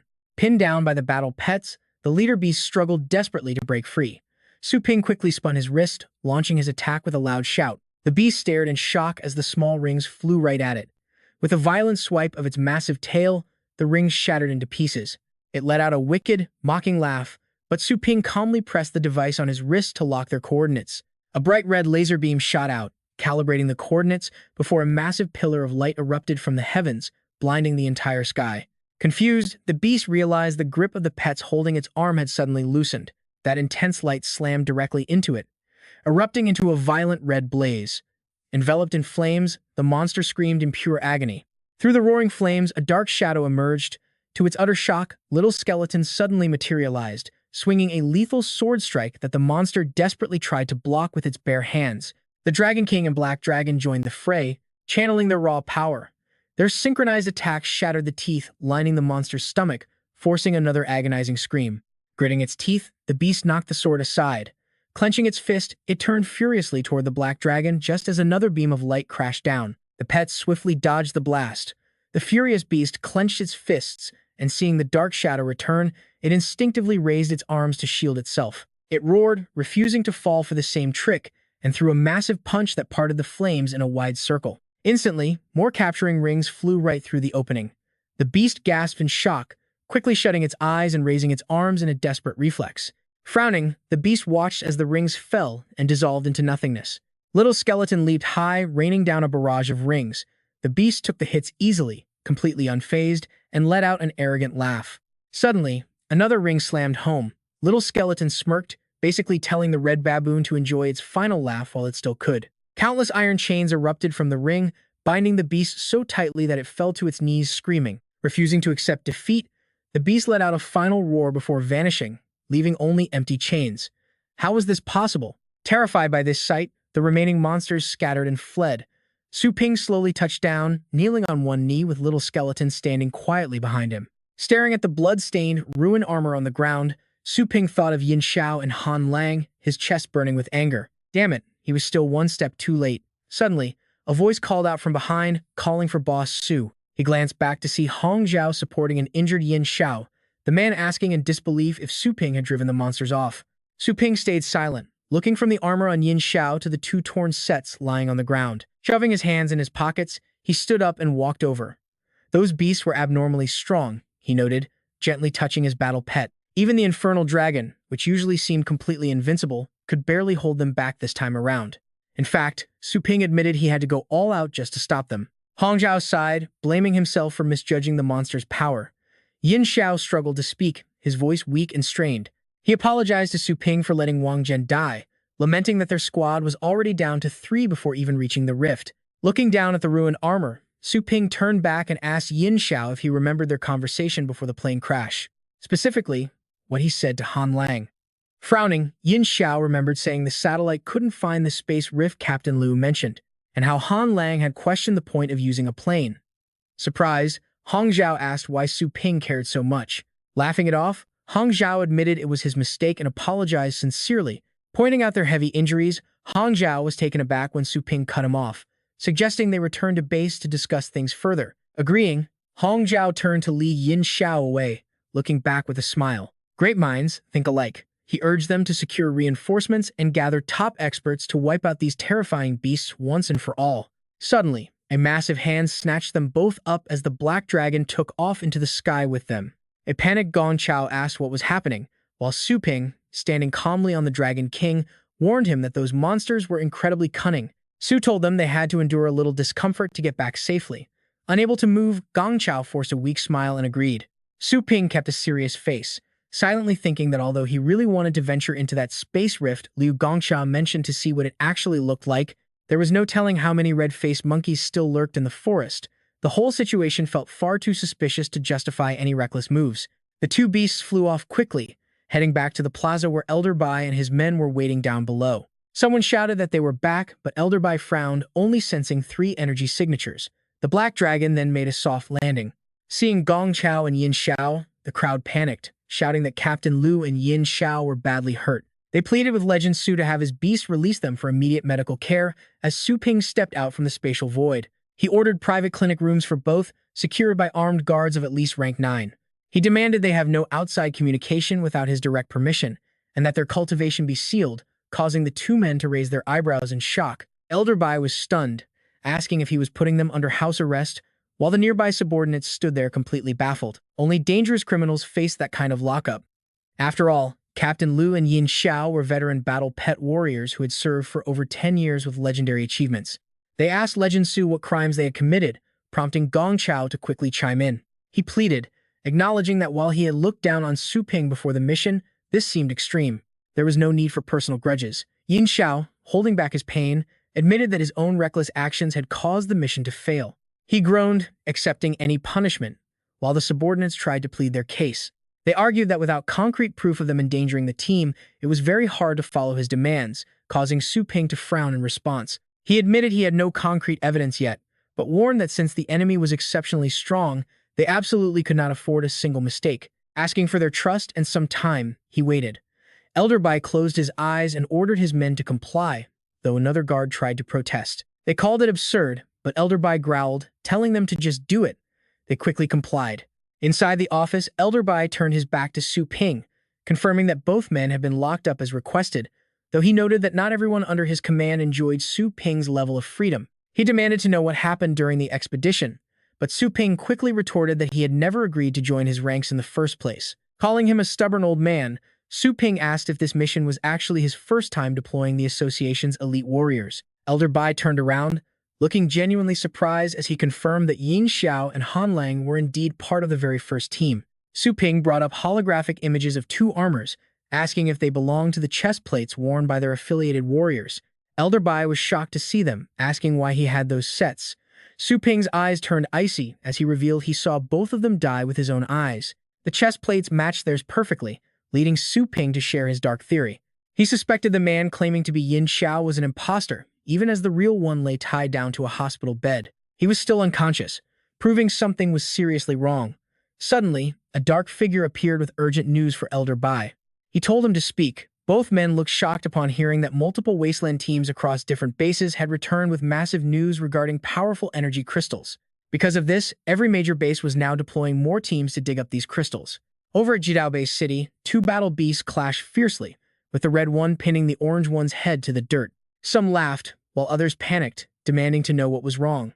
Those 2 pets had been evenly matched before, but a massive gap in power suddenly split them, causing the surrounding crowd to yell at the trainers inside. They demanded he get to the point, but the green-haired teen just smirked, holding up a glowing stone and saying it was all thanks to this. He explained that his older brothers had brought this ore back from a newly formed space rift. Consuming it granted both beasts and humans a permanent boost in power, leaving the onlookers completely amazed by its miraculous properties. One offered to pay him just to find out where that space rift was, and he readily agreed. Since he only heard it from others anyway, he invited them to join the excavation, prompting another eager young man to shout that he wanted in. A girl nearby gently questioned if he truly wanted to go there.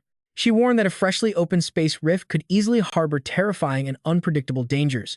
He scoffed, asking if she saw how much power that tiny stone could provide, complaining that his own combat strength had been stuck at rank 6 for years, leaving him constantly rejected by every single battle squad. He noted that any rare treasures capable of speeding up cultivation were heavily guarded inside the Federation's private vaults. He walked away, waving his hand over his shoulder, saying a little risk could easily grant him power he wouldn't normally reach until he was 50. Isn't this a golden opportunity? Don't worry. Once we get there, we can easily pocket a few extra crystals. Right ahead stands the massive city exit gate. Two guards block the crowd, firmly telling everyone to step back. The crowd gasps in pure shock. The guards' voices turn dead serious as they declare the Blood Forest an absolute restricted zone. Orders straight from the Pet Breeder Association state that an unidentified danger lurks inside. Until official investigations are complete, private expeditions are strictly banned. But someone in the crowd immediately protests. But plenty of pioneer teams have already gone there and returned with riches. The guard frowns, instantly releasing a heavy, suffocating pressure.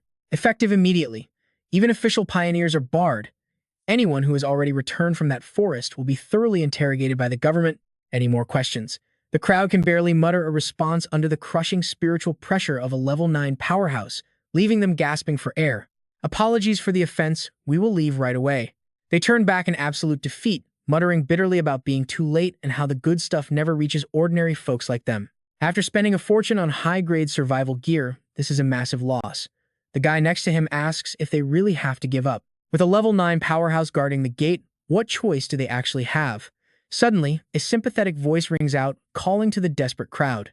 The Breeder Association is totally out of line here. My own friend was arrested by them simply because he dug up some rare crystal ore. To force the location of the crystals out of him, they even resorted to brutal torture.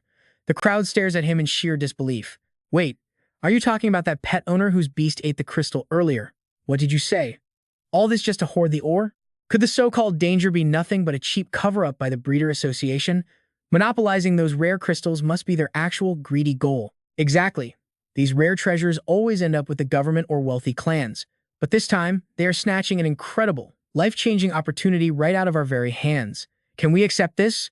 Are we really going to just sit back and take this? Someone in the crowd screams in absolute fury. Hell no. If those greedy elites didn't block our path for their own selfish interests, we could finally raise our cultivation and become legendary powerhouses. The stranger spreads his arms heroically, acting like a true savior. All right, then I won't keep it a secret any longer. I know a secret path that bypasses the guards completely. Just follow me and we can reach the Blood Forest to claim our fortune. The crowd raises their hands, yelling in excitement. This is amazing. Heaven truly hasn't abandoned us, so we are in your hands. I have got several brothers I will call over right away. I am going to contact my pioneer squad too. The mysterious young man turns around, looking absolutely thrilled. Thank you so much. I seriously thought we'd be stuck doing painful, slow cultivation forever, with absolutely no hope of ever rising to the top. By the way, we haven't even asked for your name yet. The guy smiles warmly, telling them to just call him Appy. Meanwhile, inside a towering building, a hand presses a button, ending the transmission. Sitting in his grand chair, Elder Bai immediately dials a new contact. Elder Bai explains he just placed a lockdown order on the global-based city to deter the public. On the other end, Su Ping frowns deeply. I wouldn't be so sure. If someone intentionally leaked the news about the energy crystals, this lockdown will easily be twisted into a government cover-up. Elder Bai sighs in agreement, knowing that as long as those powerful crystals keep flowing into the city, they will remain an absolutely irresistible temptation, driving both stagnating high-level powerhouses and desperate weaklings to risk everything for a quick boost. Staring at the mysterious object in his hand, Su Ping knows he must uncover the truth immediately. Elder Bai mentions he sent interrogators to question Lu Gongchao and Ning Xiao, asking Su Ping for his next move. Su Ping calmly replies he has his own target to interrogate. Su Ping casually removes the heavy chains from the captured alpha beast. Taken aback for a moment, the creature quickly glares at him, baring its teeth. You filthy human! I am going to rip you to absolute shreds. As its massive claw lunges forward, Su Ping blocks it effortlessly, stating he prefers a direct approach. He squeezes its hand hard, telling it to keep things short. The beast breaks into a cold sweat from the sheer pain. Clamping down on both its hands, Su Ping demands to know what those energy crystals really are and exactly where they came from. The beast growls in furious disbelief, realizing this terrifying human must have been hiding his true strength all along.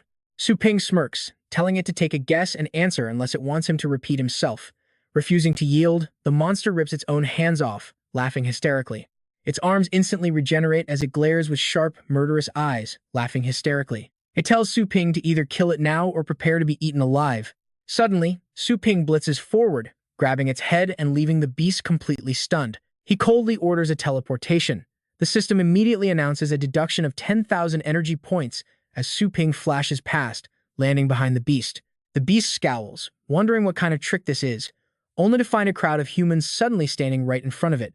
They gasp, admiring the handsome humanoid pet and asking Boss Su if this is a newly displayed beast, wondering when he got back. The monster reaches out with a wicked grin, licking its lips at all the prey. But out of nowhere, a sword flashes by, slicing right through it. Joanna slowly walked closer. Was letting customers die in a tiger's mouth some kind of cutting-edge marketing strategy? Su Ping gave a helpless smile, warning her to be careful not to kill the guy because they needed her soul search to extract his memories. Su Ping looked at the trembling red demon in front of him. Same old rules. He glanced over at Joanna. He offered her 2 employee points to extract its memories quickly, but Joanna calmly declined, saying she could not follow his orders this time. Su Ping frowned in confusion. What did she mean? This monster should not be a difficult task for someone like Joanna. Hearing this, Joanna smiled. It certainly was not hard for a goddess, but it was extremely difficult for him. He only came to her because he was out of options, right?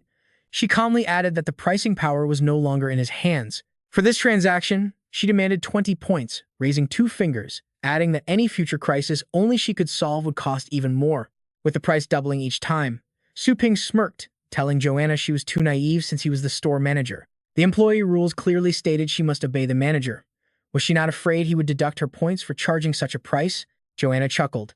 Obeying the store manager only applied within the business operations of the pet store, did it not? Supreme power, merciful wisdom, almighty and supreme respected system. The system instantly popped up to confirm it. Su Ping was dumbfounded, while Joanna playfully explained the rules to him. During the time he was away, she had already seen through the laws established by that supreme power. She was only an employee of the store, not his personal slave, calling him a scumbag manager and leaving Su Ping absolutely stunned. Unbelievable. She was even flirting. Su Ping urged the system to look at her smug face. Instead, the system told him to grow quickly and stop relying on others to solve his problems, especially since she was not wrong. From now on, he was told to call it the supreme, mercifully wise, and almighty respected system. Having a massive headache, Su Ping thought to himself to drop it, warning Joanna she better not cry if she ever became his slave. Soon, Su Ping calmed down and calculated Joanna's quotes. 20 points the first time, 40 the second, and 80 the third. In just 3 transactions, her total points would exceed 200, satisfying the requirements to become an outstanding employee. That meant if he could not become stronger after letting Joanna handle 3 more crises, he would have to take her to the Supreme God's city, and their contract would end. Joanna looked pleased, having made up her mind to seal the deal. Terrified by the blinding light, the red demon immediately turned around to flee. But before taking a few steps, it was stabbed in the back and collapsed onto the ground. Unwilling to give up, the red demon crawled while screaming. In a flash, Joanna appeared right in front of it to perform the soul search. Meanwhile, in another place, a mysterious figure seemed to sense something. Seeing this, the people around him stepped forward to check on him. They asked what was wrong. While rubbing his head, he reassured them he was fine, urging everyone to keep moving as they were almost there. He lowered his head to hide his blood-red eyes, shocked to find such a powerful expert among the human race. Clenching his fist, he tried to sense that energy again. Was it coming from the Longjiang-based city? Suddenly, the red demon's body exploded. Did she kill it? Joanna thoughtfully replied that some mysterious force seemed to have recognized her. Before she could extract its memories, they had forced the beast to self-detonate. He frowned and cursed in frustration. Damn it, 20 points wasted with absolutely 0 intelligence gathered. She withdrew her staff, noting that the enemy he provoked this time was quite cunning and far stronger than the ants he had faced before. Joanna casually added that they were still nowhere near her level. Su Ping cast a sideways glance in response. He claimed he already knew all that and wanted to apply for a refund, but she helplessly cut him off. Telling him not to rush, she offered to use her 10,000 years of experience and knowledge to answer another question instead. Hearing this, Su Ping rested his chin on his hand, thinking deeply. After a moment, he suddenly remembered the existence of a certain stone. Su Ping brought up an image of the stone, explaining that they called it energy crystal, which could cause power to skyrocket when consumed. Many battle pet warriors were lured into risking their lives just to mine it. Where did this ore come from? He demanded its origin, making Joanna giggle and cover her mouth in amusement at those words. She asked if it. What if he was playing dumb or had amnesia? Annoyed, he urged her to stop speaking in riddle. So many innocent people had suffered because of this, and countless others were currently on their way to their deaths. She looked straight at Su Ping, pointing out that he had eaten plenty of similar things at their place without realizing it. Joanna asked bluntly if he found it completely unacceptable that the raw ingredients had been replaced with something similar. Hearing this, Su Ping's eyes widened in shock as he tried to recall the raw ingredients from his past. Su Ping asked hesitantly, "Are you saying humans created these crystal energies?" By this time, Faye had already slaughtered everyone in cold blood. Just then, Su Ping's communicator rang with a call from Elder Bai. He quickly picked up, asking, "Elder Bai, Is there any progress? On the other end, Elder Bai urgently replied, something just happened here. Yin Xiao's body suddenly exploded, killing him instantly. What happened? Was he silenced on your end too? Su Ping asked in shock. On the other line, Elder Bai gasped in surprise. What? Your clues were cut off as well? Who could possibly have that kind of power? Frowning, he replied, I'm not sure, but one thing is clear. Someone is setting a trap to lure out and slaughter countless battle pet warriors. With that, Su Ping turned his camera toward the bloody pool nearby. These crystals are actually condensed from the very life force of pet warriors. The people around Elder Bai began whispering in disbelief. Really? We've never heard of such a power. Do you have any actual proof? Elder Bai snapped at them to be quiet, noticing something strange. Su Ping, pull that out of the blood pool. Su Ping immediately obeyed. On it. Inside the bloody pool, a pair of crimson horns slowly emerged, rising steadily to the surface. Elder Bai asked thoughtfully, when you were attacked in the blood-colored forest, did the beast leave behind some sharp, thorn-like fragments? Su Ping confirmed, exactly, though it was only about the size of a small fingernail. Elder Bai deduced, after Yin Xiao died, his body also left behind a strange biological fragment matching the thorn you described. I couldn't confirm it back then, but seeing this creature's remains makes it absolutely certain. He explained slowly that these biological parts belong to other shore. A terrifying silhouette flashed in his mind as he uttered, the plant-type king, beast of the four kings. The crowd around Elder Bai gasped in total shock, crying out, other shore? That is impossible. Elder Bai. The four kings are sealed within the abyss, completely unable to set foot on earth. Hearing this, Su Ping grew highly curious. The abyss? The four kings possess the destiny state, representing the absolute peak of the legendary realm. A single wave of their hands can move mountains, and one step can flatten entire landscapes. With humanity's current technology and resources on Earth, what kind of cage could possibly hold the four kings? One expert's face grew incredibly grim. Legend Su, you misunderstand. The abyss is not a physical facility like a gate or a wall, he explained. On the northern edge of the wasteland, there is a massive man-made crater averaging 8,000 meters deep. The man continued, the very bottom of this massive chasm is hidden within a cosmic starry rift. Visions of the abyss flashed in his mind. The planet that the cosmic rift leads to is called the Abyss, the ultimate prison for the four kings. Hearing this, Su Ping finally realized, of course. Why didn't I think of that? The world behind that cosmic rift can serve as an isolated dimension. Stroking his chin, he mused. But the barrier problem is still unsolved. Wait, did you just say it was man-made? The man continued to explain the situation to Su Ping. Indeed, a chasm several thousand meters deep cannot form naturally. This is precisely why the four kings cannot easily cross the spatial rift to reach Earth. He explained that sealing the rift is a stellar sea formed from an immense, concentrated astral force. A legendary human emperor sacrificed himself to seal it, creating this bizarre terrain by violently crushing the ground deep into the planet. Su Ping was completely blown away. This was insanely terrifying, and just thinking about it made him feel completely suffocated. With the sheer gravity of astral force on this scale, anything trying to escape the rift would be reduced to ash instantly. Elder Bai looked increasingly worried. Even so, that massive pool of astral force will eventually fade away over time.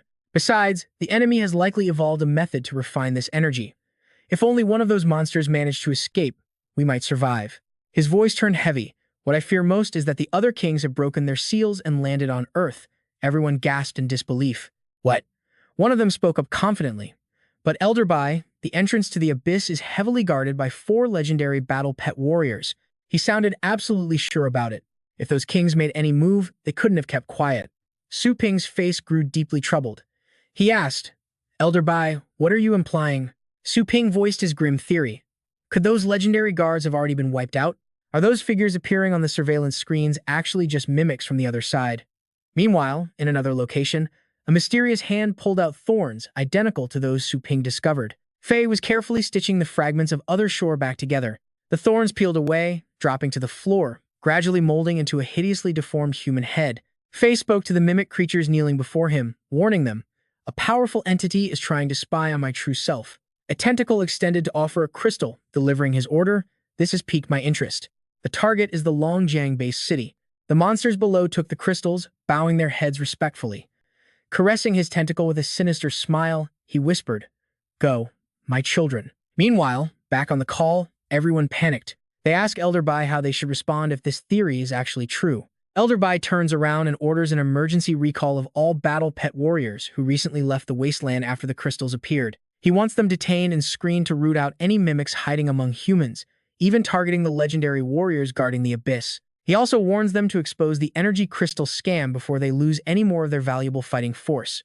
Finally, they must ask the tower for help, needing top-tier experts to investigate what is really happening down in the deep abyss. Everyone accepts the orders, and Su Ping finally speaks up as well. He asks if there is anything he can do, but Elder Bai warns that the enemy has fate state power, making humans look like mere ants. Frowning, the Elder notes that a being so powerful should not need to hide and play such dirty tricks. Su Ping is tasked with investigating the matter, as finding the truth could be the ultimate turning point. Su Ping agrees to the mission, prompting Elder Bai to dismiss the meeting and end the call right then and there. Anna approaches Su Ping, teasingly offering to step in and save them from what looks like their ultimate doom. She boasts that in just 40 minutes, she can wipe out any of the kings threatening their world. He rejects her offer, telling her that he can handle things on his own. He only needs her to help him survive the upcoming tribulation and access the divine spring. Anna sighs at his cold response, reminding him that he is the boss and gets to make the final calls. Su Ping starts dialing a number while deep in thought. Before leaving for Light Base City, he had left Su Lingyu and Shu Quan under the protection of Ye Chenshan's vanguard team. While the call connects, he wonders which dangerous wasteland area they are currently in and if they are safe. A second later, they appear, with Shu Quan happily waving to his master. Lingyu looks at him curiously, asking when her brother finally got back. Su Ping is surprised to see them connect so fast and asks if they left the wasteland. Lingyu explains that strange things have been happening out there. Their captain ordered them to stay safe inside the city, and the group begins sharing updates on the situation. Su Ping rests his chin in his hand, realizing that Yi Chenshin's careful attitude actually saved them from trouble. Shu Kuang adds excitedly that Su Ping's pet shop has actually played a massive role in keeping everyone safe. Since customers can get strong training at the shop daily, no one in Longjiang was tempted to go to the dangerous wilderness for power. Lingyu enthusiastically suggests that they should use this perfect opportunity to expand their business to other cities. She starts counting on her fingers, explaining that several neighboring cities are incredibly eager to experience their famous training services. Local leaders have offered prime spots for cheap branches, and some mayors are even willing to fund the expansion themselves just to win them over. Su Ping crosses his arms and flashes a knowing smirk. He realizes this is a brilliant chance to turn their shop into a global brand, teasingly asking his sister when she became such a business genius. Blushing at his teasing, she huffs and complains that she has been working hard while he was away. Su Ping gently pats her head with affection, telling her that he completely trusts her to handle the expansion plans. He playfully tells the little boss to just let him know when it is ready, making her smile with gentle warmth. She jokingly complains about him messing up her hair right before Su Ping gets a sudden call notification from Zhang Lingtong. He answers the call, immediately hearing his student's anxious voice asking if he stayed safe during his recent dangerous mission. She explains that she has been looking for him, and he reassures her that despite a few setbacks, he is completely fine. He tells her he is currently in another base city, prompting Lingtong to quickly get straight to the point. She asks if he remembers the Blood Dragon project she was restarting, and Su Ping calmly confirms that he does. He remembers it involves modifying a dragon-type pet's bloodline to boost its power, and she seriously confirms that is correct. She notes that their previous serum supply was limited, only allowing them to modify a tiny fraction of the dragon's bloodline. Lingtong excitedly announces that they have finally achieved a massive breakthrough in mass-producing the modification serum. With this new method, they can now upgrade a dragon-type pet's bloodline purity by over 50%. A highly conservative estimate shows that modified pets below level 9 will gain an 80% combat boost, a result that completely thrills Su Ping. He tells her he has a level 9 pet ready for an upgrade, asking where she is, and she reveals she is waiting inside his shop. Su Ping is highly curious, wondering how she finished this complex pet research so incredibly fast. Lingtong explains that she did not start from scratch, but rather built upon the unfinished work of previous researchers. Using the secret documents he provided, once she solved the main bottleneck, the rest of the research simply fell into place. Su Ping was totally amazed. Who knew those materials could be this useful? He told her to give him 2 minutes, and he'd be right back. She casually agreed, no problem at all. As Su Ping spun around to leave, he told the other two to guard the shop well while he was gone. They waved goodbye, and Shu Kuang turned to Ling Yue, asking what their master was talking about. Something about a purple dragon, right? She took a wild guess. It sounded insanely powerful, even if she did not get it. Suddenly, the system chimed, deducting 1,000 energy points. In an instant, Su Ping teleported back. He announced his return, leaving Lingtong completely stunned by how incredibly fast he was. Looking at her, he asked what technology she wanted to develop next, promising to help her gather all the necessary materials. Lingtong raised her hand hesitantly, She admitted she was still torn about their next direction and had not made up her mind. One option was to continue researching the purple blood heavenly dragon, aiming to bring that legendary, extinct ancient beast back to the world. The other path was to study pet contracts, which could unlock the deep soul bonds. When a contracted pet increases its power, a portion of that strength feeds back to the master. Likewise, when the master gets stronger, that power feeds back to the pet. Hearing this, Su Ping's eyes flashed with sudden realization. Think about that massive power feedback. His dark dragon hound still had 3 seals left from inheriting the Dragon King's legacy. Every time a seal unlocked, its combat power would skyrocket. If they added this feedback loop, his pet's strength would instantly shoot through the roof. Su Ping pointed decisively, his voice filled with conviction. No more hesitation. Their next project had to focus entirely on the core mechanics of pet contracts. Standing outside a massive high-rise, an apologetic officer saluted politely. He was addressing 4 legendary warriors who were tasked with guarding the dangerous abyss depths. Then, he pulled out a pair of highly unusual handcuffs. He assured them these would only temporarily lock their energy with 0 side effects and would be removed immediately after passing. The guards quickly cuffed everyone. "Forgive the offense, legendary seniors," the officer said, but one legend laughed, telling him not to stress over such a minor detail. He thanked them for cooperating, but out of nowhere, a terrifying beast lunged straight at the officer, freezing him in absolute horror. The creature's massive shadow loomed on the wall, while the floor below was stained with fresh blood. He shrieked as a massive tentacle wrapped around his neck. Desperately reaching out, he screamed for someone to warn headquarters immediately. Before he could finish, the tentacle pierced straight into his chest, forming a bizarre, glowing orb. The prisoners watched in horror. This was the exact monster the Trainers Association warned them about. The young officer instantly aged into an old man. With his last breath, he clicked his device and screamed for them to run, instantly shriveling into a corpse as a strange stone fell out. They stared in shock at the fallen stone. Lin gasped in relief, realizing they had not been left there to die. Feng stared blankly, recognizing it as the energy crystal the Trainers Association talked about. Lin quickly urged him to stop daydreaming and run. Feng quickly nodded and reached out for the crystal, while Lin turned back with a worried expression. Lin urged Hao to move since those monsters were coming, but froze in horror as Feng tried to swallow the stone. Lin grabbed him, yelling it was made from human lives. Feng's eyes turned blood red as he yanked his hand back. What the hell? He snapped that this was not their first day as wasteland pioneers, so why care about human lives? Suddenly, thick blue veins bulged all over his body. Massive power, several times stronger than his usual limit, surged through his veins. He could hardly believe this incredible strength belonged to him. Feng turned to Lin, who had crashed against the wall, sneering and asking if he agreed. A deep, chilling voice agreed. It casually pulled another crystal from Lin's lifeless body, offering a sinister explanation. It mocked that in human myth, the Buddha sacrificed himself to feed tigers. This was simply giving them exactly what they wished for. Feng glared warily, asking the monster if it planned to eat him next. The creature only laughed, casually handing the crystal over to him. Eat him? It burst out laughing, calling him a fool and promising even more rewards if he performed well for them. As their helicopter flew through a heavy blizzard over the mountains, a voice instructed the pilot to land right at the base.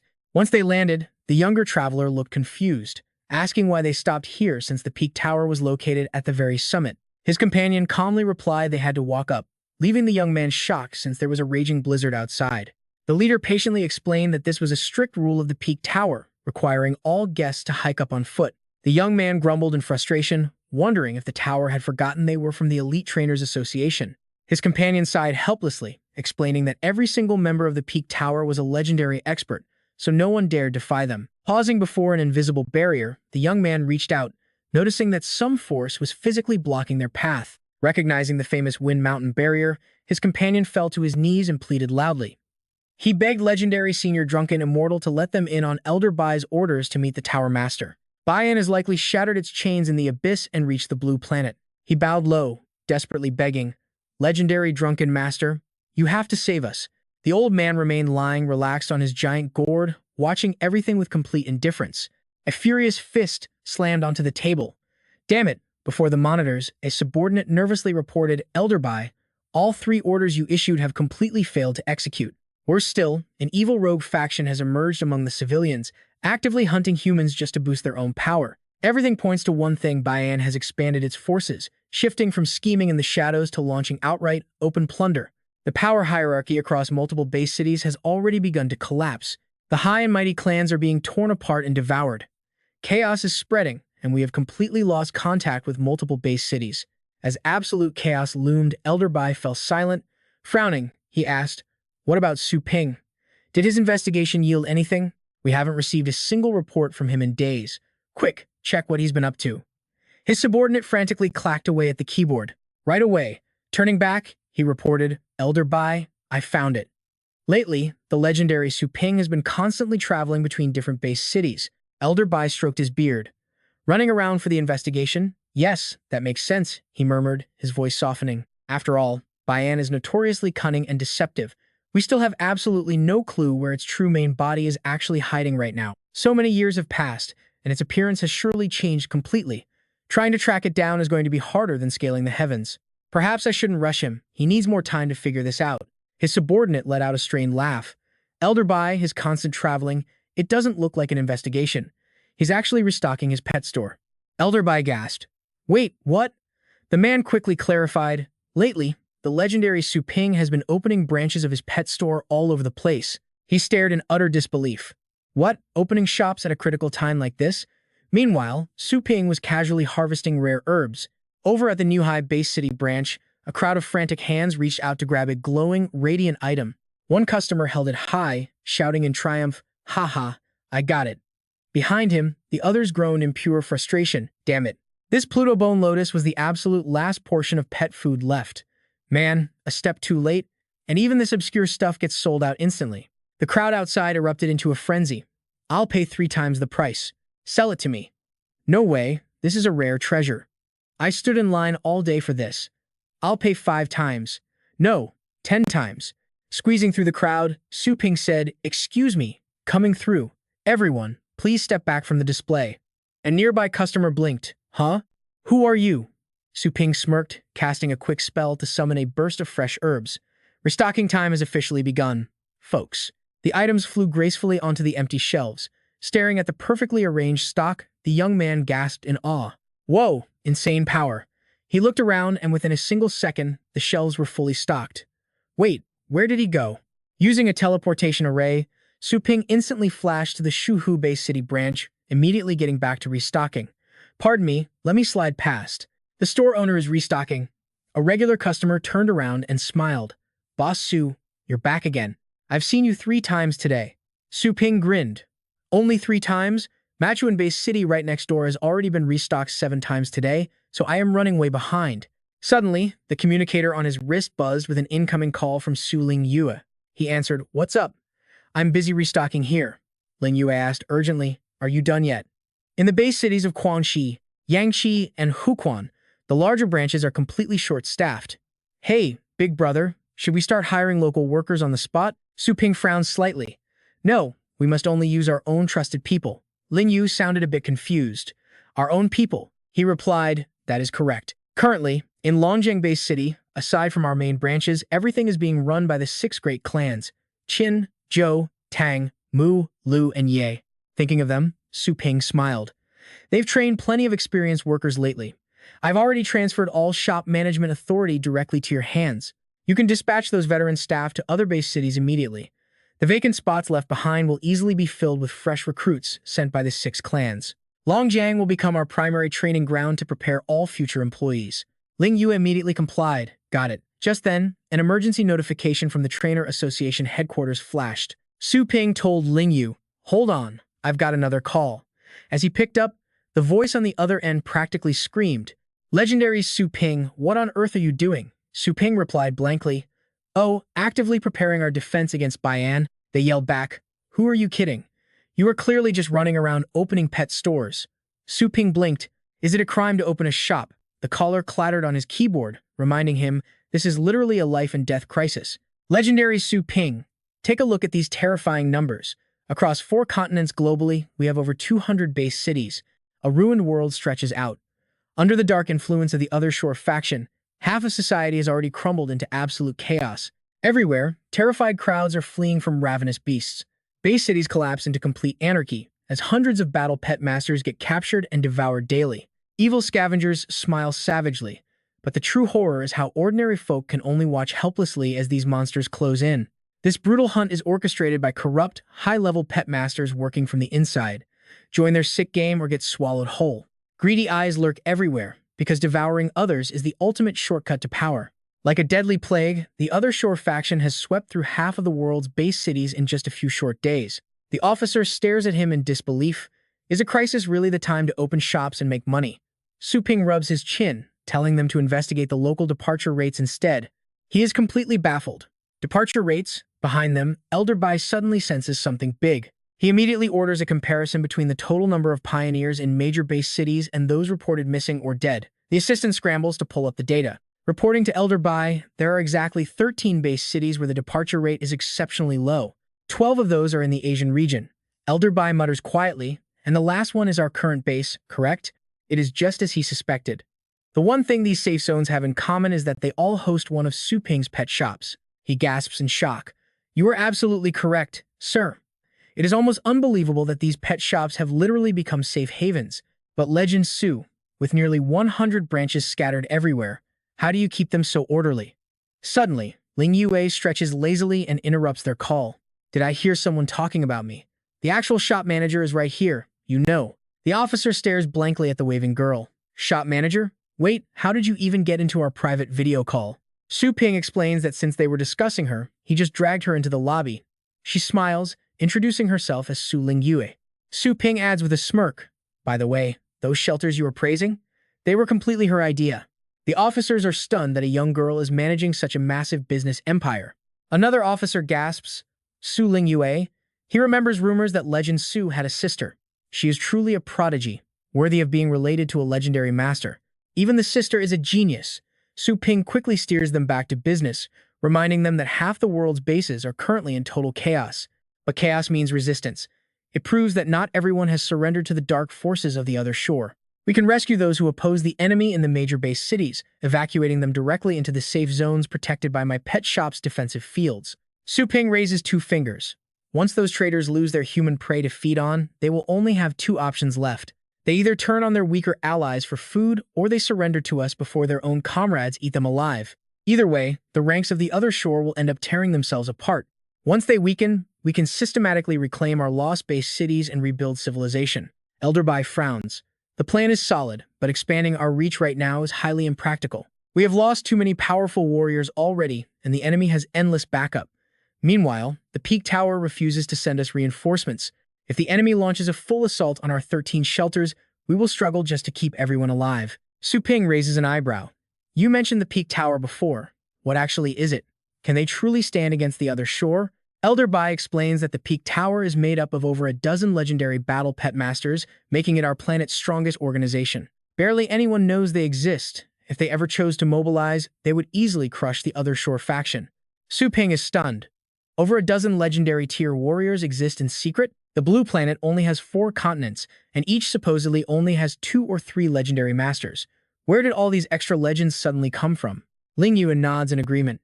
Yeah, I have never heard of them either. But Elder Bai, why did you say they won't help us? Elder Bai strokes his beard grimly. Only 2 or 3 legendary masters per continent? That is a common misconception. The truth is, there are only 2 or 3 legends on each continent willing to serve the human government. Those heroes receive the absolute best resources and supreme glory in exchange for fighting on the front lines unconditionally whenever humanity calls. Su Ping's expression turns dead serious. So those old monsters in the Peak Tower refuse to take responsibility unless there is something in it for them? Are they just acting on whim? Elder Bai nods. Pretty much. Ling Yu covers her mouth in shock, wondering how they could be so selfish. Will they really just watch us die? Elder Bai sighs, noting he is just a normal human who has lived for 300 years. His voice drops low. To a 1,000-year-old legendary master, a mortal like him is just an infant. Who could possibly guess what goes on in their minds? Suddenly, the warning lights flash red as you and I watch a panicked operator report that several king beasts and a massive horde of high-level beasts are gathering. Elder Bai, it is a beast tide. He looks down, eyeing the coordinates right next to Longjiang Base City in the Asian region. Hearing this, Su Ping and Su Ling Yue's expressions instantly stiffen as alarms blare, warning them that Longjiang Base City is about to be hit by a massive beast tide. Repeat, Longjiang Base City is facing an incoming beast tide. Outside the city, endless waves of savage monsters are already roaring and charging forward. Inside the command center, absolute chaos breaks out. Longjiang is incredibly vital, as it is where the legendary Su Ping's main pet shop stands. Elder Bai, should we send reinforcements? He hesitates, looking at the siblings before asking them what they think of this dangerous situation. On the video display, Su Lingyu chimes in, explaining that Longjiang is a B-rank-based city. It can easily hold back a beast tide led by a few king beasts. Plus, her brother's legendary shop is right there. The average power of their local battle pet warriors is way higher than in other cities. They can easily repel this entire beast tide without any outside help. Elder Bai frowns. While that might be true, the suspicious timing of this beast tide forces him to consider a much more dangerous hidden threat. His warning sparks a realization. Elder Bai, is this the work of the other shore? So while fighting off the beasts in the open, they must also guard against the hidden threat of the other shore? Elder Bai's eyes flash as he praises her. They still have no idea how deep their roots run, the Elder warns, making a terrifying prediction. If they miss this window and the enemies combine forces with the beasts, Longjiang will be completely surrounded. By then, it will be too late for reinforcements to save them. Su Lingyu turns to an analyst nearby, asking how much time they have before the tide hits Longjiang. The operator looks back, sweating bullets, and estimates 48 hours. But that is not even the worst of it. The wasteland area is highly unstable right now, so even if they send reinforcements immediately, the journey will take at least 2 full days. This grim reality hits Su Lingyu instantly. So do they have to deploy their troops this very second? Suddenly, Su Ping's phone rings loudly. Hold on, Su Ping says. They both stare at him in utter confusion as he tells them to listen for a second. Meanwhile, in C-Class base city number 43, a shady figure walks up and asks if the beast tide warning has been sent to headquarters yet. Trembling in front of the monitors, the terrified soldier nods quickly, confirming it is sent. A chilling map pops up, and as you and I can see, red arrows are pointing straight at Longjiang. Multiple massive beast hordes are closing in, with 48 hours left. Arrows converge on one target as the system issues an urgent command for Holy Light Base City and all neighboring sectors with active troops to immediately reinforce Longjiang. Longjiang must not fall under any circumstances. At that moment, a heavy hand drops onto the soldier's shoulder. Longshan smirks wickedly, pleased that so many base cities are rushing to help. He pats him on the back, saying he did good. The pale, trembling soldier slowly looks back at him. I did exactly what you wanted, he stammers out, asking if he can finally go free. A brutal blast slams the soldier into the floor, killing him instantly. Sorry about that, buddy. Longshan sneers, but I just changed my mind. Wiping his hands, Longshan groans about what a waste of time it was. Behind him, a teammate sitting on a pile of drained corpses laughs at his complaint. Longshan licks the fresh blood right off his face, asking how this could possibly be a waste of time. Spreading rumors that they are about to strike Longjiang is a direct order from Lord Bian. Ming Bing says while holding a dried corpse. He knows the command, but wonders what the point is in slaughtering these worthless normies who do not even have star power to harvest. Longshan raises his hand, glowing with pure dark energy, boasting about the incredible beauty of being in a rank powerhouse. With just a single thought, he can shatter bones and rupture organs. He asks if his partner has ever dreamed of having this kind of power. With a completely blank face, he tells him to stop talking nonsense, saying he is fine with conquering the blue planet and watching tentacles wrap around their necks. They will drain every drop of life from those bodies, and honestly, he finds nothing wrong with that brutal scene. Once the slaughter is done, the hollowed-out corpses are left piled up like mountains. In another sector, massive towers are engulfed in flames. After a brutal assault lasting just 1 hour and 14 minutes, this C-Class base city has completely fallen to the other shore. At the exact same time, C-Class base cities number 44, 45, 46, and 47 face the exact same ruthless, coordinated assault. With absolutely no exceptions, they are all wiped out as the tactical screens show these cities blinking out one by one. The entire outer mainland has completely lost communication, making it impossible to track where the massive beast tide is heading next. Ravenous monsters storm through the burning ruins like a wild flood, causing one of the other shore soldiers to grunt in pure annoyance. He wonders why they cannot just leave these brainless beasts to fend for themselves after clearing the path for them. An elite other shore commander, a top-tier ocean state powerhouse, sneers, asking how a blunt weapon could ever trigger the enemy's vigilance. A dagger plunged into the enemy's heart must be as sharp as possible. The other high-ranking ocean state commander chips in with a smirk. By now, you and I know the Asian region's leaders are probably shaking in their boots from how fast those C-Class bases fell, aren't they? At this point, they probably want to mobilize every single force they have straight to Longjiang. Staring down at his own hand, he laughs mockingly. It is exactly as Lord B. Engan predicted. The gates of the other base cities have already thrown themselves wide open. He is itching to execute the next phase of the plan, but where is Lord B. Engan? Has that beast made its move yet? Atop a city consumed by fire, they stand in high corners, conversing. That goes without saying, since Lord B. Engan is the ultimate key to this trick of drawing the tiger from the mountain. 2 days later, a massive horde of beasts marches forward under their leader, none other than Abai himself, looking incredibly flashy. Detecting some highly unusual activity through the defense system, the subordinate quickly reports Elder Bai, the beast tide is about to reach Longjiang. Furthermore, a human figure suspected to be Bai Enajan has been spotted within the tide. Sensing the extreme urgency, Elder Bai commands the entire Longjiang army to prepare for battle. Orders ready. Yes, sir. Dozens of officers rush forward in a hurry, standing solemnly before legendary Su Ping, reporting that the Longjiang Imperial Guards have taken their positions. The officer looks at him, requesting the order to engage.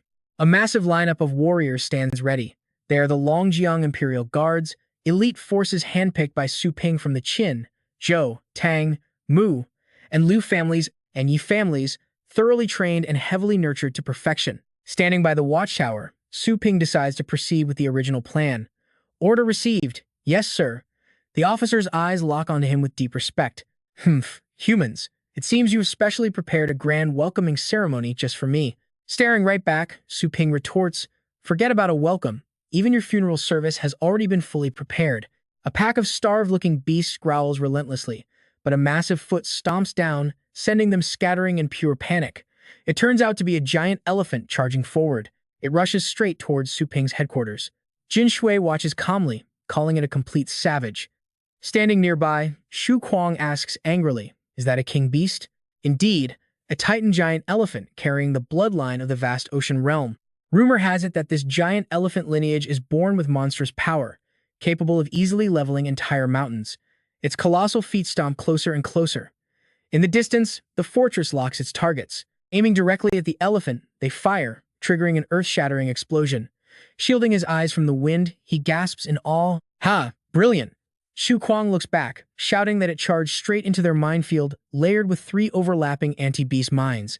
Even a king beast would get roasted to a crisp, but completely defying their expectations, it remains entirely unharmed. On top of that, its entire massive body is shielded by a completely transparent barrier. Seeing it unscathed, Jin Shui worries, not a single scratch. Meanwhile, the man beside him grits his teeth in frustration. Curse it, that is the A-rank Earth defense skill, Gaia's Shield. Indeed, ordinary methods are simply not enough to stop a king beast.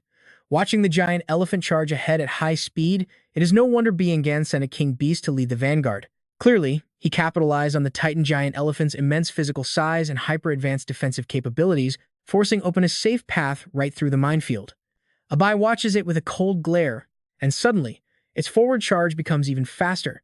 Shu Kuang notices something highly unusual. Wait, the titan giant elephant is still accelerating.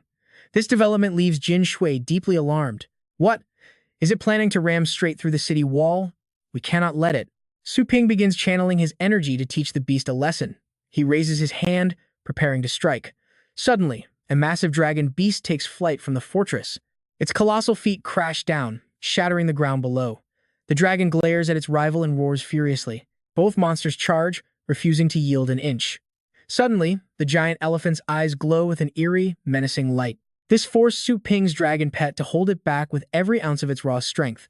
As the protective barrier is violently shattered, the dragon seizes the opening and grabs the elephant's massive tusks. Opening its jaws wide, it gathers immense power, and Su Ping's pet unleashes a devastating beam of energy. The beam pierces straight through the elephant's head, leaving only half its skull intact. Seeing this, Abai is slightly surprised. Oh. The dragon relishes the moment, tearing its enemy's body into 2 bloody pieces. The sight drives Shu Kuang into wild excitement. Brilliant. An instant victory, taking down a king beast right away. Standing nearby, Jin Shui gasps in awe at the sheer, brutal power. To think the titan giant elephant was no match at all.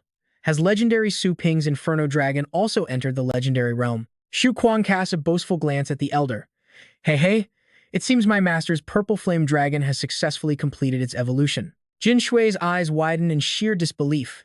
Purple Flame Dragon? I have never even heard of such an evolutionary branch before.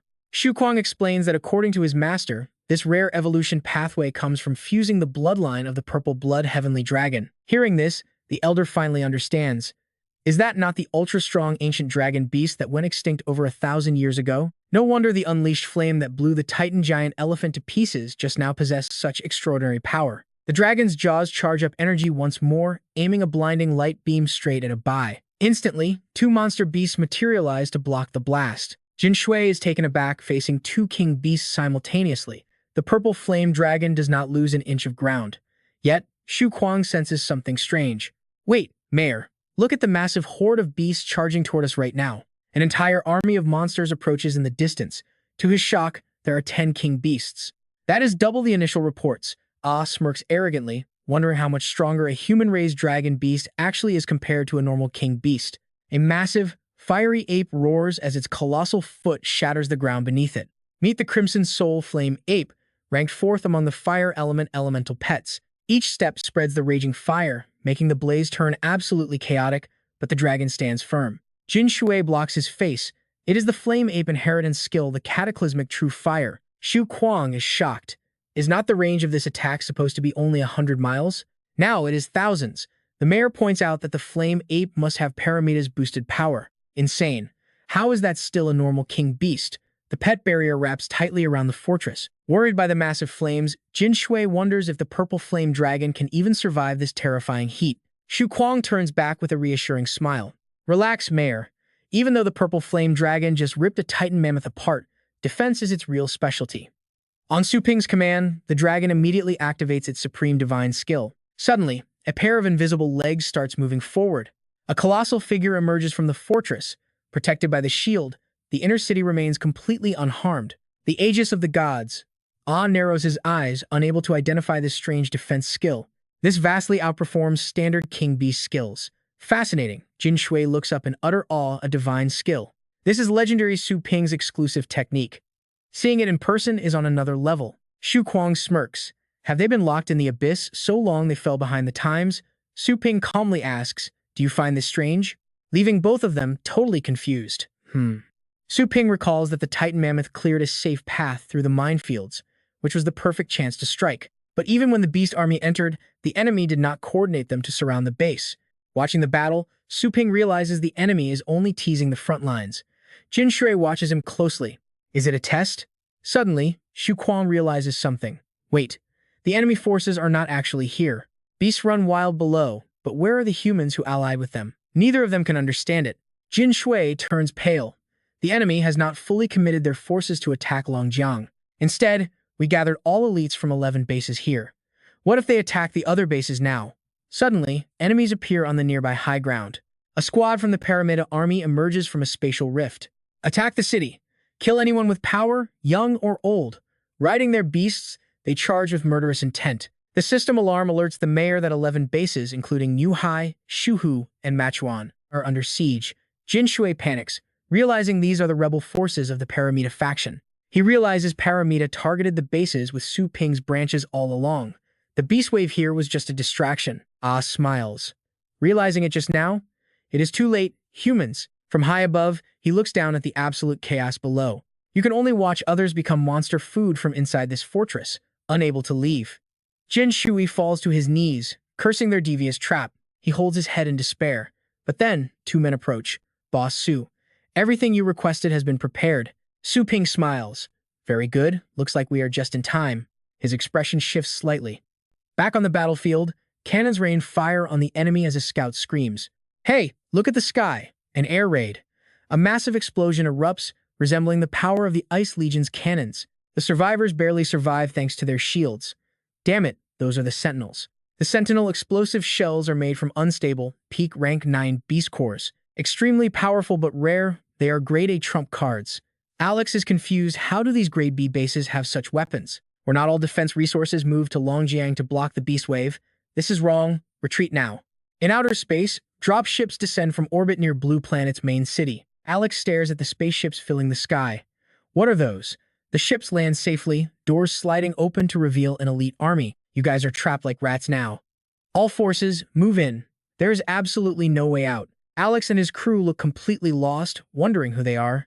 Meanwhile, on Battlefield 1, Jin Shui happily receives the news. This is incredible. The elites from all bases have arrived. It turns out Legend Su saw right through their distraction tactic from the start. He deliberately stalled for time, turning their own trick against them while secretly deploying aerial reinforcements to advance silently. Su Ping flashes a bright grin at him. Hey, Bayan, I was waiting for my aerial supplies. What exactly were you waiting for? Bayan's face suddenly twists in rage. ordering his entire beast horde to trample Longjiang. Meanwhile, down in the underground, a supply train speeds through as workers carry heavy crates. With that sound, the wild beasts charge forward. At the same time, the workers inspect their cargo while chatting. I have never heard a noise this incredibly loud. Keep your hands off that. The scale of this beast tide has to be way beyond A rank. It is terrifying to imagine how brutal the front lines are. Suddenly, the train car shakes violently, startling everyone. Cracks appear on the tunnel walls outside. They step closer to take a look. The battle raging above is actually shaking underground tunnels hundreds of meters deep. This is the terrifying, destructive power of a beast king. Nearby, another worker clutches his head, certain that Bayan has joined the fight. It is a beast king of the Fate state, completely unbeatable. We are dead meat. We are going to be sucked completely dry. The commander quickly speaks up to calm the team, declaring he has not received any retreat orders. Stand up, now. Countless battle pet warriors are still out there. The soldiers above are fighting beast kings. They desperately need energy-restoring medicine and ammunition. Our job is to deliver these supplies, not worry about who is stronger. Raising his hand, he rallies the team with pure determination. We must win this battle. Just think about how many resources a massive beast tide like this will bring. The loot has everyone united. Indeed, Su Ping and the others can absolutely win this. He is, after all, the youngest legendary battle pet warrior in history. The commander speaks, his back turned to them. Yes, the call is made, and the next round is about to begin. Hurry up and move. The steel train surges forward at full speed, but suddenly, bizarre tentacles breach the tunnel and break inside. Over on Battlefield 1, a fiery ape is running wild. It clashes violently with Zhulong as if trying to tear it apart. Meanwhile, a swarming pack of wolves on the other side gives everyone goosebumps. It digs its sharp claws into the wall, trying to scale the barrier, but a single bullet blows its head apart. Turns out, the team is fully armed and ready. An operator screams at the top of his lungs, telling them to stay back and die. Fiery bullets rain down on the pack. The sheer volume of spent shells piling up is insane. They fire non-stop, turning the gun barrels glowing red hot. Ice shards materialize as the ruthless frost sprite surrounds the area. From a distance, a beast charges directly at the machine. It raises its claws to swipe at the operator. Game over. But just as the claws are about to strike, a foot cleanly blocks the attack. He delivers a powerful kick, telling the beast to go back where it came from. Below, the soldiers recognize Commander Yu. Du Huang stands atop the machine, warning them to stay alert. These beasts have been boosted by Bian, making them far stronger than normal ones. The subordinate nods to Du Huang. Suddenly, a cry for help rings out, and Du Huang quickly looks around. Down below, a soldier is being mauled by a beast. Du Huang closely inspects the monster's body. An unstable core sits on its chest, and he realizes it instantly. Suddenly, the beast's body detonates, forcing him to shield the wounded soldier. Damn it! Looking up at Su Ping, Du Huang warns him that Bayan has implanted unstable cores in several beasts. They want to blow up our fortress and walls. Boss Su, I suggest we push our defense line outside the city walls. Standing behind him, Tian Xiao objects, pointing out that leaving the city is suicide with so many beasts swarming outside. Boss Su, allow this old man to handle this. He orders his men into formation, and the Imperial Guard roars in agreement. A line of soldiers forms up with Tian Xiao. A glowing green dragon head appears, holding a massive sword in its jaws as it advances. The dragon tightly grips the sword in its mouth, preparing to strike. The beasts fail to sense the danger. A sweeping slash tears through them, carving a massive crater into the earth. Seeing this, the remaining monsters back away in absolute terror. The ape's head thuds onto the ground before anyone realizes. Zhulong successfully defeats its opponent, roaring to display its majestic power. Xu Kuang cheers excitedly, thrilled they took down another beast king.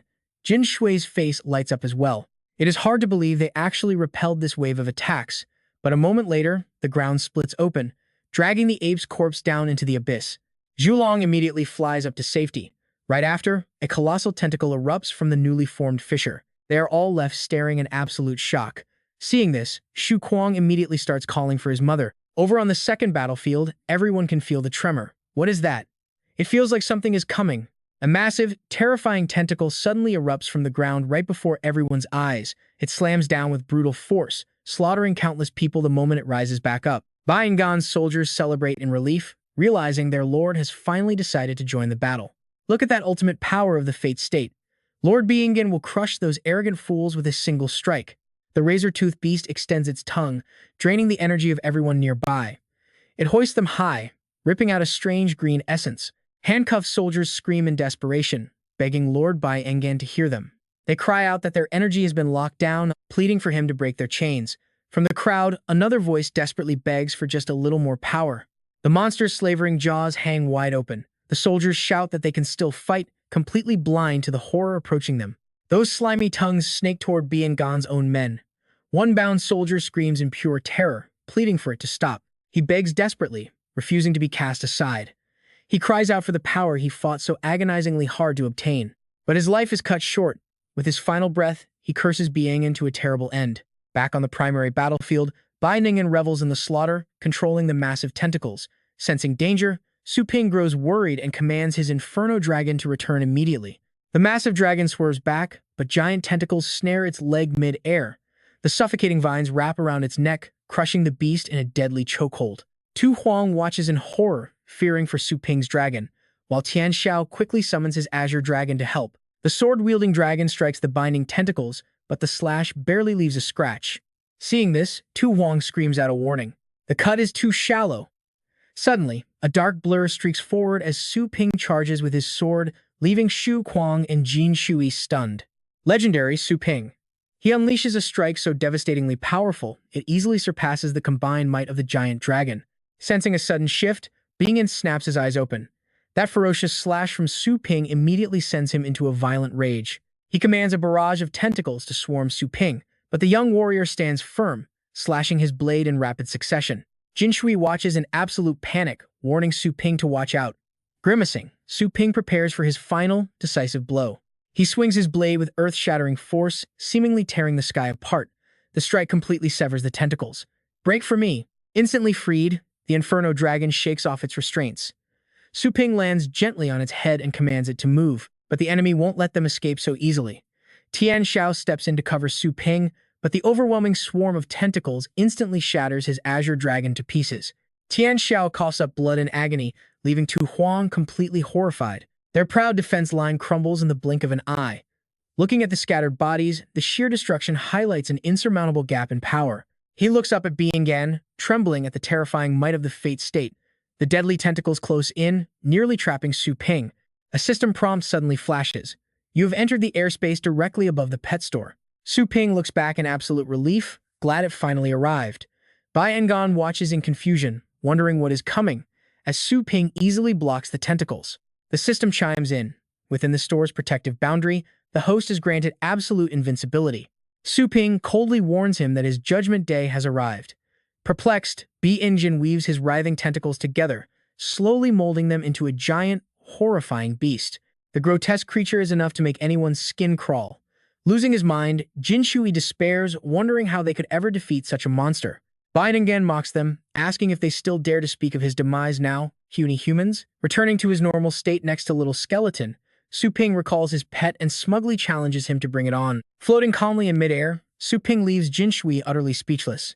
He chose to undo his fusion state, and even recalled his pet right in front of a Fate State power. What is he thinking? Is he trying to bluff his way through to catch the enemy off guard? If the monster doesn't bite, Su Ping won't stand a single chance. The fiery beast steps forward, stamping its burning feet onto the base city. Xu Kuang rushes to pull Jin Shui to his feet, urging Mayor Si to flee this dangerous zone. But the mayor only laughs hollowly, looking completely broken. Where can they possibly run? Once Longjiang base falls, everyone will be absorbed anyway. He feels it is better to die right here. The beast's massive foot crashes down, threatening to crush them. But they suddenly freeze, leaving Xu Kuang utterly confused. Realizing they are still alive, they stare up into the dark sky. Su Ping holds back the massive foot with his bare energy. Stunned, Xu Kuang gasps, "It is master." Su Ping smiles confidently, mocking the giant beast as a mere weed. He is about to shred it back to nothing. Enraged by this resistance, Biangan calls him a mere human. He orders the beast to crush him like an ant, forcing it to exert more power.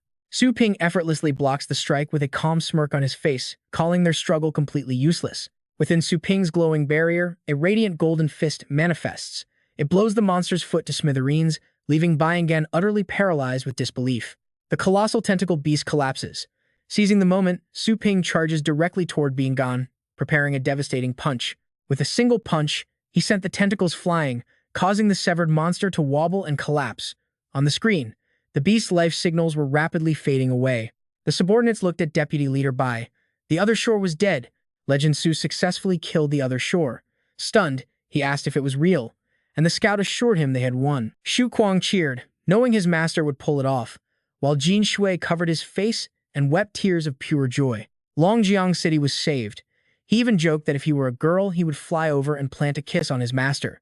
Looking at Shu Kuang, Su Ping let out a sigh, glad the boy couldn't fly. With teary eyes, the disciple complained about his master being completely heartless. Suddenly, a voice only Su Ping could hear whispered, demanding to know what he had just done. Calling him a fake legend, it questioned his tricks. Su Ping whipped his head around, shouting for the other shore to show itself. His actions left Shu Kuang completely baffled, wondering why his master was shouting when the other shore was already dead. Su Ping was certain the beast was alive and still speaking to him, despite its lifeless corpse lying right there in plain sight. As Su Ping roared for the enemy to show itself, Anna stepped up and told him to stop wasting his energy. He turned to her, demanding an explanation. Anna looked back with an intense, serious expression, ready to explain things literally. She claimed the creature they called the other shore was never there, leaving Su Ping completely stunned by the impossible news. He insisted he had clearly heard its voice, confident that his heightened senses would never play tricks on him like that. He described a massive, glowing red eye watching him from the dark sky like a predator hunting its prey. Flying over to land softly right beside her, he demanded to know exactly what she meant by saying the monster was gone. She quietly asked how he thought the monster differed from him. Confused, he replied that it was just a wild beast. Asking what else could be different, he watched as Anna widened her eyes and offered to rephrase the question. She asked where the gap lay between the Destiny State and the 8th rank. Caught off guard, he pondered, as a terrifying image of a monster flashed in his mind. Its strength is greater, its speed is faster, its age is older, and it definitely has more tentacles than him. Hearing his answer, Anna giggled, amused by how delightfully simple the mind of an ant could be. In his eyes, did he really think a Destiny State monkey was just better at gathering more stones than an 8th rank monkey? Looking annoyed, Su Ping urged her to stop playing riddles and just speak plainly. Turning serious, she explained that Destiny State experts master cosmic laws. He glanced down, puzzled by the concept. Was it like the path of thunder he was mastering? Anna explained that his minor mastery of the law of thunder was barely scratching the surface, at most reaching the very basic threshold. Looking toward the opposite building, she revealed that the creature they called the other shore had actually mastered the law of space. With a slight smile, she pointed out that by folding itself into another dimension, it could remain completely hidden forever. In the distance, a mysterious figure eavesdropped on their conversation, looking as if they were straight out of a Detective Conan mystery. As dark energy wrapped around them, Su Ping spun around instinctively, realizing that the eerie feeling of being watched had suddenly vanished.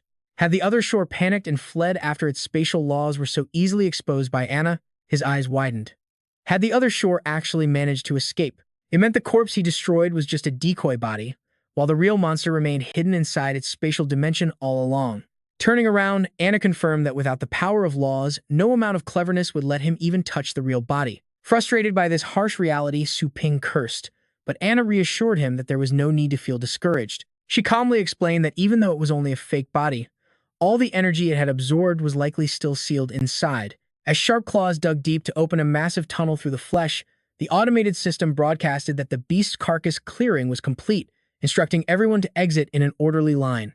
Scans showed no toxic gas, making it safe to enter. Flying inside to investigate, Su Ping and his little skeleton stopped in front of a green barrier, feeling the energy vibrating right there. He pushed his hand directly into the green wall, which suddenly split open to reveal something hidden deep inside. A massive pile of energy crystals gradually appeared behind him, pouring out from the cave in a sudden, overwhelming torrent. Switching on his flashlight, he was shocked by the sheer number of crystals, wondering how many lives this monster had consumed. Jin Shui appeared on the screen, explaining that the beast had targeted both frontline soldiers and a subway transport loaded with energy supplements. Even the logistics officers in charge of shipping those vital supplies were not spared from this disaster. Looking at him, Su Ping asked if these energy crystals could ever be restored back into the humans who were absorbed, wondering if modern science and technology could reverse this tragic process. Shaking his head, the elder sighed that the dead were truly gone, and the most they could do was. He quietly paid his respects to those who had bravely stepped forward for their sake. Images of his fallen brothers flashed by. Su Ping clenched his fists, feeling entirely helpless against their silent sacrifices. Beside him, a warrior sobbed into his hands. Du Huang turned away to hide his grief, asking, "Boss Su, please give the command. Every extra second in the wasteland is extremely dangerous. How should we handle these energy crystals?" Tian Xiao also stepped in to reassure them. "You drove Bayan back yourself. No one will have a single complaint about whatever decision you make." He sat down and picked up an astral crystal. Holding the stone, Su Ping stared at it with deep gratitude. Your sacrifices won't be in vain. Please, become the power I need to defeat Bayan. Meanwhile, soldiers gathered around the beast carcasses. They were busy harvesting valuable materials from the monsters. Tossing the loot into a basket, a warrior grinned. This haul matches my entire yearly income. Turning to look down, he called out to the crowd. You people of Longjiang won't go back on your word, right? Boss Su already declared that any base providing reinforcements gets a share. This is the reward you all rightfully earned. So go ahead and take it. Suddenly, one soldier slumped to the ground with a sigh. What's the point of these rewards anyway? All around, wounded comrades were being treated. A single beast tide had already wiped out so many of their friends. The city is ruined, and Bayan escaped. Can we even survive the next wave? Suddenly, a hand gently patted his shoulder in comfort. It was Du Huang reassuring him. We paid a heavy price in this battle, the old man reminded him softly. But you must remember. His eyes shone with encouragement. We successfully held back the beast tide. Those monsters did not march over our dead bodies to devour our families. The commander helped the soldier up as Du Huang shouted to the crowd. Furthermore, Boss Su drove back Bayan himself. Knowing Bayan was one of the 4 beast kings, everyone listened in absolute silence. He roared, Those beasts are not invincible. We have only one duty now to stand together and reinforce our defensive walls. Du Huang raised his hand high. When the next tide comes, we will make absolutely sure those damn monsters never return. Watching the brave crowd from a far distance, he softly muttered under his breath, Never return, never return, never return. It was Tian Xiao, silently observing them from the shadows. Soon, a familiar shop sign came into view. The scene shifted inside to the pet battle arena. Putting the crystals down, Su Ping fell into deep thought. Bayan's targets this time happened to be the exact base cities where he opened his stores. Their true motive is highly predictable. They simply want to seize his shop system and drain the top-tier resources produced inside. Su Ping carefully organized each crystal, as he had personally built this shop to honor their ultimate sacrifices. He pondered further. Bayan had no idea Su Ping is completely invincible inside his own shop, wanting to use that advantage to annihilate him completely. Bowing his head slightly, he quietly admitted he had miscalculated. Closing his eyes tightly, Su Ping hated that his trump card only managed to destroy a mere clone. The terrifying image of Bayan and his minions flashed in his mind, but if a mere clone of Bayan could easily breach the base walls, why didn't he just attack directly from the start? Once the city fell, unleashing the beast tide to slaughter humans and forcing defenders to fight on 2 fronts would have been his smartest strategy. Su Ping grew suspicious. Could it be that Bayan wasn't actually that powerful back then? According to Old Bai, a human emperor once sacrificed his own life, using massive astral energy to seal the entrance of the deep abyss. With the crack widening, if that sealing energy hasn't fully faded, forcing a breakthrough would definitely trigger a severe backlash against him. He continued deducing. If Bayan returned to the blue planet heavily wounded, he would surely try every possible way to devour other living beings to restore his power. Suddenly, realizing something crucial, his eyes filled with shock. Staring at the pile of crystals, Su Ping realized these weren't useless rocks to Bayan at all, but rather crucial nourishment for his recovery. A gentle breeze swept across the open field where he stood. Su Ping calculated, without these critical crystals, Bayan must still be in an incredibly weakened state right now. He fell into a deep meditative stance. If he can break through to the 3rd tier of the legendary realm, the destiny state, his unlocked power can kill him. An explosive wave of energy made Su Ping's eyes glow. The system announced that his level had officially breached the peak of the legendary vast ocean state. Having unlocked the prerequisite skill to comprehend space laws, Su Ping slowly descended back to the ground. He raised his hand, marveling at the sheer power. Unbelievably, his body felt 100 times lighter, as if he just broke free from a heavy iron shell. Su Ping raised his hand to his glowing eyes and discovered he had acquired the God's Eye. With this, even if someone a whole realm stronger tries to ambush him, he will spot them instantly. As his eyes returned to deep black, he couldn't believe such an overpowered skill was merely a basic requirement of space laws. No wonder Joanna said only mastering the power of laws would give them a real shot at defeating Bayan. In the distance, Tian Xiao and Ruyan arrived to congratulate Boss Su on his breakthrough. Su Ping walks over to ask what is up. Tian Xiao sighs, explaining they lost too many elite battle pet warriors during this brutal beast tide. Even with compensations, the survivors will barely stand a chance when the next wave strikes. Rubbing his chin, Su Ping asks if the old man has a plan. Tian Xiao suggests they desperately need to recruit more forces to survive the next onslaught. Clenching her fists, Ruyan points out that several base cities are already overrun. Aside from Bayan's rebel forces, she mentions that some powerful families and major bases are still holding out and fighting back.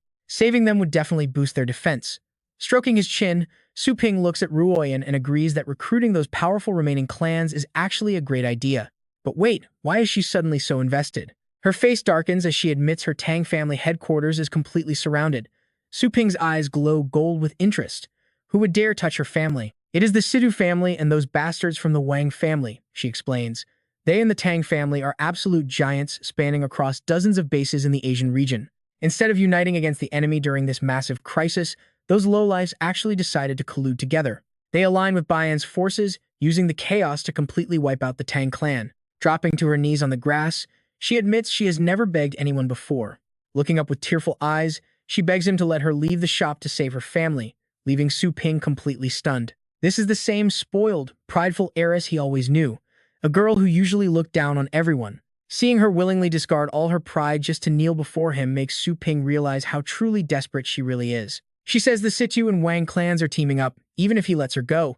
What can an untitled battle pet warrior like her actually accomplish alone? How is she going to stop two massive factions that her own family could not even handle? Ruoyan hesitates.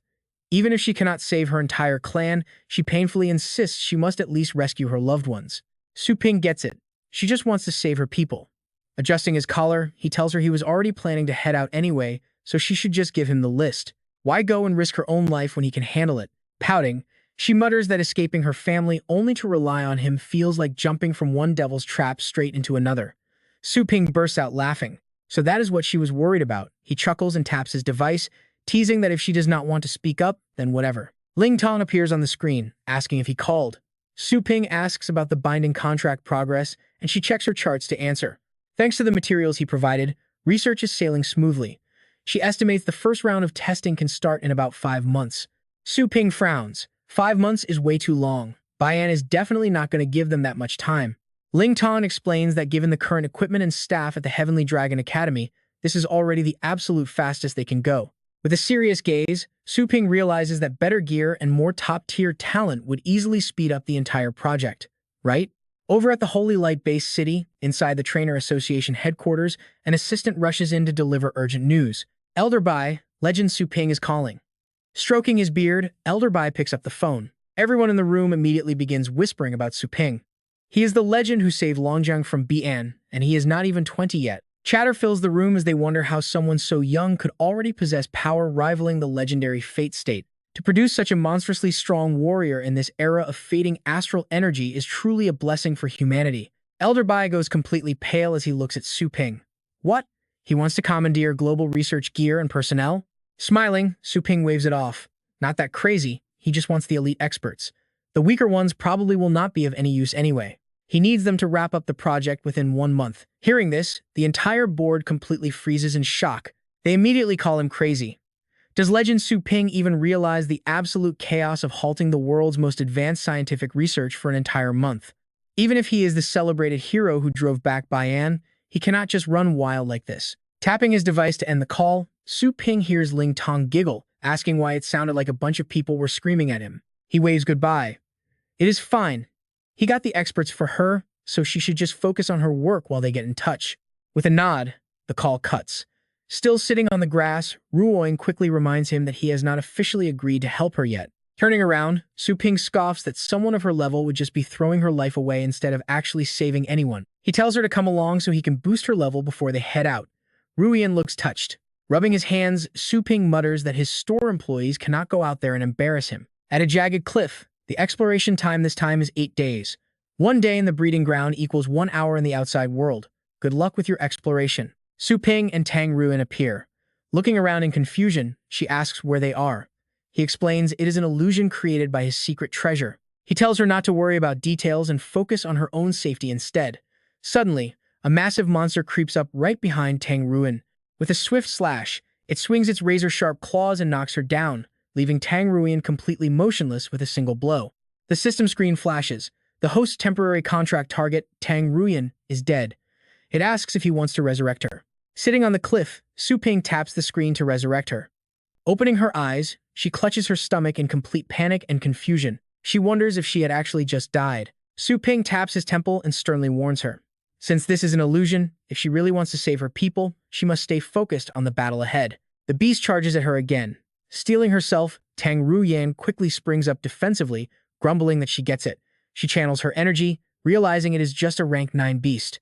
Vowing to slay it for him to see, memories of her childhood past slowly begin to resurface. 10 steps to take down a target. It shows a young Tang Ruyan boasting about leaving absolutely no trace across 1,000 miles. She looks adorable as she tries to brush off her clothes and walk away, but her wobbly legs give out, and just like that, she falls flat on the ground. Ouch! Seeing her older sister tumble, little Ewer immediately runs over in a panic. Gently cradling Tang Ruyan's scraped knee, the little girl grabs a first aid kit and applies a bandage while offering sweet comfort.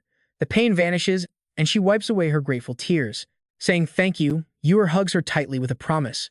She promises to take care of everyone in the Tang family, especially her dear older sister, emphasizing that with a bright smile. Tang Ruyan smiles softly and nods. Standing there with a battered body, she silently vows that she will protect her little sister no matter what. As beasts relentlessly swarm her, she grips a sharp wooden stake and leaps high into the air, flipping backward to initiate the fight.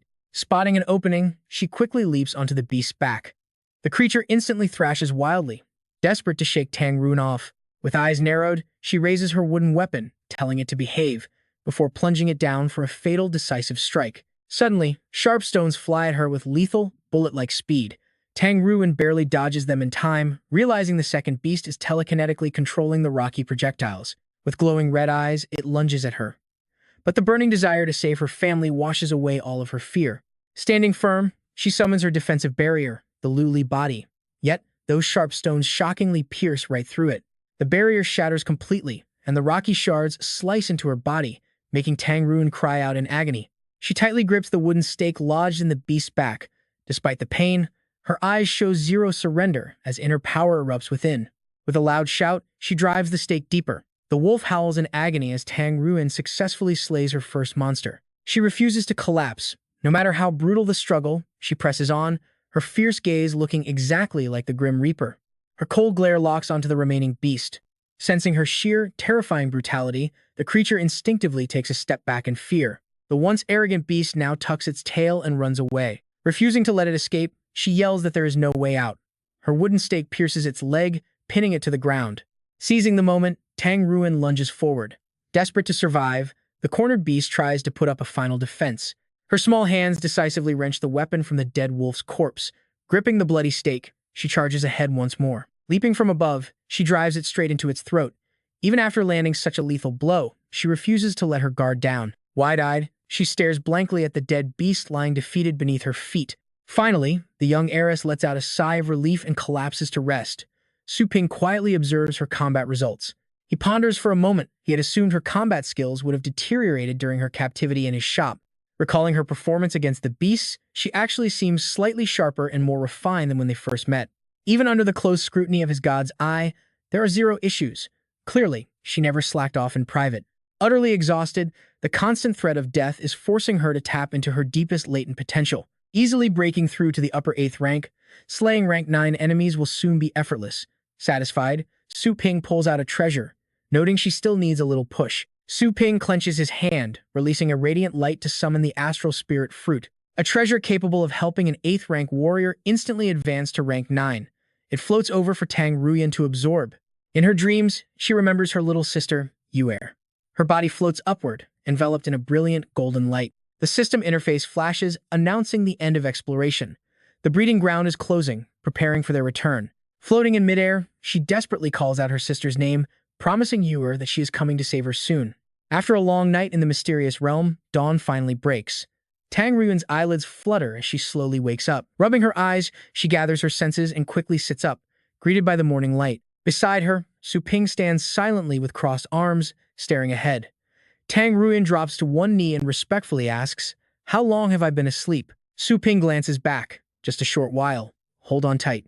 Currently, they are both riding high on the back of his massive inferno dragon. Su Ping coldly warns her, "This is no illusion anymore. If you die out here, you die for real." Panicking that she might be holding him back, Tang Ruyan anxiously asks how far they have gone. Su Ping calmly replies that they have only just left the base city. "Only one night has passed in the real world, so do not worry," he says. "Just tell me where we are heading and show the way." She pauses briefly before speaking in a soft voice. "Yadu Base City." Tang Ruyan stands up and points, gesturing for them to fly toward that direction before making a turn. That would be the first A-class base city they run into. Su Ping casually begins to summon something in his hand. Nodding, Su Ping pulls out a scroll and reaches his hand deep inside to search. Moments later, he retrieves a brilliant, razor-sharp sword radiating immense spiritual energy. Staring at the incredibly majestic weapon, Tang Ruin asks nervously, "What are you doing?" She stands dazed as Su Ping suddenly tosses the sword right into her hands. Confused, she gasps. He casually responds, "Well, I killed your pet back at Longtime Mountain, so I cannot just let you leave completely empty-handed. Can I?" Tang Ruin stares intently at the blade, completely overwhelmed by its sheer, terrifying sword energy. The sharp aura surrounding the blade creates an intense tearing sensation. Just touching it lightly causes her finger to bleed, proving this raw energy can easily pierce the glazed body defensive technique she trained so hard to master. This sharpness reminds her of a legendary weapon once wielded by her own uncle. She had only felt such dread from her uncle's ocean umbrella, a legendary heirloom capable of slaying beast kings, feared by all the major clans. Blushing deeply, Tang Ruin cradles the sword and shyly asks, "Is such an incredibly valuable weapon meant to be a gift for me?" Su Ping immediately crushes her wishful thinking. "Of course, I am only lending it to you. This is an ancient treasure I took from the great Yan True Dragon King. Seriously, keep dreaming." He then quickly summons his trusted battle pet, ordering Little Skeleton to move out. The creature slowly sinks into the ground. Tang Ruin watches it vanish, realization dawning as she mutters, "Wait, did it just slip directly inside my shadow?" Su Ping instructs his pet, "Keep an eye on her, and do not let her lose my sword." Little Skeleton flashes a thumbs up, assuring his master. Seeing this, a bright, excited smile spreads across Tang Ruin's face. "Does this mean you are finally letting me go alone?" she asks. Su Ping sighs. "Yes, you blockhead. Otherwise, why would I have spent so much effort training you?" Hesitating for a second, she finally voices her deepest worry, admitting she believed he had always deeply despised her family. Staring at the map on his watch, Su Ping frowns. "I never liked your family's ruthless ways, stealing treasures and slaughtering others in secret realms." His freezing tone leaves Tang Ruin feeling deeply saddened. "But with a massive crisis looming, we need to gather every ally we can," he adds. As she looks down in sadness, Su Ping suddenly kicks her right off the dragon's back. She screams in terror, staring at the distant ground below. Looking down, Su Ping shouts, "Other base cities have already sent out distress signals too. Our paths do not align, so we must part ways right here." Tang Ruin panics and yells back, "Wait, I do not have a flying pet." Su Ping just waves her off. "Focus on controlling your energy."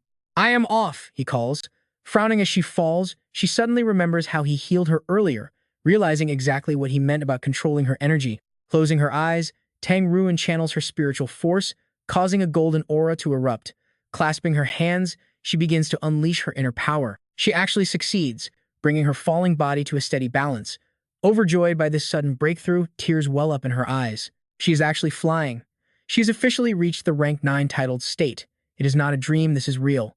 Wiping away her emotional tears, she takes a deep breath and looks down at the legendary sword shining brightly in her hands. Staring after Su Ping's fading figure, she whispers with deep gratitude, "This kindness, I, Tang Ruin, will never forget it." Meanwhile, at Yadube City, home of the Tang family, a colossal monster continues its violent rampage as smoke and fire consume the entire area. Hiding behind the rubble, heavily wounded soldiers whisper in terror. Have the Situ and Wang families completely lost their minds? They are actually driving king-level beasts straight into our base city.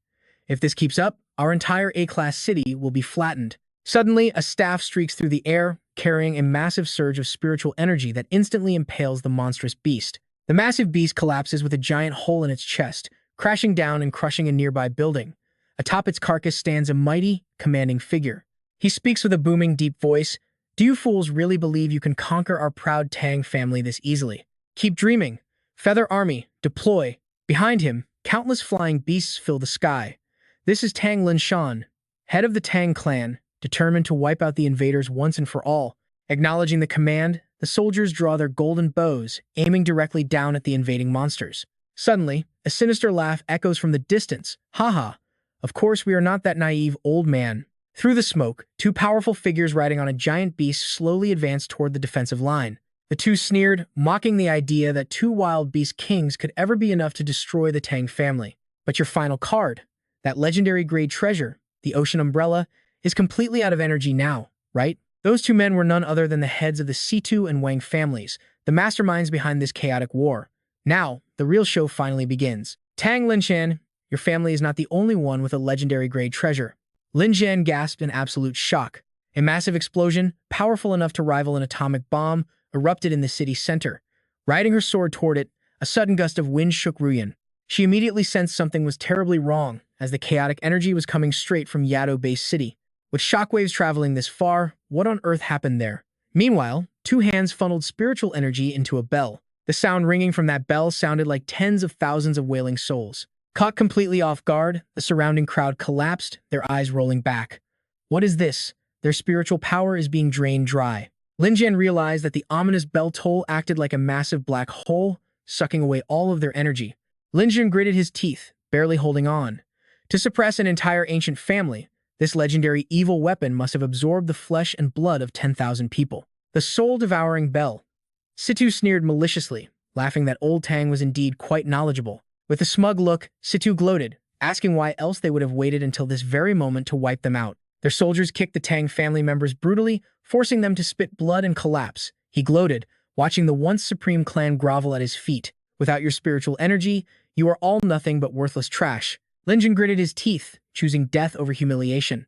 Despite losing so much spiritual power, he swung his weapon, blasting the nearby soldiers away. Gasping for breath, his eyes burned with hatred for the two leaders, swearing the Tang family would repay this debt 100-fold. The brute scoffed with utter disdain. Today, he would drag the entire Tang family straight to hell. Bring her out. They dragged a young girl out, forcing her onto her knees. Seeing his own daughter held hostage, Lin Jian completely lost his composure and screamed, "Yuer!" The brute stepped forward, grabbing Yuer by the throat while glaring coldly at Lin Jian. Everyone knows the Tang family raised two young masters. One is a brilliant strategist, and the other possesses incredible talents and peerless combat skills. If we left you alone until the day you joined forces, where would there be any room left for us? He slammed Yuer against the soul-devouring bell, threateningly demanding to know the location of the other young master. Speak now, or experience the excruciating pain of having your blood and bones drained by the bell. As her spiritual energy faded, Yuer screamed in agony. Ah! Losing his patience, he snarled, asking where she was. Through her fading consciousness, Yuer thought of her cousin, praying she was safe and would never return. Out of nowhere, a flying sword slammed into the soul-devouring bell, shattering it completely and blowing the crowd away. The brute crashed heavily onto the ground. Splattered in the dirt, Situ roared in absolute rage, demanding to know who did it. The ancient secret treasure, still radiating powerful spiritual energy, stabbed deep into the nearby ruins. Lin Jian stared in utter disbelief. Could a legendary treasure of a major family be destroyed just like that? Enraged, Situ commanded his soldiers to attack. Find whoever dared to ruin my plans and drag them to me. But he did not have to search for long. The sword vibrated as Ruin's voice echoed, telling him not to bother. The blade flew back into the sky, sweeping through and instantly wiping out Situ men. A hand reached out and caught the hilt. I am right here. Yuer instantly recognized that familiar voice. That voice. Looking up at Ruin hovering in the air, she cried out in joy. Cousin. Her face cold with murderous intent, Ruin spoke sharply. If you want to destroy the Tang family, you will have to step over my corpse first. Seeing his proudest niece appear, Lin Jian rejoiced. Flying without a mount is a titled state trait. Ruyan, have you actually reached the 9th rank power level already? Flustered and furious, Situ frowned, scoffing that a mere titled state warrior was nothing special, as every family had them. He ordered his entire army to capture that arrogant brat alive, wanting to tear her apart in front of the Tang family. They charged to surround Ruyan. Without a single trace of fear, she whispered that they were too slow, delivering a horizontal slash that sliced right through the foolish attackers. Agonizing screams filled the air. In less than 5 seconds, Situ, most elite squad, was completely wiped out. The brute stared in pure terror, watching her effortlessly shatter 9th rank astral shields and strike down 3 titled state warriors in a row. Could that sword be a legendary treasure? She turned around, asking her uncle to protect Yuer now that the evil, energy-draining bell was destroyed. Slaying the remaining enemy soldiers, Lin Shan confidently replied that he absolutely would. His eyes burned with intense hatred, calling for Ruin to join him in slaughtering those beasts. Ruin's expression turned icy cold. Understood, Ruin raised her sword, ready to face the vicious beasts closing in on her. With one swift slash of her razor-sharp blade, their limbs are instantly sliced apart. The guy across from her screams in fury. It's not over yet, you miserable woman. I'm going to show you the ultimate power of my strongest battle beast. All right, let's watch as Tang Ruin closes in, raising her sword with a razor-sharp glare. With a swift, effortless slash, she glides past, leaving them dead before they can even react. Dozens of enemies fall instantly under her lethal blade. C2 grits his teeth in absolute rage, cursing her for wiping out so many of his titled experts. The muscular brute beside him glares at her with pure annoyance, swearing that he will personally skin Tang Ruin alive. With a roar, he summons his vicious beasts. They step forward one by one on his command, looming right behind him with terrifying, monstrous looks. The Tang family army immediately charges forward, shouting at the enemies not to touch their young mistress. A massive beast roars, raising its hand armed with razor-sharp claws. The leading warrior instantly senses the incoming, life-threatening danger. He raises his staff to unleash his ultimate move, Blazing Sun Flash, blasting blinding light directly into the monster's face. He urges everyone to charge in for the kill, but C2 and the brute stand back, completely unbothered. The blasted beast instantly retaliates with a devastating kick, launching the advancing warriors dozens of meters away. The enemy leader's confidence completely shatters, replaced by pure terror. Seeing no effect, Lin Zin takes charge of the critical situation and commands the Feather Army to ignore the evil beasts and directly target their clan leader. Yes, sir! The Feather Army immediately draws their bows to attack. Refusing to back down, C2 commands his nearby demon beasts to unleash hell, causing dark, monstrous energy to radiate all around. The Feather Army gets engulfed by a sudden blast of spiritual energy, crying out as it covers them. Taking advantage of the thick mist of spiritual energy, the vicious beasts roar and leap high into the air. Down below, Ewer immediately senses the extreme danger heading straight toward them. Meanwhile, Ruin is completely focused on fighting off the enemy soldiers, failing to notice two beasts sneaking up on her. At the absolute last second, Ewer screams out a desperate warning for her to watch her 6 o'clock. With a flick of her wrist, Ruin slashes her sword repeatedly, slicing the beasts into bloody pieces. Ewer breathes a sigh of relief as Ruin turns and smiles back in gratitude. Suddenly, a swarm of slimy tentacles erupts behind Ruin, wrapping around her like thick ropes. Wait, are those things still alive? C2 bursts into a mocking laugh, asking her if she has never seen a battle pet modified into a puppet before. Even if she cuts it into 100 pieces, she can't escape. Trapped in the tight bind, Ruin grunts in sheer frustration. Cursing her own carelessness, she struggles as the muscular brute raises his blade, staring down at her maliciously. He gloats that destroying the Tang family now is absolutely the right choice, swinging his massive blade down with deadly intent. Your meridians are completely locked, making it impossible for you to move. Down below, Ewer screams out in absolute horror, pleading for him to stop. But the brute has no intention of stopping, bringing the blade inches from her neck and shouting for her to die. Yet, his weapon suddenly shatters to pieces. Little Skeleton standing right behind Ru Yan is the true mastermind behind this shocking defense. As the brute stands frozen in shock, Little Skeleton slashes downward, tearing the ground apart and leaving nothing but massive cracks in its wake. Let's pause here as a terrified C2 watches this, wondering what that creature is. Standing protectively in front of Ru Yan, Little Skeleton frees her from the tentacles, while unleashing a crushing aura. Now, the scene shifts to a vast, endless desert, where a lone figure stands atop the massive wings of a colossal creature flying below. As for Su Ping, he stands with folded arms and a grim expression. Suddenly, his flying dragon halts midair. The dragon spots a massive, towering entity right ahead of them, shrouded entirely by thick, swirling clouds. Dangling from the monster's body are countless tentacles, tightly clutching human victims. Su Ping clenches his fists in rage, muttering the name, Bian. Standing before him is Bian, sporting long black hair and a Bian flower crown, his entire body surrounded by a terrifying dark energy. Su Ping thrusts his fist forward with a roaring battle cry, summoning an enormous fist of pure energy that charges straight toward Bian. A voice echoes, calling his attempt useless, as the giant fist punches clean through Bian's body. In an instant, the entity appears right behind Su Ping. Su Ping whips around, throwing another fist with a fierce shout. A shockwave of devastating power instantly erupts, surging forward with insane speed. The voice repeats, calling it useless. Su Ping frowns, casting a sharp glare. Suddenly, Joanna appears in front of him, leaving him startled. "Have you forgotten already?" she asks. Staring at him seriously, Joanna explains that no matter how weak Bian is, without the power of laws, he cannot harm it. She calmly points out the insurmountable chasm between him and the Fate State. Su Ping's eyes widen in shock, but suddenly, an unfamiliar voice snaps him back to reality. "Boss Su, can you hear me? Boss Su, Boss Su." Only then does he finally snap out of it. The voice actually belongs to Tian Xiao, coming through a miniature screen on his wrist communicator. Slumping down onto his dragon's head, Su Ping ponders in confusion. Was that just a dream? Tian Xiao gently reminds him that he hasn't rested since returning to Longjiang, warning that even a battle pet master's body has limits, but Su Ping quickly cuts him off. We're left wondering, how is the contract research project led by Zhang Lingtong progressing right now? He quickly replied, telling him he had no idea. The doubts and complaints were piling up like mountains. He even heard the Breeders' Association threshold was about to be trampled by protesters. Su Ping raised an eyebrow, wondering if it was really that exaggerated. If necessary, I will head back immediately. Seeing how anxious the young man was, Tian Xiao stroked his beard and let out a hearty laugh. Ha ha, Boss Su. Calm down and let this old man finish speaking first. Su Ping's pet store was absolutely packed. The instant results of his training services had triggered an incredibly enthusiastic response from the public. Countless customers placed orders every single day, building rock-solid trust over time. Inside the research lab, everyone was working at their absolute limit. This is the exact scale of the elite research team that he had predicted earlier. There are countless others in various places, but this represents the actual scale of those currently participating in these research projects. Su Ping listened intently as Tian Xiao explained how the soul contract could transfer a portion of the pet's upgrades directly to the battle pet warrior. This major event could completely revolutionize the entire pet breeding world.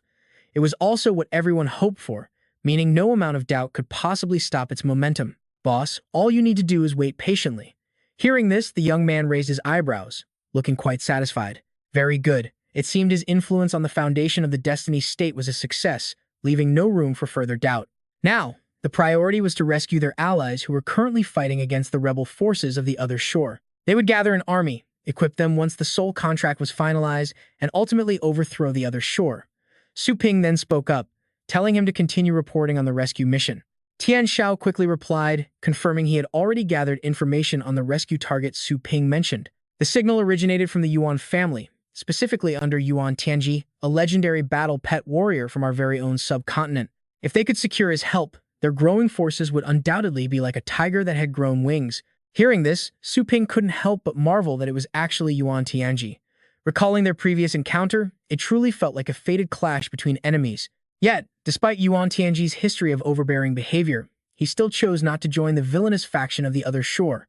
This single fact made Su Ping see him in a completely new light. Suddenly, his battle pet growled, prompting him to follow its gaze. Below them, a scene of absolute chaos unfolded as countless humans and savage beasts clashed in a brutal struggle. Was the battle taking place just ahead? The massive, ferocious wild beasts launched relentless attacks against the helpless and defenseless humans below.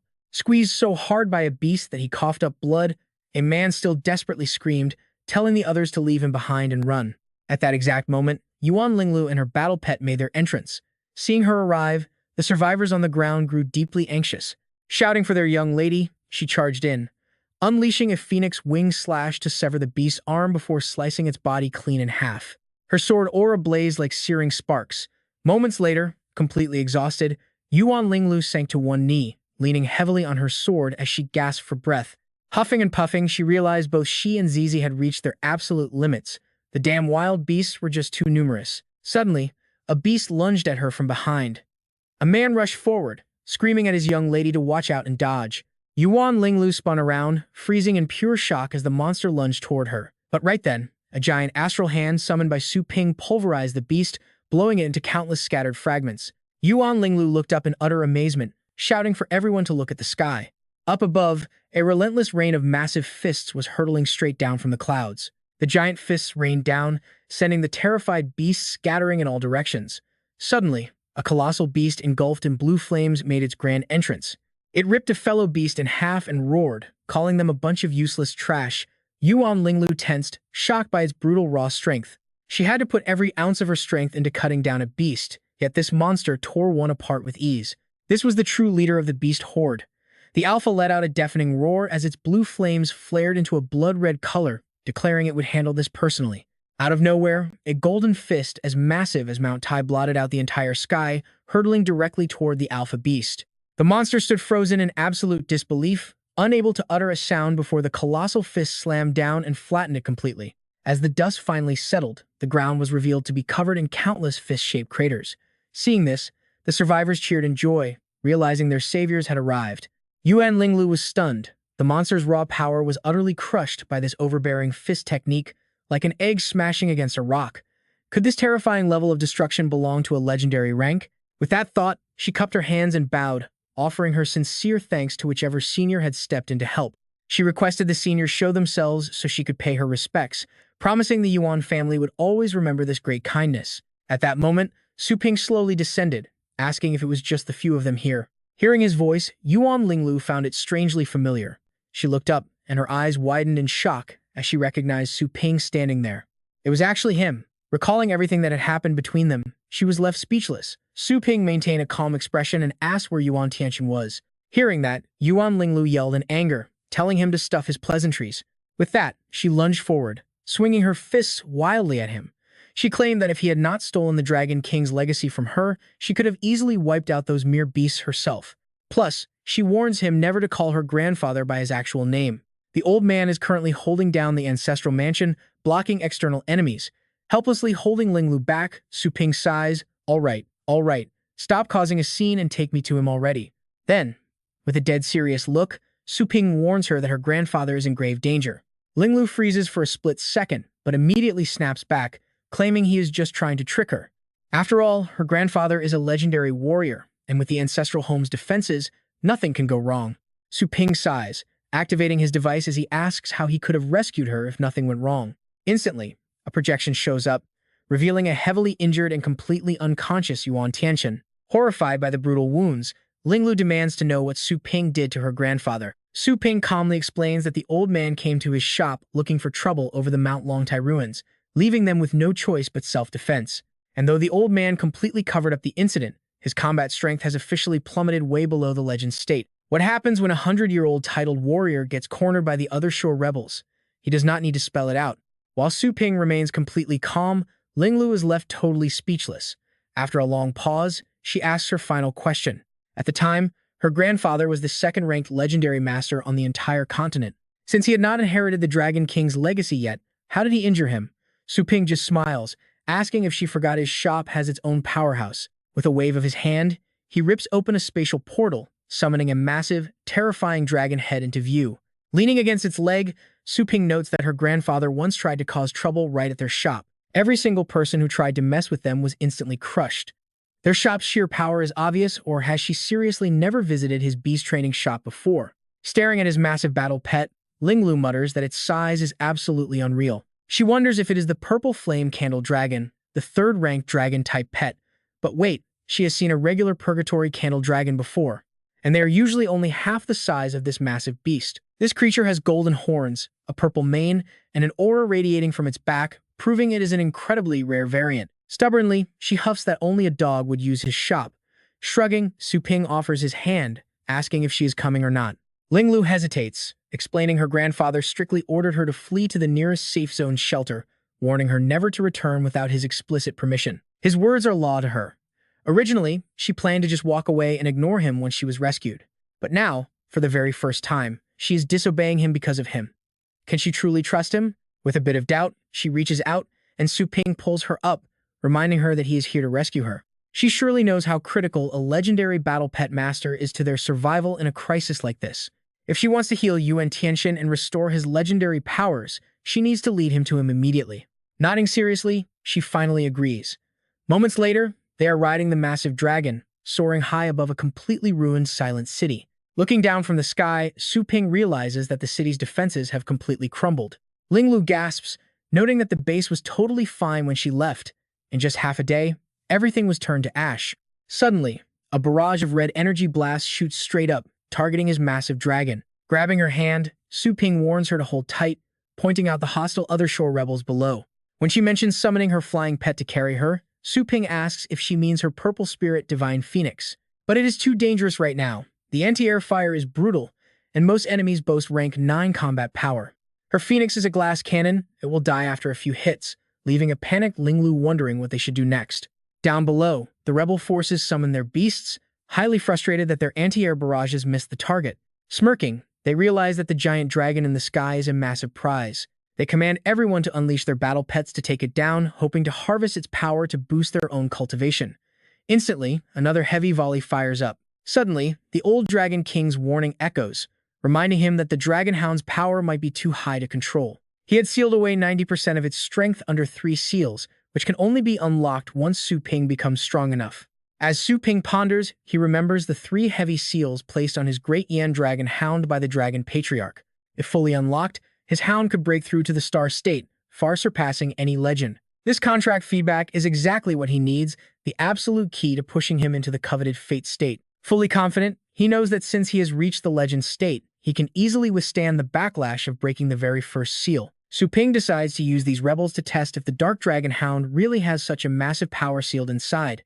With that in mind, he opens a spatial gate. Above the purple flame dragon beast, a massive glowing golden portal begins to manifest. Seeing this, the rebels below start panicking. Why did the sky suddenly change like that? Hurry, stop him right now. That guy up there is summoning something absolutely terrifying. High in the air, Su Ping roars, Heaven Expansion Dragon Hound, come out.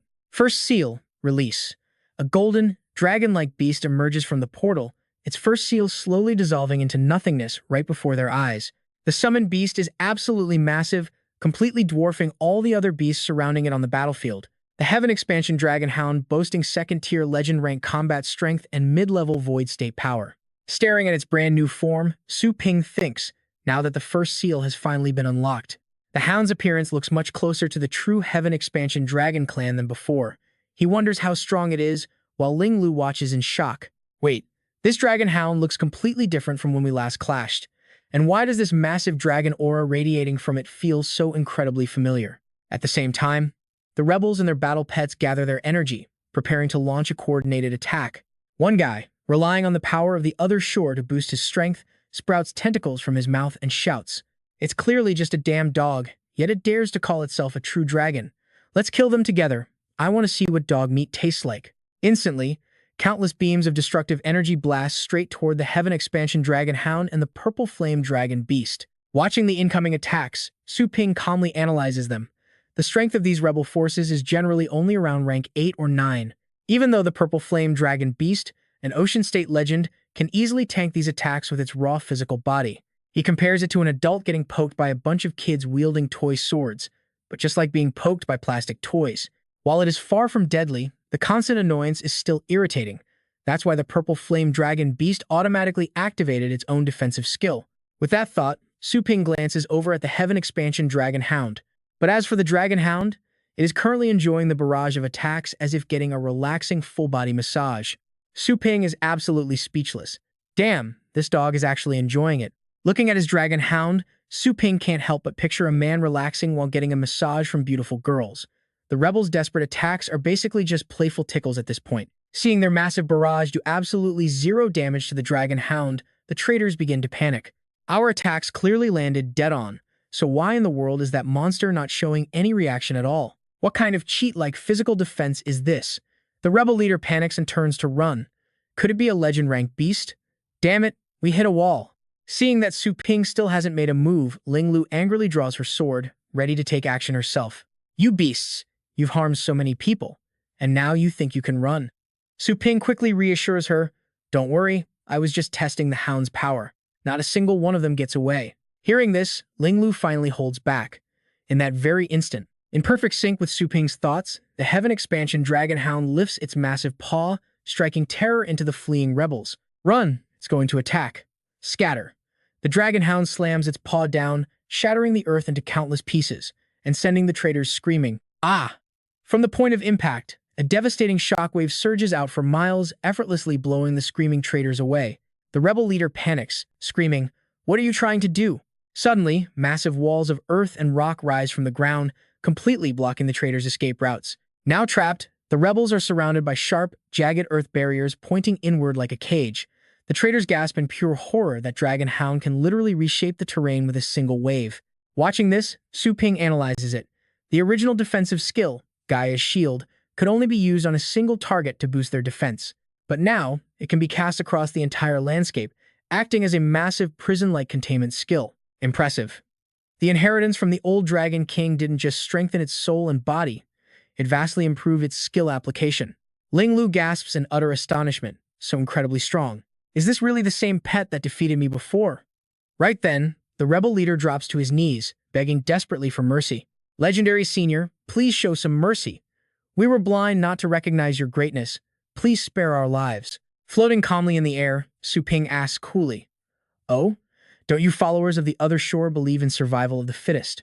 When you slaughter others, shouldn't you be prepared to be crushed by someone stronger than you? The leader shakes his head frantically. No, no, Legendary Senior, please don't misunderstand. We are absolutely not loyal to those evil, wicked heretics. Quickly presenting a pile of valuable crystals with a fawning smile, he adds, I only follow them because I wanted to get stronger. As long as I can gain power, it doesn't matter who I serve. The traders begged for their lives, promising to guide Su Ping or hunt down any treasure he wanted if he just spared them. Looking at the bloody energy crystals, Ling Lu couldn't hide her utter disgust. These were harvested by the other shore from living battle pet warriors. Did they really destroy an entire city just for these crystals? Suddenly, Su Ping ordered her to drop the crystal and stand up, a command that left her completely frozen in shock. The traders immediately put on fake, flattering smiles, thanking the kind senior and promising that all of them would follow his lead. Suddenly, the great Yan Dragon Hound unleashed a terrifying roar, vaporizing the traders into bare white bones in an instant as they shrieked in absolute disbelief. But why? Within moments, the traders were wiped out, their bones turning to ash in the wind, leaving only a single boot with a leg bone inside. Using his astral power, Su Ping lifted the crystals off the ground and guided them straight into his hands. As the crystals gathered in his palm, Su Ping coldly declared that those who crossed the line could never go back. Watching him calmly absorb the energy, Ling Lu was deeply unsettled that his expression did not even waver while refining those bloody crystals. To her, he seemed no different from the executioners of the other shore, but he soon turned and told her to lead the way to her grandfather. By now, the aura swirling around him felt completely different, almost carrying the heavy grief of countless fallen pet warriors. Su Ping believed that only by completely destroying the other shore could they truly end this terrifying disaster. Ling Lu stared in shock, wondering if he was actually serious about taking on the burden of wiping out the entire other shore. She quickly pointed the way, but internally, she couldn't help but wonder why the massive tornadoes in the sky were growing even larger. With that, Su Ping, Ling Lu, and their powerful battle pets quickly set off. Arriving at the UN mansion, they found the grand nameplate cracked and the entire estate reduced to a burning wasteland of ash and thick, rising black smoke. Floating in the air, Su Ping calmly observed that the defenses had already fallen, and they had arrived too late. Ling Lu stared in disbelief, unable to accept this tragic scene. Her grandfather had spent years perfecting their grand defensive array, which should have easily held off even a mighty beast king for days with him holding the fort.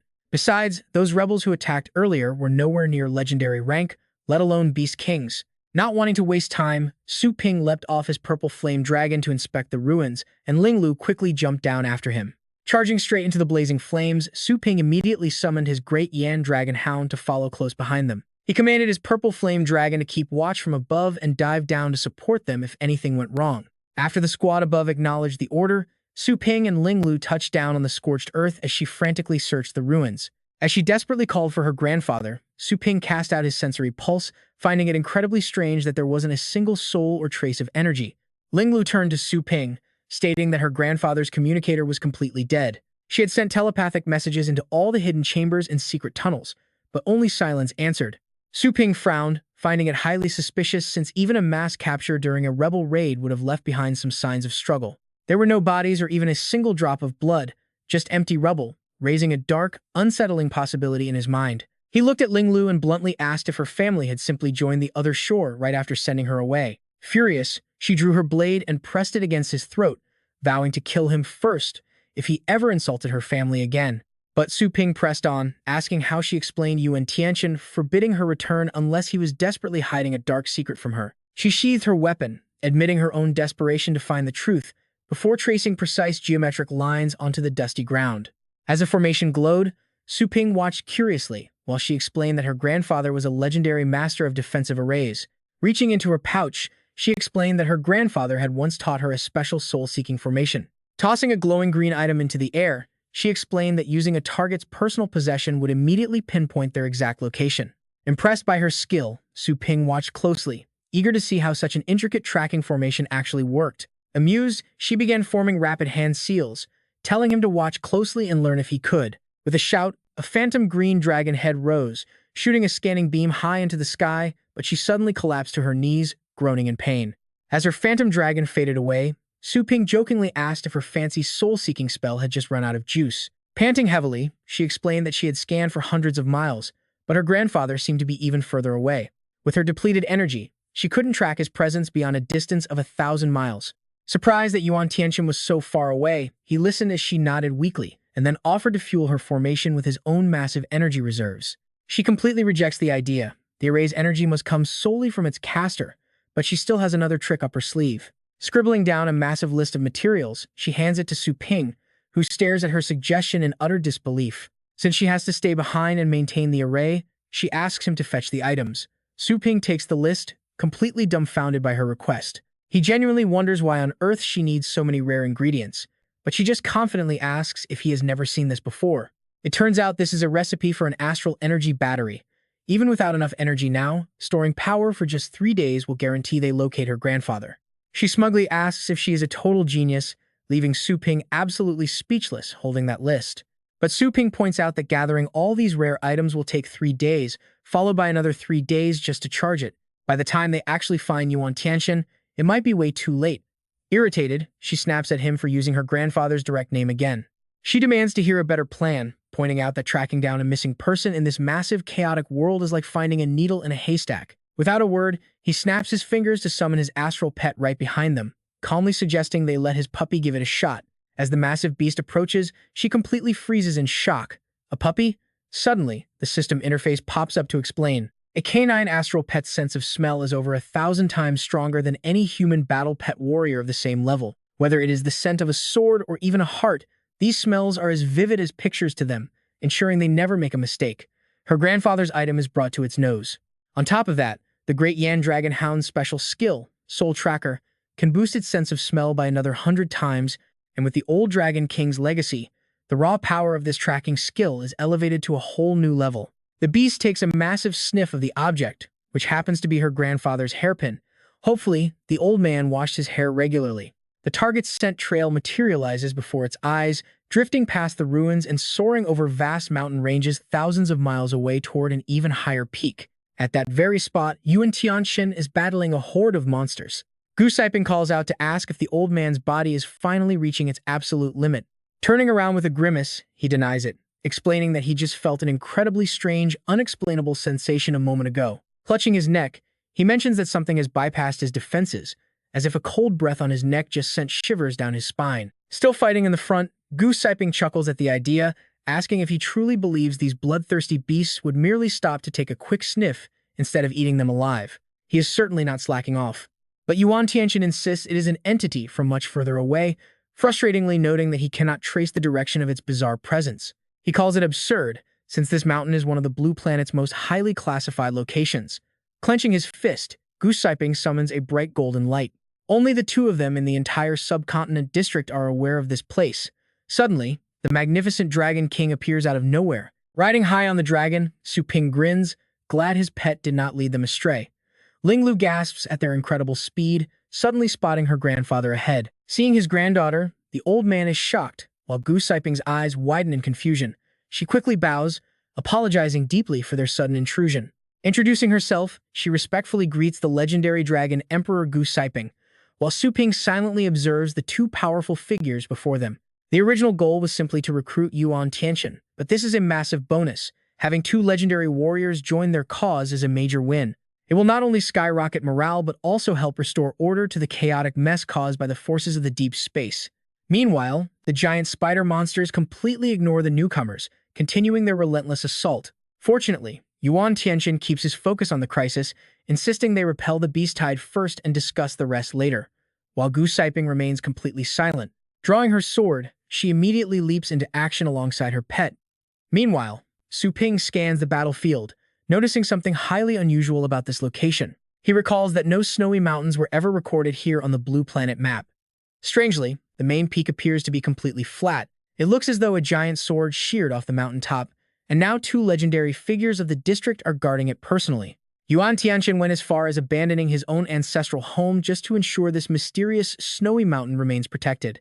It is hard to comprehend how vital this place truly is. Suddenly, a terrible premonition hits her, causing her to freeze. A massive beast king emerges, leaving her stunned at its sheer, monstrous size. Her grandfather quickly commands her to handle the smaller beasts while he takes it on. Concentrating his power, he summons countless swords that soar into the sky. The individual blades merge to form one gargantuan weapon, making her eyes light up as she recognizes his signature attack. He had used this technique to slay countless monsters, striking pure terror into even the most powerful beast kings. Unhesitatingly, he hurls his ultimate weapon forward. However, the colossal octopus beast is not so easily defeated, effortlessly blocking the giant blade with its massive tentacles. Shocked that his ultimate move was neutralized, he barely has time to react before a massive shadow looms directly over him. A brutal swipe of a tentacle sends him flying backward like a ragdoll, prompting Goosiping to immediately leap into action. Elder Yuan used to pull off this move with just one hand. Don't push yourself too hard with those old injuries still acting up. He looks over at Su Ping, remarking that finding this hidden place proves the young man has some serious skills, so there's no need to be humble. He asks Su Ping to help him slay this 1,000-year-old beast, and our main character doesn't hesitate for a second, immediately leaping into action.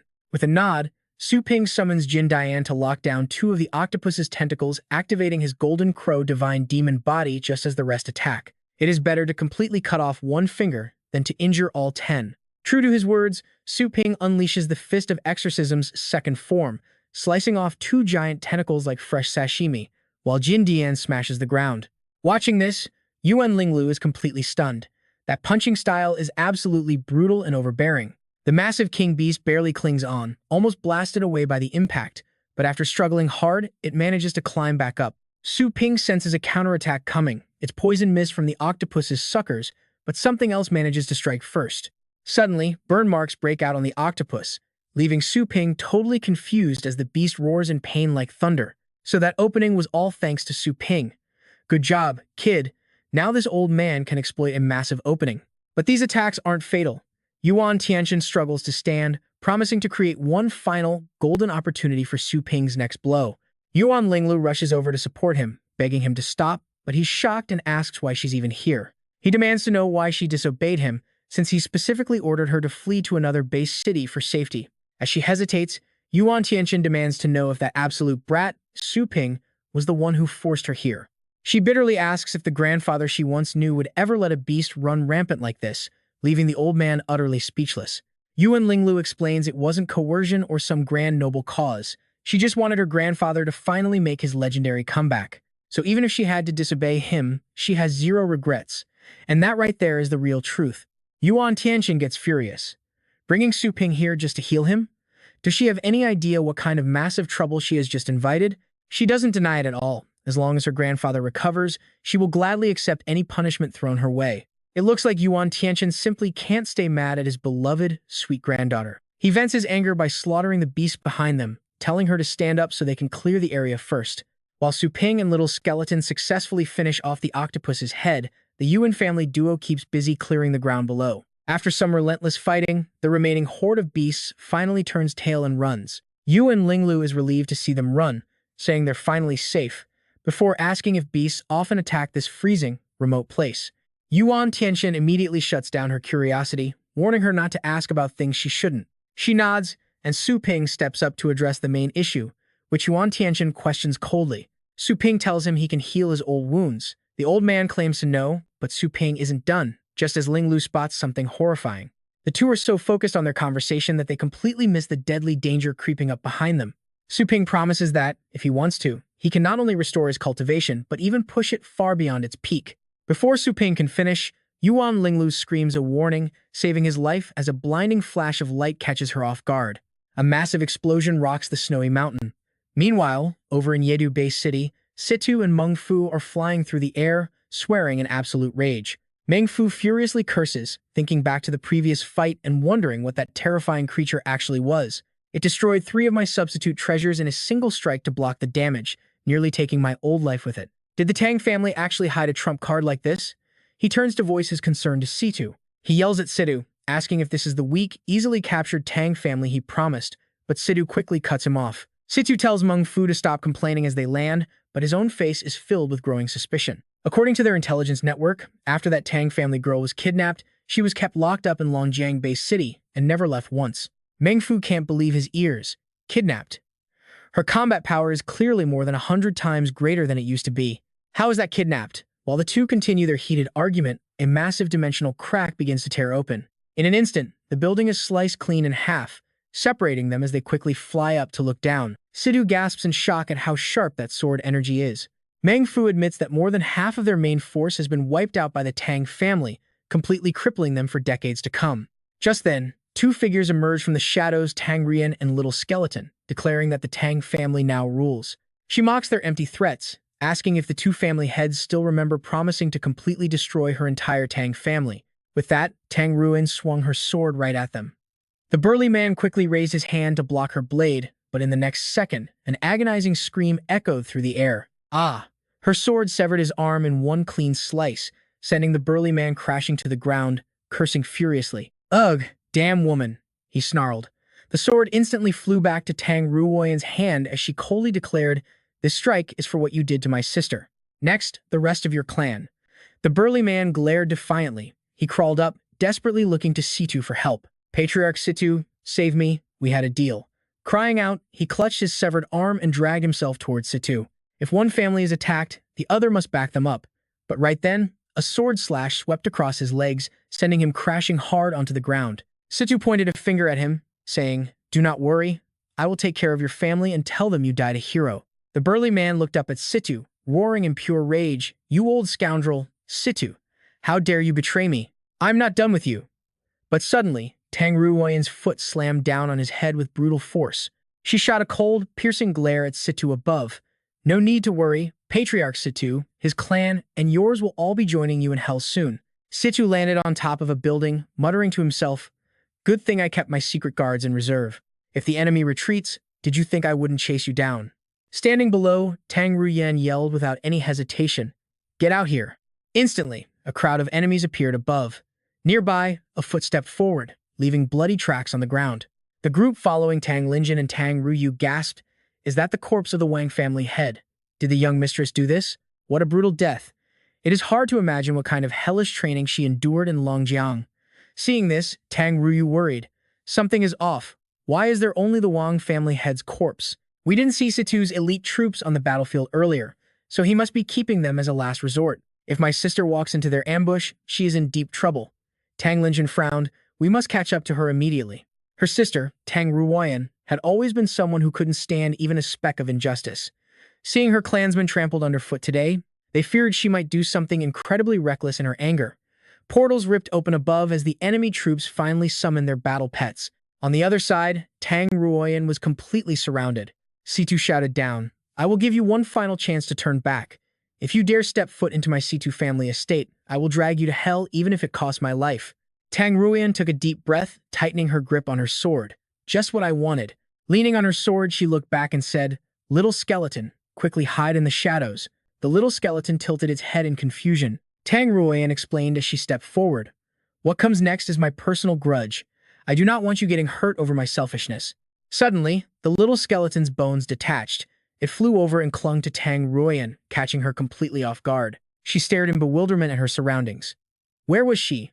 Suddenly, a strange item interface popped up right before her eyes. "And what is this?" It sprouted. The little skeleton suddenly emerged and pointed directly at an item. Tang Ruoyan understood its intent, asking, "You want me to tap this, right?" The little skeleton nodded happily. As she tapped the virtual screen, a massive, violent vortex suddenly erupted out of nowhere. Shielding himself, Situ gasped in disbelief. What a terrifying undead aura. What on earth is happening? What is that? Then, Tang Ruoyan emerged in her beast soul fusion form, striking terror into the enemies. It is a fusion. That Tang family girl is actually a legendary battle pet warrior. Tang Ruoyan dashed toward the crowd. In the blink of an eye, her figure completely vanished. They warned each other, "Watch out, we lost track of her." But with a few swift slashes, she tore through them like a white-haired flash, leaving the crowd frozen in shock. One of them looked at his lacerated body. What in the world? Blood began seeping out of countless wounds. In utter disbelief, he muttered, "How could she possibly unleash so many slashes in a single instant?" In the next second, the entire crowd was shredded into pieces. This was the chaotic star, Samsara Blade. Terrified by the sight, Situ spun around and fled. How is this possible? That move was not from her battle pet. Suddenly, he stopped. Did she rely purely on her own strength to unleash such a legendary, peerless blade technique? Covered in slashes, Situ stood frozen, unable to move a muscle. How could someone so young master such a terrifying blade technique, let alone reach the legendary rank? Blood dripped onto the ground. He roared, "I will not rest in peace." A moment later, a pair of black boots came into view. Tang Linjin held his people back, saying, "Do not go up yet." Curiously, Tang Ruyu asked, "Father, what do you see up there?"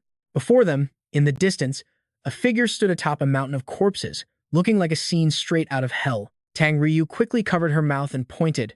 Oh my god, the stench of blood is so overwhelming, I can barely keep my eyes open. She alerted the others, look, there seems to be someone standing on top of those corpses. Far off, Tang Ruoyan's back loomed in the wind. Moving closer, they saw a girl standing there with two high horns and white hair fluttering in the wind. She turned her head, fixing them with a sharp, icy glare. Tang Linjian frowned with concern. She has noticed us. Tang Ryu gasped. It is sister. Linjian's face grew tense with high alert. Hold on, something's off. There is absolutely no trace of Ruoyan's presence on that figure. They cannot lower their guard just yet. Could it be a Situ family assassin? Stepping off a massive pile of corpses, the mysterious figure slowly approaches the anxious crowd. Instantly, everyone tenses up, ready for battle. The figure draws closer, radiating a suffocating, bone-chilling, killing intent. The clan members ask how to respond. Patriarch Tang Linjin warns them that this overwhelming aura likely belongs to a legendary warrior, and if it's a Situ, they are in serious trouble. As multiple spatial gates tear open, Linjian quickly barks out a warning to the crowd. Every single warrior readies themselves, shouting in unison as they brace for impact. Understood. But then, the terrifying armor and mask dissolve, revealing Ruoyan's unconscious face underneath. Linzan gasps in absolute shock, recognizing her instantly, while the others erupt in joy. This is incredible. Their young master is alive and completely unharmed. One of the leaders quickly commands the rear guard to recall their battle pets, confirming it is indeed their young master and she has single-handedly wiped out the entire Situ family vanguard. Ruoyan snaps awake, only to find Linjin staring down with a dead serious expression. He scolds her, saying that chasing down two rival patriarchs alone was incredibly reckless. If anything had happened to her, her father would have skinned him alive. Ruoyan apologizes, admitting she was too reckless, but Linzin just bursts out laughing. He was only teasing her. In truth, she did an absolutely phenomenal job, and the crowd agrees. They realize she successfully used the legendary beast merging technique, proving she has finally broken through to become a legendary warrior. This is a historic milestone, a feat unseen in their clan for over a century. The mighty Tang family finally has its own legend. Amidst all the wild celebrations, nobody notices a tiny skeleton head slowly sinking back into the shadows behind Ruoyan. The clan members keep cheering her name, feeling a massive wave of relief now that they have a powerful protector in these chaotic times. They chant for their legendary hero, but Ruoyan is completely flustered, desperately trying to stop them. In reality, things aren't quite what they seem. Internally, Ruoyan is crying tears of sheer panic, begging the little skeleton to stop messing around and come out to help her explain the truth. But the mischievous little skeleton just waves a tiny bony hand goodbye before vanishing completely, leaving a very anxious Ruoyan looking back in despair. Could it be that even the little skeleton is completely overwhelmed by this crowd? Or maybe, watching everyone shower her with praise, she suddenly realizes the truth. The little skeleton simply didn't want to ruin this joyful moment for her family. As she watches her people weep tears of joy, she stares at her sword, fully aware that this entire miracle was orchestrated by Su Ping. Without the little skeleton and this legendary azure deity sword, a mere titled state warrior like her could never have changed their tragic fate. Even her current strength was entirely forged through Su Ping's training. Deep down, she lacks the confidence to live up to her family's massive expectations. Suddenly, Yue rushes over and hugs her tightly, crying tears of joy that her sister is safe. Ruoyan can only smile, keeping her inner worries hidden. Yue tells her how terrified she was seeing her go off completely alone. Ruoyan gently comforts her, apologizing for causing her so much worry. The little girl murmurs that she genuinely feared she would never see her sister again, closing her eyes as she finally lets go of her fear. Yue whispers that there is no need to apologize, as she is simply overjoyed that her sister returned, leaving Ruoyan completely stunned. Hearing Yue plead for her to never leave again, Ruoyan is instantly reminded of their childhood, when she used to play the brave knight protecting her. As Yue begs her to stay just like the old days, Ruoyan bends down and wraps her arms around her in a reassuring hug. She promises to stay. Hearing this, Yue softly asks if it is really true. Ruoyan looks at Yue with a gentle but serious gaze, explaining that she still has many critical matters to handle first. Once everything is settled, she will return, leaving Yue quite dazed. Confused, Yue gasps. Ruoyan just waves it off, promising that it's a very long story she will fully explain once they return to safety. For now, their absolute priority is to completely raid the Situ family treasury before anyone else can sweep in and steal the loot. The clan members respectfully shout in agreement as they quickly march toward the massive Situ family treasury gates. As the heavy doors creak open, they are instantly blinded by a breathtaking, mountain-sized heap of gold and glowing jewels. Stepping inside, they stare at the legendary treasures. Yue is utterly breathless, marveling at the mind-blowing riches the Situ family has amassed over the past century. Linjin barks out orders to loot everything, leaving absolutely nothing behind. Suddenly, his eyes lock onto a glowing potted plant, their family's legendary astral spirit tree, stolen years ago. He chuckles, noting that the old Situ bastard actually took decent care of it. Suddenly, a scout calls out, having found a door concealed by an illusion. Ruyen spots the hidden chamber, and Linjan immediately commands his men to break the door down. With a nod, the guard pushes the door open, revealing a sight that leaves Ruyen frozen in absolute shock. Inside the dark room, they find several bound prisoners covered from head to toe in gruesome wounds. Who on earth are these people? They cautiously step inside the gloomy chamber. Looking at the horrific setup, Ruyen quietly whispers that this must be the Situ family's private torture dungeon. Brutal torture tools hang from the walls, with dried blood covering the floor. Suddenly, Ruyen stops dead in her tracks. Something is deeply wrong here. Nobody builds a torture cell inside a treasury. Looking up, she shudders at the sight of severed human limbs suspended by spiked chains. Staring at the gloomy, grim surroundings here, Ruyen could not help but furrow her brows tightly. This dirty place was clearly a prison. Hearing sudden movements nearby, she calmly spoke up, calling it absolutely ridiculous. Suddenly, a battered, blind old man screamed out, demanding to know who was there, swearing to haunt that old villain's Situ forever. Staring at him, Yura gasped in horror, noting his severed limbs and blinded eyes were proof of pure, merciless cruelty. Standing nearby, Linjin froze in shock as he suddenly recognized the man as the Grand Elder of the prestigious Juge clan. Before the old man could finish, Ruyen drew her blade, unleashing a clean strike that shattered the metal lock instantly. Unlocking the cell, she noted how tragic it was for the mighty Juge clan, one of the 4 elite families of the Asian region, to fall this low, urging them to escape first. Blinded and unable to see, Ji-Dai could only recognize their voices, asking if they were indeed Linzin and Ruyen from the Tang family. Behind him, another prisoner cried out in pure relief that salvation had finally arrived, while Ruyen stepped forward to support the frail elder, confirming their identity. Hearing her firm reply, Ji-Dai let out a dry laugh, amused that they were being rescued by the notoriously proud and arrogant Tang family. Linjan folded his arms, silently realizing that without Ruyen, his own clan might have suffered this exact same horrific fate. While Yura offered to treat his wounds, Ruyen pressed him about the Situ clan working with the Beyond organization to refine humans into raw crystal energy. She respectfully inquired why their enemies would go through so much trouble to keep so many of them alive in this dungeon. Hearing her question, Ji-Dai gave a grim, honest reply, stating they were kept alive simply because they still had value. The elder thought back to their glorious past, explaining that their ancestors possessed a profound understanding of mystical beast contracts. A century ago, they created a secret technique called Soul Beast Contract, the very foundation that allowed the Juge clan to stand among the top 4 families for generations. Linjin recalled that this legendary technique used the battle pet master's own flesh and blood as a medium to create these creatures. By refining beast souls, they created entities vastly different from ordinary astral pets. As long as the master lived, their soul beast remained completely immortal and indestructible, a concept that made Yura knit her brows in deep thought. She admitted she had heard of this legendary soul beast contract before.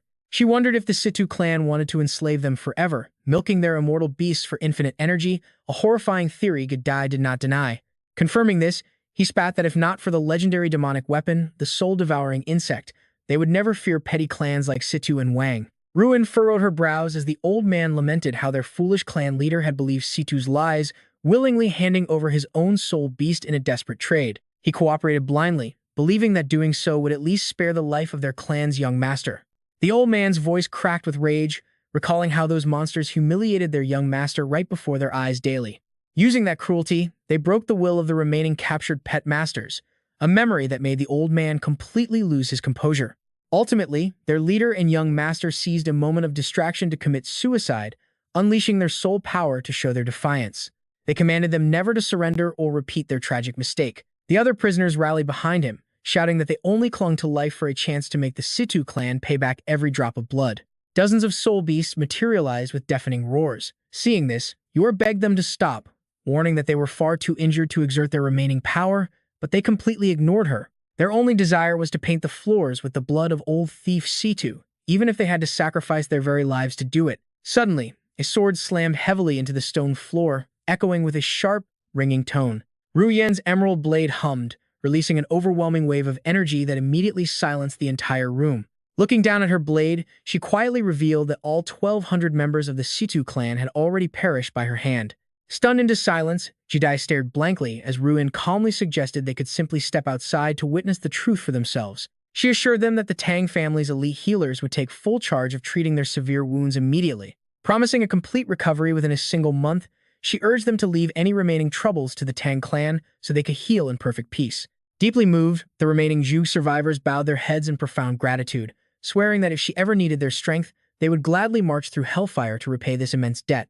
Watching this unfold, Yor was deeply impressed by how effortlessly Ruyin had tamed and won over the leaderless, broken Zhuge survivors. Lin Jin silently calculated their gains, realizing that after absorbing their enemies, adding the Zhuge family's elite forces would boost their strength massively. The Tang clan now possessed everything needed to stand unchallenged as the #1 family in the entire Asian region. As Ruin began organizing medical aid for the wounded, Lin Jin could not stop praising her incredible leadership. This was an achievement that generations of past Tang leaders had failed to secure despite devoting their entire lives. Witnessing this incredible unity firsthand, Lin Zhen could only marvel at how Ruyan had accomplished this monumental task entirely on her own. As Ruin stood lost in thought, staring out at her assembled army, a familiar voice suddenly called her name from behind. She quickly turns to him with a puzzled look, asking if her uncle has any instructions for her. Tang Linjin laughs heartily, telling her to relax on their own turf, and she respectfully bows to show she understands. He then asks if she knows why the Tang family chose to groom both her and Tang Ruyu as young masters. Tang Ruin immediately speaks up with confidence. She explains that the family needs iron-fisted external expansion combined with soft internal control to rule the entire Asian continent. Tang Linjian gazes into the distance and nods, muttering that conquering Asia is actually a small dream now. He remarks that Tang Ruin achieved this goal just by making a quick trip back home. Suddenly, he turns to her and says it is time to pass down the leadership of the family, especially since all their rivals in this chaotic world have been completely wiped out or heavily weakened. Hearing this, she tightly grips the emerald blade in her hand. Tang Linjian formally calls her the new patriarch, urging her to lead their family to dominate the other 3 massive regions across the entire blue planet. With a look of absolute determination, she accepts the role and calls him uncle one last time. She asks if this means she now has full control over all 3 main armies of the Tang family. Her intense reaction catches Tang Linjian off guard, making him hesitate. He confirms it and asks for her next step, prompting her to draw her sword and coldly declare that she will gather all forces to crush the rebel remnants and end the Bian crisis. Tang Linjian is shocked and tells her to wait. She demands to be addressed as patriarch, forcing him to nervously swallow and argue that their family does not run a charity. He asks why they would waste a perfect chance for expansion on a thankless, unprofitable task. Tang Ruin stays completely silent, her eyes locked onto her ultimate destination. She explains that she will unconditionally fulfill every single wish of that one special person, doing whatever they desire without hesitation. She wants to be his ultimate blade, while elsewhere, Su Ping finds himself in the middle of a frozen battlefield. He thanks Ling Luo, teasingly asking if she just risked her life to save him once again. She quickly denies it, huffing that she only needs him alive so he can treat her beloved grandfather. Siping looks around warily, noting that the young kid was already well prepared for an attack. From behind, Ling Luo is utterly confused as to why the powerful Flood Dragon King is attacking Su Ping, especially since they just successfully worked together to fight off the Beast Tide. Right then, Yuan Tian suddenly grabs Ling Luo by the arm. Staring at her terrified face, he coldly explains that they are currently standing in the blue planet's most classified zone. He adds that anyone who trespasses must be permanently silenced according to Peak Tower rules, which immediately catches Su Ping's attention and raises some major questions. He wonders if this place has any connection to Peak Tower, the world's strongest organization. Su Ping loses his patience and yells, asking the old man why he didn't explain what this secret area is actually called. It seems they skipped the most important part, but Siping takes this chance to launch a sudden, roaring attack. He screams that a dying brat needs no explanations, but the Dragon King instantly leaps in to clash with him head-on. The beast quickly summons a highly durable barrier to block Siping's fierce incoming strike. His icy energy clashes brutally against the shield, releasing a high-pitched, screeching sound. Su Ping watches quietly, but a sudden flash of light slices right through the barrier, making the Dragon King roar in agony and causing Ling Luo to panic. She is shocked that the hound's defense fell so easily, realizing this must be a powerful void state strike. Su Ping realizes something is wrong, since his pet's power had already reached the void state after its first seal was broken. Even against a second-level legendary state cultivator, there is no way that single strike should have shattered the defense. Keeping this in mind, he immediately leaps high into the air to confront Siping head-on. Unless Siping is using some unknown power similar to the Bian, Su Ping has to act fast, immediately forming a plan. If defense is useless, then offense is the only way. But Siping quickly launches another devastating strike.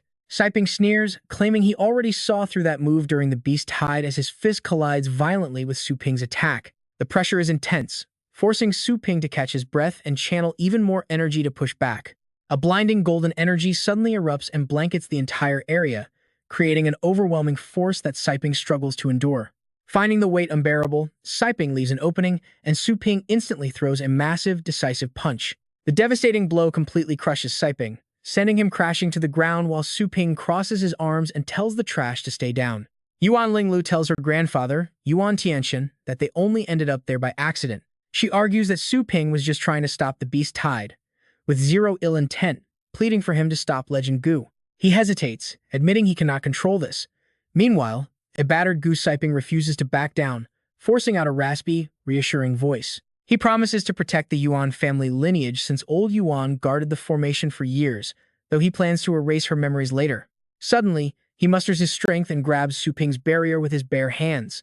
But this kid, Gu Siping, easily crushes the barrier like glass, growling that only this brat must pay. He quickly pushes himself up, roaring in absolute fury that Su Ping is too dangerous to be left alive. Su Ping frowns, wondering if this mountain is actually a massive array. Why have the continent's two legendary warriors guarded it in secret for so long? Just how important is this formation? Before he can even finish that thought, the two sides clash once again. Su Ping doesn't seem worried at all, smirking playfully as he mocks how even their punishments have different ranks. Blocking the strike, Su Ping notes that while the other shore invaded, their entire continent was left in absolute chaos. For two legendary heroes to hide here while everyone suffered is pathetic. But Gu Siping just sneers, claiming that weak provocation won't work on him. His eyes burn with pure hatred as he glares at Su Ping, refusing to leak any secrets and telling him to save his energy for the next strike. Hearing this, the young man frowns. Gu Siping is definitely a tough nut to crack, boasting that he is a legendary warrior for a reason. Suddenly, the dark dragon hound leaps out of nowhere and bites down on him with its massive jaws. Gu Siping easily holds back the giant jaws with his bare hands, mocking the Bito's brainless strength and promising to teach it a painful lesson. With such a perfect opening handed to him, Su Ping refuses to waste it and immediately unleashes his counterattack. He fires off the same lethal combo, breaking through the enemy's defensive skills with his own powerful demon-quelling fist.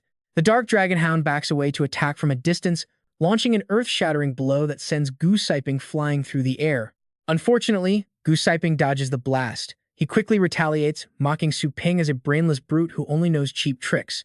With a roar, both fighters unleash their ultimate techniques at the exact same time.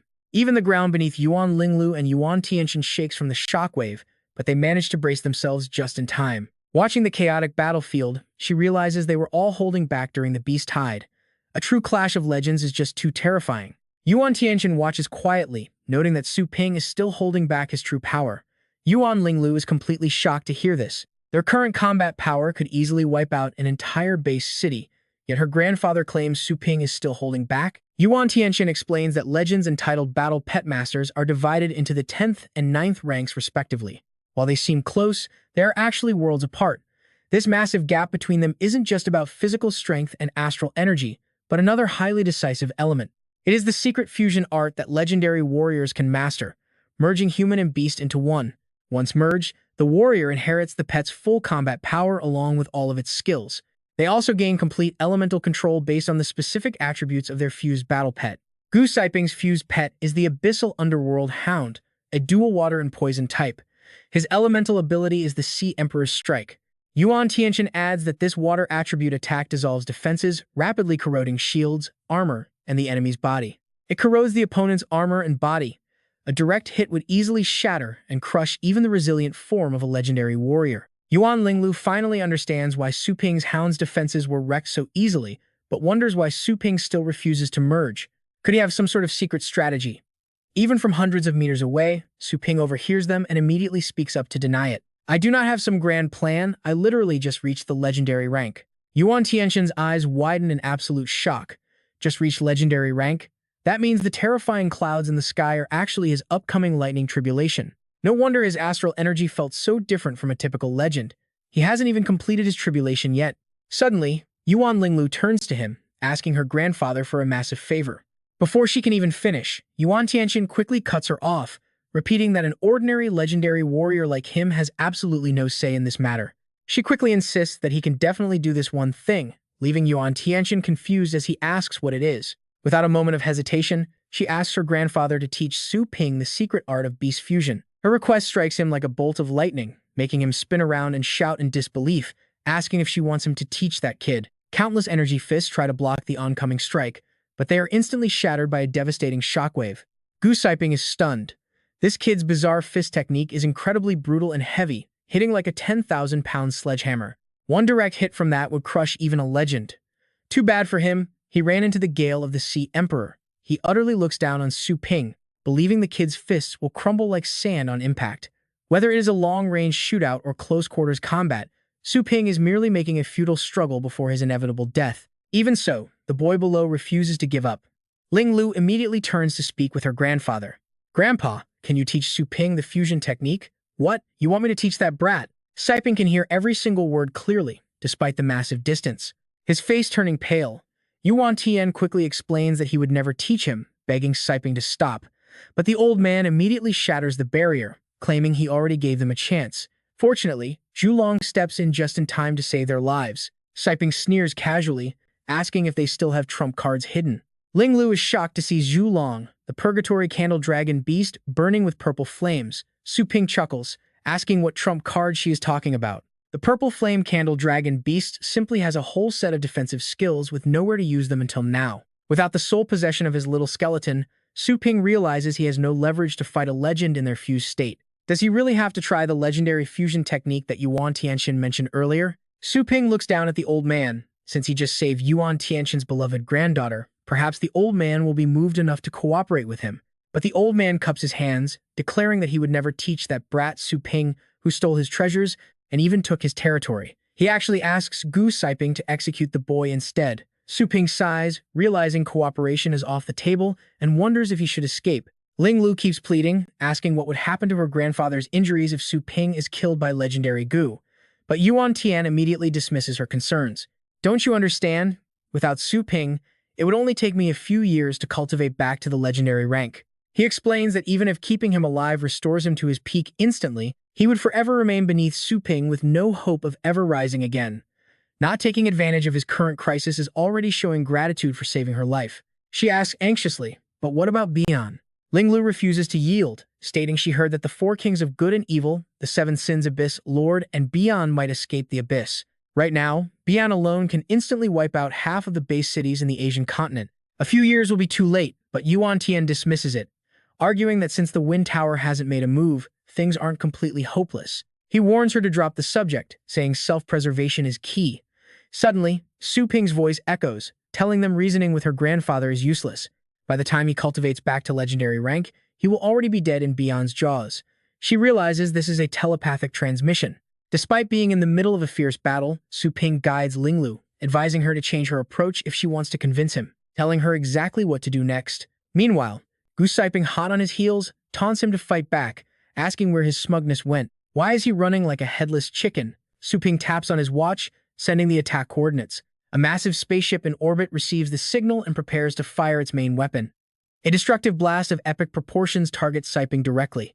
The old man dodges effortlessly, mocking the high-tech weapon. While its power is decent, he scoffs that only brainless beasts would fall for such a move, calling it a mere toy. But immediately after, Siping is suddenly grabbed by a colossal hand.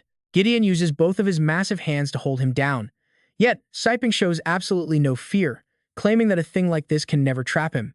The battlefield is completely chaotic and hard to describe. Seeing Ling Lu act recklessly, Yuan Tian shouts in panic, asking what she is doing. He orders her to return, but Zhulong uses his massive body to block him. She swings her sword to block the explosive impact. Siping complains about the noise below, wondering what they are doing, but Su Ping answers him. This is no mess. Yuan Ling Lu possesses a secret technique that absorbs fire-attributed attacks to empower herself. The intense heat from the weapon keeps discharging. Thanks to her special ability, Ling Lu absorbs the entire attack and swings her sword with all her might, sending a devastating slash flying straight at Siping. He immediately raises his hand to block. Undeterred, Ling Lu channels all of her strength into the strike.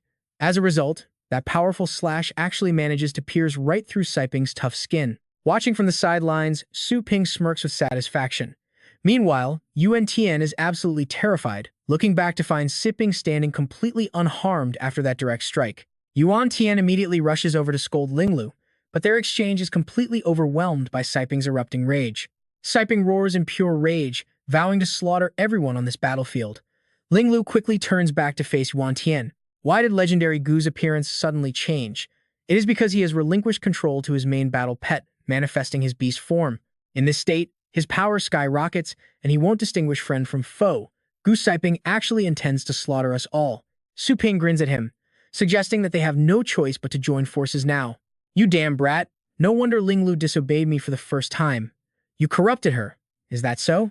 I think she's just having a late rebellious phase. Suddenly, Zhulong closed in, leaving the old man and his granddaughter completely bewildered. Golden angelic figures rose from the earth as Zhulong unleashed his 9th-rank deification skill, the divine wall of gods, to shield everyone from harm. Su Ping raised his hand, and his dark dragon hound reinforced the barrier with all its might. He warned them, "No time to hesitate. My battle pet is holding them back, but it'll only buy us a few minutes at most. Teach me the fusion technique, or do you want to end up as a puddle of blood? Choose." Yuan Tianxian shook with absolute rage, but with 0 options left, the old man sighed. "Fine, I'll settle this debt with you later." With that, Yuan Tianxian pulled out a data chip. This is a learning device containing the legendary fusion method. Stick it onto your forehead. In less than a second, the bioelectric engine would transfer everything directly into his mind. Su Ping was impressed. "Wait, is it seriously that advanced? I was actually wondering how we'd buy enough time for me to learn it. What did you think I was going to teach you step by step?" Before Yuan Tianxian could even finish, Gu Siping suddenly flashed past like a specter. Su Ping and Yuan Linglu stared in sheer disbelief at his terrifying speed. Yuan Tianxian's arm, still clutching the chip, was severed and dropped to the ground. Without them even noticing, Gu Siping had shattered their defense and snatched Yuan Tianxian's severed arm. Just like that, the solid barrier shattered instantly. Suddenly, the energy from Yuan Tianxian's wound flared up violently, forcing him to act to save his own life. Without a single second of hesitation, he slashed downward, sending fresh blood spraying wildly across the battlefield. Su Ping never expected that after beastifying, Gu Siping's corrosive power would evolve a transmission trait. He immediately dashed toward the severed arm before the rot could take hold. This is bad. Yuan Tianxian's severed hand is still clutching the device. If that acid touches it, it's game over. The tension is unreal. Out of nowhere, Yuan Linglu suddenly intercepted, delivering a sharp, decisive slash to cut through the danger. Yes, she successfully saved the chip from being melted. Leaping into the air, Yuan Linglu snatched it. Incredible move. But the moment her feet hit the ground, Gu Siping ambushes her. "I got it. The chip is safe." But her face instantly pales as he looms over her, and a massive cloud of toxic smoke erupts. Despite his agonizing pain, Yuan Tianxian could only think of his beloved granddaughter. Linger. Gu Siping thought he had successfully crushed Yuan Linglu, but to his utter shock, there was absolutely no one left in front of him. Su Ping had swept in and rescued her in the nick of time. Shouting, she tossed the chip, and he caught it. Desperate to stop them, Gu Siping charged like a madman. The moment Su Ping pressed the chip to his forehead, thousands of data streams flooded his mind. So that's how it works. Just a moment ago, he was struggling in close combat, but now, Su Ping casually stops the monster with a single hand. Opening his eyes, he commands, "Fusion." Yuan Linglu gasped with joy. He actually made it in time. Below them, Yuan Tianxian barked, "You absolute idiot. Why would you grab him bare-handed?" The old man roared in panic. Gu Siping wields the legendary Sea Emperor's wind. "Ha ha! Your pathetic little breeze feels more like a lawn sprinkler. Now, die." But Su Ping was on an entirely different level now. "Is that really all you've got?" Gu Siping couldn't believe it. What? Unaffected? In that spectacular flash of light, Su Ping's fusion completed, leaving him looking absolutely majestic.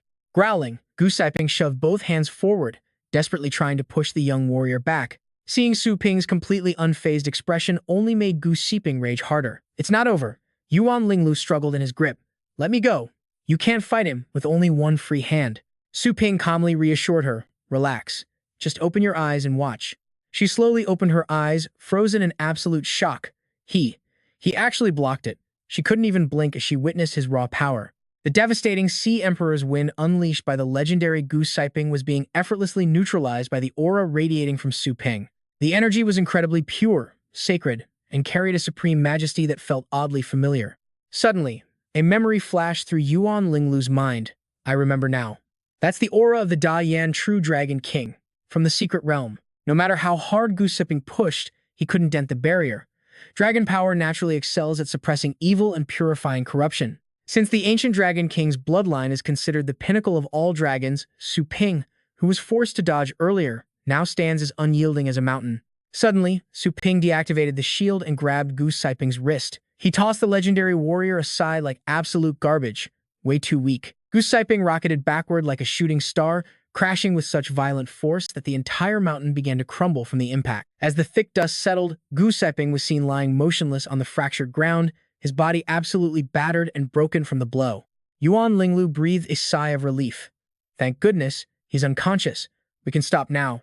Yeah, I get what you mean. At a critical juncture like this, losing even one legendary combatant would seriously weaken humanity's defensive forces.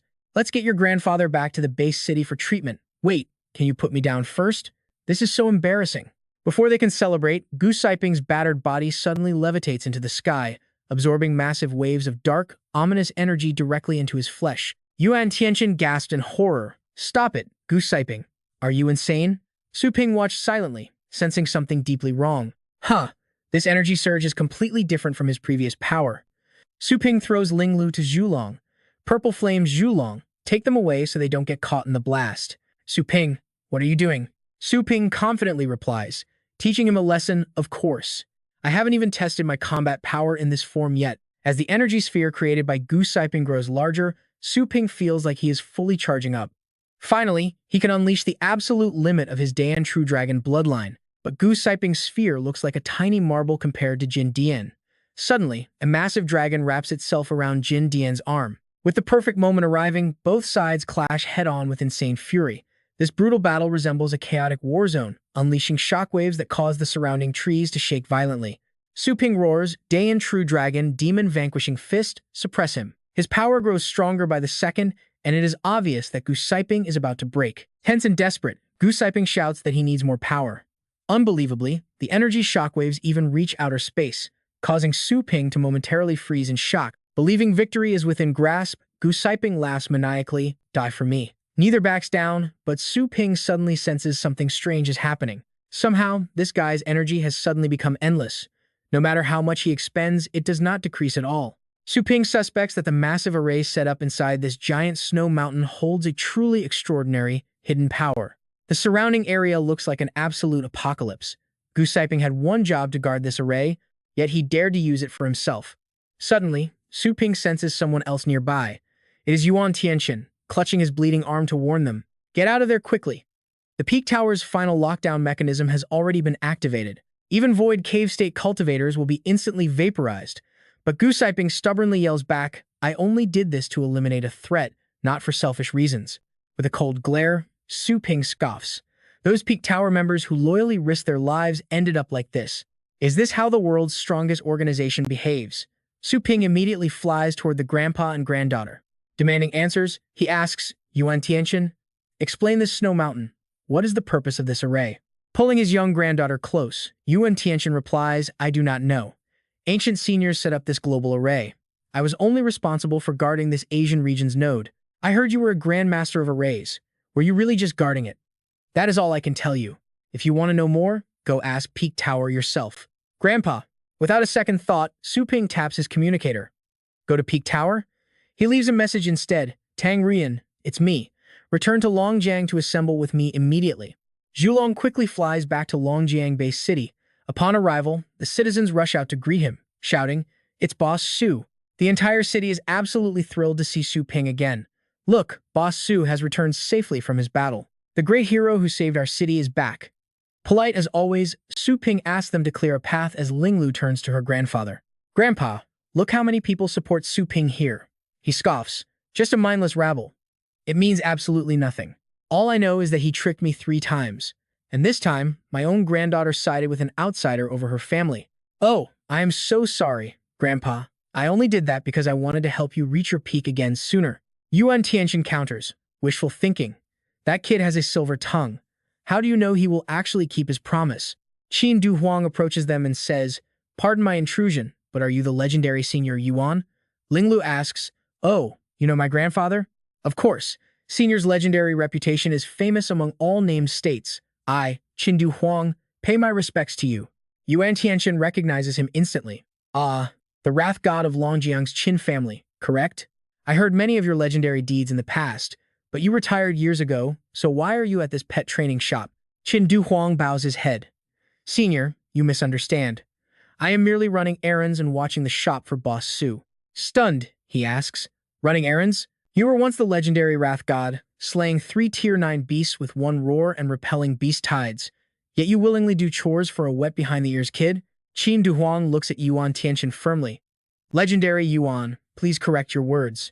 Although I do not know what transpired between you and Boss Su didn't just boost the combat strength of every pet warrior in this city through his training, he even completely subdued the most arrogant Star State experts. Qin Duhuang explains further, he single-handedly repelled the Bian. Right now, when our city desperately lacks combat power, Boss Su works tirelessly, venturing outside the city walls to rescue survivors. He is definitely not a fraud seeking cheap fame. A past memory of Su Ping's determination flashes. Only by eliminating the Bian can we completely end this catastrophe. Ling Lu is delighted. That is fantastic. It seems we really did not place our trust in the wrong person. Suddenly, a hand grabs Yuan Tianchen's clothes, leaving both grandfather and granddaughter completely frozen. Seeing Anna drag her grandfather into the room, Ling Lu shouts, "Hey, why are you dragging my grandpa into that tiny dark room?" Joanna didn't hesitate, she ripped Yuan Tianchen's shirt wide open. Hey, if she wanted to heal this little ant right here in the open, who was to stop her? Blushing, Yuan Linglu quickly covered her eyes, begging her to please shut the door. Right on cue, Su Ping closed it. Su Ping assured her that with Joanna on it, her grandfather would be perfectly fine. Oh, and by the way, did she bring any cash? Maybe she wanted to try their famous pet training services? A training session that could boost her pet's power in an instant? Sure. Still, she couldn't help but feel uneasy. Suspect noises were already echoing from inside that room. Su Ping shouted, "Ruoyan, customer." But Qin Duhuang delivered some bad news. Boss Su, Tang Ruyan isn't back yet. Duhuang turned to Yuan Linglu, asking her to hand over whichever pets she wanted to train. Grateful, Yuan Linglu handed over her pets, purple sweet potato, matcha, and mung bean, leaving them in his care. Hearing that Tang Ruoyan still wasn't back, Su Ping paused to think. Why was she taking so long? The headless snow mountain Yuan Tianchen was protecting didn't just hold massive energy, it was actually just one of many nodes in a giant array stretching across the entire globe. He shuddered to think what would happen once that entire global network actually activated. With that kind of power, let alone the other shore, even the legendary 4 kings wouldn't stand a chance. But looking at the current situation, the Peak Tower didn't seem interested in using this force against the other shore. That meant Su Ping had to pay them a little visit. He had to discover what they planned to do with that power. But since the Peak Tower was run by elite legendary warriors, he'd need to wait for little skeleton's return before charging in there. Seeing Su Ping looking completely drained, Du Huang stepped in. He warned him that Chief Zhou said he hadn't slept in days, begging him to go rest. But Su Ping refused to stop. Now was not the time to sleep. Besides, with little skeleton's help out there, Tang Ruoyan should have settled her family issues and returned by now. Fearing they ran into serious trouble, Su Ping wanted to search for them. Du Huang shook his head, pointing out that Tang Ruoyan didn't even have a flying pet. If they were traveling on foot, even marching day and night, they couldn't match his flying speed. He had to be patient. Then, Du Huang gestured to the side. He explained that before heading out, Tang Ruoyan had meticulously prepared everything, hiring and organizing these specific workers to keep the shop running. She had personally trained every single one of them. While you were away, boss, they served every customer perfectly without a single slip-up. Su Ping just listened, keeping completely quiet. Du Huang truly cared for Su Ping's health, reassuring him that Tang Ruoyan had definitely made careful plans for this journey. Trust her judgment. You aren't fighting this battle alone. Finally, Su Ping let out a heavy sigh. Fine. Let me know the moment she returns. Du Huang nodded. Just then, the system pinged, detecting the host's extreme exhaustion. It notified him that the next shop upgrade would unlock boarding cabins where battle pet warriors could cultivate, heal, and recover. Even better, his clones could be sent to automate low-level pet food harvesting. Talk about a lifesaver. He grinned, talk about perfect timing. He ordered the system to upgrade immediately. The shop was currently level 4. To reach level 5, it needed 1 billion energy points. Su Ping silently stared, counting the endless zeros. 100 billion astral coins just to reach level 5? Talk about an astronomical, brain-melting price tag. Cash doesn't just fall from the sky. He remembered that back on Earth, the annual revenue of the world's absolute richest company was only around $50 billion. The system chimed in, asking if he wanted to proceed. Instead of answering, Su Ping immediately dialed a number. Su Lingyu picked up right away, whispering that she was in a meeting and asking what he needed. Su Ping asked his sister, totally baffled. Did you rob a bank or something? How on earth did we get this rich? When did our shop start pulling in this much cash? Su Lingyu sighed, teasing her brother for being so clueless. Ever since that terrifying incident with the other shore, everyone realized how insanely powerful pets became after training here. Because of that, they had open branches in almost every base city nationwide. Now, pioneers were lining up daily, eagerly spending fortunes on pet training. Trained pets meant safer, more lucrative hunts. And more money meant they returned to train even stronger pets. It was a perfect loop. The clients boosted their combat strength, and the shop made absolute bank. Talk about a perfect win-win scenario. Su Ping was thrilled. Ever since the system unlocked clone-delegated training, everything had become a breeze. The training service was basically printing free money with zero overhead. This cash literally fell from the sky. He couldn't help but praise her. This is all amazing news, so why the long face? Su Lingyu aside. If only that damn other shore hadn't destroyed so many of their base cities. If those cities were still standing, far more people could have accessed their training services. Their total income would have easily quadrupled. Su Ping slowly nodded, understanding her point. It looked like Tang Ruyan and Chief Ju's plan to search for survivors was the right call. Too bad Su Ping couldn't clone himself to help out. Su Ping reassured Long Yue, telling her to relax because once he handled the wind tower situation, he would bring back people to boost her performance. He asked if there was anything else, and she reported, "Right, it is about the premium pet food. Hey, when you have some free time, can you bring some more over here?" she asked. Many customers reported that the pet food worked wonders, but since the stock was too limited, they were constantly urging them to restock. Su Ping immediately agreed. Once the shop upgraded to level 5, it would perfectly solve their pet food supply issues. Even if we can only get low-level pet food, some profit is better than nothing, Su Ping replied. She then wrapped up, needing to attend another meeting. Saying goodbye, Su Ping immediately called upon his system to confirm the shop upgrade, allocating all remaining energy to level up the nursing pens. The system confirmed the energy deduction, leaving him with a remaining balance of 213 points. The shop renovation would be completed overnight as the system machinery immediately went to work. Stepping inside, Su Ping marveled at the advanced nursing pen, wondering if he would experience what it felt like to be a pet before crossing into another space. Beautiful mountains and rivers surrounded him, creating a highly relaxing atmosphere. Su Ping quickly investigated, realizing there was a hidden world inside where the view from within was completely different from the outside. Beneath the surface, some mysterious black substance suddenly clung to his hand. Su Ping immediately realized this water was far from ordinary, containing a strange energy that could eliminate fatigue, restore vitality, and even benefit his physical tempering while boosting his overall comprehension. Opening 2 spatial rifts, he released his purple flame dragon and the dark dragon hound. Both pets were completely exhausted after a long stretch of grueling, hard work. Feeling incredibly sleepy, Su Ping decided they should all take a quick nap together. Suddenly, some person hurriedly woke him up, calling out his name. It was Emperor Du, who quickly asked Boss Su how he was feeling after his rest. Su Ping nodded, telling him to recommend this experience to customers, promising it would absolutely become a massive hit, no question about it. Asking how long he had been asleep, Emperor Du replied that it had been a week, leaving Su Ping completely stunned by the realization. Where is Tang? She is back, currently right outside the city. Su Ping could not wait any longer, realizing that something must have gone wrong along the way for her to take this long. Instantly soaring high up into the sky, Su Ping searched the horizon until he finally spotted Tang Ruyan walking alongside the little skeleton, followed by an endless, massive stream of people behind them. Su Ping looked on in utter disbelief, wondering if all these people were actually survivors rescued by Tang Ruyan. Nearby, 2 men holding registers gasped as they watched the endless line of refugees baking under the blazing hot sun. Su Ping watched the massive crowd with his mouth wide open as automated scanners announced that hair checks and retina scans had both successfully passed. Brainwave scans passed. Chromosome test complete. Identity confirmed as human compatriots, the system announced. Watching from high above, Su Ping realized they were survivors from other base cities as the massive gates slowly began to open. Amidst billowing dust, the outer gates of the base city swung wide open as a warm voice announced, "Welcome home." Landing beside Venerable Tian Xiao, the old man remarked with deep sigh on how they had brought back so many people. Pointing ahead, the old man exclaimed, "Boss Su, look! The Zhu family, the Qing family, and the Yan family are all famous experts from other base cities. With their help, our defensive forces will definitely grow much stronger," he added. Nodding calmly, Su Ping turned as Tang Ruyan approached, apologizing for being late, though he immediately noticed her body was covered in wounds. Trying to hide her injuries behind her back, Tang Ruyan bowed her head while holding her sword, admitting that commanding such a large group was harder than expected. Along the way, we ran into trouble from both the other shore rebels and wild beasts, she explained. It wasted a lot of time, but everything has been fully resolved now.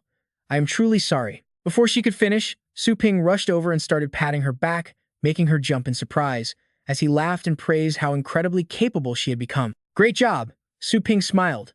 She quickly pushed him back, complaining that he had completely startled her. Su Ping insisted he was serious, thanking her for all her hard work, which left her completely red-faced and steaming with pure embarrassment. Left totally confused by her reaction, Su Ping asked what was wrong, but she simply turned away, handing back his sword while muttering, "Nothing." Glancing at the little skeleton nearby, she suddenly remembered, noting that something had seemed very off with the pet during their journey. Holding the little skeleton out toward him, she urged him to take a look, prompting Su Ping to ask what exactly seemed to be wrong. She explained that after the intense battle, the pet suddenly acted completely lifeless and frozen, taking a long time to finally return to normal. Su Ping carefully examined the system panel, reading the description of the demon-type skeleton king, the little skeleton. It was at the peak of rank 9 with a combat power of 20, low superior aptitude, no equipped treasures, and possessed the beast soul possession skill. It also mastered the chaotic star reincarnation blade, undead flash slash, dragon puppeteer, undead enslavement, corpse roar, and unique bloodline abilities. Eternal revenant, Su Ping noticed something unusual and realized the undead demon fruit was gone. He froze in shock. The undead demon fruit is a rare treasure that can block a fatal blow for little skeleton. Could his pet have died once while fighting the rebels alongside Tang Ruyan, consuming the fruit in the process? Su Ping dejectedly walked away. He originally took this fruit from Tang Ruyan anyway. Tapping the system interface, he thought that even if it was priceless, her using it was just returning the item to its rightful owner. At least she returned safely. He pondered over that strange bloodline skill, Eternal Undead Sin. The system interface immediately popped up with an explanation. Generally, a standard demon pet's severed limb regeneration can keep it resurrecting, provided its inner core is not destroyed. On the other hand, the Skeleton King's special ability, Eternal Undead Sin, operates purely by consuming its own lifespan. No matter what damage it takes, it can always return from the undead realm, achieving infinite resurrection. The time needed to revive simply depends on the severity of its injuries. Su Ping was stunned, but his disappointment quickly turned to pure joy. Infinite resurrection? Was this why little skeleton had remained motionless, just as Tang Ruyan described? In reality, its Skeleton King bloodline was actively absorbing massive undead energy to refine the undead demon fruit. This was how it unlocked the Eternal Undead Sin bloodline talent. Meanwhile, watching him, Tang Ruyan frowned with growing worry. Why was Su Ping acting so strangely? Did something actually go wrong, and was he quietly furious? He handed the sword back to Tang Ruyan, coughing slightly to clear his throat. Ahem, little skeleton is fine. Go on back. And as for this sword, if it suits you, just keep it. Tang Ruyan took the blade, completely taken aback by his sudden generosity. Wait, you are giving this to me? But didn't you say this was a priceless ancient treasure of the Daein True Dragon King? Flying away, Su Ping turned back and called out, I did say that, but I never said I would keep it from you. I have a whole vault of treasures like this, so just keep it. With that, he instantly vanished into thin air. From below, Tang Ruyan shouted, Hey, where are you going? Su Ping told her to wait at the shop, promising to give her something later. Soon, she returned to the store. Waiting impatiently, she checked her watch as the shop began filling up with even more customers. What was Su Ping up to? Why the mystery? Just then, a man approached and called out, Family head. Tang Ruyan quickly turned around. Leading a group of men, Lin Zhan reported respectfully. As requested, the wounded soldiers have all been safely evacuated. Our men have also brought the battle pets they want trained. Who should we hand them over to? Reaching out, Tang Ruyan replied, Hand them to me and register your details here. Lin Zhan was shocked. What? He blurted, quickly trying to advise her. Tang Ruyan, you are the head of the Tang family. You are destined to stand at the absolute peak of the Asian continent. How can you do menial tasks like this? She replied seriously. Outside, I am the Tang family head, but inside this shop, I am Boss Su's employee. Is there a problem? Hearing their conversation, the soldiers standing behind them began whispering among themselves in utter disbelief. Lowering his voice, Lin Zhan pleaded, Everyone risked their lives for you without a single word of complaint. They look up to you, so please, do not shatter their ideals like this. Suddenly, a spatial tear opened right next to them as his voice echoed. Sorry to keep you waiting. Tang Ruyan gasped in surprise. Su Ping. Su Ping stepped out. He had spent a bit of time assigning gathering tasks to his clones and checking little skeleton's new abilities. Lin Zhan stood there completely baffled, noting that no void rupture warning had been triggered. Is this kid truly the famous Su Ping? And wait, what did he assign? Ignoring him, Su Ping tossed something to Tang Ruyan, saying, "This is shop business. Do not worry about it. Anyway, future training sessions will produce low-tier pet food for us to sell. Little Tang, take this." She stared at the item Su Ping had thrown. "What is this?" Suddenly, the object in her hands glowed, projecting a series of pet illusions. Everyone present let out a gasp of sheer terror. That pressure, this unmistakable aura was something the entire Tang family could never forget. The crowd cried out in panic. The pressure is absolutely overwhelming. Beast Kings. Lin Zhan froze as he stared forward. No, these were definitely not ordinary Beast Kings. A lineup of Beast Kings emerged, including the Swamp War Crocodile. One resembled a giant scorpion, the Storm Venom Scorpion King. The other radiated a deathly aura, the Gargantuan Stone Demon Beast. His jaw dropped. From what I know, these are legendary, vicious monsters. Once they start fighting, they won't stop for 10 days and 10 nights. They only stop once they crush their enemy's throat or bleed out completely themselves. Even with the power of our ocean umbrella, I wouldn't stand a chance against them. Suddenly, Su Ping cast a cold glance at them, scaring the three Beast Kings so much that they immediately fell to their knees. Tang Ruin stared in shock. Nearby, the Tang family members whispered. Those proud Beast Kings just knelt down. The beasts whimpered, looking at her as if pleading for mercy. Having the patriarch's blessing, Su Ping turns his attention to Ruin. He explains that he caught them while gathering pet food. Since they had decent talent, he grabbed them. He then asks if she still lacks a battle pet. "I'm giving them to you," he says casually. Ruin freezes in total shock, while the crowd gasps. Gifting a Beast King? Sure. A title-rank cultivator at their absolute limit can contract a higher-tier Beast King, but capturing one on their own is practically impossible. Controlling a Beast King is nothing but a distant, unreachable dream for ordinary people. Yet Su Ping just hands over 3 at once. This guy truly lives up to his legend as the mythical pet shop owner. Just how deep are the hidden resources of his shop?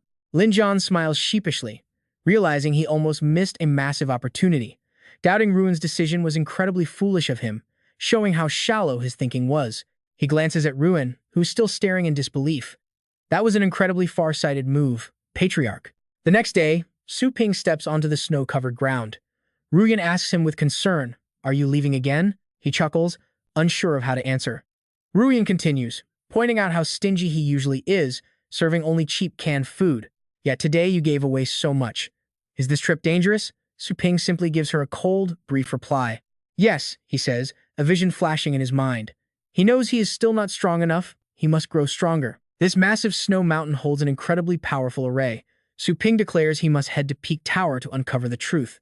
As he sets off, Su Ping tells Ruin to watch the shop, adding that he might deal with some thieves along the way. "I understand," she replies seriously, her mind fixed on Peak Tower. Watching his back, she silently prays for his safe return. Suddenly, Su Ping's knee bumps into a hidden barrier. He stops, wondering if this is the Peak Mountain barrier Elder Bai spoke of. Instantly, immense energy surges from his palm as he glares upward. "Demon suppressor," he yells, just as a booming voice demands, "Who goes there? And what is your business?" Su Ping quickly answers, "I am Su Ping, and I have urgent business with your tower master." An old man leaning on a giant wine gourd appears. He is the legendary drunken immortal, lord of the Palace of Death, possessing mid-state ocean state power. The drunken immortal scoffs, saying he has never heard of Su Ping. He sips his wine, waves his hand, and tells him to beat it. "Forget the tower master. Every single legend here at the Peak Tower is far too busy. We have no time to waste on some nameless junior," he sneers. Hearing this, Su Ping's face twists with pure annoyance. Suddenly, the barrier shatters. In a flash, Su Ping lunges forward and grabs the drunken immortal right by the face. Golden energy erupts from Su Ping's eyes, and right at that moment, the giant wine gourd suddenly shatters into pieces. Holding him tight, Su Ping growls, "I didn't come here to play nice." He slams the old man down the mountain. With a grim expression, Su Ping releases his grip and calmly stands back up. The surrounding mountains suddenly vanish, revealing giant glass structures. Su Ping realizes the peak was just a massive illusion. He looks down at the drunken immortal, who's now foaming at the mouth, unconscious. Is the Peak Tower inside there? Stepping through the spatial portal, Su Ping scoffs at the defeated legend, muttering, "Absolutely useless." Looking around, he realizes their headquarters is built on another planet, connected only by this massive spatial crack. No wonder Elder Bai couldn't get help, despite being a top trainer. Since it is so secret, he must investigate today. Soon, Su Ping steps into a brand new realm. Lush green plains spread out beneath a backdrop of majestic rolling mountains. Taking it all in, he can't help but admire the breathtaking, hidden paradise. The astral energy here is twice as dense as back on the blue planet, Scanning the horizon, something suddenly catches his eye. Dozens of temples loom within the thick clouds ahead of him, while a massive tower glows with a strange, mystical light. Su Ping studies the strange structures. His eyes scan the signs, noting the Slaying Palace and the Heart Palace below it. He spots the signs for the Palace of Desire, the Palace of Death, and finally, the Palace of Peace. Up above, the glowing golden light radiating from the Grand Tower begins to swirl together. He ponders, realizing he can feel the powerful presence of a legendary warrior inside almost every single palace. Are these the powerful members of Peak Tower? Su Ping leaps onto the nearest rooftop and looks up at the Slaying Palace sign. As he steps closer, he can feel the chilling aura. The sheer killing intent here is so thick, it feels solid. Every step forward feels like walking closer to death's door, a heavy bloodlust built on hundreds of thousands of souls. Halting before the massive door, he decides it is time to summon all his battle pets first. Suddenly, a terrifying vision flashes right before his eyes, a towering man brutally pulling something from the carcass of a wild beast. Witnessing that horrifying sight, Su Ping's face darkens with fear. Trembling, he grips a massive cleaver and chops a bone clean in half. Su Ping watches them closely, asking in a low, tense voice, "What is this?" Just then, a strange sound echoes. Battle pet warriors are uniquely gifted elites, making up only a tiny fraction of the human population. They possess insane speed, superhuman reflexes, and can even form contracts with rare mythical beasts to command them in battle. The gap between a battle pet warrior and an ordinary human is as massive as an adult versus a child. Rankings among these warriors are strictly divided. Ranging from rank 1 to 10, the higher you climb, the slower your progress becomes. By age 20, most students finish their academy training, graduating with a cultivation level between ranks 1 and 6. By 30, they enter the professional stage, mostly reaching rank 7. They survive as instructors or brave wasteland pioneers. For many warriors, spending their entire lives just to reach rank 8 is completely standard. Only a handful of true geniuses, backed by astronomical wealth, can ever hope to reach rank 9 and earn a legendary title. But for a newly crowned rank 9 titled warrior, the journey is only beginning. The titled tier is a massive realm with a truly vast power gap. The difference between the weak and strong here is as huge as rank 1 versus rank 9.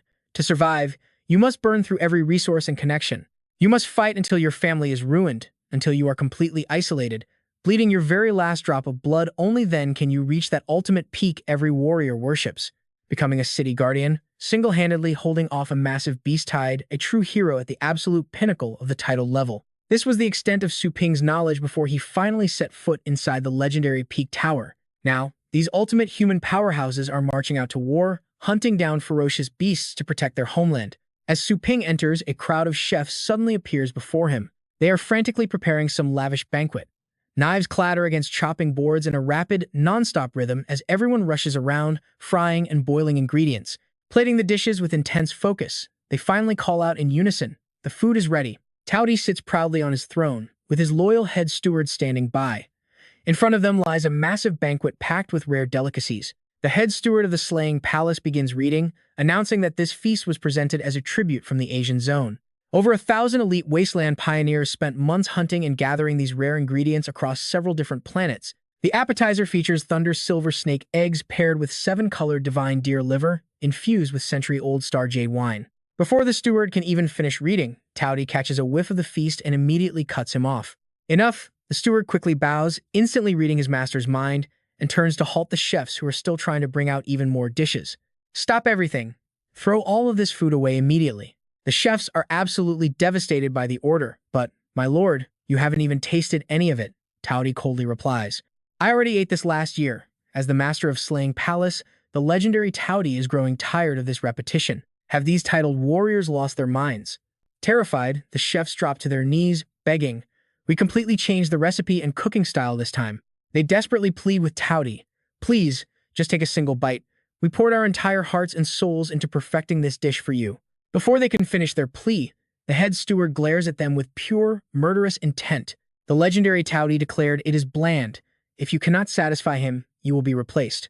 Suddenly, the doors fly open, and a crowd rushes in, violently tearing off the chefs' hats. The desperate chefs cry out, "Lord Towdy, please, we beg of you, give us just one more chance. We won't let you down." Hand it over, a newcomer barks. There is a whole line of titled experts waiting to serve the legendary Towdy. "If we keep giving you chances, what about us?" The failed chefs are stripped of their uniforms, but they continue to beg. "Please, no. I cannot leave the peak tower yet. Watching them grovel, the steward coldly asks, if you hate this so much, why force yourselves to stay? The exit is right there. No one forced you to come here. They whisper in shame, we stayed here voluntarily. We only want a single word of guidance from the legendary masters.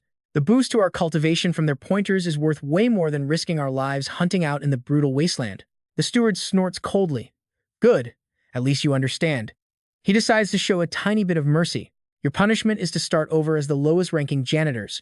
Work hard, and in a few years, you might get to serve the legendary Towdy again. Offered a second chance, the disgraced chefs bow their heads low, weeping. Thank you, Master Steward, for your mercy. The steward gives them their deadline. The next legendary feast must be ready in exactly 30 minutes. The ingredients must be the finest on Earth, he warns. Only the cook who can satisfy legendary Towdy deserves to receive his godly pointers.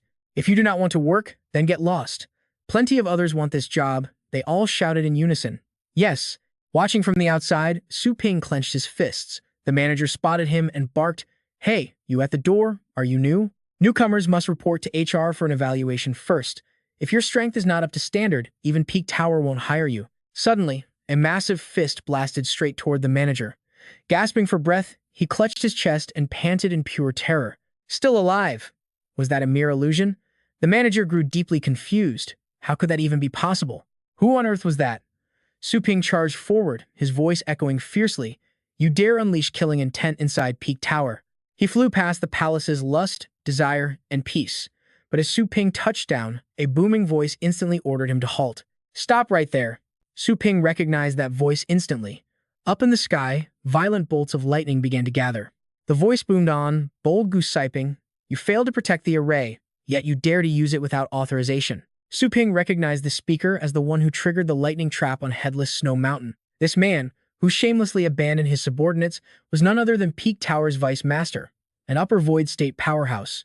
He questioned Su Ping, where did an ignorant junior like you come from to cause such chaos? Without any hesitation, he declared, I will tell you straight. Your Peak Tower is nothing but a pile of trash. Those words instantly enraged the vice tower master. Unable to believe his own ears, he snarled back, what did you say? With just one sentence, Su Ping completely stunned every legendary warrior present in Peak Tower. The 4 legendary warriors rushed to where the Vice Tower Master and Su Ping stood, quickly appearing and gazing up at the sky. They realized the Vice Tower Master had already summoned his battle pets, each one boasting a terrifying appearance and immense, overwhelming power. Without wasting a single second, the Vice Tower Master immediately began chanting his transformation spell. A terrifying, dense wave of killing intent wrapped completely around his body. In the blink of an eye, his physical form transformed, merging his own body with his battle pet. Calling Su Ping a mere brat, the Vice Tower Master demanded, Who on earth are you? Why did you come here to deliberately provoke our Peak Tower? Su Ping calmly gave his answer. Tell me what is going on with the array. The Vice Tower Master was taken aback. Oh, what an arrogant fool. You are practically begging for death. Tearing open a spatial rift with his bare hands, he pulled out a massive, savage-looking greatsword. Screaming skulls adorned the massive greatsword, seemingly harboring the dark, vengeful souls of death itself. The moment the Vice Tower Master gripped the greatsword, a colossal aura erupted, manifesting the phantom of a god behind him as he sneered. To think you would walk straight into my trap. Palace Master, Towdy of the Slaughter Palace, was absolutely stunned by this sight. The void-devouring myriad god's sword is truly rare. The Vice Tower Master is actually getting serious. The Palace Master of the Desire Palace clicked her tongue in amazement. Tesk! Tesk! It is a pity his overwhelming aura has completely drowned out their voices. We cannot hear a thing, leaving us clueless about which unlucky bastard made such a grave mistake. To make the Vice Tower Master unleash his ultimate technique like this. Another Palace Master spoke up. Perhaps he was actually forced to bring it out. That remark made both of them look back in utter confusion. Towdy still held absolute faith in the Vice Tower Master. After all, the Vice Tower Master was the undisputed second strongest powerhouse in the entire world. The Palace Master of the Desire Palace agreed. Exactly. So you are saying someone is foolish enough to oppose him and actually possesses matching strength? The Palace Master of the Lust Palace scoffed. I think your brain has rotted from all your mindless overeating. Or maybe you have just treated it as a mere decoration for a long time. Today, Sui Xian, who guards Night Tomb Mountain, is absent. I bet he drank too much and is stuck in the bathroom. Towdy was left entirely speechless by the insult, while the Palace Master of Desire Palace flared up in anger. You green TB Tej who blabbers about dirty things in broad daylight, who do you think you are calling brainless? The palace master of the Peace Palace pointed to the sky, asking the other three if that was him, gesturing towards Su Ping, the youth in black pants. Su Ping's silhouette finally emerged from the drifting smoke as he swiftly began to summon his own powerful battle pets. "Come on out!" His three ferocious, mighty battle pets materialized in the air at last. Reaching out to touch them, Su Ping roared, "Inferno Dragon Hound, merge!" Instantly, his body began to transform. Su Ping now resembled the Vice Tower Master, sporting a half-beast hybrid form. The Palace Master of Desire Palace gasped in shock. He even knows how to fuse. I cannot believe someone so young has already reached the legendary rank. Yet, Towdy still sneered with pure contempt.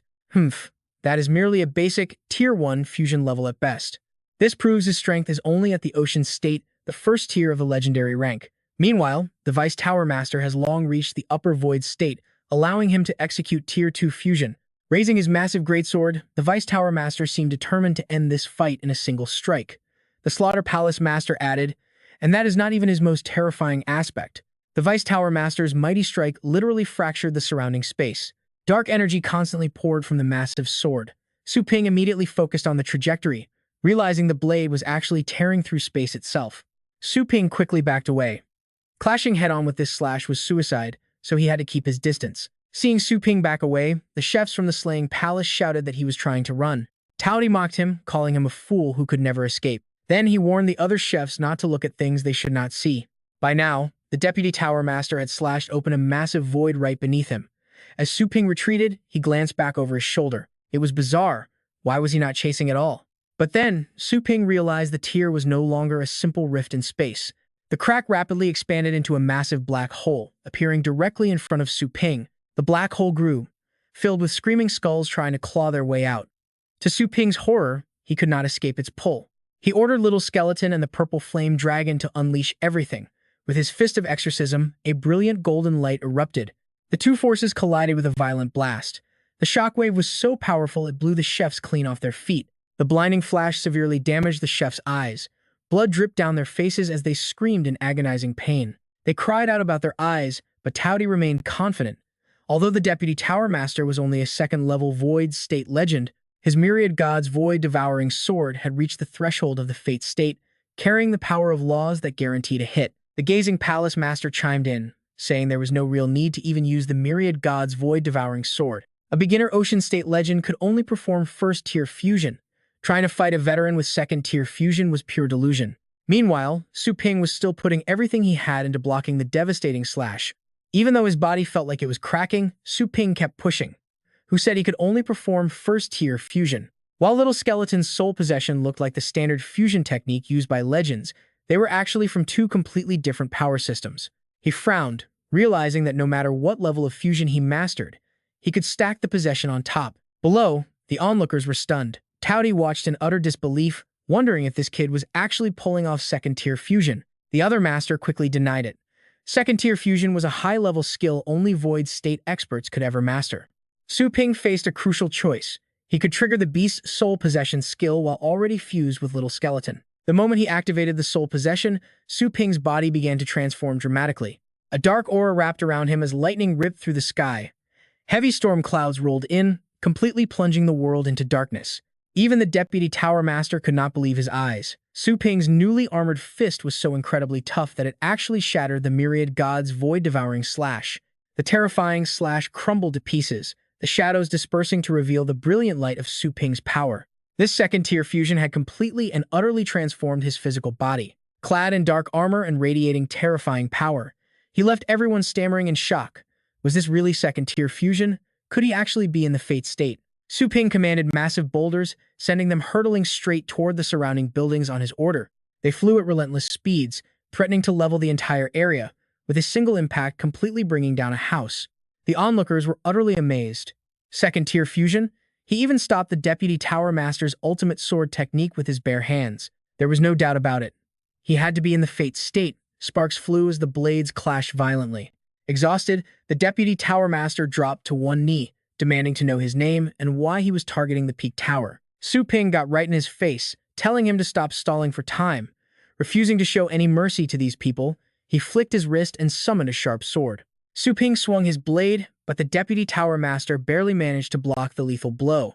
Though struggling, he barked, warning him not to get cocky because he was still too green. Summoning every ounce of his remaining strength, he managed to push Su Ping back.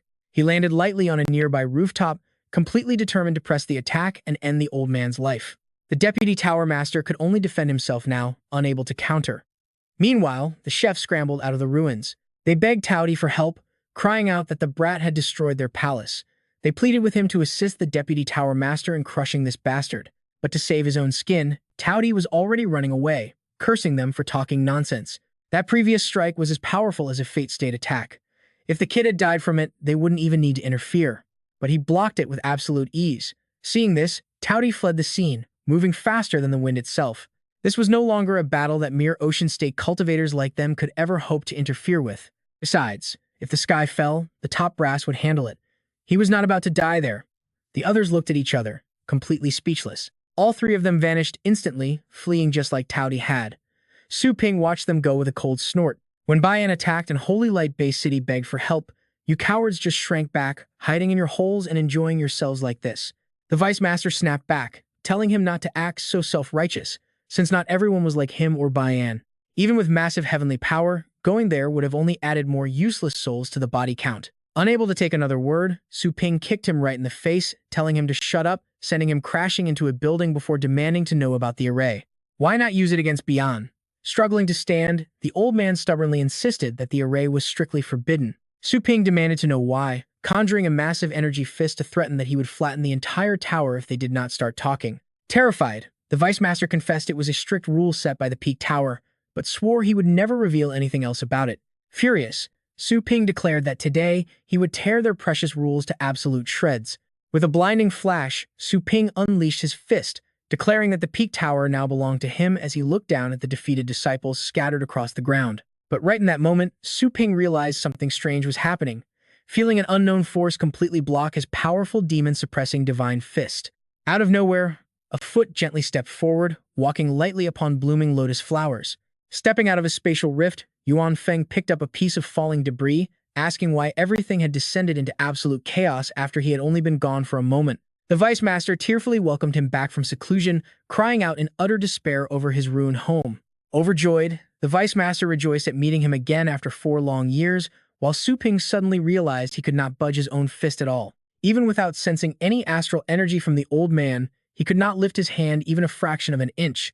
Su Ping demanded to know who this old geezer was, to which the man calmly introduced himself as Qi Yuan Feng, the current master of the Peak Tower.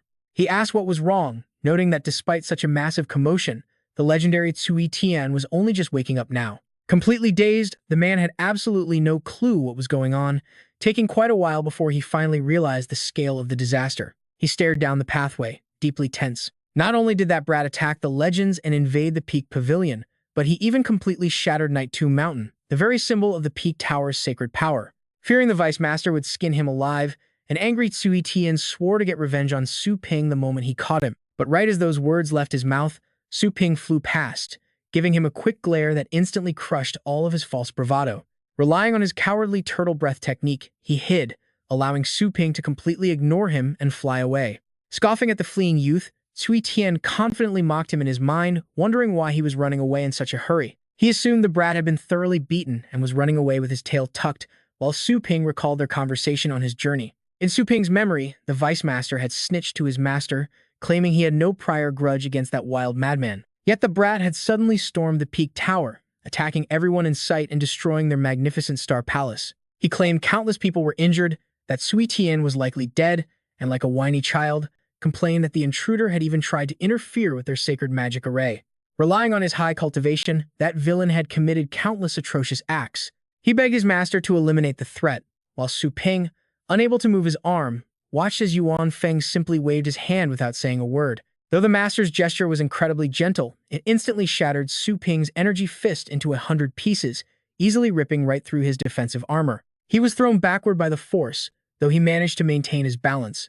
Adjusting his clothes, Su Ping realized even his divine eyes had failed to track the old man's incredibly fast movements. Knowing he was outmatched by the Peak Tower Master, who also mentored the Vice Master, Su Ping decided it was best to slip away. Yuan Feng scratched his head, pointing out that Cui Tian had only fainted, before asking if the Vice Master's own myriad God Void Slasher had actually destroyed the palace. The Vice Master wept like a child. He desperately tried to explain, but his master playfully plugged his ears, saying he would much rather hear what the young man had to say. Su Ping was completely speechless at their bizarre dynamic, but decided to just ignore the nonsense and focus on what mattered. Stepping forward, Su Ping explained that one of the 4 kings of Beyond had slaughtered humans, and the remaining 3 could invade the blue planet any moment. He asked why they were doing nothing, explaining that others had to fight to the death just to hold the line. Although they finally managed to temporarily repel Bayan, it came at the cost of devastatingly heavy casualties.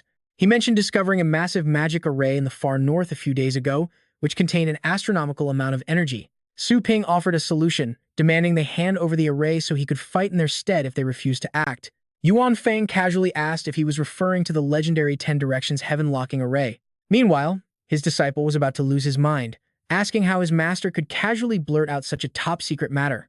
Pointing at the 10 Directions heaven-locking formation, Su Ping demands to know its real purpose. Waving his hand fan, Ji Yuanfeng releases glowing particles that drift upward, taking the shape of cosmic planets floating in space.